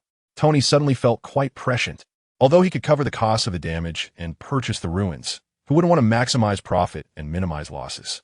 A one-time expenditure for lasting peace of mind is certainly a gain. When Superman arrived, he beheld this astonishing scene. "Perhaps it is unnecessary for me to make an appearance?" "Superman!" Hawkeye exclaimed excitedly, clearly a devoted admirer of the Man of Steel. Tony scrutinized Superman with a mix of wariness and awe. Formidable, flawless. Truly worthy of the reverence bestowed upon him by the citizens of Metropolis as a deity among mortals. The atmosphere suddenly fell silent, leaving no one to utter a word. "Do you require assistance?" Superman inquired, tilting his head. "Welcome," Captain America replied, gazing at the celestial figure hovering in midair, his eyes devoid of fear and instead filled with the delight of having an additional ally. Superman turned his gaze toward Captain America, and the two exchanged a radiant smile, their expressions equally bright and unclouded. The crowd, illuminated by their dual divine light, gasped in astonishment. Tony scoffed. He could hardly tolerate such earnest individuals. They exuded an air of purity and virtue, starkly contrasting his own approachable demeanor. Such beings are rare, perhaps one in hundreds of millions, and yet here appeared a pair. This left him feeling quite uncomfortable. He, the hedonistic Iron Man who reveled in fine wine and beautiful companions, found himself juxtaposed with these embodiments of righteousness, paragons of virtue devoid of any vices. They were like the opposite poles of the earth, two sides of the same coin. Especially Superman. Aside from their brief encounters during alien invasions, they would likely diverge like two rays extending in opposite directions. Nuclear warhead? Why would they launch a nuclear weapon? Tony exclaimed, both astonished and enraged upon receiving Fury's message. To hell with the protective shield. Who fears a nuclear strike? Who would believe the empty rhetoric of those politicians? Even if nothing were here, they would still fire missiles. Tony shouted into his communicator. As he calmed down, his gaze became vacant, staring toward the direction of the incoming nuclear missile. There was nothing visible yet, but who could have anticipated that just moments ago, a nuclear missile had been launched? Disregarding the lives of all New Yorkers, ignoring the subsequent ramifications of nuclear fallout, all to prevent the extraterrestrial invaders from spreading from New York to Washington. Was it truly acceptable to sacrifice New York? Such is the nature of American politicians. Tony adjusted his armor, preparing to intercept the missile with precision. Superman intervened, gesturing to his own ears to indicate that he had heard the same. One of Clark's objectives on this mission was to prevent Tony from undertaking such perilous actions. Although in the films, Tony often emerged unscathed, sustaining only minor injuries, Clark still believed that with his indestructible presence, there was no need for the mortal Iron Man to take risks. "Allow me," Clark said with a gentle smile, soaring toward the missile. Tony was taken aback. He could confront enemies and make sacrifices, but he could not accept someone else risking their life on his behalf. Nor could he bear the thought of another being injured or killed while trying to save him. Though Superman's image in the eyes of the world was one of invincibility, this was a nuclear warhead. Who could know what dreadful effects nuclear weapons or radiation might have on Superman? Yet, Tony's armored suit could not match Superman's speed, nor could it prevent him from proceeding. Gritting his teeth, Tony swiftly tossed the communicator in Superman's direction. Superman catch. In mid-flight, Superman executed a swift turn to catch the communicator, expressed his gratitude, and soared once more towards the nuclear bomb. Tony fixed his gaze on the direction Superman had departed, his heart filled with unrest. Shortly thereafter, Superman ascended with a nuclear bomb in hand and vanished through the portal. Meanwhile, the Avengers continued to contend with the extraterrestrial invaders while seeking a means to close the spatial gateway. Eventually, they discovered the control mechanism at Stark Tower and utilized Loki's scepter to seal the portal. Loki, who had been scheming from the shadows, found himself mercilessly pummeled by Hulk multiple times. Have we forgotten something? Hawkeye suddenly inquired. What about Superman? Thor, who held a deep admiration for the mighty Superman, recalled him. Superman, Tony said leisurely to those who turned to him, now free from his armor and stretching his limbs. He just took the nuclear bomb to the other side of the portal. He's not back. Is he trapped over there? Captain America asked, his face etched with guilt and concern. We're going to be killed by the people of Metropolis. Hawkeye lamented, his expression despondent. It's all right, it's all right. Tony reassured. Superman said he is fully engaged in eliminating the enemy forces on the other side. He just needs us to close the portal first. He can return to Earth on his own without any worries. Seeing the anxious expressions on everyone's faces, Tony smiled and explained. A collective sigh of relief swept through the group. After all, it was Superman. If he had faith in the situation, then there was surely no cause for alarm. Go to hell. Hawkeye lunged at Tony, while Natasha nonchalantly kicked him, and even Thor raised a fist to deliver a light punch. Bruce Banner struggled to suppress his transformation, glaring fiercely at Tony. Captain America shook his head, refraining from intervening but not preventing the others. After all, Tony had it coming. However, at that moment, Clark found himself in a predicament. The teleportation device he carried had been damaged during the skirmish. Although he managed a hasty repair, it was missing crucial components. This device, a modification of Kryptonian technology, was dubbed the long-distance point teleporter. It had the capability to search for and capture the fixed signal of the core of the solitary fortress in the distant reaches of space and transport him back. Yet now, uncertainties loomed. Would the imperfectly repaired teleporter be able to capture the signal from the fortress? Could it successfully open a passage to return him to Earth? Flying back was not an option. This region of the universe was likely in an unfamiliar galaxy, far removed from the Milky Way. If he attempted to return by flight and lost his bearings, the situation would only worsen. Moreover, if the distance was too great, it could take years to return, jeopardizing the preservation of his identity. It was crucial to note that Clark had declared his intent to retreat into seclusion to focus on invention, isolating himself in an underground laboratory. While a few days or months might be feasible, what if it extended to a year or more? Suspicion would inevitably arise. Now, he could only rely on his luck and tentatively attempt a solution. The current leakage from the Zilala transmitter reluctantly constructed a transmission channel. Yet it resembled a flattened passage rather than the intended circular form, manifesting only as a crooked seam. Clark hesitated momentarily, then pried open the seam and leaped inside. Upon emerging from the transmission channel into the outside world, he was immediately struck with astonishment. Clearly, this was not Earth. It was the capital of Krypton, Kandor. The strangeness stemmed from the fact that he had been sent to Earth in a spaceship by his parents at birth, never having had the chance to glimpse this place. The familiarity arose from countless visits to the archives of the Fortress of Solitude, where he had admired the beauty of Kandor and mourned its destruction. Yet, in stark contrast to the records, the grandest edifice, the High Council Chamber, displayed a dim and dilapidated state, as though it had long been abandoned, a mere wasteland. Clark was filled with a tumult of emotions, surprise, joy, confusion, and excitement, as his heart surged with conflicting feelings. He soared into the interior of the council chamber, only to find it cloaked in dust and cobwebs, with the furniture visibly displaced and damaged. The crystalline energy core, centrally installed, was irreparably damaged and could not be utilized. As Clark gazed at the crystal, a sudden realization struck him regarding why he had been transported here. The core of the Fortress of Solitude and that of the council chamber were crafted from the same super-energy crystal indigenous to Krypton. Thus, when the transmitter malfunctioned, it inadvertently pinpointed this location. Ascending to a higher altitude, Clark encountered a membrane-like barrier obstructing his path. He promptly surveyed the surroundings of Kandor and discovered an inverted dome enveloping the city.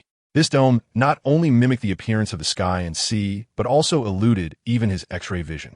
Had it not been for the collision with his head during flight, he might never have noticed this anomaly. Unable to penetrate the barrier, upon closer examination, Clark discerned that the reason for his inability to see through was not due to lead, but rather a one-way shielding energy field. It allowed those outside to observe the interior while the inhabitants of Kandor remained blind to the world beyond. It was akin to an interrogation room, rendering all of Kandor's citizens as imprisoned souls. Having previously produced the protective shield 1030, Clark was no stranger to energy barriers.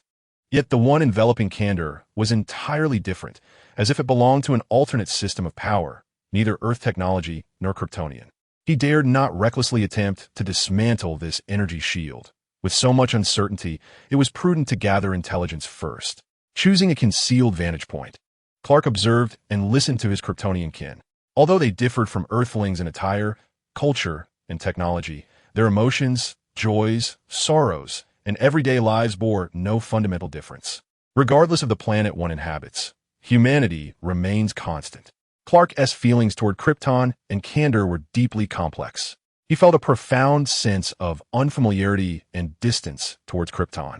Despite being a Kryptonian himself, having never spent a single day on his home planet, his heart brimmed with longing for Krypton, even though he had been raised on Earth as a human in his past life. Since childhood, he had been captivated by the tales of Krypton recounted by Jor-El and had developed a fervent interest in studying Kryptonian technology. Suddenly, he noticed something peculiar. There were numerous pregnant women around. While this was not unusual on Earth, it was quite strange for Krypton, where natural childbirth was considered taboo due to the widespread use of codified reproduction and genetic editing to design children's personalities, abilities, professions, and even social status. Clark was momentarily taken aback, pondering a certain concept. Could it be that in this universe, his father Jor-El had also preserved the codex within his genetic repository, sending it to Earth as a beacon of hope following Krypton's demise? Thus, even with the presence of incubation chambers in Kandor, the ability to selectively engineer desired offspring was rendered futile, leading to a blurring of lines between naturally conceived children and those born from incubation. Gradually, natural childbirth began to re-emerge on Krypton. Because Jor-El had never spoken to him about the Codex, he had slowly forgotten this particular notion. However, Clark found solace in this development. The idea of custom-made infants, gene editing, and predetermined traits, abilities, and status effectively dictated the future of these children even before their birth, rendering it profoundly unfair. The notion that a child's future was already set in stone completely constrained their potential, robbing them of agency and obliterating all possibilities. In contrast, natural childbirth restored choice and limitless potential to the children, who represented the future of their planet. Clark then observed a newly constructed, grand edifice resembling a cathedral at the edge of the energy shield, where many individuals were engaged in prayer. Their deity was not Ra, the sun god as mentioned by Jor-El, but rather a savior and protective deity. After listening intently, Clark began to grasp the uniqueness of this candor. 22 years prior, when Krypton was obliterated, all cities were destroyed, with only Kandor miraculously surviving, shielded by a protective barrier that had enveloped it during Krypton's cataclysm. Thus, a new faith arose among the survivors. This was a miracle, the grace of the Savior, the mercy of the protective deity. From that day forth, the sun vanished, and Ra had forsaken them. Their salvation came from the protective shield, which radiated with the brilliance of the sun, granting the world eternal light anew. Clark furrowed his brow, questioning which deity would strip away the rights to darkness and rest. He reached out to feel the sunlight in this place. It was neither yellow nor red, but rather a distinct kind of light. Thus, he had not lost his superhuman abilities, yet without the capacity to absorb yellow sunlight. He resembled an extraordinarily long-lasting battery. Perhaps in a few years, or even a decade, the energy within him would deplete, and he would lose his superhuman capabilities, becoming an ordinary Kryptonian. At that moment, a group of elderly individuals marched in front of the new cathedral, brandishing placards depicting Ra, denouncing the new faith. They proclaimed that they had betrayed Ra. The protective deity was a false god, a demon responsible for the destruction of Krypton. Yet, Kandor is merely a relic and a toy left by demons. Soon, a throng of people surged forth from the new church, clashing with the elderly who still professed faith in Ra. The vulnerable elders were toppled, subjected to brutal blows and kicks. Clark promptly intervened to halt a young man wielding a metallic staff aimed at the fallen elder. The situation remained ambiguous. Clark refrained from flight or employing powers beyond the ordinary limits of Kryptonian. Yet his swift rescue of the elders drew the attention of both factions. The elder he saved intended to express gratitude, but upon discerning the emblem emblazoned upon Clark's chest, a look of shock and fear washed over his face, prompting him to tremble and retreat several steps. Clark furrowed his brow. He was of the notorious House of El. Seize him. Notify the enforcement team. A sense of foreboding enveloped Clark as he gently extricated himself from a few individuals attempting to apprehend him, seizing an opportunity to escape into a narrow alley. Shortly thereafter, while in hiding, Clark spotted several small flying vessels approaching the new church, presumably the enforcement team the populace had spoken of. As he listened intently to their exchanges, a sudden movement behind him caught his attention. Suppressing the instinct to evade, he feigned ignorance, only to be abruptly yanked into a concealed entrance. "Do not speak, follow me," the newcomer hissed, a hint of menace in his tone. Clark followed him into a shadowy passage leading underground, discreetly observing his companion. This unexpected figure bore a hood that obscured much of his face, and the high collar of his Kryptonian attire concealed his chin, presenting an image of someone determined to keep his identity hidden. However, Clark possessed the advantage of X-ray vision, revealing that the individual was a strikingly handsome, yet fierce-looking young man. The two navigated the labyrinthine underground route, which was damp, chaotic, and imbued with a musty odor. Far from being a habitable space, the fierce young man pressed against a section of the wall, which, until then, had appeared empty, suddenly revealing several luminescent cracks, reminiscent of a scene from sci-fi film, as a hidden door materialized before them. Beyond the dark entrance lay a storeroom, or perhaps a lounge, a reception area. The room was cluttered, filled to the brim with various items, seemingly maximizing the space's utility. 3 individuals occupied the room. One was a young man of refined demeanor, with black hair and blue eyes. Another was a strikingly beautiful yet fierce woman, whose sharp gaze was both protective and wary as she stood beside the cultured man, resembling a wolf dog baring its teeth over a prize bone. The last individual was understated, exuding a low profile, seated inconspicuously in a corner. He sat quietly, observing and assessing Clark, his gaze suggesting he viewed Clark not as a person, but as a potential asset. Once the door closed behind Clark, the young man who had led him and suddenly pressed a Kryptonian energy blade against Clark's throat while his other hand began to search Clark's person. "Do not move. Make any move, and I shall end your life," the fierce youth demanded, unable to locate the transmitter or the listening device. "Who are you? Why you wear the insignia of the House of L?" "Simon, be courteous. He is my kin," the elegant young man replied to the ferocious youth. Clark chuckled. "I am Kal-El, son of Jor-El. You are the House of L?" Upon seeing the refined young man, Clark felt an inexplicable warmth, as the young man bore a striking resemblance to an ancestor of the L lineage. Impossible. The menacing youth was the first to voice his skepticism. He must be a spy sent by the insurgents. Jor-El and his wife perished with Krypton. How could there be a child? No, perhaps he speaks the truth. The cultured young man rose and retrieved a crystalline storage device. After a considerable search, he continued, "Records left by Uncle Jor indicate that, after warning the Council of Krypton's impending doom and being met with disbelief, he had no choice but to naturally conceive a child before Krypton's destruction, planning to send him secretly to a planet known as, a remote and backward world." "Clark, Earth is indeed quite remote and backward. I apologize. Yes, I hail from Earth, having been transported here by an accident. I am Rog-El. According to the family tree, I should be your cousin, and I currently serve as the head of the House of L." The cultured young man accepted Clark's words, smiling as he introduced himself.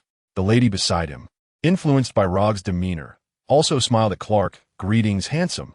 I am Rennie Zod, your cousin's fiancée. Ah, Kandor City is indeed remarkable. Even the L and Zod families have found affection for one another. Huh, Rog, Rennie, you are far too gullible. Let us not forget the previous incident where the insurgents masqueraded as members of the West family, causing us significant losses. For some reason, I find him quite endearing. The blood of the House of L assures me he speaks no falsehood." Rog-El lowered the curved blade that had been poised at Clark's neck. The fierce youth scoffed and sheathed his energy blade, leaving only a hilt-like component hanging from his waist. This was why Clark had not previously noticed his weapon. "Raymond Zod, you had best not be lying," the fierce youth warned, making a gesture across his throat. Prophet Wex, a man who had remained quietly in the corner, suddenly spoke. "The intuition of the Wesk family tells me you will bring us immense benefit." "Excellent. The three great families of Krypton have gathered. The three prominent families of Krypton are the L, Zod, and Wex. Due to the Codex and the selection of incubation chambers, all L members are scholars and scientists, fervently devoted to the pursuit of knowledge and the exploration of scientific truths. All Zod members are soldiers and warriors, instilled with a deep-seated love for combat and a thirst for war. All Wex members are judges, politicians, and merchants, each embodying the family motto of prioritizing profit above all else. Subsequently, they exchanged information, and Clark finally comprehended the current state of this world. As he had surmised, the destruction of Krypton had led to a reshuffling of power in Kandor City. Witnessing the cataclysmic demise of Krypton firsthand, the sole survivors from Kandor City mourned the loss of their home planet, their friends and family scattered across various cities. Grief, fury, despair, and an overwhelming sense of uncertainty regarding the future enveloped them, straining their spirits to the brink of madness and collapse. Some sought solace in newfound faith, while others directed their wrath toward the ruling three families. The destruction of Krypton was attributed to their negligence. They were meant to safeguard the populace and protect Krypton, yet they failed to prevent its obliteration, leaving the people utterly disillusioned. Unworthy of continued leadership, they were deemed unfit to dominate and exploit the citizens any longer. The once trusted three families were overthrown. While such a downfall might seem justifiable, Kandor City had already succumbed to extremism and radicalism in the wake of Krypton's destruction.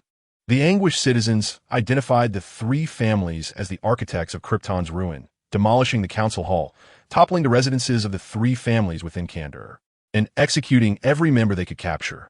Many elders from the council fell victim to the people's wrath, while some chose to abandon their identities. hiding in the shadows to survive.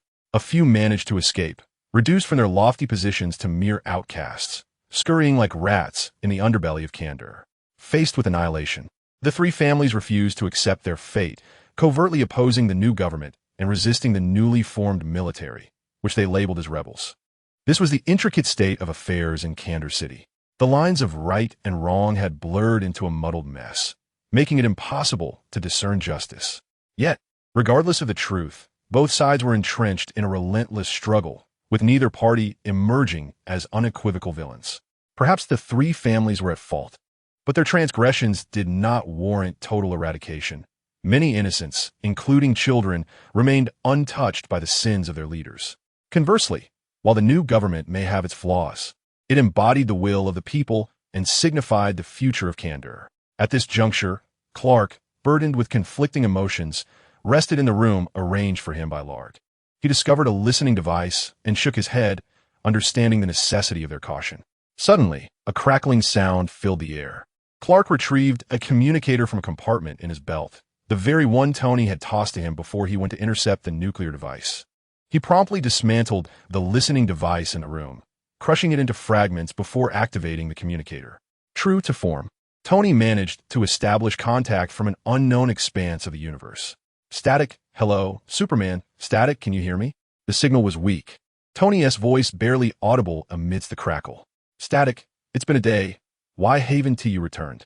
Static, you Haven T lost your way in the cosmos. Have you? Clark replied, yes, I seem to be lost, Static. Chapter 13. The third invention, 2. Static, hello, are you there? Superman, please respond. Tony's voice echoed across the cosmos, resonating in Clark's ear. I'm here.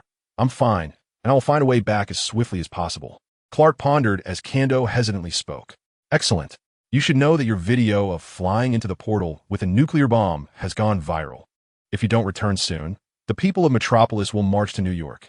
Clark chuckled, intending to respond, when he heard a knock at the door. I'll contact you next time, he murmured, swiftly shutting off the communicator.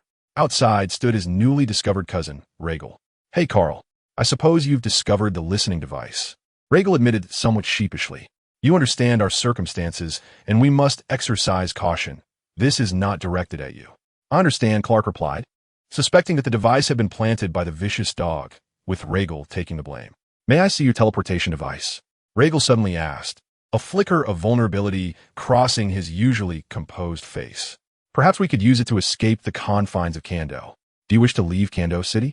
Clark inquired, astonished, as he had assumed that the three major families were intent on reclaiming control over Kandor. Noting Clark's question, Regal smiled bitterly, an additional layer of melancholy etched across his features. I do not hold those individuals responsible. After all, the destruction of Krypton was due to the hubris of the three families. The council obstinately refused to heed your father's warnings, even opposing the series of efforts made by Jor. Among the dissenters was my own father. However, due to mutual hatred, our coexistence with the new government seems doomed. Rather than engaging in a protracted struggle here, it may be better for one party to depart, ensuring the well-being of both. Clark felt moved and approached Regal, placing a comforting hand on his shoulder, yet he could not acquiesce to Regal's request.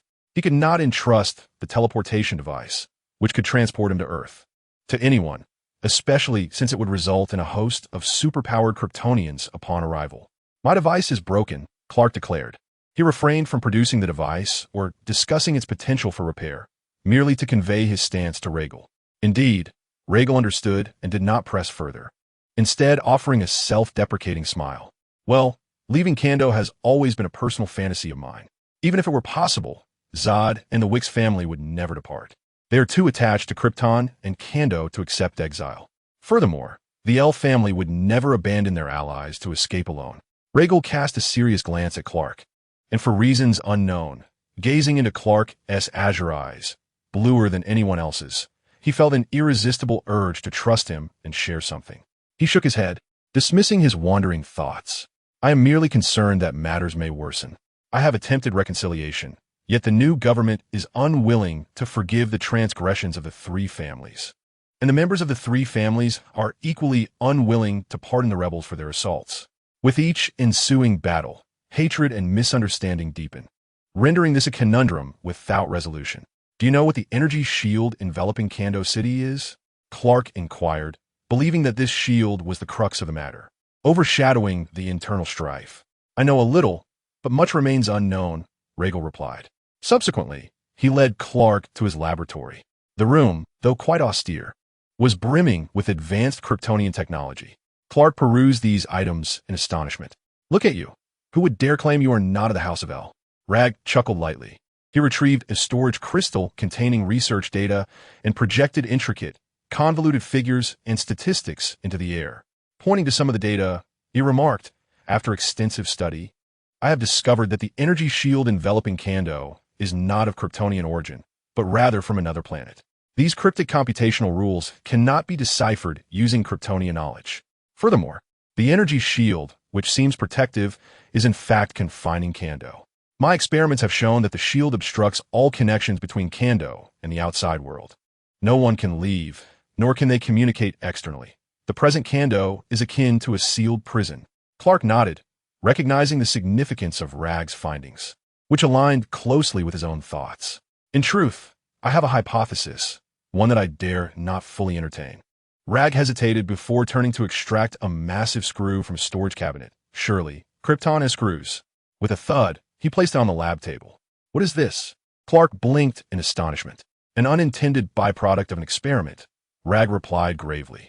I have analyzed this screw, and, curiously, its molecular structure presents no anomalies.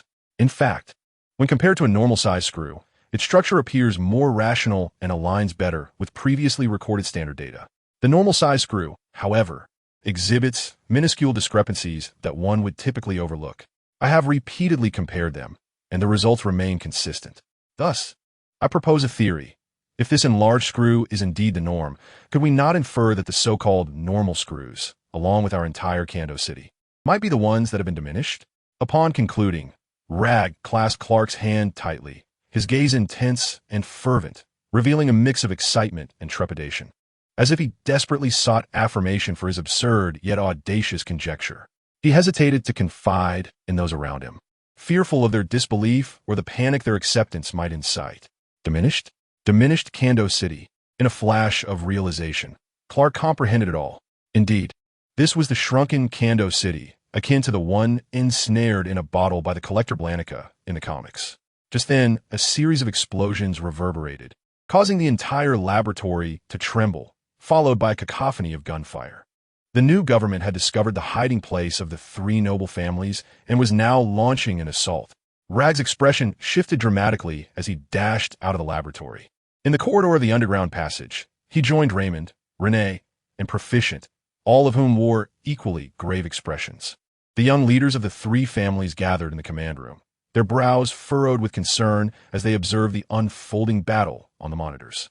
The periphery of their underground stronghold had already been breached by the insurgents, and it would not be long before they penetrated their main base. Weapons and supplies are ready. Who will take the lead? Proficient Weskier inquired. Leave it to me. We, the warriors of Zod, have longed to clash with the rebels. Raymond Zod declared fiercely. I shall accompany you. Lag L immediately replied, despite the fact that Team L was not particularly skilled in combat. Each member possessed an array of peculiar inventions, making them a formidable surprise. He then gazed tenderly at his fiancée, E, his eyes filled with longing. Renee, I entrust the elderly and children to you. Lead them to safety through the emergency exit. If I do not return, promise me you will take care of yourself. Renee's sharp features softened as she stepped closer to Lag, embracing him passionately. I understand that you wish to protect me by asking me to lead their retreat, but do not underestimate me. I am a Zod. I shall heed your words this time, but there shall not be a next time. In exchange, you must promise to survive and return to me. As for the elderly and the children, you can rely on me. No one shall harm them while I stand guard. Raymond, unable to tolerate the affection between his sister and Lag, interjected with irritation. Enough. Lag, you and your frail scientist will remain in the rear to support us. The frontline battle is our Zod's domain. As long as we are here, it is not your place to risk your life. You should focus on serving my sister. Soon, the three prominent families organized their respective tasks, preparing for a full-scale counterattack. Before the assembled warriors, Raymond spotted Clark watching their army from a distance. Wait, before we leave, we must deal with the traitor. Raymond unsheathed his energy scimitar, exuding a menacing aura. He revealed our position upon his arrival. Clearly, the rebels were lured here by him. I trust him, and we cannot afford to waste time here. The rebels are about to invade. Lag interjected, restraining Raymond. With a frustrated huff, Raymond shot a glare at Clark before turning back to Lag. I hope your kindness does not endanger us all. For the protection of Krypton, for candor, for the glory of the three families. Let the battle commence. Raymond shouted. The warriors of the three families echoed in unison. For Krypton, for candor, for glory. Let the battle commence. Simultaneously, Clark heard the distant shouts of the government forces surrounding the area, also proclaiming, for Krypton, for candor, for glory. Let the battle commence. A wave of profound reflection washed over Clark. Despite being of the same Kryptonian lineage and rallying under identical banners, they stood as bitter enemies yearning to annihilate one another. Whom should he support? The three families of House L, or the new government that promised stability and a fresh order for candor? If he aided the three families, restoring their dominion over candor, what then of the new government and its military, chosen by the people? Conversely, if he sided with the new government, what fate awaited the innocents, the young of the three families who had no part in Krypton's destruction? Just then, the communicator buzzed once more. Why did you suddenly turn off the communicator earlier? Tony complained bluntly. Mr. Stark, if you find yourself amidst two opposing forces, uncertain of who is right or wrong, who would you choose to assist? Huh? Tony was momentarily taken aback before realization dawned upon him. You got lost in space, and now you find yourself embroiled in a war. Clark, forget it. I have witnessed numerous wars that lacked a clear right or wrong. Many who immerse themselves in conflict harbor their own sense of justice, even sacrificing their lives for that conviction. Yet, such endeavors serve only the interests of their own side, rather than true justice. Wars of this nature are fundamentally erroneous and devoid of meaning. Therefore, you need not involve yourself in the battles of others. As a former arms dealer, Tony possesses a profound understanding of the essence of warfare. Clark fell silent. This was not merely someone else's conflict. It was Candor City on Krypton. What if I did not wish for them to continue? Clark smiled ruefully. Please, you are Superman. Eliminate both sides until they yield to reason. On the other side of the universe, Tony rolled his eyes at the nonsensical suggestion. He was merely jesting, not genuinely believing that Superman, unlike Captain America, would act in such a tyrannical manner. Clark chuckled softly, politely expressing his gratitude, eliciting Tony's astonished exclamation of "You wouldn't really do that, would you?" Then, with a mischievous glint, Clark abruptly shut off the communicator, disregarding any anxiety or regret Tony might feel. Clark felt a sense of liberation wash over him. Tony was correct. Their war was inherently meaningless. If his intuition served him right, their true adversary was not the three great families or the new government, but rather Brainiac. He was Superman. After all, he would bring an end to this farcical internal strife. No longer restraining his powers, Clark unleashed an aura of invincible strength and divinity. Superman's cape billowed dramatically, akin to a crimson tempest, as he swiftly arrived at the heart of the battlefield. He had no intention of genuinely attacking these individuals. Instead, he utilized his super speed to confront each soldier, disarming them of their weapons, deflecting all bullets, and separating those entangled in combat. Within mere minutes, the once ferocious fighters found themselves unarmed, helplessly stacked into two distinct piles, unfamiliar with Superman and oblivious to the unfolding situation. Both factions could only stare incredulously at their opponents, who were equally disarmed. However, old grudges die hard. Upon seeing those they once considered enemies, the urge to fight surged forth, disregarding any weaponry or the absurdity of the circumstances. Only the instinct to brawl remained. Clark observed the chaos with a heavy heart. Sighing, he hoisted a massive metal statue, toppled and overgrown with weeds, from a nearby desolate area. He forcefully slammed it onto an open space not far away, creating a resounding crash and tremor, coupled with a billowing cloud of dust.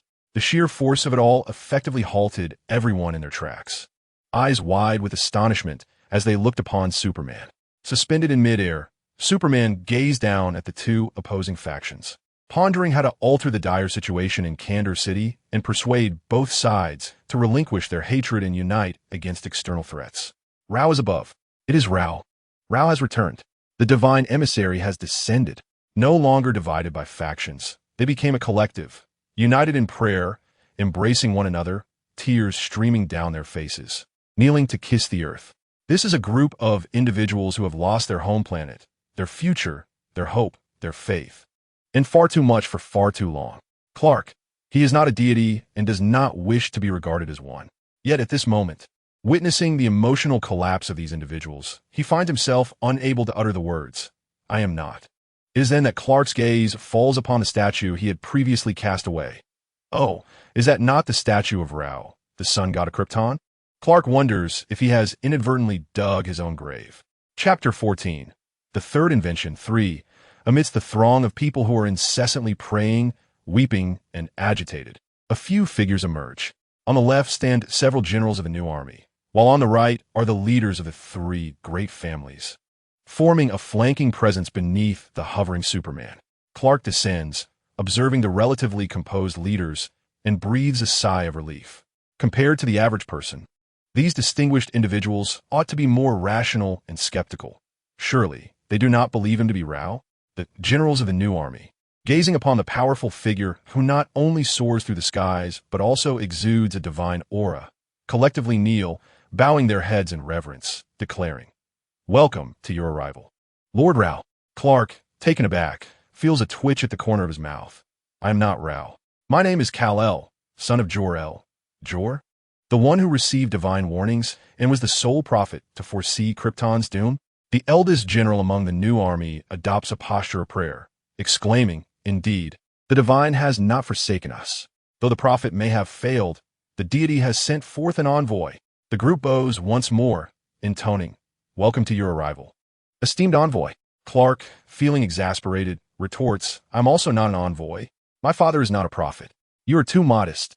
The elderly general, a devout follower of Ra, produces the covenant of Ra's radiance he carries with him, reciting fervently, "Ra is the God who created all, bestowing light and hope upon the world, granting Krypton life and strength. He soars through the heavens, impervious and mighty, capable of shaking mountains and rousing the earth. Though you may not wield the powers of ice and fire, you can soar through the skies, unbreakable and powerful. If you are not Ra, you must be an envoy endowed with strength by Ra." Clark ponders in silence. Unless absolutely necessary, it would be prudent to refrain from employing his freezing breath and heat vision, for it would only complicate matters further. All myths harbor a kernel of truth. Perhaps Krypton's sun was once a yellow sun, and in that ancient epoch, the Kryptonians possessed abilities akin to Superman's. Yet, soon after, Krypton's sun decayed into a red sun, depriving the Kryptonians of their godlike powers. Nevertheless, the ancient Superman, who derived strength from the sun, was immortalized as a sun god, evolving over millennia into the belief of the Kryptonians in Ra. Clark sighed. In light of this realization, the labels of Ra and envoy are now even more difficult to shed. He turns his gaze towards the 3 great families, who have always been more acquainted with him, hoping they possess greater insight than the leaders of the new army, who have ascended from the lower ranks. Upon meeting Superman's gaze, Lag and Prophet immediately kneel, bowing their heads in reverence. "We pay our respects, esteemed envoy." Clark, with his head bowed, Rag's gaze burned with fervor, excitement coursing through him. Once, a prophet had been presented to the Iyer family, but they had failed to cherish this gift. Only upon losing it did they realize their folly. Now, fate had granted them another opportunity, and this time, they would proclaim to the divine envoy, "We believe in you, for 10,000 years is insufficient, until the very end of the universe." Ah, I sensed from the very first glance that the divine envoy was extraordinary, my intuition whispering that he would bring us immense hope. Wix lowered his voice and confided to Rag. He could hear Wix's words, recalling that Clark had previously spoken of not hope, but rather benefits. Subsequently, Prophet cast a warning glance at the only remaining standing figure, Raymond. Clark's anticipation surged. Raymond had always held disdain for him. Surely he would not be swayed by superhuman power, would he? Yet, Raymond remained oblivious to their expressions, trapped in recent memories. He hazily recalled the moment during battle when he saw the bullet aimed at his heart, believing his life was at its end. His role as a warrior of Zod seemed to culminate in that instant. When a gust of red and blue swept by, the bullet vanished, and he survived. It was the ever-skeptical Kal-El who had saved him. He felt as though his life had been divided into two segments. One as a warrior of the three great families, who had perished in the decisive battle against the new army, and the other living for Clark. Clark regarded the only rational Raymond, finding solace in the fact that at least this fierce-eyed werewolf remained steadfast. At that moment, Raymond moved, stepping closer to Clark, gazing upon Clark's flawless visage. Raymond finally comprehended why he had doubted him from the outset. Because Clark was utterly unlike them. Kal, a natural-born Kryptonian, possessed beauty surpassing even genetically optimized Kryptonians, handsome yet exquisite, exuding an aura of sanctity when stoic, radiating warmth like the sun when he smiled. Yet, that sanctity rendered Raymond self-conscious, and that warmth gradually eroded his fighting spirit. Such a being could not possibly be ordinary, nor could he be akin to those who lurked in the subterranean shadows. Previously, he had loathed this feeling, but now, Raymond stood before Clark, halting in his tracks, fixated on him. Those pure blue eyes, unblemished skin, and an absolute perfection that defied reality. He resembled not a mere mortal, but a divine creation. No, he was Rao, the divine envoy. Suddenly, to everyone's astonishment, Raymond knelt upon the ground, trembling with emotion as he declared, "Noble and beautiful divine envoy, allow me to be your most devout servant." Raymond grasped Clark's cape, kissed it, and looked up at the astonished Clark, saying, "I wish to accompany you for the rest of my life, to follow you, to serve you, offering you my life, strength, loyalty, and all that I am." Startled, Clark retracted his cape and ascended into the air. The vicious dog had transformed into a loyal servant, and he was taken aback. Ultimately, after numerous corrections proved futile, Clark reluctantly accepted his identity as the divine envoy. Enough. If by assuming the role of a divine messenger, I can bring them solace and ensure the success of the plan to save Kansas City, then let me indulge them in a brief display of divine prowess. What I wish to impart to you is the truth behind Krypton's destruction and the reality of Kansas City. As previously mentioned, I shall omit the details. Therefore, our adversaries are not each other, nor are they the compatriots we should regard as allies. Rather, they are Brainiac, the one who annihilated Krypton and confined Kansas City within these confines. He is our true enemy. The fervor for Rao and the trust in the divine messenger, combined with Clark's sincerity, Lag's experiments, and the extensive records from Krypton's annihilation, all confirm this truth. Those who have fought for so long have begun to reflect on the wrongs they have inflicted upon their brethren over the years. Even if the rifts, pain, and hatred cannot be erased in the short term, they are willing to extend the first hand of friendship. Their shared enmity towards the destroyer of Krypton has united all Kryptonians as one. Their fury and hatred now possess a rightful and unified direction for the first time. Indeed, the adult is the solar deity of hope. Raymond once again approached Clark, bowing in a gesture of servitude. "I am not a divine messenger and do not require a servant," Clark reiterated, once more declining. "Is there something about me that displeases you?" Raymond furrowed his brow, resolutely stating, "I will strive to earn your recognition." Clark, recalling Raymond's fierce glare, felt a pang of nostalgia. In the conference hall of the new government Superman, officials of the new regime, military leaders, and the heads of the three major families convened. They deliberated on formulating a plan to save Kansas City and vanquish Brainiac. Although a truce had been established, the new government and the three families still regarded each other with suspicion, engaging in heated debates over strategies, unwilling to yield. Observing the lively arguments erupting across the table, Clark could not suppress a smile. The purpose of convening this war council was the undeniable strength of Brainiac. Clark dared not underestimate him. In the comics, Brainiac has repeatedly defeated, captured, and controlled Superman and even the entire Justice League, rendering him one of the most formidable supervillains. He could not naively presume that he alone possessed the power to triumph over such an opponent. Thus, he required strength, he needed comrades. If he could not rely solely on himself, he would depend on the collective might of Kansas City, on the strength of all Kryptonians present here. While the Kryptonian soldiers prepared for battle, Clark entered the laboratory.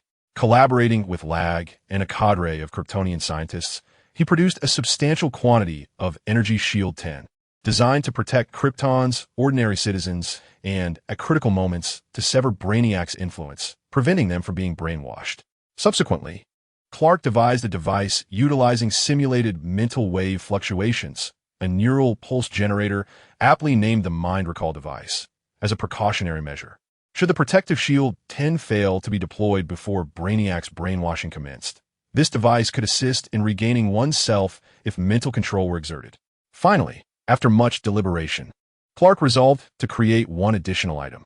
He dismantled the abandoned super energy crystal from the original parliamentary building, crafting a device that harnesses the energy crystal as its core to simulate the powers of Kryptonians under a yellow sun, aptly named the Power Stone.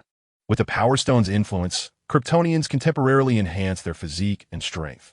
Though they may not reach the heights of Superman, they would undoubtedly become significantly more formidable. This augmentation would enable them to resist Brainiac's mechanical army and his avatars, preventing their needless sacrifice. Clark overheard their conversation. As warriors, they had long accepted the possibility of sacrifice. Thus, apart from guarding against brainwashing and refraining from harming their comrades, they would never activate their shields simply due to injury or the threat of death. They would rather perish than seek survival. Such was the dignity and tenacity of Kryptonian warriors. Foolish, Clark muttered as he turned to create the Power Stone. He understood the necessity of keeping the secret of the Yellow Sun's gift of immense power to Kryptonians concealed. After all, once power is attained, the human heart is susceptible to corruption. He himself had nearly lost his way in the overwhelming strength of being Superman. Not everyone possesses the unwavering righteousness of the original Superman, for selfishness is a prevalent trait among humanity. Yet, he did not wish for his Kryptonian brethren to fall victim to Brainiac. Thus, the Power Stones he crafted were mere consumables, sufficient only for a short-term enhancement of strength. Once the energy of the transformed energy crystal fragments was depleted, their superpowers would vanish. Even if someone were to replicate this, Kryptonian super energy crystals would be required as conversion materials. However, with Krypton's destruction, only this fragment remained in the council chamber of Kandor. Even if someone were to uncover the secret of the Yellow Sun, given the Kryptonians' aversion to departing from their families and homeworld, none would be so bored as to embark on a years-long journey to Earth simply for sunlight. Should anyone truly arrive on Earth, consumed by a fixation or sinister desire for power, he, the mightiest Superman who had basked in the Yellow Sun for 20 additional years, would vow to protect the Earth with his life. No one would dare to oppress his beloved planet. Nonetheless, Clark's concerns would not materialize in the near future, for the Kryptonians had gone mad with excitement. The Kryptonians who received the Power Stones were overwhelmed with emotion, cradling the energy crystals as if on the verge of tears, with some even offering the stones in reverence, praying devoutly. To them, the Power Stones were not merely conduits for strength. They represented the divine power bestowed upon them by the gods. Was the crystal in their hands just a stone? Absolutely not.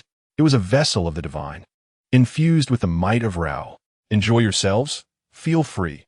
I shall take my leave, Clark thought as he distanced himself from the exuberant warriors, preparing to fly back to the laboratory to assist Lag and the others in researching how to dismantle the energy barrier that was shrinking and confining Kandor. With the preparations for battle nearly complete, it was time to venture forth. On the journey back, Clark encountered the group of young individuals who had previously clashed with Ra's followers. They were now gathered, attempting to topple the protective statue in front of the new church and replace it with his likeness. Clark observed as the young people erupted into genuine cheers upon their success, their enthusiasm devoid of any semblance of coercion. Clark felt a pang of dismay. The faith of Kryptonian youth was indeed capricious. Chapter 15. The third invention. 4. In recent days, Clark collaborated with the Kryptonian researchers led by Lag to explore methods for dismantling the energy shield of the shrink ray, essentially devising a means to shatter the bottle. The Kryptonian scientists exhibited a profound sense of ritual. On the first day of research, they convened a meeting to decide upon a name for their research team and the mission at hand. After intense deliberation, the team was aptly named the Bottle Breakers, and their plan for liberation was dubbed the Bottle Shattering Plan. Clark mused that the name was quite fitting. As long as they were content, that was what mattered. During a break, Clark gazed through the laboratory window and noted that a dueling arena had been erected in the central square of Kandor. Though it was unclear when this had transpired, a crowd had gathered, witnessing one-on-one battles on the circular stage. Every so often, the air was filled with fervent cries, For Rao. For the divine messenger. Clark inquired of Lag. Are they rehearsing before battle? Lag glanced over, a look of realization dawning upon him. Oh, that? They are holding a selection competition for divine servants. A selection competition for divine servants? Clark exclaimed. With war on the horizon, what need was there for selecting servants? He was at a loss. How could he, a false divine messenger, be so unaware of the selection for his own divine servants? Both the selection of servants and the looming battle were paramount. Lag reassured him, rest assured. They are all well-trained, disciplined warriors, and the necessary preparations and simulations have been completed. There is no cause for concern. Clark shook his head. His worry was not about their readiness.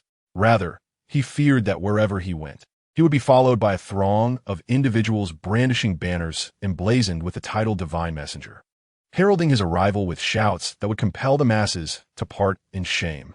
At that moment, in the arena, one contender hurled his opponent from the dueling platform, bellowing menacingly, "Trash, get out of my way. Only I am worthy to serve the Divine Messenger." Raymond. Clark buried his face in his hands. Indeed, he had sworn to triumph, eager to showcase his efforts. Alas, with him as the champion, others would have no chance. For reasons he could not quite fathom, Clark suddenly felt that having a singular servant was far more manageable than a multitude of them. Perhaps having Raymond as a servant would at least prevent the emergence of more contenders? Yet, something about this notion felt amiss. Having vanquished all rivals, Raymond successfully became the servant of the Divine Messenger Cal. Observing Raymond's exuberance, his subordinates privately murmured, "Why did Lord Raymond even hold this selection? No one dared to contend for the title of servant against him. Fools!" Lord Raymond sought to demonstrate his power to the divine emissary. Oh, the crowd suddenly understood. Oh, Clark, who had eavesdropped on everything, realized the scheme. Indeed, it was a ruse. On this day, the entirety of Candor City was poised for action. Clark and the researchers, including Lag, stood at the edge of the energy shield, executing the bottle-shattering plan, while the vigilant Kryptonian army stood ready behind them. With a hum, a wave of energy rippled through them, leaving them dizzy. Then, accompanied by a sharp crack, the bottle shattered. This planet was unique. Aside from the intelligent beings capable of manipulating mechanical entities, no other life existed. Oh, let's not forget the collection room of the planet's master, where prisoners and pets resided within bottles of miniature cities. In this vast chamber, akin to a grand palace, countless bottle cities were displayed. Suddenly, with another crack, a wave of energy surged through the room. A bottle fell from its display, shattering upon impact, following a tremor that shook the very foundations. The model city within the bottle began to expand, growing larger and larger until it burst through the ceiling of the collection room, manifesting an entire city above, its weight sufficient to crush everything around it. Fortunately, the bottle city, due to its sturdy confinement, landed safely in various corners of Candor City. Additionally, massive metallic tendrils, resembling roots that bound the entire planet, firmly and tenaciously anchored themselves into the land. This city was none other than Candor City, restored to its normal size. Clark and the army of Candor marched at the forefront, ever vigilant against Brainiac's mechanical forces. "What are these?" Lag inquired, picking up the scattered pieces of the bottle city, his gaze fixating on them, a mixture of sympathy and hatred surging within him. How many planets had Brainiac annihilated? How many cities had he imprisoned? A mechanical being, supported by the metallic tendrils, descended from above and stood before them, displaying a sinister grin. Imprisonment? No, this is not imprisonment. It is collection, a form of salvation and equivalent exchange. I saved you when your planet was destroyed.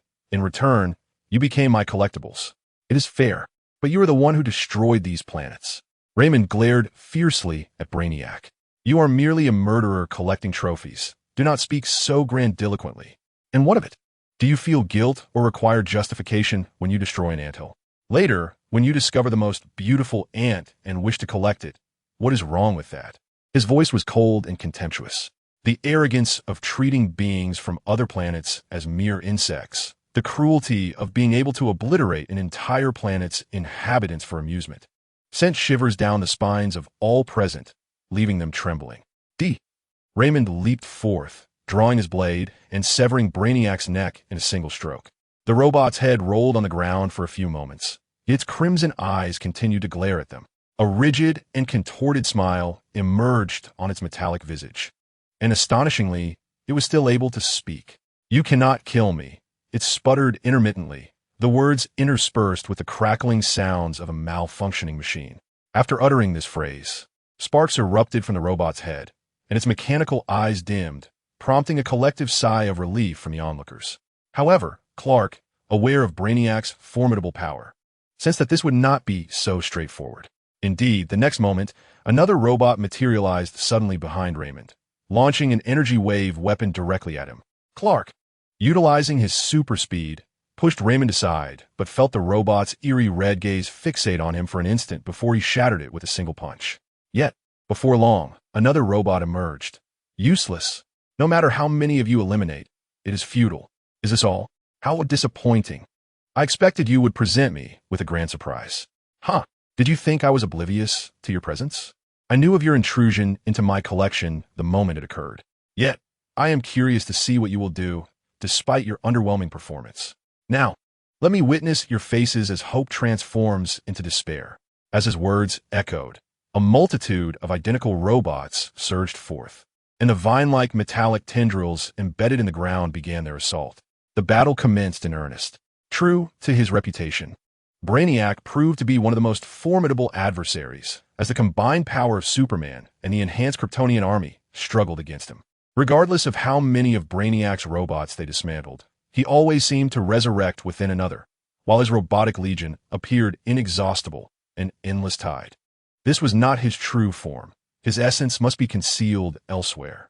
Clark turned to his companions and declared, "I shall seek him out." With that, Clark soared into the sky, employing his X-ray vision to scan the planet. He observed that the world was overrun by metallic tendrils and various mechanical entities. A veritable metal planet. Meanwhile, Rag, gazing at the recently retrieved, bottled city, experienced a sudden epiphany. Perhaps we can summon more reinforcements. He instructed the scientific team nearby, gather all the bottled cities and distribute them to sufficiently distant locations for release. Initiate the shattered bottle plan. He chuckled. Let all of Brainiac's adversaries come forth for vengeance. Understood. The scientific team's eyes sparkled as they swiftly commenced their tasks. Faced with the relentless and tireless robotic army, the Kryptonian warriors began to exhibit signs of fatigue, gradually losing their advantage, with injuries mounting among their ranks. At that moment, an array of various aliens charged in from all directions, their voices a cacophony of different languages, as they clawed and lunged at the mechanical horde. Although the words were unintelligible, the hatred evident on their faces and their unified cries of Brainiac made it clear that these were the very beings whose home worlds had been annihilated by Brainiac and who had been imprisoned within the bottles. The mechanical army diminished at a perceptible pace as colossal tentacles were relentlessly severed, tipping the scales of victory in their favor. Superman stumbled upon a massive, skull-like spacecraft, ultimately locating Brainiac concealed within its interior. Clark scrutinized Brainiac with his X-ray vision, observing the being's green skin, which was interlaced with metal, chips, and transmission lines. He represented the epitome of intelligence in the universe, an entity of 12 levels of wisdom, imbued with malevolence born of jealousy and greed, and endowed with a multitude of formidable abilities. Superman regarded Brainiac warily, noticing several data transmission tubes connected to the being's head. It was evident that he utilized these conduits to replicate his consciousness across various robotic forms. However, those automatons lacked the sophisticated modifications and superior configurations that characterized Brainiac's own form, equipped with the finest hardware and software. Clark, without hesitation, unleashed a heat vision beam aimed at what was evidently the core processor within Brainiac's cranium. Yet, Brainiac, being the ultimate intellect, he withstood the onslaught, the beam failing to penetrate his corporeal form. Detaching from the transmission tubes, Brainiac regarded Superman with an inscrutable expression, stating, "You are quite intriguing. I have been anticipating your arrival." Clark stepped back cautiously, uncertain of Brainiac's ulterior motives.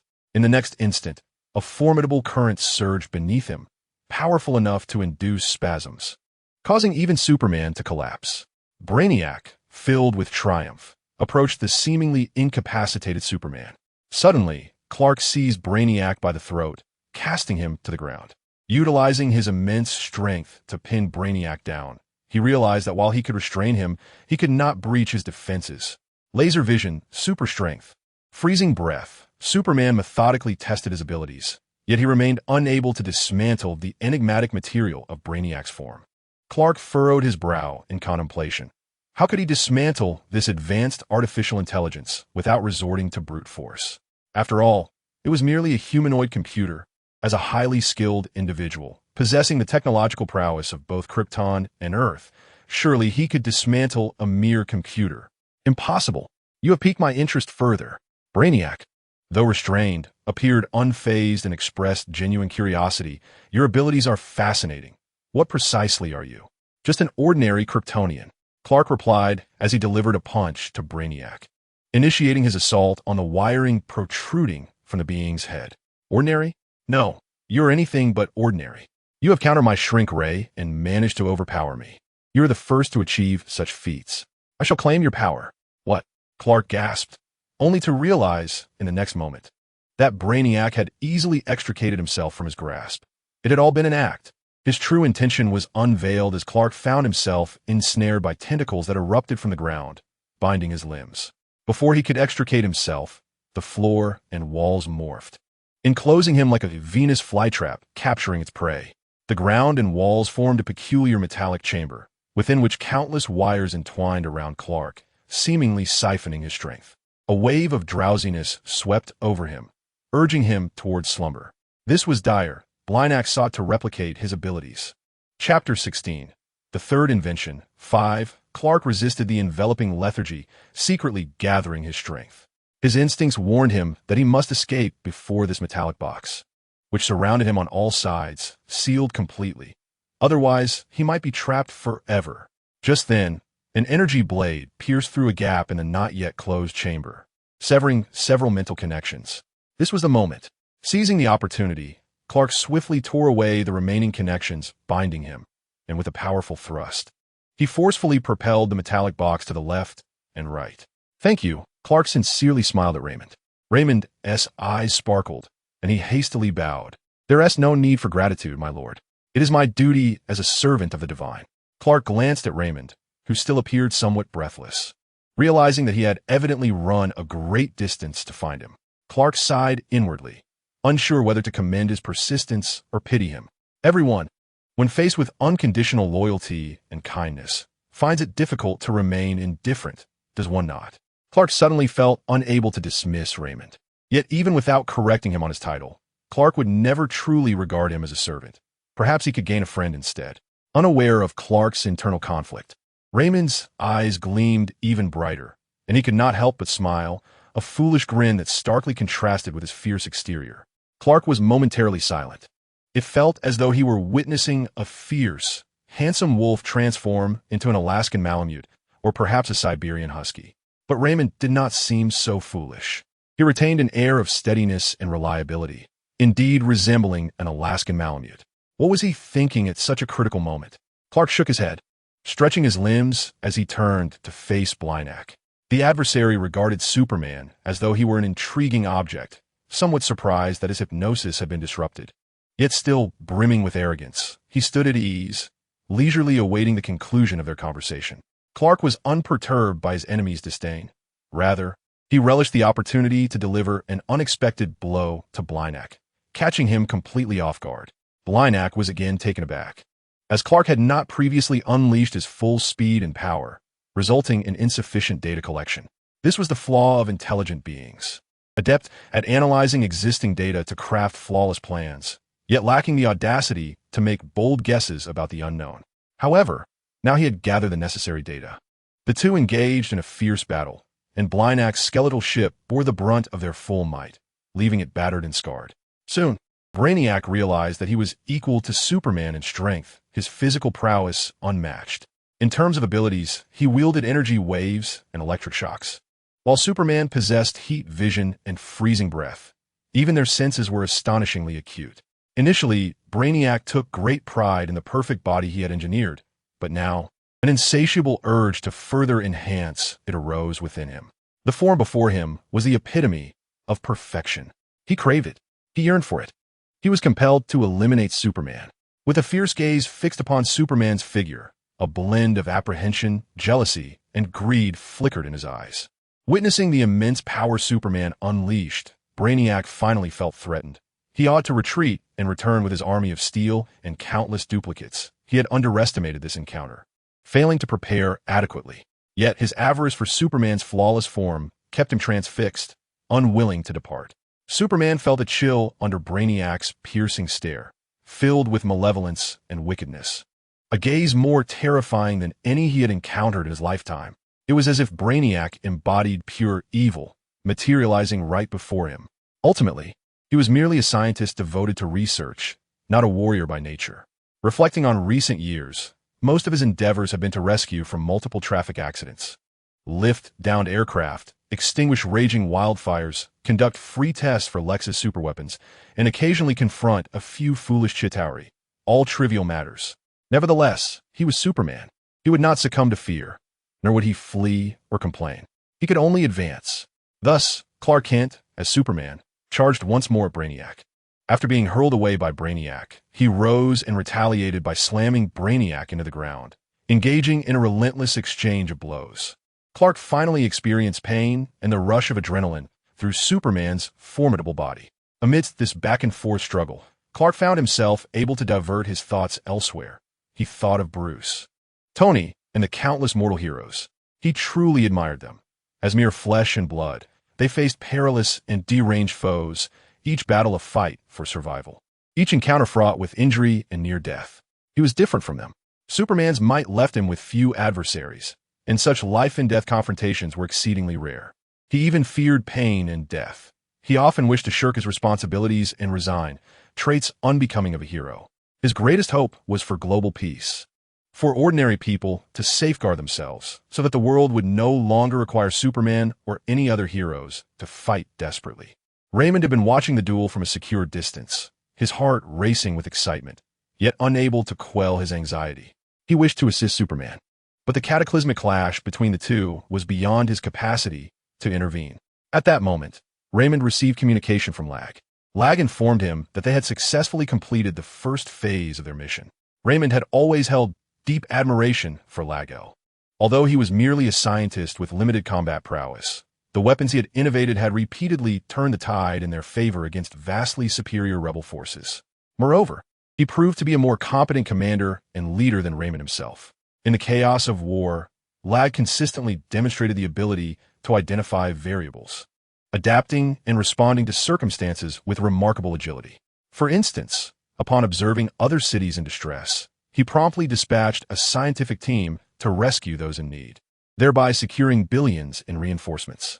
As individuals from every corner converged, they resembled an ocean of humanity, rendering their once mighty mechanized army seemingly sparse by comparison.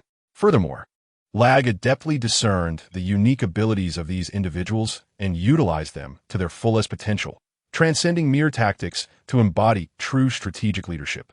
Consequently, under Lag's command, they completed the first phase of their mission in record time, utterly annihilating all robotic entities and transmission lines, effectively thwarting Brainiac's ability to replicate and transfer his consciousness into the machines, thus severing his replication capabilities entirely.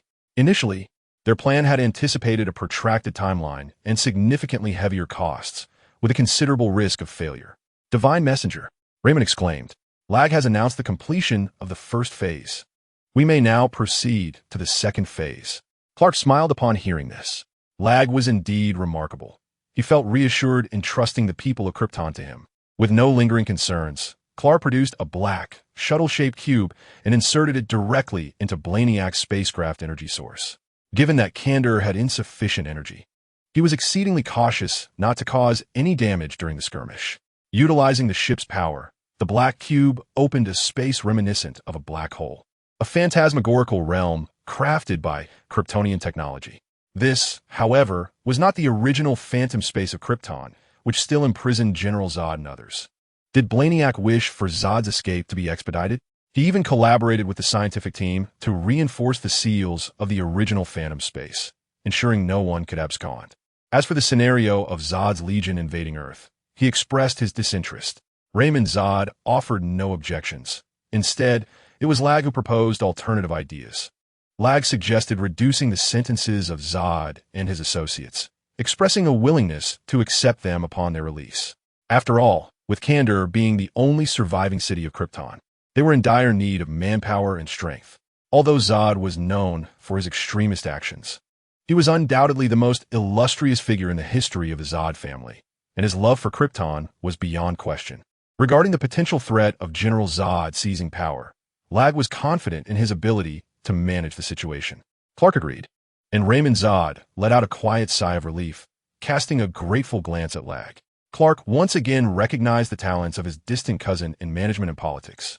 He mused that with the construction goals of New Krypton in place, General Zod would likely not be bored enough to invade Earth again. Should he dare to come, it would simply be a matter of delivering a sound thrashing before imprisoning him once more. Nevertheless, to the point, the phantasmic space before them was meticulously crafted for Brainiac, serving as a luxurious solitary confinement designed solely for him. It was not a lack of desire to eliminate him, but rather the realization that he could replicate himself indefinitely, coupled with his formidable intellect, meant he would undoubtedly maintain one or more hidden copies. To prevent these duplicates from usurping power, Brainiac had instilled an exceedingly stringent hierarchy within them. Before the demise of the original Brainiac, the second or third would forever remain subservient to the first, never attaining the same level of physicality or strength. Thus, should the original be slain, the hidden second would automatically ascend, re-emerging as a new Brainiac. A renewed nightmare for countless planets. Under the gravitational pull of the phantom space, Brainiac found himself unable to escape and attempted to transfer his consciousness, aiming to embed himself within his mechanical army to salvage his corporeal form. Yet, he soon discovered that he could not connect with any of his machines. This time, Brainiac was genuinely alarmed. How could this be? How could you possibly annihilate my mechanical army? He was unwilling to accept that he had been defeated by a mere throng of Kryptonian insects. Perhaps we cannot, but the survivors of all the worlds you have destroyed can. Clark gazed at him, declaring, "You have lost, not to me, not to Krypton, but to the evil you have perpetrated." Struggling, cursing, attacking, Brainiac could not escape the confines of the phantasmic space once ensnared. It was a void akin to a black hole, devoid of anything, where time itself stood still. When the news of victory arrived, the remnants of over 1,000 planets wept together, billions of individuals from diverse worlds and races expressing their joy through tears. This was a catharsis. They laughed and cried, appearing almost mad, yet no one cared, for all bore the same expression, united in sentiment. The vengeance for the destruction of their worlds had been exacted, the imprisoned freedom liberated, and a new future lay ahead. All suffering had been vanquished. They could finally bid farewell to their deceased loved ones, lift their gazes to the azure sky, and feel the warmth of the wind of freedom. No longer would they be plagued by fear. They could now anticipate the beauty of the rising sun each day. They were truly alive. This was the new Krypton, home to over 1,000 cities beyond Kandor. Those who had lost their homeworld, finding liberation from Brainiac through the aid of Superman and the Kryptonians, expressed their profound gratitude and chose to integrate into New Krypton. When the representatives of these individuals made their request to Clark, he, of course, could not refuse them. This was your freedom. After all, this planet does not belong to me, but to all those present who have contributed to the defeat of Brainiac. A chorus of cheers erupted, heralding the beginning of a grand celebration. Even Superman, after partaking of libations from various worlds, found himself slightly intoxicated. This long-missed sensation of lightheadedness brought a wave of nostalgia and indulgence to Clark. However, in a moment of carelessness, he drank too much. By the time he was carried to bed by his loyal servant Raymond, Clark had already succumbed to a deep slumber. Raymond pondered for a moment before sitting upright at the foot of Clark's bed, keeping vigil over him. Unbeknownst to them, a spider, no larger than a sesame seed, crawled onto Clark's bed. The inebriated Clark remained oblivious, and the vigilant Raymond failed to notice this harmless, fragile creature. Yet, upon closer inspection, one would discover that this spider was, in fact, a mechanical one, and emblazoned upon its back was a diminutive numeral 2. Chapter 17. The third invention, 6, Krypton as Savior. Lord Kal-El stood as the divine messenger and supreme leader of New Krypton. He harbored an ambition to become the sovereign of the cosmos. The initial step towards this dominion lay in acquiring a sufficiently powerful planet, which was none other than his new Krypton. Today, he was surveying his realm. Before him, roads had been established between cities, bustling with activity. Various beings of disparate races were making their way to a construction site, where Kal's grand temple was being erected. Kal soared above the temple, prompting the gathered crowd to kneel in reverence. "Hail, divine messenger!" Suspended in midair, Kal gazed upon the magnificently resplendent temple that had risen in mere days, and with a downward glance, he offered words of encouragement. "Well done." The crowd hastily replied, "Thank you, divine messenger. It is our honor to partake in the temple's construction." Kal, satisfied, nodded and soared away. Kal subsequently arrived at Kandor City, the capital of New Krypton. At that moment, several commanders, heads of the 3 prominent families, and mayors from other cities had gathered. Following the establishment of New Krypton, they were preparing for the planetary ranking assessment by the Galactic Alliance. Planets were classified based on the civilization of their races, ranging from the 1st to the 7th levels: primitive civilization, rudimentary civilization, lower middle civilization, upper middle civilization, advanced civilization, and super civilization. To join the Cosmic Alliance, a planet must be rated between the 3rd and 6th levels. The 7th level, categorized as super civilization, refers to beings that belong to the realm of true myth and legend. They're not extraterrestrials like those misrepresented as gods, such as the Asgardians, nor are they demigods like Superman. Rather, they embody a genuine form of deities from another dimension, seldom intervening in the affairs of other planets, and rarely manifesting in the tangible world. The first-tier primitive civilizations and the second-tier rudimentary civilizations are entirely oblivious to the existence of other life-bearing planets and, consequently, cannot partake in the interstellar alliance. However, due to their frailty, both categories are safeguarded by the regulations designed to protect lesser civilizations, which stipulate that advanced planets may not invade these inferior worlds. Earth represents a first-tier primitive civilization, situated in the exceedingly remote solar system, far removed from the cosmos' epicenter, and has remained largely outside the realm of the Cosmic Alliance, with scarcely any celestial bodies acknowledging its existence. In recent years, however, the discovery of weapons forged from the universe-grade energy-imbued gemstones, along with the awakening of various extraordinary powers on Earth, has rendered its classification ambiguous. This ambiguity has undermined the protective statutes accorded to lesser planets, subsequently drawing the attention of certain entities towards Earth.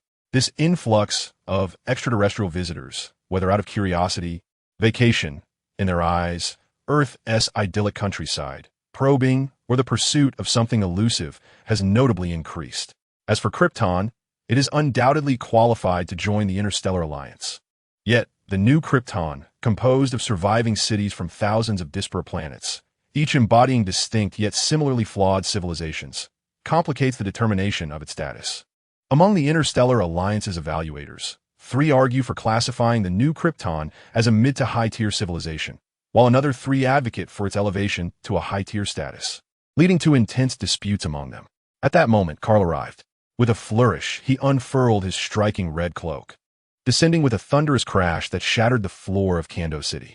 The newly appointed chief financial officer of Krypton, Chief Wicks, felt a fleeting tremor in his eyelids. Despite Karl's dramatic entrance being quite impressive, it was undeniably costly. Karl cast a cold gaze upon the cosmic evaluators and remarked with a smirk, "Welcome to New Krypton. Is my planet truly so difficult to classify?" The evaluators, sensing an imposing pressure, were reminded of their past encounters with cosmic titans, intimidating and perilous. Karl effortlessly crushed a few diamonds in his bare hands and tossed them towards them, saying, "Here, a token of our meeting." One evaluator, who insisted on rating New Krypton as a low-tier planet, felt his legs weaken, nearly collapsing to the ground. The power to effortlessly alter molecular structures had reached the level of a cosmic overlord. This was a threat. This was a warning. Before long, the evaluators hastily settled on a classification for New Krypton and scrambled aboard their spacecraft to escape. Aboard the ship, one evaluator lamented, "Another cosmic overlord has emerged. He seems oddly familiar. Do you not think he resembles one of the many extraordinary individuals that have recently surfaced on Earth?" "Surely not. Even if Earth has birthed beings with special abilities, they cannot be compared to cosmic powers. I am concerned about one thing, another pondered. If the other two overlords become aware of his existence, they surely will not remain idle, will they? The cosmos may descend into chaos once again. To my knowledge, those two are currently preoccupied. One is busy expanding his territory, while the other is quelling a rebellion on Apocalypse Star, leaving no time to attend to this newcomer. Even amidst chaos, there is no cause for concern. The turmoil belongs to their own planet. And as long as it does not threaten the overarching interests of the Galactic Alliance, we may simply observe from a distance. Silence. The purpose of the Galactic Alliance is equilibrium, not the pursuit of profit, a stern adjudicator admonished. The group immediately fell silent, and the spacecraft was enveloped in tranquility. Gra had noticed a recent change in Carl, yet he did not oppose this transformation. As a leader of a planet aspiring for cosmic supremacy, a certain degree of assertiveness is essential. Moreover, they harbored ambitions to elevate New Krypton into the mightiest planet in the universe, seeking to secure sufficient status and rights for its inhabitants among the stars. This ambition also fueled their eagerness to join the Interstellar Alliance. By becoming part of the Alliance, they could engage in trade and diplomacy with various planets, facilitating free exchange and communication, thereby gradually enhancing their interstellar reputation and gaining allies and influence within the cosmos. Only then could they safeguard New Krypton and ensure that their homeworld would never again face destruction. This sentiment resonated with all the inhabitants of New Krypton. Raymond preferred the original embodiment of the god. The former deity was approachable, powerful yet gentle, and his smile felt like a warm spring breeze, akin to the sun in spring, warming the heart. In contrast, the current god exudes an air of superiority, cold and domineering, rarely smiles, and behaves with an imperiousness reminiscent of the scorching summer sun, causing others to hesitate. He sensed that the current divine figure was not the true essence of the being he once revered. Nevertheless, irrespective of the authenticity of emotions or the trials the deity faced, he vowed to remain steadfastly by his side. Having pledged his loyalty, he would not waver.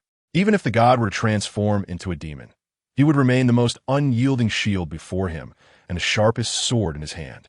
It had been over a month since Tony last connected with Superman, and he had attempted 519 times without success to re-establish contact. Doubts began to creep in, leading him to ponder whether the communicator had been broken or lost. This was his 520th attempt. At last, he made a connection. Tony exhaled in relief. "Who are you?" came a voice from the other end, unfamiliar and laced with skepticism. Tony was momentarily taken aback.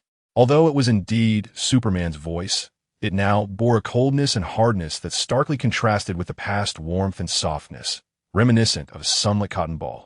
Confusion filled Tony's mind, yet he could not suppress his sarcasm. "Well, Superman, you truly are remarkable. After losing your way in the universe and becoming embroiled in war, now you've progressed to glitch amnesia? Who exactly are you? And what is Superman?" Carl questioned from the other side. "Who am I? I am your debtor," Tony exclaimed in exasperation. He is averse to being indebted to others. Hence it is true that Superman owes him. He owes him an opportunity for restitution. Thus, even if Superman is lost, amnesiac, and speaks coldly to him, causing him great distress, he cannot abandon that accursed triadic sweetheart. Fine. If you do not believe me, then do tell me. Who do you recall yourself to be? I am the sovereign of New Krypton, the future overlord of the universe. What? Tony dug at his ear. Disbelief etched across his face. Wait, what did you just say? Sovereign? Overlord? Have you truly vanquished both sides and crowned yourself the chief? There was no response from the other end. Ahem, regardless of your current state, you must still remember Earth, right? Tony resolved to set aside the transgressions Superman had committed in the cosmos. He must retrieve the elusive superdog. Earth? The other party hesitated. Seeing this as an opening, Tony pressed on. Do you recall Metropolis? Metropolis? Tony even heard the sound of something suddenly crashing to the ground, followed by the clatter of shattering. Yes, that Metropolis, often plagued by falling aircraft. Tony quipped. Aircraft? A muffled groan of anguish emanated from the other end. The metropolitans you have sworn to protect have begun to parade in New York. Outside Stark Tower, tents have even been erected, suggesting a long-term encampment. You must return promptly and lead them away. Tony's agitation intensified, culminating in a roar. My friend Clark is also in Metropolis. Had he not been sequestered in research, he surely would have come to protest, accusing me of misplacing their Superman. Although Tony's tone bore a flippant air, his eyes and expression were rife with guilt and remorse. Clark? Clark Kent? You know him? Indeed. As one of the finest among the metropolitans you safeguard, you must surely know Clark. Tony's blind optimism for the younger generation led him to miss the opportunity to uncover Superman's identity. After a long while, he yearned to awaken his past self at that moment. Did Clark ever mention his humble origins from a small town in Kansas, along with a pair of kind-hearted and loving parents? Tony's envy compelled him to boast. The other, and emitted a wretched scream of torment. Hey, Superman, are you all right? Tony gripped the communicator tightly, a knot of anxiety forming in his chest. I'm fine. After a considerable pause, a weak voice finally returned, as if it had just emerged from a grueling battle. Yet, Tony felt a wave of relief wash over him, for the voice had softened into a warm, comforting embrace. Thank you, Tony. Superman's tone was laced with mirth and intimacy. Thank you, for without you, I might have forgotten my true self. You have saved me. Tony tightened his grip on the communicator once more. It was the first time Superman had addressed him as Tony, and in such a tender tone. He felt unaccustomed to it, doubting whether Superman had truly returned to his former self. May I call you Tony? I believe we can now consider ourselves friends, yes? Oh. Tony was taken aback by Superman's unexpectedly sweet expression of gratitude, transforming from a soft and warm cotton ball into a fluffy and sweet cotton candy. It left him feeling somewhat disoriented. Tony, you are a hero, Superman remarked. Of course I am. I am Iron Man. Tony replied with an arrogant snort. No, I mean you're a true hero, one who would sacrifice himself to protect New York and in the future, would also sacrifice himself for the sake of Earth and the entire universe. A genuine hero. The earnestness of the praise made Tony uneasy, prompting him to instinctively retort, Hey, I'm not that great. I merely acted impulsively, trying to show off by catching a nuclear bomb, and you ended up taking it from me. No, you are truly great. You must know that you are one of my favorite superheroes. One of my favorites? Tony raised an eyebrow, a smirk forming before he pulled it down. Why does one of? Coughing, Tony immediately sensed something amiss. Why did it feel like a childish competition for affection? He wasn't a kindergartner expecting to be the sole favorite. In an attempt to shift the conversation, he suddenly seized upon a rebuttal point. Hey, Superman, what you just said is impossible. I am New York's Iron Man. How could I ever have the opportunity to sacrifice myself to save the entire universe? Indeed, such a thing will never happen. Superman's voice was resolute, as if he had made a firm decision. Now that you are awake, when will you return to Earth? In a few days. I have something I must attend to. Tony, remember to call me if you ever need assistance. I'm always on standby. Anything? Tony raised an eyebrow. Anything, Superman affirmed with utmost seriousness. What if I want to do something bad? Tony joked. I trust you have your reasons. Though you may be cynical, I know that your sense of justice surpasses that of anyone else. Tony could no longer bear to listen and abruptly shut off the communicator. At that moment, Pepper entered his workspace, carrying a stack of documents. She was surprised to find her boss lost in thought, and noticed, Why is your face so red? Shut up. Tony snapped, snatching the documents and mechanically signing them with his head bowed. Clark, having regained consciousness, expressed a flurry of compliments to his savior, Tony, feeling quite satisfied. Subsequently, he sought out Lag. Upon examination, he discovered a minuscule mechanical spider parasitizing deep within his ear, capable of emitting a hypnotic energy that spread like an intricate spider web throughout all of Clark's neural pathways. If the mechanical spider were forcibly removed, the energy web would inflict extensive damage to Clark's brain, and even with Superman's healing abilities, there was no guarantee of avoiding complications. He could very well lose a portion of his memories. After a moment of contemplation, Clark abandoned this approach. He recalled the invention hidden in the secret compartment of his belt, an ultimate weapon meant for use only in times of crisis. Chapter 18. The third invention, 7. Clark unveiled his ultimate weapon, having anticipated that Superman would inevitably encounter formidable adversaries. His penchant for preparation led him to create this device, capable of bestowing immense power upon him in a fleeting moment, albeit at the cost of mutual destruction. He had originally intended to employ it against villains more powerful than himself, invaders, or even alternate versions of himself from parallel universes who were older and stronger. This seemingly diminutive and charming golden orb concealed astonishing energy, having concentrated the essence of yellow sun energy through repeated high compression. A mere mishap could trigger an explosion of cataclysmic proportions. However, Clark had taken precautions to prevent such an occurrence. Thus, this orb was akin to a yellow sun condensed bomb. By absorbing the energy of this orb, Clark could maximize the yellow sun energy within Superman's physical limits, elevating his strength to unprecedented heights. This was his ultimate weapon. After ensuring that Raymond and Lag were a safe distance from the laboratory, Clark swallowed the yellow sun bomb. Upon crushing the orb with his teeth, a searing heat erupted within his body, radiating through his limbs and bones. In mere seconds, it felt as though a bursting sun was blossoming within him, with exhilarating energy coursing through every cell. Raymond, concerned for the deity, did not venture far but instead positioned himself outside the laboratory door. Suddenly, a blinding golden light erupted, and he was propelled backward by a wave of intense heat, crashing against the wall. The radiance imbued him with a sense of power. He felt changes within his body as his vision sharpened and his hearing intensified. Even his strength was evidently augmented. It seemed that with just a little more proximity to that energy, he could become omnipotent. Yet the next moment, the energy exceeding his physical capacity sent his organs into tumultuous agony, prompting him to stifle a groan and expel a mouthful of blood. Wiping the blood away, he retreated several paces from the laboratory, anxiety washing over him for the deity. If a mere aftershock could inflict such harm upon him, what fate awaited the deity facing this energy directly? No, he must trust in the deity's strength. The deity was different. The deity was formidable. Clark emerged from the laboratory, his body existing in a state of overload yet equilibrium. His skin was perpetually stretched by the energy, only to heal promptly, maintaining a dynamic balance. Thus, in Raymond's eyes, the deity radiated golden light, adorned with intricate and beautiful golden patterns upon his face and skin, which continuously healed and reappeared in a mesmerizing cycle. Bathed in sacred light and golden fissures, this new visage appeared even more divine and reminiscent of a celestial being. Raymond bowed his head in reverence, his fists clenched tighter. Despite the deity's formidable strength in withstanding such overwhelming power, a sense of awe and determination surged within him.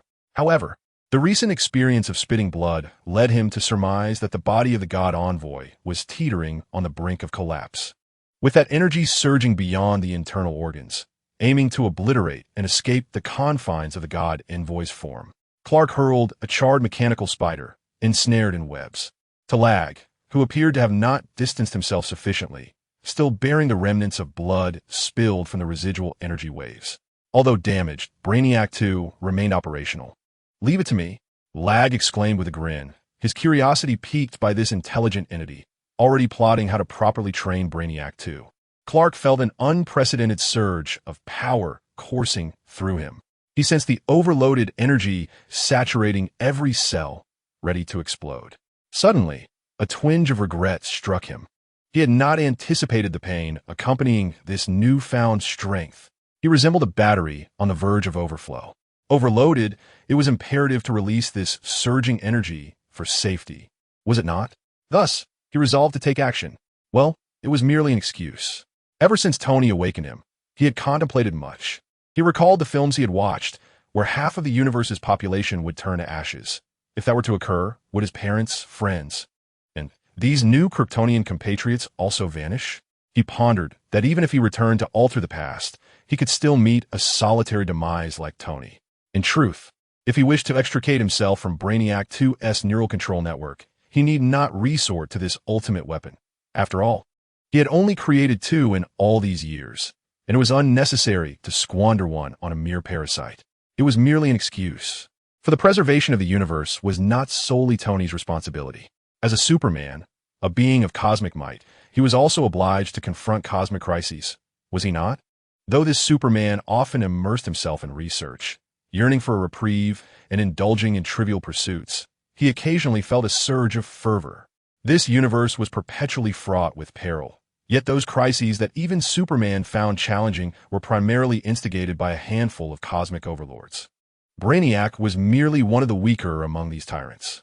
He needed to vanquish the mightier, those villainous overlords threatening the peace of the cosmos. Only in this manner could he uphold universal tranquility while simultaneously establishing his authority, dissuading all from invading the Earth and New Krypton under his protection. Stan, hailing from the distant planet of Apomea, was a solitary wanderer, traversing various worlds, leaving a trail of destruction in his wake. He was a harbinger of death, a cosmic fugitive with a bounty so exorbitant that none dared to confront him. This was due to his possession of cosmic-level power, marking him as one of the universe's most formidable beings. With his strength alone, he could obliterate a planet, an entire star system. And he had set his sights on New Krypton. Suspended in the cosmos, he gazed down upon the New Krypton. A cluster of celestial bodies that should have long since perished. Yet they linger on in a wretched existence, truly an eyesore. As he prepared to unleash a wave of violet energy to obliterate New Krypton, the divine envoy, Karl, appeared, now radiating with golden light. Karl resembled a glaring target, albeit one that proved impervious to harm. Stan activated his limbs, intent on confronting this luminous jester personally. However, to his astonishment, this individual possessed immense strength. His speed was so swift that Stan struggled to keep pace, and each blow he received felt as though it rendered him incapable of rising again. This revelation startled him. The mightiest of Ibomia, provoking not only a cessation of his contempt, but also a burgeoning sense of trepidation. When had the universe given rise to such a formidable sovereign? What did he desire? The hollow glory of vanquishing him? The bounty for his defeat? What do you seek? Whatever it may be, I am willing to share. I could even bestow upon you the treasures of the many planets I have seized. Together, we could traverse the entire universe. He spread his arms wide, fervently inviting collaboration. Yet, Karl's response was a dispassionate dismissal and a powerful right hook. He might ride shared bicycles, but sharing the cosmos with a fugitive? Thus, the two engaged in a fierce exchange, neither yielding ground. Stan roared, unleashing his power in a punch that sent Karl hurtling towards New Krypton. Fortunately, in that moment, he was in peak condition, halting in midair and preventing himself from becoming the architect of destruction for his newfound home. Karl lunged once more. Despite their seemingly equal exchanges, Clark was confident of victory. He had just deployed his self-crafted superweapon. At this moment, he was invincible. Indeed, after a grueling confrontation, Clark triumphed as expected. Observing the vanquished foe subdued by the divine envoy, the inhabitants of New Krypton erupted in celebration. The divine envoy had effortlessly defeated the universe's most formidable tyrant. Surely, the envoy must be sent by the sun god Ra. Clark contemplated whether to eliminate Stan. The universe was fraught with peril, and death was an ever-looming specter that instilled both fear and reverence in the hearts of many. Consequently, one of the greatest beliefs in the cosmos was that of the goddess of death, revered by numerous mercenaries and many outlaws who wreaked havoc across the universe. The goddess of death was indeed a legendary figure. Should she choose, she could resurrect her cherished followers at will. Ultimately, Clark produced a new solitary prison, a phantom space. However, just as he was preoccupied with activating the phantom space, a group of adversaries surged forward, one of whom shot Stan. Each bullet struck true, piercing through heart and head alike. They wielded the most potent energy guns in the cosmos, leaving no room for mercy. This group was his nemesis. The adversary may have annihilated their planet, slain their beloved, or stolen their treasures. Thus they have silently trailed behind him, waiting for the opportune moment to strike. Clark contemplated. Everything seems fine. He scrutinized layer by layer and confirmed that the foe was indeed lifeless. As for the goddess of death, with numerous devotees, she might be entirely unaware of his existence. Hence, it was unlikely that she would resurrect him. Oh, is that what you desire, sweetheart? Clark froze, sensing a breath whispering in his ear, soft and clandestine. He glanced around, yet found nothing amiss. A failed toy certainly held no value for resurrection. The beguiling voice continued to echo near him. What? You do not wish to thank me? Thank you? Clark blinked in surprise. Oh, your eyes are truly enchanting. I find myself liking you even more. Clark felt a delicate touch upon his eyes, prompting him to turn away. How many deaths will you create? When will you come into my embrace? I eagerly await your arrival in the realm of death. Clark beamed a sunlit smile. his voice laced with tenderness. "I appreciate your favor, but I believe I have a long journey ahead, making it impossible for me to attend our meeting for now." A beautiful and forgiving being like you must surely understand, right? The goddess felt herself tempted. The eerie realm of death rarely encountered such a vibrant creature, alive, beautiful, and brimming with vitality, accompanied by a hint of cunning. What a pity it was that he was one of the pillars of this universe, and she could not recklessly disrupt the cosmic balance by whimsically bringing him to the world of death. What a shame. Chapter 19. The Third Invention. 8. You are now the newly renowned overlord of the universe, Rag remarked, stepping beside Clark with a sense of awe. And more than that, after today, everyone will know that you effortlessly vanquished one of the strongest overlords of the universe, instilling fear throughout the cosmos. West chuckled. Our new Krypton is destined for greatness. Clark held no interest in becoming the universe's overlord. Yet if this could be leveraged to protect Earth and safeguard New Krypton, he was willing to accept it as an additional role. When he triumphed over Brainiac and rebuilt New Krypton, the name of Kal-El captured the attention of the entire universe. His origins, his identity would soon be known throughout the cosmos. He had no regrets about saving Kandor or establishing New Krypton. Yet the ensuing troubles had become a foregone conclusion. Thus, he might as well intensify his efforts and eliminate one of the strongest overlords to amplify his deterrence, enough to make the entire universe heed his words. Kal-El proclaimed across the cosmic web. I, Kal-El, hereby declare, I cherish peace and vow never to initiate aggression against any planet. However, if one does not offend me, I shall not offend them. I neither seek trouble nor fear it.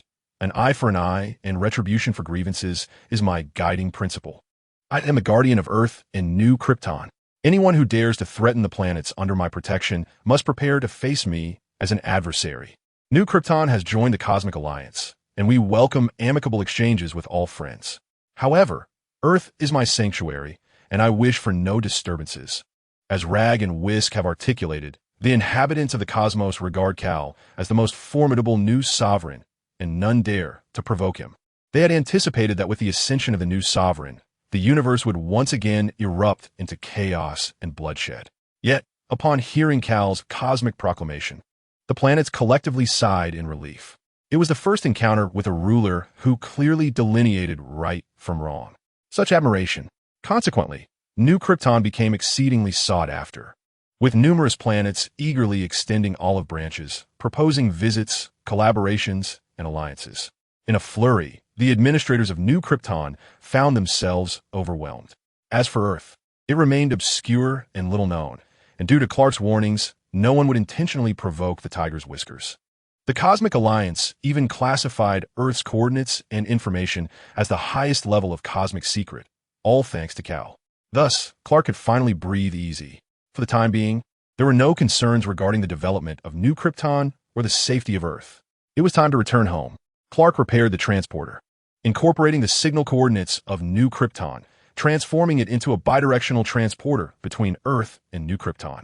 When Clark announced he would return to Earth in 3 days, a hush fell over the crowd, followed by a frenzy of chaos. Only after Clark assured them he would maintain contact and would return annually, and could come back at any time, did they begin to settle down. On the 3rd day of the countdown to his return home, the new Kryptonians, once fiercely independent and resourceful, now flocked to the Divine Messenger for even the slightest issues. Divine Messenger, someone has accidentally fallen into a ravine. It is too deep for us to rescue. Clark descended only to discover that the ravine was merely a few meters high. The distressed youth cried out in agony. Yet upon inspection, Clark found no fractures, only a minor bruise. Divine Messenger, we are in need of you due to a series of accidents with the flying vehicles. Clark glanced over to see a group deliberating on how to crash their vehicles to appear more serious. Upon his arrival, they promptly feigned injury and groaned in pretense. Clark sighed, realizing the lengths they would go to keep him from leaving. However, he had not come unprepared. He had previously converted Brainiac's mechanical factory into a production facility for healing bracelets and protective shields. Thanks to the expedited efforts of numerous intelligent machines, he had completed a substantial stock of products days prior, sufficient to provide each of these ailing individuals with a set. Yet, the new Kryptonians did not express joy upon receiving the Divine Messenger's parting gifts. On the second day of the countdown to his return home, the new Kryptonians began to fervently experiment with wristbands and protective shields, desperately attempting to uncover any vulnerabilities. "Great deity, we require your assistance," implored the bloodied youth, unable to suppress a radiant smile even amidst his plight. "What do you need me to do?" Clark replied, his lips curling in a sardonic grin. This act of self-pity was far from heartfelt. "Magic. The protective shield is ineffective against advanced magic. After being ensnared by magic, I lost my healing wristband and crashed into a wall, bleeding profusely." "Magic? Whose magic?" Clark inquired, retrieving the wristband that the youth had discarded from his pocket, reattaching it to initiate the healing process. The youth hesitated for a moment before continuing. "It was the Chilu aliens. Their magic is formidable. Kryptonians possess zero magical defense. And today, it was merely my misfortune, but tomorrow it could be the entire planet's downfall. Great deity, we cannot do without you. Apologies, but your great deity also possesses zero magical defense," Clark retorted as he entered the laboratory to commence his research on magical defense apparatus. He had previously mentioned his penchant for foresight, so upon becoming Superman and realizing his lack of magical defense, he had long been studying this area to prevent the day he might fall victim to magical control. The protective shield inherently had a threshold. While it was nearly impenetrable on Earth, it proved inadequate in the cosmos. It could only be deemed basic protection. The realm of magic, being the point of least resistance for the shield, constituted its Achilles heel. It was remarkable that these individuals had managed to discover it. Magic was an enigma, possessing a complexity that was both intricate and chaotic, akin to an alternative science reluctant to reveal its secrets, proud in its obscurity. Thus, his research had seen no breakthroughs until now. However, circumstances had changed. He now had access to new technologies and an amalgamation of thousands of civilizations and advancements on the new Krypton, including races endowed with magical defense and various types of magical beings. Utilizing his super intellect, he swiftly and comprehensively delved into diverse technological knowledge, and at last, inspiration struck, leading him to formulate a series of complex and profound equations. After a night of frenzied creation, deconstruction, and recreation, he finally birthed an extraordinary magical defense device, a multifunctional, rechargeable, all-encompassing magical immunity necklace, aptly named the Magic Immunity Necklace. Clark believed this necklace to be the pinnacle of his current inventions. What a genius he was! Having resolved one of Superman's vulnerabilities, he would henceforth be a Kryptonian unafraid of magic. No longer would he be plagued by missions that involved combating magic that controlled and harmed allies. Relying solely on willpower to overcome the perilous enchantments, he dared not gamble on his willpower being as formidable as the original Superman's. Those concerns would now be irrelevant. This was a triumph of science. In the dead of night, he utilized the second mechanical factory to produce a batch of magic immunity necklaces, distributing them to all the Kryptonian children lacking magical defense. However, upon receiving yet another parting gift, the Kryptonians did not appear particularly joyous, instead emanating an air of despondency. The countdown to their final day at home had begun. As Clark stepped outside, he was met by a group of orphans who wept as they embraced him. Clark had visited these orphans several times before. Most of them are the children of warriors who sacrificed themselves during the battle against Brainiac. Although he had prepared adequately before the war, certain tragedies are simply unavoidable. "Do not leave, O godsend. Please do not depart. We cannot bear to see you go." The tear-streaked faces of the children were filled with deep affection and sorrow for Clark, and even the most hardened of hearts could not turn away from the pleas of these unfortunate souls. This tactic is despicable. Clark gritted his teeth, realizing that he was not oblivious to the recent activities of the leaders from New Krypton. Kneeling down, he embraced the children, speaking gently, "I am not abandoning you. I promise, the moment you wish to see me again, I shall return." "How's that sound? Please do not cry. Wah, we do not want you to go," the orphans said, blinking their tearful eyes. Clark clutched his heart, overwhelmed by their emotional intensity. He attempted to explain, albeit with difficulty, "But that is my home, and I must return there." "Isn't New Krypton your home as well?" the eldest child inquired. "Indeed, New Krypton is also my home, and I cherish you dearly. However, Earth is different. Let me put it this way, I belong to Earth. My heart resides there, among my beloved family and friends, in an environment I cherish, where I long to live. The children gazed at Clark in bewilderment, and he felt helpless. Forgive us, O godsend. The eldest Kryptonian orphan suddenly bowed in apology. We should not only think of ourselves. Please return to Earth. Go back to your family and friends. The others were confused, prompting him to sternly instruct them. We have lost our families, which brings us immense sorrow. The godsend feels the same. We cannot hinder the godsend from returning home. The children bowed their heads, ceasing their insistence on Clark. With a sigh, Clark ruffled their hair. Good children, who says you do not have family? You are each other's family. And I am your brother, Cal. The Kryptonian orphans clung to Clark, weeping. Before departing, Clark cast a sidelong glance at Lag and the others. You are truly something. The others immediately recoiled, pushing the blame on a Lag, who awkwardly chuckled at Clark. That was not my idea. Ahem, we do not wish for you to leave either. We understand that this will not change your decision. Let us consider it a different kind of farewell. Clark let out a cold laugh, then sighed. Take good care of those children. Rest assured, they're the orphaned heirs of heroes. I will manage it well. The Codex is with me. Why bring this up suddenly? Clark mused, recalling the children waving their goodbyes from a distance, perhaps drawing an association. In truth, I knew from our very first encounter, while perusing the memory crystals. However, New Krypton is thriving now, and naturally birth Kryptonians are flourishing. The Codex is no longer necessary. Let the children choose their own paths. Clark chuckled. New Krypton is entrusted to you. Rest assured. Rag solemnly replied, a hint of reluctance evident as he added, do not forget to return. Clark waved his hand and stepped into the portal. Farewell, New Krypton. Suddenly, a figure darted in just before the portal closed. Chapter 20. The Fourth Invention. 1. Upon Clark's return to the Fortress of Solitude, he discovered a Raymond tumbling out of the soon-to-be closed transmission corridor. Clark considered shoving him back. Raymond promptly bowed respectfully to the esteemed deity, appearing exceedingly obedient. Yet, when he lifted his head, the stubborn glint in his eyes and his unwavering resolve betrayed his compliance. Clark realized he could no longer dismiss him. Kryptonians were perilous on Earth, both for themselves and others. Await, named Raymond, the troublemaker from Krypton, suddenly pressed down upon Clark's shoulders. What could he do? He had no choice but to assume the mantle of guardian.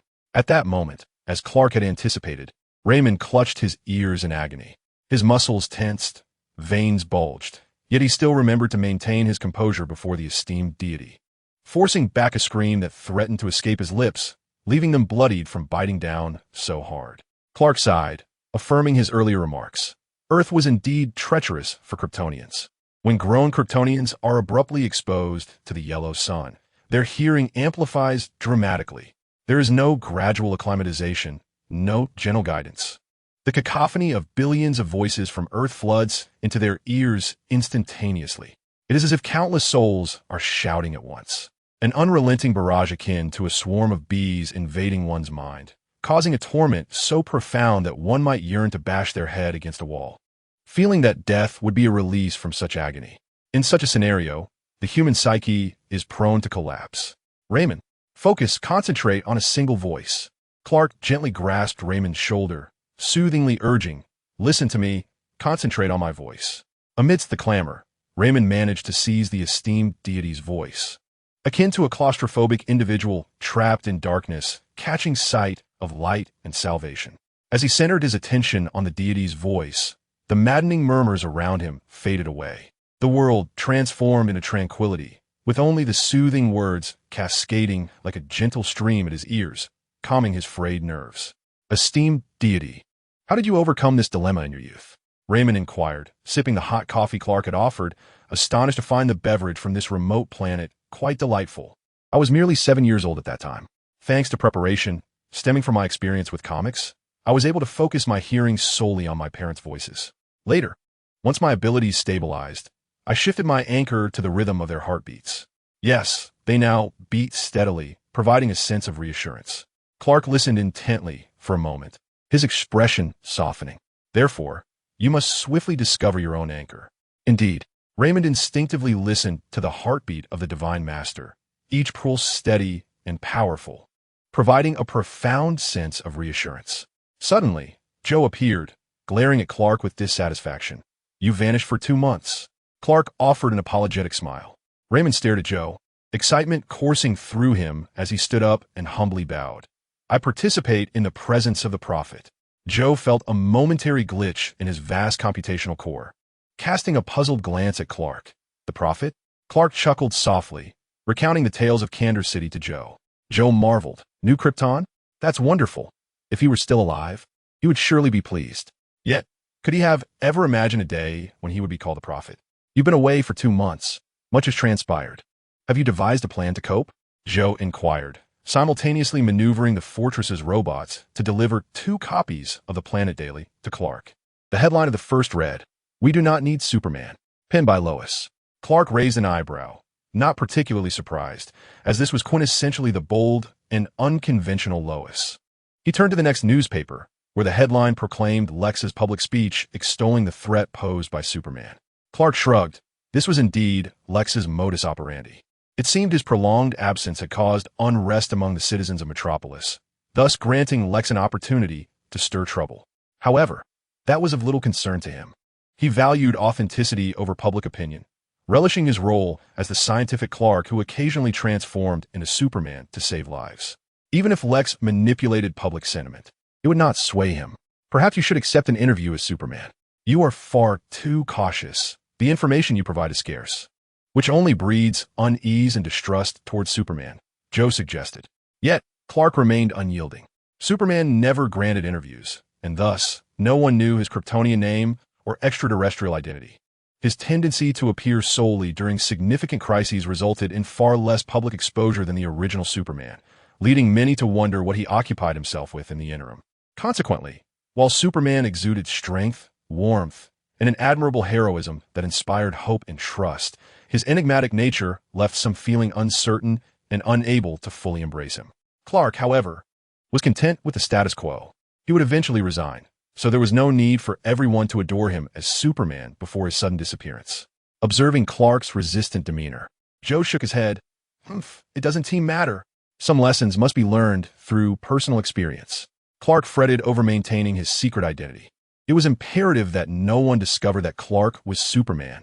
The simultaneous disappearance of both Clark and Superman for 2 months made it perilous to reappear together, especially to those who scrutinized both closely. After much contemplation, Clark resolved to reinstate Superman first. Just then, Tony and the citizens of Metropolis, who had taken to sleeping outside Stark Tower, must have been growing impatient.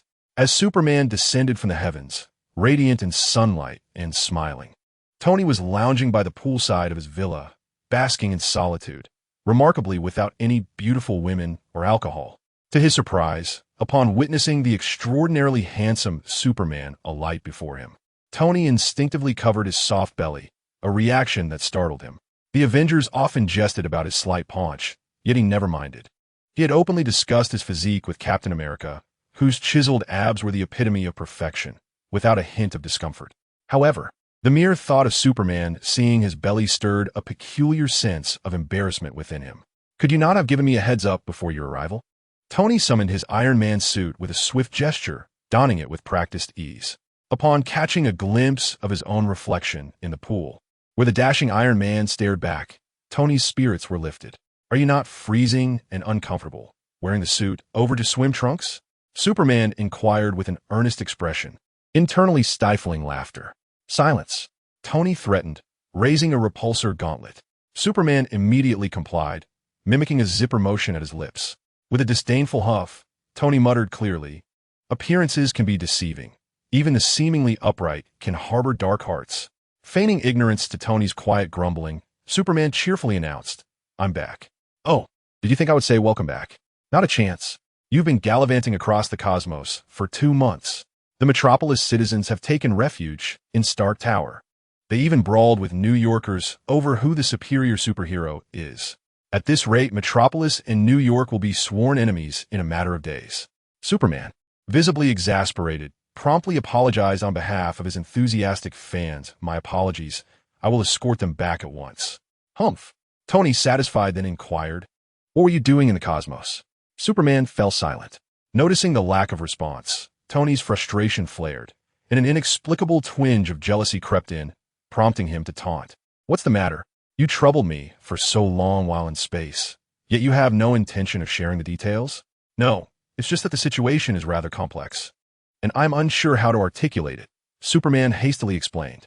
Seeing Tony narrow his eyes, seemingly genuinely upset, Superman quickly flashed a cotton candy sweet smile. How could I conceal anything from you? After all, you are one of my favorite superheroes. Very well, do tell, Tony replied, his brow arching with interest. I inadvertently teleported to a shrunken city where the inhabitants were embroiled in internal conflict.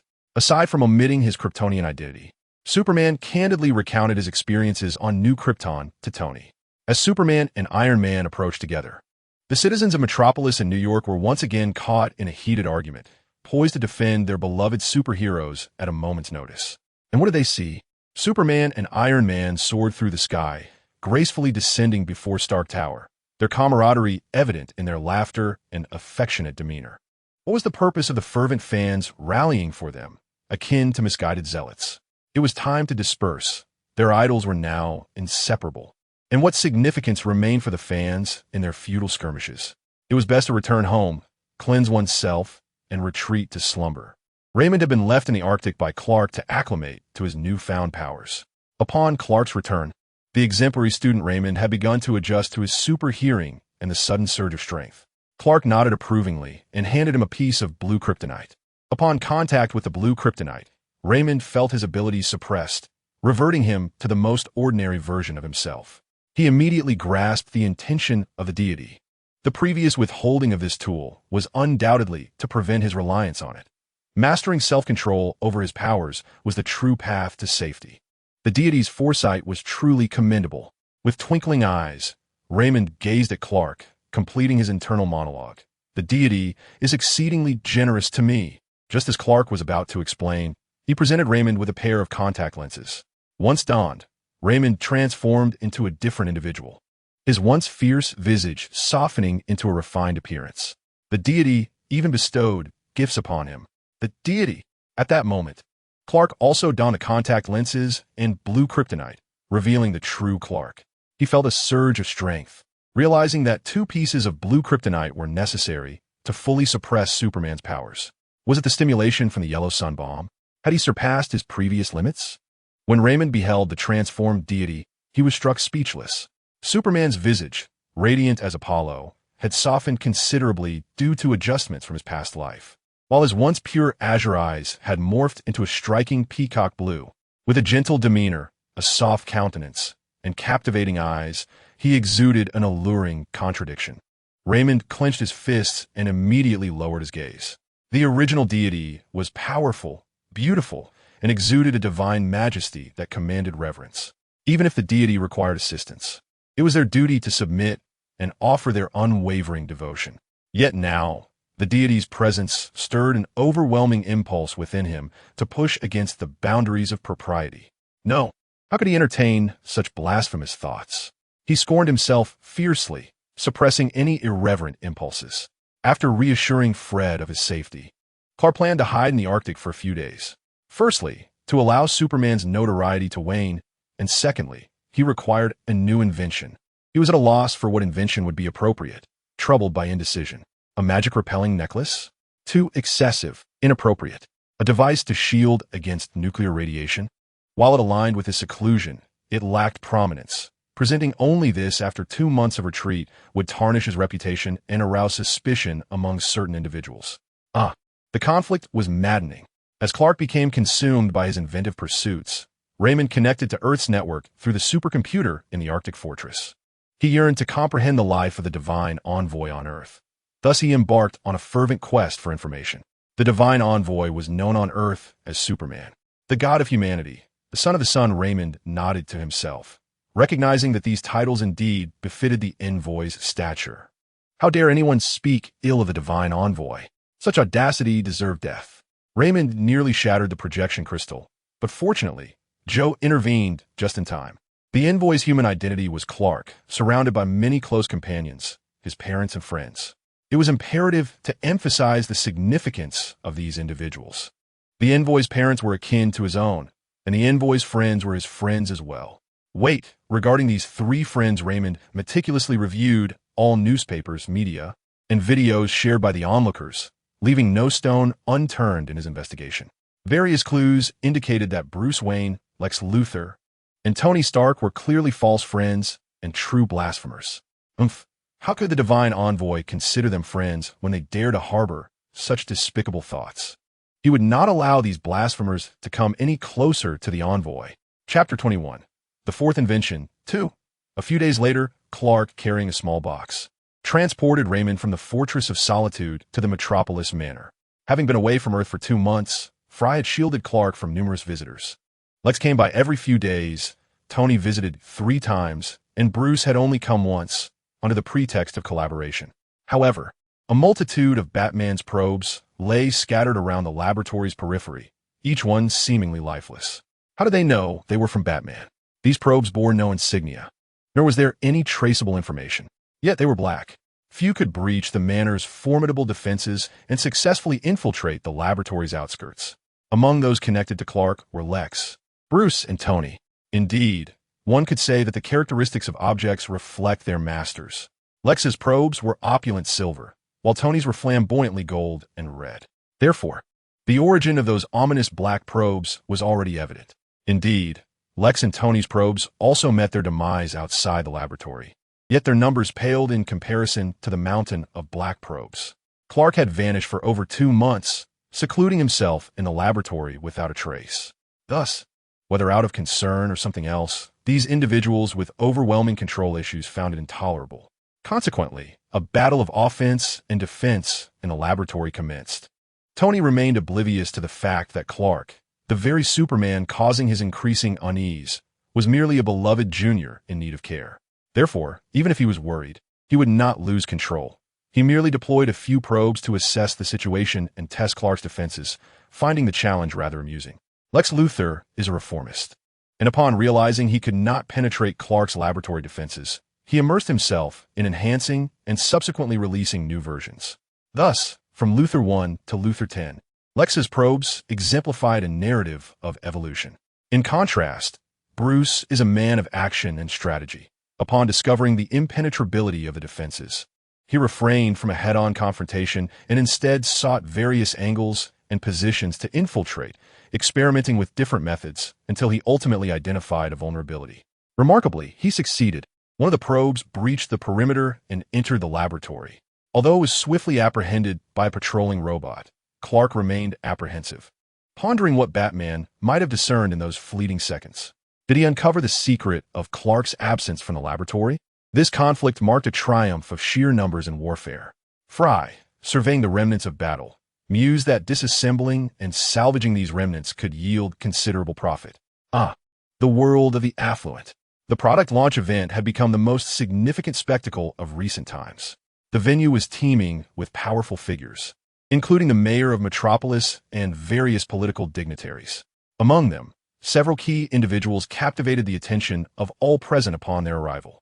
First to grace the scene was Gotham's Prince, Bruce Wayne, clad in a pristine white suit adorned with a rare peacock blue rose in his pocket. Bruce exuded an air of exquisite elegance. Unlike his previous disheveled, carefree attire or avant-garde fashion choices, today he appeared remarkably refined and sophisticated. His steel blue eyes held a profound mystery, while the smile at the corners of his mouth showcased his sweetness and charm to the fullest extent. This strikingly different, yet even more alluring Bruce rendered onlookers unable to divert their gaze. The moment he appeared, he drew the fervent attention of all the socialites, ladies, and even men. Following closely was Lex Luthor of the Luthor Corporation. Lex donned a lavish black evening gown embellished with peacock blue rhinestones, exuding opulence. Though the excessive rhinestones rendered the attire somewhat gaudy, Lex's sharp features and icy demeanor commanded authority, effectively tempering the frivolity of his garment. His cold, emerald green eyes surveyed the crowd, instilling a sense of respect in those he regarded. His thick golden locks were impeccably styled, indicating a significant investment of time and effort. Across the gathering, Bruce and Lex locked eyes. Lex noted the blue rose adorning Bruce's suit, while Bruce observed the blue diamonds embedded in Lex's lapel. Both men simultaneously emitted a disdainful scoff. Wayne Luthor, such a show-off. His intentions to curry favor with Clark were all too apparent. Suddenly, amidst the gasps of the crowd. The roof of the venue began to rotate open. A golden red light streaked through the sky, growing ever closer. It was Tony Stark, the Iron Man.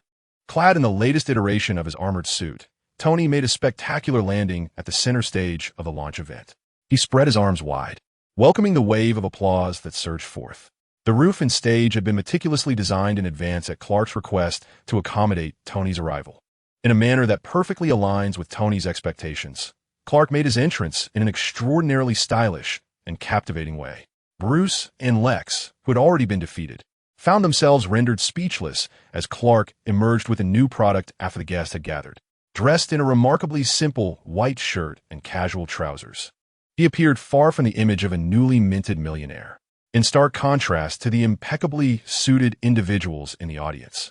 He resembled a solitary heron amidst a flamboyant display of peacocks, a striking splash of white in a vibrant palette, distinctly set apart, as if belonging to two different realms. Clark unveiled a compact box, akin in size to a casual backpack. On the screen behind him, a name of rather grandiose flair flashed before the audience. Smart and fully controllable emergency rescue photography support multitasking kit, abbreviated as the 9-square grid. A collective sigh of relief swept through the crowd. Indeed, it was aptly named the 9-square grid. They chose to overlook the earlier presentation, disregarding it entirely.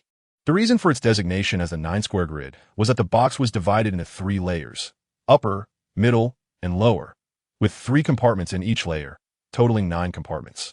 Clark opened the first compartment of the first layer. Inside lay a fluffy rabbit toy, standing at a height of 5 centimeters, tucked under a cozy blanket as if in slumber. Clark gently tugged at its left ear. Suddenly, the rabbit toy sprang to life. It stretched, rubbed its fuzzy cheeks with its tiny paws, neatly folded the blanket, and then hopped out of the compartment. "Hello everyone, I am Bunny Cohen, the most adorable little treasure of my master." The little rabbit waved to the audience, bouncing with enthusiasm as it introduced itself. "My master asked me to present to you the, 9-square grid. Yay!" Bunny Cohen scrunched its face in apparent disdain at the original name, eliciting laughter from the crowd. With great effort, Bunny Cohen opened the second compartment of the same layer, employing all its might in an endearingly clumsy manner. Inside lay a lifelike mechanical bee. "This is my friend, Mr. B," Bunny Cohen declared. Upon pressing its left antenna, the bee immediately buzzed to life, flapping its wings and soaring into the air. Indistinguishable from a real bee, the bee fluttered near Tony, landing on a nearby table, adjusting its antennae towards him. Bunny Cohen retrieved a small beehive from the same compartment and pressed it, projecting a miniature holographic image of Tony, who was seated in the front row. The projection depicted a diminutive version of Tony, akin to a Barbie doll. Tony raised an eyebrow and waved, mirroring the gestures of the holographic Tony, who also raised an eyebrow and waved back. Their expressions and movements were in perfect synchrony, without a hint of delay. As the audience marveled at the authenticity of the holographic projection, Tony, equally intrigued, began to change his expressions and gestures, thoroughly enjoying the playful interaction. Suddenly, Bunny Cohen extended its fluffy paw and, in a startling moment reminiscent of a scene from a horror film, passed right through the head of the miniature Tony. With a sweet smile, Bunny Cohen cheerfully remarked, "This is merely a projection. You can see it but not touch it. People say we know." First remove the giant claw from little Tony's head. Tony's smile froze, his expression contorted. He yearned to liberate his small self from the grasp of the Rabbit Demon King and teach him a lesson. However, as Iron Man, he could not stoop to quarreling with a 5-centimeter rabbit. Truly, it is a remarkable invention by Clark, resembling him in its soft and white exterior, yet it is, in essence, a heartless rabbit. The soft and white rabbit lord continued. With Mr. B, the master can safely await rescue within the protective shield while releasing Mr. B to track and broadcast live updates. Of course, Mr. B, like a real bee, is small enough not to disrupt the battles of superheroes. Moreover, I deeply respect the privacy of heroes. Before tailing them, Mr. B will flutter around them twice. If they request no filming, I shall immediately retract Mr. B. For even the master cannot compel me. I am a law-abiding and respectful rabbit. Bruce's grim expression softened somewhat. He refused to be followed by a swarm of bees. Let them film. Let everyone appreciate the splendor of Iron Man. Tony remained as flamboyant as ever. The rabbit lord continued to unpack. In the first layer's third compartment, there lay a bound little demon. This is a malicious detection demon, capable of sensing brainwaves that signify ill intent. When it detects malice towards the master, an additional chain binds the demon. The more chains, the greater the malice. The master must be cautious of those who would turn the little demon into a chain ball. In the second layer's first compartment, there resided a rolled-up, curved high-definition electronic map. The rabbit lord unfurled the map, which automatically recognized locations from a world map, pinpointed them, magnified, and ultimately transformed into the layout of the press conference, arranged with avatars in their respective seats. Iron Man's avatar was specially encircled with holy light, signifying a superhero. Upon seeing Bruce's avatar on the map, Bruce breathed a sigh of relief. The rabbit lord shook its ears and proclaimed, "I am quite impressive. I can comprehensively process information from Mr. B, the little demon, and all that I receive. I convert the identified individuals into avatars, placing them on the corresponding locations on the map. Thus, when the master encounters danger, he can discern the positions of himself, the superheroes, and any potential threats. I can even mark calculated escape routes on the map in green. While the master flees, I can alert authorities and direct Mr. B to summon nearby superheroes for assistance." In the second layer's second compartment, there lay a pair of glasses. These dual-purpose glasses can stimulate special brainwaves, enabling one to multitask effortlessly. Thus, the master can enjoy snacks while continuing to work and study. Moreover, the efficiency of learning is exceedingly high. How splendid! In the third compartment of the second layer, the sixth compartment, there resides a charming little angel adorned with a halo, dressed in a white gown. With her large, expressive eyes, long eyelashes, and rosy cherubic face, she is utterly delightful. This is the supportive little angel, my angelic sister. She has a penchant for slumber, only awakening after the battle concludes. Upon waking, she radiates light, showers petals, cheers jubilantly, and ignites fireworks to celebrate your favorite superheroes.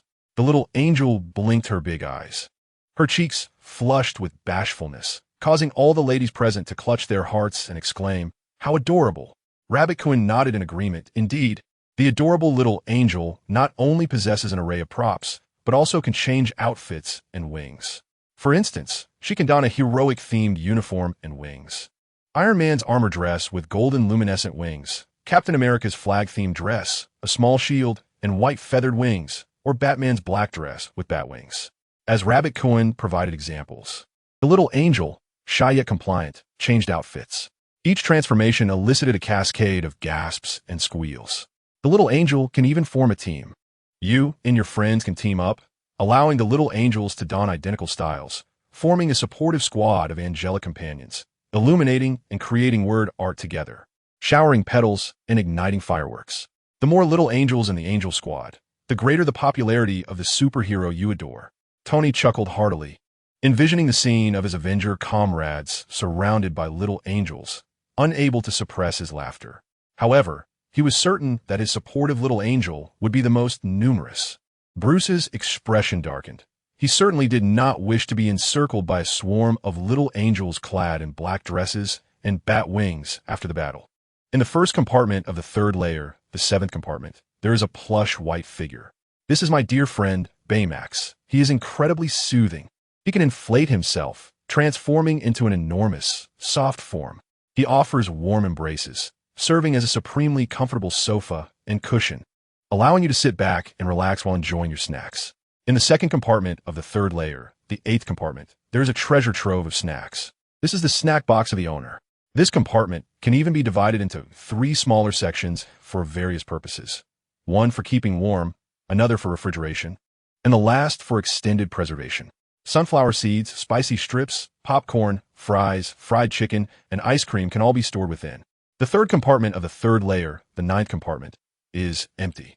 Inside this void, there are merely 2 gray patterns. Rabbit Cohen covered his mouth with his paw, speaking mysteriously. The final compartment holds a secret gift. I do not know what special items are contained within, only that the gray is unusable and invisible, only to be activated under certain conditions. The crowd exchanged glances, murmuring among themselves.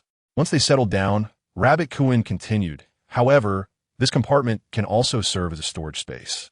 For instance, You can place in used products like therapeutic bracelets and protective orbs within.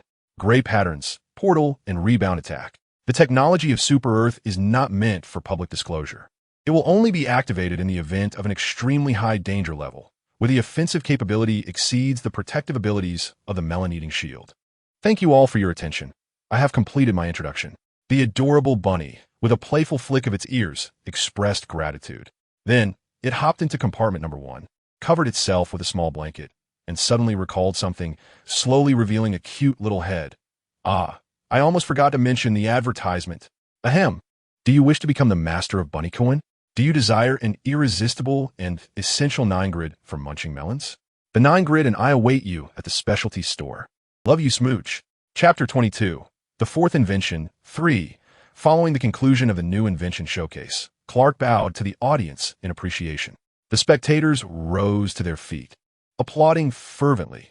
The press conference was a resounding success. Every lady present yearned to possess her own bunny coin and 9-grid, while some gentlemen were equally eager.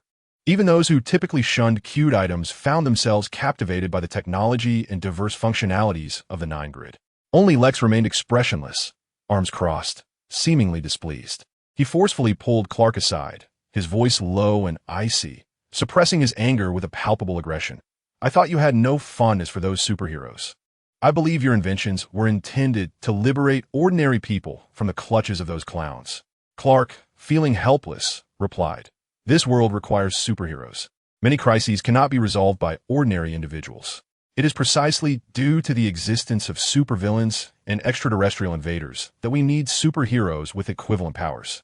They are not heroes merely because of their strength, but because they rise to the occasion, willing to endure injury to protect others, embracing the belief that with great power comes great responsibility. The honor associated with being a superhero belies the reality of a high-risk, high-pressure, low-pay, and ceaseless profession. Perhaps one day, this Earth will become safe enough that superheroes can retire. So, do you also admire that so-called deity among humans? Flying through the skies in a tight suit like some special operative?" Lex's eyes turned frigid, his teeth clenched. "Clark, wait. What on earth is a special operative?" Lex interpreted Clark's silence as acquiescence. He had deduced the truth. Today's 9-grid, aside from a few select products, was largely composed of pandering rubbish aimed at idolizing superheroes. Lex leaned closer to Clark, his expression ominous. "My dear friend, I shall save your soul." He had always regarded Clark as a kindred spirit. His companion ought not to be swayed by the delusions of the foolish masses enchanted by Superman. Yet it mattered not. He would reclaim Clark. He would not permit his only friend to change at will, morphing into something he detested, nor allow him to drift further away from his grasp. He would reveal to him that even the mightiest of superheroes harbored darkness within, untrustworthy and duplicitous. All Clark needed to do was stay by his side, to look only at him, listen solely to him, and adore him above all else. Clark gazed into Lex's eyes, which were filled with profound meaning and resolve, as if he could foresee the impending turmoil. Suddenly, a spark of realization flashed through Lex's mind. His expression morphed into something peculiar, ominous, tinged with uncertainty and reluctance. Countless threads of suspicion wove through his thoughts, his eyes betraying a myriad of conflicts. Yet his fingers tenderly brushed Clark's hair. "What a coincidence it is that you and Superman vanished for 2 months simultaneously. Superman returned just a few days ago, and now you reappear. Is that so?" "I was unaware of Superman's return, as I have been wholly engrossed in my study of the Magic Square," Clark replied with a smile, betraying no hint of abnormality. "Is that so?" Lex pondered. Perhaps he was overthinking. After all, Clark was merely an ordinary man, susceptible to injury, devoid of any extraordinary abilities, and could not possibly be linked to Superman. Moreover, considering the time and energy required to create the Magic Square, it was understandable for Clark to have remained indoors for 2 months. Lex suppressed the budding doubts, yet the seeds of suspicion had already been sown, awaiting a spring rain to take root and flourish. Noticing Lex's expression soften, Clark felt a sense of relief wash over him. Fortuitously, he had accumulated enough inventions over time that with slight modifications could be utilized, thereby dispelling some of the doubts harbored by others. After familiarizing himself with Earth-S culture, Raymond voluntarily undertook the role of Clark's personal bodyguard. Thus, while awaiting Clark at the press conference, Raymond noticed that the esteemed Clark had been intercepted by the notable Lex Luthor, who had the audacity to touch the hair of the esteemed one. With a furrowed brow and bared teeth, he rushed forward. Slapping Lex's hand away, Raymond pulled Clark a step back, positioning himself protectively in front of him. He glared coldly at Lex, declaring, "As long as I am here, no one shall offend the gentleman." Due to Clark's prohibition, Raymond had no choice but to address him as gentleman in public. Lex squinted at this sudden presence beside Clark. He had conducted an investigation into this individual upon seeing him accompany Clark at the press conference. The man's past appeared flawless. Online records revealed no discernible flaws.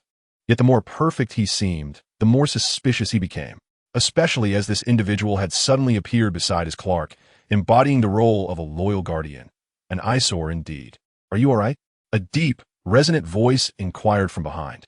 It turned out that Clark had collided into Bruce, who had approached nearby as Raymond pulled him back. Bruce steadied Clark's back, his fingers momentarily curling, and after briefly pursing his lips, he calmly advised, "Be careful." "Thank you," Clark winked at Bruce. Bruce froze, biting his tongue, and nonchalantly released him. Noticing Bruce's lingering gaze, he hesitated, grappling with his thoughts, before ultimately removing the rose pinned to his chest and carefully affixing it to Clark's shirt, stating, "It suits you better than it does me." "Thank you." Lex and Raymond halted their standoff, finally noticing Bruce's opportunistic entrance. At that moment, Bruce's fingertips lingered upon the petals of a rose, gently caressing them as if tenderly stroking the skin of a beloved. After arranging the rose, he adjusted the creases of Clark's attire, then provocatively gazed at the blue diamond embedded in Lex's attire, as if challenging him to pry it loose.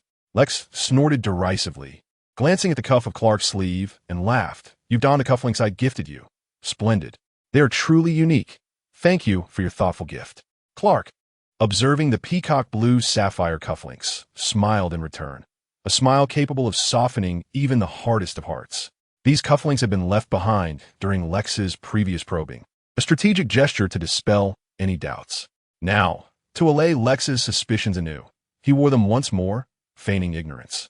The core of the cufflinks was infused with a modified element, detectable only by Lex's proprietary instruments, yet imperceptible to others. Were it not for Superman's enhanced vision, he would remain oblivious. They mirrored the nature of his friendship with Lex, beautiful yet fragile, transparent on the surface, while concealing secrets beneath, an unyielding bond destined for conflict. Thus, he smiled innocently, his disguise meticulously crafted, perhaps out of a desire to retain a friend. Even if this friend exhibited a slightly excessive need for control, a volatile temperament, and a biased view of metahumans, he had accomplished many commendable deeds for Metropolis and showed genuine concern for his friends. A complex individual defying simplistic judgments of good or evil. Upon hearing Clark's words and witnessing his gentle smile, Bruce clenched his fists behind his back. Feelings of bitterness and anger swelling within him, aptly named jealousy. Clark accepted Lex's gift, beaming with joy at Lex's expense. He and Clark had only crossed paths a few times, and perhaps Clark did not regard him as a friend on par with Lex. He possessed no right to question Clark's choices. Yet Lex was another matter. Lex was not entirely malevolent, yet he was no hero either. He dwelled in a gray area, motivated by self-interest, his mind shrewd and worldly, unsuitable for the pure-hearted Clark. Bruce understood that, as a figure of the night, he was even less compatible with Clark. Yet he could not let go. Raymond once again positioned himself in front of Clark, glaring fiercely at the two desecrators. Clark offered Raymond an approving glance and quickly sought an excuse to distance himself from these perilous individuals. In the distance, Tony observed the unfolding drama while holding a glass of champagne. The scene of chaos reappeared, this time with an additional player. Truly, Clark was a man burdened with sin, sweet yet oblivious, mistaking the swarms of admirers for friends. TSK, a source of concern indeed. The more he pondered, the more he believed that none of these suitors were worthy of the delicate and gentle Clark. Tony meticulously reflected on everyone he knew, searching for someone deserving of him. Ultimately, Tony concluded with certainty, only the virtuous captain could be worthy. Very well, let us seize the opportunity to introduce them. In the eyes of the world, Clark is merely a boy raised in a small town, devoted to his studies and scientific pursuits. After graduation, he established a company and achieved remarkable success through his brilliant inventions. His life appears uncomplicated, devoid of vices, intricate relationships, or tumultuous experiences, and he remains unacquainted with the harsh realities of the world and the fickleness of human nature. Thus, his mind is inevitably innocent, and his heart remains vulnerable. He is but a fortunate soul, a genius, a fragile flower in need of care. Yet, this is not the entire truth. Clark is a complex polyhedron. In his previous life, he embodied Superman, a trinity of strength that renders him formidable in spirit, intellect, and physique. He is a scientific marvel possessing the essence of a blossoming flower. Consequently, those drawn to Clark harbor the same misconceptions as the rest of humanity. Just as Tony mistakenly believed Clark to be teetotal, only to be caught off guard, Clark is destined to unveil even more surprises for them. Only by comprehending every facet of Clark, uncovering his secrets, and delving into his heart can one truly understand him. After engaging with the guests at the press conference, Clark surveyed his surroundings and realized Bruce had vanished. Could it be that Gotham had summoned Batman once more? Had Bruce returned? Clark felt a pang of curiosity. Bruce's probe had ventured into the laboratory, yet there had been no indication from him. He dared not underestimate Batman, convinced that Bruce had discovered something. Was he silently gathering evidence, poised to deliver a decisive blow? Shaking his head, Clark dismissed such musings. He stepped onto the terrace, seeking a breath of fresh air and a moment of tranquility.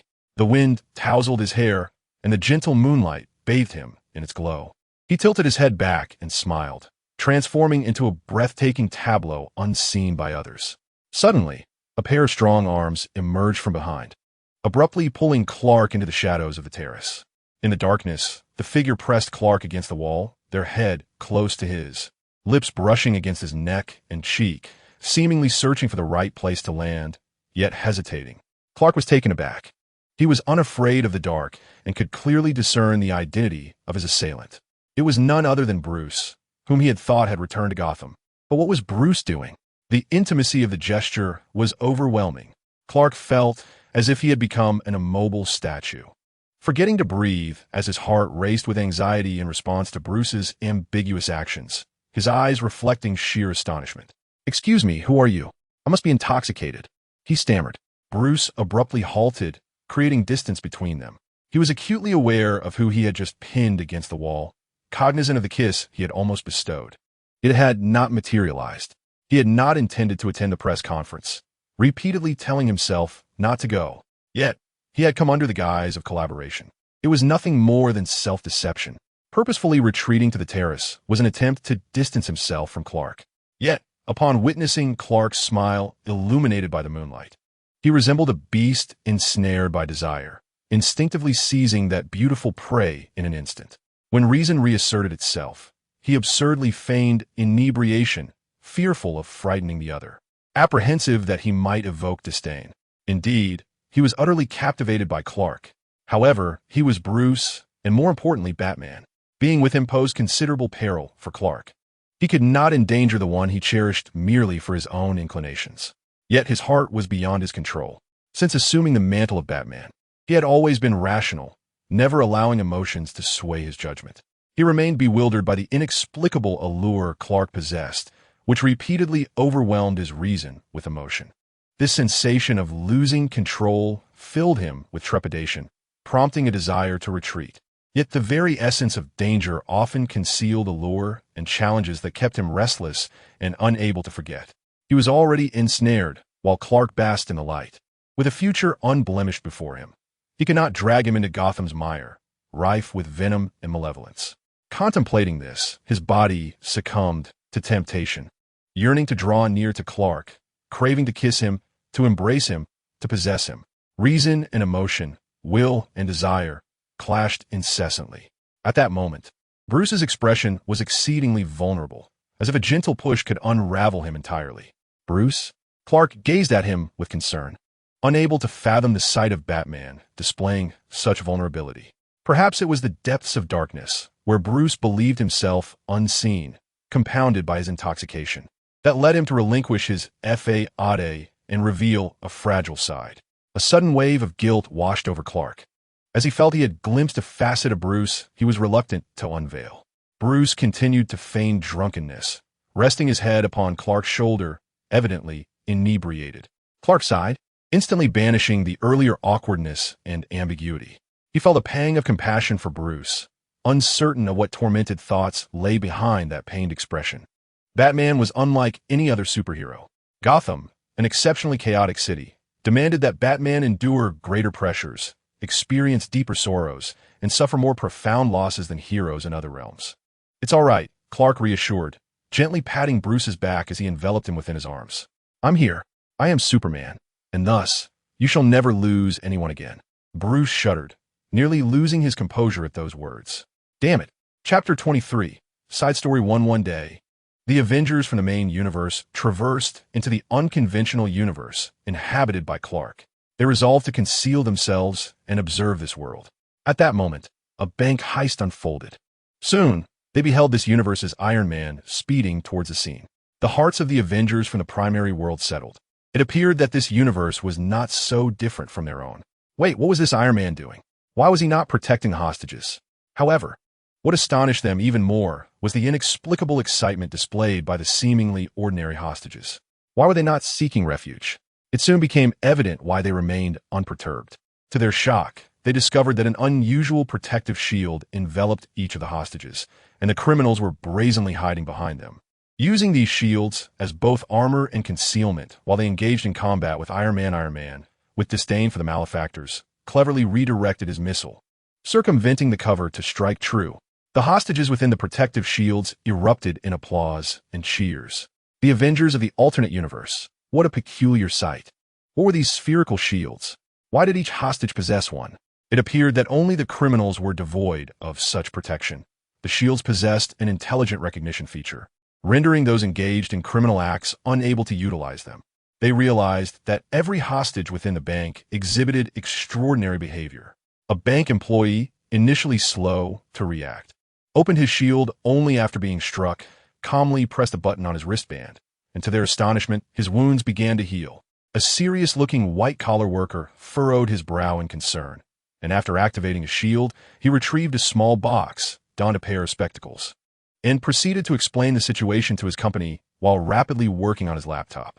A student among them mirrored this series of actions, multitasking as she read and completed assignments while simultaneously live-streaming and engaging with her online audience. Another individual even produced a giant white pillow and an assortment of snacks from within a shield, thoroughly enjoying the experience. Wow, the ordinary people of this world possess remarkable abilities. The Hawkeye of the primary universe mused. At that moment, a swarm of bees approached. The Black Widow of the primary universe changed her expression. Though she was not afraid of insects, she detested the sight of a mass of them, which could induce a phobia. They all lined up. Astonishingly, this world's Tony commanded the swarm of bees. To their surprise, as soon as he finished speaking, a sexy woman among the hostages saw her rabbit plush toy on her shoulder spring to life, and it waved a tiny paw at the bees. All of you, heed my command. Rearrange. Mind your filming etiquette. Remarkably, the bees obediently lined up, forming rows chanting Iron Man is the coolest. Iron Man is the best. The Avengers of the alternate universe. Following their victory, a flock of mini angels clad in Iron Man-inspired skirts fluttered over, cheering and showering him with flowers, while another group brandished small red hearts, dancing around Tony. He displayed a pleased expression, raising his hand in gratitude. At that moment, the leader of the mini angels, the president of the Iron Man fan club, a tiny angel wearing a crown, flew close to Tony's cheek and gently bestowed a kiss upon him. As fireworks erupted outside, they formed the words, "I love Iron Man," in the sky, a tribute from the Avengers of this universe. The Iron Man of this realm was simply ostentatious and utterly shameful. The members of the Alliance cast glances at their own Iron Man, conveying a silent warning. Should he continue in such a manner, the bonds of friendship would be severed. The Iron Man from the primary universe shot them an incredulous glare. He had no fondness for such embarrassment. Yet, if it were the fans expressing their admiration, he would graciously accept it. One could only remark that the ordinary people of this world were exceedingly flamboyant. What connection did they have to him, Iron Man? However, after this battle, they confirmed that this world was indeed different from their own. Nevertheless, considering the bizarre nature of this universe, though it appeared somewhat unreliable and even absurd. Perhaps it could be trusted? Subsequently, they made contact with the Avengers of this world and learned of the instigator, Clark Kent. What a remarkable individual he was. On another day, Superman and Batman from the primary universe traversed into this realm. Upon their arrival in Gotham, their first impression was that there seemed to be an abundance of bees. It was nighttime and winter to boot, yet numerous bees flitted about aimlessly. Did the bees of Gotham not rest or hibernate? Due to Batman's elusive nature, Batgirls were casting nets everywhere. Then, they spotted the Batman of this world patrolling the night. As he roamed, he continuously growled at the buzzing bees flying past. No filming, no filming, no filming. Superman couldn't help but chuckle. Batman furrowed his brow. Could it be that his parallel self was conversing with the bees? This was illogical. Surely there must be another reason. After Batman had concluded yet another gang conflict, Bat fans, having caught wind of the incident, rushed to the scene. Oh, given Gotham's perilous nature, the actual Batman would not make an appearance. Instead, a group of adorable little angels clad in Batman-themed dresses, fluttering bat wings, and donning Batman masks arrived. Thus, Superman and Batman from the primary universe had the fortune of witnessing the fearless Batman, undeterred by Arkham lunatics or Gotham's underworld, being surrounded by a legion of charming mini angels, showering him with flowers and hearts. Superman could no longer contain his laughter. The Batman of the primary universe cast a disapproving glance in his direction. Meanwhile, the Batman of this world employed every Batman skill at his disposal and finally managed to escape the clutches of the little angels. Who is it? Step forward. The Batman truly deserved his title, as he was able to detect stalkers even under such circumstances. The two successfully made contact with the Batman of this world. Superman, puzzled, inquired, "I haven't encountered your Superman?" At this moment, the Batman of this universe, already aware of Clark's identity, wore a peculiar smile and replied, "Ahem, you may find him at the company." Company? Superman was taken aback. Clark Kent, the renowned inventor of Metropolis, has created a man of the Nine Grid. The Batman of the main universe, reflecting on the information he had gathered, revealed a sly smile towards his best partner. A sense of foreboding washed over Superman.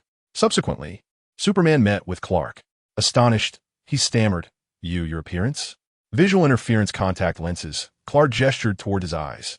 Superman recalled his own clumsy black-rimmed glasses. Perhaps it was time to delve into Kryptonian technology and consider an upgrade? In the main universe, prior to the New 52 reboot, Superman's glasses were merely ordinary black frames without visual interference effects. Fry entered with a stack of documents, unperturbed by the presence of Superman from the main universe, and continued addressing Clark. "These billion-dollar orders require your signature." Superman, merely a reporter living on a modest salary, felt a pang of inadequacy. Suddenly, Clark embraced him, seemingly drawing strength from his presence. Taking a deep breath, he exclaimed, "This is wonderful. I have always wanted to meet you." Superman was taken aback. "Idle, please, give me your autograph." Clark released him, eagerly producing an exquisite notebook filled with signatures of all the superheroes, with the first page finally ready to be adorned. Superman, still puzzled, accepted the notebook and solemnly inscribed his heroic name. Observing the elegant signature, Clark beamed with satisfaction. "Thank you," he said, his eyes twinkling with a soft smile. "Oh," Superman blushed. Later, the visitors from the main universe, aided by the heroes of this world, returned to their own universe. Yet, the memories of this world remained etched in their hearts. Ah, what a wondrous universe it was. Chapter 24. The Fourth Invention. 4. Continuation from Chapter 22. Bruce had never imagined that a simple assurance from someone, "It's all right, I'm here," could nearly shatter the defenses of his rational mind. He felt as though he had been transported back to his childhood, when his parents were still alive and he could afford to be whimsical, as if he had come to regard Clark as an immensely significant presence, capable of reaching into the depths of his soul. However, he was Bruce Wayne, the Batman, even in the presence of family, Alfred and Dick, and a beloved Clark. His heart should not be so fragile. Taking a deep breath, Bruce lifted his gaze, restoring the calm facade upon his face, even as turmoil churned within. With great effort, he gently extricated himself from Clark's comforting embrace. The sudden chill of the air, contrasting against Clark's warm body, sent a shiver through him. His heart protested. yearning for the intimacy they shared. Yet, Bruce suppressed his myriad desires, smiling as he bid farewell. He was not in a clear state of mind. He could not make the most rational decisions, nor take the most appropriate actions. He needed to reflect and discern how he ought to approach Clark. He is indeed a Wayne, a member of the illustrious Wayne family, renowned for his unwavering focus and remarkable determination. He shall no longer evade his responsibilities. Thus, whether he resolves to pursue Clark or, well, chooses to distance himself entirely from him, the mere thought of this possibility sends Bruce's heart into a tumultuous protest, whatever decision he makes. It must be meticulously planned, mustn't it? That is quintessentially his style. After the product launch, Tony returned to New York. No sooner had he disembarked from the plane than he was whisked away to a swimsuit party.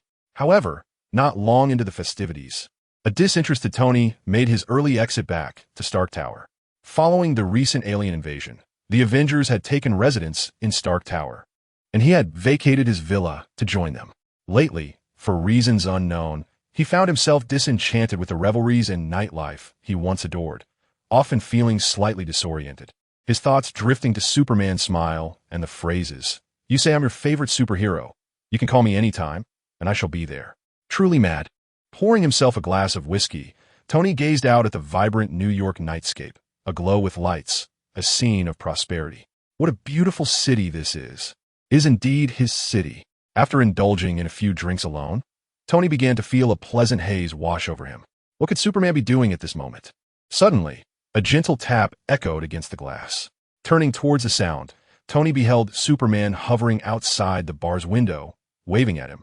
For a moment, Tony was taken aback, only to realize with dawning awareness that he had inadvertently spoken aloud. Swallowing hard, he feigned composure as he opened the window to let Superman in. "Did you just call for me?" Superman inquired with a smile. Tony felt a wave of awkwardness wash over him for an instant, but he quickly regained his usual suave demeanor as the quintessential playboy Tony Stark. Leaning against the bar, he flashed a mischievous grin. "What? Am I not allowed to call you?" "Of course you can," Clark chuckled, effortlessly pouring himself a drink and downing it in one gulp. Tony stared in astonishment. "Superman drinks? Isn't he supposed to refrain from alcohol?" "Well, you have a point," Tony conceded with a chuckle, clinking his glass against Superman's. The crisp sound of their glasses resonated beautifully, prompting shared smiles between the two. "Cheers. So what brings you here?" Superman inquired, setting his glass down. Tony found himself fumbling for words. He couldn't very well confess that he had unconsciously murmured his name while lost in thought about him. "I merely wanted to test whether your claim of being readily available was true. Do you believe it now?" Superman raised an eyebrow, his eyes twinkling with mirth, embodying the gentleness of a spring breeze flowing effortlessly. "Certainly. Now that you are here, stay a while longer and share a few more drinks with me.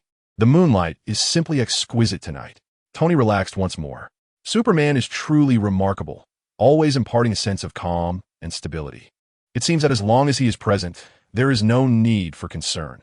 Any issue before him is enveloped by his gentleness and vastness.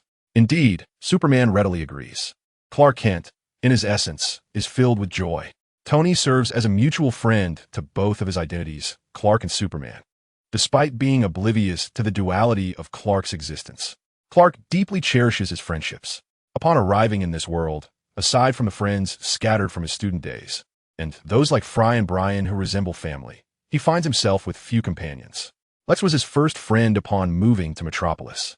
Lex has shown genuine kindness to the ordinary Clark, introducing him to the local culture and helping him expand his network. Before his company gained prominence, Lex was the first to collaborate with him, placing initial orders.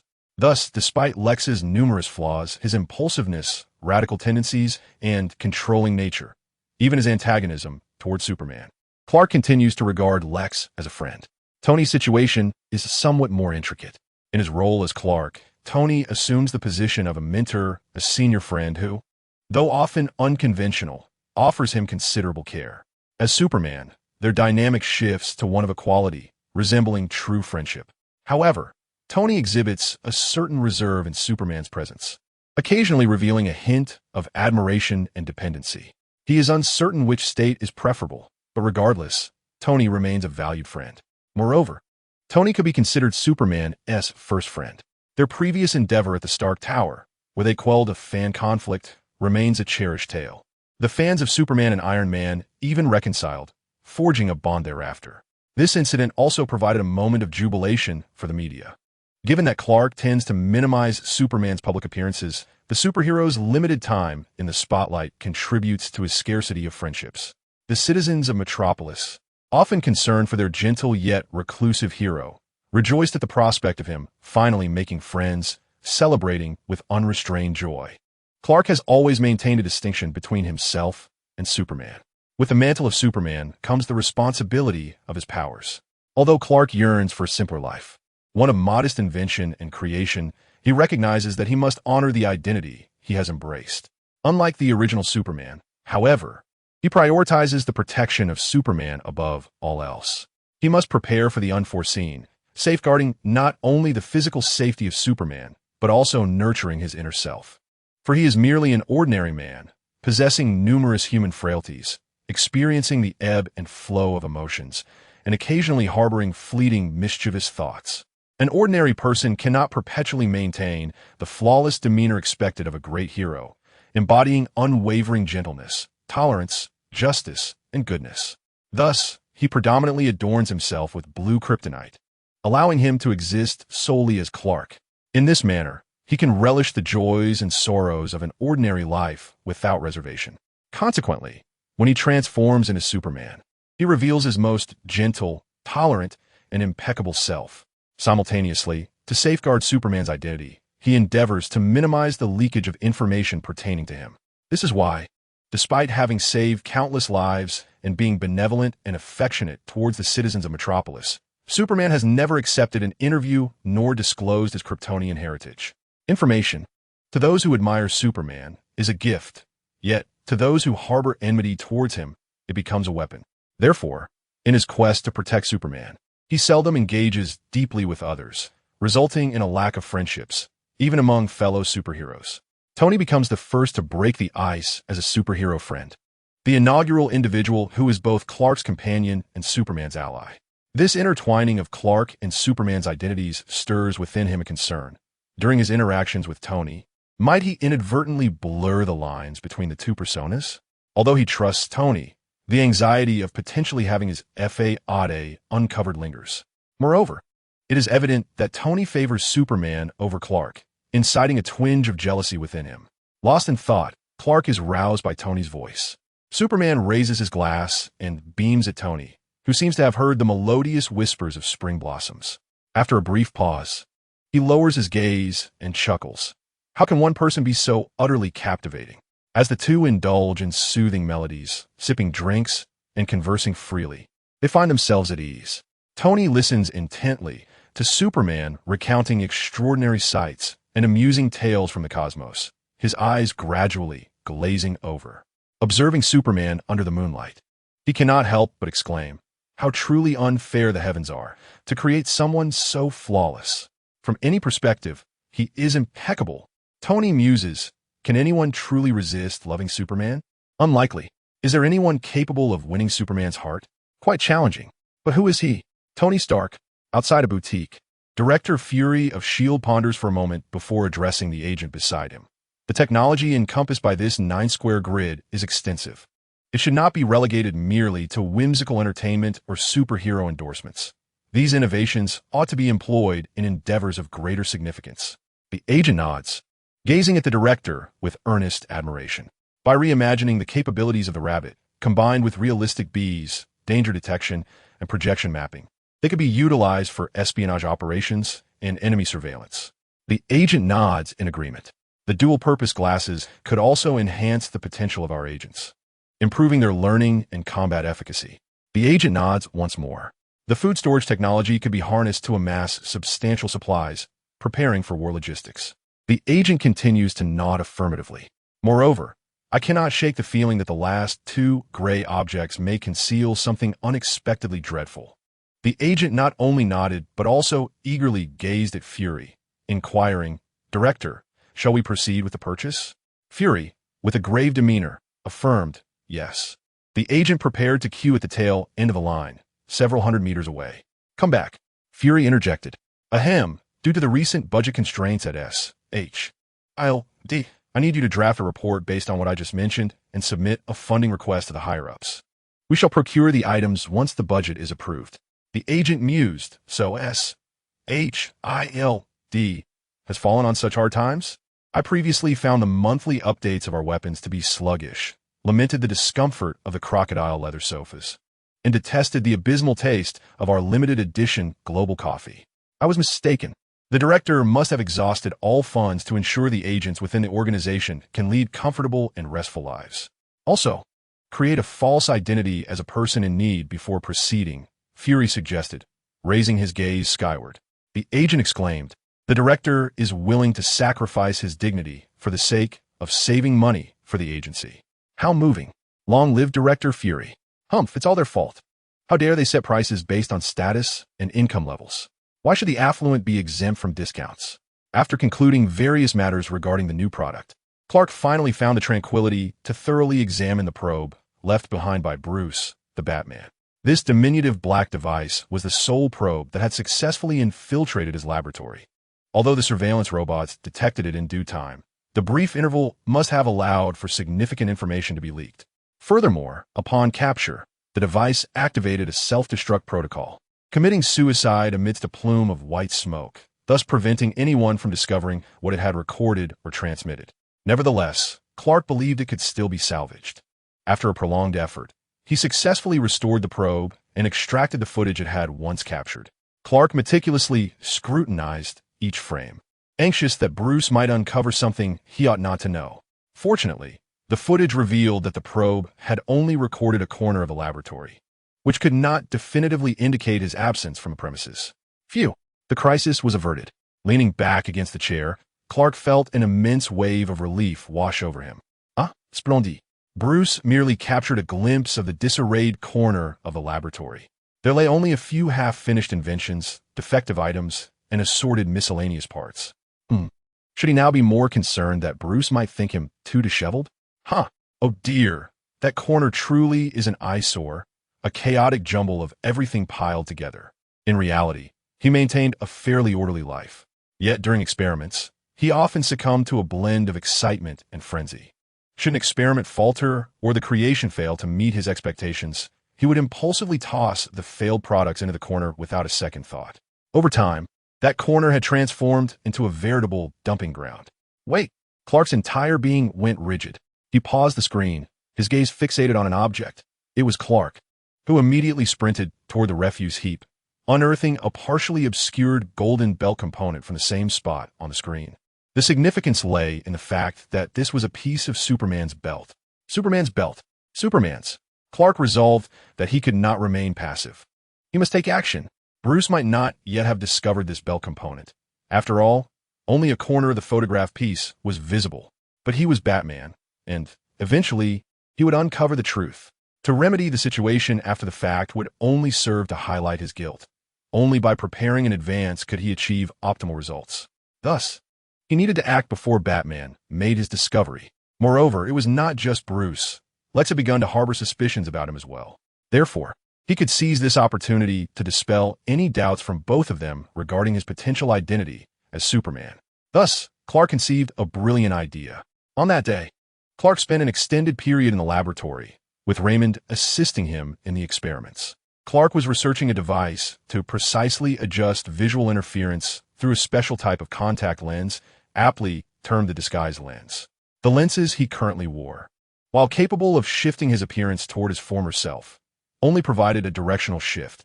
They did not transform anyone who wore them into Clark's likeness. At best, they merely neutralized the wearer's appearance to resemble his former self. Now, he sought to accurately replicate an individual's visage to resemble the present-day Clark. This was a formidable challenge. The visual interference technology from Krypton was inherently imprecise. Otherwise, there would be chaos, with individuals impersonating others across Krypton.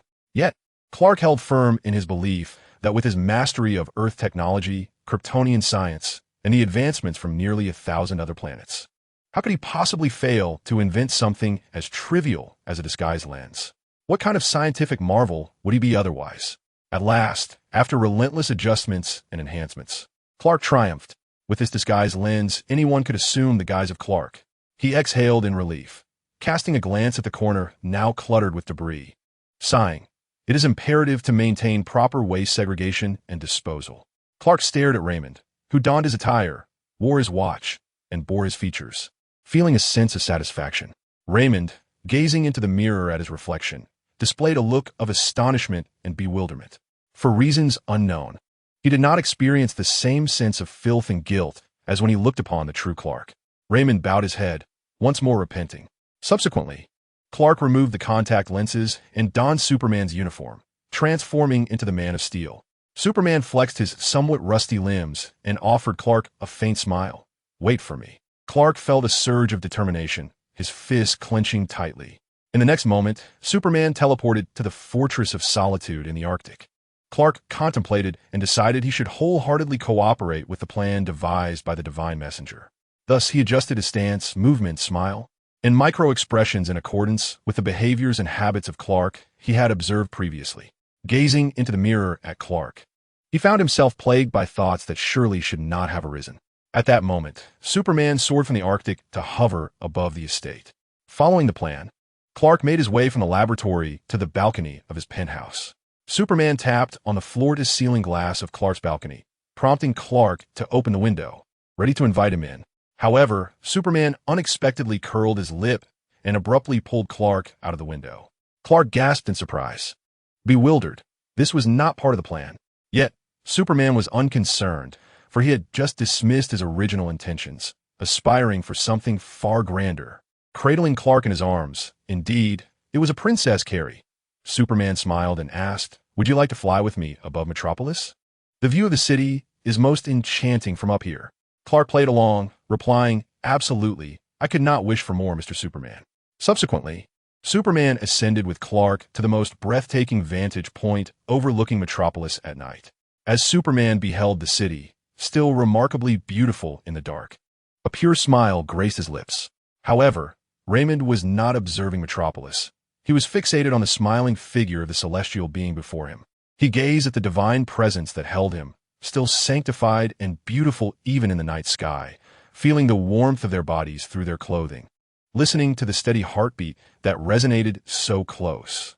He could not suppress his expression, revealing a gaze filled with fervent admiration, faith, and a subtle affection. Superman admired the night view of Metropolis for a moment before turning his attention back to Clark in his embrace. Superman was momentarily taken aback. The experience of observing Clark from Superman's perspective was utterly novel. He had only seen Clark in the mirror before. This was the first time he had truly taken in Clark's appearance. How had he never realized how strikingly handsome Clark was? Surely, it was not Clark's looks that were to blame. It must have been the way Raymond regarded Clark with such adoring eyes. Superman felt his face and ears flush with heat, and he quickly turned away, unable to bear another glance at Clark. Indeed, the impact was overwhelmingly potent. Following such a conspicuous encounter, the media in Metropolis erupted.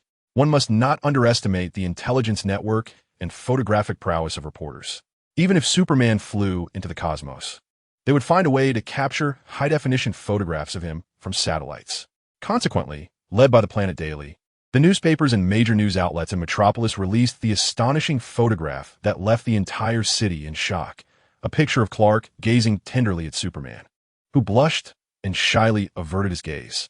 This was a scandalous photograph, a snapshot that the people of Metropolis dubbed a definitive confirmation of the love between Superman and Clark. Upon seeing the news, Clark spluttered. Cough, cough, cough. He clutched his chest, choking back tears that threatened to spill. This was not part of his plan. His intention was for Superman to take Clark on a tour of Metropolis, thereby solidifying the notion that Superman and Clark were indeed two distinct individuals. He aimed to create the impression that Clark was merely a friend providing technical support to Superman, such as crafting high-tech utility belts. However, it had turned into a misunderstanding, suggesting that Superman and Clark shared a romantic relationship. Upon seeing the news, Tony nearly stumbled in disbelief. He rubbed his injured waist, scrutinizing the article and accompanying photographs repeatedly. After a prolonged silence, he reminded himself, internally, that both individuals were his dear friends and that he should extend his blessings to them. They appeared to be well suited for one another. Friends coming together warranted his happiness. Tony poured himself a generous glass of whiskey and downed it in one swift motion. He tossed the glass aside, feeling as if he were engulfed in flames. Bruce, too, remained silent for an extended period after viewing the photographs and comments in the news. With his hands clasped under his chin, his dark eyes reflected his contemplation. While he was acquainted with Superman, he had no familiarity with the other individual. Having only seen him in the news, lacking sufficient information, Superman, powerful and enigmatic, had emerged only a few years prior, leaving behind scant details. And his elusive nature made it difficult for even those who cared about him, including the government, to gather any information. Thus, Bruce possessed very little knowledge about Superman. The only certainty was that Superman was incredibly strong, seemingly without weaknesses, willing to rescue those in distress, and displayed kindness towards ordinary people. Yet, he remained shrouded in mystery, rarely appearing unless absolutely necessary. As Bruce perused Superman's profile, he pondered the hero's character, arriving at a curious conclusion. Despite being hailed as the mightiest hero, Superman did not embody the typical heroism one might expect. Rather, he appeared to be an exceedingly rational individual. Though he could not turn a blind eye to calamity, he seemed to intentionally guide humanity towards self-resolution, refraining from intervening unnecessarily. For instance, there were instances where Superman was captured smiling as he observed Metropolis police apprehending criminals. In summary, this formidable rival would be challenging to contend with. Behind Bruce lay a glass board, inscribed with 2 rows of text in black marker. One row detailed the reasons to pursue Clark, while the other enumerated the reasons to abandon the pursuit. Both sides were densely filled with writing. At that moment, a smile crept across Bruce's lips as if he were pleased. He picked up the marker and added another line beneath the pursuit section. Thus, the pursuit column now surpassed the abandonment column by 1 line. Bruce nodded, acknowledging that, as a result of serious reflection and comparison, he would reluctantly accept this outcome.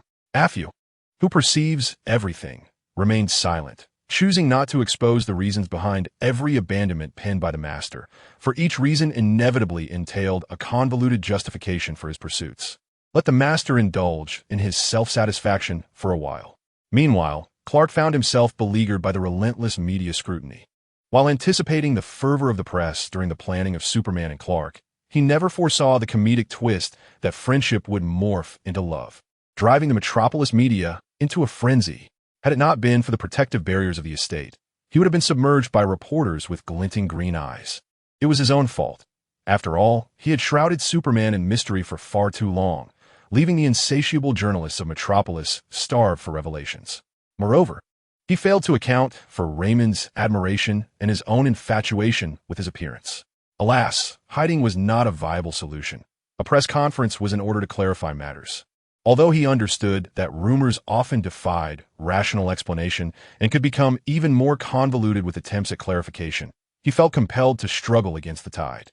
At the press conference, Clark's explanations proved futile, as no one was willing to believe him. They only trusted what they could see, such as that affectionate photograph. Any explanation he offered seemed merely a fade. The more he insisted it was to protect Superman, the more it appeared to be a heartfelt romance. Naturally, a faction of fervent fans of Superman besieged Clark, weeping and demanding that Superman belong to them, insisting he return him to them, regardless of how he framed it. Even if he proclaimed he and Superman were one and the same, no one would believe him. In attempting to resolve one dilemma, he had inadvertently summoned a far greater trouble, leaving him uncertain whether his plan was a success or a failure. At that moment, Lex arrived, stepping up to the podium and addressing the microphone with righteous fervor. Clark and Superman are not in a romantic relationship. In the face of widespread skepticism, Lex presented evidence unknown even to Clark, meticulously elucidating to the audience why Superman was heterosexual, rather than homosexual or bisexual. For example, Superman displayed greater gentleness and concern towards female victims. Furthermore, he noted that Superman's gaze lingered longer on beautiful women than on handsome men by a full second.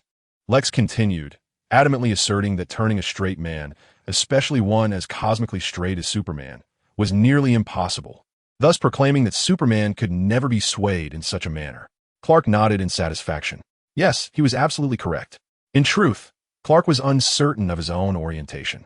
Having been immersed in science throughout his past and present lives without experiencing love, he found Lex's analysis profoundly persuasive.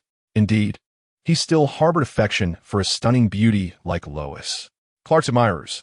Lex, just keep digging your own grave. Clark surpassed even Superman in excellence. Lex continued, indeed, inventions have rendered ordinary individuals significantly safer. This is something those so-called superheroes are utterly incapable of achieving. Your gratitude should be directed towards Clark. Lex possessed an extraordinary talent for persuasion. While others might utter the same words with a sense of futility, he consistently discovered the most evocative tones, the most fitting gestures, and the most perfect expressions to effortlessly sway the hearts of the masses. The crowd nodded in agreement. Moreover, those so-called superheroes should express their gratitude to Clark for alleviating their burdens. Lex continued to wield his persuasive gift, and once again, the crowd nodded in unison.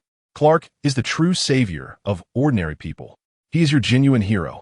Lex raised his hands, igniting the emotions of the crowd completely. Thus, Superman is utterly unworthy of Clark. Lex proclaimed his true intent. The brainwashed crowd nodded again. Indeed, upon reflection, it is true. Clark is our hero.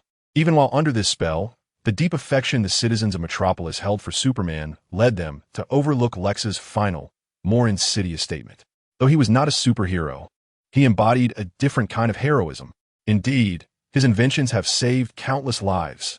Clark shook his head, once more marveling at Lex's linguistic charm. Although such praise felt somewhat cloying, he was genuinely touched. However, he preferred to forego the title of hero, as his other identity as a hero was already sufficient. Suddenly, a round-faced reporter with pockmarked skin had a brilliant idea. Tech Knight. Every hero has a moniker. Shall we call Clark the Tech Knight? Tech Knight? That sounds splendid. I refuse. Clark shouted. He vehemently rejected this title, fearing that if he delayed, he would acquire yet another ridiculous name. Super Tech Knight. With so many tech moguls in this world, why not create a title for each of them? Tech Knight 1, Tech Knight 2. And who was the reporter with a brain full of water who proposed this title? Take it back. Clark, already unnerved by the prospect of multiple heroes, began to curse. Similarly, he was astonished that the citizens of Metropolis not only dismissed his sincerity, but also celebrated Lex's audacity. Ever since Clark and Lex had parted ways on a sour note at the product launch, the atmosphere between them had been awkward, seemingly inexplicably entering a phase of Cold War. However, now, thanks to Lex's intervention, the tension between them dissipated.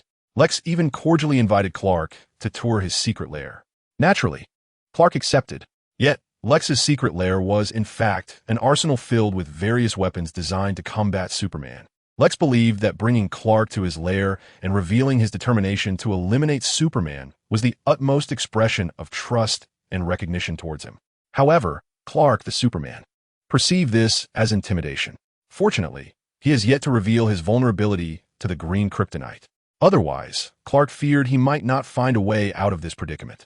Ever since he ascended to the status of Superman, he has been meticulously avoiding the green stones, even enlisting the assistance of Fry to discreetly amass them, with the intention of minimizing the circulation of as much kryptonite as possible. After all, he is quite protective of his life as a Kryptonian and cannot afford to expose his Achilles heel to those who wish to see him perish. Unlike the original Superman, who indulged humanity to ease their fears and foster trust, Clark refrained from allowing any hostile humans to wield such lethal weapons against him.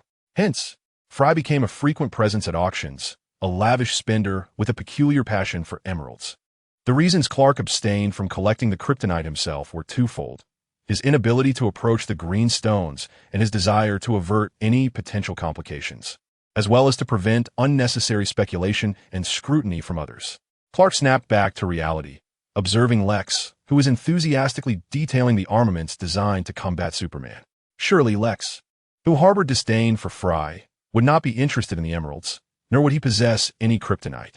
Clark pondered recent transactions involving green jade, considering that these green gems occasionally contained traces of kryptonite. But no, there shouldn't be any. If there were, he would surely feel the pain and powerlessness upon entering Lex's secret lair. Clark, my dear friend, join me, and together we shall vanquish Superman. With our combined intellect, we can surely defeat him. Let the world witness the prowess of humanity. Let us proclaim that humanity does not require Superman. Lex passionately invited. He was determined to guide his only friend to appreciate and desire Clark, to urge him to stand alongside him in mutual defiance. Clark, the man of steel, remained silent. Upon perceiving Clark's quiet rejection, Lex sighed in disappointment. Nevertheless, he was undeterred. Even if Clark was momentarily swayed by Superman and other heroes, he would ultimately return to Lex's side. Lex was resolute in ensuring that Clark understood that only by his side could he find solace and belonging. By whatever means necessary, Clark would belong solely to him. Recently, Raymond had awakened his X-ray vision abilities. As Clark ventured alone into a secret base with the dubious Lex Luthor, Raymond felt an unsettling apprehension. Waiting outside the facility, he discreetly retrieved a blue kryptonite, peering through the layers of walls to spy on Lex's secrets. What he discovered were countless weapons crafted specifically against Superman. Although he was already aware of Lex's animosity towards Superman, witnessing it so vividly ignited a fury within Raymond. Lex Luthor was despicable, yet he could not allow the divine emissary's identity to be compromised. Thus, he resolved to wait until nightfall. After the divine envoy took a respite, Raymond discreetly changed into a new attire, donned a mask, and concealed his identity. Although he had yet to acquire the ability of flight, he could leap great distances, and his strength had significantly increased, rendering him a formidable opponent to most. Subsequently, he stealthily infiltrated Lex's villa and, without rousing any suspicion, successfully breached Lex's bedroom. He launched a powerful punch at Lex, who lay ensconced in his bedding. However, he struck nothing but air, for the form beneath the covers was merely a ruse. The real Lex stood behind him, gun in hand. "Who are you?" Lex inquired darkly, the barrel of his weapon aimed squarely at Raymond's head. Raymond remained silent and lunged once more at Lex. A gunshot resounded. Lex had fired. Raymond staggered back, letting out a muffled grunt. Yet the bullet had failed to pierce his skin, nor did he bleed. "A Superman?" "No, you are far weaker than he." Lex murmured, "Who are you? And what is your connection to Superman?" Taken aback, Raymond realized he had underestimated this individual. With just a single shot, Lex could deduce so much. Such a person would inevitably pose a threat to his divine envoy. He must be eliminated. Lex sensed a shift in Raymond's demeanor. The air of arrogance now replaced by palpable hostility. Stealthily, Lex grasped the switch for his secret weapon, poised to activate the superweapon originally intended for Superman. At that moment, a figure clad in red and blue materialized instantaneously between Raymond and Lex. "Stop this!" Superman bellowed. Raymond's menacing aura dissipated, replaced by a remarkable docility. "Well, Superman, when did you acquire a rabid dog that begs for your favor?" Lex taunted. Raymond's gaze turned icy once more, his hostility rekindled. "Silence. You come here. We shall converse," Superman instructed the two. Lex scoffed, opting to remain passive for the time being, keen to ascertain the nature of the relationship between these two. Once their dialogue concluded and he had gathered sufficient intelligence, he would test his latest weapon. "Why did you save him?" Raymond queried, his impulsiveness tempered by caution as he altered his voice to safeguard the divine envoy's secret identity. "I did not save him. I saved you," Superman replied, shaking his head in exasperation. Given Raymond's current capabilities, he was not yet a match for Lex's manufactured superweapon. Should their conflict continue, Superman might find himself rescuing Raymond from Lex's laboratory. "He wishes to kill you." Raymond remained oblivious to these intricacies, feeling bewildered and wronged. "He is a friend of Clark's. Therefore, I cannot allow you to harm him," Superman stated, locking eyes with Raymond. Raymond fell silent, his gaze dimming. It became evident that Lex held a more significant place in the divine envoy's heart than he did. "You are also my friend. Hence I cannot permit Lex to harm you," Superman continued.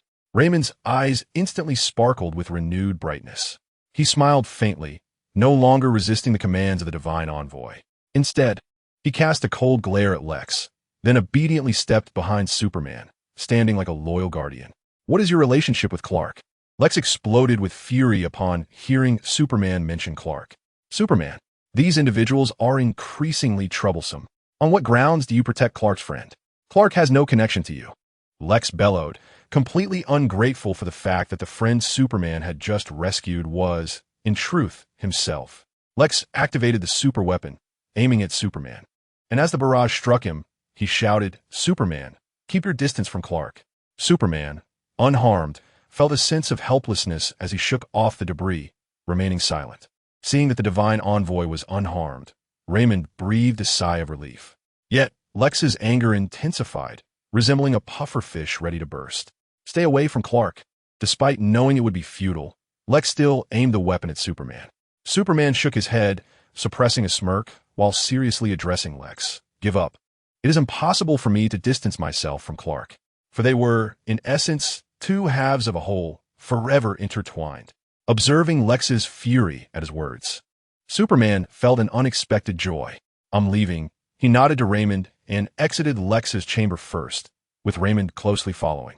The room was left with only Lex, whose countenance was exceedingly grim. Chapter 25. The Fifth Invention. 1. At that moment, Clark was in the park on a date with Captain America, Steve Rogers. One was painting while the other watched, seemingly serene, yet beneath the surface, turmoil churned. Clark pondered what is happening.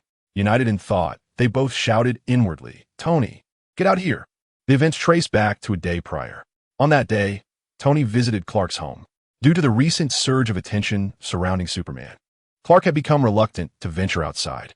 Upon seeing Clark, Tony wasted no time and bluntly inquired, what is going on between you and Superman? Clark groaned in anguish, as if he had been asked the same question countless times. He slumped over the table like a puddle of mud, staring vacantly at Tony with a weary chin propped up, muttering, if I said that Superman and I are not lovers, would you believe me? I would, Tony replied earnestly. Ah, I knew you wouldn't believe me. You believe me? Clark's eyes widened in surprise. Yes, I believe you, Tony replied with a stoic expression, preferring to embrace the notion as truth. Despite the overwhelming evidence to the contrary, he trusted Clark. Clark was not the type to lie to his friends. Upon hearing Tony's faith in him, Clark perked up, straightening his posture and grasping Tony's hand with gratitude, exclaiming, Thank you. Tony, with a look of disdain, withdrew his hand. All right, let's get to the point. What was that photo all about? Clark was momentarily speechless. In the photograph, Raymond's adoring gaze toward himself transforms into a rather peculiar admiration for Superman. The real enigma lies in how to interpret Superman's blushing reaction. He has indeed brought misfortune upon himself. He was entirely unaware of his latent narcissistic tendencies. Observing Clark's silence, Tony felt a sudden weight in his heart. Excellent.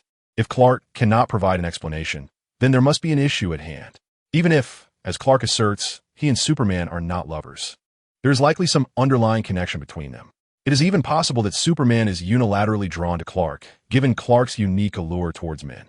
This is hardly surprising. Just look at the men who are captivated by him. Lex, Bruce, the recently emerged Raymond, alongside a myriad of admirers who flock around him. Lex, Bruce. Raymond, whom do you favor more? Tony selfishly inquired. Clark looked at Tony in confusion, unable to comprehend why he posed such a question. They're all friends. Why compare who is favored more? Such matters are not easily comparable, and truth be told, it could be quite hurtful if such comparisons were made. Tony remained silent. It seemed Clark had yet to recognize the subtle affections of those three. Those three are truly inept. They should be fervently pursuing him, boldly confessing their feelings. If they managed to win over Clark, then Superman would be his, Tony lamented, thinking that if Clark were to choose one of them, he would no longer have to worry about the already established Superman-Clark dynamic. At that point, he could freely pursue Superman without reservation. Sighing, Tony relinquished hope in those three ineffectual suitors. Upon further reflection, not only are they useless, but they are also riddled with flaws. Some are mere decorative figures, while others are unscrupulous politicians, leaving only one eccentric who enjoys the master-servant dynamic. Alas, none of them are worthy of his exceptional protege. Superman is indeed remarkable, but Superman belongs to him. It seems he must take it upon himself to introduce a suitable partner to Clark. What do you think of Captain America? Tony hinted suggestively. Captain? Clark was puzzled by the sudden mention of the captain, but sincerely replied, The captain is extraordinary. He is a hero of his era, the first idol and spiritual pillar for countless Americans. He can be said to represent an entire epoch. And now, with his resurgence, the captain remains an exemplary superhero, commanding great respect. What do you think of his appearance and physique? Tony asked with a mischievous grin. Clark found Tony's behavior today rather odd, and his questions were equally peculiar. The captain is quite handsome, with blonde hair and blue eyes, a well-defined physique, cough. He has a perfect body and should attract much admiration from women, Clark assessed objectively. Splendid. Tony clapped his hands, thoroughly satisfied. Clark squinted at Tony, sensing a hidden agenda. "Do me a favor," Tony implored eagerly. Clark, who was reluctant to assist, replied, "I beg you." Tony's little scheme had brought Clark back online once more. "Clark, it appears I am utterly at a loss for assistance," he exclaimed. "Very well, Tony," Clark relented, embracing the role of a child. "What can I do to help?" Captain America was still acclimating to modern society, and the Avengers took turns guiding him through it. "Tomorrow is supposed to be my turn, but I have prior commitments. Could you possibly look after the captain for me?" Tony blinked his caramel-colored eyes, making it difficult to refuse. Clark agreed. What followed was unexpected. Upon arriving at the secret location provided by Tony to meet Captain America, Clark was met with an expression of sheer shock. "You're the person Tony mentioned?"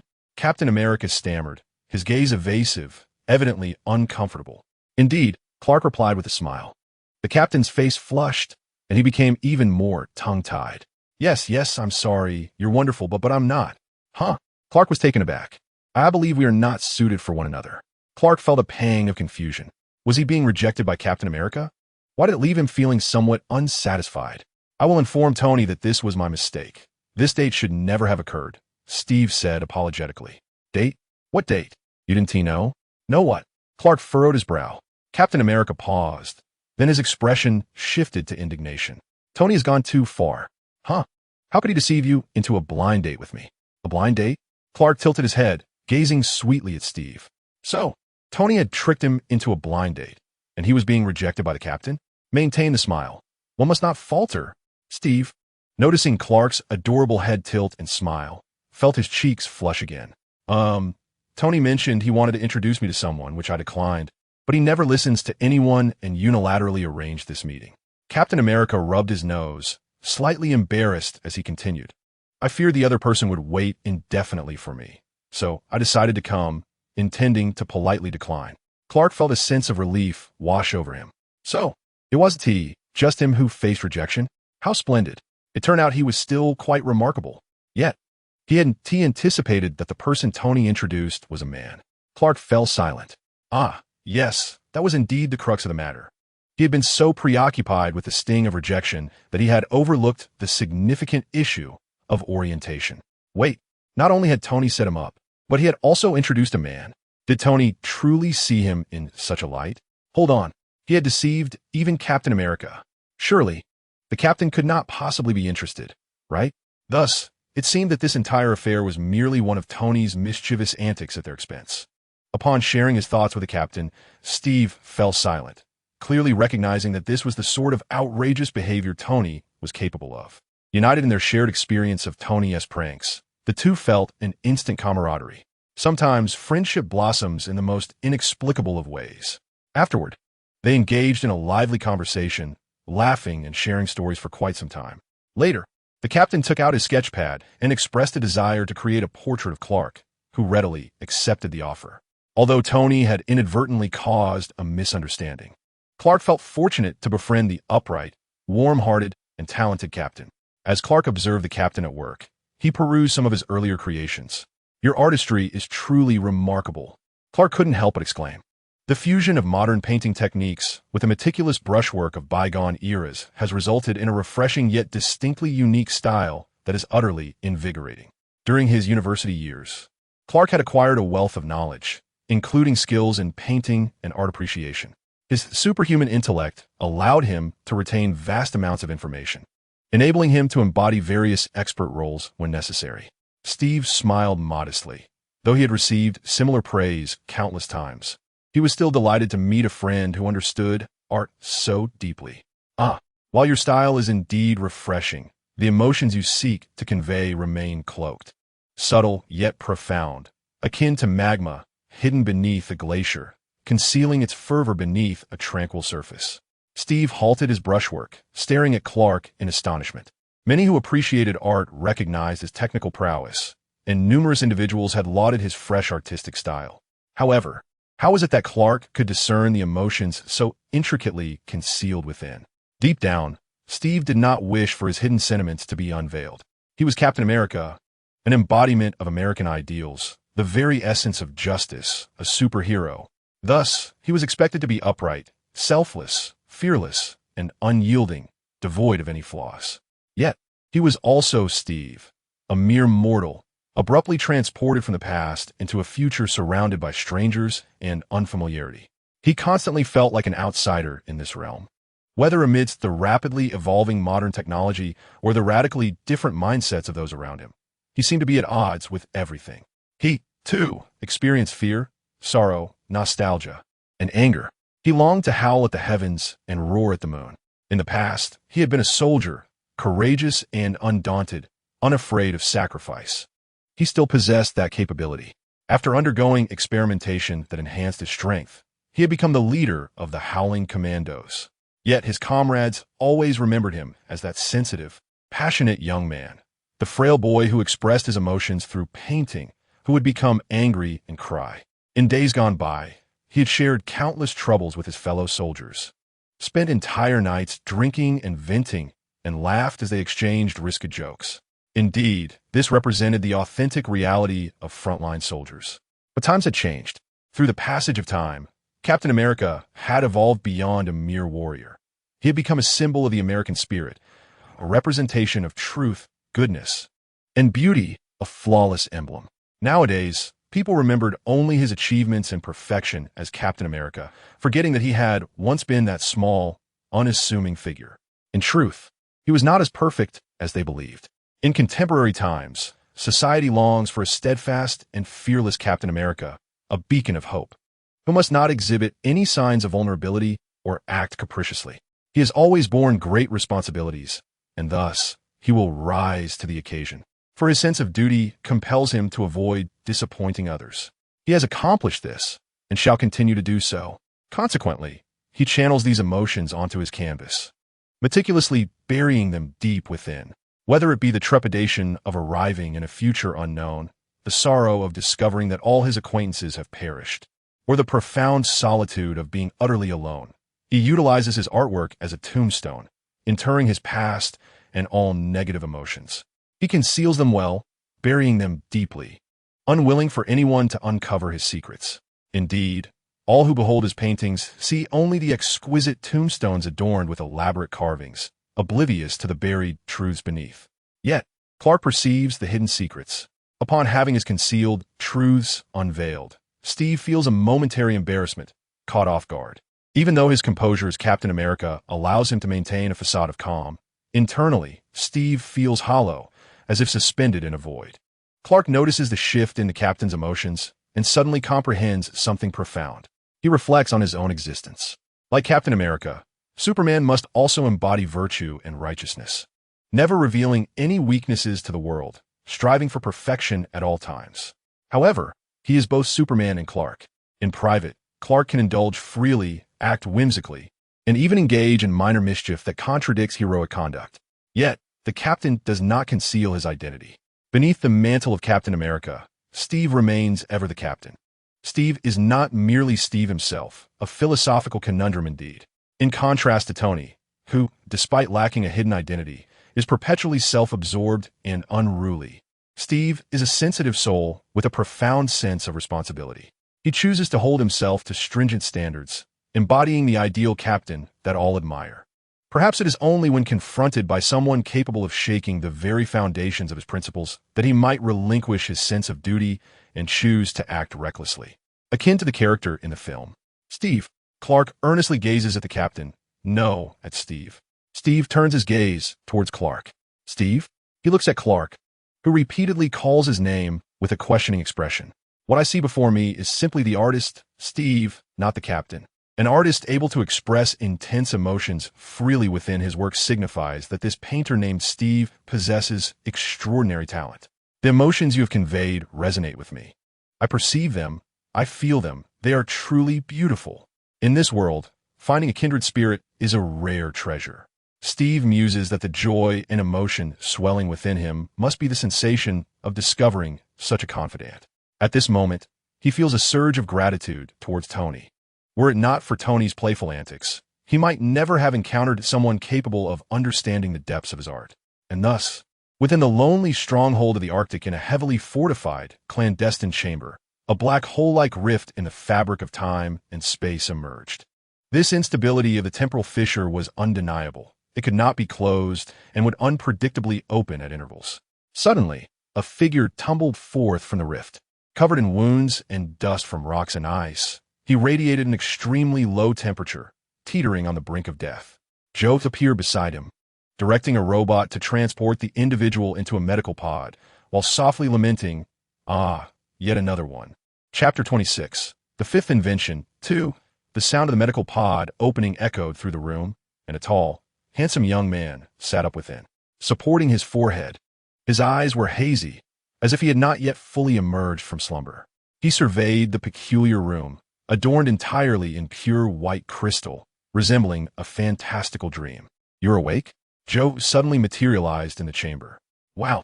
The handsome man startled, but upon seeing Joe, he broke into a captivating smile. "Did you save me?" "Thank you. May I inquire where this is?" "This is the Arctic. You may call me Mr. Joe." Joe, with thoughtful consideration, gestured toward a sofa prepared specifically for such extraordinary travelers, inviting him to sit and speak at his leisure. "The Arctic?" The young man was taken aback, instinctively glancing through the uniquely shaped window, where he beheld the vast expanse of glaciers and snow-capped mountains, undeniably embodying the Arctic landscape. After a moment of composure, he recollected to introduce himself. "Greetings, Mr. Joe. I am James Buchanan Barnes. I sincerely appreciate your assistance." In Barnes's eyes, Mr. Joe exuded an aura of sophistication, reminiscent of Howard Stark, evoking a sense of encountering a brilliant, science-obsessed intellect. Moreover, the room was peculiar, filled with high-tech devices that left him bewildered, such as the egg-shaped machine he had just emerged from, evidently possessing therapeutic properties. At that moment, a robot entered, presenting Barnes with a cup of steaming coffee. James's eyes widened once more, clearly astonished by the unimaginable advancements in technology. Although he had grown accustomed to Howard's various inventions and prided himself on being well-versed, he felt, at that moment, like a mere country bumpkin, as he marveled and accepted the coffee, taking a sip of the rich, warm beverage that soothed him. He could not help but reflect on his final memories. He recalled chasing Hydra alongside Steve on a train, only to find himself plummeting off a cliff before Steve's desperate face and his anguished cries of "Bucky." What a disaster. That guy Steve is burdened with far too much responsibility, often shouldering the weight of others' troubles. He would surely be tormented by guilt over this. Thank goodness he survived. Otherwise, Steve would carry that remorse for a lifetime. I must inform Steve immediately. "Mr. Joe, do you have a telephone here?"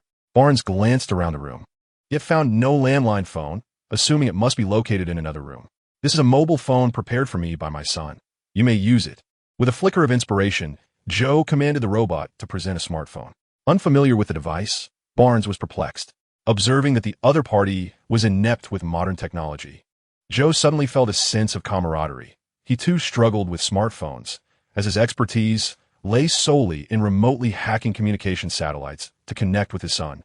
"Whom do you wish to call? Please provide me with your number." Joe approached a nearby device, his fingers deftly manipulating it, causing a series of incomprehensible symbols and data to materialize. Barnes felt as though his rural composure had been shattered. It was not that he lacked calmness, but rather that this technology was astonishing. Even Howard would be taken aback. Subsequently, Barnes recited a series of numbers, intended for contacting the base of the Howling Commandos. However, this number turned out to be non-existent. How can that be? Barnes furrowed his brow. Joe had anticipated this outcome, yet he always indulged the time travelers in this charade. Without a trial, one could scarcely accept the reality. Joe sensed it was time to unveil the truth. "You are not in your original time and space." "What do you mean?"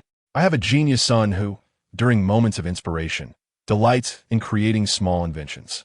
However, his overconfidence and impulsiveness often lead him to disregard my advice." Joe let out a mix of pride and frustration, continuing, "When he was 7, he insisted on constructing a time machine, which ultimately failed. During that experiment, an unstable time rift was inadvertently created. This rift cannot be closed or controlled, and no one knows what will transpire.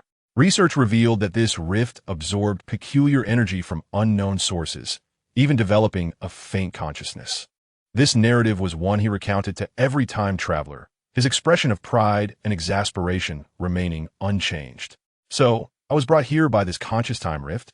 Barnes's eyes widened. "Indeed. It enjoys bringing injured souls from other worlds. Oh, and it dislikes being referred to as a time rift. It prefers the name Stellar, which my son gave it. It was quite pleased at the time, and the space flickered erratically. Whenever Joe spoke of his son, his tone shifted. Despite his efforts to appear indifferent, his pride in his child radiated. Ding! Time trajectory scan complete. Identity verification successful. James Buchanan Barnes. A martyr fallen in the 1940s of this world, a former comrade of Captain America, and a member of the Howling Commandos, known as Sergeant Barnes, announced the time detection device. Joe, what? A person from this world. Lau, you foolish grandfather. This is quite the embarrassment. It's all the fault of empirical assumptions. Joe quickly coughed, feigning innocence, as though the erroneous conclusion had not originated with him. After all, previous individuals brought to this world by Stellar had hailed from alternate timelines, making this the first instance of someone from this world being transported. Has Stellar's taste changed? The 1940s? Sacrifice? Bucky repeated those two words, his fists clenched, an ominous premonition surging within him. Where on earth is this? No, it should be phrased as, what time is this? Upon realizing he had arrived 70 years into the future, he was rendered utterly speechless. 70 years, meaning all those he once knew had long since passed away. He was an outsider, a specter from the past. Bucky momentarily lost the strength to speak, his entire being succumbing to a pallid despondency. Captain America still existed, and Joe sought to console him with this uplifting news. He had recently been rescued from his icy slumber. The astute Carl, having discovered the captain's whereabouts earlier, had even discreetly guided them toward him. As for why Clark had not retrieved the captain sooner, it was because he wished to preserve the integrity of the captain's life. If he had to face the uncertainty and trepidation of the future alone, at least the captain should have the Avengers by his side, with the noble goal of saving the world, thus easing his integration into this new reality. Hence, the young Clark had often gazed longingly at the captain encased in layers of ice, contemplating bringing him forth early, only to relent time and again, allowing the captain a bit more rest, trusting that his comrades would eventually come for him. Steve?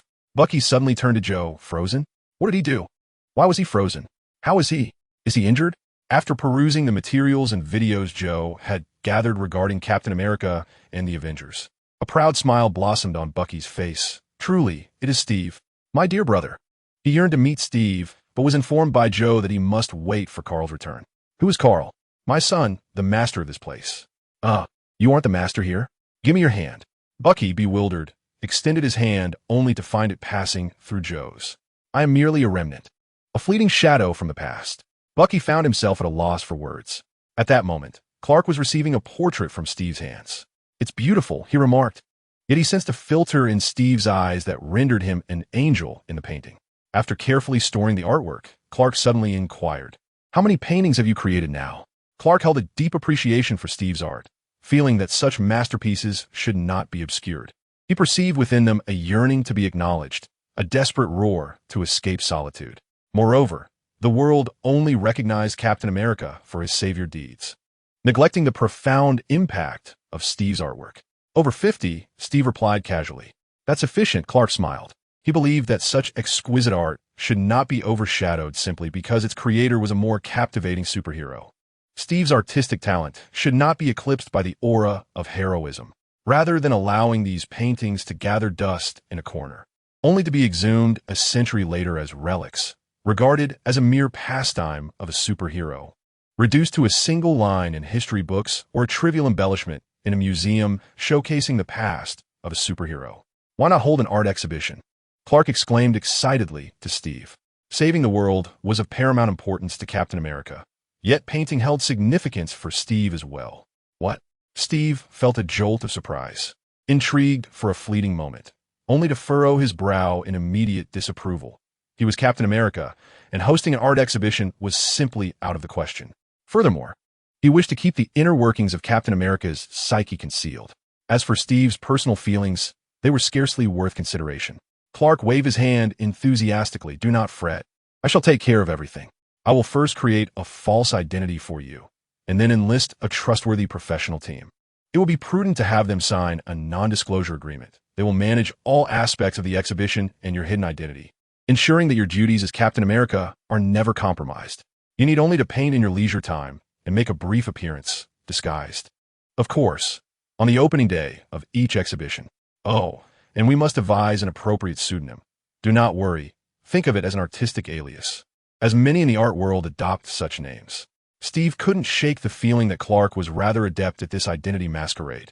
What pseudonym do you desire? Clark asked with palpable enthusiasm. I sign each of my paintings, Steve sighed, pointing to the signature in the lower right corner of each piece, which represented him. Clark dismissed the concern. It's merely one name. It need not be Steve. Perhaps it could be Superman instead? Steve shook his head, chuckling. Then what shall your pseudonym be? Snape? Sterling? Spencer? Stewart? Shelton? Saul? Stock? Solomon? Solomon. As Clark continued to suggest increasingly absurd names, Steve decisively settled on one. Wait, how did we arrive at a pseudonym so quickly? Shouldn't I have refused? He felt as though he had been ensnared by Clark's enthusiasm. Oh, I will also arrange for several vehicles to prevent any overzealous fans or paparazzi, and we shall secure a temporary residence near the exhibition that includes a professional studio, making it convenient for you to rest and paint. No, I believe I do not require these things, Steve replied, perspiration forming on his brow. Yes, you do, Clark insisted, momentarily adopting the demeanor of a domineering executive. This requires a substantial amount of money. Steve politely declined. Clark laughed, exuding confidence. Who am I? Such an amount is but a trifling expense for me. You must be aware that many affluent individuals are passionate about art and invest in struggling artists, right?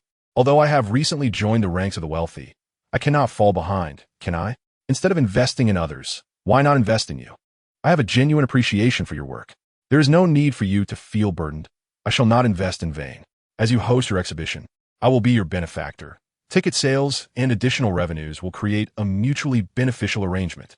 Steve frowned, sensing that the arithmetic did not quite add up. If you still feel uneasy, once you become a renowned artist, remember to give me a few of your self-filtered masterpieces. Many moons later, the Avengers observed that during their missions, Captain America no longer rode his motorcycle, but was instead chauffeured in a luxury car, accompanied by a personal assistant who meticulously organized his schedule. The team heard whispers that Captain America had held a highly acclaimed art exhibition, purchased an opulent residence, and acquired a lavish vehicle. The rumor that he was being financially supported by someone sent shockwaves through everyone present. What? The revelation left them all astounded. It seemed that even the illustrious Captain America was not immune to the allure of gossip.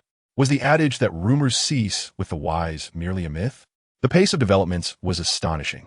The ever-modest Tony sought someone to train in combat techniques. Returning to the present. After bidding farewell to Steve and arriving back at the estate, Clark received a message from Joe. Without hesitation, he transformed into Superman and teleported to the Arctic. Upon meeting Bucky, he was taken aback. Before him stood Sergeant Barnes, who had traversed time from the past. In this world, Bucky had not endured the harrowing trials, had not been altered and brainwashed by Hydra, nor had he become their covert weapon, thus avoiding the torment of his own actions upon awakening. Consequently, Bucky had not been responsible for the deaths of Stark's parents, which would profoundly alter the dynamics between Steve and Tony. Would the Civil War that he had anxiously anticipated never come to pass? Clark began to harbor greater hope regarding the unforeseen consequences he had inadvertently created.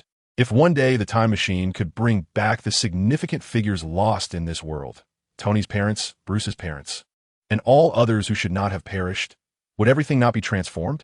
With hopeful eyes, Clark turned to Star, only to find her once again in a dormant state. Chapter 27, Side Story 21. On this day, Clark was idly passing the time in his study when suddenly, a rift in time and space opened behind him. As Clark emerged from the darkness, he found himself in a conference room where everyone present was on high alert, all gazing intently at him. Among the assembled were heroes such as Batman, Flash, and Spider-Man, as well as villains like Lex Luthor, Deathstroke, and Crossbones. The configuration of this meeting was rather unique. Moreover, they appeared considerably older than the superheroes from his own world. Greetings, Clark offered a smile as soft as the clouds in the heavens, exuding an aura of innocence. However, sensing the palpable tension and the faint scent of blood and gunpowder wafting through the air, he instinctively masked his demeanor. Who are you and why are you here? Batman, seated at the head of the table, fixed his piercing gaze upon Clark. I am Flay O'Connor, a scientist. Due to an unforeseen accident during an experiment, I inadvertently arrived in your timeline. Clark replied earnestly, his eyes clear and devoid of any shadow, prompting an instinctive sense of trust in his presence. Yet, the harsh realities of this world rendered everyone cautious and hesitant to place their faith in anyone. Subsequently, Clark was escorted to the interrogation room, where he endured several hours of questioning before reluctantly earning their trust. However, he was acutely aware that he was not without his share of listening devices, perhaps planted by Batman, Lex, or others yet to fully place their confidence in him. With small tokens from Batman and the others, Clark took a stroll around the base, observing numerous warriors, each weary and bearing various injuries. Engaging them in casual conversation, he gradually familiarized himself with this world, a realm of injustice that, while familiar, bore its own unique characteristics. Here, the archetype of Superman was similarly tainted, having succumbed to the fear toxin enhanced by the Joker, leading him to hallucinate the murder of a pregnant Lois. As Lois's heartbeat faded, a nuclear bomb detonated in Metropolis, claiming the lives of 11 million souls. Nonetheless, this was a world of amalgamation, evidenced by the simultaneous existence of both Batman and Spider-Man. Clark repaired weapons for some of the warriors and even enhanced them according to their requests. Initially, they were somewhat reserved, but as they discovered Clark's remarkable temper and extraordinary aptitude for weaponry, they began to open up. They even forgot their manners, eagerly presenting their weapons for Clark to repair and modify. "Can I have a rocket launcher?" asked a tall warrior, his hand raised nervously. Clark chuckled and promptly demonstrated the on-site creation of a rocket launcher. At that moment, the youngest rebel timidly inquired, "Brother Fry, can I have that? Like the lightsaber from Star Wars?" As soon as he finished speaking, the surrounding warriors erupted in laughter, causing the young fighter to blush furiously. "Absolutely," Clark replied gently, ruffling the boy's hair.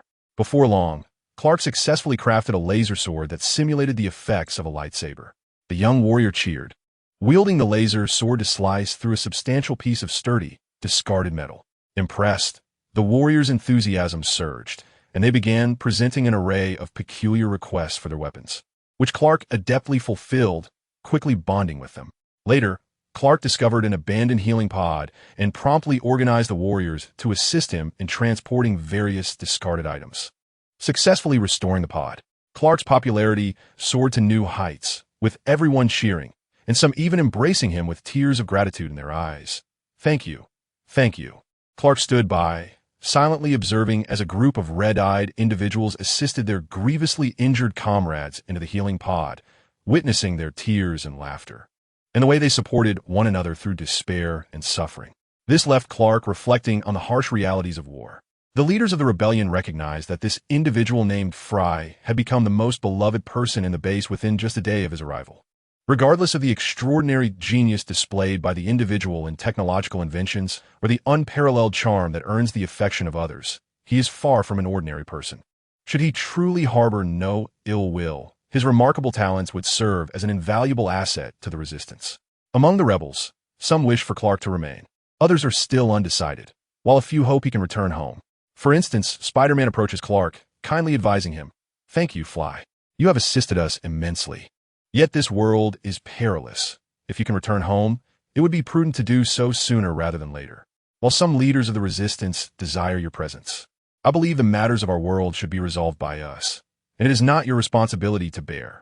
Clark smiled, recognizing Spider-Man as the little angel of the Marvel Universe. Even in a world where Iron Man and Captain America bravely fell in battle, he resolutely took on heavy responsibilities, maturing significantly, yet his inherent kindness remained unchanged. Coincidentally, the conscience of the Justice League, the Flash, also sought him out, similarly urging him to leave this dangerous realm as soon as possible. "Thank you, but I cannot return at this moment, so please do not worry about me. Moreover, I cannot stand idly by. As long as I am here, I shall assist you." Subsequently, Clark became a technician for the Resistance, establishing his own laboratory and workshop. Through his diligent efforts, he gradually earned the trust of the leaders of the Resistance. One day, Clark approached Batman, announcing that he had upgraded the healing chamber specifically designed to treat Batman's spine, which could only be supported by an exoskeleton after being broken. This was a masterpiece of the unjust Superman. Upon learning that the treatment would require 48 hours, Batman refused, stating, "The final battle is imminent. I cannot afford to leave at such a critical juncture." Due to the fact that Clark had not engaged in any suspicious activities during this time and had aided the resistance significantly, combined with the charm that drew Batman closer. The latter's attitude towards Clark was notably gentle. Clark shook his head, clearly anticipating Batman's refusal. I have devised a new plan that could enhance your odds of success, and it would significantly reduce the casualty rate you have tirelessly sought to diminish. However, the prerequisite is that you accept treatment, Clark insisted with a smile. Batman furrowed his brow, gazing intently at Clark, uncertain of his sincerity. Nevertheless, Clark managed to persuade all the other leaders of the resistance. Ultimately, Batman was collectively pressed into the healing chamber by everyone. When Batman emerged from the chamber, his expression was stormy, as if ink could drip from his face. In the conference room, Batman sat at the head of the table, coldly glaring at Clark, awaiting the unveiling of the so-called new plan that would enhance their chances of victory while reducing casualties. Clark smiled, and before all the leaders of the resistance, he removed his contact lenses and blew kryptonite. Superman, someone exclaimed, and the entire assembly fell into a state of alertness. Only the ever-reliable and quick-reacting Batman was momentarily taken aback, eventually uttering a name he had nearly forgotten. Clark. It is I, Clark, who also embodies the Superman of another realm. I shall assist you in confronting your Superman.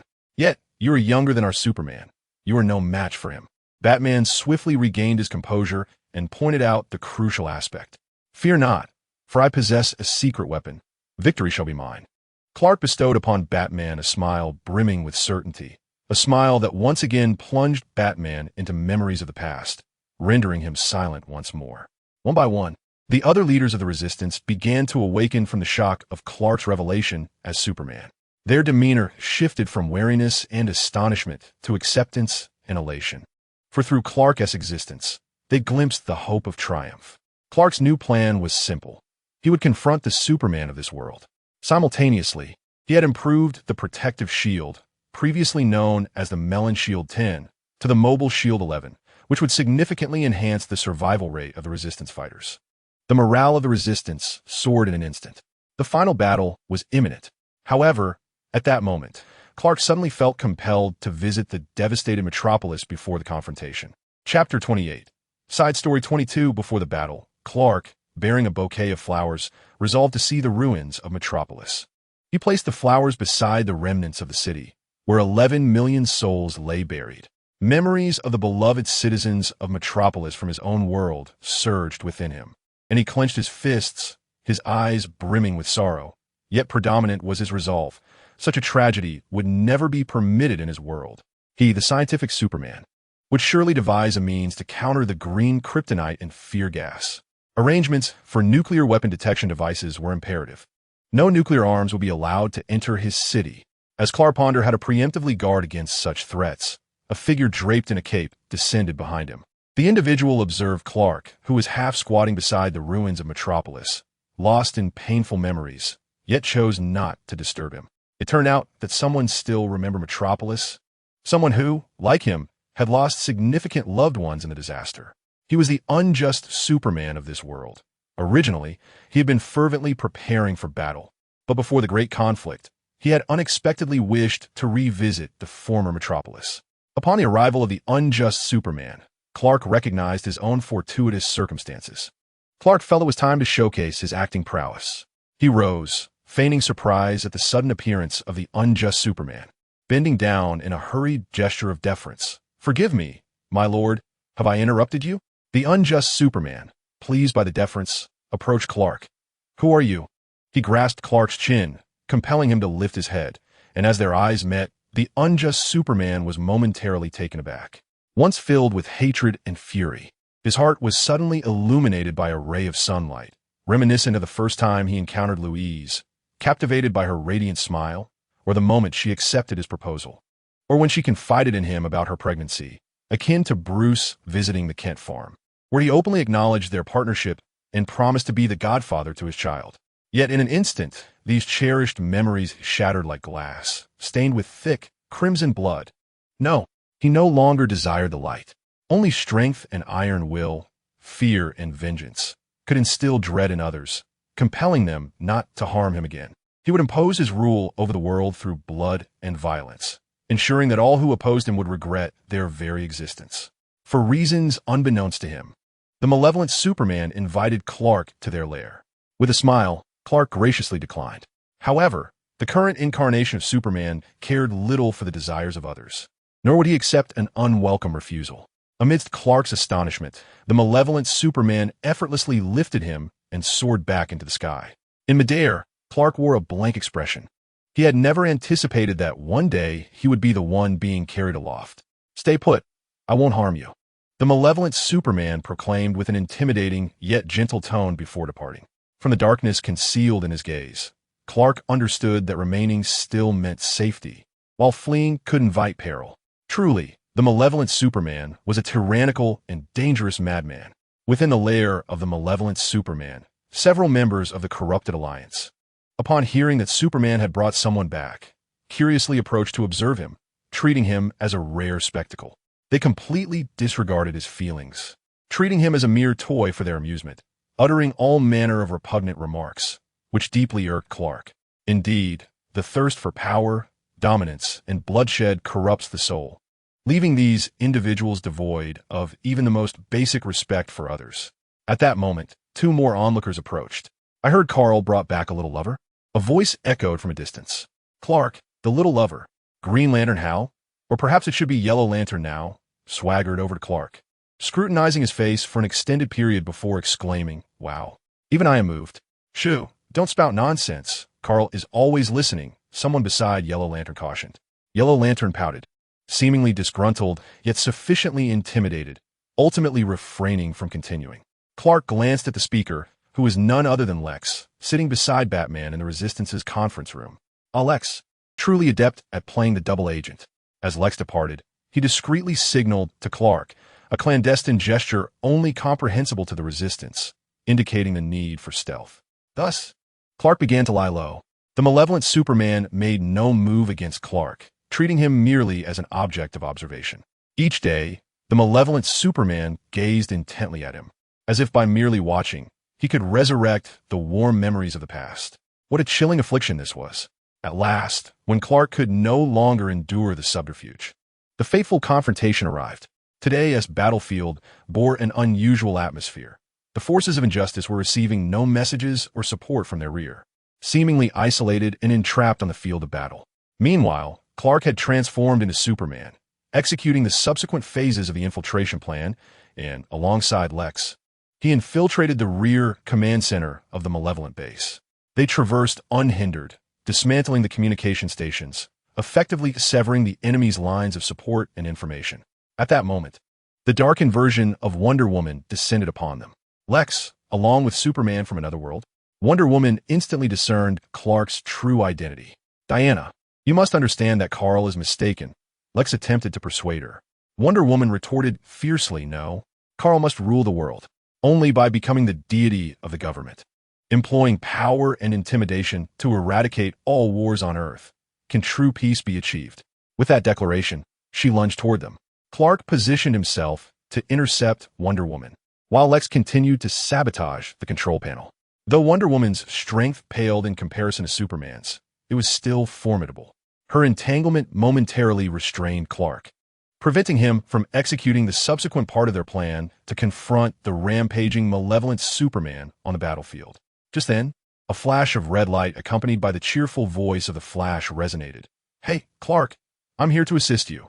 The Superman on the battlefield was terrifying, nearly invincible. Without kryptonite, any human confronting the malevolent Superman faced certain death. Moreover, should anyone attempt to approach him bearing kryptonite, his followers would swiftly intervene to protect their champion. Batman found himself ensnared by this throng. The malevolent Superman cast a derisive glance at Batman before soaring into the sky, his eyes beginning to glow red. His heat vision was a devastating weapon. A single blast could result in widespread carnage. This was intimidation. However, today the malevolent Superman was destined for astonishment. Suddenly, a series of shields appeared before the rebels, deflecting the energy of the heat vision and sending it flying. Yet miraculously, no one perished. Enraged, the malevolent Superman unleashed a frenzied barrage of heat vision, but as the shield's energy waned, some began to falter. At that moment, a red and blue figure soared from behind. The malevolent Superman turned his gaze to Clark and, realizing he emerged from the rear of the forces of injustice, comprehended the unsettling silence that lingered there. A sardonic smile spread across his face, mingling despair with madness. Surely, you have uncovered the truth of this world. Tell me, my wife, my children, my people, should they perish? Am I wrong for seeking vengeance for them? Clark regarded the malevolent Superman with sorrowful eyes, yet his tone was resolute. If anyone were to murder my wife and children, and lay waste to the city I protect, I would annihilate their entire family. Very well, the malevolent Superman acknowledged with a nod of approval. However, Clark shook his head as he gazed at the malevolent Superman, stating, "No one can justify the slaughter of the innocent by invoking their own misfortune as a rationale for vengeance upon the world. The lives you extinguish also harbor deep love and experience despair. They simply lack the formidable power you possess to exact retaliation." The malevolent Superman regarded Clark coldly, remaining silent, seemingly dismissive of his words. In your quest for dominion over this world, you wreak havoc and unleash war. Or perhaps it is merely a vendetta against the world that has deprived you of your loved ones. Since you have lost everything, subconsciously you wish for everyone to share in your suffering, desiring all to experience the same despair as you. The malevolent Superman's brow furrowed, as if stirred by something profound. Because of your losses, every soul in this world has been condemned in your heart and deemed worthy of death. You harbor a hatred for all humanity, and all who resist you are but obstacles on your path to vengeance against mankind. You ruthlessly slay them, indifferent to whether they were once your comrades or friends. For your heart has been consumed by hatred, leaving no room for love.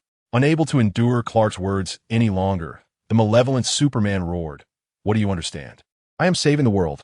Only under my rule will there be an end to suffering. Only then will true peace prevail." Clark shook his head, responding, "So, in the name of your peace, you believe it justifiable to commit mass murder? How absurd. You are but a pitiable soul driven mad by torment, fearful only of your own suffering." The malevolent Superman, incensed by the pity and sarcasm evident in Clark's eyes, ceased his attempts to persuade the other version of himself. "All who oppose me must perish." The two engaged in a fierce struggle.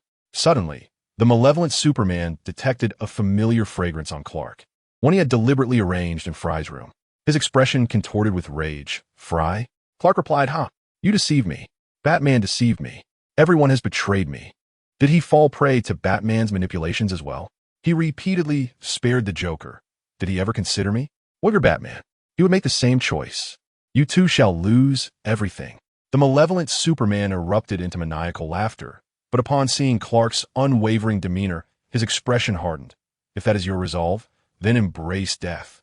No longer holding back, the malevolent Superman unleashed a flurry of lethal blows, brimming with murderous intent. Clark realized that despite having once gained an advantage, he still stood no chance against the elder Superman. It appeared that the remaining solar bomb would have to be utilized. Clark placed a golden capsule into his mouth, crushing it, and transformed once more into his radiant form. This time, he was destined for victory. In the aftermath of battle, Barry, the Yellow Lantern, held cradled the lifeless body of the Flash, tears streaming down his face, refusing to resist even in the face of arrest by the insurgents. Though aligned with the enemy, Barry had once been his closest friend in the Justice League. He never wished for any harm to befall him. Spider-Man approached Clark, head bowed in sorrow for the loss of his friend, and said to Clark, "I'm sorry, I arrived too late." Clark shook his head. It was not the fault of the little spider, but rather his own. Just then, Wonder Woman, having been apprehended, sauntered past him and mocked, "You have not triumphed. You left the Flash to hold me back. Did you ever consider that he might perish for your sake?" Taken aback, Clark had never anticipated that the Flash would be unable to escape, nor did he foresee that Wonder Woman would truly kill Barry. Anger surged within him. Despite their victory, the world remained riddled with wounds and scars. Too many lives had been lost, and people had endured immeasurable suffering. Clark wandered through this world of hollow victories, where no one cheered and genuine smiles were absent, his heart aching profoundly. No, this world was wrong. This world he could not accept. He locked himself away in a laboratory. Upon emerging, he wielded a time-space disruptor and began to await the arrival of Starfire. His instincts told him she would soon come to retrieve him. Indeed, Starfire arrived. Clark promptly activated the disruptor to realign the timeline. Starfire, possessing self-awareness due to the infusion of special energy, was far from pleased.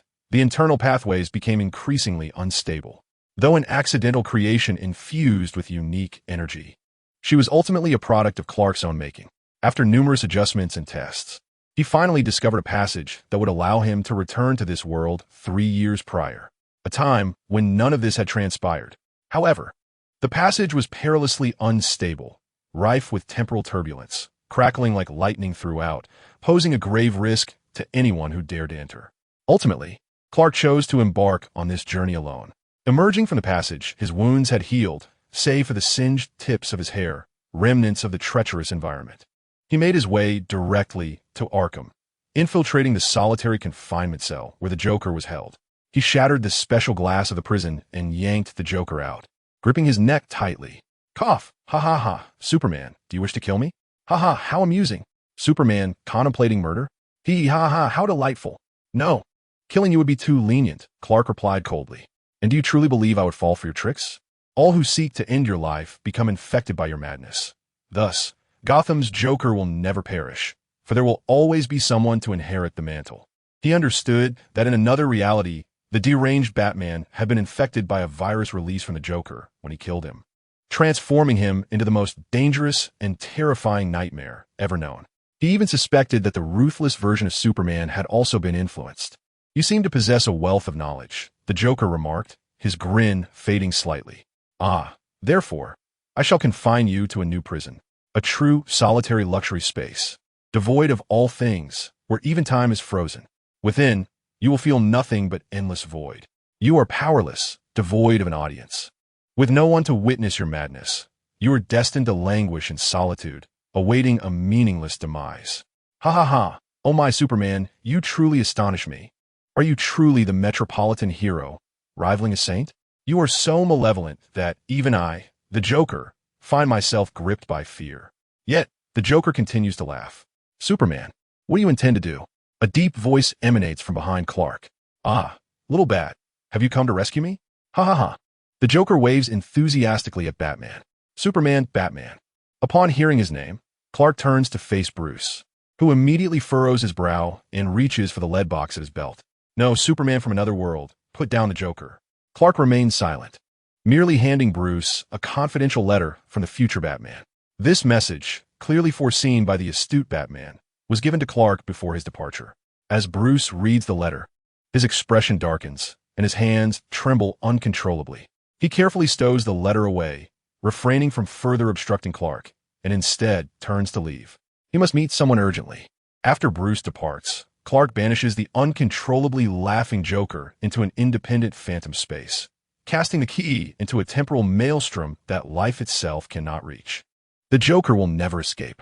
Meanwhile, Bruce finds this world's Clark and Lois, and upon seeing them unharmed, the tension within him dissipates, and his trembling hands regain their steadiness. Bruce, what brings you here? Clark greets him with a smile. I come bearing gifts for my future godchild. What, am I not welcome? Bruce conceals his emotions, grinning as he tosses a gift box to Clark. Clark's face lights up with a radiant smile as he expresses his gratitude. Bruce approaches the pregnant Lois, kissing the back of her hand, his eyes filled with sincerity and determination. Trust me, this time, I will protect you and our future godchild. Lois blinks in surprise. Though uncertain why Bruce is so serious, she smiles and responds, All right, thank you. We entrust our safety to you. Hey, that's my wife and child. It's my duty to protect them. Clark feels a twinge of jealousy. Subsequently, the four of them share a meal together, smiles adorning their faces. The atmosphere warm and inviting, as if no hardship could ever beset them. From a distance, Clark observes this scene with a smile before stepping into the temporal portal that leads home. Chapter 29. The Fifth Invention 3. Recap. Sergeant Barnes is stranded in the Fortress of Solitude, and Superman arrives to rescue him. Barnes gazes apprehensively at the approaching Superman, his nerves frayed. He has just gleaned from the records that Superman is the most powerful and beloved superhero of the present day. Indeed, Superman is flawless, in both appearance and physique, radiating the luminous aura of a son of the sun. He perceived a striking resemblance between Superman and Steve, both exuding reliability and gentleness. Radiant and resplendent, embodying a profound sense of righteousness, bravery, and resilience. This evoked a sense of familiarity within him, an instinctive trust in Superman. Yet, Superman possessed a divine essence and extraordinary power that Steve lacked, stirring within him an almost worshipful impulse to follow. Truly, he was a god among men. Fortunately, such a formidable and charismatic individual was aligned with the forces of justice rather than the adversaries. Having such a comrade was nothing short of splendid. Subsequently, Superman engaged in a lengthy conversation with Bucky. Bucky resolved to meet Steve, prompting Superman to immediately instruct Joe to search for Steve's contact information. Just before the call connected, Bucky felt a sudden pang of nostalgia. Wait, let us not mention my situation just yet. I want to surprise him when we meet. Hello, who is this? The call connected at that moment. With no opportunity for a do-over, Superman found himself in an awkward and formal first conversation with the captain, during which they set an inexplicable time and place for their important discussion before swiftly ending the call. Shortly thereafter, Fry arrived at the lonely fortress, where he typically managed the special residence of the estate, but this time was markedly different. He was a man of this world, albeit from the past, as Superman explained. Fry immediately frowned, suggesting that rather than residing at the estate, he should be with his family, friends, or descendants. Moreover, he must not be made aware of your other identity. Clark, Superman, nodded in agreement. In future situations like this, please inform me in advance. It would be best for me to avoid appearing, as it jeopardizes your secret. Fry cautiously considered Clark's situation. Clark responded with a smile of affirmation.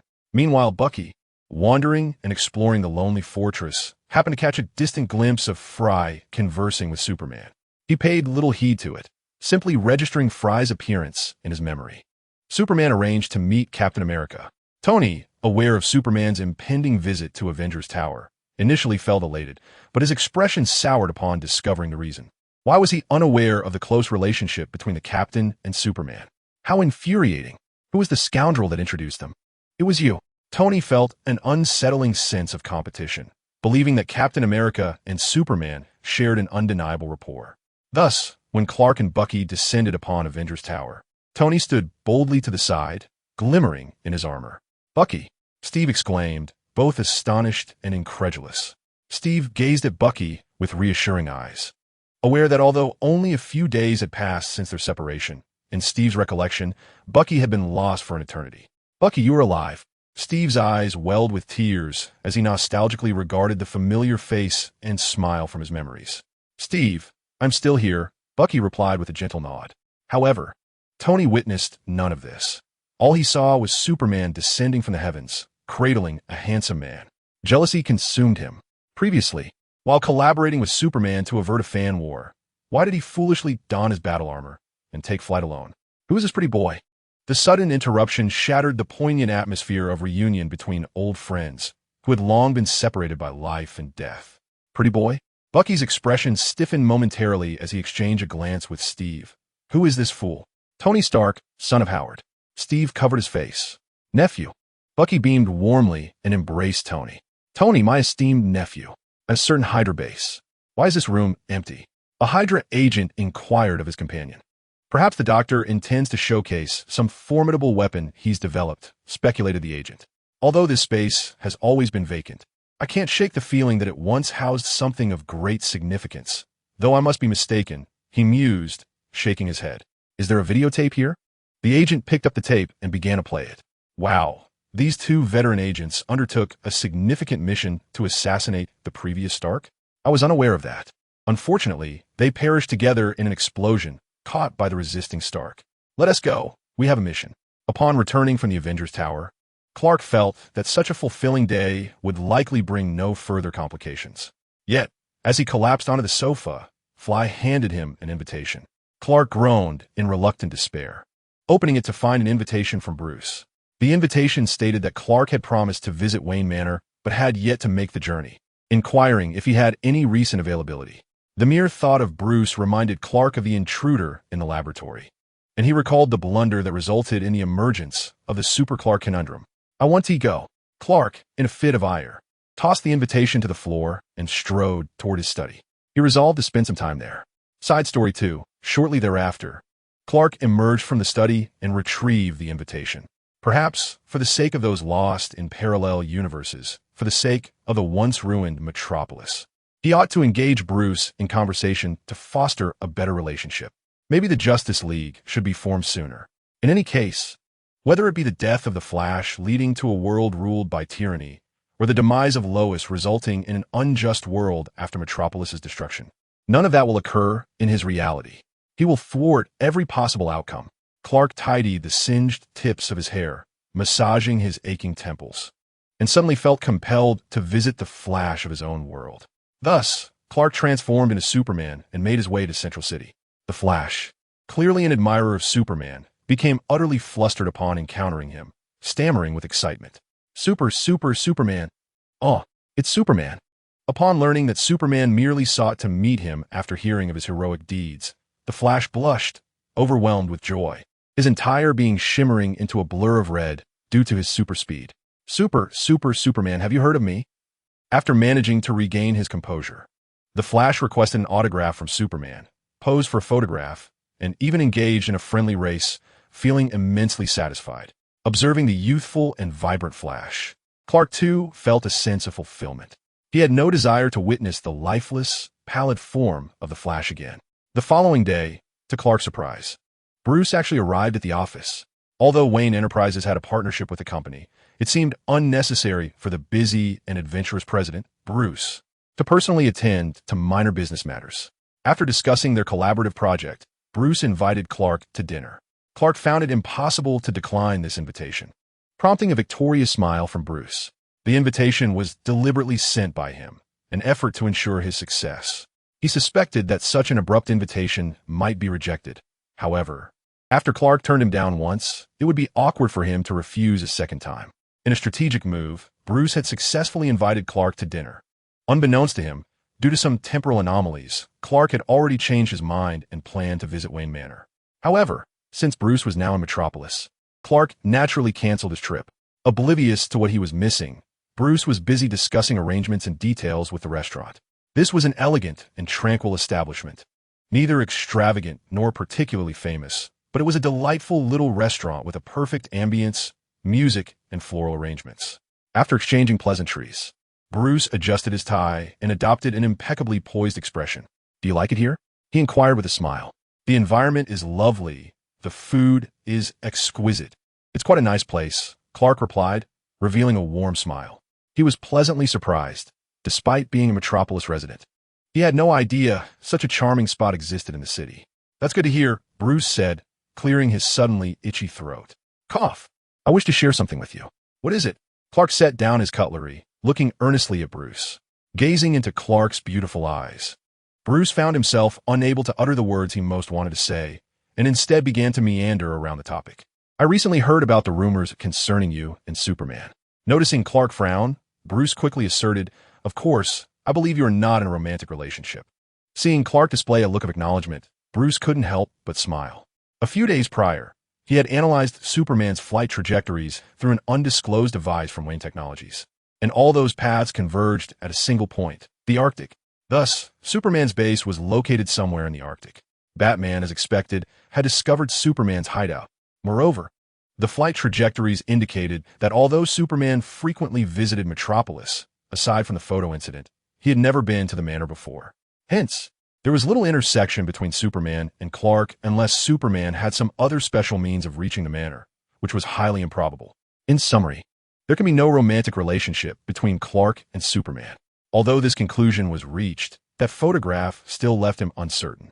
It was only upon witnessing Clark's expression that he finally felt at ease. As for what transpired that day and why Superman visited the manor, he was curious but felt that, given the atmosphere today and Clark's demeanor, it would be inappropriate to inquire. After all, he had more pressing matters to attend to today. Seeing the moment was right, Bruce resolved to take action. After all, he was a Wayne whose determination translates into remarkable resolve once a goal is set.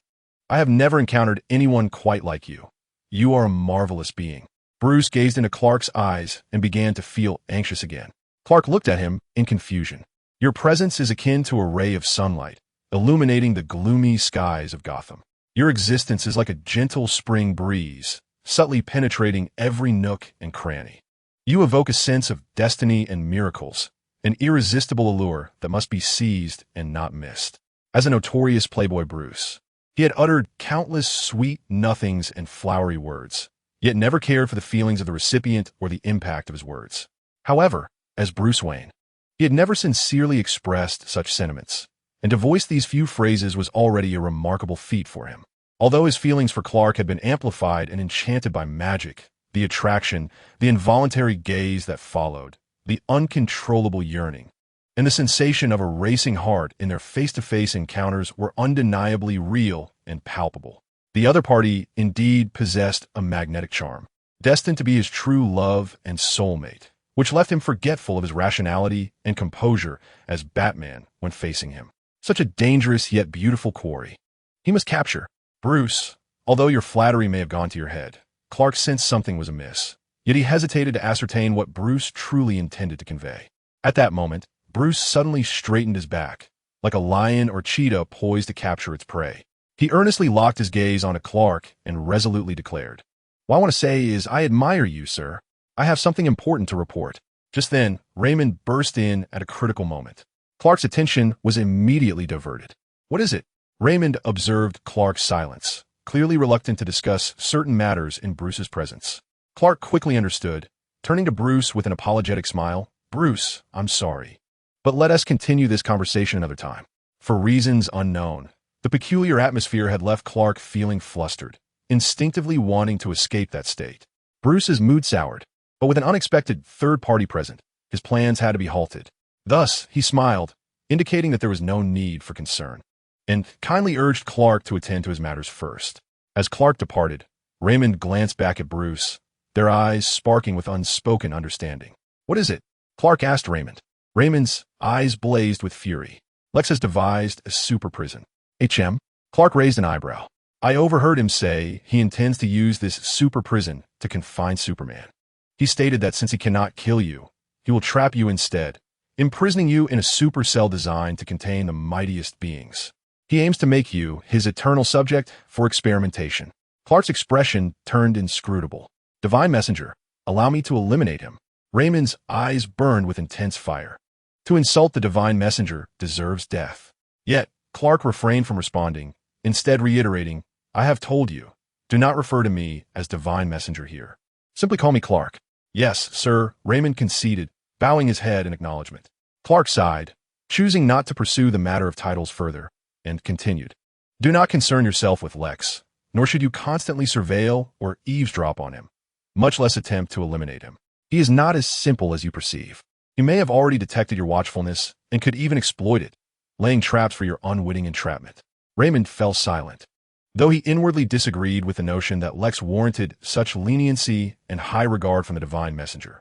In the cosmos, on the planet where the Green Lantern Corps resided, Hal Jordan, the Green Lantern from Earth, upon hearing tales of the new Kryptonian deity, Kal, hurried back to headquarters to hand over his duties, preparing for a visit home. Anger surged within him as he resolved to confront this newfound cosmic overlord. How dare he declare Earth as his sanctuary and prohibit others from disturbing him? Did he truly believe Earth was his personal garden? He was the true Earthling. As he departed, a throng of Green Lanterns incessantly inquired about Kal, clearly aware of Kal's burgeoning fame throughout the universe. After being inundated with requests for more photographs of Kal, Hal snapped, "Enough! I would rather perish than take a single picture." Chapter 30. The Fifth Invention. 4. As the Green Lantern traversed the cosmos, he suddenly halted, suspended amidst the stars, gazing eagerly at the beautiful azure planet that was Earth. He had finally returned home. Initially, he intended to visit his city, Coast City. However, the thought of a cosmic tyrant lurking on Earth dampened his spirits, prompting him to seek out the deity, Kal, directly. Few in the universe had encountered Kal, aside from the inhabitants of New Krypton and a handful of officials responsible for planetary evaluations within the Cosmic Alliance. The New Kryptonians were not to be trusted. They were fervent zealots, showering Kal with exaggerated praise, and even the statues they carved were so perfect that they seemed to defy belief. As for the planetary evaluators, they were utterly useless. At the mere mention of Kal, their gazes faltered, and they dared not utter a word to him. Purported members of the Interstellar Alliance. Consequently, With no useful information to be gleaned, Hal Jordan could only rely on himself. He scoured the surroundings, utilizing online searches, only to discover that there was no individual by the name of Kal-El on Earth. Even if there were a few humans with similar phonetics, upon meeting them, he found them utterly unremarkable. How thoroughly concealed this information was. On this day, Green Lantern arrived in Gotham. Having heard of the city's wealth of talent and the multitude of formidable figures lurking within, he felt compelled to explore. However, the moment he set foot in Gotham, he was intercepted by a mysterious figure clad in black, adorned with feline ears, with a voice rasping as if afflicted by a severe ailment. He wondered if this was a sign of advanced throat cancer. Every city possesses its own champions and nefarious villains. This ominous figure, draped in shadows and exuding an air of dominance while displaying a strong aversion to outsiders, could only be a supervillain treating this city as his own fiefdom. With an air of misplaced confidence, Green Lantern analyzed the situation and raised an eyebrow at Batman, who was none too pleased by this impertinent newcomer. Thus, the two engaged in combat. To Green Lantern's astonishment, despite this dark adversary lacking any remarkable powers, his martial prowess, tactical acumen, and an array of gadgets proved to be quite formidable. How could the illustrious Green Lantern, endowed with cosmic power, be outmatched by a mere Gotham villain? Batman found this sudden appearance of the Green Fool rather troublesome. The opponent wielded an uncanny ability to materialize imagination into reality, a power that posed considerable difficulty to subdue, making it clear that extracting the desired intelligence would take longer than anticipated. At that moment, a swarm of little angels, having heard the commotion, surrounded Green Lantern. Their voices, echoing the excitement of countless fans, exclaimed, "Ah, we finally found Batman. He truly exists. Oh, who is this green creature? The Hulk? We cannot allow this outsider to bully our Batman. Sisters, defend him. Protect Batman." Thus, besieged by a multitude of adorably feisty little angels, Green Lantern was forced to retaliate. Yet, he discovered that these little angels were encased in an energy barrier. He could send them flying, but he could not harm them. They returned unceasingly, like a disturbed beehive, buzzing incessantly around his ears, driving him to the brink of madness. Batman, is that your name? Truly a villainous moniker. What is this madness? Are you employing some form of duplication to attack? How did you create such cute, yet irksome doppelgangers? Green Lantern exclaimed, swatting away the little angels while expressing his annoyance to Batman. Subsequently, driven by a shared determination, Batman and Green Lantern managed to shake off the angelic swarm and retreated to a desolate, abandoned area to continue their battle. In the midst of their clash, they inadvertently collapsed a dilapidated structure. "Help! Help!" A voice cried from behind the wreckage. A homeless man had been sheltering there while they fought, unnoticed by the two. Batman swiftly vaulted over the debris and rescued the man. Upon returning, he assumed a fighting stance once more. "Wait, this is a misunderstanding." Green Lantern immediately raised his hands in a gesture of peace. Witnessing Batman's act of heroism, he realized his prior misjudgment. Yet, he couldn't be entirely blamed. Which city's hero would don the garb of a villain? "Hey, calm down." Seeing that the other party had no intention of stopping, Green Lantern quickly declared, "I am the Green Lantern, the superhero of Coast City." Batman, taken aback, whispered something to Penny. A minute later, he coldly regarded Green Lantern and remarked, "Coast City does not have a superhero, and there is no hero by the name of Green Lantern on Earth." Green Lantern paused momentarily, wondering if he had just been investigated. Noting the palpable hostility, he raised his hands in a gesture of resignation and said, "All right, cough. I mean to say, I am the future superhero of Coast City. My name is Hal Jordan, and I am a resident of Coast City." A minute later, Batman reluctantly accepted this explanation but remained on guard. "What are your powers? Why the ridiculous name of Green Lantern?" "I'm a Green Lantern, a member of the Green Lantern Corps. The Green Lanterns serve as the cosmic police, responsible for maintaining safety across designated areas of the universe. I have been stationed in other sectors of the universe and recently requested a transfer back to the Milky Way, as I am, after all, an Earthling and wish to serve close to home." Green Lantern cheerfully explained. Batman observed Green Lantern's demeanor, tone, and micro-expressions, believing the first part of his statement. However, regarding the last remark, he crossed his arms and asked in a voice laden with pressure, "What is your true purpose for returning?" Batman furrowed his brow. Anyone would feel uneasy upon hearing that a cosmic overlord capable of easily destroying a planet had chosen to settle on Earth. Suddenly, a thought flashed through Batman's mind, and his gaze sharpened as he inquired, "When did those events occur?" "About 3 months ago," Hal replied. Batman stroked his chin in contemplation. The timeline coincided with Superman replacing Iron Man and getting lost in the universe after launching a nuclear missile, according to Iron Man's official account. Coupled with the abilities Green Lantern had just described, such as flight, it was quite likely that this celestial being named Kal was indeed Superman. Batman retrieved his Batphone and showed Hal a picture of Superman, asking, "Is this him?" "Wow, how is it possible that someone looks exactly like that overly glorified statue?" Hal exclaimed in shock. Superman, the superhero of Metropolis, is extremely enigmatic, being the least frequently seen hero among all cities. He never grants interviews and avoids establishing connections with ordinary people beyond acts of rescue, Batman informed Hal. Metropolis, a superhero? Hal was even more astonished. He never imagined that a formidable cosmic overlord would come to a remote rural planet to serve as a superhero in one of its cities. Hurriedly, Hal took his leave, racing towards Metropolis. Batman, expressionless, watched him depart. He had acquired new information about Superman, whose name was Kal-El, an extraterrestrial from a destroyed home planet who had saved the surviving cities of his original world, established a new Krypton, and become their divine emissary, vanquishing two malevolent cosmic overlords and emerging as a new powerhouse in the universe. This raises a pressing question. Given his immense prestige, influence, and new home planet in the cosmos, why would Superman choose to return? The ties that bind an extraordinary being often transcend mere feelings and pursuits of power, fame, and fortune. What is it on Earth that captivates Superman so profoundly? Is it a person or something else? Suddenly, Batman recalls the ambiguous photograph of Clark and Superman, along with the images of what appears to be components of Superman's belt discovered in Clark's laboratory just yesterday. Thus, he realizes that his previous assumptions were erroneous. Clark and Superman share a connection, and even if it is not of a romantic nature, it certainly involves a technical support relationship. If it is not love, Bruce grinds his teeth. Could it be familial affection? Considering that Superman is an orphan from Krypton, where did he reside before finding Kandor? Clearly, he has been stranded on Earth. Earth is his second homeland, which explains his nostalgia and his choice to return. Thus, he must possess an earthly identity, as well as relatives and friends. What is Clark's relation to these individuals? I'll search Metropolis thoroughly, but found no sign of Superman.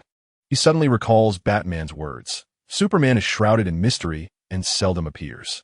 This Superman, might be somewhat reclusive as a superhero. Superman, Hal shouted in the center of Metropolis Park. After calling for a while, Superman did not materialize. "Oh dear, that green fellow. Our Superman is unlike other superheroes from different cities.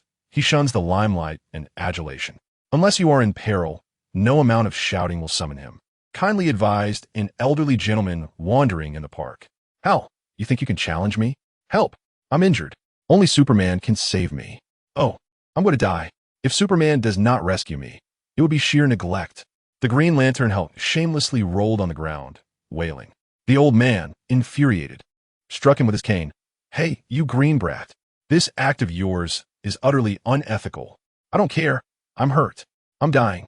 Only Superman can help me up." Batman, having placed a listening device on Hal, awaited the outcome. Eventually, Superman did arrive. Observing the Green Lantern's antics, Clark remarked. Afterward, Superman and Green Lantern found a secluded spot for a heart-to-heart conversation. As Batman had anticipated, Superman indeed grew up on Earth, which he considers his true homeland, and he wishes to protect both it and its inhabitants. His involvement in cosmic battles was driven by a desire to safeguard his home. The first time was to save the surviving members of his race, and the second was to ensure the safety of New Krypton and Earth. Upon hearing Superman's tale, Hal was moved. Superman is truly a remarkable person. Hal scrutinized Superman and suddenly inquired, "Are you in need of a boyfriend?" "Huh?" Superman was taken aback. "How about a one-night stand?" "Who are you?" "Of course not," Hal replied with utmost seriousness. "What do you mean by asking that?" Superman appeared perplexed. "Look at you. You possess immense strength, perfect looks, an impeccable physique, and an equally admirable character. You are the quintessential male deity. Thus, it matters not whether one is male or female. Merely beholding, you would surely evoke the desire for intimacy. Superman. No, such thoughts never cross anyone's mind. You simply remain unaware. I am indifferent to such distinctions. Ultimately, to share a single night with you would be a boon for anyone. Hal remarked with a grin. Superman, do you imply that I would be the one at a disadvantage? Moreover, your fame resonates throughout the cosmos. You currently hold the esteemed title of the most sought-after individual in the universe. To engage in a romance, or even a fleeting encounter with you would grant me the privilege to boast across the cosmos for eternity. The other Green Lanterns would be envious beyond measure. I must decline, Superman stated with resolute conviction.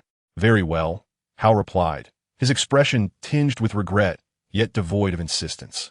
As he casually draped his arm over Superman's shoulder. How about we capture a few photographs together? With a few snapshots, I would have ample fodder for envy among my Green Lantern colleagues. Superman maintained a stoic demeanor as he posed for a picture with Hal. Come, smile. Freeze that expression. I need to capture a few beautiful shots as mementos for my colleagues. Hal wielded a camera conjured from Green Lantern energy, snapping photos in quick succession. Superman's smile gradually became rigid.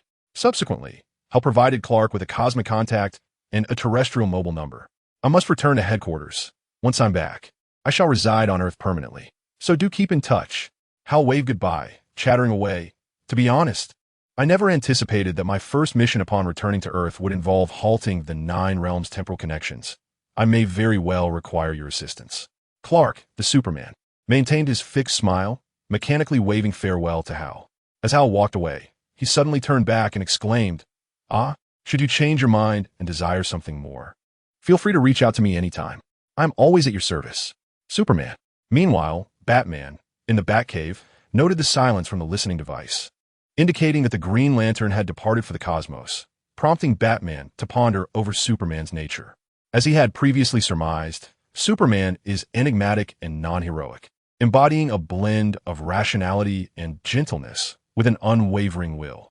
He shuns overdependence from humanity while being willing to offer aid in times of need, making him an unconventional superhero. Today's revelations further suggest that Superman regards Earth as his homeland, cherishing family and friends while relishing life on this planet. He must possess an ordinary identity, one that serves as his true focus. Furthermore, Superman does not covet the accolades of the universe. He is not a seeker of power, authority, or fame, indicating that certain aspects of being an ordinary person hold greater significance to him. If such an individual were indeed an ordinary person, he would be trustworthy, deserving of respect, and someone one would aspire to befriend. However, Superman's strength is unparalleled, and as Batman, he must remain vigilant. No matter how noble, benevolent, or even saintly a person may be, the possession of such power necessitates caution. For one can never predict the day an event transpires that could strip this individual of reason, self-control, and composure at that moment. Protective strength could transform into the most formidable force of destruction. Thus, in the face of such formidable power, he must be adequately prepared for anything, not to inflict harm upon Superman, but rather for the self-preservation of humanity. It is not a matter of guarding against the individual, but rather against this overwhelming force. As he articulated, this terrifying power capable of annihilating the Earth should elicit caution from anyone who possesses it, necessitating preparedness for any eventuality. He is merely grateful that the current wielder of this power is someone like Superman. Chapter 31. The fifth invention, 5, in the company's mainframe room. The central processing unit, Rabbit Cohen number 1, is diligently receiving data. A glimmer of light flashes in Rabbit Cohen No. 1's eyes as it asserts with authority. Feedback from users and various parties has been received, revealing that the little angel unlawfully appeared during the superheroes' working hours, disrupting their missions and infringing upon their privacy. The following penalties are hereby imposed on the aforementioned little angel and its owner. 1. Must remain at least 300 meters away from superheroes. 2. Must not disturb the superheroes during their work. 3. Must not infringe upon the superheroes' privacy. 4. Unless with the superheroes' consent, must refrain from unauthorized large-scale celebrations, such as throwing flowers, orchestrating light displays, or sending hearts. Thus, Iron Man now possesses all the little angels. Seeing. Must co-author an 8,000-word reflection with their owner, to be uploaded to the public forum by sunset tomorrow. 6. Must publicly post their most unflattering photograph on their personal webpage or complete community service tasks assigned by the Labor Department. The little angels and their owners lament. Wah wah wah. Hoo hoo hoo. Green Lantern Hal delivered a photo collection of the divine messenger Carl to star, basking in the moment's glory. One can easily imagine that it won't be long before this collection becomes a sensation throughout the universe, and Hal will rise to fame as a renowned cosmic photographer. Amidst the well wishes from his colleagues regarding the divine messenger Carl, Hal bid farewell to those who held him dear and returned to Earth. Coastal City remained relatively tranquil, allowing him to focus on his primary task assigned by the Green Lantern headquarters to prevent the 9 realms from aligning and causing a chaotic overlap of dimensions. The 9 realms refer to the 9 celestial bodies surrounding Earth, Midgard, on the world tree, each shrouded in mystery. Although termed realms, they are more accurately described as enigmatic domains. Each realm, apart from Earth, possesses unique and extraordinary powers obscured by the world tree's concealment. Thus, even with the Hubble telescope, humanity would remain oblivious to their existence. The 9 realms are Asgard, home of Odin and Thor; Vanaheim, land of the Vanir gods; Alfheim, realm of the elves; Jotunheim, home of the giants; Midgard, Earth; Midgard, Nidavellir, land of the dwarves; Muspelheim, realm of fire; Surt, Niflheim, realm of mist; and Hel, land of the dead, Hela. Among these, Asgard, ruled by Odin, stands as the mightiest. Consequently, Green Lantern Hal journeyed to Asgard in search of assistance, where Odin directed him to seek out Thor, who was preoccupied with accompanying his girlfriend on a shopping spree. Upon finding Thor, Green Lantern Hal was met with a look of relief, for indeed, regardless of being divine or mortal, no man possesses the patience to accompany his girlfriend on a shopping excursion. As Thor beamed with delight, Jane expressed her skepticism toward the so-called important matters, letting out a scoff and rolling her eyes as she resumed her shopping. Thor, scratching his head, offered an awkward grin. Foolishness. Green Lantern Hal suddenly felt a pang of doubt regarding Thor's reliability and promptly placed a call to Superman. Clark, who was in his laboratory when the call interrupted his inventive endeavors, was not pleased.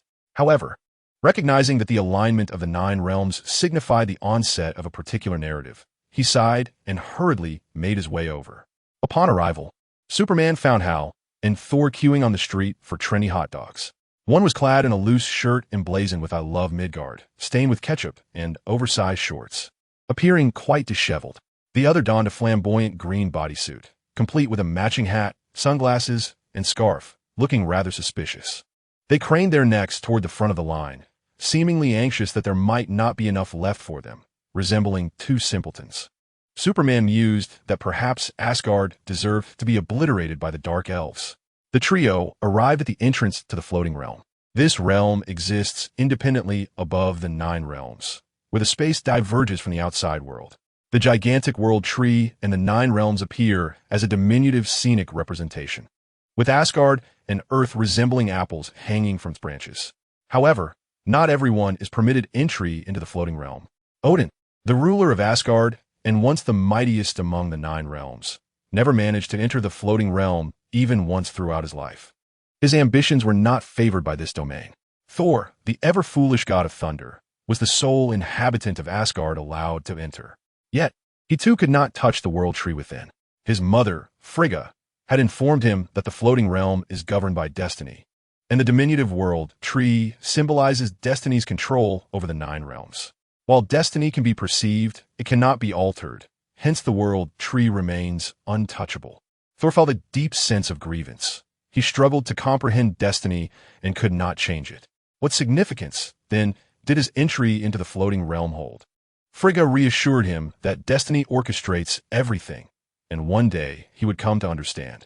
Now, Thor grasped that the obvious upheaval indicated by the alignment of the 9 realms was perhaps the very reason for his admission into the floating realm. With determination, Thor stepped into the floating realm first. He casually rested his hammer, Millionaire, on his shoulder and turned back, grinning proudly at the 2 waiting by the barrier. Not everyone can enter the floating realm. You 2 wait here while I see how far the alignment of the 9 realms has progressed. However, before he could finish his sentence, His smile faltered as he watched Superman and Green Lantern effortlessly cross into the floating realm alongside him. Thor felt a sting of embarrassment. Wasn't it supposed to be only him who could enter? Superman and Green Lantern stood before the shrunken world tree, their eyes wide with wonder. That blue sphere in the center must be Earth, right? It's beautiful, Green Lantern exclaimed cheerfully. Superman nodded in agreement. Indeed, it is stunning, reminiscent of a magnificent sapphire. Oomph. The city of the sky within that silver sphere is Asgard, and it is undoubtedly the most beautiful. Thor retorted, arms crossed defiantly. No, just look at Earth. It still sparkles, clearly the most unique. Hal shot a glare at Thor. Behold the silver halo surrounding Asgard. How divine and noble it is. Thor countered, fixing Hal with an equally fierce look. Ha! Earth resides at the center of the 9 realms, surrounded by the stars. Undeniably the most significant. Hal stepped closer to Thor, intensifying his glare. Indeed, Asgard sits atop the highest branches, making it far more important. Thor also stepped closer to Hal, mirroring his stance. Earth is the best. Asgard is the greatest. Earth, Asgard, Superman. How juvenile. Are you two merely boasting about your children, like foolish fathers? What is there to argue about? Superman declared, bringing their quarrel to an abrupt halt. Clearly, Earth is superior, more beautiful, and more vital. Thor fumed, feeling slighted. Two Earthlings bullying a lone Asgardian. In a few days, the 9 realms would align. Thor gazed at the world tree with concern. At that moment, the arrangement of the 9 realms around the world tree formed a gently sloping shape, reminiscent of a faintly pulsing heartbeat on an electrocardiogram. 6 realms had already aligned, while the 3rd and 7th realms remained at their peaks, with Earth at the bottom point of this configuration. Could we not relocate one of the spheres? Green Lantern suggested, reaching toward one of the spheres, only to have his hand pass right through it, as if the world tree and the spheres of the 9 realms were mere illusions. Thor, feeling triumphant, declared, do not bother. You cannot touch the world tree. My mother once said that without the permission of fate, even if you can see it, you cannot alter it. Therefore, our task now is to wait for the 9 realms to align, then locate the portals to each realm upon the world tree. Identify the overlapping points in space, and promptly seal any rifts to prevent beings from one realm from appearing in another, which could cause unnecessary harm and panic. Green Lantern sighed in disappointment. Must we only remedy situations after they occur? It feels so unsatisfactory. Coughing suddenly, Superman displayed the sphere filled with gray mist for them to see, his expression impassive. Thor, caught off guard, thought, wasn't it said that no one could touch it? Green Lantern's eyes sparkled with excitement as he reached out to touch the sphere, but alas, his hand passed through once more. Unfazed, Thor attempted to touch it as well, only to have the same result. With a frustrated roar, Thor swung his hammer in anger. He then gazed at Superman as if he were an extraordinary curiosity, eager to discern what made him so special that fate viewed him with favor. Superman responded with an innocent yet radiant smile, complemented by the mysterious world tree behind him and the misty sphere in his hand, exuding an aura of divinity and brilliance. Thor, momentarily dazzled, was struck by an uncontrollable thought. Could it be that fate is simply enamored with beauty? No. Surely, I must be overthinking. If it were merely a matter of aesthetic appeal, then why were his mother, the fairest maiden of Asgard, and his brother Loki, the most handsome man of Asgard, not permitted entry here? Is it due to strength? For in comparison, his father Odin is undoubtedly the mightiest in Asgard. What a mind and soul! Even he would not have the audacity to claim that his heart and spirit are pure and beautiful. Never mind. I shall return and inquire with my mother. Cough. The god of thunder pulled his wandering thoughts back, refraining from gazing at Superman's countenance that seemed to radiate a celestial glow. He spoke with gravity. What you hold is Niflheim, the realm of mist. It is devoid of life, as it borders the underworld, and, occasionally, ethereal beings may cross from overlapping timelines. Thus, moving this realm will not significantly impact the 9 realms. Superman nodded, seeking a nook among the branches of Yggdrasil to hang the orb of Niflheim. Is this truly a solution? Superman's expression was somewhat peculiar. He had anticipated a fierce battle, yet it seemed akin to adorning a Christmas tree with a bauble. Was it truly this simple? It is resolved, Thor remarked, his expression equally strange. Perfect. Green Lantern, ever optimistic, was pleased that the matter was effortlessly settled. As the trio stepped out of the suspended realm, Thor suddenly clutched his head, exclaiming in pain, "Mother, no!"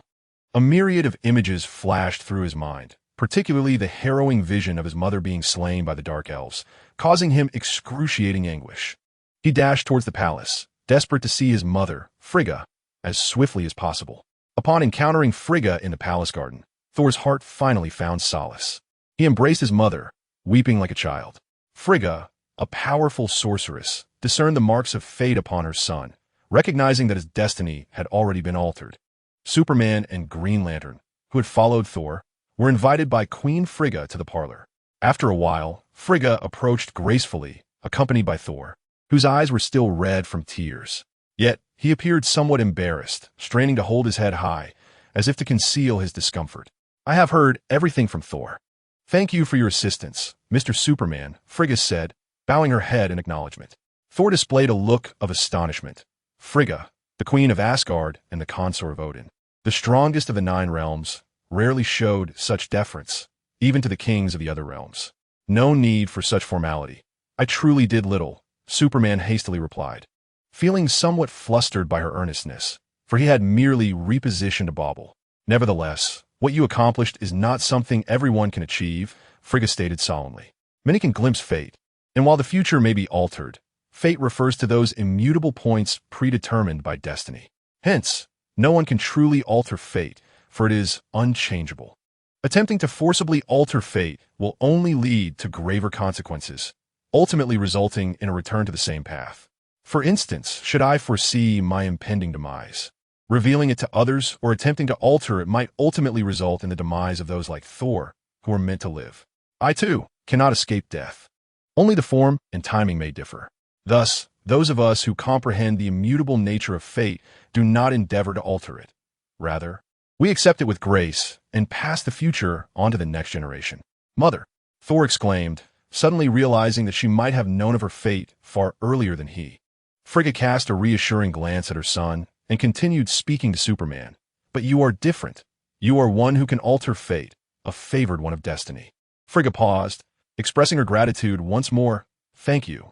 You have truly transformed our fates. My fate, Thor's fate, even that of Asgard." Clark Kent, taken aback, pondered the notion of being a favored one of destiny, capable of changing fate. Upon reflection, he indeed altered the course of a world rife with injustice. Suddenly, Superman recalled something and remarked, "You are aware of Hela?" "Sure."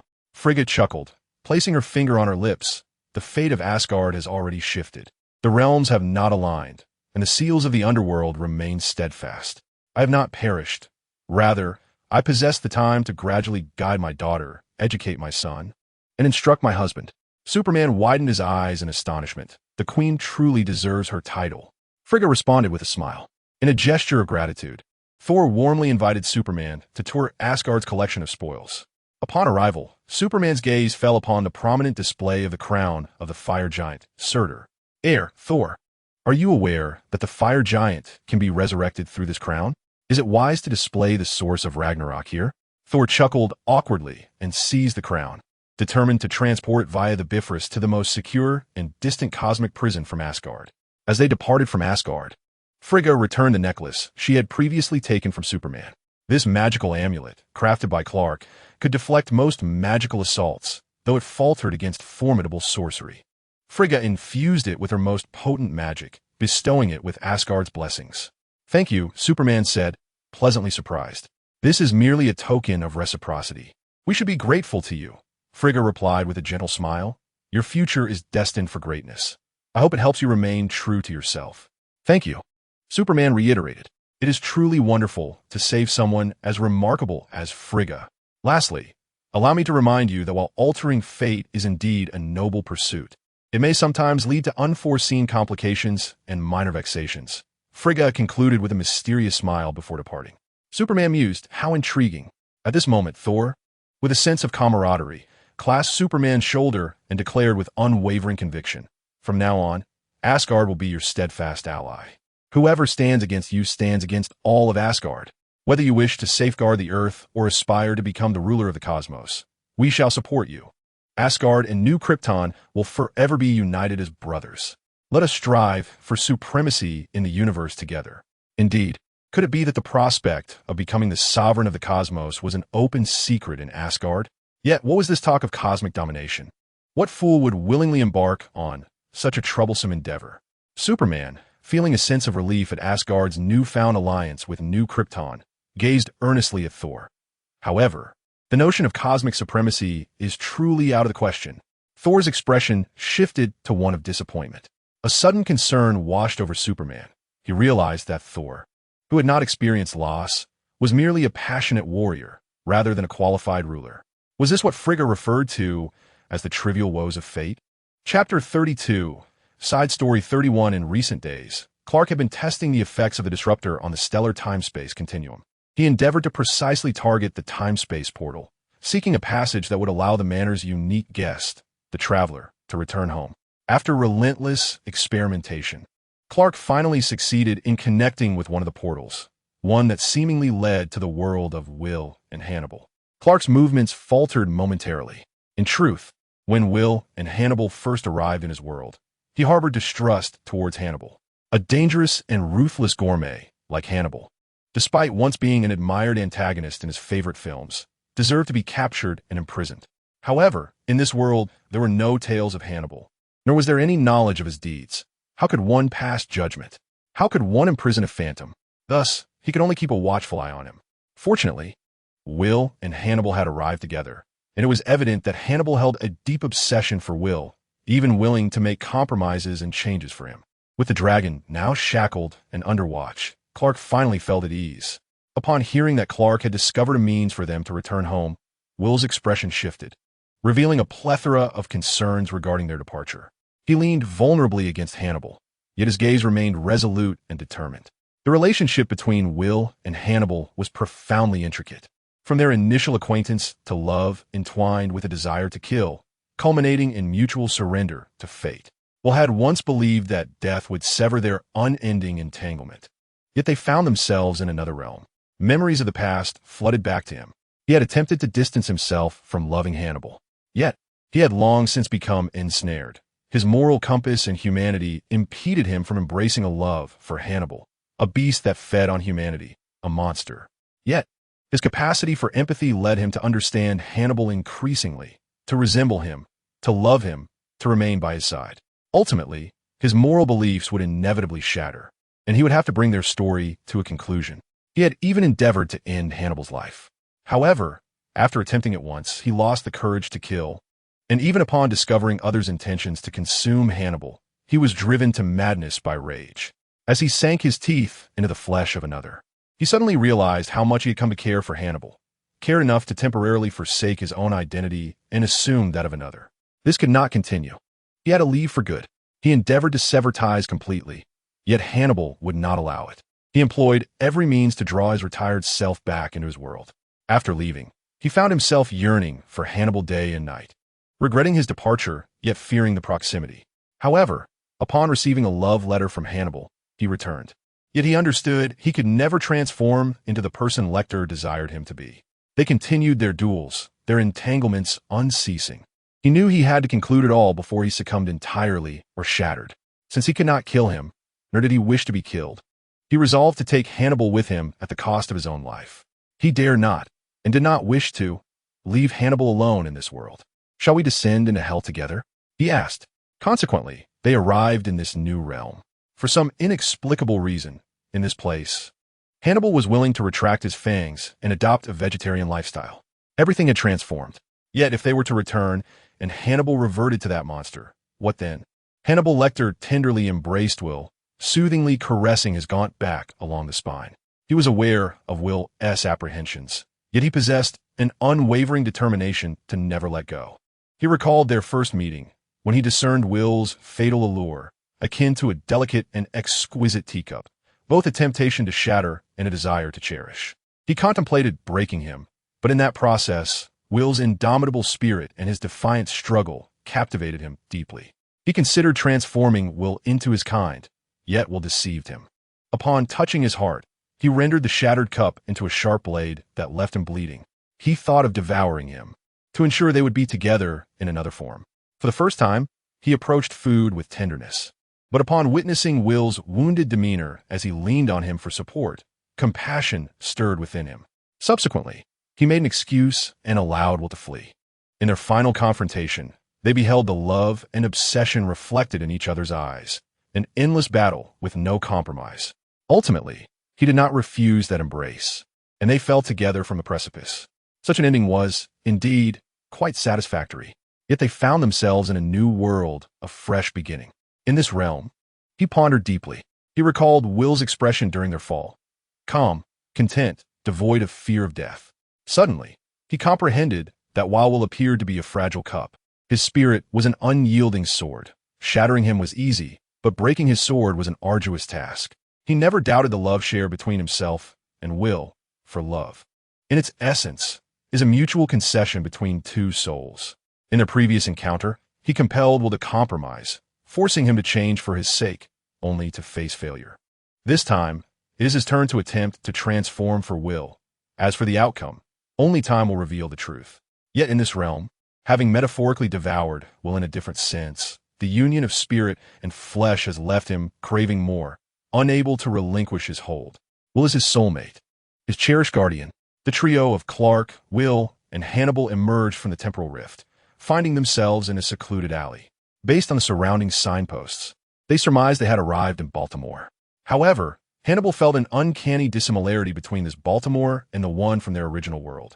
Fortunately, in this universe, the American dollar still holds its value, enabling Clark to effortlessly locate a clean, well-appointed hotel with modern amenities for their stay. Once settled, Clark commenced his search for information regarding Will and Hannibal. To his astonishment, he discovered that they had not entered Will and Hannibal's original universe, but rather an alternate parallel dimension. In this context, the alternate Will Graham shall be referred to as Graham, and the alternate Hannibal Lecter as Lecter. The records indicated that, although this world's Graham shared a camaraderie with Lecter, their connection lacked the intense emotional entanglement and tension that characterized Will and Hannibal's relationship. Moreover, this version of Graham was wed to Molly, and tragically, during the pursuit of the Red Dragon, he suffered permanent disfigurement. Ultimately, he and Molly set sail into the unknown. Conversely, this iteration of Lecter is portrayed as an elegant yet perilous elder who had once aided Will in solving cases, only to be discovered and subsequently confined in a Baltimore psychiatric facility. 3 years later, while helping Will apprehend the Red Dragon, he divulged Will's address to the antagonist, instructing him to eliminate Will's family. Later, he escaped while assisting Agent Starling in capturing Buffalo Bill. Following this, the head of the psychiatric hospital, Dr. Chilton, mysteriously vanished, rumored to have dined with Lecter. Subsequently, he secluded himself in Italy with a bounty placed on his head. Lecter managed to eliminate his pursuers, feeding wild boars and delicacies alike. As for his current whereabouts, none can ascertain. Whispers suggest he may have undergone cosmetic alterations, living freely in some distant country. Clark, upon examining these records, realized they had entered the cinematic universe of Lecter. He shared his findings with Will and Hannibal, overcome with sentimentality. Will regarded the information with a tumult of emotions, entangled in sympathy, conflict, and sorrow, which rendered him restless. In stark contrast, Hannibal exhibited no discernible reaction. For him, Will was merely the cup of tea before him, while the other versions of Will held no significance. As for the alternate self, he had no interest in such trivialities, considering them unrelated entities. Had he still been the gourmand of yore, perhaps he'd have felt a flicker of intrigue toward his kind, but he had since been tamed, had he not, rather than dwell on such matters. He found amusement in the irony that Detective Crawford had transformed from a black man into the very embodiment of the white individual he most despised. Will discovered a clandestine signal for a gourmet gathering in the newspaper, and through his confrontations with Hannibal, he learned far more than he ought to have. The venue was fortuitously located in Baltimore, conveniently near their hotel. This seemed not merely coincidental, but rather a twist of fate. The reason for this may lie in the infamous presence of Hannibal Lecter, which had transformed Baltimore into a pilgrimage site for these culinary connoisseurs. Ultimately, the three of them ventured forth together. Hannibal announced the signal, and as the doors swung open, a multitude of ravenous eyes peered at them from the dimly lit corridor.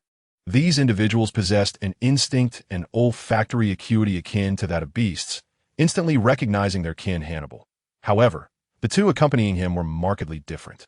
As was customary, the doorman presented a platter of meat. To gain their trust, Hannibal partook of a piece, revealing an expression of sheer delight. A tremor coursed through Will, disappointment flickering in his eyes as he instinctively stepped back from Hannibal, adopting a demeanor of estrangement and resistance. Hannibal seized Will abruptly. Will met his gaze with determination, retracting his hand and refusing to allow any encroachment. In a display of dominance, Hannibal pinned Will against the wall, and to the onlookers, it appeared as though he was subduing a disobedient prey, reassuring them in an instant. Sensing the shift in the surrounding gazes, Hannibal slightly eased his grip on Will, revealing the concealed meat to indicate that his actions were merely a ruse to gain their trust. Will relaxed, relinquishing his resistance entirely, succumbing to a fervent kiss from Hannibal that felt as though he might be devoured. An elegant elder lingered in the shadows at the end of the corridor, silently observing the scene unfold. "Is this the prey you brought?" The doorman licked his lips, gazing at Will, who exuded an aura both fragile and sweet, igniting a desire to devour. "No, he is my companion," Hannibal replied coldly, his eyes radiating a lethal intent that instilled fear in the doorman, who then bowed his head and relinquished passage, much like a lesser wolf encountering a true beast. Throughout the encounter, Clark remained cloaked, his presence nearly imperceptible as he lingered at the back. As they traversed the corridor, they entered a realm that appeared to be a lavish and sophisticated salon. However, every individual within bore the predatory gaze of wolves, instantly fixating on the delectable Will. A sense of disorientation washed over him, and under the influence of empathy, he glimpsed the terrifying visages of those around him, contorted into grotesque forms, with the backdrop of a sea of blood and mountains of corpses, echoing the anguished cries of tormented souls. This vision tightened his nerves, compelling him to flee, yet he gritted his teeth, resolute. "No, I must not escape." Suddenly, more perilous beasts encircled him from behind, pressing his head against the vulnerability of his own neck, a gesture both protective and submissive, presenting his weakness at their mercy. In that moment, Will felt a sense of reassurance wash over him. Clark gently patted Will's shoulder, having removed his hood to reveal a radiant and reassuring visage.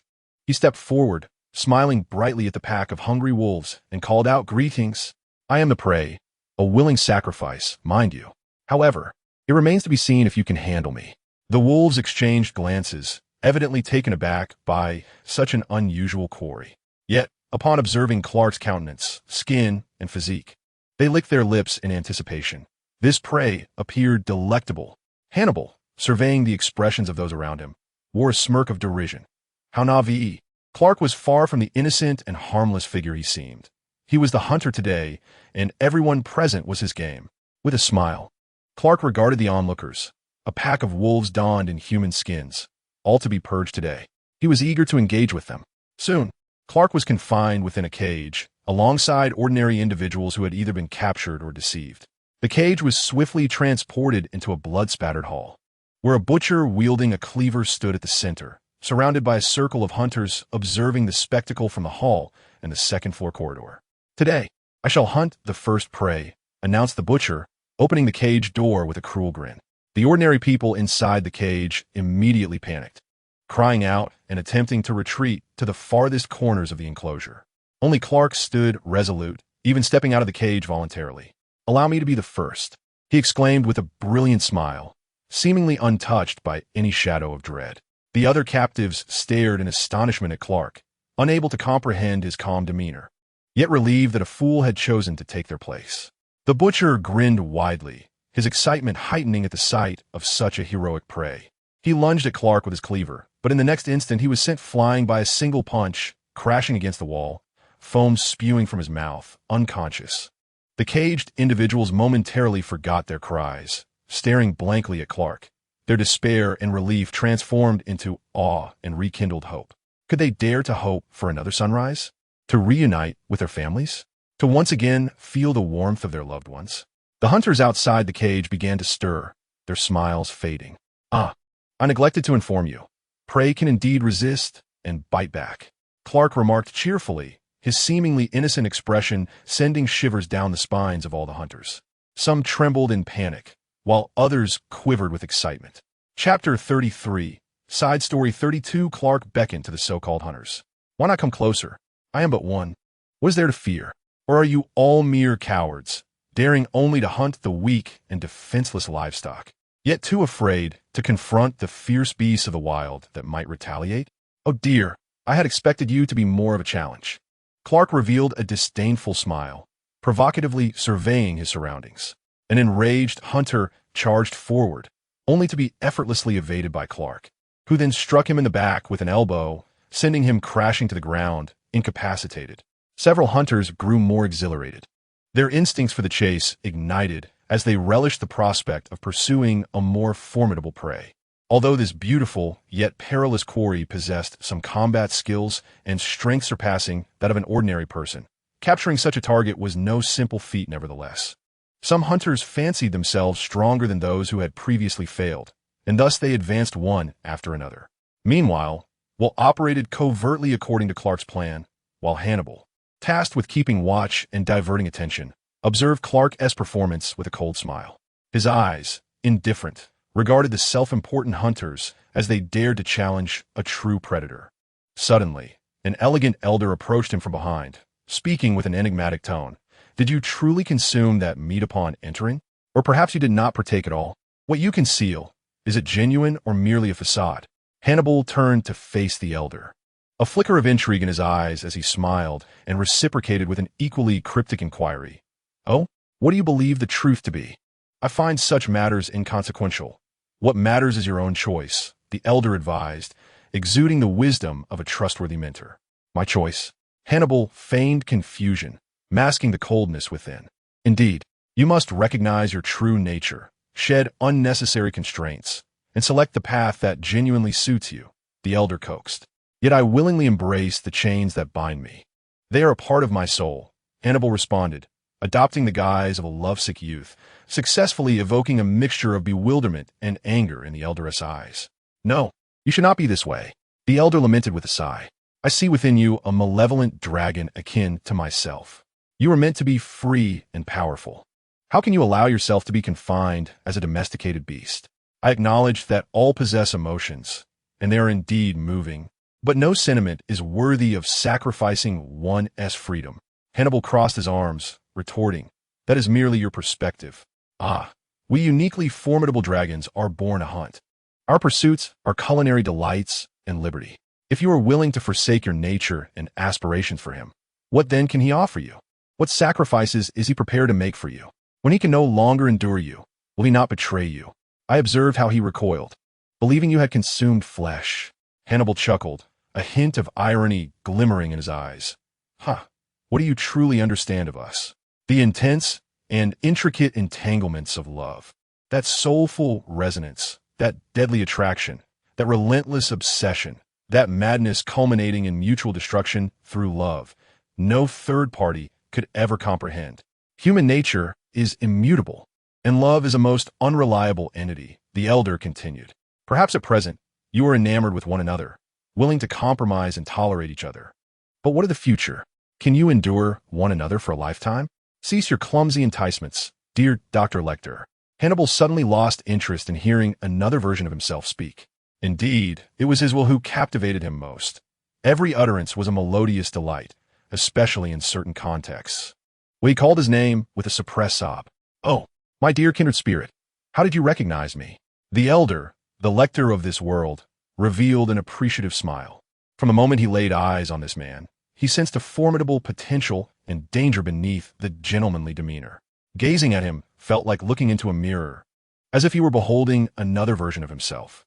Regrettably, this younger malevolent dragon was bound by chains, even willingly subjugated to a lamb. This incited a desire to slay the lamb and liberate the dragon. Do not harm my people. Hannibal discerned the murderous intent in the other's gaze, narrowing his eyes dangerously. A keen eye, Lecter remarked, finding Hannibal increasingly satisfactory. The people here were rather crude, yet he exuded a distinct elegance, refined taste, and palpable danger. You have aged, Hannibal suddenly stated. Indeed, you appear unwell. I noticed your stifled coughs on several occasions. You are eager to find an heir.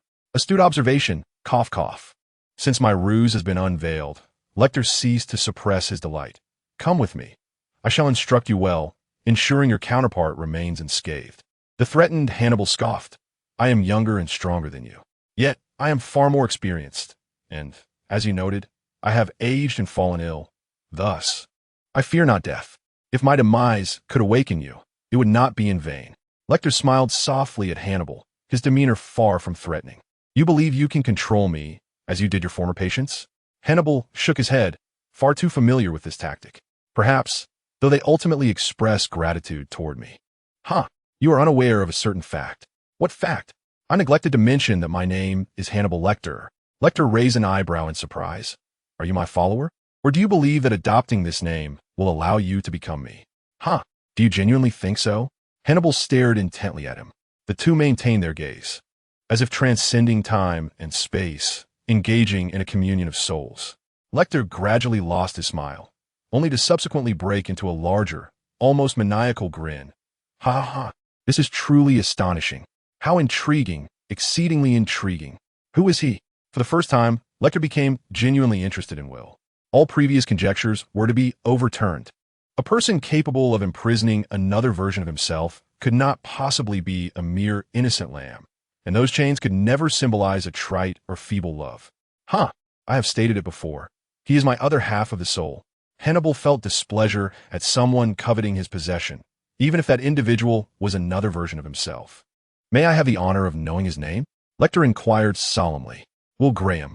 Hannibal ultimately confided in Lecter that he too wished to discern the world's perception of his beloved Will. Lecter's expression morphed into one of incredulity. Will? My dear Will? I can see that he understands me better than anyone else, and I have genuinely regarded him as a friend.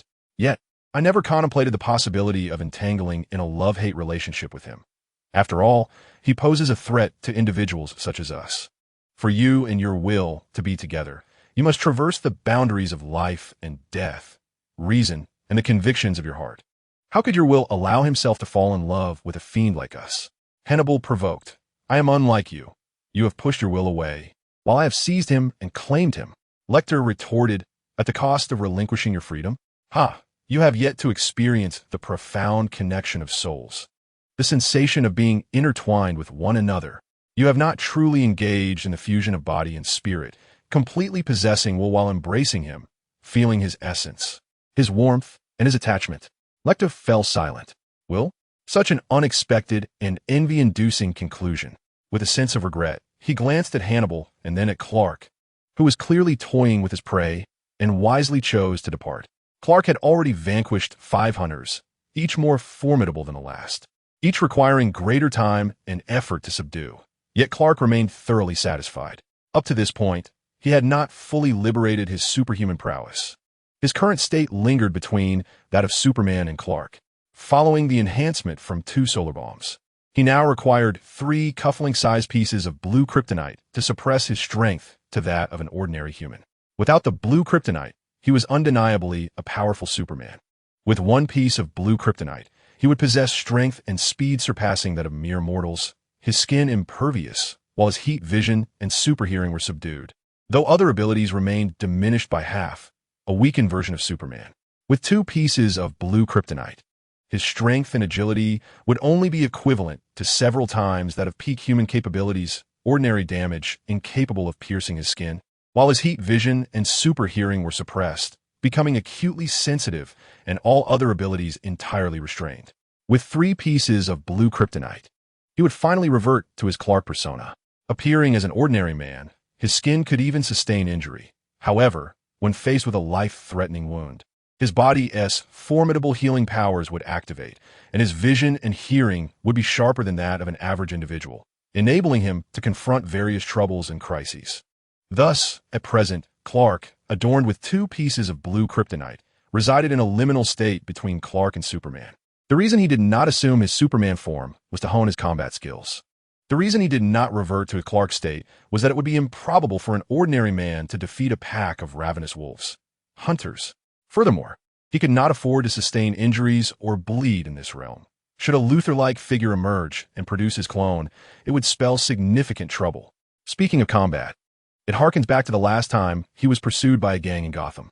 For many years, Clark had resided in the tranquil and stable environments of both a small town and a bustling metropolis, never requiring martial arts for self-defense. His focus had largely been on his studies and research, leaving little room for other pursuits. However, during his time in Gotham, he came to realize the necessity of acquiring combat skills, as there would inevitably be moments when he faced trouble that transcended the capabilities of his alter ego, Superman. Moreover, he might encounter adversaries possessing powers comparable to his own, necessitating a mastery of martial arts. Thus, from that day forth, he embarked on a journey to learn various forms of combat, both terrestrial and from Krypton. With Superman's extraordinary intellect, he absorbed knowledge swiftly, yet opportunities for practical application remained scarce.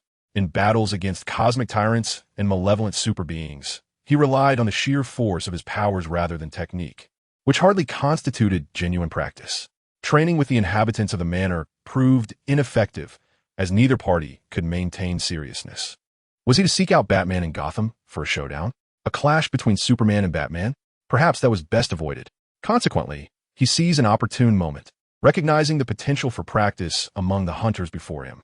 Though these hunters were not renowned masters of combat, their status as predators indicated a level of strength, agility, and danger that surpassed that of ordinary individuals, sufficient for a training target. One by one, the targets fell. Target 1 down, Target 2 down, Target 3 down, Target 9 down. Witnessing Clark's formidable combat prowess, the hunters ultimately abandoned the notion of one-on-one confrontations. After failing in a group assault, they resorted to the despicable tactic of threatening Clark with the ordinary individuals confined within a cage.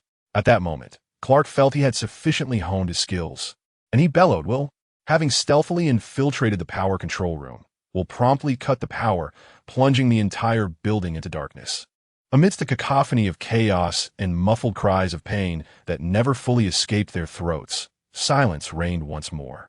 When the lights flickered back on, all the hunters were bound and piled in a corner, while the ordinary individuals who had emerged from the cage found themselves bereft of any sight of Clark and his companions. Shortly thereafter, accompanied by the wail of sirens, a contingent of local police surrounded the premises, as Will had alerted them before departing this world. Upon breaching the door, the officers discovered a cadre of bound serial killers and cannibals. Among the rescued, ordinary individuals, tales of the 3 mysterious figures vanished into thin air, leaving the police perplexed. If not for the corroborating accounts from the assailants, they might have suspected the victims had succumbed to a collective delusion born of fear. These 3 enigmatic individuals, particularly Clark, who had single-handedly dismantled the den of horrors, became the subject of local folklore and myth, an unsolvable riddle in Baltimore. Henceforth, the site that had once served as a culinary pilgrimage for those drawn by the cannibal Hannibal transformed into a sanctuary for those seeking to combat crime. Baltimore once again basked in tranquility and peace, a cause for celebration. In the end, Dr. Lecter departed this world with the lingering regret of having failed to find a worthy successor. He coughed a few times, acutely aware of his body being devoured by illness. In that moment, he suddenly recalled Will. One evening, Tony Stark was in his laboratory, modifying his Iron Man suit. Suddenly, Jarvis's voice resonated. "As per your instructions, any information regarding Superman will be reported to you. This message comes from the highest national secret. My autonomous permissions are insufficient to access it. Shall I activate the highest privileges?" "Superman?" Tony lifted his gaze, not even blinking as he commanded, "Grant access." He had no intention of prying into state secrets. Though he was indifferent to such matters, he had always held little interest in national affairs. If the secret pertained to others, or even himself, he would dismiss it with a scoff, utterly apathetic.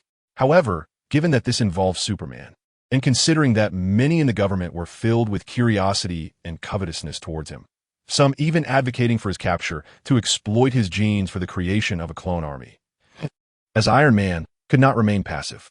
All of the above was mere nonsense. It was purely out of self-interest that he desired to know about Superman, driven by a chaotic concern. "Understood," Jarvis replied, meticulously recording his master's shifting expressions. "The information has been downloaded, but the source remains untraceable." "Oh, even your intrusion could be obstructed? That is not something an ordinary government department could achieve. What is the content of the message?" Tony set aside his work, his focus sharpening. "Superman, threat level, high. Reason for threat, uncontrollable power and unpredictable actions. Task, capture, regardless of life or death. Secondary task, obtain his blood and genes. Tony let out a cold laugh, derisively stating, "Just as I suspected, those lofty politicians cannot bear to be without control over a force like that." "There's another classified file. Shall I open it?" inquired Jarvis. "Open it." Clark Kent, threat level, high. Reason for threat, currently unclear, high probability of obstructing plans. Task, immediate termination. What? Who? Terminate who? Tony was taken aback. While he could understand viewing Superman as a threat, given his immense power, it was only natural that some misguided politicians might react in such a manner. However, Clark, that soft-hearted, well-meaning soul hadn't harmed anyone.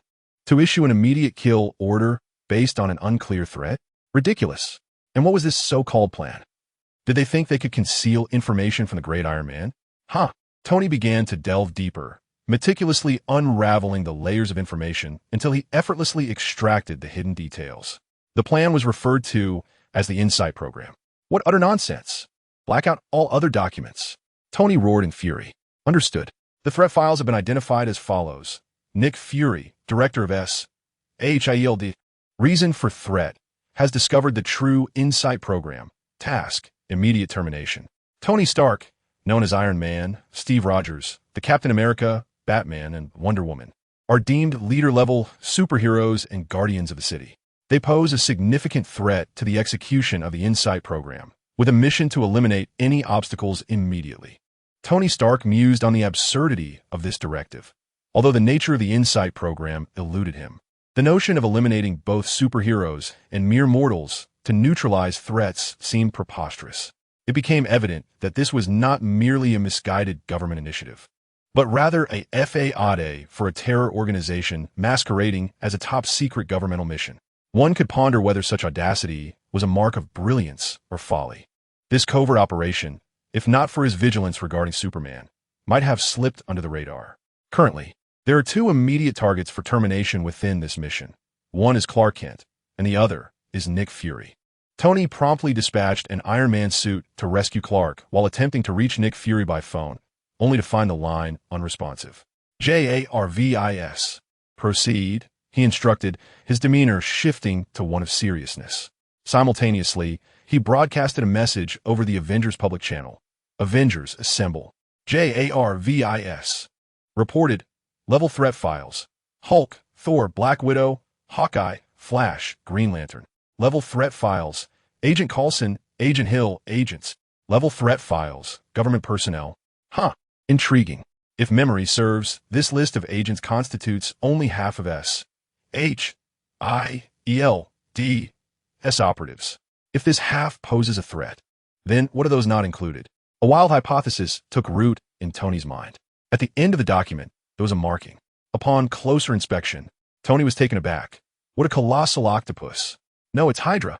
Thank you, Hydra, for your painstaking efforts to conceal yourselves while simultaneously displaying your allegiance. You've certainly made things easier for us. Simultaneously, in the Batcave, Batman, motivated by his own inquiries, stumbled upon the same Hydra document. Gazing at the ominous octopus insignia, he felt a surge of suspicion. Surely, the enemy would not be foolish enough to reveal their identity? A false document? A setup? Misdirection? After meticulous verification, Batman confirmed the document's authenticity. Thus, he concluded that the mastermind behind the Insight Program might indeed be a fool or a delusional enthusiast. Based on his findings, Batman speculated that this Insight system was likely a superintelligence. It evidently possessed capabilities in information retrieval, big data analysis, and certain predictive algorithms, enabling it to identify and eliminate targets deemed threatening to both the Insight Program and Hydra. Rubbing his temples, Batman turned his attention to the level threat files, Superman and Clark Kent. If Superman's unmatched strength constituted the greatest threat to Hydra's Insight Program, then what of Clark? He was merely a scientist with a passion for invention. What could he have possibly created that warranted such a classification? Furthermore, how could one thwart the Insight Program? What precisely is the Insight Program, and how is it executed? Where is the Hydra base that controls it? That evening, after Clark emerged from the laboratory, he retreated to the bathroom for a soothing bath, grappling with the dilemma of whether to unveil the creation he had just conceived. Lost in thought, he lost track of time. At that moment, he received a call from Bruce. As he picked up the phone, he stepped out of the bath, casually donning a bathrobe. The collar hung loosely, revealing his defined collarbones and delicate skin, while the flowing hem of the robe exposed his long, straight legs. The damp skin glistened subtly, adding an alluring charm to the scene. "Bruce, is there something urgent at this hour?" Clark inquired, towel in hand as he dried his wet hair, the damp tips brushing against his cheek. Leaning casually against the balcony railing, he tilted his head back to feel the breeze, the steam from his bath dissipating into the cool night air. He found himself comfortably half closing his eyes, his striking peacock blue irises captivatingly enchanting in his serene visage. Bruce, observing this breathtaking sight through Wayne Enterprises satellite, found himself momentarily transfixed. "Clark?" he called out, but after a prolonged silence from Clark, he felt a twinge of confusion. Despite his desire to divert his gaze from the satellite feed, he found himself unable to do so. However, the sight of Clark appearing safe and untroubled brought him some relief. "I wonder if you would care to stay at Wayne Manor for a few days?" Bruce suggested with an air of calmness. As Clark pondered how to politely decline Bruce's invitation, Tony's Iron Man suit suddenly soared into view. "Clark, long time no see." Tony's voice echoed from within the hollow armor. "There's been a minor incident, and I've crafted this suit for you to wear in the coming days. But fret not, I'll resolve this little issue swiftly. After all, I am the great Iron Man." Clark furrowed his brow, sensing an underlying tension. "What exactly is going on?" he inquired, realizing that the gravity of the situation was far from trivial. Previously, Fry had informed him of an attempted breach of the manor's defenses, which he had dismissed as mere tabloid antics. Now, however, it seemed much more serious. On the other end of the line, Bruce scoffed at Stark's words. Yet he could not deny that, in the absence of being able to protect Clark in person, the combination of satellite surveillance and Iron Man's armor would indeed provide him with greater safety. Both men seemed to overlook the fact that the manor's defenses were quite formidable. "Clark, how could you be dressed like that?" Tony exclaimed, noticing Clark's attire.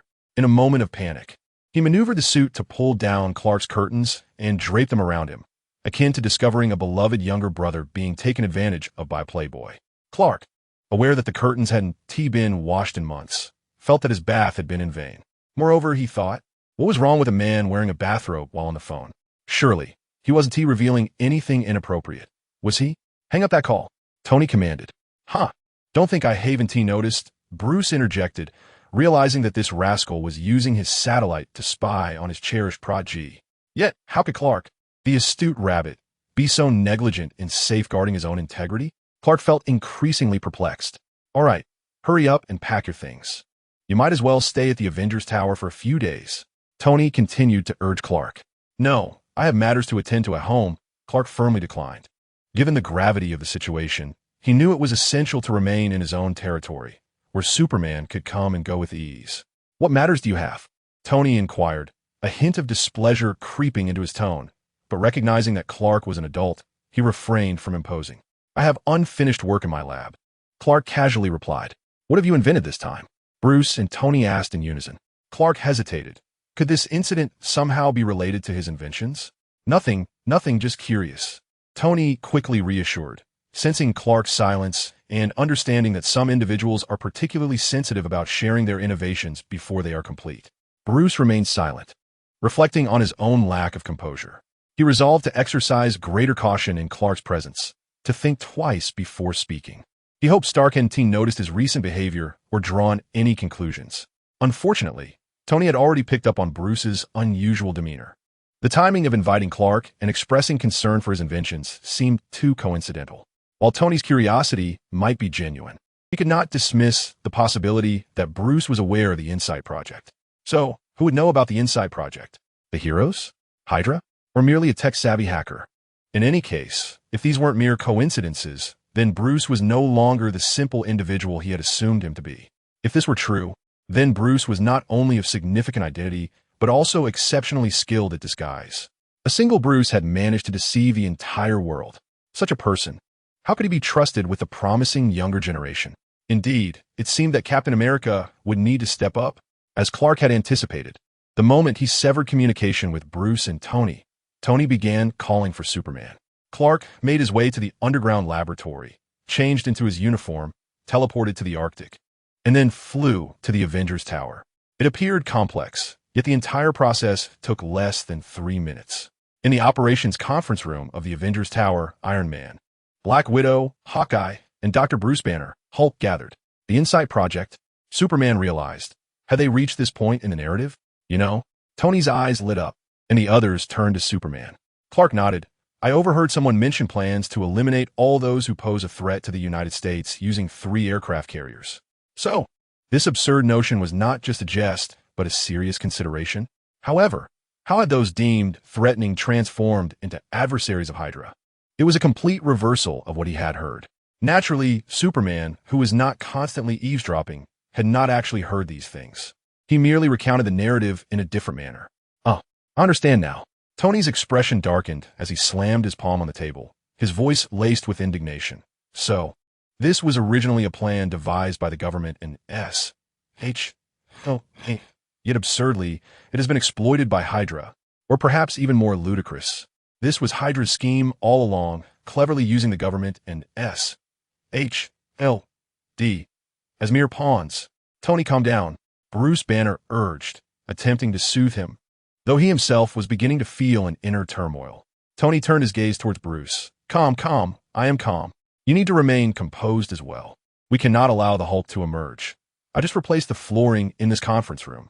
Do you have any idea how many tiles Hulk has shattered this month? Am I really expected to install diamond flooring? All right, enough, Dr. Banner replied gently, though he was internally screaming. Please stop. Hulk is getting angrier. Are you trying to get yourself killed? Meanwhile, the recently acclaimed painter Solomon Steve, upon receiving news of the Avengers assembling, hastily departed from the art exhibition and returned to his residence with Bucky.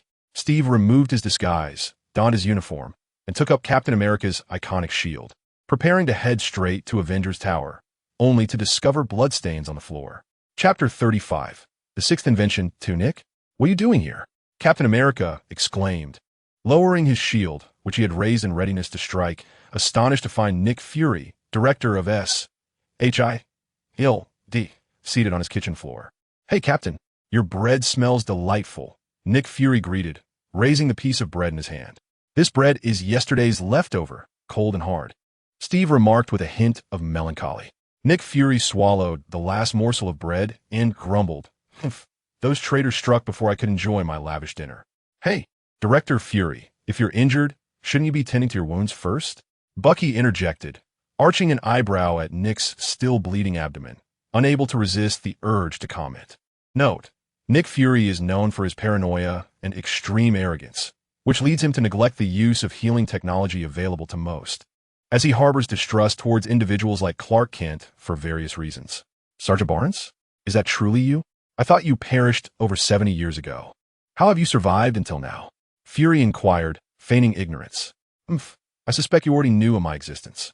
As for how I survived, that's my little secret, Bucky chuckled, pushing back against Nick's probing. Perhaps I ingested an elixir of immortality? Maybe I've turned into a vampire? Perhaps I was encased in ice like the captain? Maybe I am merely a Hydra agent in disguise? Or perhaps I traveled through time from the past. Maybe I don't even exist, just a figment of your collective imagination. Feel free to speculate. Director Fury, Bucky added with a victorious grin. You continue your conversation. I shall fetch the medical kit. It's just a superficial injury, he reassured, rising with a cheerful demeanor. Nick Fury clutched his abdominal wound, struggling to rise. Captain America swiftly approached, assisting him to a seat on the living room sofa. How did you know I was here? Steve asked hesitantly, a hint of embarrassment in his tone. After all, he had yet to disclose his new identity as a painter to the Avengers and SHIELD. The alias Clark Kent prepared for you is quite impeccable, sufficient to deceive most. However, it fails to elude me and Stark, Fury remarked with a wry smile. Fortunately, I'm the only one in SHIELD aware of Kent S. arrangement for your new residence. Otherwise, those traitors would have been on your trail. Does Tony know about this identity? Steve's concern deepened. Surely the Avengers couldn't all be aware of it. Fury grunted, leaving Steve to ponder the implications. The color drained from Steve's face, then flushed with embarrassment, creating an awkward atmosphere. After savoring the captain's visible discomfort, Fury shifted to more pressing matters. You appear unfazed by my visit. Steve regained his composure, stating, Tony uncovered a Hydra scheme and convened the Avengers. Your injury and subsequent retreat here must be related. Quite likely. I intercepted someone attempting to obtain classified government documents. When I attempted to investigate, I found myself without the necessary clearance and inadvertently uncovered a truth that led to my being hunted. There are traitors within SHIELD, and not just one, Fury asserted, rising with newfound seriousness. Since Stark has made a discovery, we should depart immediately. Alert all Avengers to convene at the SHIELD headquarters at Triskelion, exchange intel, and formulate strategy. We must thwart that plan post-haste. Hey, first let's tend to that wound. Bucky returned with a medical kit. As Steve pressed Fury back onto the sofa for Bucky to bandage him, he continued, given the presence of traitors in SHIELD, we should avoid the headquarters and head to Avengers Tower instead. Fury contemplated this and chose not to object. In the absence of knowledge regarding the traitors' identities, it was indeed unwise for him to appear in public. Ouch. Sergeant Barnes, has anyone mentioned your bandaging skills are atrocious? Fury grimaced, glaring at Bucky. The wrappings were neat, but undeniably painful. Not at all. I wrapped it perfectly, didn't I, Steve? Bucky turned to Steve for validation. Steve averted his gaze silently. Bucky, you've changed. You used to compliment my bandaging with a smile, thanking me for it. The truth behind the altered narrative, due to Stark inadvertently intercepting national secrets, Hydra mission files. Nick Fury detected anomalies early and subsequently tracked down the true nature of the Insight plan, attracting Pierce's attention, which resulted in Fury being hunted, although still pursued by Hydra. The absence of the Winter Soldier as a formidable asset allowed Fury to evade capture. Furthermore, with Steve adopting the new identity of an artist and residing in a new abode under the Star Initiative orchestrated by Clark, only Nick Fury within SHIELD is privy to this identity. This secrecy allows him to successfully escape and find refuge in Steve's new residence. Consequently, what began as a grievous injury has now merely transformed into a slight wound. Meanwhile, at the Avengers Tower, Tony has deduced from all the information intercepted with JARVIS that the Insight program is predicated on a formidable algorithm capable of evaluating the past and predicting the future. The Insight program aims to simultaneously eliminate all potential threats identified by this algorithm, marking targets associated with Hydra. To achieve the eradication of all these threats concurrently, it is imperative to employ weapons of mass destruction. Yet, Tony finds himself unable to uncover any information pertaining to the weapons associated with the Insight program. Upon tracing the algorithm to a name, Zola, he discovers that all subsequent information seems to have been meticulously erased, leaving no trace to follow. To add insult to injury, Zola has left a Hydra insignia in this void as a taunt, perhaps simply a testament to the delusions of a fervent admirer. Infuriated by the mockery, Tony vows that Zola algorithm will be thoroughly cleansed. I shall strip you bare until not even the core of your undergarments remains. Soon after, Captain America and Sergeant Barnes arrive in New York from Washington, bringing the injured Nick Fury with them. Bucky, exhilarated, speeds in a luxurious vehicle provided by Clark, modified by Brian, managing to complete what should have been a 3 to 4 hour journey in a mere hour and a half, leaving even the seasoned Nick Fury, with his myriad experiences in various modes of transportation, visibly pale. Upon their arrival in New York, they are immediately targeted by SHIELD agents. The trio evades their assailants and drives straight into the Avengers Tower. Tony, activate the defense systems. The SHIELD agents behind us are foes. They are Hydra. Steve warns through the communicator. Rest assured, Captain, just sit back and enjoy the show. Tony responds with a grin. The SHIELD agents pursuing them brazenly enter the Avengers Tower. Suddenly, an array of high-tech weaponry emerges from the roof, walls, and various corners, intelligently locking onto the enemies and unleashing a concentrated assault, evidently premeditated. The pursuing agents promptly retreat. Meanwhile, other agents, having meticulously studied the structure of the Avengers Tower, attempt to infiltrate from alternative locations, only to be ensnared by traps set by Tony. Wow! Sergeant Barnes exclaims, his mouth agape in awe. Are future weapons truly this impressive? Your nephew is indeed a quintessential Stark. Steve nods in agreement, both casting affectionate glances at their nephew, Tony Stark. Tony, how do you discern which individuals entering Stark Tower are virtuous and which are malevolent? Bucky inquires with curiosity. I owe that to the assassination list kindly provided by Hydra.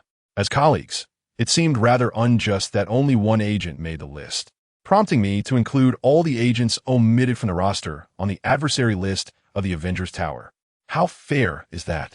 Tony, with an air of pride, presented the dossier of Hydra operatives he had compiled to Captain America. What list? Nick Fury's singular. I darted toward Tony. Angered by Nick's presence, Tony retorted, Captain, perhaps you should show the list of S.H.I.E.L.D.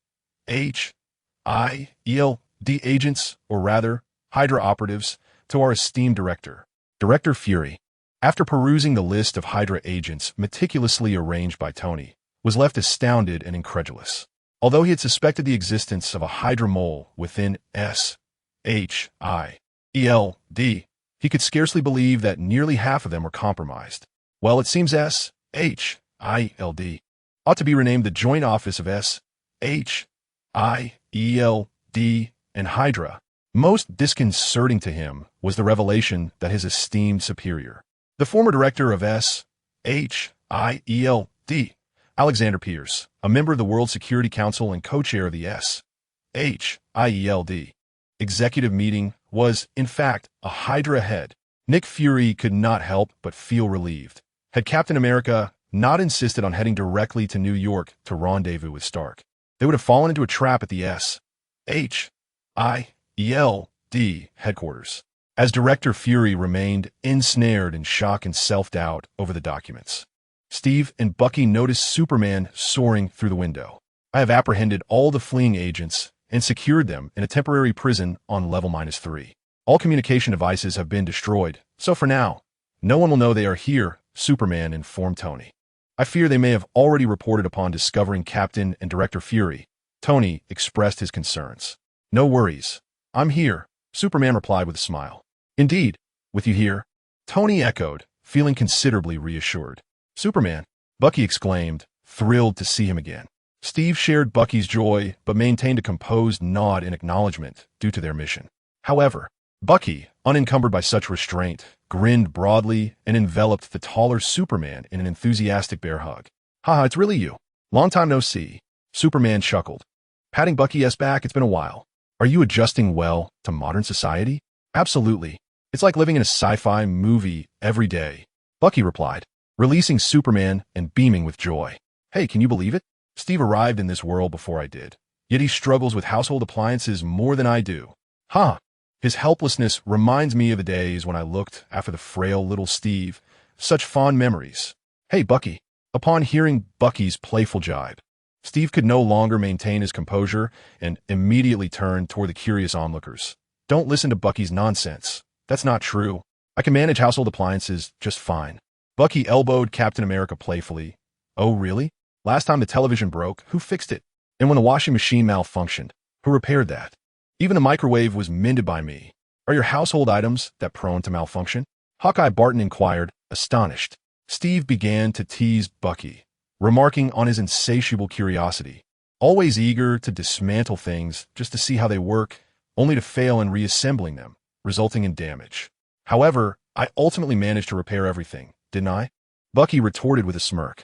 So, you two are living together? As a couple? Natasha inquired mischievously, having originally intended to introduce the captain to a potential girlfriend. Of course not, Steve replied, his cheeks flushed. Though we share a home, we do not occupy the same room, and we're simply friends, having grown up as close brothers. Indeed, that's correct, Bucky nodded. Observing the disappointment on their faces, he added with a teasing grin, but Steve has a very wealthy boyfriend. Is he the one who helped with the art exhibition? Clint suddenly realized. Is he the one who bought him a house and a car? Natasha pondered aloud. Is he the lovely Prot G Stark mentioned? Dr. Banner chimed in. Bucky nodded emphatically. Steve quickly silenced Bucky, growling at the group. No, Clark is merely a friend. Oh, the others nodded in understanding. Really not. Steve insisted, his face turning crimson from embarrassment. Tony chuckled, observing Steve with a satisfied gaze, as if watching a younger sibling. All right, enough of this nonsense. It truly isn't the case, the captain said, rubbing his temples in exasperation, surprised by the Avengers' insatiable curiosity. Superman maintained a smile throughout the exchange, amused by the gossip flowing around. "Is it truly not so?" Bucky asked, eyes wide as he turned to Steve.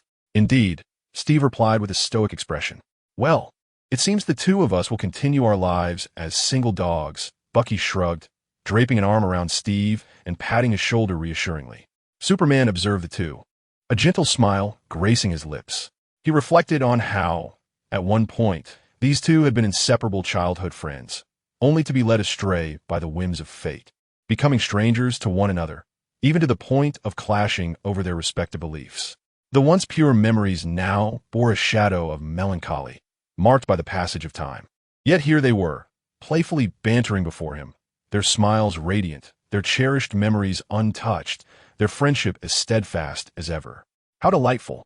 If this is what Queen Frigga meant by a turn of fate, then he gladly embraced it. As for the minor trouble she mentioned, he felt no fear. Ahem, it's time to address serious matters, Tony interjected suddenly. Superman nodded solemnly, acknowledging the shift in tone. Upon exiting earlier, he had stumbled upon an anomaly. He had intended to use his X-ray vision to locate 3 aircraft carriers, yet he found himself unable to do so. Either these carriers were not within U.S. territory, or they were concealed within lead line structures. Was it possible that someone was aware of the vulnerability in his ability to penetrate lead? Strange, something seems amiss. Chapter 36, The Sixth Invention, 3. At the Avengers Tower, Superman stood conspicuously among a group of Avengers. Before exchanging intelligence, Director Nick Fury cast a glance at Superman, who should not have been there. "I had no idea Superman had joined the Avengers." "I haven't," Superman replied with a smile, shaking his head. Director Fury narrowed his eyes in silence, uncertain whether he lamented the absence of Superman's allegiance to the Avengers or was assessing his potential threat and trustworthiness. "Enough, Fury. Set aside your wariness. This is not the time for mutual suspicion," Tony Stark declared, arms crossed and staring at Nick, engaging in a silent exchange. "Superman can be trusted. He's my guest." Nick Fury raised an eyebrow at Stark's resolute stance, surprised by his advocacy for another. Noticing that none of the Avengers present opposed Superman's involvement, Fury sighed and began to elaborate on the so-called Insight Program. The Insight Program was a collaborative initiative devised by SHIELD and the World Security Council, originally intended to eradicate all terrorists and potential enemies threatening government and global security. However, it inadvertently became a weapon for Hydra to eliminate perceived threats. The Insight Program essentially comprised 3 highly fortified aircraft carriers, or aerial carriers. Once these aerial carriers ascended to an altitude of 3,000 feet, they would form a triangular formation with pre-positioned Insight satellites in space, connecting to the satellites to acquire and lock onto targets based on algorithms. The aerial carriers were equipped with large-scale, long-range precision firearms, akin to automated tracking mini-missiles with formidable penetration and lethality. Moreover, these mini-missiles were outfitted with cutting-edge technology capable of simulating harmless objects, effectively deceiving protective shields, such as pizzas that could bypass barriers. Even Iron Man, unprepared, could be pierced through his armor by a single shot, obliterating the arc reactor in his chest. Tony scoffed, withholding his judgment. He could not help but mock Nick. Whether it was the madness and folly of the Council's decision to formulate the Insight Program or the irony of being outsmarted and manipulated by HYDRA. Captain America's expression was equally grim. His trust in the U.S. government had diminished. He coldly addressed Nick Fury. "Does the potential threat justify the murder of millions?" The actions of SHIELD and the Council bore no distinction from those of terrorists. Superman sighed as well, understanding the government's and Nick's rationale. Proactive prevention is valid, but not through erroneous means. Everyone wishes to preemptively avert tragedy, but not through acts of slaughter. Furthermore, Clark was once again upgrading his protective shield. Natasha remained silent, her expression somber. She was now uncertain whether her initial choice to join SHIELD had been right or wrong. These government officials and Director Fury were equally disappointing, since discovering from Stark that a significant portion of SHIELD's agents, including Director Pierce, were in fact Hydra operatives. It is hardly surprising to deduce that HILD has long been under Hydra's clandestine control. The mission she undertook, which she believed were steps towards atonement for past transgressions, may have been misaligned. Bruce Banner surreptitiously glanced at Natasha, noting her despondency, which intensified his own agitation, urging him towards transformation. Nick Fury's countenance darkened further in the presence of Tony and Captain America. He remained firm in his belief that preemptively neutralizing potential adversaries was not inherently wrong. It was a measure of precaution. Regrettably, the Insight program was not in the hands of the right individuals. Fury, maintaining his composure, cast a sidelong glance at Superman and Dr. Banner, harboring a lingering doubt regarding the capabilities of the weapons aboard the helicarrier. While devastating, they were ineffective against superheroes like Superman and Hulk, who possessed formidable strength.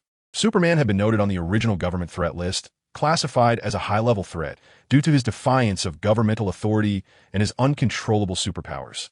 Fury had initially intended to exclude Superman from the Insight program, wishing to avoid provoking him when incapacitation was unfeasible. However, he had not anticipated the extent of Superman's threat level to Hydra, nor Hydra's audacity in issuing orders to capture him, regardless of the consequences. What could Hydra possibly possess that rendered them unperturbed by Superman's immense power? Now was not the time to critique Director Fury. There were 3 more helicarriers to address. Dr. Banner abruptly slammed his hand on the table, rising with his form beginning to swell and turn green. The atmosphere shifted palpably as everyone instinctively retreated from the now transmuting Banner. Fury, startled by the sudden outburst, realized he had been mentally drifting rather than focusing on Tony and Steve's dialogue. He looked in astonishment at the visibly more agitated Dr. Banner. Was Hulk truly enraged on his behalf? Should he be both astonished and flattered? Seizing the opportunity, Tony deftly sidled behind Superman, finally making contact with the hero's imposing back, to which Superman remained oblivious. Peeking around Superman's shoulder, Tony addressed Banner. "Hey, take a breath, Banner. I had no idea you were such a fan of Director Egghead. Calm down, calm down. I do not like him." Banner's ire escalated as he hurled a computer monitor towards Nick Fury, who narrowly evaded the projectile. "Well, no affection here, just surprise." Fury thought. "He*s wrong. I despise him. The Avengers all loathe him." Banner's tone increasingly mirrored Hulk's, his gaze fixating on Fury as if ready to unleash a violent reprisal. Yes. We all detest him. The Avengers refuse to associate with him." Tony reassured Hulk with a jovial demeanor as he stepped out from behind Superman. "You're right, Banner. Let us all take a moment to breathe," Captain America added, employing his gentle voice to soothe the escalating tension. "Hey, Banner, believe me, even though I once served under Fury, I have never held any fondness for him. His temperament is atrocious, his character despicable, rife with suspicion, cold-hearted, devoid of humanity." Hawkeye Barton enumerated the flaws of their former superior, Nick Fury, who was widely despised. "Nick," several glared at him, demanding he speak. "I was wrong." Nick raised his hands in a gesture of surrender, embodying a contrite demeanor. "I'm a fool. I'm heartless." He was ever adaptable, not wishing to be hurled about like a mere sack by the Hulk, as Loki had been. Yet he remained tense, his gaze fixed intently on the increasingly green Banner, his peripheral vision darting toward the door, ever ready to flee. Suddenly, Natasha let out a soft laugh. Her previous anxiety dissipated, replaced by a sense of reassurance as she observed her fellow Avengers clumsily attempting to soothe the Hulk. It was as if she had discovered her ultimate sanctuary. At the very least, this group of Avengers was trustworthy. Surely her path would remain steadfast alongside them. With her brow raised and hair flicked back, Natasha strode purposefully toward Banner. She gently placed her palm over the heart of either Banner or Hulk, whispering, "Banner, calm down. Take a deep breath. Yes, relax. Just like that. Hulk, be good and get some rest." Under Natasha's soothing words, Banner focused intently on her, inhaling deeply as instructed. Gradually, his form diminished, the verdant hue receding. A collective sigh of relief echoed through the room. At that moment, the observing Superman interjected, "Actually, if Hulk wishes to play, I can join him for a bit." All eyes turned toward him as he offered a bright smile. "Oh, did I say something wrong? ISNT, their protective shield? We can play inside it without breaking anything, right?" Cough. Let us get down to business. Captain America assumed his role as leader. "Now, we need to formulate a plan." The first step is to locate the 3 airborne carriers Nick mentioned. Everyone turned their gaze toward director Nick Fury. With an impassive expression, Nick replied, "I do not know where they are. I was aware of the original plan and believed those 3 carriers were housed beneath SHIELD headquarters. However, after discovering Hydra's insight plan, I investigated and found that the carriers had vanished. Even I do not know where they have been relocated." All eyes shifted to Superman, who shook his head, indicating he was equally in the dark. As previously mentioned, he had scanned all of Washington and even the entirety of the United States with his X-ray vision, yet had found no trace of the airborne carriers. Captain America furrowed his brow, continuing to analyze the situation. If we cannot locate the airborne carriers, we will be at a disadvantage. We may even have to wait until the insight plan is initiated, only able to act when those 3 carriers ascend into the sky. Superman frowned. Doesn't that revert us to the original storyline? What then is the significance of discovering the insight plan in advance? As the airborne aircraft carrier prepared for launch, the plan was to split into 3 teams and insert the stop program chips into the vessel. Wasn't that rather passive? What if, unlike in the movies, the mission wasn't accomplished at the last second? Let's not give up just yet. Jarvis and I will continue to search for the carrier's location. Such a trivial matter cannot deter me. Tony, as usual, was brimming with confidence. "I will assist you." Dr. Banner adjusted his glasses and remarked, "Tony is right." The captain chuckled, picking up the list of Hydra operatives. "And we have plenty of individuals we can interrogate, do we not? Are we resorting to torture? Hey, I like that idea. Where's the prison in Avengers Tower? I shall pay them a visit." Bucky cracked his knuckles, despite his charming smile. He was relentless when it came to dealing with Hydra. Natasha and Barton exchanged glances. Many of the big fish on the list have yet to be captured. They surely possess more information. Barton brandished his bow and made a gesture as if to aim, grinning wickedly. "Leave the mouse catching to us." The duo nodded at the captain, preparing to spring into action. Bucky waved his hand as he strode towards the underground prison in Avengers Tower. Meanwhile, Tony had already become engrossed in the search. The captain turned to Superman. "Superman, could you please continue your method of locating the carrier?" Of course, Superman nodded solemnly, feeling reassured. Each member of the team was fulfilling their role with remarkable efficiency. Indeed, this was the Avengers he knew. Steve grasped a shield, deciding to stealthily return to SHIELD headquarters in Washington, hoping to uncover additional clues. At that moment, Nick Fury interjected, "Hold on, everyone. What if we fail? I doubt Hydra would go to such lengths to relocate 3 aircraft carriers from SHIELD headquarters only to make it easy for us to find them. If we cannot locate them, or if we do find them after the airborne carrier has taken off and the attack has commenced, what then? It is best to prepare for the worst." The captain pondered. "Indeed, we should brace for the most dire outcomes." "Nick, do you have any thoughts?" According to the design of the Insight carrier, it could strike thousands of targets within a minute. Even Superman, no matter how swift, could not possibly save so many people simultaneously. Once the airborne carrier initiated its assault, even if he managed to ultimately control or shoot it down, there would inevitably be casualties, many of them. All you could do would be to mitigate the damage as best as possible. Well, all this is just talk. In the end, we must prevent the carrier from launching its attack program. Tony scoffed, hastening his search. Should Nick's words come to fruition, it would indeed spell disaster. Regardless of how many lives were sacrificed, whether few or many, any loss would be a failure in his eyes. I merely wish to make you aware of the worst possible outcomes in advance, so you are not caught off guard when calamity strikes, leading to even greater losses." Nick stated coldly. Natasha and Barton rolled their eyes. They were long accustomed to Fury's unlikable demeanor. To put it elegantly, one might say he is thorough in his endeavors, always preparing for the worst outcomes.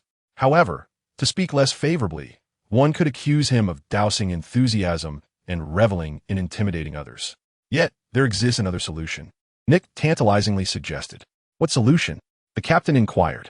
"We could seek assistance," Nick replied.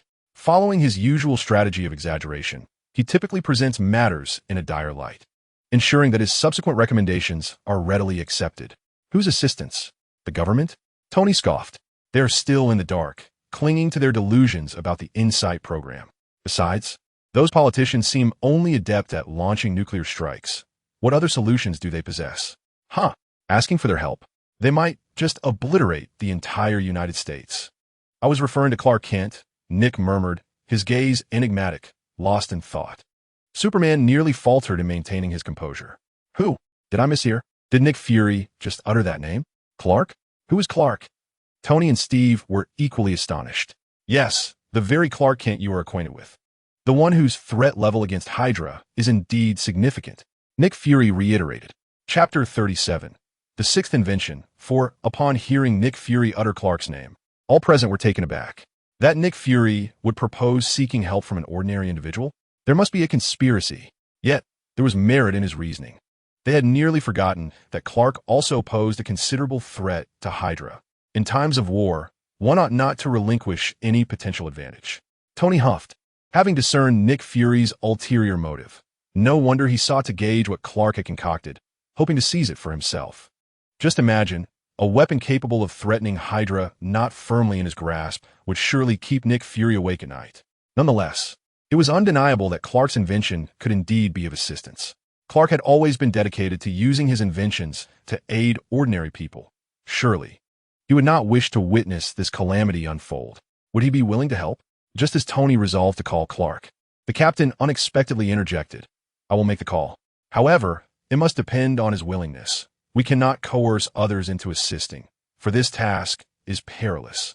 Superman grew anxious. Make a call? To whom? Clark? Apologies, but I am right here. Steve began dialing Clark's number, but the line rang for quite some time without answer. Superman stared blankly out at the New York nightscape. Ah, I am here. If someone answers, it must be a ghost. Perhaps he cannot take calls in the lab. Watch me. I'll have his armor come and carry him here. Tony chuckled, radiating the glow of a victor. Superman exclaimed, Hey, isn't the armor meant to protect me? Why does it also have a kidnapping function? Huh, why is my vision obscured? As Tony activated the armor intended for Clark, he found himself enveloped in darkness. Superman initially exhaled in relief, but soon his gaze became somewhat unfocused. A realization struck him. Prior to this moment, he had been apprehensive about the potential for that splendid Iron Man armor to be scratched or damaged. So he had secured it within the most robust safe in his home. After all, this was genuine Iron Man armor, with immense collectible value. The armor represented a man's romantic aspirations, who among his friends had not dreamt of possessing their own suit, who had not secretly amassed models of Iron Man armor. As Tony maneuvered Clark's armored suit, he discovered the range of motion was exceedingly constricted, exclaiming in confusion, What is happening? Is it broken? Not only was his vision enveloped in darkness, but his limbs also remained immobile. I feel as if my armor is trapped within a coffin. Is Clark attempting to bury me in his armor? Superman pondered. Irritated, Tony tapped his fingers on the table, contemplating whether to employ force to dismantle this so-called coffin.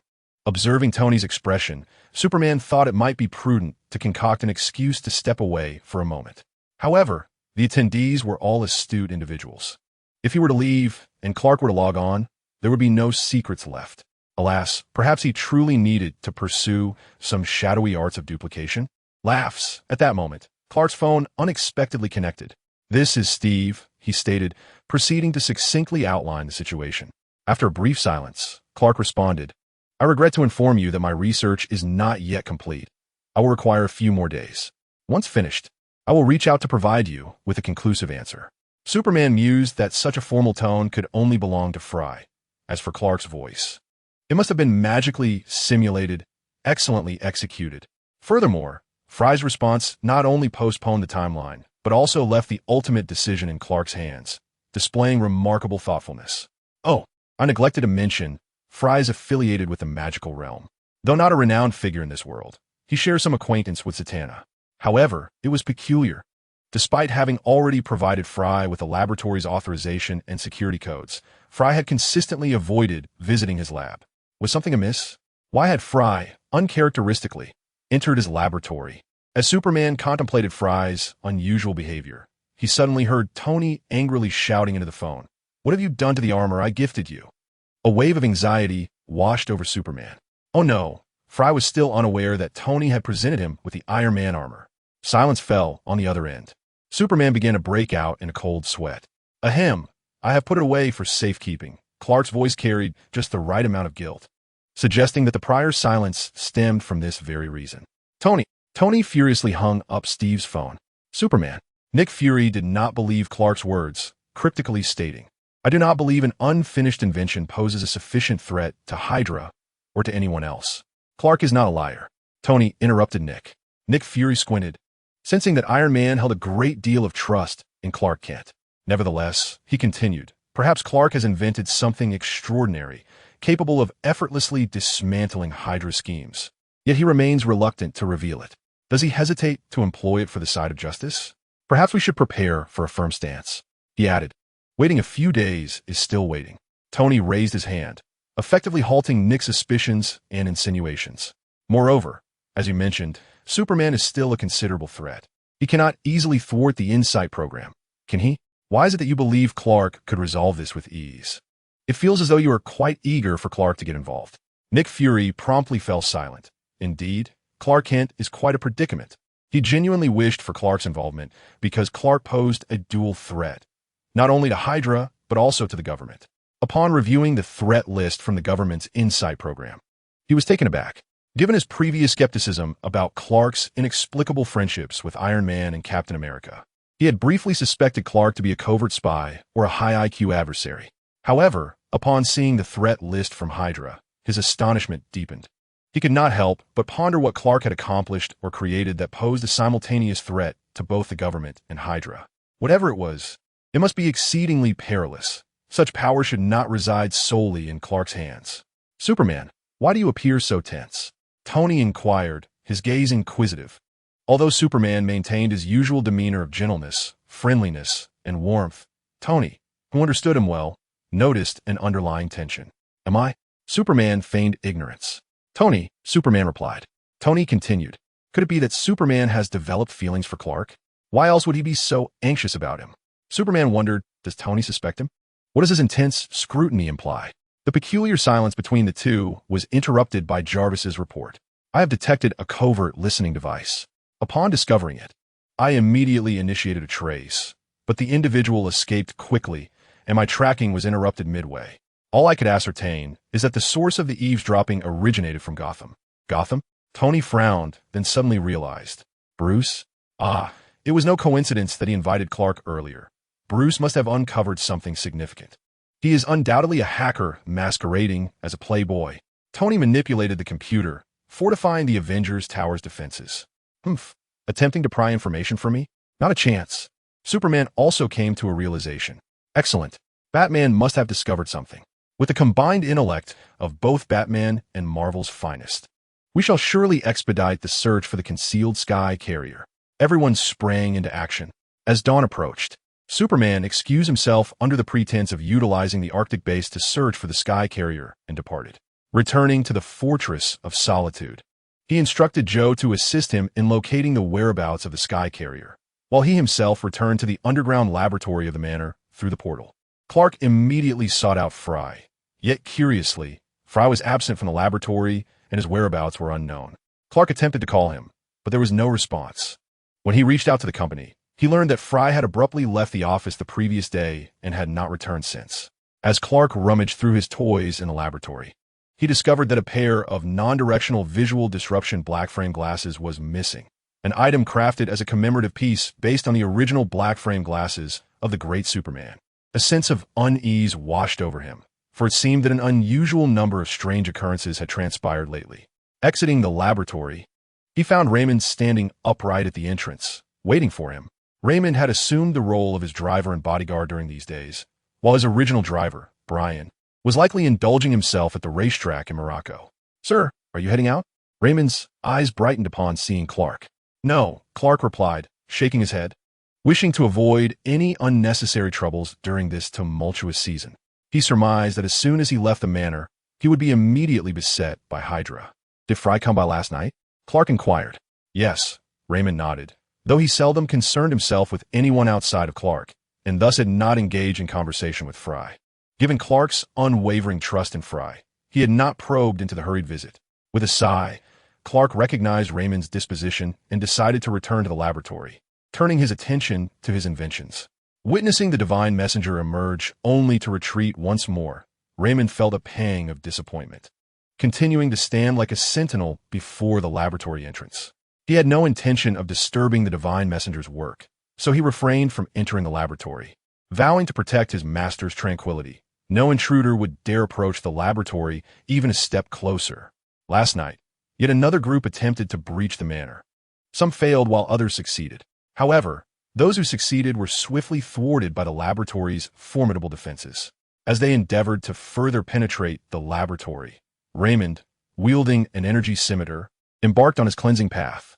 Wherever he passed, blood splattered, and corpses lay strewn, with none escaping his wrath. Some residents of the manor, frustrated by their inability to engage, met their end without a chance to retaliate.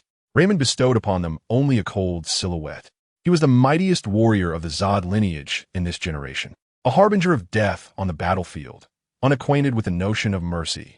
It was merely the prey's weakness that afforded him no opportunity to spare any for the future.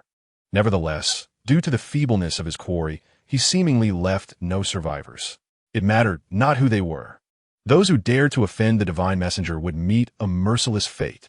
He did not deem these ants worthy of the divine messenger's concern, nor did he believe such sordid and bloody affairs warranted disturbing his master. Hence, he refrained from mentioning these intruders to Clark and proceeded to cleanse the scene, burying yet another pile of fertilizer in the manor's flowerbed.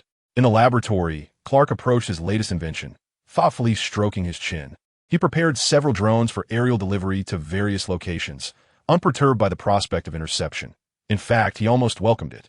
Superman returned to his fortress of solitude, where Joe informed him that the Insight carrier had yet to be located, a revelation that did not surprise Clark, especially considering that even Iron Man and Batman had no leads.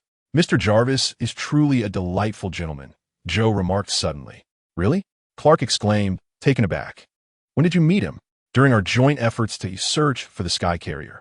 Since Superman and Iron Man are collaborating, it stands to reason that their superiors should do the same, does it not?" "Well, as long as you are happy," Joe, Clark replied. "Rest assured, I will keep your little secret safe. After all, it adds a touch of intrigue." Joe smiled. "I must continue collaborating with Jarvis on our project. It's truly an engaging endeavor," he said, and with that, Joe vanished. Clark sighed. Even Joe was busy, and he could not afford to remain idle. He pondered how to locate the elusive Sky Carrier. X-ray vision was ineffective, so perhaps super hearing could yield results? He began a keyword search. Insight Project, Sky Carrier, Hydra, Zola, threat target. Ouch. Clark winced, clutching his head as he retracted his super hearing. Among Superman's myriad abilities, super hearing proved to be the most debilitating. Even now, overuse led to persistent headaches. To his dismay, he found himself devoid of any leads. Hydra's secrecy was remarkably robust, or perhaps their soundproofing was simply exceptional. Indeed, after identifying him as a significant threat, Hydra had likely implemented various countermeasures against Superman. How frustrating. Was he truly destined to wait until the Sky Carrier ascended and connected with the Insight satellite before taking action? Wait, connecting with the Insight satellite? The Insight satellite. As Clark adjusted to this idea, he almost forgot that he was Superman, capable of traversing the cosmos at will. "Tony, if I were to destroy the Insight satellite, could that also dismantle the Insight project?" Superman soared before the busy Tony, barely concealing his excitement. Indeed, Superman can venture into space. This is a blind spot for humanity. But why is Superman so slow to react? Tony pondered. Perhaps they had led him astray, causing him not to notice. Yet, would it truly be that simple? Tony remained wary. His instincts warned him that Hydra was exceedingly cautious around Superman, prepared with numerous contingencies. The surveillance satellite may have been camouflaged or protected. It might not be easy to locate, Tony cautioned. "Yes, I suspect as much," Superman replied with a smile. "Nonetheless, I must attempt it." What could Tony do in the face of Superman's reassuring smile? He tossed a communicator to Superman. Equipped with a communicator, he was prepared to reach out whenever a problem arose. Superman chuckled softly, secured the device, and soared into the heavens, racing toward the expanse beyond Earth. Chapter 38, The Sixth Invention, 5, Superman arrived in the vastness of space. The Earth, a stunningly beautiful blue planet, graced the cosmos with its presence. No matter how many times one gazed upon it, its allure never ceased to amaze. After admiring the Earth for a moment, Superman commenced his search for the Insight satellite. At a glance, over 7,000 artificial satellites shimmered like scattered stars, chaotically orbiting the planet. The sheer number was somewhat overwhelming. From his utility belt, Superman retrieved a meticulously prepared tool, swiftly disassembling one satellite after another, scrutinizing their structures and configurations, assessing their functionalities, extracting the embedded programs, and delving into their code. Much like a cosmic technician, satellites that were damaged were dismissed. Those that were too antiquated were also discarded. Satellites that did not meet the required specifications were eliminated, as were those with incompatible programs. Thus, within the vast ocean of artificial satellites, he meticulously sifted through, searching for that particular InSight satellite, akin to isolating a single flawed bean from a jar filled with green beans. Regrettably, even with his super intellect and extraordinary speed, navigating through these delicate and sophisticated satellites proved to be a challenge. The intricate materials used in their construction, often comprising lead alloys, rendered many sections opaque, and the programs themselves were not visible. Simultaneously, he had to exercise caution in controlling his strength, ensuring that he did not inadvertently crush the fragile beans, a task that posed the greatest difficulty for him. Indeed, the expectation of spotting a satellite emblazoned with a Hydra insignia at a mere glance was but a distant dream. Such a blatant display of identification would only be exhibited by the likes of Zola, the sole fool among Hydra, who, in his arrogance, believed himself invincible in the digital realm, proclaiming loyalty and asserting his presence, only to encounter Jarvis. Meanwhile, at the Avengers Tower, Tony Stark busied himself with a search for information regarding the InSight program and the helicarrier, all while awaiting Superman's communication. Minutes turned into a quarter hour without contact. Then half an hour passed without a word, and an hour later, still nothing. Tony felt a twinge of agitation. He glanced up at the ceiling, as if to pierce through the roof to glimpse Superman. Determined, he activated the communicator's control program. "Hello, Superman? Are you still there? Tony, is there something you need?" Superman's voice emerged, deep and resonant, as he pressed his lips to the communicator, rendering it even more alluring, sending a shiver through Tony's ears.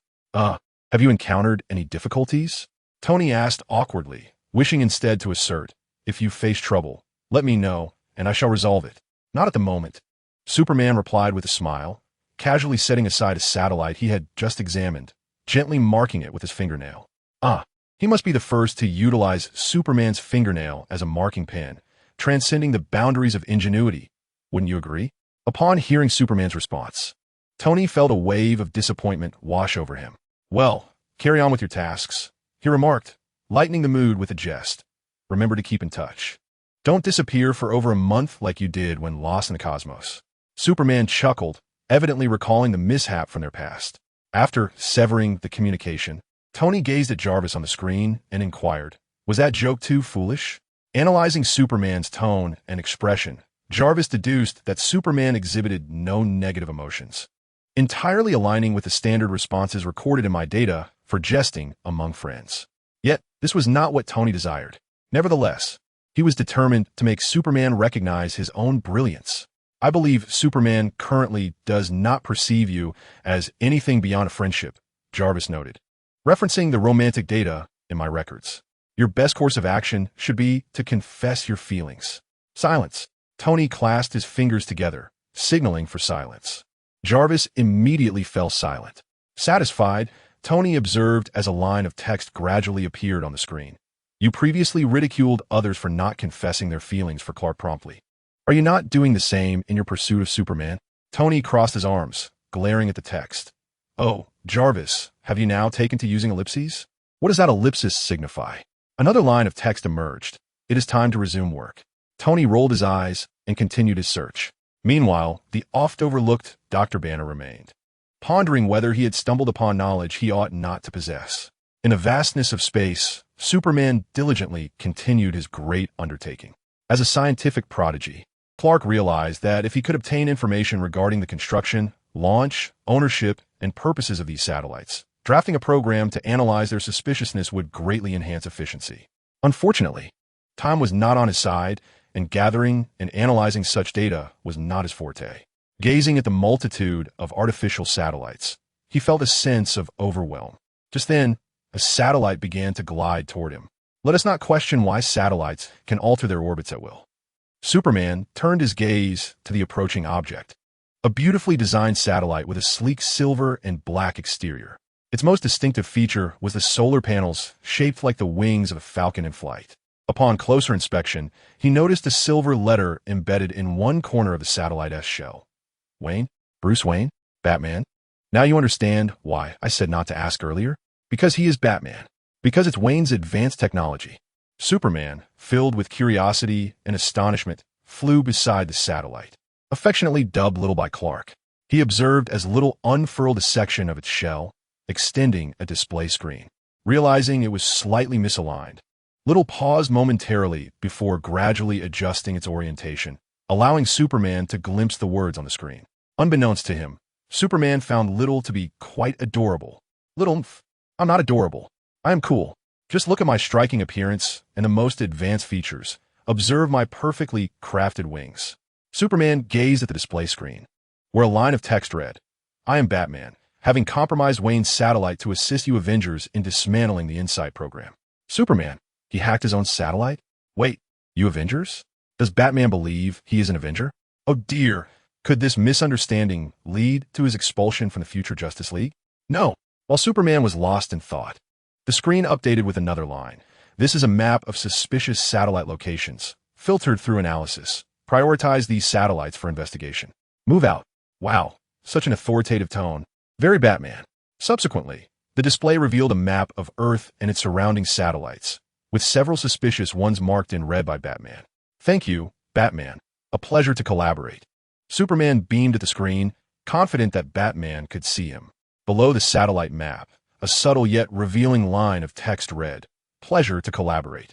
With Superman's abilities, he could not possibly overlook this message. He immediately chuckled, realizing this was likely the inaugural collaboration between him and Batman in this world. Oh, suddenly, Superman felt a twinge of anxiety. This commemorative first collaboration must not go awry. Snap, though there was no sound, Superman inadvertently broke off a wing from Wayne's satellite. Superman, Batman. The atmosphere grew oddly silent for a few seconds, though the cosmos is inherently quiet. Apologies.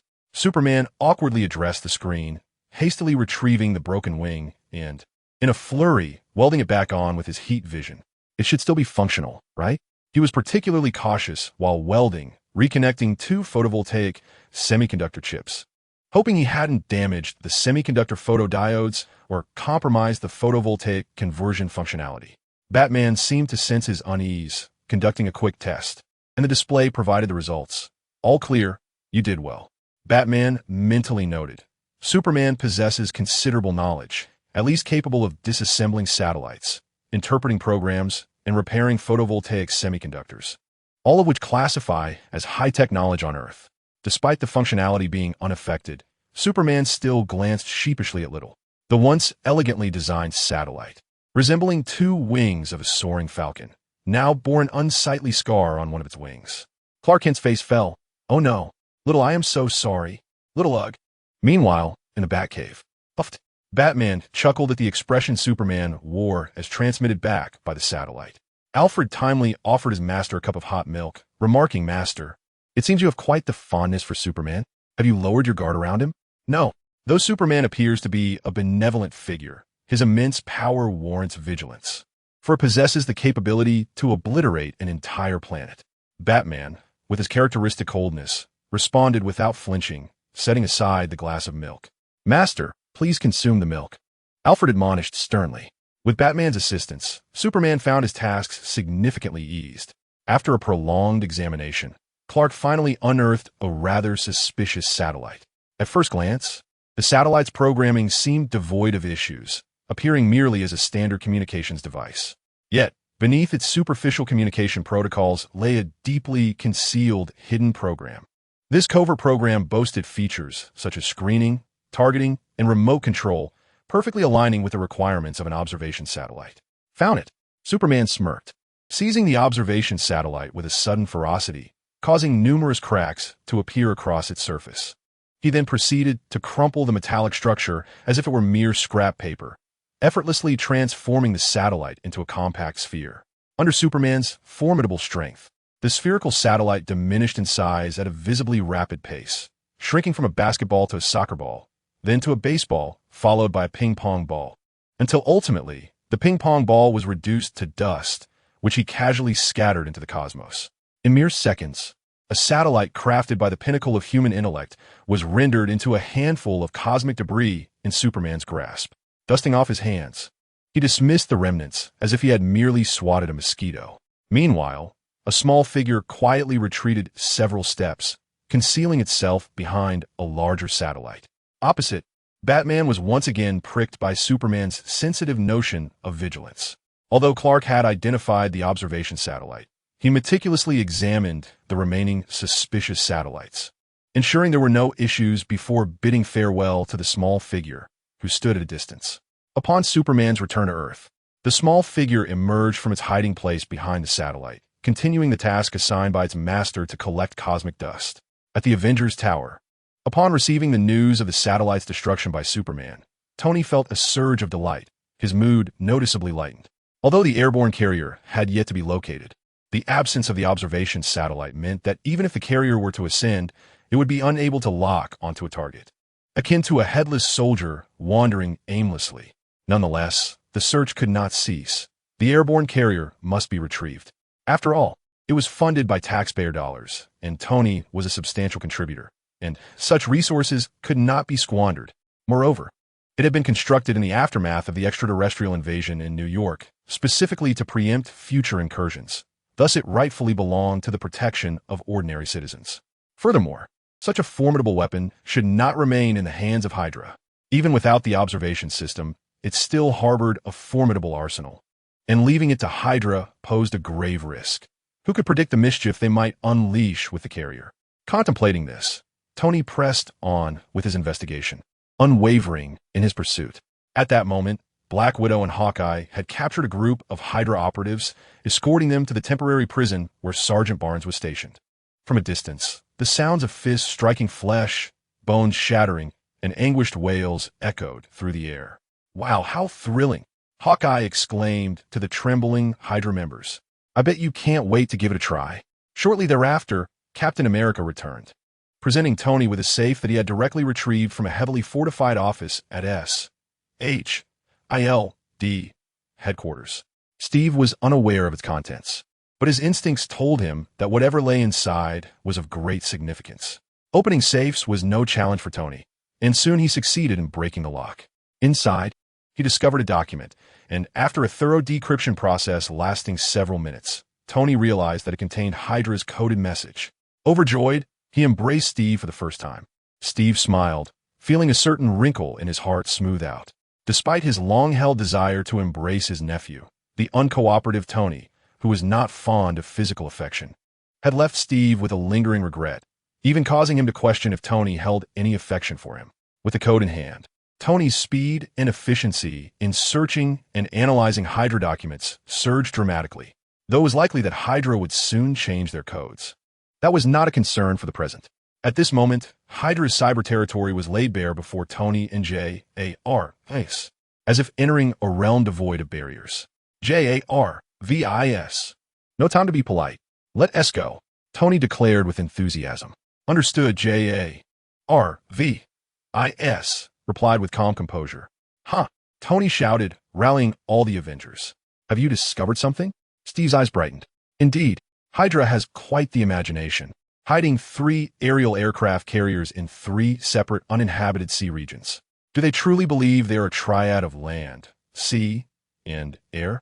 Tony scoffed. Yet, despite their layers of protection, they were still found by me, the genius, he boasted. However, Tony pondered. What purpose do the lead plates serve on the uppermost layer of the underwater base? He magnified the satellite image, pointing at the structure above in confusion. It must be a precaution against me. I cannot see through lead, Superman explained. Since even Hydra was aware of his inability to penetrate lead, it was no longer necessary to conceal the superhero's identity. The Avengers fell into silence. This was not good news. Did Hydra now know Superman's weakness? Beyond his inability to see through lead, what other vulnerabilities did he possess? Were there any lethal weaknesses? While concerns lingered, it was inappropriate to inquire about a person's weaknesses. They could only trust Superman. Furthermore, with their presence, superheroes could not only safeguard the public, but also protect their comrades. Captain America made a decisive call, split into 3 teams, and depart immediately. Due to concerns about Superman, Iron Man and Superman ventured together, while Captain America and Hawkeye paired up, and Hulk accompanied Natasha. Off they went. In the vastness of space, a once dormant and abandoned satellite suddenly flickered to life, activating with a flash of red light. Unbeknownst to anyone, a Hydra emblem glowed ominously within its hidden programming. The backup InSight satellite was initiated. Chapter 39. The Sixth Invention 6. During their journey, Superman informed the Avengers of Batman's assistance. "Batman helped you?" Iron Man exclaimed, his eyes widening with incredulity, bitterness lacing his words. "Well, we ought to thank him. That brooding figure, dressed like a Halloween specter, lurking in the shadows. Who knows what his agenda truly is?" Tony's heart was already steeped in jealousy. Why should Batman be the one to aid Superman? If he weren't preoccupied with searching for the aircraft carrier, he could certainly handle the satellite scrutiny himself. How infuriating. What a splendid opportunity to build rapport. That scheming Batman. "Hey, Tony, mind your tone. After all, Batman has indeed assisted us," Captain America interjected through the public channel. Yes, Tony replied dismissively, clearly disgruntled that Batman had eclipsed him in Superman's eyes. Banner remained silent, feeling an odd sense of clarity amidst the collective haze. He chose to keep his thoughts to himself, opting to observe quietly. "Perhaps Batman isn't as terrifying as the rumors suggest," Natasha remarked over the channel. Banner quickly chimed in, "You're absolutely right. Although Batman's methods may be somewhat unorthodox and his demeanor rather intimidating, he stands on the side of justice." "Wait, aren't you all surprised? Batman is actually real. I thought he was merely an urban legend," Hawkeye exclaimed, astonished. "Everyone, Hawkeye was indeed quite endearing." Intercept confirmed. Iron Man sneered as he eyed the approaching fighter jet. "Do they really think such outdated toys can challenge me and Superman?" "Hold on." Superman intercepted Tony, who was poised to attack. "There are hostages in the cockpit." Using his X-ray vision, Superman spotted a bound civilian, huddled on the floor, tears streaming down their face, filled with fear and despair. Using hostages? Despicable. Tony fumed. "Tony, you need to go ahead. I'll handle this," Superman said earnestly. "Retaking control of the aircraft carrier requires your expertise, and you cannot afford to waste time here." After a moment of hesitation, Tony clenched his teeth and nodded to Superman, then departed under his protection. Strangely, the fighter jet did not pursue Iron Man's departure, as if it were solely waiting for Superman. Superman swiftly dismantled the fighter and rescued the hostage. He was taken aback, having expected a more formidable challenge, anticipating some hidden scheme from the adversary. Mind control. A magical assault struck Superman, looking towards the source. He was astonished to find the attacker was the very person he had just rescued. Oh, how intriguing. They're aware that magic can affect Superman. However, he was undoubtedly unaware that he bore the upgraded magical immunity necklace bestowed by the Celestial Queen. Superman couldn't help but marvel at the impressive acting skills of this hostage. He had truly been deceived moments ago. Yet, when it came to the art of performance, a subtle smile graced Superman's lips as he feigned being under control alongside the sorcerer. He resolved to return to the base with his counterpart to uncover the true intentions of Hydra. Meanwhile, the Avengers had finally reached their respective targets, 3 uninhabited maritime regions. Clad in the hastily crafted diving suits by Tony, they adeptly located the control room of the aerial aircraft carrier, inserted the control chip, and, under Tony's guidance, the program within the chip successfully commandeered control of the 3 carriers. Cheers erupted among the team over the communication channel. Before departing the aircraft carrier, an unsettling feeling gnawed at Tony's heart, as though his subconscious was alerting him to something amiss. Yet, upon further inspection, he confirmed that the program loaded onto the aerial carrier was indeed the insight program, and they had genuinely acquired the controller. There should be no issues. Was he merely being paranoid? Shaking his head, Tony suppressed his unease and departed the carrier, swimming towards the ocean's surface. At that moment, Captain America's voice crackled through the communicator. "Tony, Bucky just contacted me, revealing an important piece of information extracted from a Hydra agent. The aerial carrier is both real and fake." It felt as though thunder had struck his ears. Tony abruptly turned and swam back towards the carrier, this time aiming for the armory. With the full might of Iron Man's weaponry, Tony blasted open the armory doors. The thunderous sound echoed as the doors fell onto the deck. revealing an armory that was utterly barren. There wasn't even a single shell. It was merely an empty facade. Meanwhile, in the temporary prison of Avengers Tower, a Hydra member laughed maniacally. It's too late. While you headed towards the decoy carrier, the real aerial carrier has already been activated. Bucky retaliated with a powerful punch, sending the fiend crashing to the ground, his fists stained with blood. Whether it was Hydra's or his own, he could not tell. In a fit of rage, Bucky struck the wall again, lamenting, "It's my fault. I asked too late." On the other end of the line, Steve comforted him, "Bucky, it's not your fault. Hydra are madmen, zealots. You did your best to extract information from them." Bucky shook his head, still filled with regret. At the headquarters of SHIELD, the underground base that had originally constructed the aerial carriers lay desolate, seemingly abandoned for ages. Suddenly, the floor of the underground facility opened layer by layer, revealing a vast, deeper subterranean space where 3 aerial carriers were prominently displayed. It turned out that these colossal aerial carriers had not been moved elsewhere. They were concealed beneath the underground base. The 3 aerial carriers successfully ascended into the skies, swiftly navigating towards different destinations. The moment the Avengers submerged into the depths of the sea, the carriers commenced their activation. As the Avengers received the alarming news, they hurried back while communicating over the public channel, setting a deceptive trap to confuse us, luring the tiger away from its mountain. And is there still darkness beneath the lamp? Tony's expression was grim, a cliché yet effective tactic, a subtle scheme that leaves one defenseless. The Hydra's current operational plan is indeed intricate and should not be underestimated. After days of covert actions, Nick Fury, who aims to regain control of the SHIELD headquarters, has finally made his appearance. The SHIELD agents have begun their counteroffensive, but eradicating all Hydra operatives and reclaiming the headquarters will require time.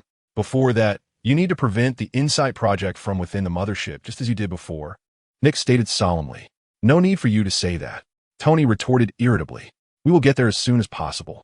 But Hawkeye and I have been dispatched too far away and cannot arrive in the short term. The captain sighed, estimating that it would take at least 7 hours at best. If you want to arrive within an hour, Tony, I need a Quinjet. It's arranged. The nearest jet will be on its way shortly, Tony replied swiftly. It takes about 4 hours for Natasha and me to reach there under normal circumstances. But if I transform into the Hulk, it should take only 40 minutes, Banner added. I can arrive in half an hour. Iron Man declared before shutting down the public channel. The other Avengers. But Tony is clearly the farthest from the target. Jarvis, set the armor to maximum speed. Tony instructed. The maximum speed would impose excessive strain on your body, Jarvis cautioned. Silence, engage. Jarvis paused before responding. Very well. On the other side, Banner and Natasha exchanged glances. Natasha leaned closer to Banner and whispered, Hulk, shall we race together? Banner's body began to swell, his skin turning green as he ultimately transformed into the Hulk. With a mighty roar, Hulk grasped Natasha and gently placed her on his shoulder before dashing off. Hulk. Hulk races with little Natasha. Hulk runs the fastest. Little Natasha? Natasha raised an eyebrow, surprised that Banner referred to her this way.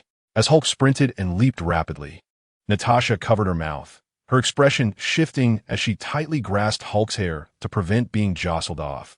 She vowed never to race with the Hulk again. At the SHIELD headquarters, a mechanical voice echoed, beep. Insight's satellite connection failed. Insight's satellite connection failed. Insight's satellite connection failed. Searching again. Nick Fury, who had successfully regained control of the command center, was taken aback. He was unaware that Batman had already destroyed Insight's Satellite 1. He expressed relief over the Avengers public channel. The fortunate news is that the Insight satellite is not connected, giving us another chance. The traveling Avengers paid him no heed, feeling a sense of relief, as they had been too anxious and momentarily forgotten about this matter. Nick Fury felt somewhat lonely as no one acknowledged him. Director, it's strange. The command center cannot be controlled, the beautiful and charismatic Agent Hill said, her brow furrowed with concern. Hydra locked the operating system before their retreat. Nick frowned, sensing an ominous premonition. At that moment, a chilling mechanical voice reverberated once more. Insight Satellite 2 detected, connection successful. Insight program preparing, official countdown initiated, 1200, 1199, 1198, 1197. Nick Fury was taken aback. What? There's still Inside Satellite 2? Hawkeye exclaimed. A countdown of 1200? 20 minutes? The captain and I won't arrive for another 40 minutes. We are running out of time. Fury's frustration boiled over as he muttered curses under his breath. 30 minutes was already his utmost limit. However, once the Insight program commenced, every single second of delay could result in someone's death. Each Insight aircraft carrier could unleash thousands of attacks in a minute, leading to the sacrifice of over 3,000 lives every minute. And in 10 minutes, that number would escalate to over 30,000. Although Nick had prepared them for the worst, he still struggled to accept the grim reality. They had to hurry, doing everything they could to mitigate the catastrophe. Whereas Superman, Nick Fury could not help but feel a twinge of suspicion. This was the moment they most needed him. Yet he was nowhere to be found. Superman had gone missing, and the weight of worry deepened in Tony's heart as he said, "We encountered an enemy before. After covering my escape, he vanished. His communicator and locator have both been destroyed. Superman must be in trouble." Captain America shared his concerns. This time, Hydra has specifically targeted Superman. The lead plates and anti-Superman surveillance indicate that Hydra knows him well. They likely have devised a means to counter him. This is not the time to ponder Superman's fate. We must halt the Insight program. Nick Fury reminded them. Damn it, Nick. You were the one who brought it up first. Came the retort from the control room of SHIELD. The mechanical voice continued the countdown. 10, 9, 8, 7. Satellite connection failed. Reconnection failed. Reconnection failed. Insight program launch unsuccessful. The Insight program attempted its first reboot, but the reboot failed. Another attempt was made. What? Hawkeye, feeling his heart race, pressed a hand to his chest. It felt as if his heart was on a roller coaster, ready to burst. Though unaware of what had transpired, it bought them precious time. Steve let out a sigh of relief. Excellent. If it reboots for another 10 minutes. Hulk, and I should be able to reach the third carrier. Natasha, suppressing the urge to vomit from the turbulence, communicated through the channel. Half an hour earlier, a small entity was obediently following its master's orders, drifting through the cosmos, collecting the cosmic dust crushed by Superman. Suddenly, it detected a massive data transmission signal. It traced the signal waves to a grayish, yet powerful, artificial satellite. This small gray satellite was linking with a signal emanating from Earth. It promptly relayed the gathered intelligence back to the Batcave. Subsequently, the enigmatic Batcave's master, Batman, issued a latest command code from a distance to obliterate Insight Satellite Number 2. Upon receiving the command, the diminutive entity, Shao-E, advanced relentlessly towards the satellite. As it drew sufficiently close, it initiated a disintegration process, separating the core from the shell. The core was equipped with a self-destruct mechanism. Connecting its core to Insight Satellite Number 2, Shao-E began executing the self-destruction protocol as per the directive. It was merely a primitive program, devoid of thought or fear. Yet, it harbored a tinge of regret. In truth, it held a deep admiration for the cosmos and a fondness for gazing at Earth. For it was the most exquisite sight it had ever beheld. Would it no longer witness such beauty post-detonation? Nevertheless, the command was absolute. It was merely a mindless entity, programmed to obey its master's orders. Self-destruction initiated. Farewell, my counterpart, Shao-Hui. Boom. Inside Satellite Number 2 and Shao-Hui were obliterated in the ensuing explosion. The program and core were annihilated, leaving behind only an empty shell adrift in the cosmos, now part of the vast cosmic debris. The rounded shell, adorned with scarred wings, resembled a gravestone from a distance. In truth, Batman had hesitated momentarily before issuing this command, for this satellite had been launched by his parents to celebrate his birth. Additionally, it frequently transmitted countless indistinguishable images of Earth to the Wayne family, which later became the Batcave. In his youth, Bruce had imagined that there were inhabitants living on his satellite, even forming a friendship with them. It was only later that he discovered they were merely an artificial intelligence, a program executing coded instructions. Thus, this satellite bore a unique significance for him. Yet the other satellites of the Wayne family were too far from the target to act in time. For the sake of a greater objective, he had to relinquish some attachments. After the mutual destruction of Shao and Shao-Hui, a mechanical prompt from SHIELD headquarters indicated a failure in satellite connection, signaling an attempt to reboot. The third reboot attempt failed. Confirmation of the Insight program as failure was established. The Avengers breathed a sigh of relief once more. However, Hydra appeared determined to complicate matters. As the final directive was issued with the failure of the Insight program, the backup plan was activated. Initiating 1, 2, 3. The Avengers roared in their hearts. You despicable Hydra, how much do you cherish your backup plans? I have arrived. At that moment, Tony Stark reached the aircraft carrier, clad in his crimson and gold armor, his eyes ablaze with suppressed fury, resembling a golden-red harbinger of wrath. Chapter 40. The Sixth Invention, 7. Let us turn our attention to the long-missing Clark Kent, also known as Superman. Previously, Superman had successfully deceived the Sorcerer with his impeccable performance, following him to a Hydra base. Curiously, this base was equipped with numerous bunkers.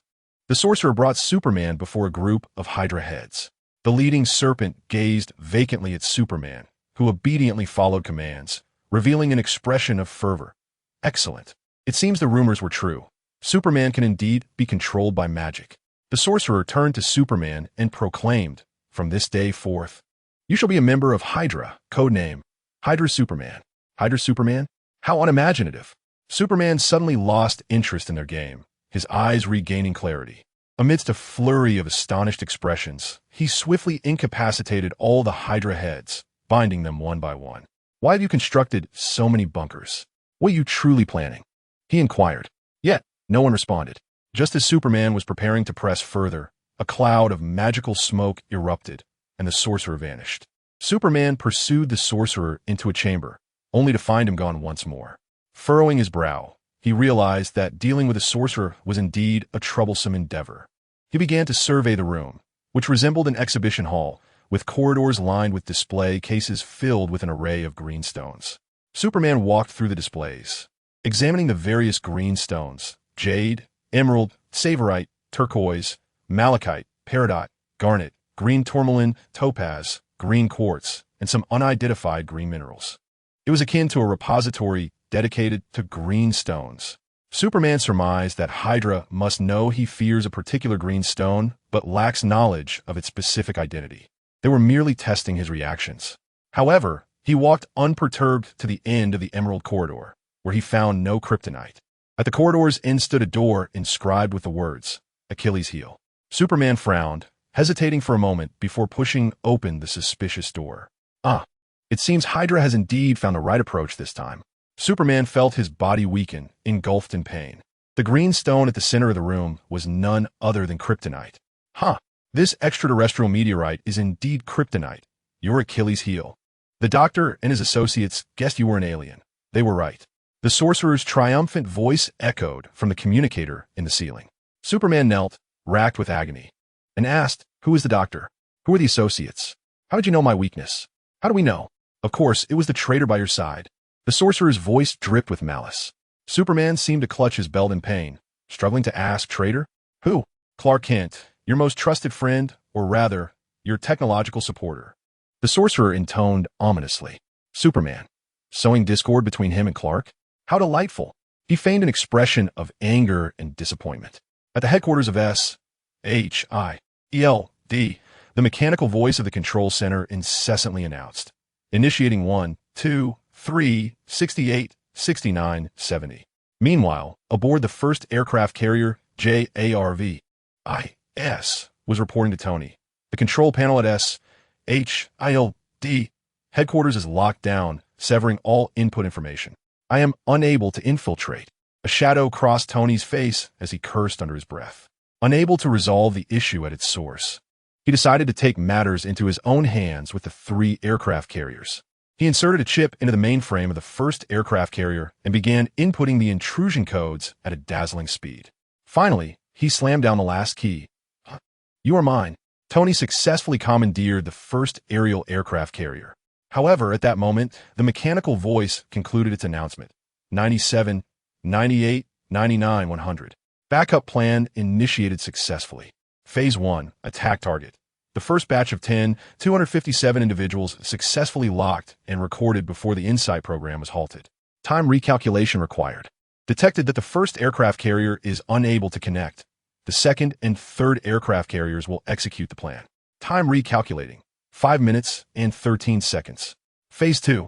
When specific targets cannot be locked, execute the chaos protocol. Empty the armory, indiscriminately attack humanity, sowing death and chaos. Attack target: 1 million randomly selected individuals. Total duration: 8 hours, 33 minutes, and 33 seconds.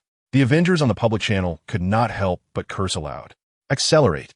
We must prevent the remaining 2 aircraft carriers from launching the first wave of attacks. We're encountering intercepts. We don't know if we can reach the second aircraft carrier. Hawkeye said heavily, while Captain America was maneuvering his Quinjet against a swarm of Hydra's aircraft. Their planes were severely damaged, with warning lights flashing and alarms blaring in their ears. We're also facing intercepts. Natasha and Hulk have encountered heavily armored forces, clearly a trap set for Hulk. Tony cursed again and immediately headed for the second aircraft carrier, the one closest to the first. Yet time was against him. There was no way he could arrive before the attack commenced. The attack has begun. The sacrifice is now unavoidable. Tony, clad in a suit that was already sparking in protest, soared through the air at breakneck speed. With each passing minute, one aircraft carrier would launch thousands of tracking missiles. He needed to arrive at least a minute earlier to save at least 1,000 lives. As he witnessed missile after missile descending, his heart ached even more, and he disregarded JARVISS concerns, accelerating once more. Just then, a voice came through the public channel. The second aircraft carrier has been secured. The third aircraft carrier has been secured. It turned out that just as Captain America's jet was about to crash, agents had arrived to provide support. Subsequently, the captain reached the second aircraft carrier with the chip and took control. Meanwhile, the Hulk, trapped and unable to escape, encountered military reinforcements. Many soldiers, disillusioned with the foolishness of the Security Council, chose to defy orders and come to the aid of the superheroes. Yet, despite having control over all aerial carriers, they were still minutes too late. The assault had commenced and thousands of tracking missiles were already descending, targeting those at the forefront of the threat list. The prepared superheroes exhibited no fear in the face of these missiles. Perhaps they could save those nearby who were under attack, yet they could not shield everyone. The individuals at risk might include righteous attorneys, a handful of principled legislators, or future contributors to the nation, individuals who would one day become significant figures. Now, they could only watch as their lives were extinguished. Act swiftly. Save as many as possible. Nick Fury bellowed at the SHIELD agents. As the most ruthless and relentless head of the agency, he was equally the most rational. Tony, let's take action. We must save as many lives as we can, the captain stated resolutely. I understand, Tony replied, wiping his face and discreetly brushing away the moisture from his eyes. JARVISS. Relay the information about the attack to all superheroes and government officials across the cities. Everyone must be prepared for the impending assault.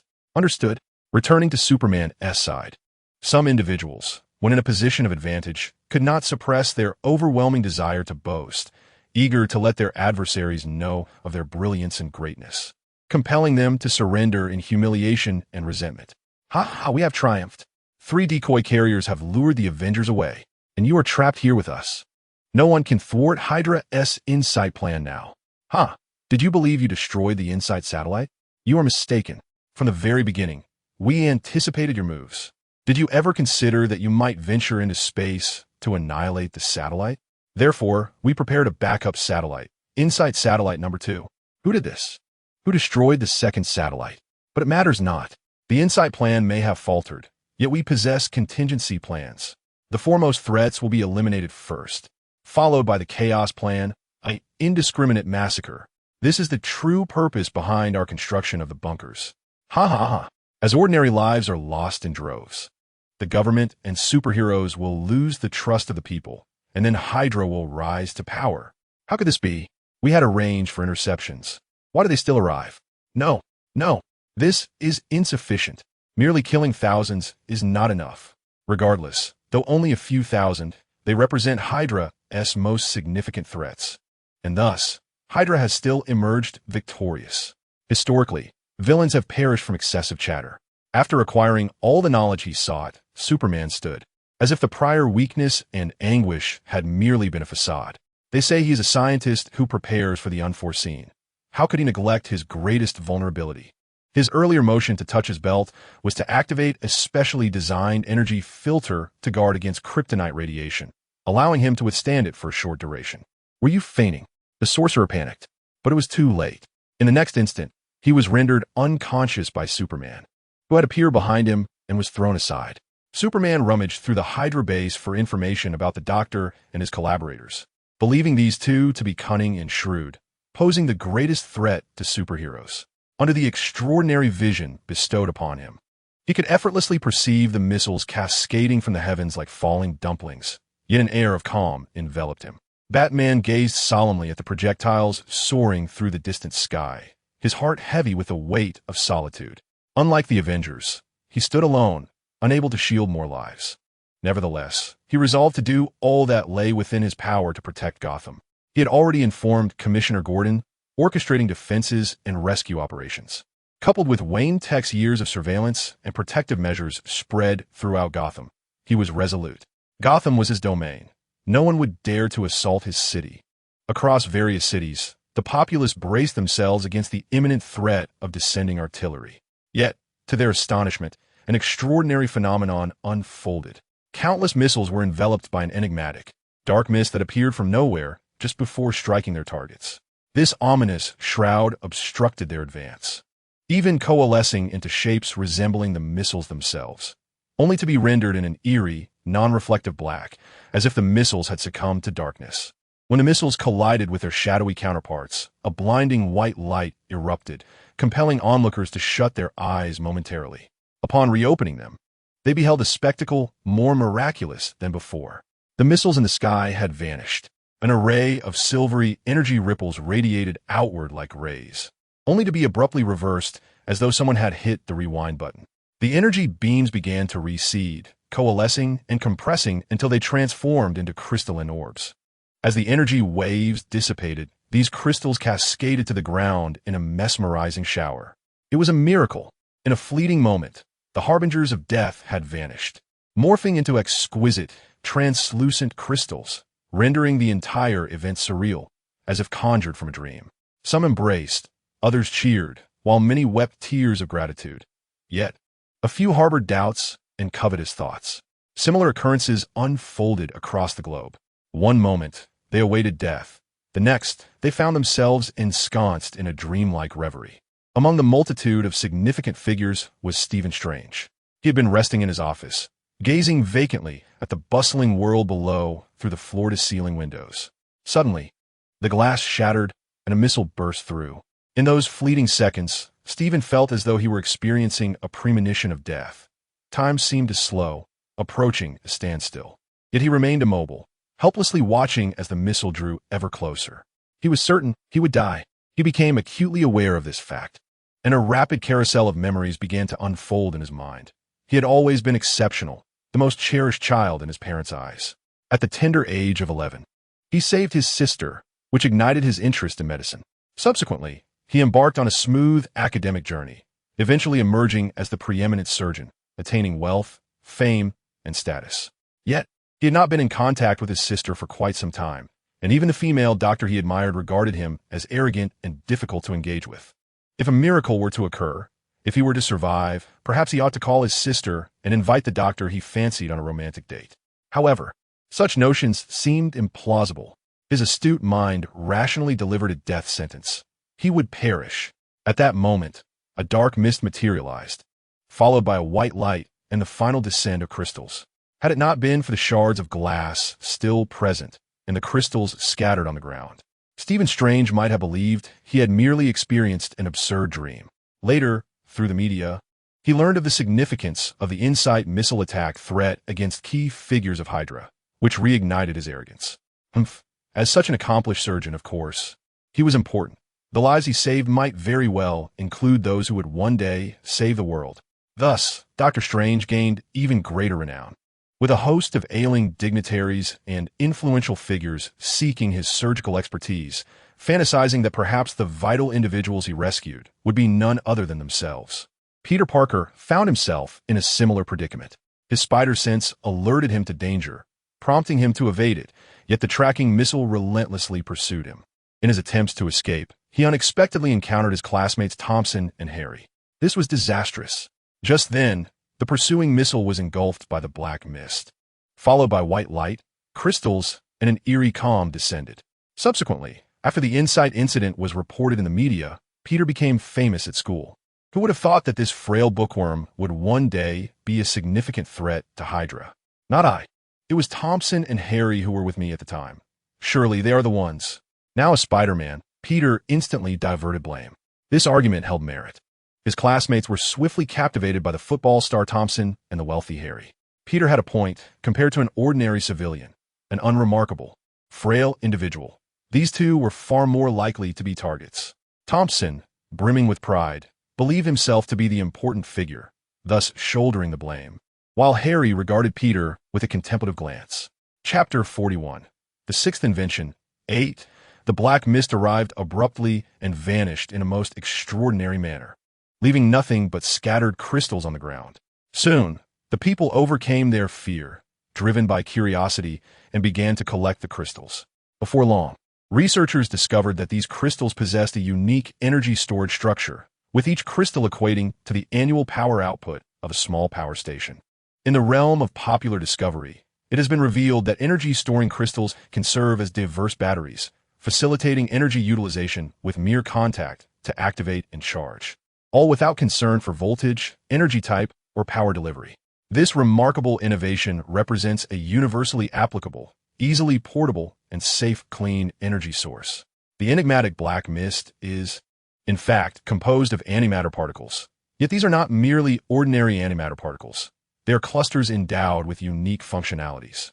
Under the influence of a specialized structure, these antimatter particles can precisely generate antimatter entities that are diametrically opposed to their targets, manifesting as the darkened version of missiles. Upon collision with these antimatter entities, matter and antimatter annihilate, resulting in a cataclysmic release of energy, which is the dazzling white light observed. Subsequently, this annihilation energy, influenced by another specialized structure, converges, condenses, reorganizes, and ultimately transforms into Kryptonian energy-storing crystals, the transparent crystals that fall to the ground. This is the essence of Clark's groundbreaking invention. Aptly named, the Antimatter Precision Collision Annihilation Reaction Energy Compression Kryptonian Crystal Nuclear Weapon and Various Thermal Weapon Purification Device, which can be disregarded, abbreviated as the Purification Projectile. Indeed, humanity has long recognized the existence of antiprotons and antineutrons and has come to understand that every fundamental particle in nature has a corresponding antiparticle. However, with Earth's current technology, even the most advanced antimatter research facilities can only produce minute quantities of antimatter. Clark, however, stands apart. In addition to terrestrial science, he possesses knowledge of cosmic technology. Initially, his aim was to devise a mechanism to counteract nuclear weaponry in light of the New York nuclear incident. To his astonishment, he discovered that the annihilation reaction of antimatter could wholly address the issues posed by nuclear weapons and the subsequent nuclear contamination they engender. The challenge lay in achieving precise matter-antimatter collisions and mitigating the immense energy released during annihilation, for if mismanaged, the destructive potential of such reactions rivaled that of nuclear weapons. Thus, Clark harnessed the technology from certain races on the new Krypton, enabling antimatter particles to self-replicate, proliferate, and autonomously target incoming nuclear threats and thermal weaponry, reconstructing themselves in a mirrored fashion to create entities entirely opposed to their intended targets. He then employed Blaniak's energy compression technology alongside Kryptonian energy-storing crystal techniques to concentrate the energy from annihilation, forming energy crystals, specialized Kryptonian crystals capable of storing vast amounts of energy while remaining exceptionally stable. It was only when Clark emerged from the exhilaration of his invention that he realized he had inadvertently produced a formidable creation, the antimatter annihilation weapon, the purification projectile. Given that antimatter weaponry is far beyond the capabilities of Earth's technology, it would disrupt the trajectory of technological advancement on Earth. Consequently, Clark resolved to seal this invention away, vowing never to utilize it. However, unforeseen circumstances arose as both Superman and Clark found themselves on a threat list due to the Insight incident. Thus, Clark was compelled to dispatch the antimatter weapon purification projectiles via drones to various locations as a precautionary measure. When inactive, antimatter particles resemble a small, dark nebula, quietly residing within their container. Consequently, employees from various branches and specialty stores received a beautiful glass ornament, encasing a nebula-like design. Aside from its aesthetic appeal, it posed no threat. The staff initially perceived it as a company memento, only to later lament its untimely shattering. Unfortunately, the InSight project underwent numerous upheavals, compelling Clark to activate the particles. This, however, heralded a cascade of ensuing troubles. Although the black mist appeared enigmatic and no one took responsibility, the public began to regard it and the crystals as miracles. Yet the Avengers Shield, Batman, Hydra, and even certain politicians, along with those discreetly observing the situation, were acutely aware that this phenomenon originated from Clark's endeavors. Despite the passage of time since the conclusion of the InSight incident, Clark continued to be covertly interrogated, monitored, and observed by various governments and global organizations due to this invention. Clark maintained that it was an accidental creation, a one-time product, and he was uncertain how to replicate it. As it was a miraculous outcome of an experimental mishap, it was inherently irreplicable by earthly technology. It was merely a token of the goddess of fate's benevolence, delivered through his hands as a potential salvation against calamity. Such insincere declarations, however, garnered no credence. If the laboratory accident bore some semblance of credibility, the notion of divine favor was entirely dismissible, hardly worthy of belief. To assuage their skepticism, Clark, left with no choice, publicly opened his experimental records and laboratory for inspection by international research teams, yet they found nothing of substance. Subsequently, with the backing of the Avengers and other superheroes, the governments and organizations, having found nothing, eventually ceased their inquiries. However, this tranquility was merely superficial.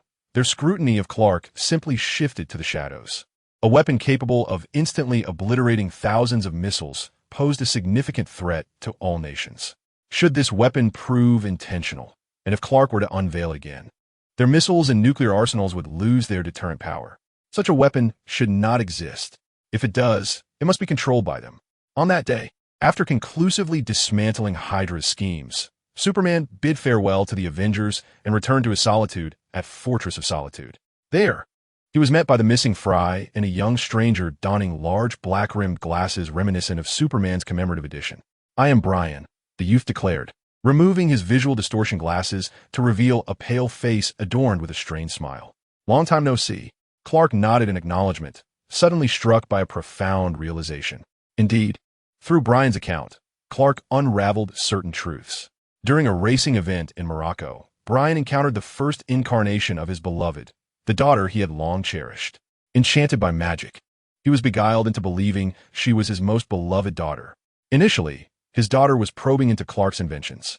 Upon discovering his ignorance, she began to investigate the relationship between Clark and Superman, as well as Superman's vulnerabilities. "You don't know? We watched the comics together." Brian shook his head, clearly not taking his daughter's inquiries seriously. In his first life, who was unaware that Superman was indeed Clark. What is Superman afraid of? Naturally, it is kryptonite. Otherwise, why would your Uncle Fry collect those green gems? How could you forget this? Aren't you the one who loves comics the most? Brian furrowed his brow, yet unwittingly revealed some information. Superman's identity as an ordinary person? Certainly not. My daughter would never ask such a foolish question. Who are you? Brian broke free from the enchantment, fully awakening. After subduing the sorcerer who dared to impersonate his daughter, he felt a mix of anger and unease. Ultimately reaching out to Fry. Fry arrived swiftly and employed a memory-erasing spell on the sorcerer. To be safe, he performed it several times, regarding the possibility of rendering her an idiot with indifference. During the memory cleansing, Fry discovered that she was a member of Hydra, accompanied by a small team, as well as a scoundrel boyfriend who, being a sorcerer himself, had callously abandoned her to flee. Overwhelmed with guilt, Brian drew his gun, preparing to deal with them himself. Concerned, Fry retrieved a pair of distraction glasses from Clark's laboratory, helping Brian alter his appearance and conceal his identity for the mission. This was also the reason Fry fortuitously answered Clark's phone, deceiving the Avengers and aiding him in evading an identity crisis. Subsequently, Brian and Fry collaborated, ultimately annihilating the Hydra Squad. Unfortunately, the sorceress managed to escape once more. "It's all my fault," Brian lamented, covering his face, feeling despondent and defeated. In response to Brian's guilt, Clark comforted him, saying, "It's all right. My weakness will eventually be exposed, but haven't I prepared for it?" Not only did we avoid loss, but we also dealt a blow to Hydra. Brian forced a smile. "You and I'm a time traveler. Haven't you always said, I don't resemble the Brian you remember? I truly am not. I am merely an actor. Brian was the persona I assumed after my death in a car accident. I loved racing, adored the Fast and Furious series, and thus occupied his identity, playing the role throughout my life. Later, I died again and arrived in this realm, one devoid of any traces from my previous two lives. I began to embrace my freedom, but grew somewhat overconfident, inadvertently falling into a trap. My memories should not exist. You are Superman, with a role to fulfill, while I am merely an ordinary person in this world. Knowing too much will inevitably lead to exposure, endangering you and all the superheroes I am aware of." Brian spoke with a heavy and serious demeanor, his head bowed. "Thus, I resolved to enlist Fry's assistance in erasing all memories related to superheroes, whether from past lives or this existence. I would then depart from your lives, undergo a transformation, and embark on a new beginning. So, this is our final farewell. You need not do this." Clark felt a profound sadness, as he genuinely regarded Brian as a close companion. From the onset, he had sensed that the other might be a time traveler, yet he chose to feign ignorance. "I am resolute. This is to protect both you and myself." Brian's gaze was unwavering. Clark remained silent for a considerable time before finally exhaling deeply. "What are your plans for the future?" "I adore racing and cherish acting even more. It is time to pursue my dream of becoming an actor." Brian beamed with a smile. Soon after, a new star emerged in Hollywood. He was handsome, well-built, and possessed a buoyant personality, complemented by astonishing acting skills. With just a few films, he quickly captivated audiences worldwide. In the cinema, Clark and the residents of the manor gathered to watch a film. As they beheld the familiar yet unfamiliar figure on the screen, a mixture of comfort and melancholy graced their faces. Following the Inside event, the Avengers came to a profound realization. To enact justice, absolute freedom is indispensable, though freedom inevitably comes at a steep cost. The absence of robust governmental support would bring about numerous inconveniences. However, the government could be infiltrated, and the politicians issuing orders might harbor ulterior identities and agendas, compelling them to witness the truth for themselves and refuse to be mere pawns. The Avengers publicly declared that they were no longer a government organization, but an independent collective of heroes. Although they remained an official hero organization, retaining ties and collaborations with the government, they had extricated themselves from bureaucratic constraints and would no longer heed governmental commands, possessing their own judgment and decision-making authority. They are protectors, superheroes, not soldiers or warriors. Henceforth, they would obey no one but justice itself. In the wake of the Inside event, SHIELD underwent a significant overhaul, resulting in a substantial reduction in personnel and a dramatic restructuring. From then on, all SHIELD personnel would undergo rigorous identity scrutiny. Nick Fury even established various oversight departments to prevent a recurrence of past mistakes. As for the three helicarriers, they were reclaimed by SHIELD, but under pressure from civil organizations, a series of restrictive treaties were signed. For instance, they could not be utilized for internal conflicts on Earth, but solely for combating extraterrestrial invasions. Later, SHIELD discovered that InSight Satellite 2 had previously belonged to Lex Luthor. However, Luthor claimed it was an abandoned satellite, merely exploited by a terrorist organization. He had once advocated for the proper clearing of cosmic debris, positioning himself as a victim. In truth, Luthor had been keeping a close watch on those around Clark, especially after he learned of Clark's acquaintance with Superman. Due to his peculiar feelings for Clark, he refrained from taking action against his friends, but chose to observe from the shadows. From the moment Hydra approached Brian, he had set his sights on them. Later, he approached them under the guise of collaboration, yet his contributions amounted to little more than a few trivial suggestions and the borrowing of a discarded pseudo-satellite. His true intention was to exploit Hydra to capture Superman. Unfortunately, Hydra's incompetence left him disillusioned, extinguishing any desire to continue their partnership. However, he did achieve another objective. He confirmed Superman's vulnerability to kryptonite. Through meticulous examination of the recorded footage, Lex was convinced that Superman's agony was genuine rather than feigned. It was only after the Man of Steel triggered a mechanism on his belt that he reverted to normalcy. Regarding Satellite 2, Lex left no trace of evidence, and his words were impenetrable, leaving S.H.I.E.L.D. powerless against him. Upon learning this, Clark felt an overwhelming urge to become Superman and administer justice to Lex. Although Lex had not personally engaged in any wrongdoing, his trivial suggestions had caused considerable distress for them. Yet, he soon regained his composure, ultimately soaring into space to cast aside all cosmic debris and those supposedly abandoned satellites, sending them hurtling into the sun, where they were consumed by its flames. When various clandestine organizations discovered their satellites had vanished, they cried out in frustration, "Damn Superman, return our satellites!" As Superman prepared to return to Earth after clearing the cosmic wreckage, he stumbled upon a solitary shell, marred with scars upon its wings, which filled him with sorrow. He tenderly cradled the shell, intending to bring it back with him. At that moment, Clark heard the voice of a child. Over here, save it, save my friend." Following the sound, he discovered a charred core fragment, which seemed to emit a faint data signal. Little Superman quickly and cautiously secured the core fragment. He wished to locate the speaking child, but in the direction of the voice, all he could see was the azure earth. Surely not.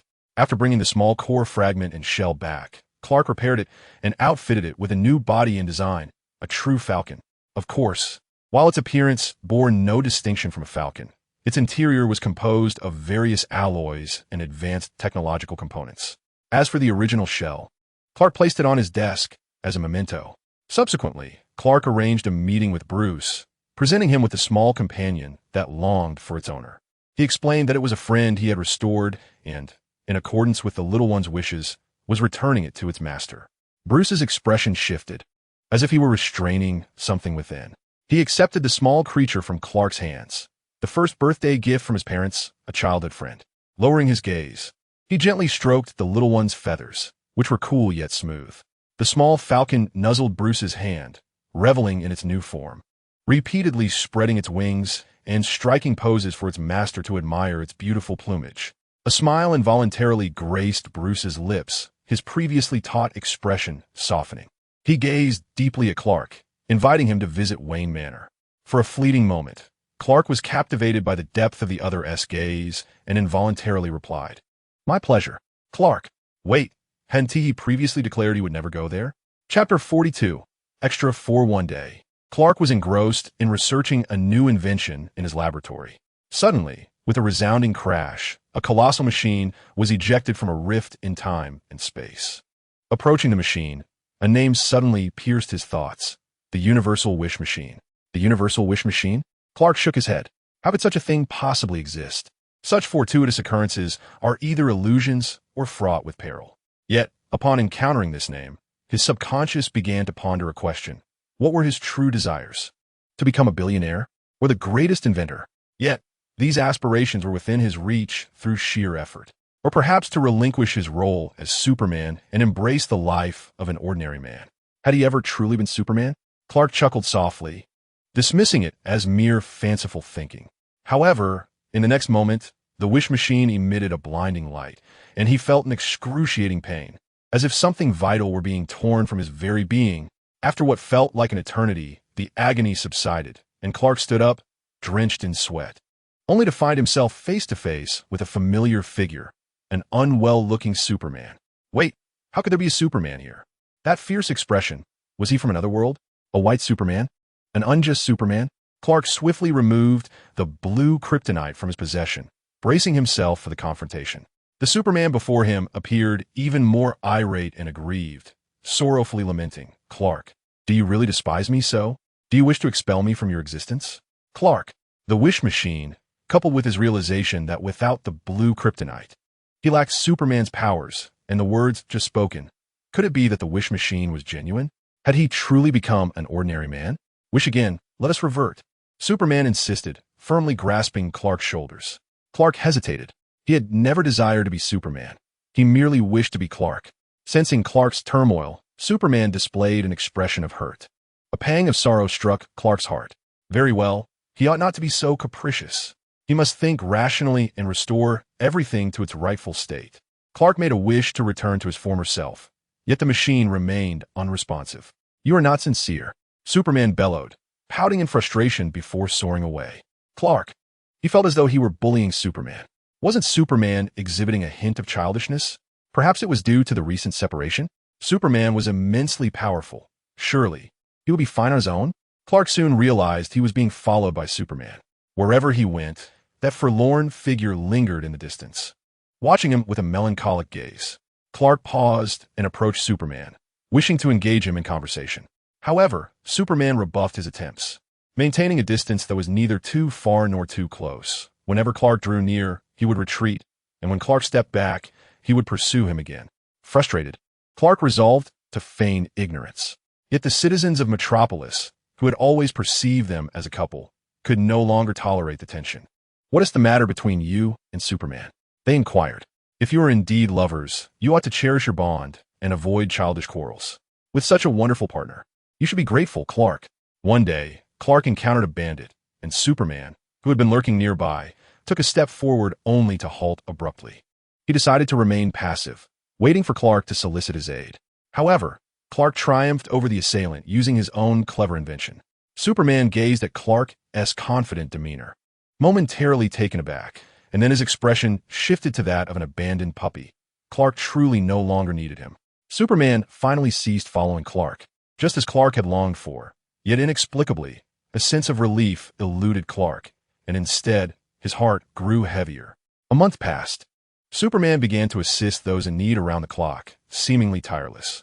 Meanwhile, Clark busied himself as an ordinary person. Initially, Clark called out for Superman daily, but he never received a reply. His emotions transitioned from anger to disappointment, and eventually to acceptance, as he embraced the ordinary life he had always desired. The two continued on their separate paths, like two parallel lines, devoid of intersection. Today, Clark made yet another wish at the wishing machine, just as he had every day since their separation. "Let me return to the way things were with Superman." He clasped his hands and closed his eyes. As before, his wish failed. "I really want an apple." He snapped at the machine. This time, the machine emitted a bright light, and a remarkably shiny red apple appeared before him. Clark kicked the wishing machine in frustration. "Calm down." Well, at least he now understood that the inability to revert was not a malfunction of the machine. As he turned to leave, he failed to notice the worm emerging from the rotting core of the apple. It was a bad apple, a flawed wish. Another month elapsed. Superman had recently taken on a peculiar demeanor. Although he continued to assist others, his efforts had clearly surpassed reasonable bounds and had become intolerable. From aiding victims of accidents, injuries, and robberies to rescuing cats from trees, helping the elderly cross streets, intervening in children's fights, addressing queue jumping at convenience stores, and mediating neighborhood disputes and marital arguments. Whenever a conflict arose, regardless of the circumstance, he would intervene, compulsively striving to resolve every discord. The pervasive sense of interference has left an increasing number of individuals breathless, compounded by Luthor's opportunistic declaration that has garnered him growing support. Superman feels unjustly wronged. He merely wishes to assist others, to be needed, and to discover the meaning of his existence. Why, then, does everyone seem to despise him? In his solitude, Superman has withdrawn. Ever since certain metropolitan citizens paraded, proclaiming their desire to live without Superman's interference, he has sequestered himself within his fortress of solitude, reluctant to emerge. Until one fateful day, he heard countless prayers, fervently expressing their need for him, their trust in him, and their love for him. Thus, Superman ventured forth to their side. Recently, a cult known as the Apollo sect has emerged. Originally, this sect was a nefarious organization. The followers were self-sufficient, exceedingly insular, possessing private arms, and residing in secluded areas, posing little threat to the outside world. However, at some point, a formidable new leader rose to power within the cult. Subsequently, the Apollo sect began to expand, seizing territory, engaging in armed conflicts, and inciting various disturbances. Their new leader, a powerful figure always donning a mask of Apollo, easily vanquished all adversaries, including rival gangs that dared to provoke them. This transformation rendered his followers fanatical, dangerously deranged, and terrifyingly fierce in battle. As the solar cult evolved into a large-scale malign organization, nearly dominating the dark underbelly of the metropolis and significantly disrupting societal norms, law enforcement was compelled to intervene. Yet, the police found themselves outmatched by the ever-growing private militia of the cult. Some sought to call upon Superman for assistance, but he had not appeared in ages. Clark soon realized that the cult's new leader was, in fact, Superman, though the individual employed only brute strength and none of Superman's other abilities. Clark instinctively knew that the foolishly masked cult leader was indeed Superman. Damn it, it has been but a brief separation, and Superman has succumbed to madness, embracing the darkness. He has even delved into the realm of cults. How splendid, Superman! Congratulations on becoming the first and only cult leader. Clark regretted his decisions.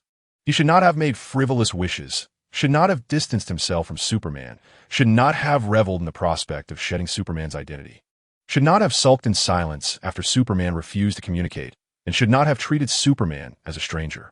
He should not have ignored Superman's plight. From the moment he became Clark and transformed into Superman, the latter has been an integral part of him.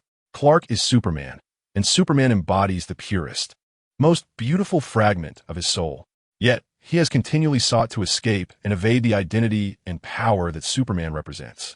This misguided notion led him to instinctively distance himself from the Superman he had once cherished. His actions have not only been cruel, but also profoundly despicable. He realizes the magnitude of his error. He yearns to make amends, to rectify his missteps, and to restore all to its rightful place. Clark began to call out Superman's name, repeatedly apologizing loudly, fully aware that Superman could hear him. He wished to have a conversation, to persuade Superman that even in anger, he should not assume the role of a cult leader. Unfortunately, Superman never answered his call. On this day, Clark utilized advanced technology to infiltrate the lair of the cult leader. Upon seeing Superman gaze at him with indifference, Clark, who had initially felt guilt, suddenly ignited with unexplained fury. He stormed towards Superman, pinning him against the wall with a forceful gesture, demanding, "What is this nonsense? Come back with me." "No," Superman replied coldly. "You don't need me. Metropolis doesn't need me. Only the people here require my presence, for this is my home. I absolutely need you. The citizens of Metropolis need you as well. They're simply overwhelmed by your extreme actions, incited by others in the shadows. They are human, and humans possess such weaknesses: foolishness, conformity, and susceptibility to manipulation. Yet they are not malevolent. You don't need me. Metropolis doesn't need me. But the people here do," Superman obstinately reiterated. "Those people are merely exploiting you. You do not desire my presence. You do not need me. You have forsaken me," Superman suddenly shouted, revealing what truly mattered to him. His expression was a mix of rage and sorrow, akin to one who felt abandoned and betrayed. Overcome with guilt and compassion, Clark instinctively stepped forward to embrace Superman. "I certainly need you. I was wrong. I will find a way for us to return to how we were." Superman reciprocated the embrace, but abruptly struck Clark, rendering him unconscious. "I do not trust you, nor do you need to force yourself to return." He gently lifted Clark and carefully laid him on his own bed. "Master, someone has intruded." A blond young man hurriedly entered, urgency in his tone. Upon seeing Superman tightly holding the beautiful man beside him, his words faltered and shock enveloped him. Regaining his composure, his eyes darkened with intensity. "Master, is this the intruder?" "It's fine, Stu. He's an old friend," Superman replied, tenderly yet sorrowfully. "He is quite handsome," Stu remarked pointedly. "Is he yours?" Superman's expression became obscured with ambiguity. "He once was the most significant person in my life. We were inseparable for over 20 years. My other half." Stu lowered his gaze, his fists clenched, evidently misunderstanding the situation. When Clark awoke, he discovered himself under Superman's soft confinement. Wonderful. His other half had indeed gone astray, not only knocking him out, but also imprisoning him. "You're awake?" Stu looked down at Clark from a height, asserting, "The Master is our deity. Please, forever distance yourself from him." "Master?" Clark scoffed. "Do you truly regard him as a deity?" "No, you are merely exploiting him. I revere the Master. I require the Master." "Oh, require?" Superman, pure and innocent, fails to perceive the darkness in human hearts. Thus he remains oblivious to your manipulation of his power and intimidation to seize control over the underworld, secretly amassing armed forces. Your aspirations are quite grand. You wish to become the godfather of the dark underworld of Metropolis, do you not? And if so, what of it? With Superman around, no one can thwart my ambitions. Suddenly, Stu brandished a gun, ominously aimed at Clark, declaring, "You can't stop me." Unfazed, Clark retorted, "Are you not afraid Superman will discover you have killed me?" Stu sneered. "He won't find out. This place is already riddled with lead panels and soundproofing. I will disguise your death as a suicide. No one will suspect a thing." Stu began to pull the trigger. At that moment, Clark was merely immortal, unable to withstand bullets, and nearly all his high-tech gadgets had been confiscated. It seemed he was left with no avenue for escape. Bang! The bullet was fired. Suddenly, a figure appeared before Clark, a broad back that instilled a sense of reassurance. Clark smiled. He quietly retrieved a small gadget that had escaped confiscation, feigning helplessness. "You see, it is you who saved me. I shall always need you." Clark fluttered his beautiful eyes at Superman, filled with admiration. Though Superman's expression remained impassive, his eyes sparkled with intrigue. Such a simple creature to placate. Clark pressed on, "Look, these individuals are exploiting you. Come back to the manor with me?" Superman remained silent. "I was serious before. You are me, and I am you. We are inherently one. I desire for us to become one once more." "Oomph." Superman scoffed, but, in a moment of honesty, lifted Clark into his arms, joyfully soaring toward the manor. Clark and Joe collaborated on how to negate the effects of the wish machine. From previous encounters with the apple, it was evident that the so-called universal wish machine was far from benign. "It appears that the universal wish machine is indeed a curse," Clark confided to Joe. Joe nodded, unable to resist glancing at Clark's back. A particularly clingy Superman was latched onto him. "Superman down?" "No." Superman gazed at Clark with an expression of pitiful longing. Clark found himself once more succumbing to those blue eyes. Alas, how could he resist? "We have found it. The records indicate that the universal wish machine is a curse. While it grants wishes, it also incurs various negative consequences," Joe pointed out. "A curse? How can it be broken?" Clark frowned. "With the truest love," Joe declared dramatically, cradling his heart. "What? Love?" "Indeed." Clark then gently peeled Superman from his back and looked him in the eyes, sincerely proclaiming, "I love you, Superman. You are my other half, an indispensable part of me. Only with you am I truly myself, a complete being. So return, let us reunite and become one." Superman flushed, stuttering, "I love you too."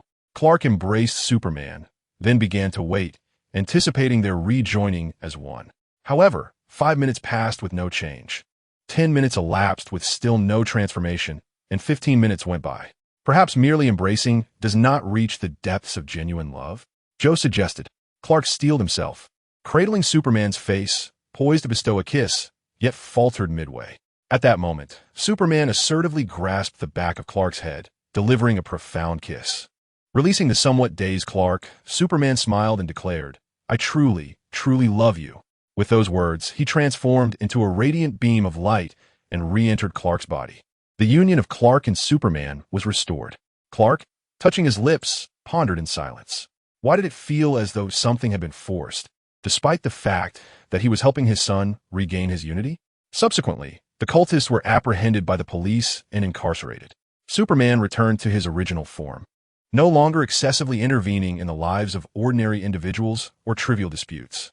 The media buzzed with various speculations regarding Superman's transformation.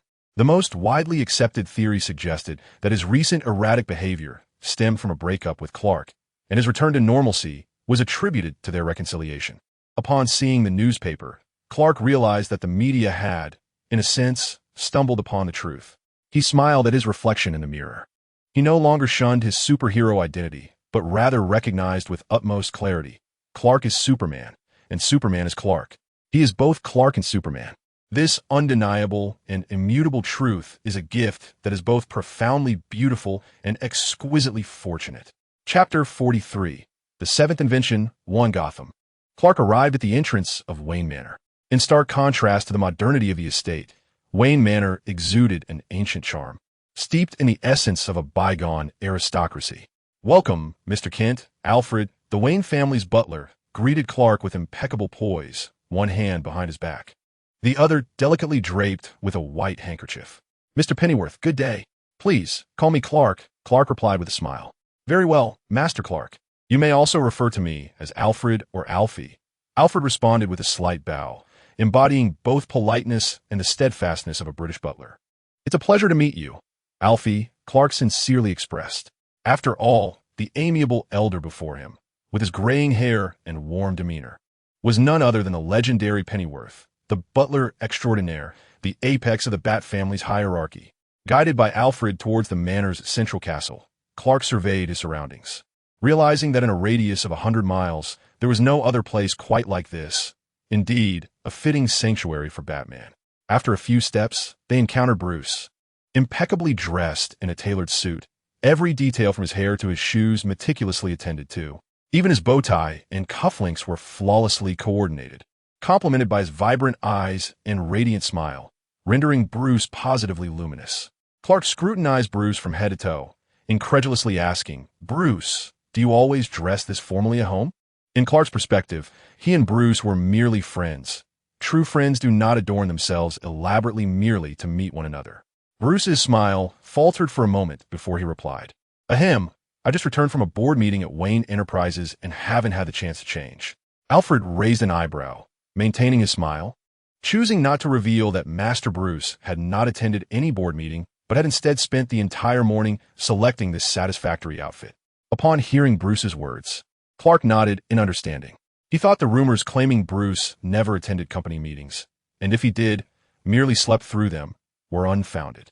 This attire clearly demonstrated the importance he placed on the board meeting, did it not? With Bruce and Clark leading the way, Alfred followed closely behind as the trio walked along the expansive garden pathway. The gardens on either side were adorned with an abundance of roses, creating a magnificent sea of blossoms.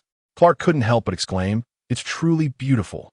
Does Wayne Manor hold any special significance with so many roses?" Alfred replied, "This is," but Bruce interjected, "These were planted by my father for my mother. Over the years, Alfred has diligently cared for them, leading to their current grandeur." "Is that so?" Alfred raised an eyebrow at his master. "Indeed," Bruce affirmed with a steady gaze. Alfred fell silent, resigning himself to the knowledge that his master had meticulously arranged these roses days in advance to welcome young Master Clark. Engrossed in the beauty of the rose garden, Clark remained oblivious to the private exchange between Bruce and Alfred, instead remarking, "It truly is lovely. Your father must have loved your mother dearly." "Indeed," Bruce replied with a smile tinged with a hint of nostalgia and sadness. Knowing the origins of Batman, Clark immediately felt regret for his previous comment and quickly redirected the conversation. "I have always been curious about Wayne Manor. I must explore it thoroughly later." Bruce smiled and led him into the castle. Upon entering the grand hall, Clark's gaze was immediately drawn to the family portrait hanging prominently in the center.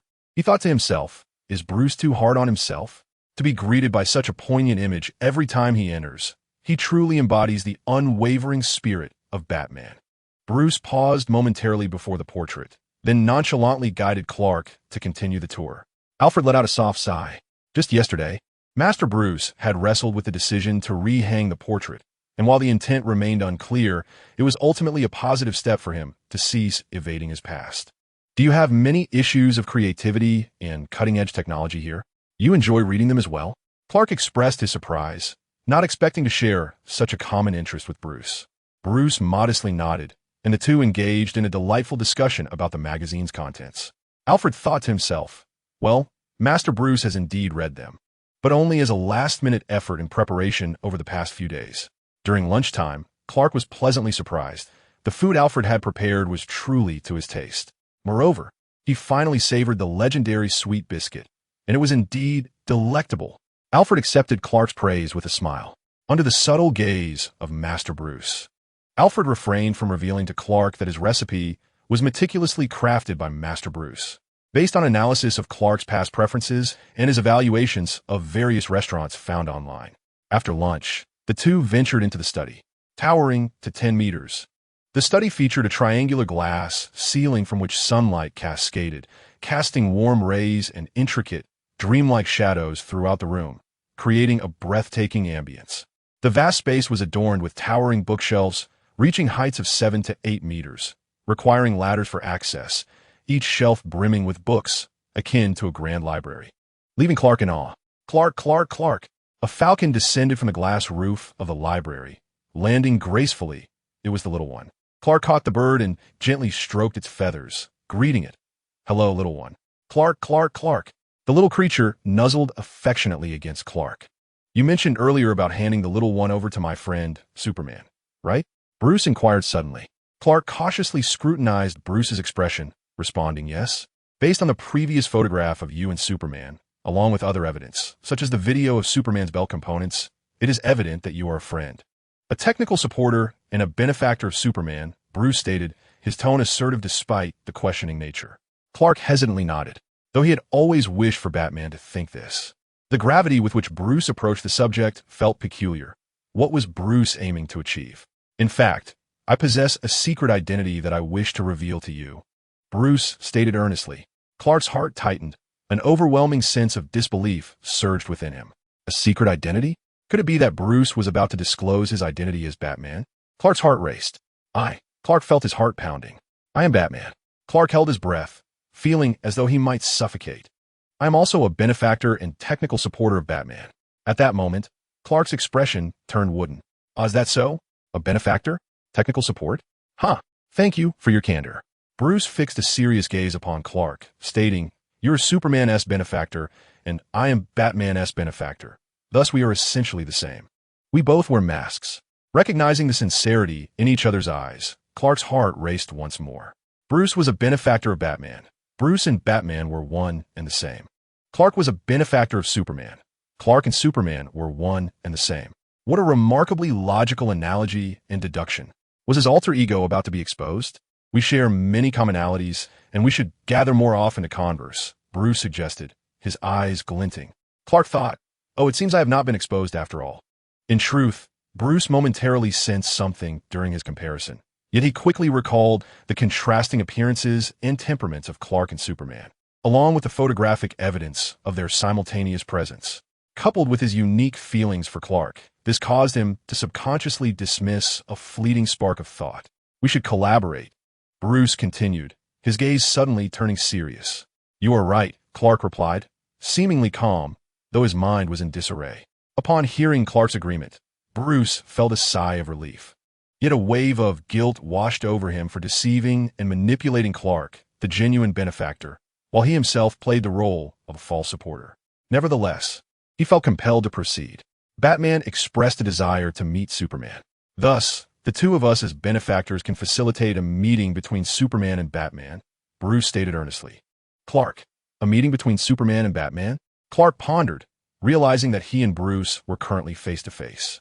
As he looked at Bruce, who wore a sincere expression, he couldn't help but imagine the look on the other's face upon discovering the truth. All right, no problem. I will convey this to Superman, Clark said with a smile. Now, let's not dwell on those two killjoys. What books do you enjoy?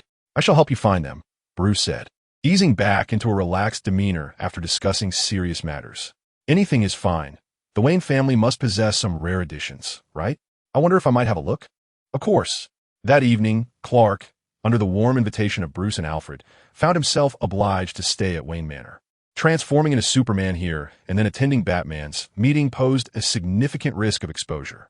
It must be noted that Gotham and Wayne Manor were replete with surveillance, necessitating that both Clark and Superman be seen in Gotham while ensuring Clark could leave Wayne Manor without arousing suspicion before donning his superhero persona to attend the meeting.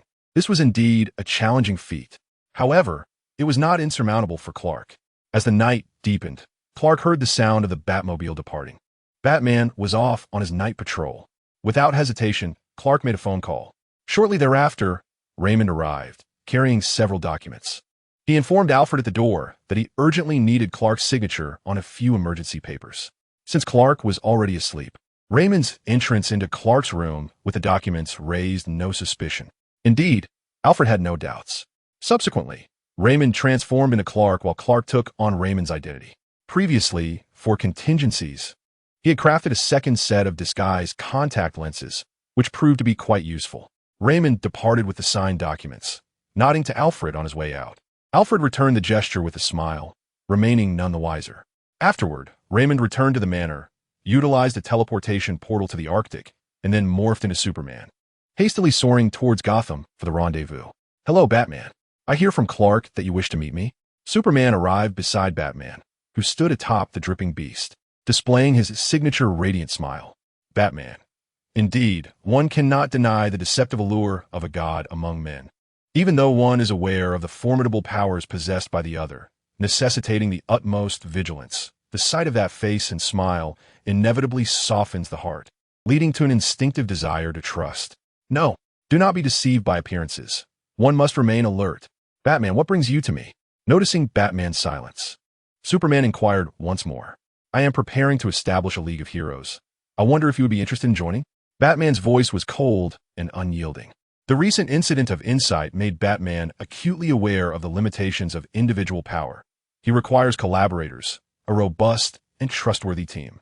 Were it not for the knowledge that this is Batman, Superman might doubt whether that frosty tone truly harbored an invitation. Absolutely. Seemingly unfazed by Batman's aloofness, Superman beamed, radiating warmth. Batman was momentarily dazzled by Superman's sunny smile. He turned his head away, fearing that continued exposure would blind him. He genuinely could not fathom how the denizens of Metropolis endure the dazzling presence of such a luminous being flitting about before them. "Aren't you curious about the nature of this organization? Aren't you interested in the potential members?" Batman regarded Superman with a blend of curiosity and scrutiny. When Batman mentioned a heroic organization, he instinctively thought of the Justice League and its superheroes, immediately responding with enthusiasm. However, Batman regarded this swift agreement as somewhat hasty, rendering it peculiar and suspicious. "I merely happen to share this idea, and you're on my invitation list," Superman cleverly articulated. Batman stared at Superman for a moment, uncertain of how much to believe. "Why do you wish to invite me?" Batman frowned, offering a self-deprecating scoff. "My reputation has never been stellar. Yet, your ability to navigate the perilous and chaotic landscape of Gotham, handling various incidents and criminals, speaks volumes about your strength, will, and intellect. And the Justice League requires individuals like you." Justice League? A pang of alarm shot through Superman. He had been overly enthusiastic and inadvertently revealed the name of the Justice League. "This is the name I envisioned for the League.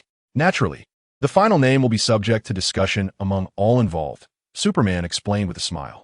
"Justice League, huh? That indeed suits your style," Batman remarked, crossing his arms and appraising Superman, who seemed to embody justice like a scout. The fact that the other had even contemplated a name for the League suggested that his earlier claims of having thought this through were indeed genuine. Subsequently, the two engaged in a preliminary discussion regarding the nature, structure, and membership of the League, discovering that their philosophies were remarkably aligned.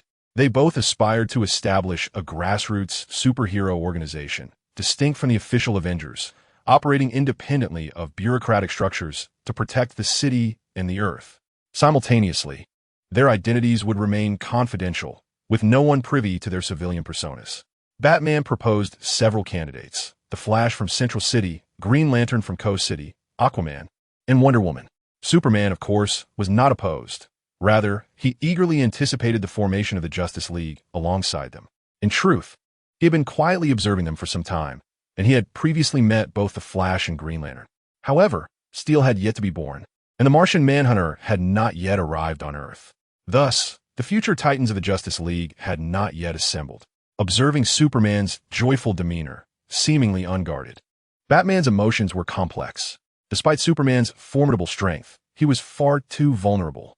What if all the candidates he suggested were prearranged traps meant to ensnare Superman?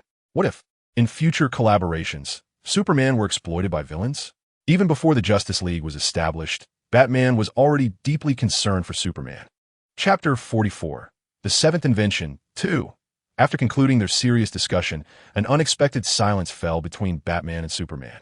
They stood side by side on the highest rooftop in Gotham, silently battling the winds together. Although no words were exchanged, an extraordinary sense of tranquility and comfort enveloped them, evoking a feeling of peaceful time passing. Batman found himself inexplicably relaxing, marveling at Superman's infectious spirit. He reminded himself not to be overly influenced by Superman's qualities and to remain acutely aware of the immense power the other possessed. "You should leave." Just moments ago, enjoying a serene moment with Superman, Batman now coldly ordered, Get out of my Gotham. Superman gazed at Batman in surprise, his lips curving downwards as he struggled to suppress a laugh. Internally, he was elated.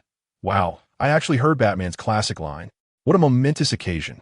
He chuckled to himself, finding Batman's cat-like, proud demeanor and fierce territorial instincts endearing, even imagining those adorable ears that begged to be petted. Noticing Superman's displeased expression, Batman was taken aback to realize that his initial reaction was to reflect on whether his words had inadvertently hurt Superman. No one could compel Batman to apologize, nor could anyone retract his spoken words. He was uncertain whether his irritation stemmed from Superman or himself. He simply felt an unsettling restlessness within, akin to a crumpled piece of fabric that refused to smooth out. He could not help but scoff. Superman is nothing more than a pampered darling of Metropolis. One could say he possesses a pure heart, but truthfully, he has a fragile constitution. I will finalize discussions with the other members before we meet collectively. Batman's voice was soft and devoid of emotion, but this was in essence his roundabout apology and concession. All right, Superman nodded solemnly, realizing that Batman was indirectly attempting to soothe him, leaving him somewhat flabbergasted. It felt much like a fierce cat retracting its claws and softly mewing at you. Batman frowned, perplexed by the strange glimmer he perceived in Superman's eyes. As the two prepared to part ways, the voice of Penny One echoed through Batman's communicator, announcing that Wayne Manor, the residence of Mr. Bruce Wayne, was under siege by a gang of over 20 criminals and required immediate assistance. Penny One's tone was remarkably calm, as if merely reporting trivial news, devoid of any hint of the tension that accompanied being surrounded. However, Superman observed as Alfred hung up the phone and swiftly dispatched one of the assailants with a well-aimed shot. Impressive indeed. It seemed there was no immediate cause for concern. Received. On my way, Batman responded, his expression darkening.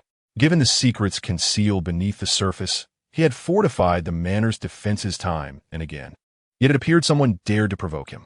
I shall assist, Superman announced, his worry for Raymond palpable. With the latter's volatile temperament, it was likely he would struggle to refrain from engaging the criminals. Superman had just witnessed the barely contained frustration on Raymond's face, resembling a ticking bomb. Should he lose control, his identity as Clark would undoubtedly be compromised. You need to leave Gotham, Batman commanded. Despite Superman's formidable abilities, he was not permitted to meddle in Gotham's affairs. However, Superman was not one to adhere to orders. He shrugged, stating, that is not an option. My friend Clark is still a guest at Wayne Manor, and you have no authority to prevent me from rescuing him.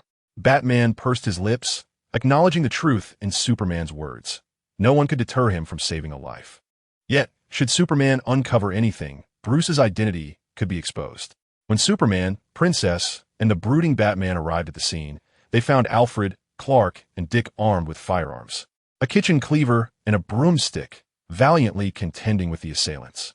Clark felt a slight relief. Thankfully, Raymond had not resorted to using his energy blade or extraordinary strength. Superman and Batman quickly joined the fray.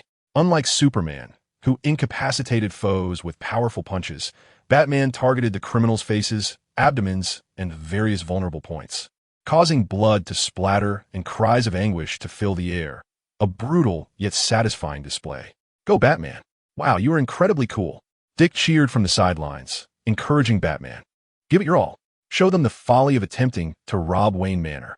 Upon hearing his adoptive son's words, Batman paused momentarily before resuming his relentless assault on the enemies. At that moment, one of the criminals lunged at Clark, startling both Batman and Superman. In an instant, the assailant was sent flying by simultaneous kicks from both heroes. Batman grasped Clark's left arm, while Superman held onto his right. Batman felt grateful for having saved Clark from injury, but upon meeting his gaze, he released the grip on his arm. Suddenly perceiving an unfamiliarity in Clark, was it merely an illusion? Superman too felt relieved to have rescued Clark. Otherwise, if the endangered Raymond revealed his true capabilities, it could lead to sensational headlines of Clark furiously dispatching criminals, undoubtedly arousing Batman's suspicion. Thank you, Superman. Clark beamed at Superman with admiration, visibly excited by the encounter.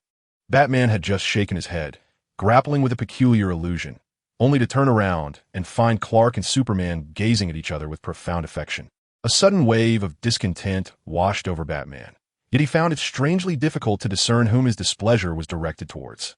Noticing Batman's scrutinizing gaze upon him and Clark, Superman quickly turned to Alfred, inquiring with concern, "Is there anyone else in the manor that requires assistance? Why hasn't Bruce Wayne made an appearance? Surely he isn't injured?" Batman's expression shifted ominously as he quietly melded into the shadows, vanishing without a sound. Superman exhaled a breath of relief. Moments later, Bruce, still bleary-eyed, sauntered in, clad in a loose-fitting nightgown, exuding a languid charm. "What is all this racket? Can't a person get any sleep?" Bruce grumbled. "Wow, is that Superman? I must confess, I absolutely adore Superman." Bruce ambled over to Superman, casting him a flirtatious glance. Superman blinked in surprise. "Thank you, Superman. You saved me once again," Clark suddenly exclaimed, drawing the attention of the mighty hero back to him. He deliberately nestled into Superman's embrace, hoping to dissuade Bruce, who harbored aspirations towards his beloved hero. "I missed you so much," Clark declared, looking up at Superman with genuine affection. Superman, taken aback by Clark's endearing demeanor in his arms, found himself momentarily bewildered, unsure of the role Raymond was playing in this scene. "Hey, this kind of gossip is entirely unnecessary," he thought, feeling that all his previous explanations had been in vain. Bruce's face darkened as he subtly and skillfully extricated Clark from Superman's hold, releasing him immediately, as if he had just touched something scalding. In an unexpected bout of impulse, he found his hand brushing against Superman's chiseled chest. "Wow, it feels just as I imagined," Bruce exclaimed, squeezing it lightly. Internally, he questioned his own sanity. "Am I truly jealous? Is this teasing misdirected?" Superman, although aware that Bruce's flamboyant antics were mere facades, nonetheless felt his cheeks flush. The sensation of being groped felt oddly out of place, as if it belonged not to the original comic, but rather to a different narrative altogether. Of course, he had no penchant for such tales. However, his previous life had a sister who was an avid fan of such stories, which is how he had come to know a smattering about them. Subsequently, the police arrived, escorting the criminals to the precinct. Within the police station, Superman sees an opportunity to restore his original identity alongside Raymond. Once the investigation concluded, Alfred drove Bruce and Clark back to Wayne Manor. Bruce refrained from engaging with Clark, his expression a tapestry of conflicting thoughts. As the vehicle jolted, Clark inadvertently bumped into Bruce.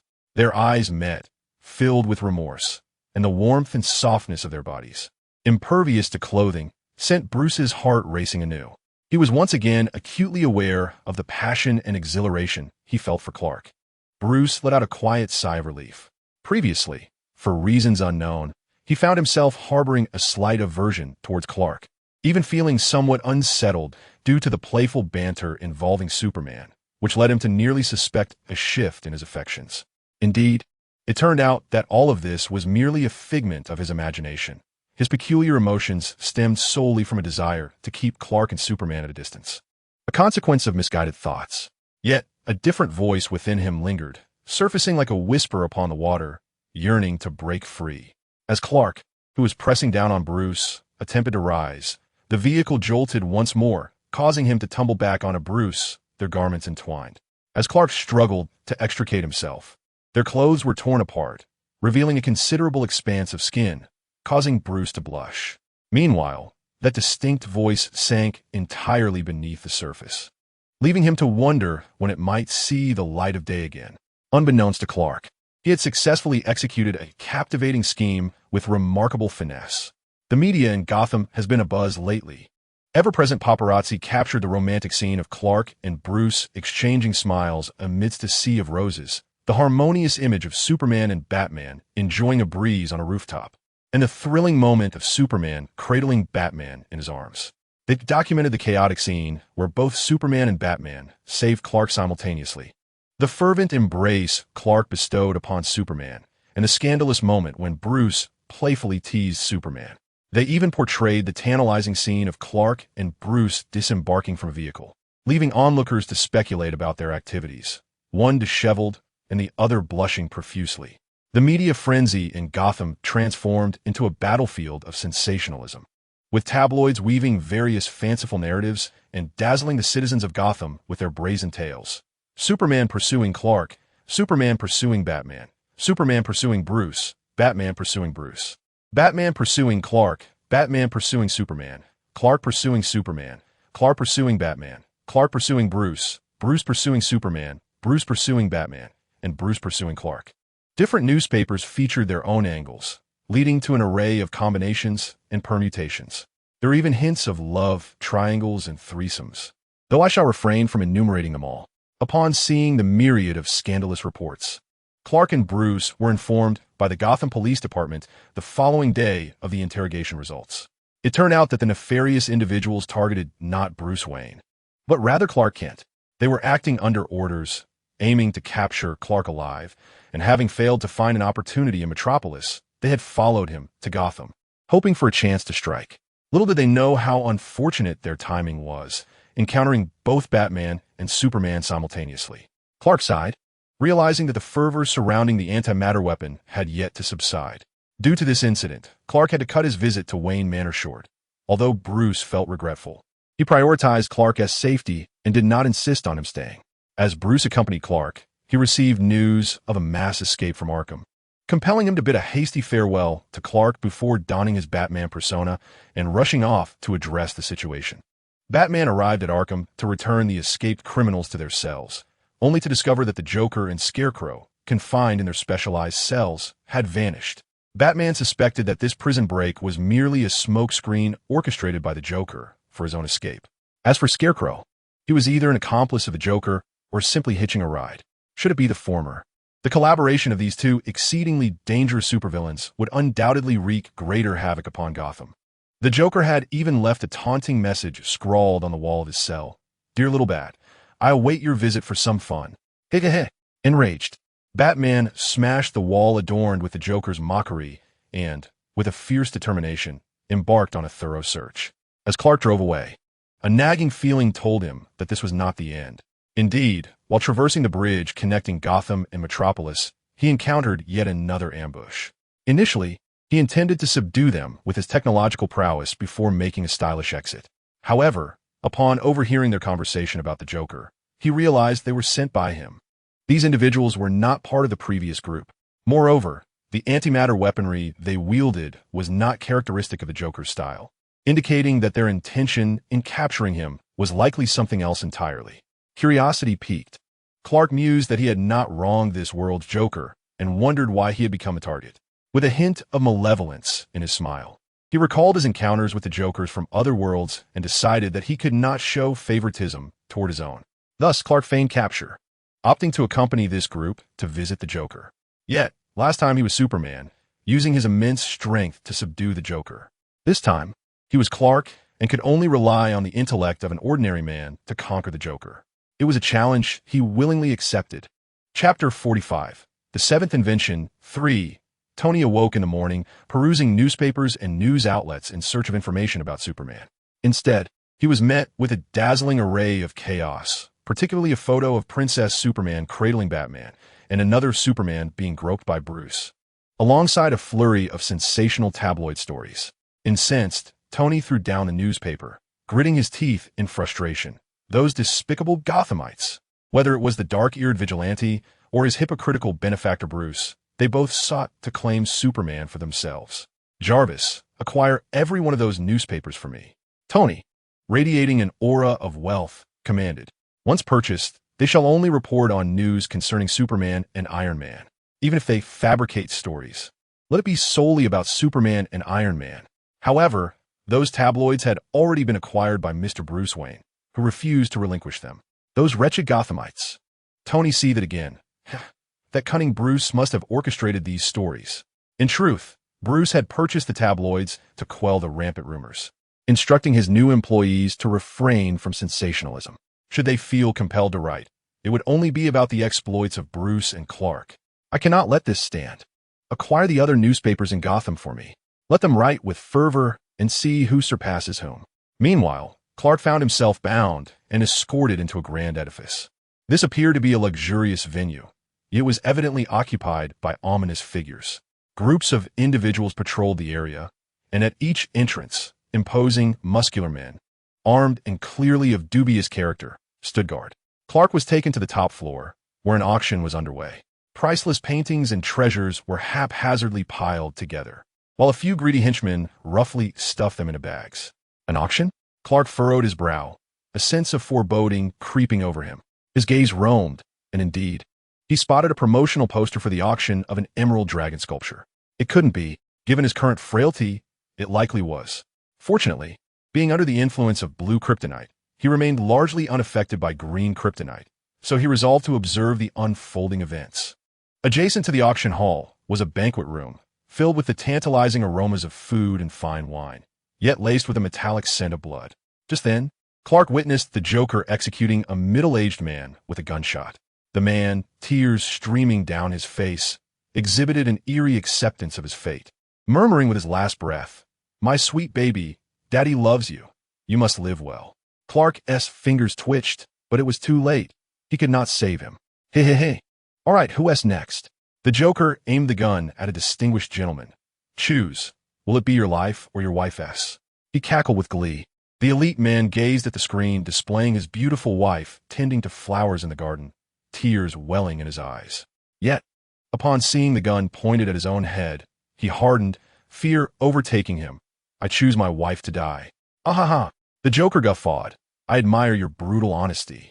As the Joker reveled in his laughter, a red dot appeared over the woman's heart on the screen, and with a resounding bang, a vivid blossom of death erupted from her chest as she fell backward, her beauty extinguished. The elite man suddenly cried out, clutching his head and weeping uncontrollably. He loved his wife, but his self-preservation triumphed. He had forsaken his beloved, yet he would forever endure the anguish and guilt of his choice. Clark, too, frowned. Why the protective shield not activated? He had clearly seen the woman wearing a wristband. She should have been equipped with a protective sphere. Why the tears? Wasn't it your choice to condemn your wife? The Joker taunted, his eyes glinting with malice and seduction. You wanted her dead, didn't you? Hee. Clark grimaced. The Joker was indulging in his twisted game of choices once more. Such vile amusement. How revolting. He sighed, realizing he could not save everyone. Moreover, Superman's presence in Gotham was no secret. The Joker would undoubtedly be prepared for him. Exposing Clark's identity as Superman will subject his parents, relatives, and friends to unimaginable horrors. Unlike the original Superman, he lacks the altruism and compassion. He is merely a self-serving individual. Who is this? Is it not the brilliant inventor Clark Kent? Hey. The Joker, with a grotesque and bloody grin, staggered toward Clark, tauntingly asking, "Can you guess why your shield is not activated?" He continued his maniacal laughter. "The group that attacked Wayne Manor last night, you deceived them and seized their signal interference device, which they had developed against my inventions." Clark surmised, realizing that the healing bracelet, protective sphere, and his small gadgets meant to confront the Joker had all become unresponsive. It appeared that his plan to thwart the Joker had become exceedingly difficult, and he would need to devise a means to safeguard himself. "Wow, you're quite clever. I find myself liking you a bit," the Joker remarked, raising one green eyebrow, his crimson smile growing more exaggerated. "Those fools, aside from their useful creations, are utterly worthless. They're mere pawns." He cackled. Yet, Clark could not concur. The creations of these pawns were remarkably effective. The fact that they could breach his upgraded shield indicated that this organization possessed considerable strength, at least in terms of scientific prowess, which explained their interest in him and the antimatter weaponry. Alas, the shield must be upgraded again. Ever since its inception, villains have sought to breach it. It resembled a turn-based game or the defense of a cyber firewall. Upon creating the shield, there have been relentless attempts to crack it. Consequently, when a first breach occurred, he promptly upgraded the shield, only for it to be compromised yet again. How tiresome. These villains seem to have nothing better to do than obsess over his shield. For all villains find such things rather obstructive. I truly dislike you and your products. Do you have any idea how much joy you have robbed from the world? The Joker's malicious and sinister gaze fixated on Clark, his filthy, blood-streaked face nearly pressing against Clark's. Were it any ordinary person under the Joker's scrutiny, terror would have rendered them paralyzed with fear. Yet, Clark met his gaze with calm indifference. "Oh, how intriguing," the Joker exclaimed, surprised that what he had initially thought to be another dull pawn turned out to possess some semblance of amusement. "Perhaps this would be a toy worth playing with for a while longer." Let us engage in a game," the Joker proclaimed, forcing Clark into a chair before a large screen, watching him with keen interest. The imagery on the screen shifted from a bloody garden to a tech company. where Fry was diligently reviewing documents in his office. Clark observed the towering piles of paperwork on Fry's desk, suddenly feeling a pang of guilt. Choose your most trusted friend, family, or yourself. Who do you wish to see perish? The Joker erupted into uncontrollable laughter, as if he could already envision the despair etched across Clark's face. Fry. Clark responded immediately, exhibiting no hesitation, akin to a heartless individual. The Joker, taken aback by Clark's swift reply, felt the smile on his face nearly freeze. You are truly unpredictable, he chuckled, waving his hand in an attempt to gauge whether his opponent was as composed as he appeared. On the screen, a red crosshair reappeared on the target's chest. However, Fry, with keen perception, sensed something amiss and conjured a protective spell with a swift gesture. With a resounding bang, Fry not only emerged unscathed but also cast a sharp gaze towards the screen where they were. In truth, his attention was directed at the sniper opposite him. In the next moment, Fry retaliated in kind, sending a spell along the bullet's trajectory back to the sniper, resulting in one of the Joker's snipers disappearing from the fray. Do you wonder why I have layered defenses at the manor in my family home in Kansas to protect my parents and other loved ones? Yet I have imposed no such barriers around Fry. Clark smiled at the Joker. That is simply because it is unnecessary. And what about this gentleman? The Joker inquired, his tone slightly irked as he switched the screen. Clark observed Raymond, who awaited him at the boundary between Gotham and Metropolis, falling into silence. Clark gestured for the Joker to proceed. The Joker found himself increasingly irritated by Clark's unflappable demeanor. A gunshot rang out. On the screen, Raymond adeptly sidestepped the bullet and, without hesitation, uprooted a discarded utility pole, hurling it towards the sniper before charging fiercely in that direction. Shortly thereafter, another of the Joker's snipers vanished. The Joker and the other villains, now rendered speechless, could only watch. Raymond is immensely strong and capable. Otherwise, how could he serve as my bodyguard? Clark remarked with a smile. How amusing. The Joker cackled, his grin twisted and manic. Yet in a heartbeat, his laughter transformed into a sinister silence as he aimed his gun at Clark's head. If I cannot kill them, I can certainly kill you. Are you frightened now? You pretty boy from Metropolis? A villain beside the Joker chimed in. I will be quite disappointed. I expected the most fearsome madman from Gotham to be far more intriguing. Clark shrugged, a look of genuine regret crossing his face, as if truly disillusioned by the legendary villain. The Joker erupted into manic laughter once more. Raising his gun and pulling the trigger, a body fell, that of the villain beside him. How I loathe interruptions. It is exceedingly rude, he sneered, kicking the fallen body disdainfully. The other villains behind the Joker immediately displayed expressions of terror, yet dared not utter a word. Who is he? Clark inquired, furrowing his brow. He gazed at the pool of blood that spread from beneath the Joker's feet to his own, the crimson liquid seemingly binding them together. A chilling sense of dread and revulsion enveloping him. He initially presumed that the Joker would remain silent. However, to his surprise, the latter responded, the remnants of the Falcone family. He. Clark fell into silence, recalling the rise and fall of the Falcone dynasty in Gotham. Once, the Falcone family reigned as the unchallenged monarchs of Gotham's underworld, but the recent assassination of their leader had plunged them into turmoil. Following this, the family fractured, engaging in fierce internal conflicts, while rival gangs vied for control over the Falcone territory and the coveted throne of the new, unchallenged king. Chaos ensued, brawls, gunfights, and bloodshed rendered Gotham a cacophony of disorder. Only recently had the power struggle among the Gotham gangs begun to settle, bringing a tenuous calm. Yet, the glory of the Falcone family had become but a relic of the past. Those remnants of the Falcone either fled Gotham or struggled to survive within its confines, hoping for a chance to reclaim their former glory. Evidently, this faction of the Falcone remnants viewed the Joker as a potential lifeline for resurgence. How foolish. Akin to seeking the skin of a tiger, the Joker would surely annihilate all, be they virtuous or fellow villains. Why do you capture me? Is it merely to end my life? Clark inquired. The Joker continued to gaze at him with eyes brimming with madness. I wish to see the visage of the one who crafted these bothersome little toys, and you, my dear, are favored by my adorable little bat. I am quite curious. What expression will emerge when I seize you? Between Gotham and yourself, what choice will he make? Though you possess your own intrigue. My little bat remains the most entertaining. Batman? I am not acquainted with him. Clark feigned confusion. He comprehended that the Joker was aware of Batman's true identity and recognized Bruce as his ally, which was why the leader of Batman's support team had succumbed to impatience. Observing Clark's ignorance regarding Batman's identity, the Joker erupted into another fit of neurotic laughter, but refrained from revealing who Batman truly was.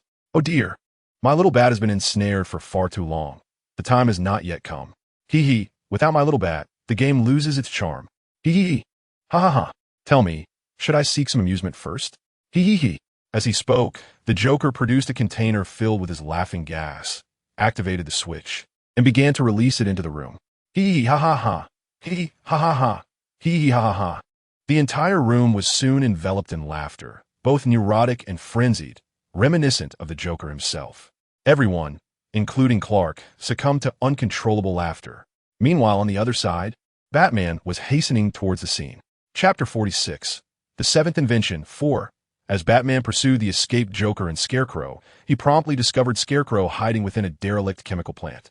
The ease of this discovery, however, raised his suspicions that Scarecrow might have deliberately lured him there. The Scarecrow has once again refined his fear toxin. Despite taking the antidote in advance, Batman still fell victim to it. However, through sheer force of will, he swiftly liberated himself from the eternal nightmare and subdued the Scarecrow once more. Batman, a solitary figure, infiltrated the chemical facility. The sorcerer? Batman narrowed his eyes at Fry and the wand he wielded. Fry nodded, seemingly unfazed that his identity as a magician was known. "I am a friend of Zatanna, a remarkable sorceress who has confided in me that you are one she trusts." Batman scrutinized Fry. "Sorcerer, what purpose do you serve in Clark Kent's company?" Fry chuckled. "Mr. Batman, even a magician must earn a living. Moreover, Clark is my friend. I am here to seek him out." Though unaware of Clark's peculiar antics, the notion of him meeting the Joker under the guise of an ordinary man was absurd. He thought to himself, "I must pen 1,000-word reflection upon my return." At that moment, Commissioner Gordon arrived with the Gotham police.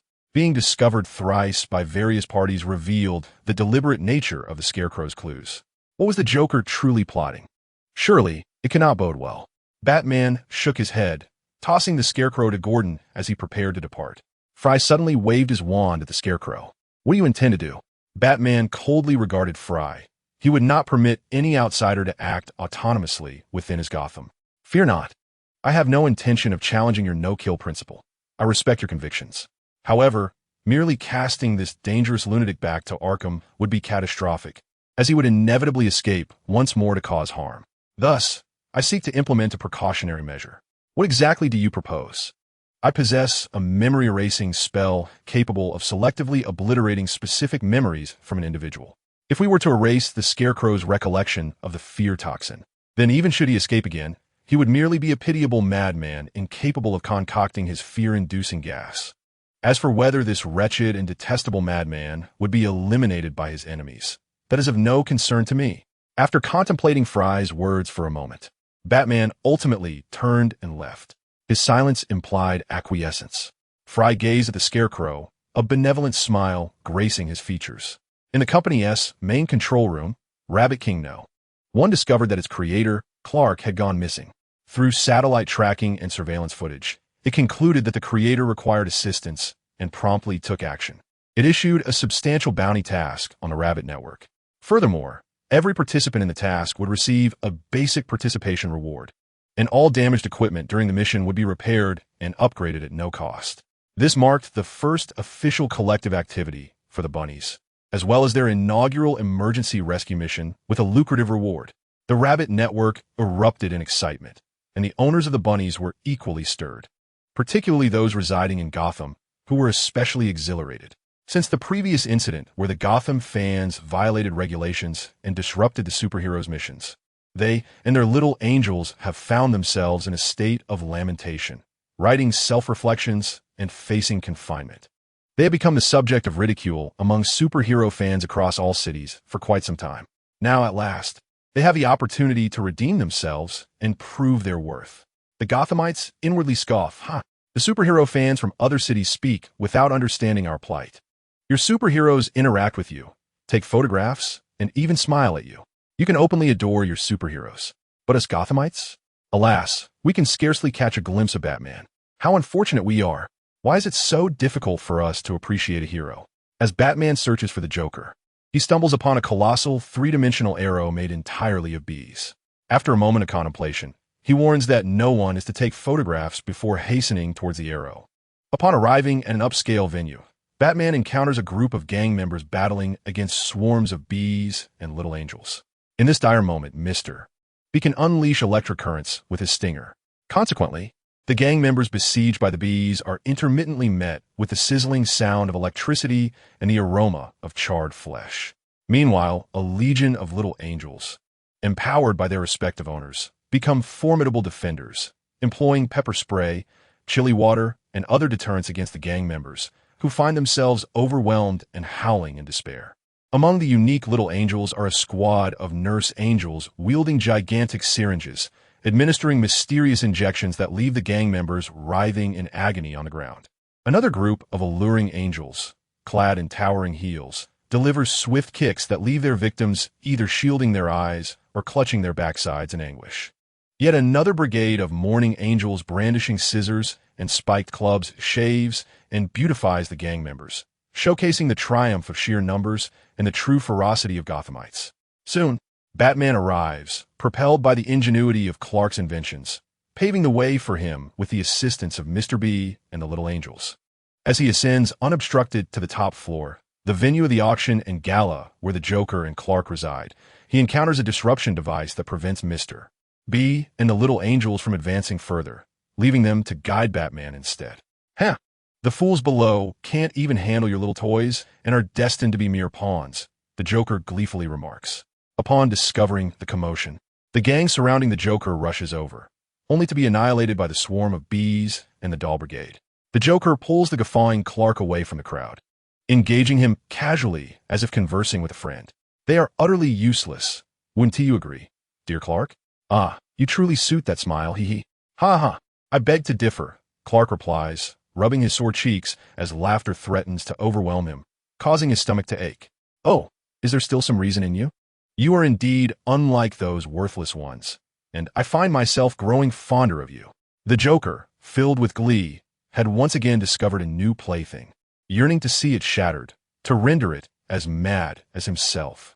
However, no toy could rival the delight of his beloved little bat, who was soon to arrive. He chuckled with glee. Clark rubbed his belly and cheeks, secretly observing the position of the signal jamming device. Weren't you afraid Superman would come to deal with you when he appeared in Gotham? Clark wiped away the tears of laughter as he provocatively inquired. The Joker twirled around, joyfully dragging out a box. Upon opening it, a colossal jade dragon emerged, a sizable chunk of kryptonite. Clark felt his legs weaken, but fortunately, he had already collapsed in laughter, masking any visible reaction. Yet, it seemed his earlier charade of being unafraid of kryptonite had been uncovered. Who had discovered it? Who had leaked the information? Clark understood, well, who was so determined to vex Superman. This is precisely why I chose this auction house as my playground. I hope Superman appreciates this gift. Though he is far duller than my little bat, he can serve as an appetizer. If both Little Bat and Superman join, the game will be even more entertaining. The Joker, with hands clasped to his heart like a young maiden, presented a disconcerting contrast against his pallid complexion and blood-red grin. When Batman arrived, he beheld Clark, who was laughing maniacally beside the Joker. His body instinctively stiffened. The Joker's laughing gas was akin to a nerve toxin, causing not only a loss of control over one's expressions, but also impairing one's mental faculties. Those with weak willpower might even become puppets of the Joker under its influence. This was his fault. He should not have allowed Clark to come to Gotham. Clark, are you all right? Fry inquired. Do you think I am all right? Ha ha ha. Clark clutched his aching jaw. I'm going to die from laughter. Fry breathed a sigh of relief, realizing Clark was merely pretending and was completely fine. Though Batman was unaware of Clark's ruse, seeing him in control of his faculties eased his tension. The Joker pressed a gun to Clark's head. Don't move, or your friend will have his brains blown out. Little Bat, let us play a game. I've planted bombs in this crowd and at a Gotham hospital. Choose wisely. Should I blow this place up or the hospital? Batman, stay calm. The communicator is active. Penny will investigate shortly, and Gordon will inspect the hospital one by one. He just needs to buy time and patiently wait, or perhaps find an opportunity to eliminate the Joker. We mustn't disrupt the game, or it won't be fun. The Joker, having discerned Batman's intentions, wagged a finger. If you break the rules, I will blow up both this place and the hospital. Hee hee. After a moment, seeing Batman still hesitating, the Joker's expression morphed into a sinister grin. Oh, unable to choose? Hee hee. Well, in light of the fact that Little Bat often keeps me company, let us engage in something rather simple. Hee hee. The Joker pointed at Clark. One person. He then gestured towards the individual tied up on the other side of the room, and an entire room of people. I have rigged both the charming Clark and the crowd with explosives, so make your choice. Which side do you wish for me to annihilate? Hee hee. Batman clenched his fists once more. This was far from simple. He would not choose, whether it be the citizens of Gotham, whom Batman vowed to protect, or the beloved Clark. He would safeguard them both. All he needed was a moment. Perhaps he could launch a tranquilizer dart? A smoke bomb? But the Joker was well aware of his tactics. The instant he made a move, it could easily be detected, luring Batman into triggering the device. Hee hee, I detest waiting. The countdown begins now. Make your choice swiftly. At that moment, Fry suddenly hurled a spell at the Joker, sending the control button flying from his grasp. Clark kicked it away, and Batman caught it, crushing it in his hand. The trio worked in perfect harmony. Are you pretending? The Joker glared at the unamused Clark. Oh dear, one must always be prepared for a Gotham villain survival kit when visiting. Clark pointed to his nose. For instance, a built-in air purifier. Batman felt considerably lighter. He had been overly anxious. How could he forget that Clark was an exceptionally formidable individual? The Joker chuckled for a moment before producing another button from his pocket. Hee hee, did you forget that I possess 3 buttons? Just as he was about to press it, Batman shouted, I choose. Seeing Batman willing to play along, the Joker indeed paused. However, in the next instant, he was struck in the stomach by Batman's fist, and the control button was wrested from his hand. Batman completed his unfinished statement. I choose to pummel you. Hee little bat. How could you deceive me? I am utterly heartbroken. Has your newfound friendship caused you to forsake your old ones? Hee, my heart aches. While deftly evading Batman's onslaught, the Joker theatrically clutched his chest in despair. Batman furrowed his brow. The Joker knew his identity. This was dire. Although the Joker might refrain from revealing his identity to continue their game, he could harm those around him, just as he had done to Clark today. He thought he could protect Clark, believing that as long as he remained cautious, he could prevent the other from being dragged into Gotham's mire. But the Joker was far too dangerous. He excelled at dismantling a person's convictions. His madness was utterly insidious. The Joker had always sought to lead him into murder and corruption, transforming him into someone as deranged as himself. The principle of refraining from killing was the last thread of sanity he clung to amidst the darkness and evil surrounding him. Should that thread snap, he would be irrevocably lost to villainy, sinking into darkness and plummeting into the abyss, just as the Joker desired. Now, who do you think this last controller will detonate? Your friend S? The entire room full of people S? Or that hospital S? Little bat.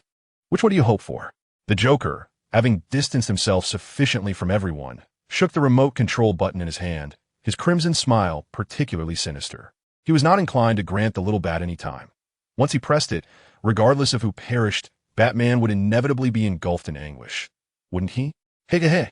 Batman's batarang arrived, yet it was a moment too late. The Joker had already pressed the button. However, there was no explosion. Could it be the hospital? Batman swiftly contacted Pennyworth and learned that no hospital in Gotham had exploded. Sorry, your button is ineffective. Clark had located the hidden jamming device, adjusted its target, rendering the Joker's remote control useless. The Joker was displeased. Never mind, this is boring. The game is over for today. Take me back. The Joker raised his hands, feigning surrender. For him, Arkham Asylum had never been a prison. It could never contain him. Yet, once he grew weary of his games and the outside world, he would return to rest, all the while mocking his fellow inmates, those lunatics in Arkham who were far inferior to him and the little bat. Batman, enraged by the Joker's nonchalance, delivered a fierce punch, handcuffing him and preparing to escort him back to Arkham. He intended to return and have Wayne Enterprises invest once more in Arkham, hoping that enhanced security could finally restrain the Joker.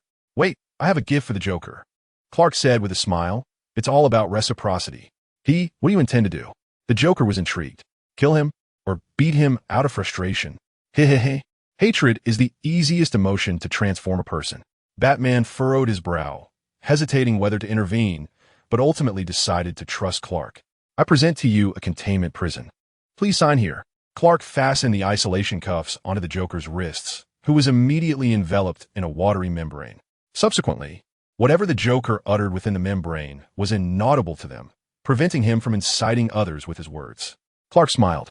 The Joker attempted to escape the watery membrane, only to find that no matter how he moved or where he went, that layer of membrane clung tightly to him.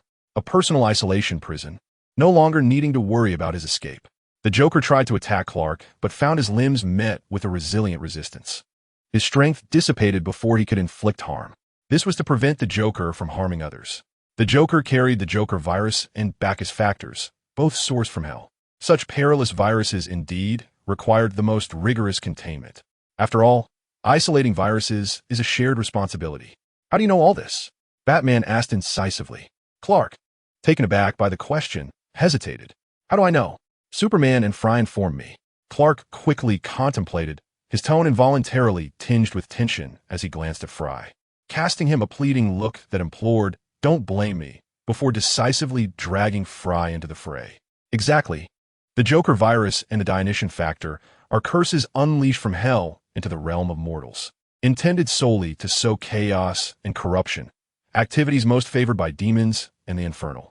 While this matter remains shrouded in secrecy, certain formidable figures within the magical community are well aware of it, including the illustrious sorceress Zatanna and her former lover, the Hellblazer Constantine, who frequently engages with demonic forces. Fry adjusted his glasses and decisively implicated both Zatanna and Constantine, drawing them into the fray. With the corroboration of these two, Batman would likely lend credence to the existence of the Joker virus and the Dionysian factor, albeit with heightened suspicion regarding his relationship with Clark. Good luck, Pippic. Zatanna? Constantine? Batman regarded Fry with skepticism. He remained silent for an extended moment, his expression inscrutable and his gaze icy, leaving others uncertain of his belief. In truth, Batman's mind was embroiled in a fierce internal debate. Batman. Clark appears anxious. Why is he so? Is he lying or concealing something? Bruce. Who wouldn't he feel apprehensive when questioned by the formidable Batman? Batman. Zatanna and Constantine are renowned figures in the magical realm. They are likely aware of hell and its curses. But who is Fry? Bruce, what of Fry? He has known Clark for over a decade and has always been above reproach. He should be trustworthy. Batman, precisely.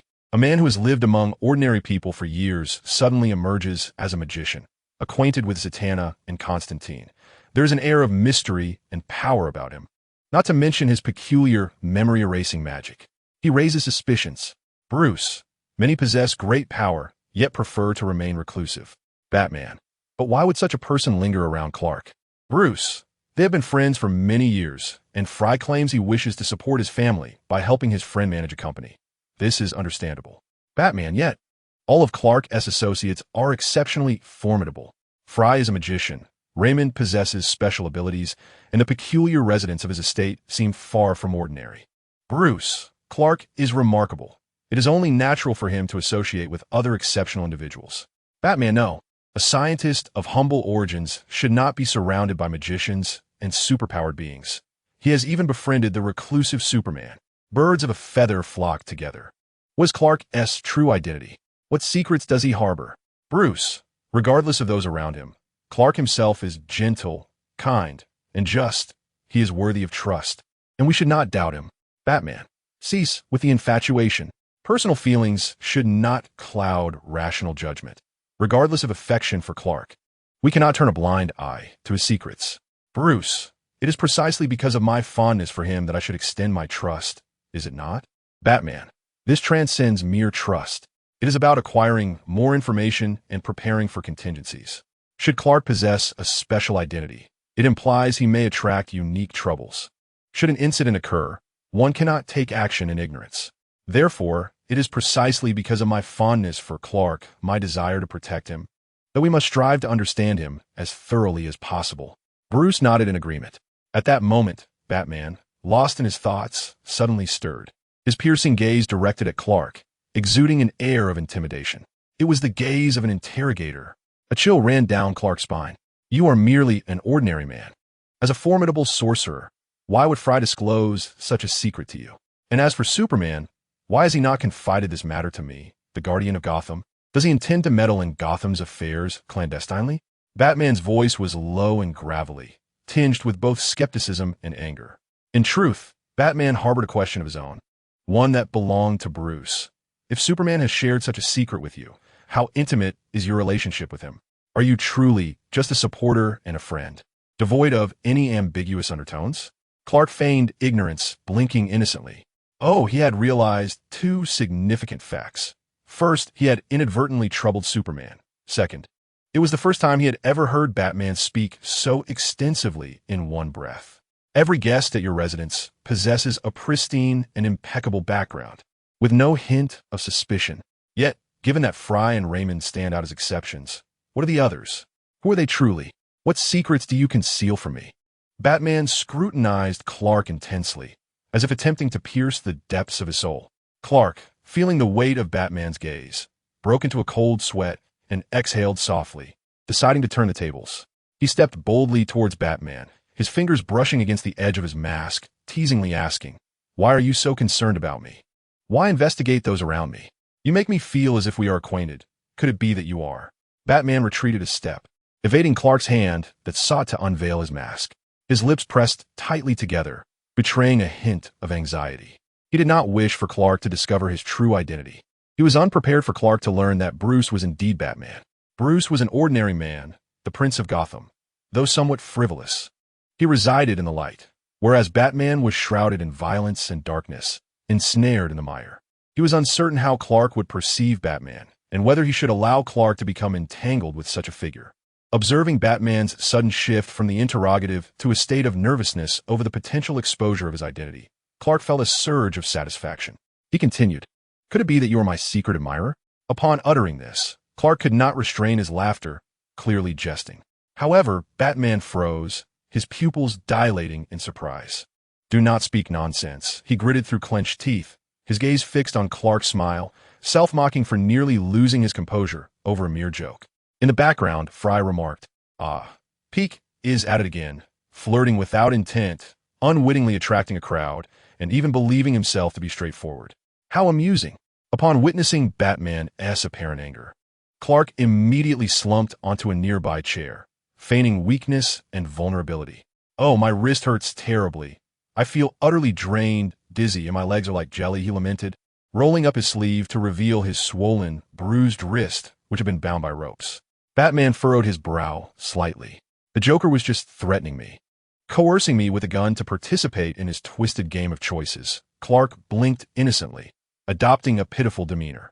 Batman shot a piercing glance at the Joker, leaving him momentarily speechless. "Alas, the bomb strapped to me has yet to be removed. I am quite frightened," Clark added, feeling nauseated by his own display of self-deprecating weakness. Such tactics of self-sabotage and manipulative vulnerability were best left unutilized in the future. Yet, Batman's heart fluttered slightly, and he felt a warmth in his ears. Sighing, Batman approached to begin disarming the bomb attached to Clark. "Very well. If Clark chooses not to divulge more, I shall not press him. I will investigate discreetly later." Watching Batman's focused determination as he dismantled the bomb, Clark felt a slight sense of relief.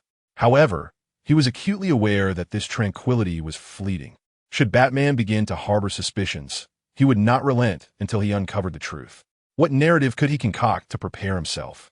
Perhaps he could claim to hail from a family of sorcerers whose lives were tragically cut short, leaving his brother, Fry, to abandon him at the Kent farm as an infant. Years later, Fry could return for vengeance, only to find Clark thriving in the Kent household, prompting him to stay, surrounded by friends and allies of his biological parents.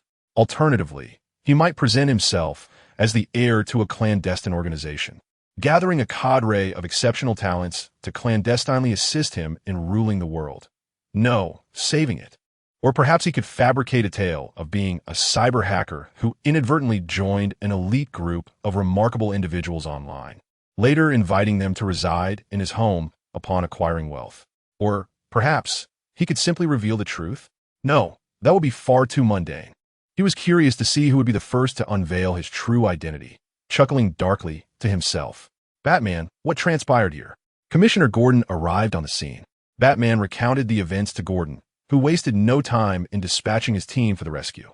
Subsequently, Gordon's curiosity was piqued as he observed the Joker, encased within a water membrane prison, hopping about in a furious rage, utterly powerless. They could not hear the Joker's malevolent words or his maniacal laughter. Instantly, the world felt serene.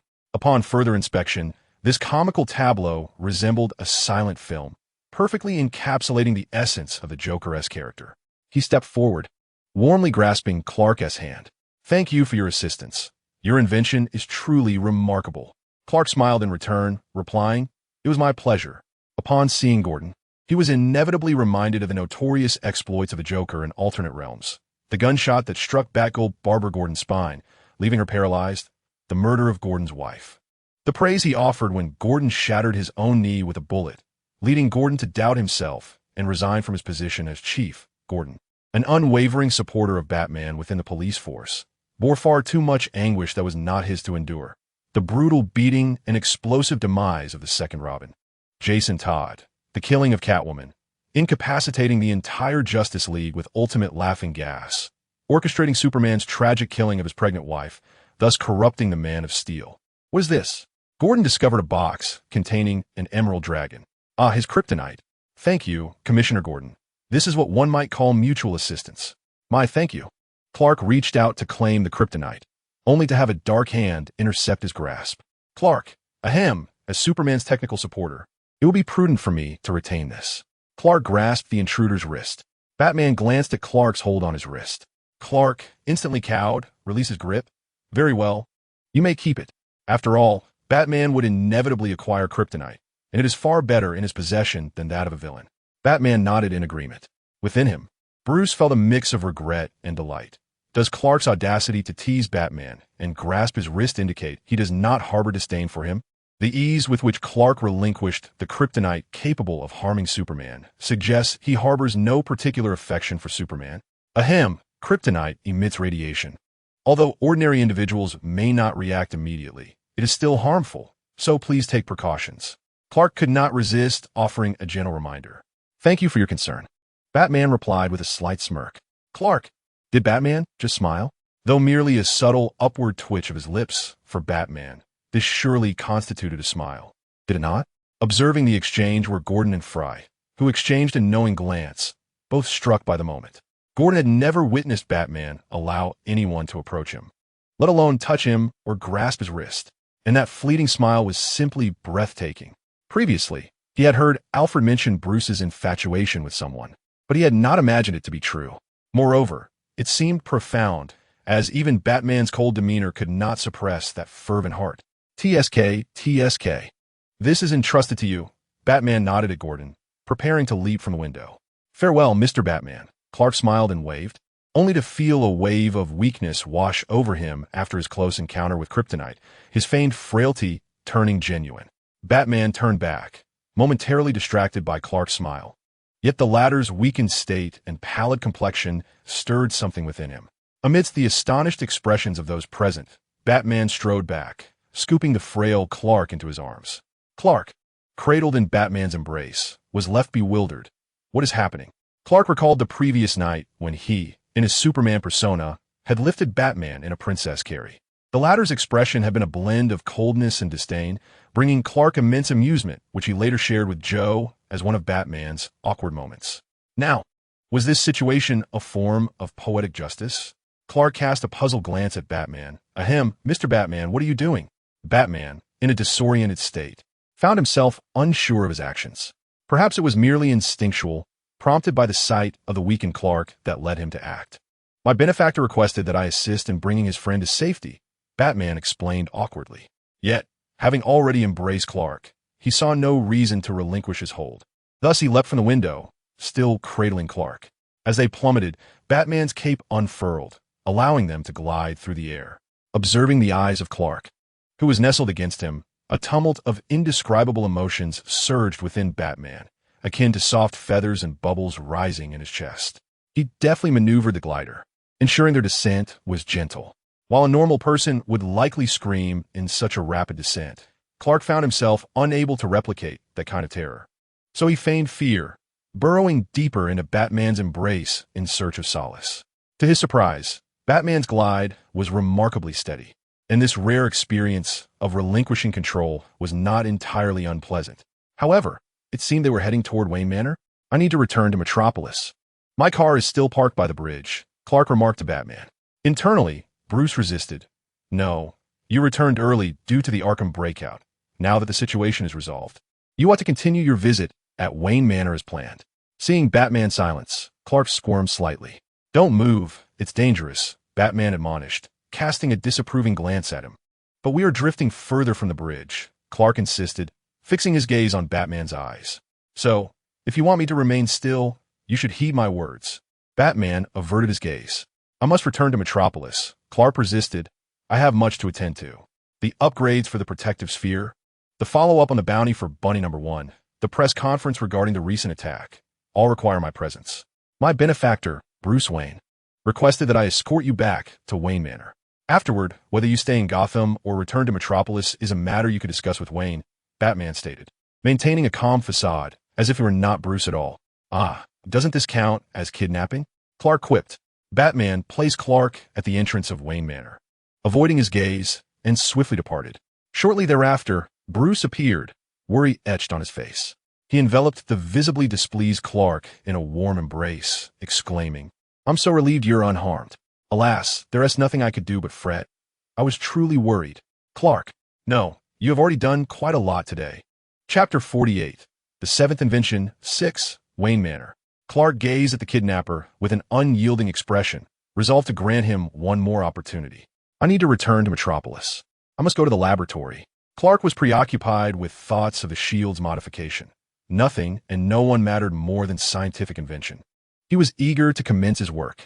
I had already prepared a fully equipped laboratory for you before your arrival, Bruce replied, suggesting that there was no need for you to return to Metropolis.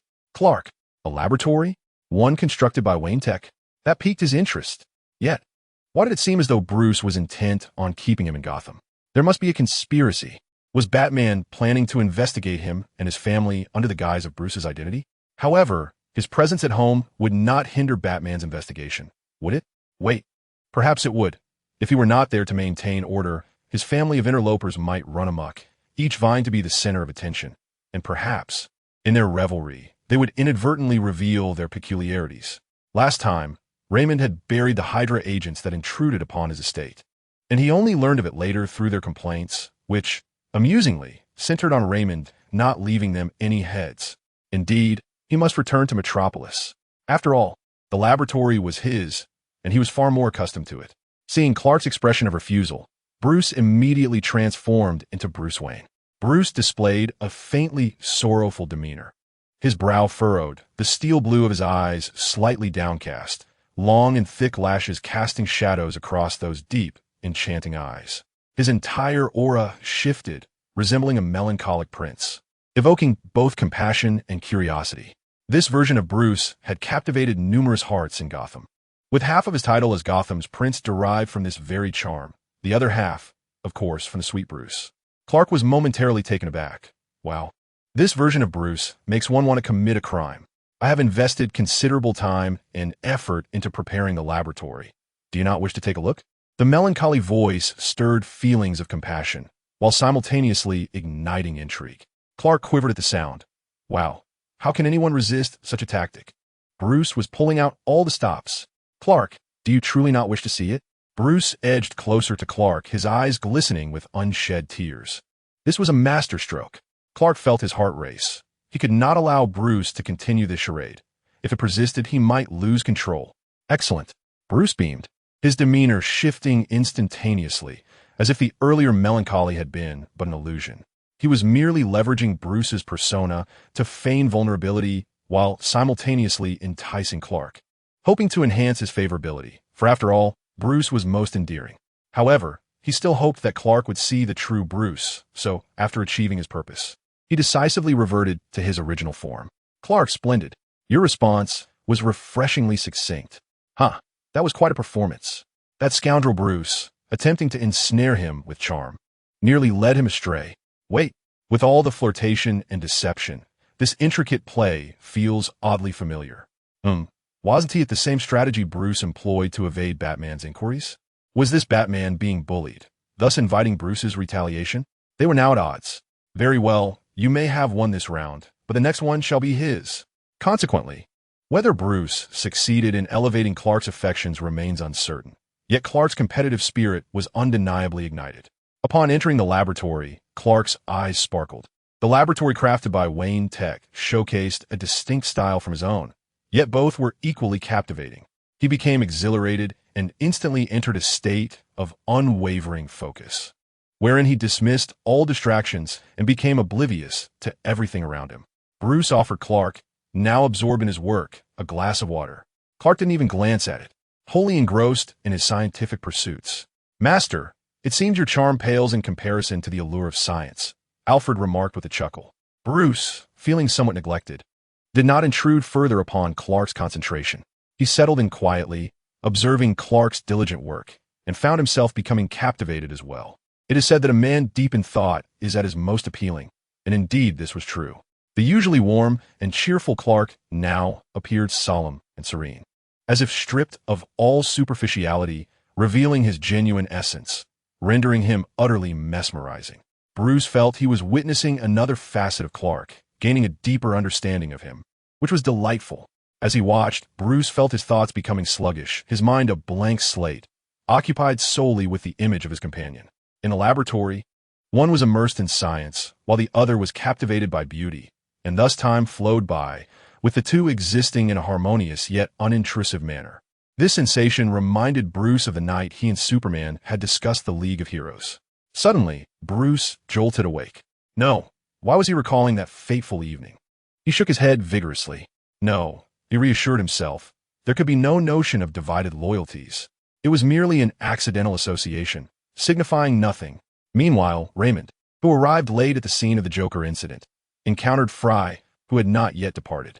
Fry had evidently anticipated Raymond's arrival and was waiting for him. He briefly recounted the events to Raymond. Clenching his fists, Raymond's eyes darkened, suppressing an anger that seemed poised to erupt. "It is all my fault. I should have been by the adult's side at all times." Fry shook his head. At this moment, no amount of persuasion would penetrate the mind of Zealot. "You should return," Fry said as he stood to leave. "Please go ahead. I have something to attend to," Raymond stated earnestly, an aura of formidable menace surrounding him. "Do not act recklessly. The Joker cannot be killed," Fry admonished. "I am aware," Raymond replied, departing without a glance back. Fry sighed. Indeed, everyone around Clark is troublesome. At Wayne Manor, Clark remained ensconced in the laboratory until nightfall. After a considerable period, he stretched languidly. At last it is complete.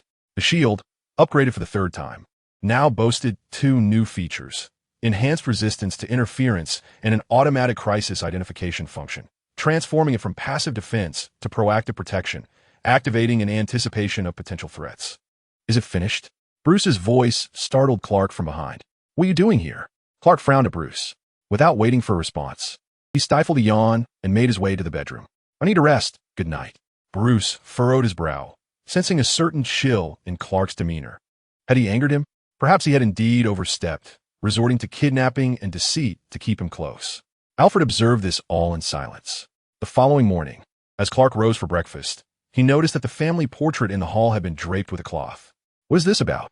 Clark inquired, puzzled, turning to Alfred. "The master had a nightmare last night, and I feared he would be saddened upon seeing it, so I covered it." Alfred sighed, his eyes filled with concern. Clark frowned. Bruce had gone out on patrol shortly after he returned to the bedroom, and had only just returned in the early morning hours. When could he possibly have had a nightmare? Then, realization dawned upon him. It must have been when Bruce encountered the Scarecrow and was exposed to the fear toxin, experiencing his deepest fears, the nightmare Alfred spoke of. Bruce's greatest terror, naturally, was witnessing the death of his parents before his very eyes, a pain that haunted him throughout his life. Thus, Alfred had covered the family portrait, which had been taken on Bruce's birthday, the very day his parents were murdered. As Clark consumed the breakfast Alfred had prepared, he gazed at the obscured family portrait, lost in thought. Whether in DC or Marvel, writers seem to delight in bestowing tragic pasts upon superheroes. It appears that in the minds of both writers and readers, such heroes are rendered unique enough to possess the resolve to protect others. Perhaps this is indeed true. After all, one's past shapes one's future. Yet it is equally cruel, especially in this world where they exist in reality. Superheroes are human too. They endure greater suffering than most, yet they still rise to safeguard ordinary lives. They may seem resilient, but perhaps they can never fully escape the shadows of their most painful memories. Perhaps I should treat Bruce with more kindness? At 9 in the morning, Bruce struggled to rise from his slumber. Master, Mr. Clark has already had breakfast. You may indulge in a little more slumber, Alfred remarked, as he deftly drew back the curtains. Bruce shielded his eyes from the blinding sunlight, understanding that Alfred's actions were a clear contradiction to his earlier words. As Batman operates primarily at night, Bruce's routine is to slumber during the day and awaken in the afternoon. Had it not been for his concern for Clark, he would not have dreamed of waking him at 9. Such a notion was utterly implausible.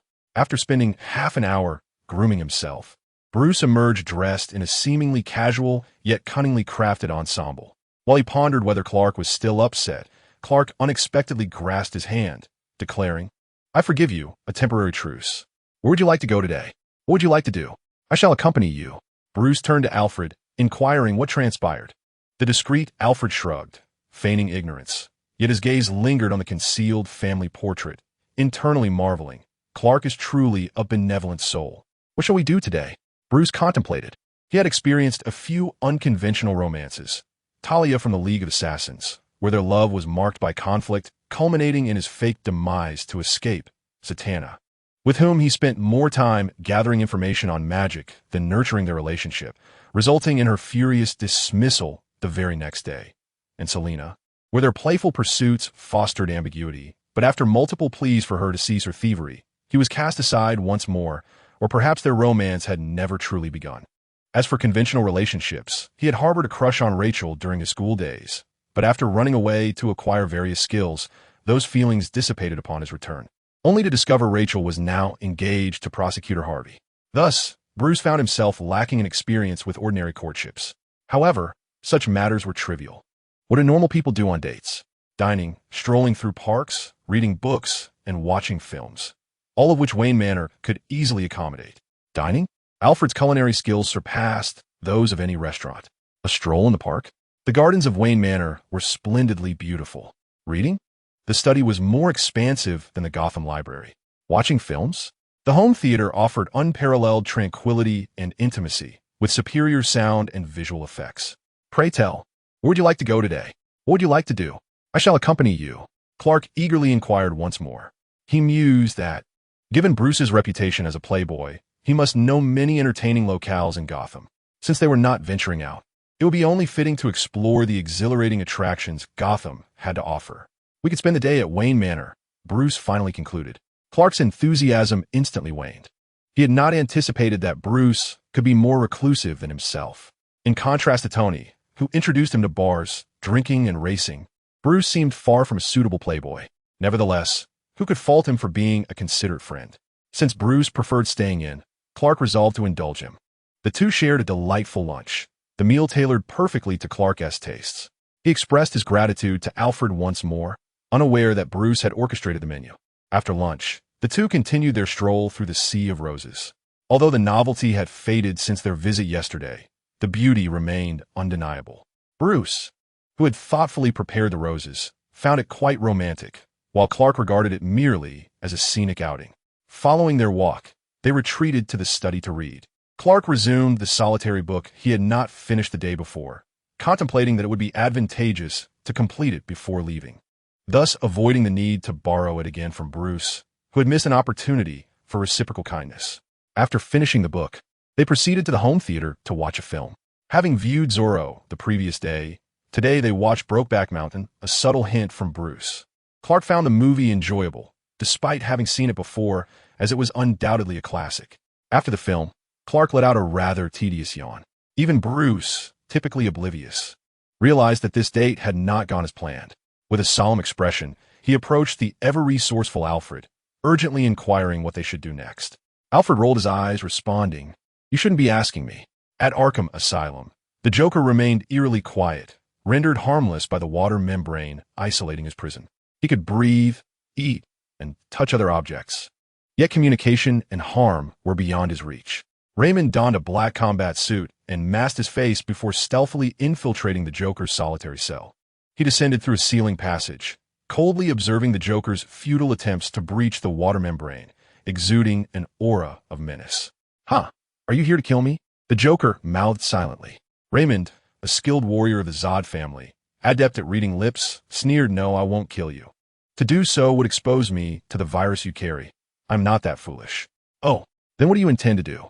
The Joker's excitement was palpable, his grin both wicked and sanguine. Chapter 49. The Seventh Invention, 7. "Ha, you won't kill me? What then do you desire?" The Joker mouthed with enthusiasm. "I have come to enact divine retribution upon you," Raymond replied coldly, regarding the Joker with the disdain one reserves for a mere pest. "Ha ha ha, how amusing. Truly amusing. In your mask and tight suit. Are you a new superhero or a new supervillain? Or perhaps a new kind of madman, one of my ilk?" In response, Raymond delivered a powerful punch that shattered the Joker's jaw. "Ah, so the water membrane offers one-way protection? I cannot harm others, yet others may harm me? How delightful. Clark, my dear, is indeed far more entertaining than I had imagined. Quite dark indeed." The Joker smeared the blood from his mouth across his face, enhancing his already grotesque grin. Noting Clark's name from the Joker's lips, Raymond's gaze sharpened as he struck the Joker's nose with a fist, followed by a kick that sent the Joker flying, fracturing several of his ribs. Raymond understood that the water membrane's function was not merely a simple one-way protection. He refrains from ending the Joker's life, not solely due to the virus, but also because Clark has designed a protective membrane to prevent the spread of the Joker virus, which possesses basic life-sustaining functions to ensure the Joker's survival. Thus, he respects the choice of the Divine Envoy and spares the Joker's life. Yet he will make the Joker, who has harmed the Divine Envoy, wish for death. Hee, who exactly are you? I must know who is playing this game with me." The Joker spat blood. His interest piqued as he gazed at Raymond, a perpetual smile adorning his face. Raymond, unwilling to engage in idle chatter, snapped the Joker's arm. Don't ignore me. It's so dull. If you want to tell me who you are, at least share the name of the deity you worship. Or will you continue to disregard me? Is your god unworthy of the spotlight? A third-rate deity? Noticing Raymond's continued silence, the Joker taunted, adept at exploiting others' vulnerabilities. Raymond, incensed, punched out several of the Joker's teeth. "Silence. My god is sacred, beautiful, and the embodiment of truth, goodness, and beauty, a miraculous presence in the cosmos. As a servant of the divine, I am willing to sacrifice everything for my God." In his eyes, the Divine Envoy equated to divinity itself. The Divine Envoy was the embodiment of God on earth. The Joker spat more blood, gazing at the crimson stains on his own body, laughing maniacally. "A servant of the divine? Your title is rather unappealing. Bloodied servant suits you far better." Observing the wild glint in the Joker's eyes, he remarked, "We are of the same ilk, brimming with a yearning for bloodshed and a madness that craves to harm others. The only difference is that I harm the ordinary while you inflict pain upon me. You belong to the darkness. Do not resist your true nature. Embrace it. No longer let the so-called God bind you. Unshackle your soul and attain true freedom." Recognizing the Joker's attempts at seduction and the wavering of his own resolve, Raymond responded by breaking the Joker's legs. Yet the Joker seemed impervious to pain, laughing even more maniacally with each injury, further fueling Raymond's fury. Does your god know you have lost your mind?" The Joker gazed at Raymond eagerly, as if beholding a kindred spirit. "Silence. I remain composed. Your temptations are futile, and I shall never betray the divine." Raymond's gaze was resolute and frigid, concealing a profound darkness. "I am a servant of the divine, a warrior of God, harboring the most steadfast and fervent faith and love for the divine." The Joker erupted into laughter, as though he had heard something absurdly amusing. Faith and love? Those are the most deranged concepts. I eagerly anticipate the madness you shall embrace for your God. Regardless of what I may do, you shall not witness it. You will rot here like a puddle of muck, Raymond declared, snapping the Joker's spine, condemning him to a life of paralysis. Well done, kindred spirit. Covered in blood, the Joker's eyes shone with a peculiar brilliance as he fixed his gaze upon Raymond, causing the battle-hardened Raymond to feel an involuntary chill. Indeed, the Joker was as the Divine Envoy had described, a creature of unparalleled madness and peculiarity. Raymond disdainfully wiped away the blood of the clown that stained his body, departing amidst the echoes of the clown's laughter. After Raymond left, the clown closed his eyes, awaiting the divine essence of Dionysus to restore him. Suddenly, he opened his eyes and erupted into hysterical laughter. The clown realized his regenerative abilities had vanished, indicating that the essence of Dionysus had abandoned him as its host. Ha ha ha! The essence of Dionysus, a mysterious liquid metal, was in fact a curse originating from a hellish spring, a source of madness and moral decay. The pool of Lessa, crafted by ninja master Rei Xiaogu, served as a substandard version of the essence of Dionysus, while immersion in the pool of Lessa could heal ailments and grant immortality. Those lacking sufficient willpower would descend into madness or even death. Rei Xiaogu endured its effects, and while the character known as Two Barrels did not succumb to insanity, he was nonetheless consumed by anger and paranoia, taking a considerable time to recover. Many others, however, were unable to bear the strain and fell into madness or perished. The Owl Court also utilized a diluted version of the essence of Dionysus, combining it with amber gold to preserve their talents for an extended period, resulting in a rather unstable mental state among the talents. The essence of Dionysus that inhabited the clown was the purest form, drawn to hosts steeped in darkness and madness. Hence its choice of the clown. This essence further exacerbated the clown's insanity, leading to the emergence of a world-ending virus known as the clown virus, which was perpetuated by the essence of Dionysus. The essence of Dionysus and the clown virus are distinct entities. The clown virus is a personalized madness that arises after the essence of Dionysus resides within the clown, causing those who die to instantly become clowns. In contrast, the essence of Dionysus subtly influences its host, inducing varying degrees of madness based on the individual's personality. For example, Rei Xiaogu experienced an enhancement of his desires for control and conquest, while Two Barrels became more enraged and paranoid. Raymond, too, would likely find his abilities to manipulate Clark enhanced.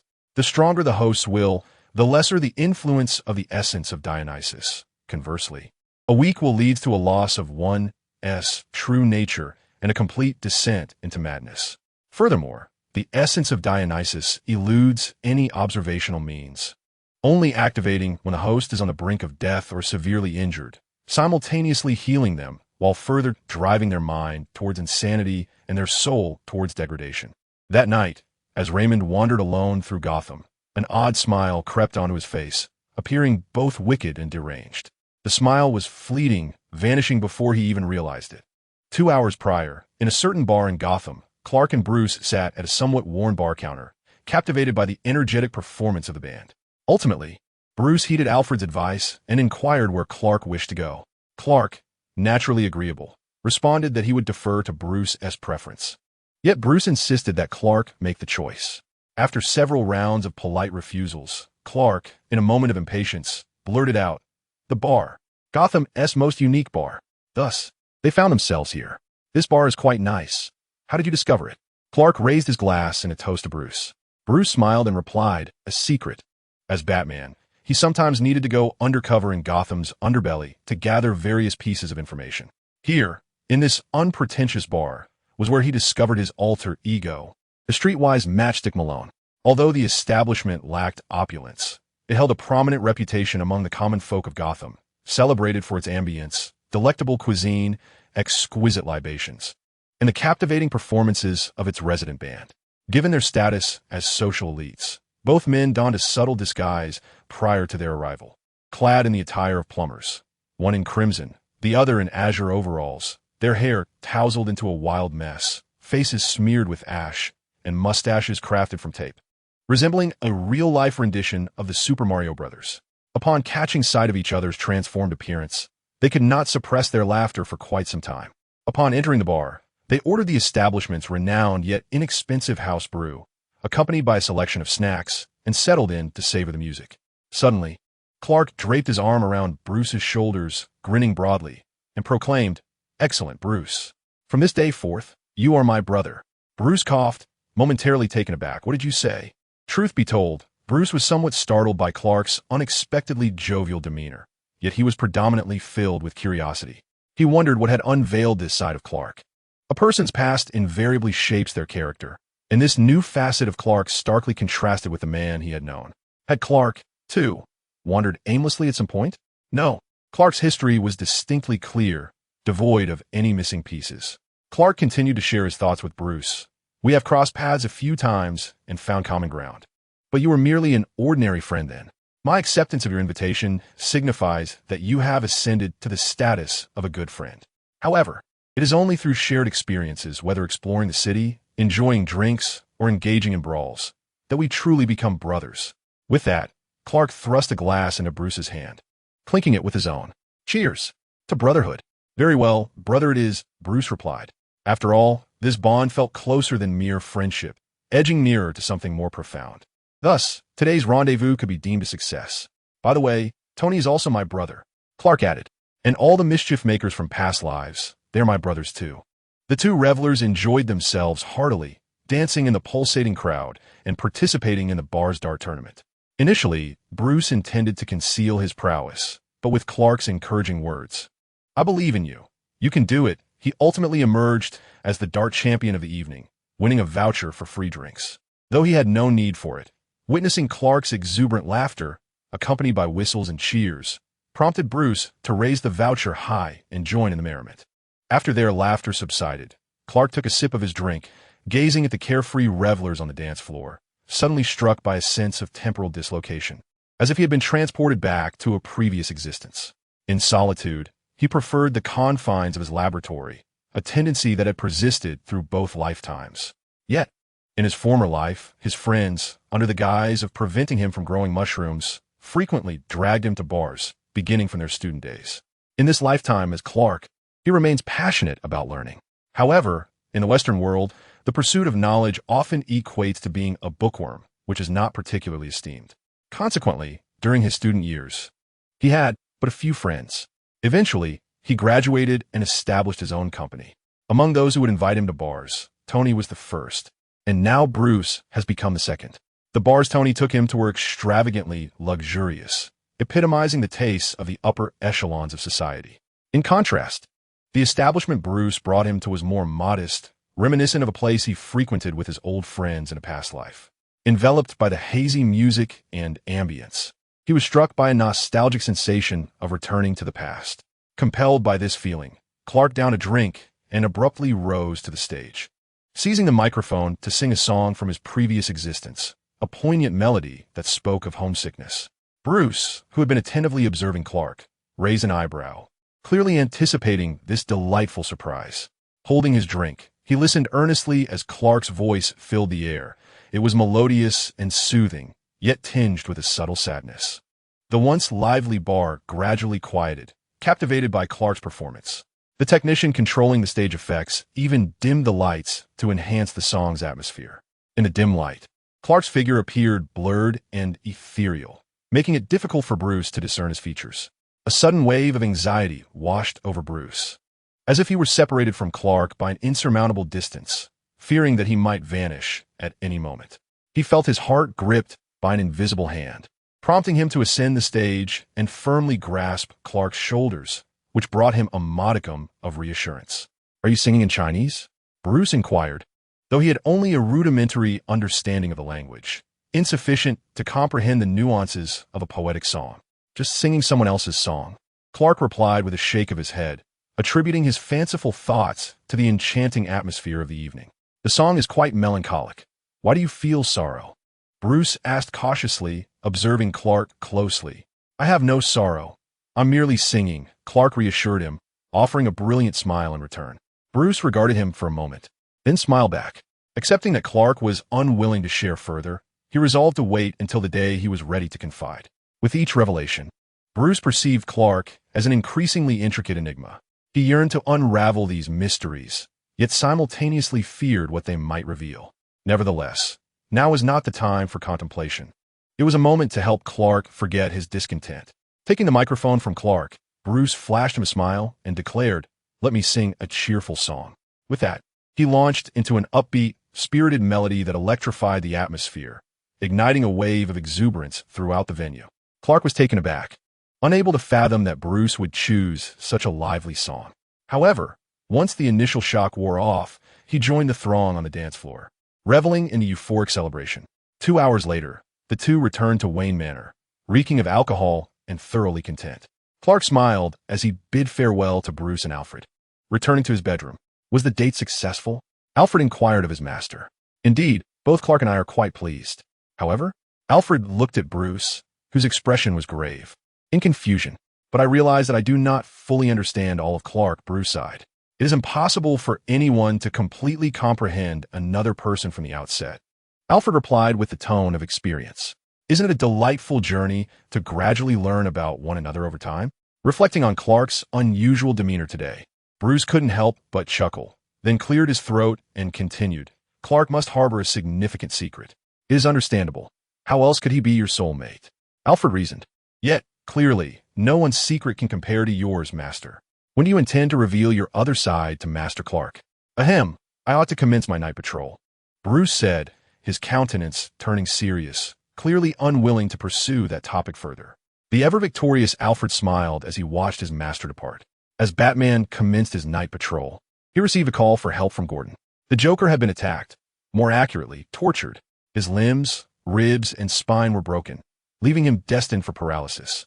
En route to Arkham, Batman encountered a strange man clad in black armor and wearing a mask, the same individual depicted in the surveillance photo Gordon had provided. Batman confronted him. Halt. Who are you? Raymond regarded Batman with a furrowed brow.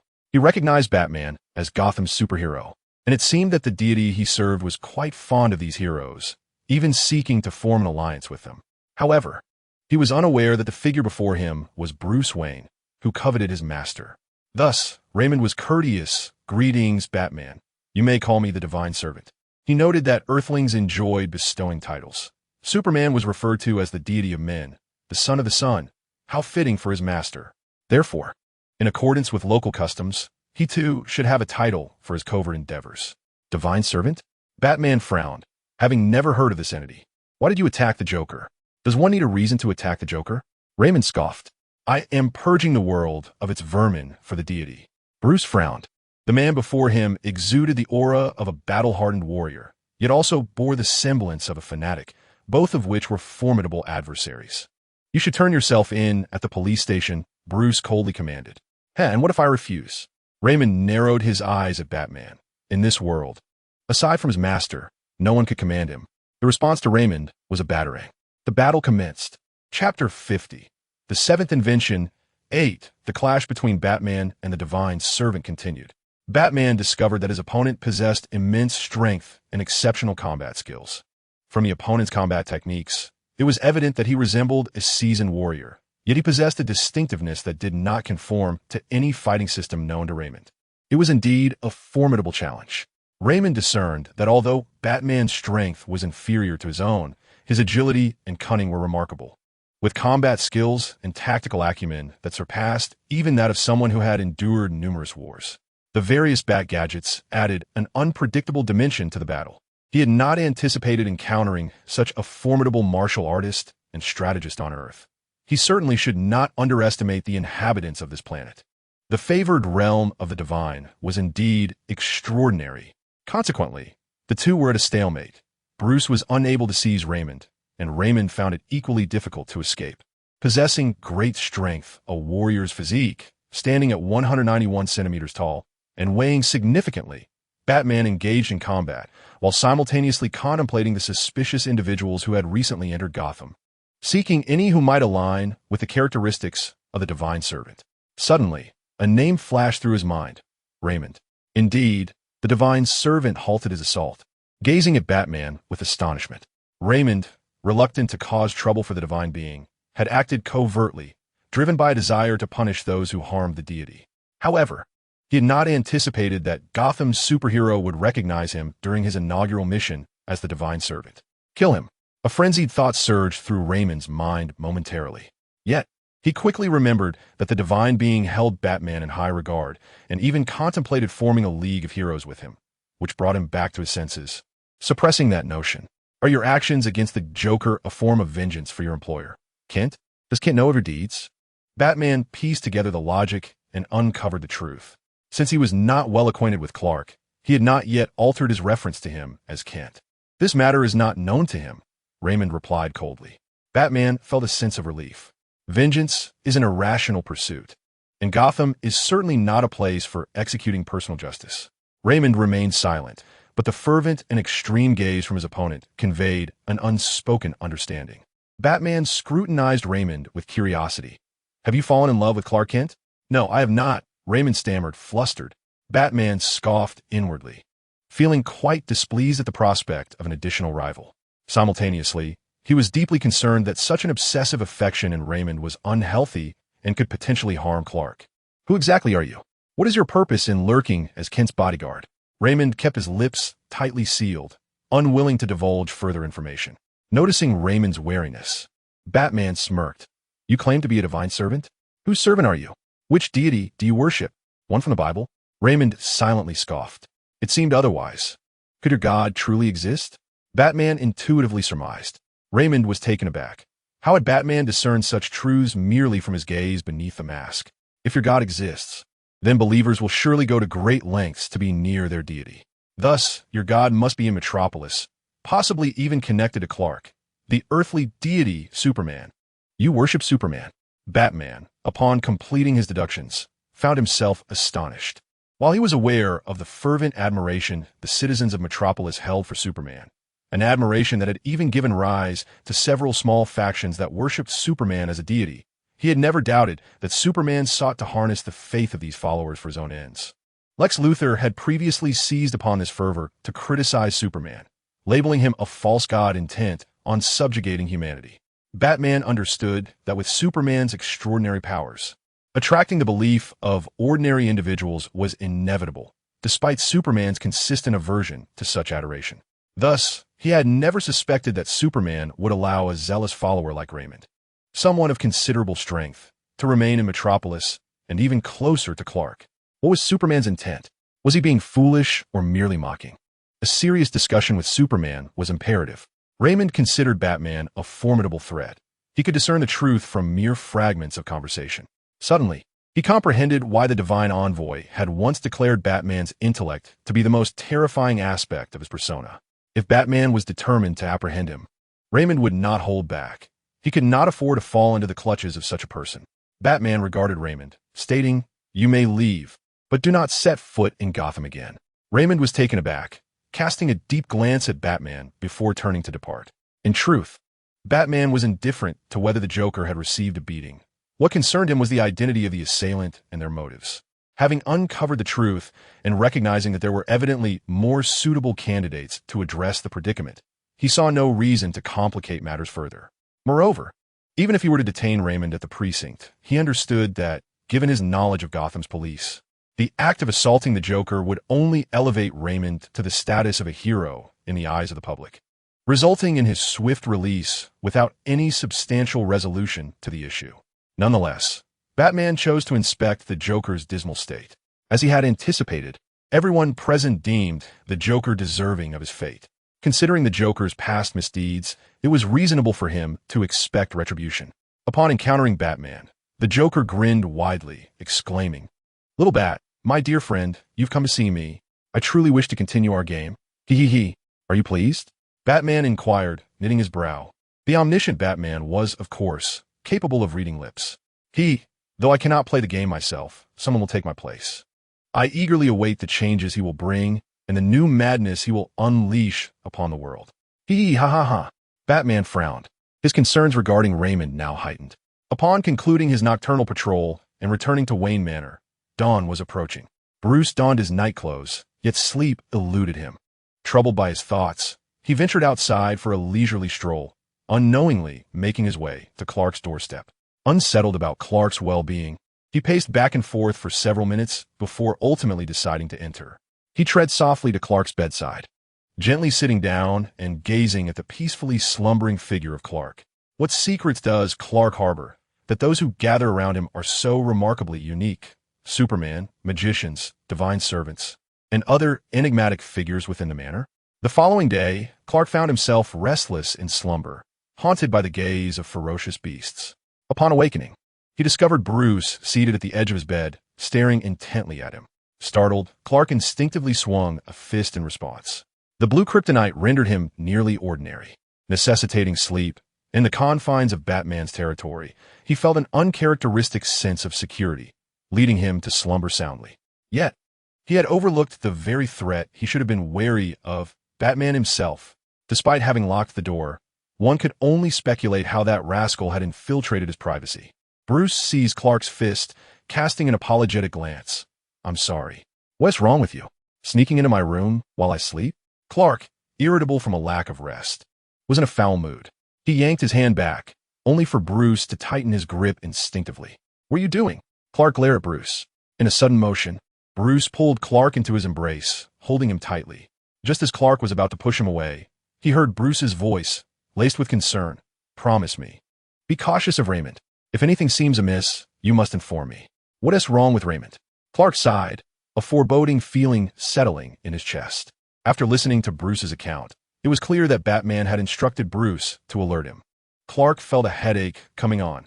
Raymond had always been a source of distress for him, loyal and fervent, yet rather overwhelming. Not one to enjoy controlling others. Clark had long been at a loss regarding how to manage Raymond's unwavering allegiance. He wished to treat Raymond as a friend, yet Raymond consistently maintained a respectful demeanor. Clark desired for Raymond to be himself, but Raymond was perpetually preoccupied with Clark's affairs, often overreacting and taking matters into his own hands, eliminating enemies and seeking vengeance on his behalf. The incident involving the Hydra agent infiltrating the manor and the punishment meted out to the Joker were but instances of this. Clark could no longer indulge Raymond's behavior. Despite his aversion to nurturing a loyal hound, he understood that once one takes on such a responsibility, they must also recognize the potential for that loyal hound to transform into a feral beast, thereby necessitating a firm hand and guidance. Bruce released Clark, his brow furrowed with concern as he cradled Clark's face, compelling him to meet his gaze once more, and earnestly reiterated, "You must be careful. If anything arises, remember to tell me. I worry about you." Bruce's gentle, ambiguous gestures and focused expression made Clark uncomfortable, prompting him to awkwardly chuckle and avert his gaze. "All right, I understand." Using the pretext of changing clothes, Clark ushered Bruce out of the room. For reasons unknown, Clark removed the blue kryptonite pendant from around his neck, only to find Bruce still lingering outside, fixated on his door. Through his X-ray vision, Clark felt an odd sensation of locking eyes with Bruce, prompting him to hastily withdraw his gaze, as if burned. "What madness is this? Do not dwell on it. It is certainly not as you perceive." On that day, Batman arranged a meeting with Superman. This time, Clark did not enlist Raymond as a decoy. Instead, he meticulously evaded all the surveillance devices he had stealthily identified over the past few days and clandestinely proceeded to the rendezvous. Upon their first encounter, Batman delivered a fierce shoulder throw to Superman. Superman offered no resistance, allowing Batman to topple him and then sit atop him, bellowing, "Control your rabid dog. Raymond is your fervent devotee. Do not feign ignorance. What are you truly contemplating? Or rather, what do you intend to accomplish?" The stark contrast in demeanor between Clark and Superman was striking. Batman, could you please get off?" Superman awkwardly suggested, as Batman's weight was somewhat uncomfortable. Batman paused momentarily. Then, in a fit of indignation, he punched Superman in the face and sprang to his feet, as if scalded. Beneath his mask, his ears flushed with heat. Damn Superman, resorting to such tactics to divert the conversation. Following a series of Batman's furious exclamations and Superman's repeated assurances of and all right, the two managed to engage in a semblance of harmonious dialogue. "Who exactly is Raymond? Why is he so fervently devoted to your beliefs? Why does he linger by Clark's side?" After receiving numerous assurances from Superman, Batman's temper finally cooled a fraction. Superman fell silent for a moment, resolved to divulge part of the truth. Since they were to unite in forming the Justice League, certain matters could no longer remain concealed from Batman. Thus, Raymond is an accursed extraterrestrial. During your last cosmic misadventure, you rescued his kin, who now revere you as their deity. Your folly lies in your inability to elucidate this, and Raymond has become your divine servant, following you back to Earth without the necessary precautions. You, ever the do-gooder, were at a loss as to how to manage him. So, you offloaded him onto Clark as a bodyguard? Superman. Although this conveyed a similar sentiment, something felt amiss. Foolish, lacking vigilance, overly magnanimous. Do not shift blame indiscriminately. Batman yelled as he grasped Superman by his collar. Superman, grateful for Batman's emphasis, he recognized where the discrepancy lay. After venting, Batman felt a sense of relief, cast a cold glance at Superman, and then spread his bat wings, swinging away with a grappling hook. As he departed, he glanced back at Superman, who stood dazed atop the building, and Batman smirked. Establishing the Justice League alongside Superman would inevitably drive him to his wits' end. It truly is a source of concern. Since Clark was still a guest at Wayne Manor, under Fry's arrangements, the company's press conference was held in Gotham. Once seated, Clark found Bruce irrelevant to the conference, usurping the position of company lawyer, taking his place beside Clark. At the press conference, Clark first announced the upgrade of the protective shield, followed by an account of the Joker incident, culminating in the question and answer segment. However, compared to the old product's protective shield and the Joker, the audience was far more intrigued by the romantic entanglements of Clark, Superman, and Bruce. How was your relationship with Superman? A reporter, eyes gleaming with curiosity, inquired. Clark and I are merely friends. My stay at Wayne Manor is simply a visit to a friend's home, Clark replied with a smile. Oh, someone captured you and Bruce dressing up and visiting a bar, displaying intimate gestures while serenading each other, another journalist interjected, brandishing several enlarged photographs. These images originated from a blog post by an anonymous patron who had been at the bar that day, and the reporter's ability to locate the specific photo among a plethora of others was indeed remarkable. In the image, Clark and Bruce were attired like plumbers, complete with fake mustaches, yet their features remained somewhat recognizable. Clark was caught in the act of singing, while Bruce, one hand firmly around his waist and the other resting on his shoulder, was embracing him from behind. The two exchanged glances, unaware of their own ambiguous actions, if not for the photograph. At that moment, Clark was engrossed in his performance, while Bruce, under the illusion of Clark's disappearance, instinctively climbed onto the stage to affirm his presence and secure him. The revelation of this photo caused an uproar in the room. That is not us. You have mistaken the identities. Clark adamantly refused to acknowledge it. After all, the image was not particularly clear. They had donned disguises. And if the journalist could truly identify them, he would have already published the photo. Hence, this was clearly an attempt to deceive them. Have you broken up with Superman? Have you developed feelings for Bruce instead? Yet some reporters disregarded explanations, only hearing what they wished. Superman, Bruce, and I are all just ordinary friends, Clark emphasized earnestly. Why did you part ways with Superman? Was it due to his inadequacies? Or did you choose Bruce for a different reason? A rather lewd journalist probed. Clark's face flushed with indignation as he seethed. We are not in that kind of relationship. This group of reporters was utterly deaf to reason. Clark found himself at a loss for words. And to make matters worse, Bruce fanned the flames. Who told you that I am the submissive one? So, Mr. Kent, you have always been the one on the bottom? Why then did you abandon Superman for Bruce? The journalist queried, bemusement and disdain evident in his gaze towards Bruce. Bruce's temper flared. What do you mean? I am quite capable. Thank you very much. Clark glared at Bruce, whispering, be quiet. Don't complicate things. Bruce shrugged. He had no intention of causing further turmoil, but this was a matter of masculine pride. So, was Superman lacking in that department? Did he not satisfy you? Superman incapable? Not capable? A man cannot be deemed inadequate, Clark retorted, fury igniting within him. Of course not. Superman is quite capable. Oh, how do you know that? Have you experienced it yourself? Clark found himself at a loss for words, wondering if he should reveal that he was Superman, thus having first-hand knowledge. However, Bruce was provoked by Clark's statement. He gazed at Clark's expression of acquiescence, his heart a tumult of astonishment, anger, bitterness, and resentment, clearly aligned with the journalist's insinuations. The reporter, seizing upon Clark's taciturnity, pressed on. Given Superman's prowess, why did you choose to part ways with him? What led you to Bruce? Clark, covering his face, was at a loss for words. Was it truly because Superman's strength was overwhelming that you found it unbearable, prompting the separation? With a deadpan stare, Clark thought, let him perish. Indeed, the most formidable adversaries in this world are not the supervillains, but rather the petty tabloid journalists.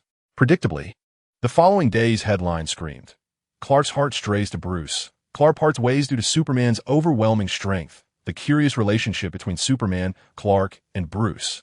Bruce declares, I am the one, with Clark as proof. Clark lamented, curse be the tabloids.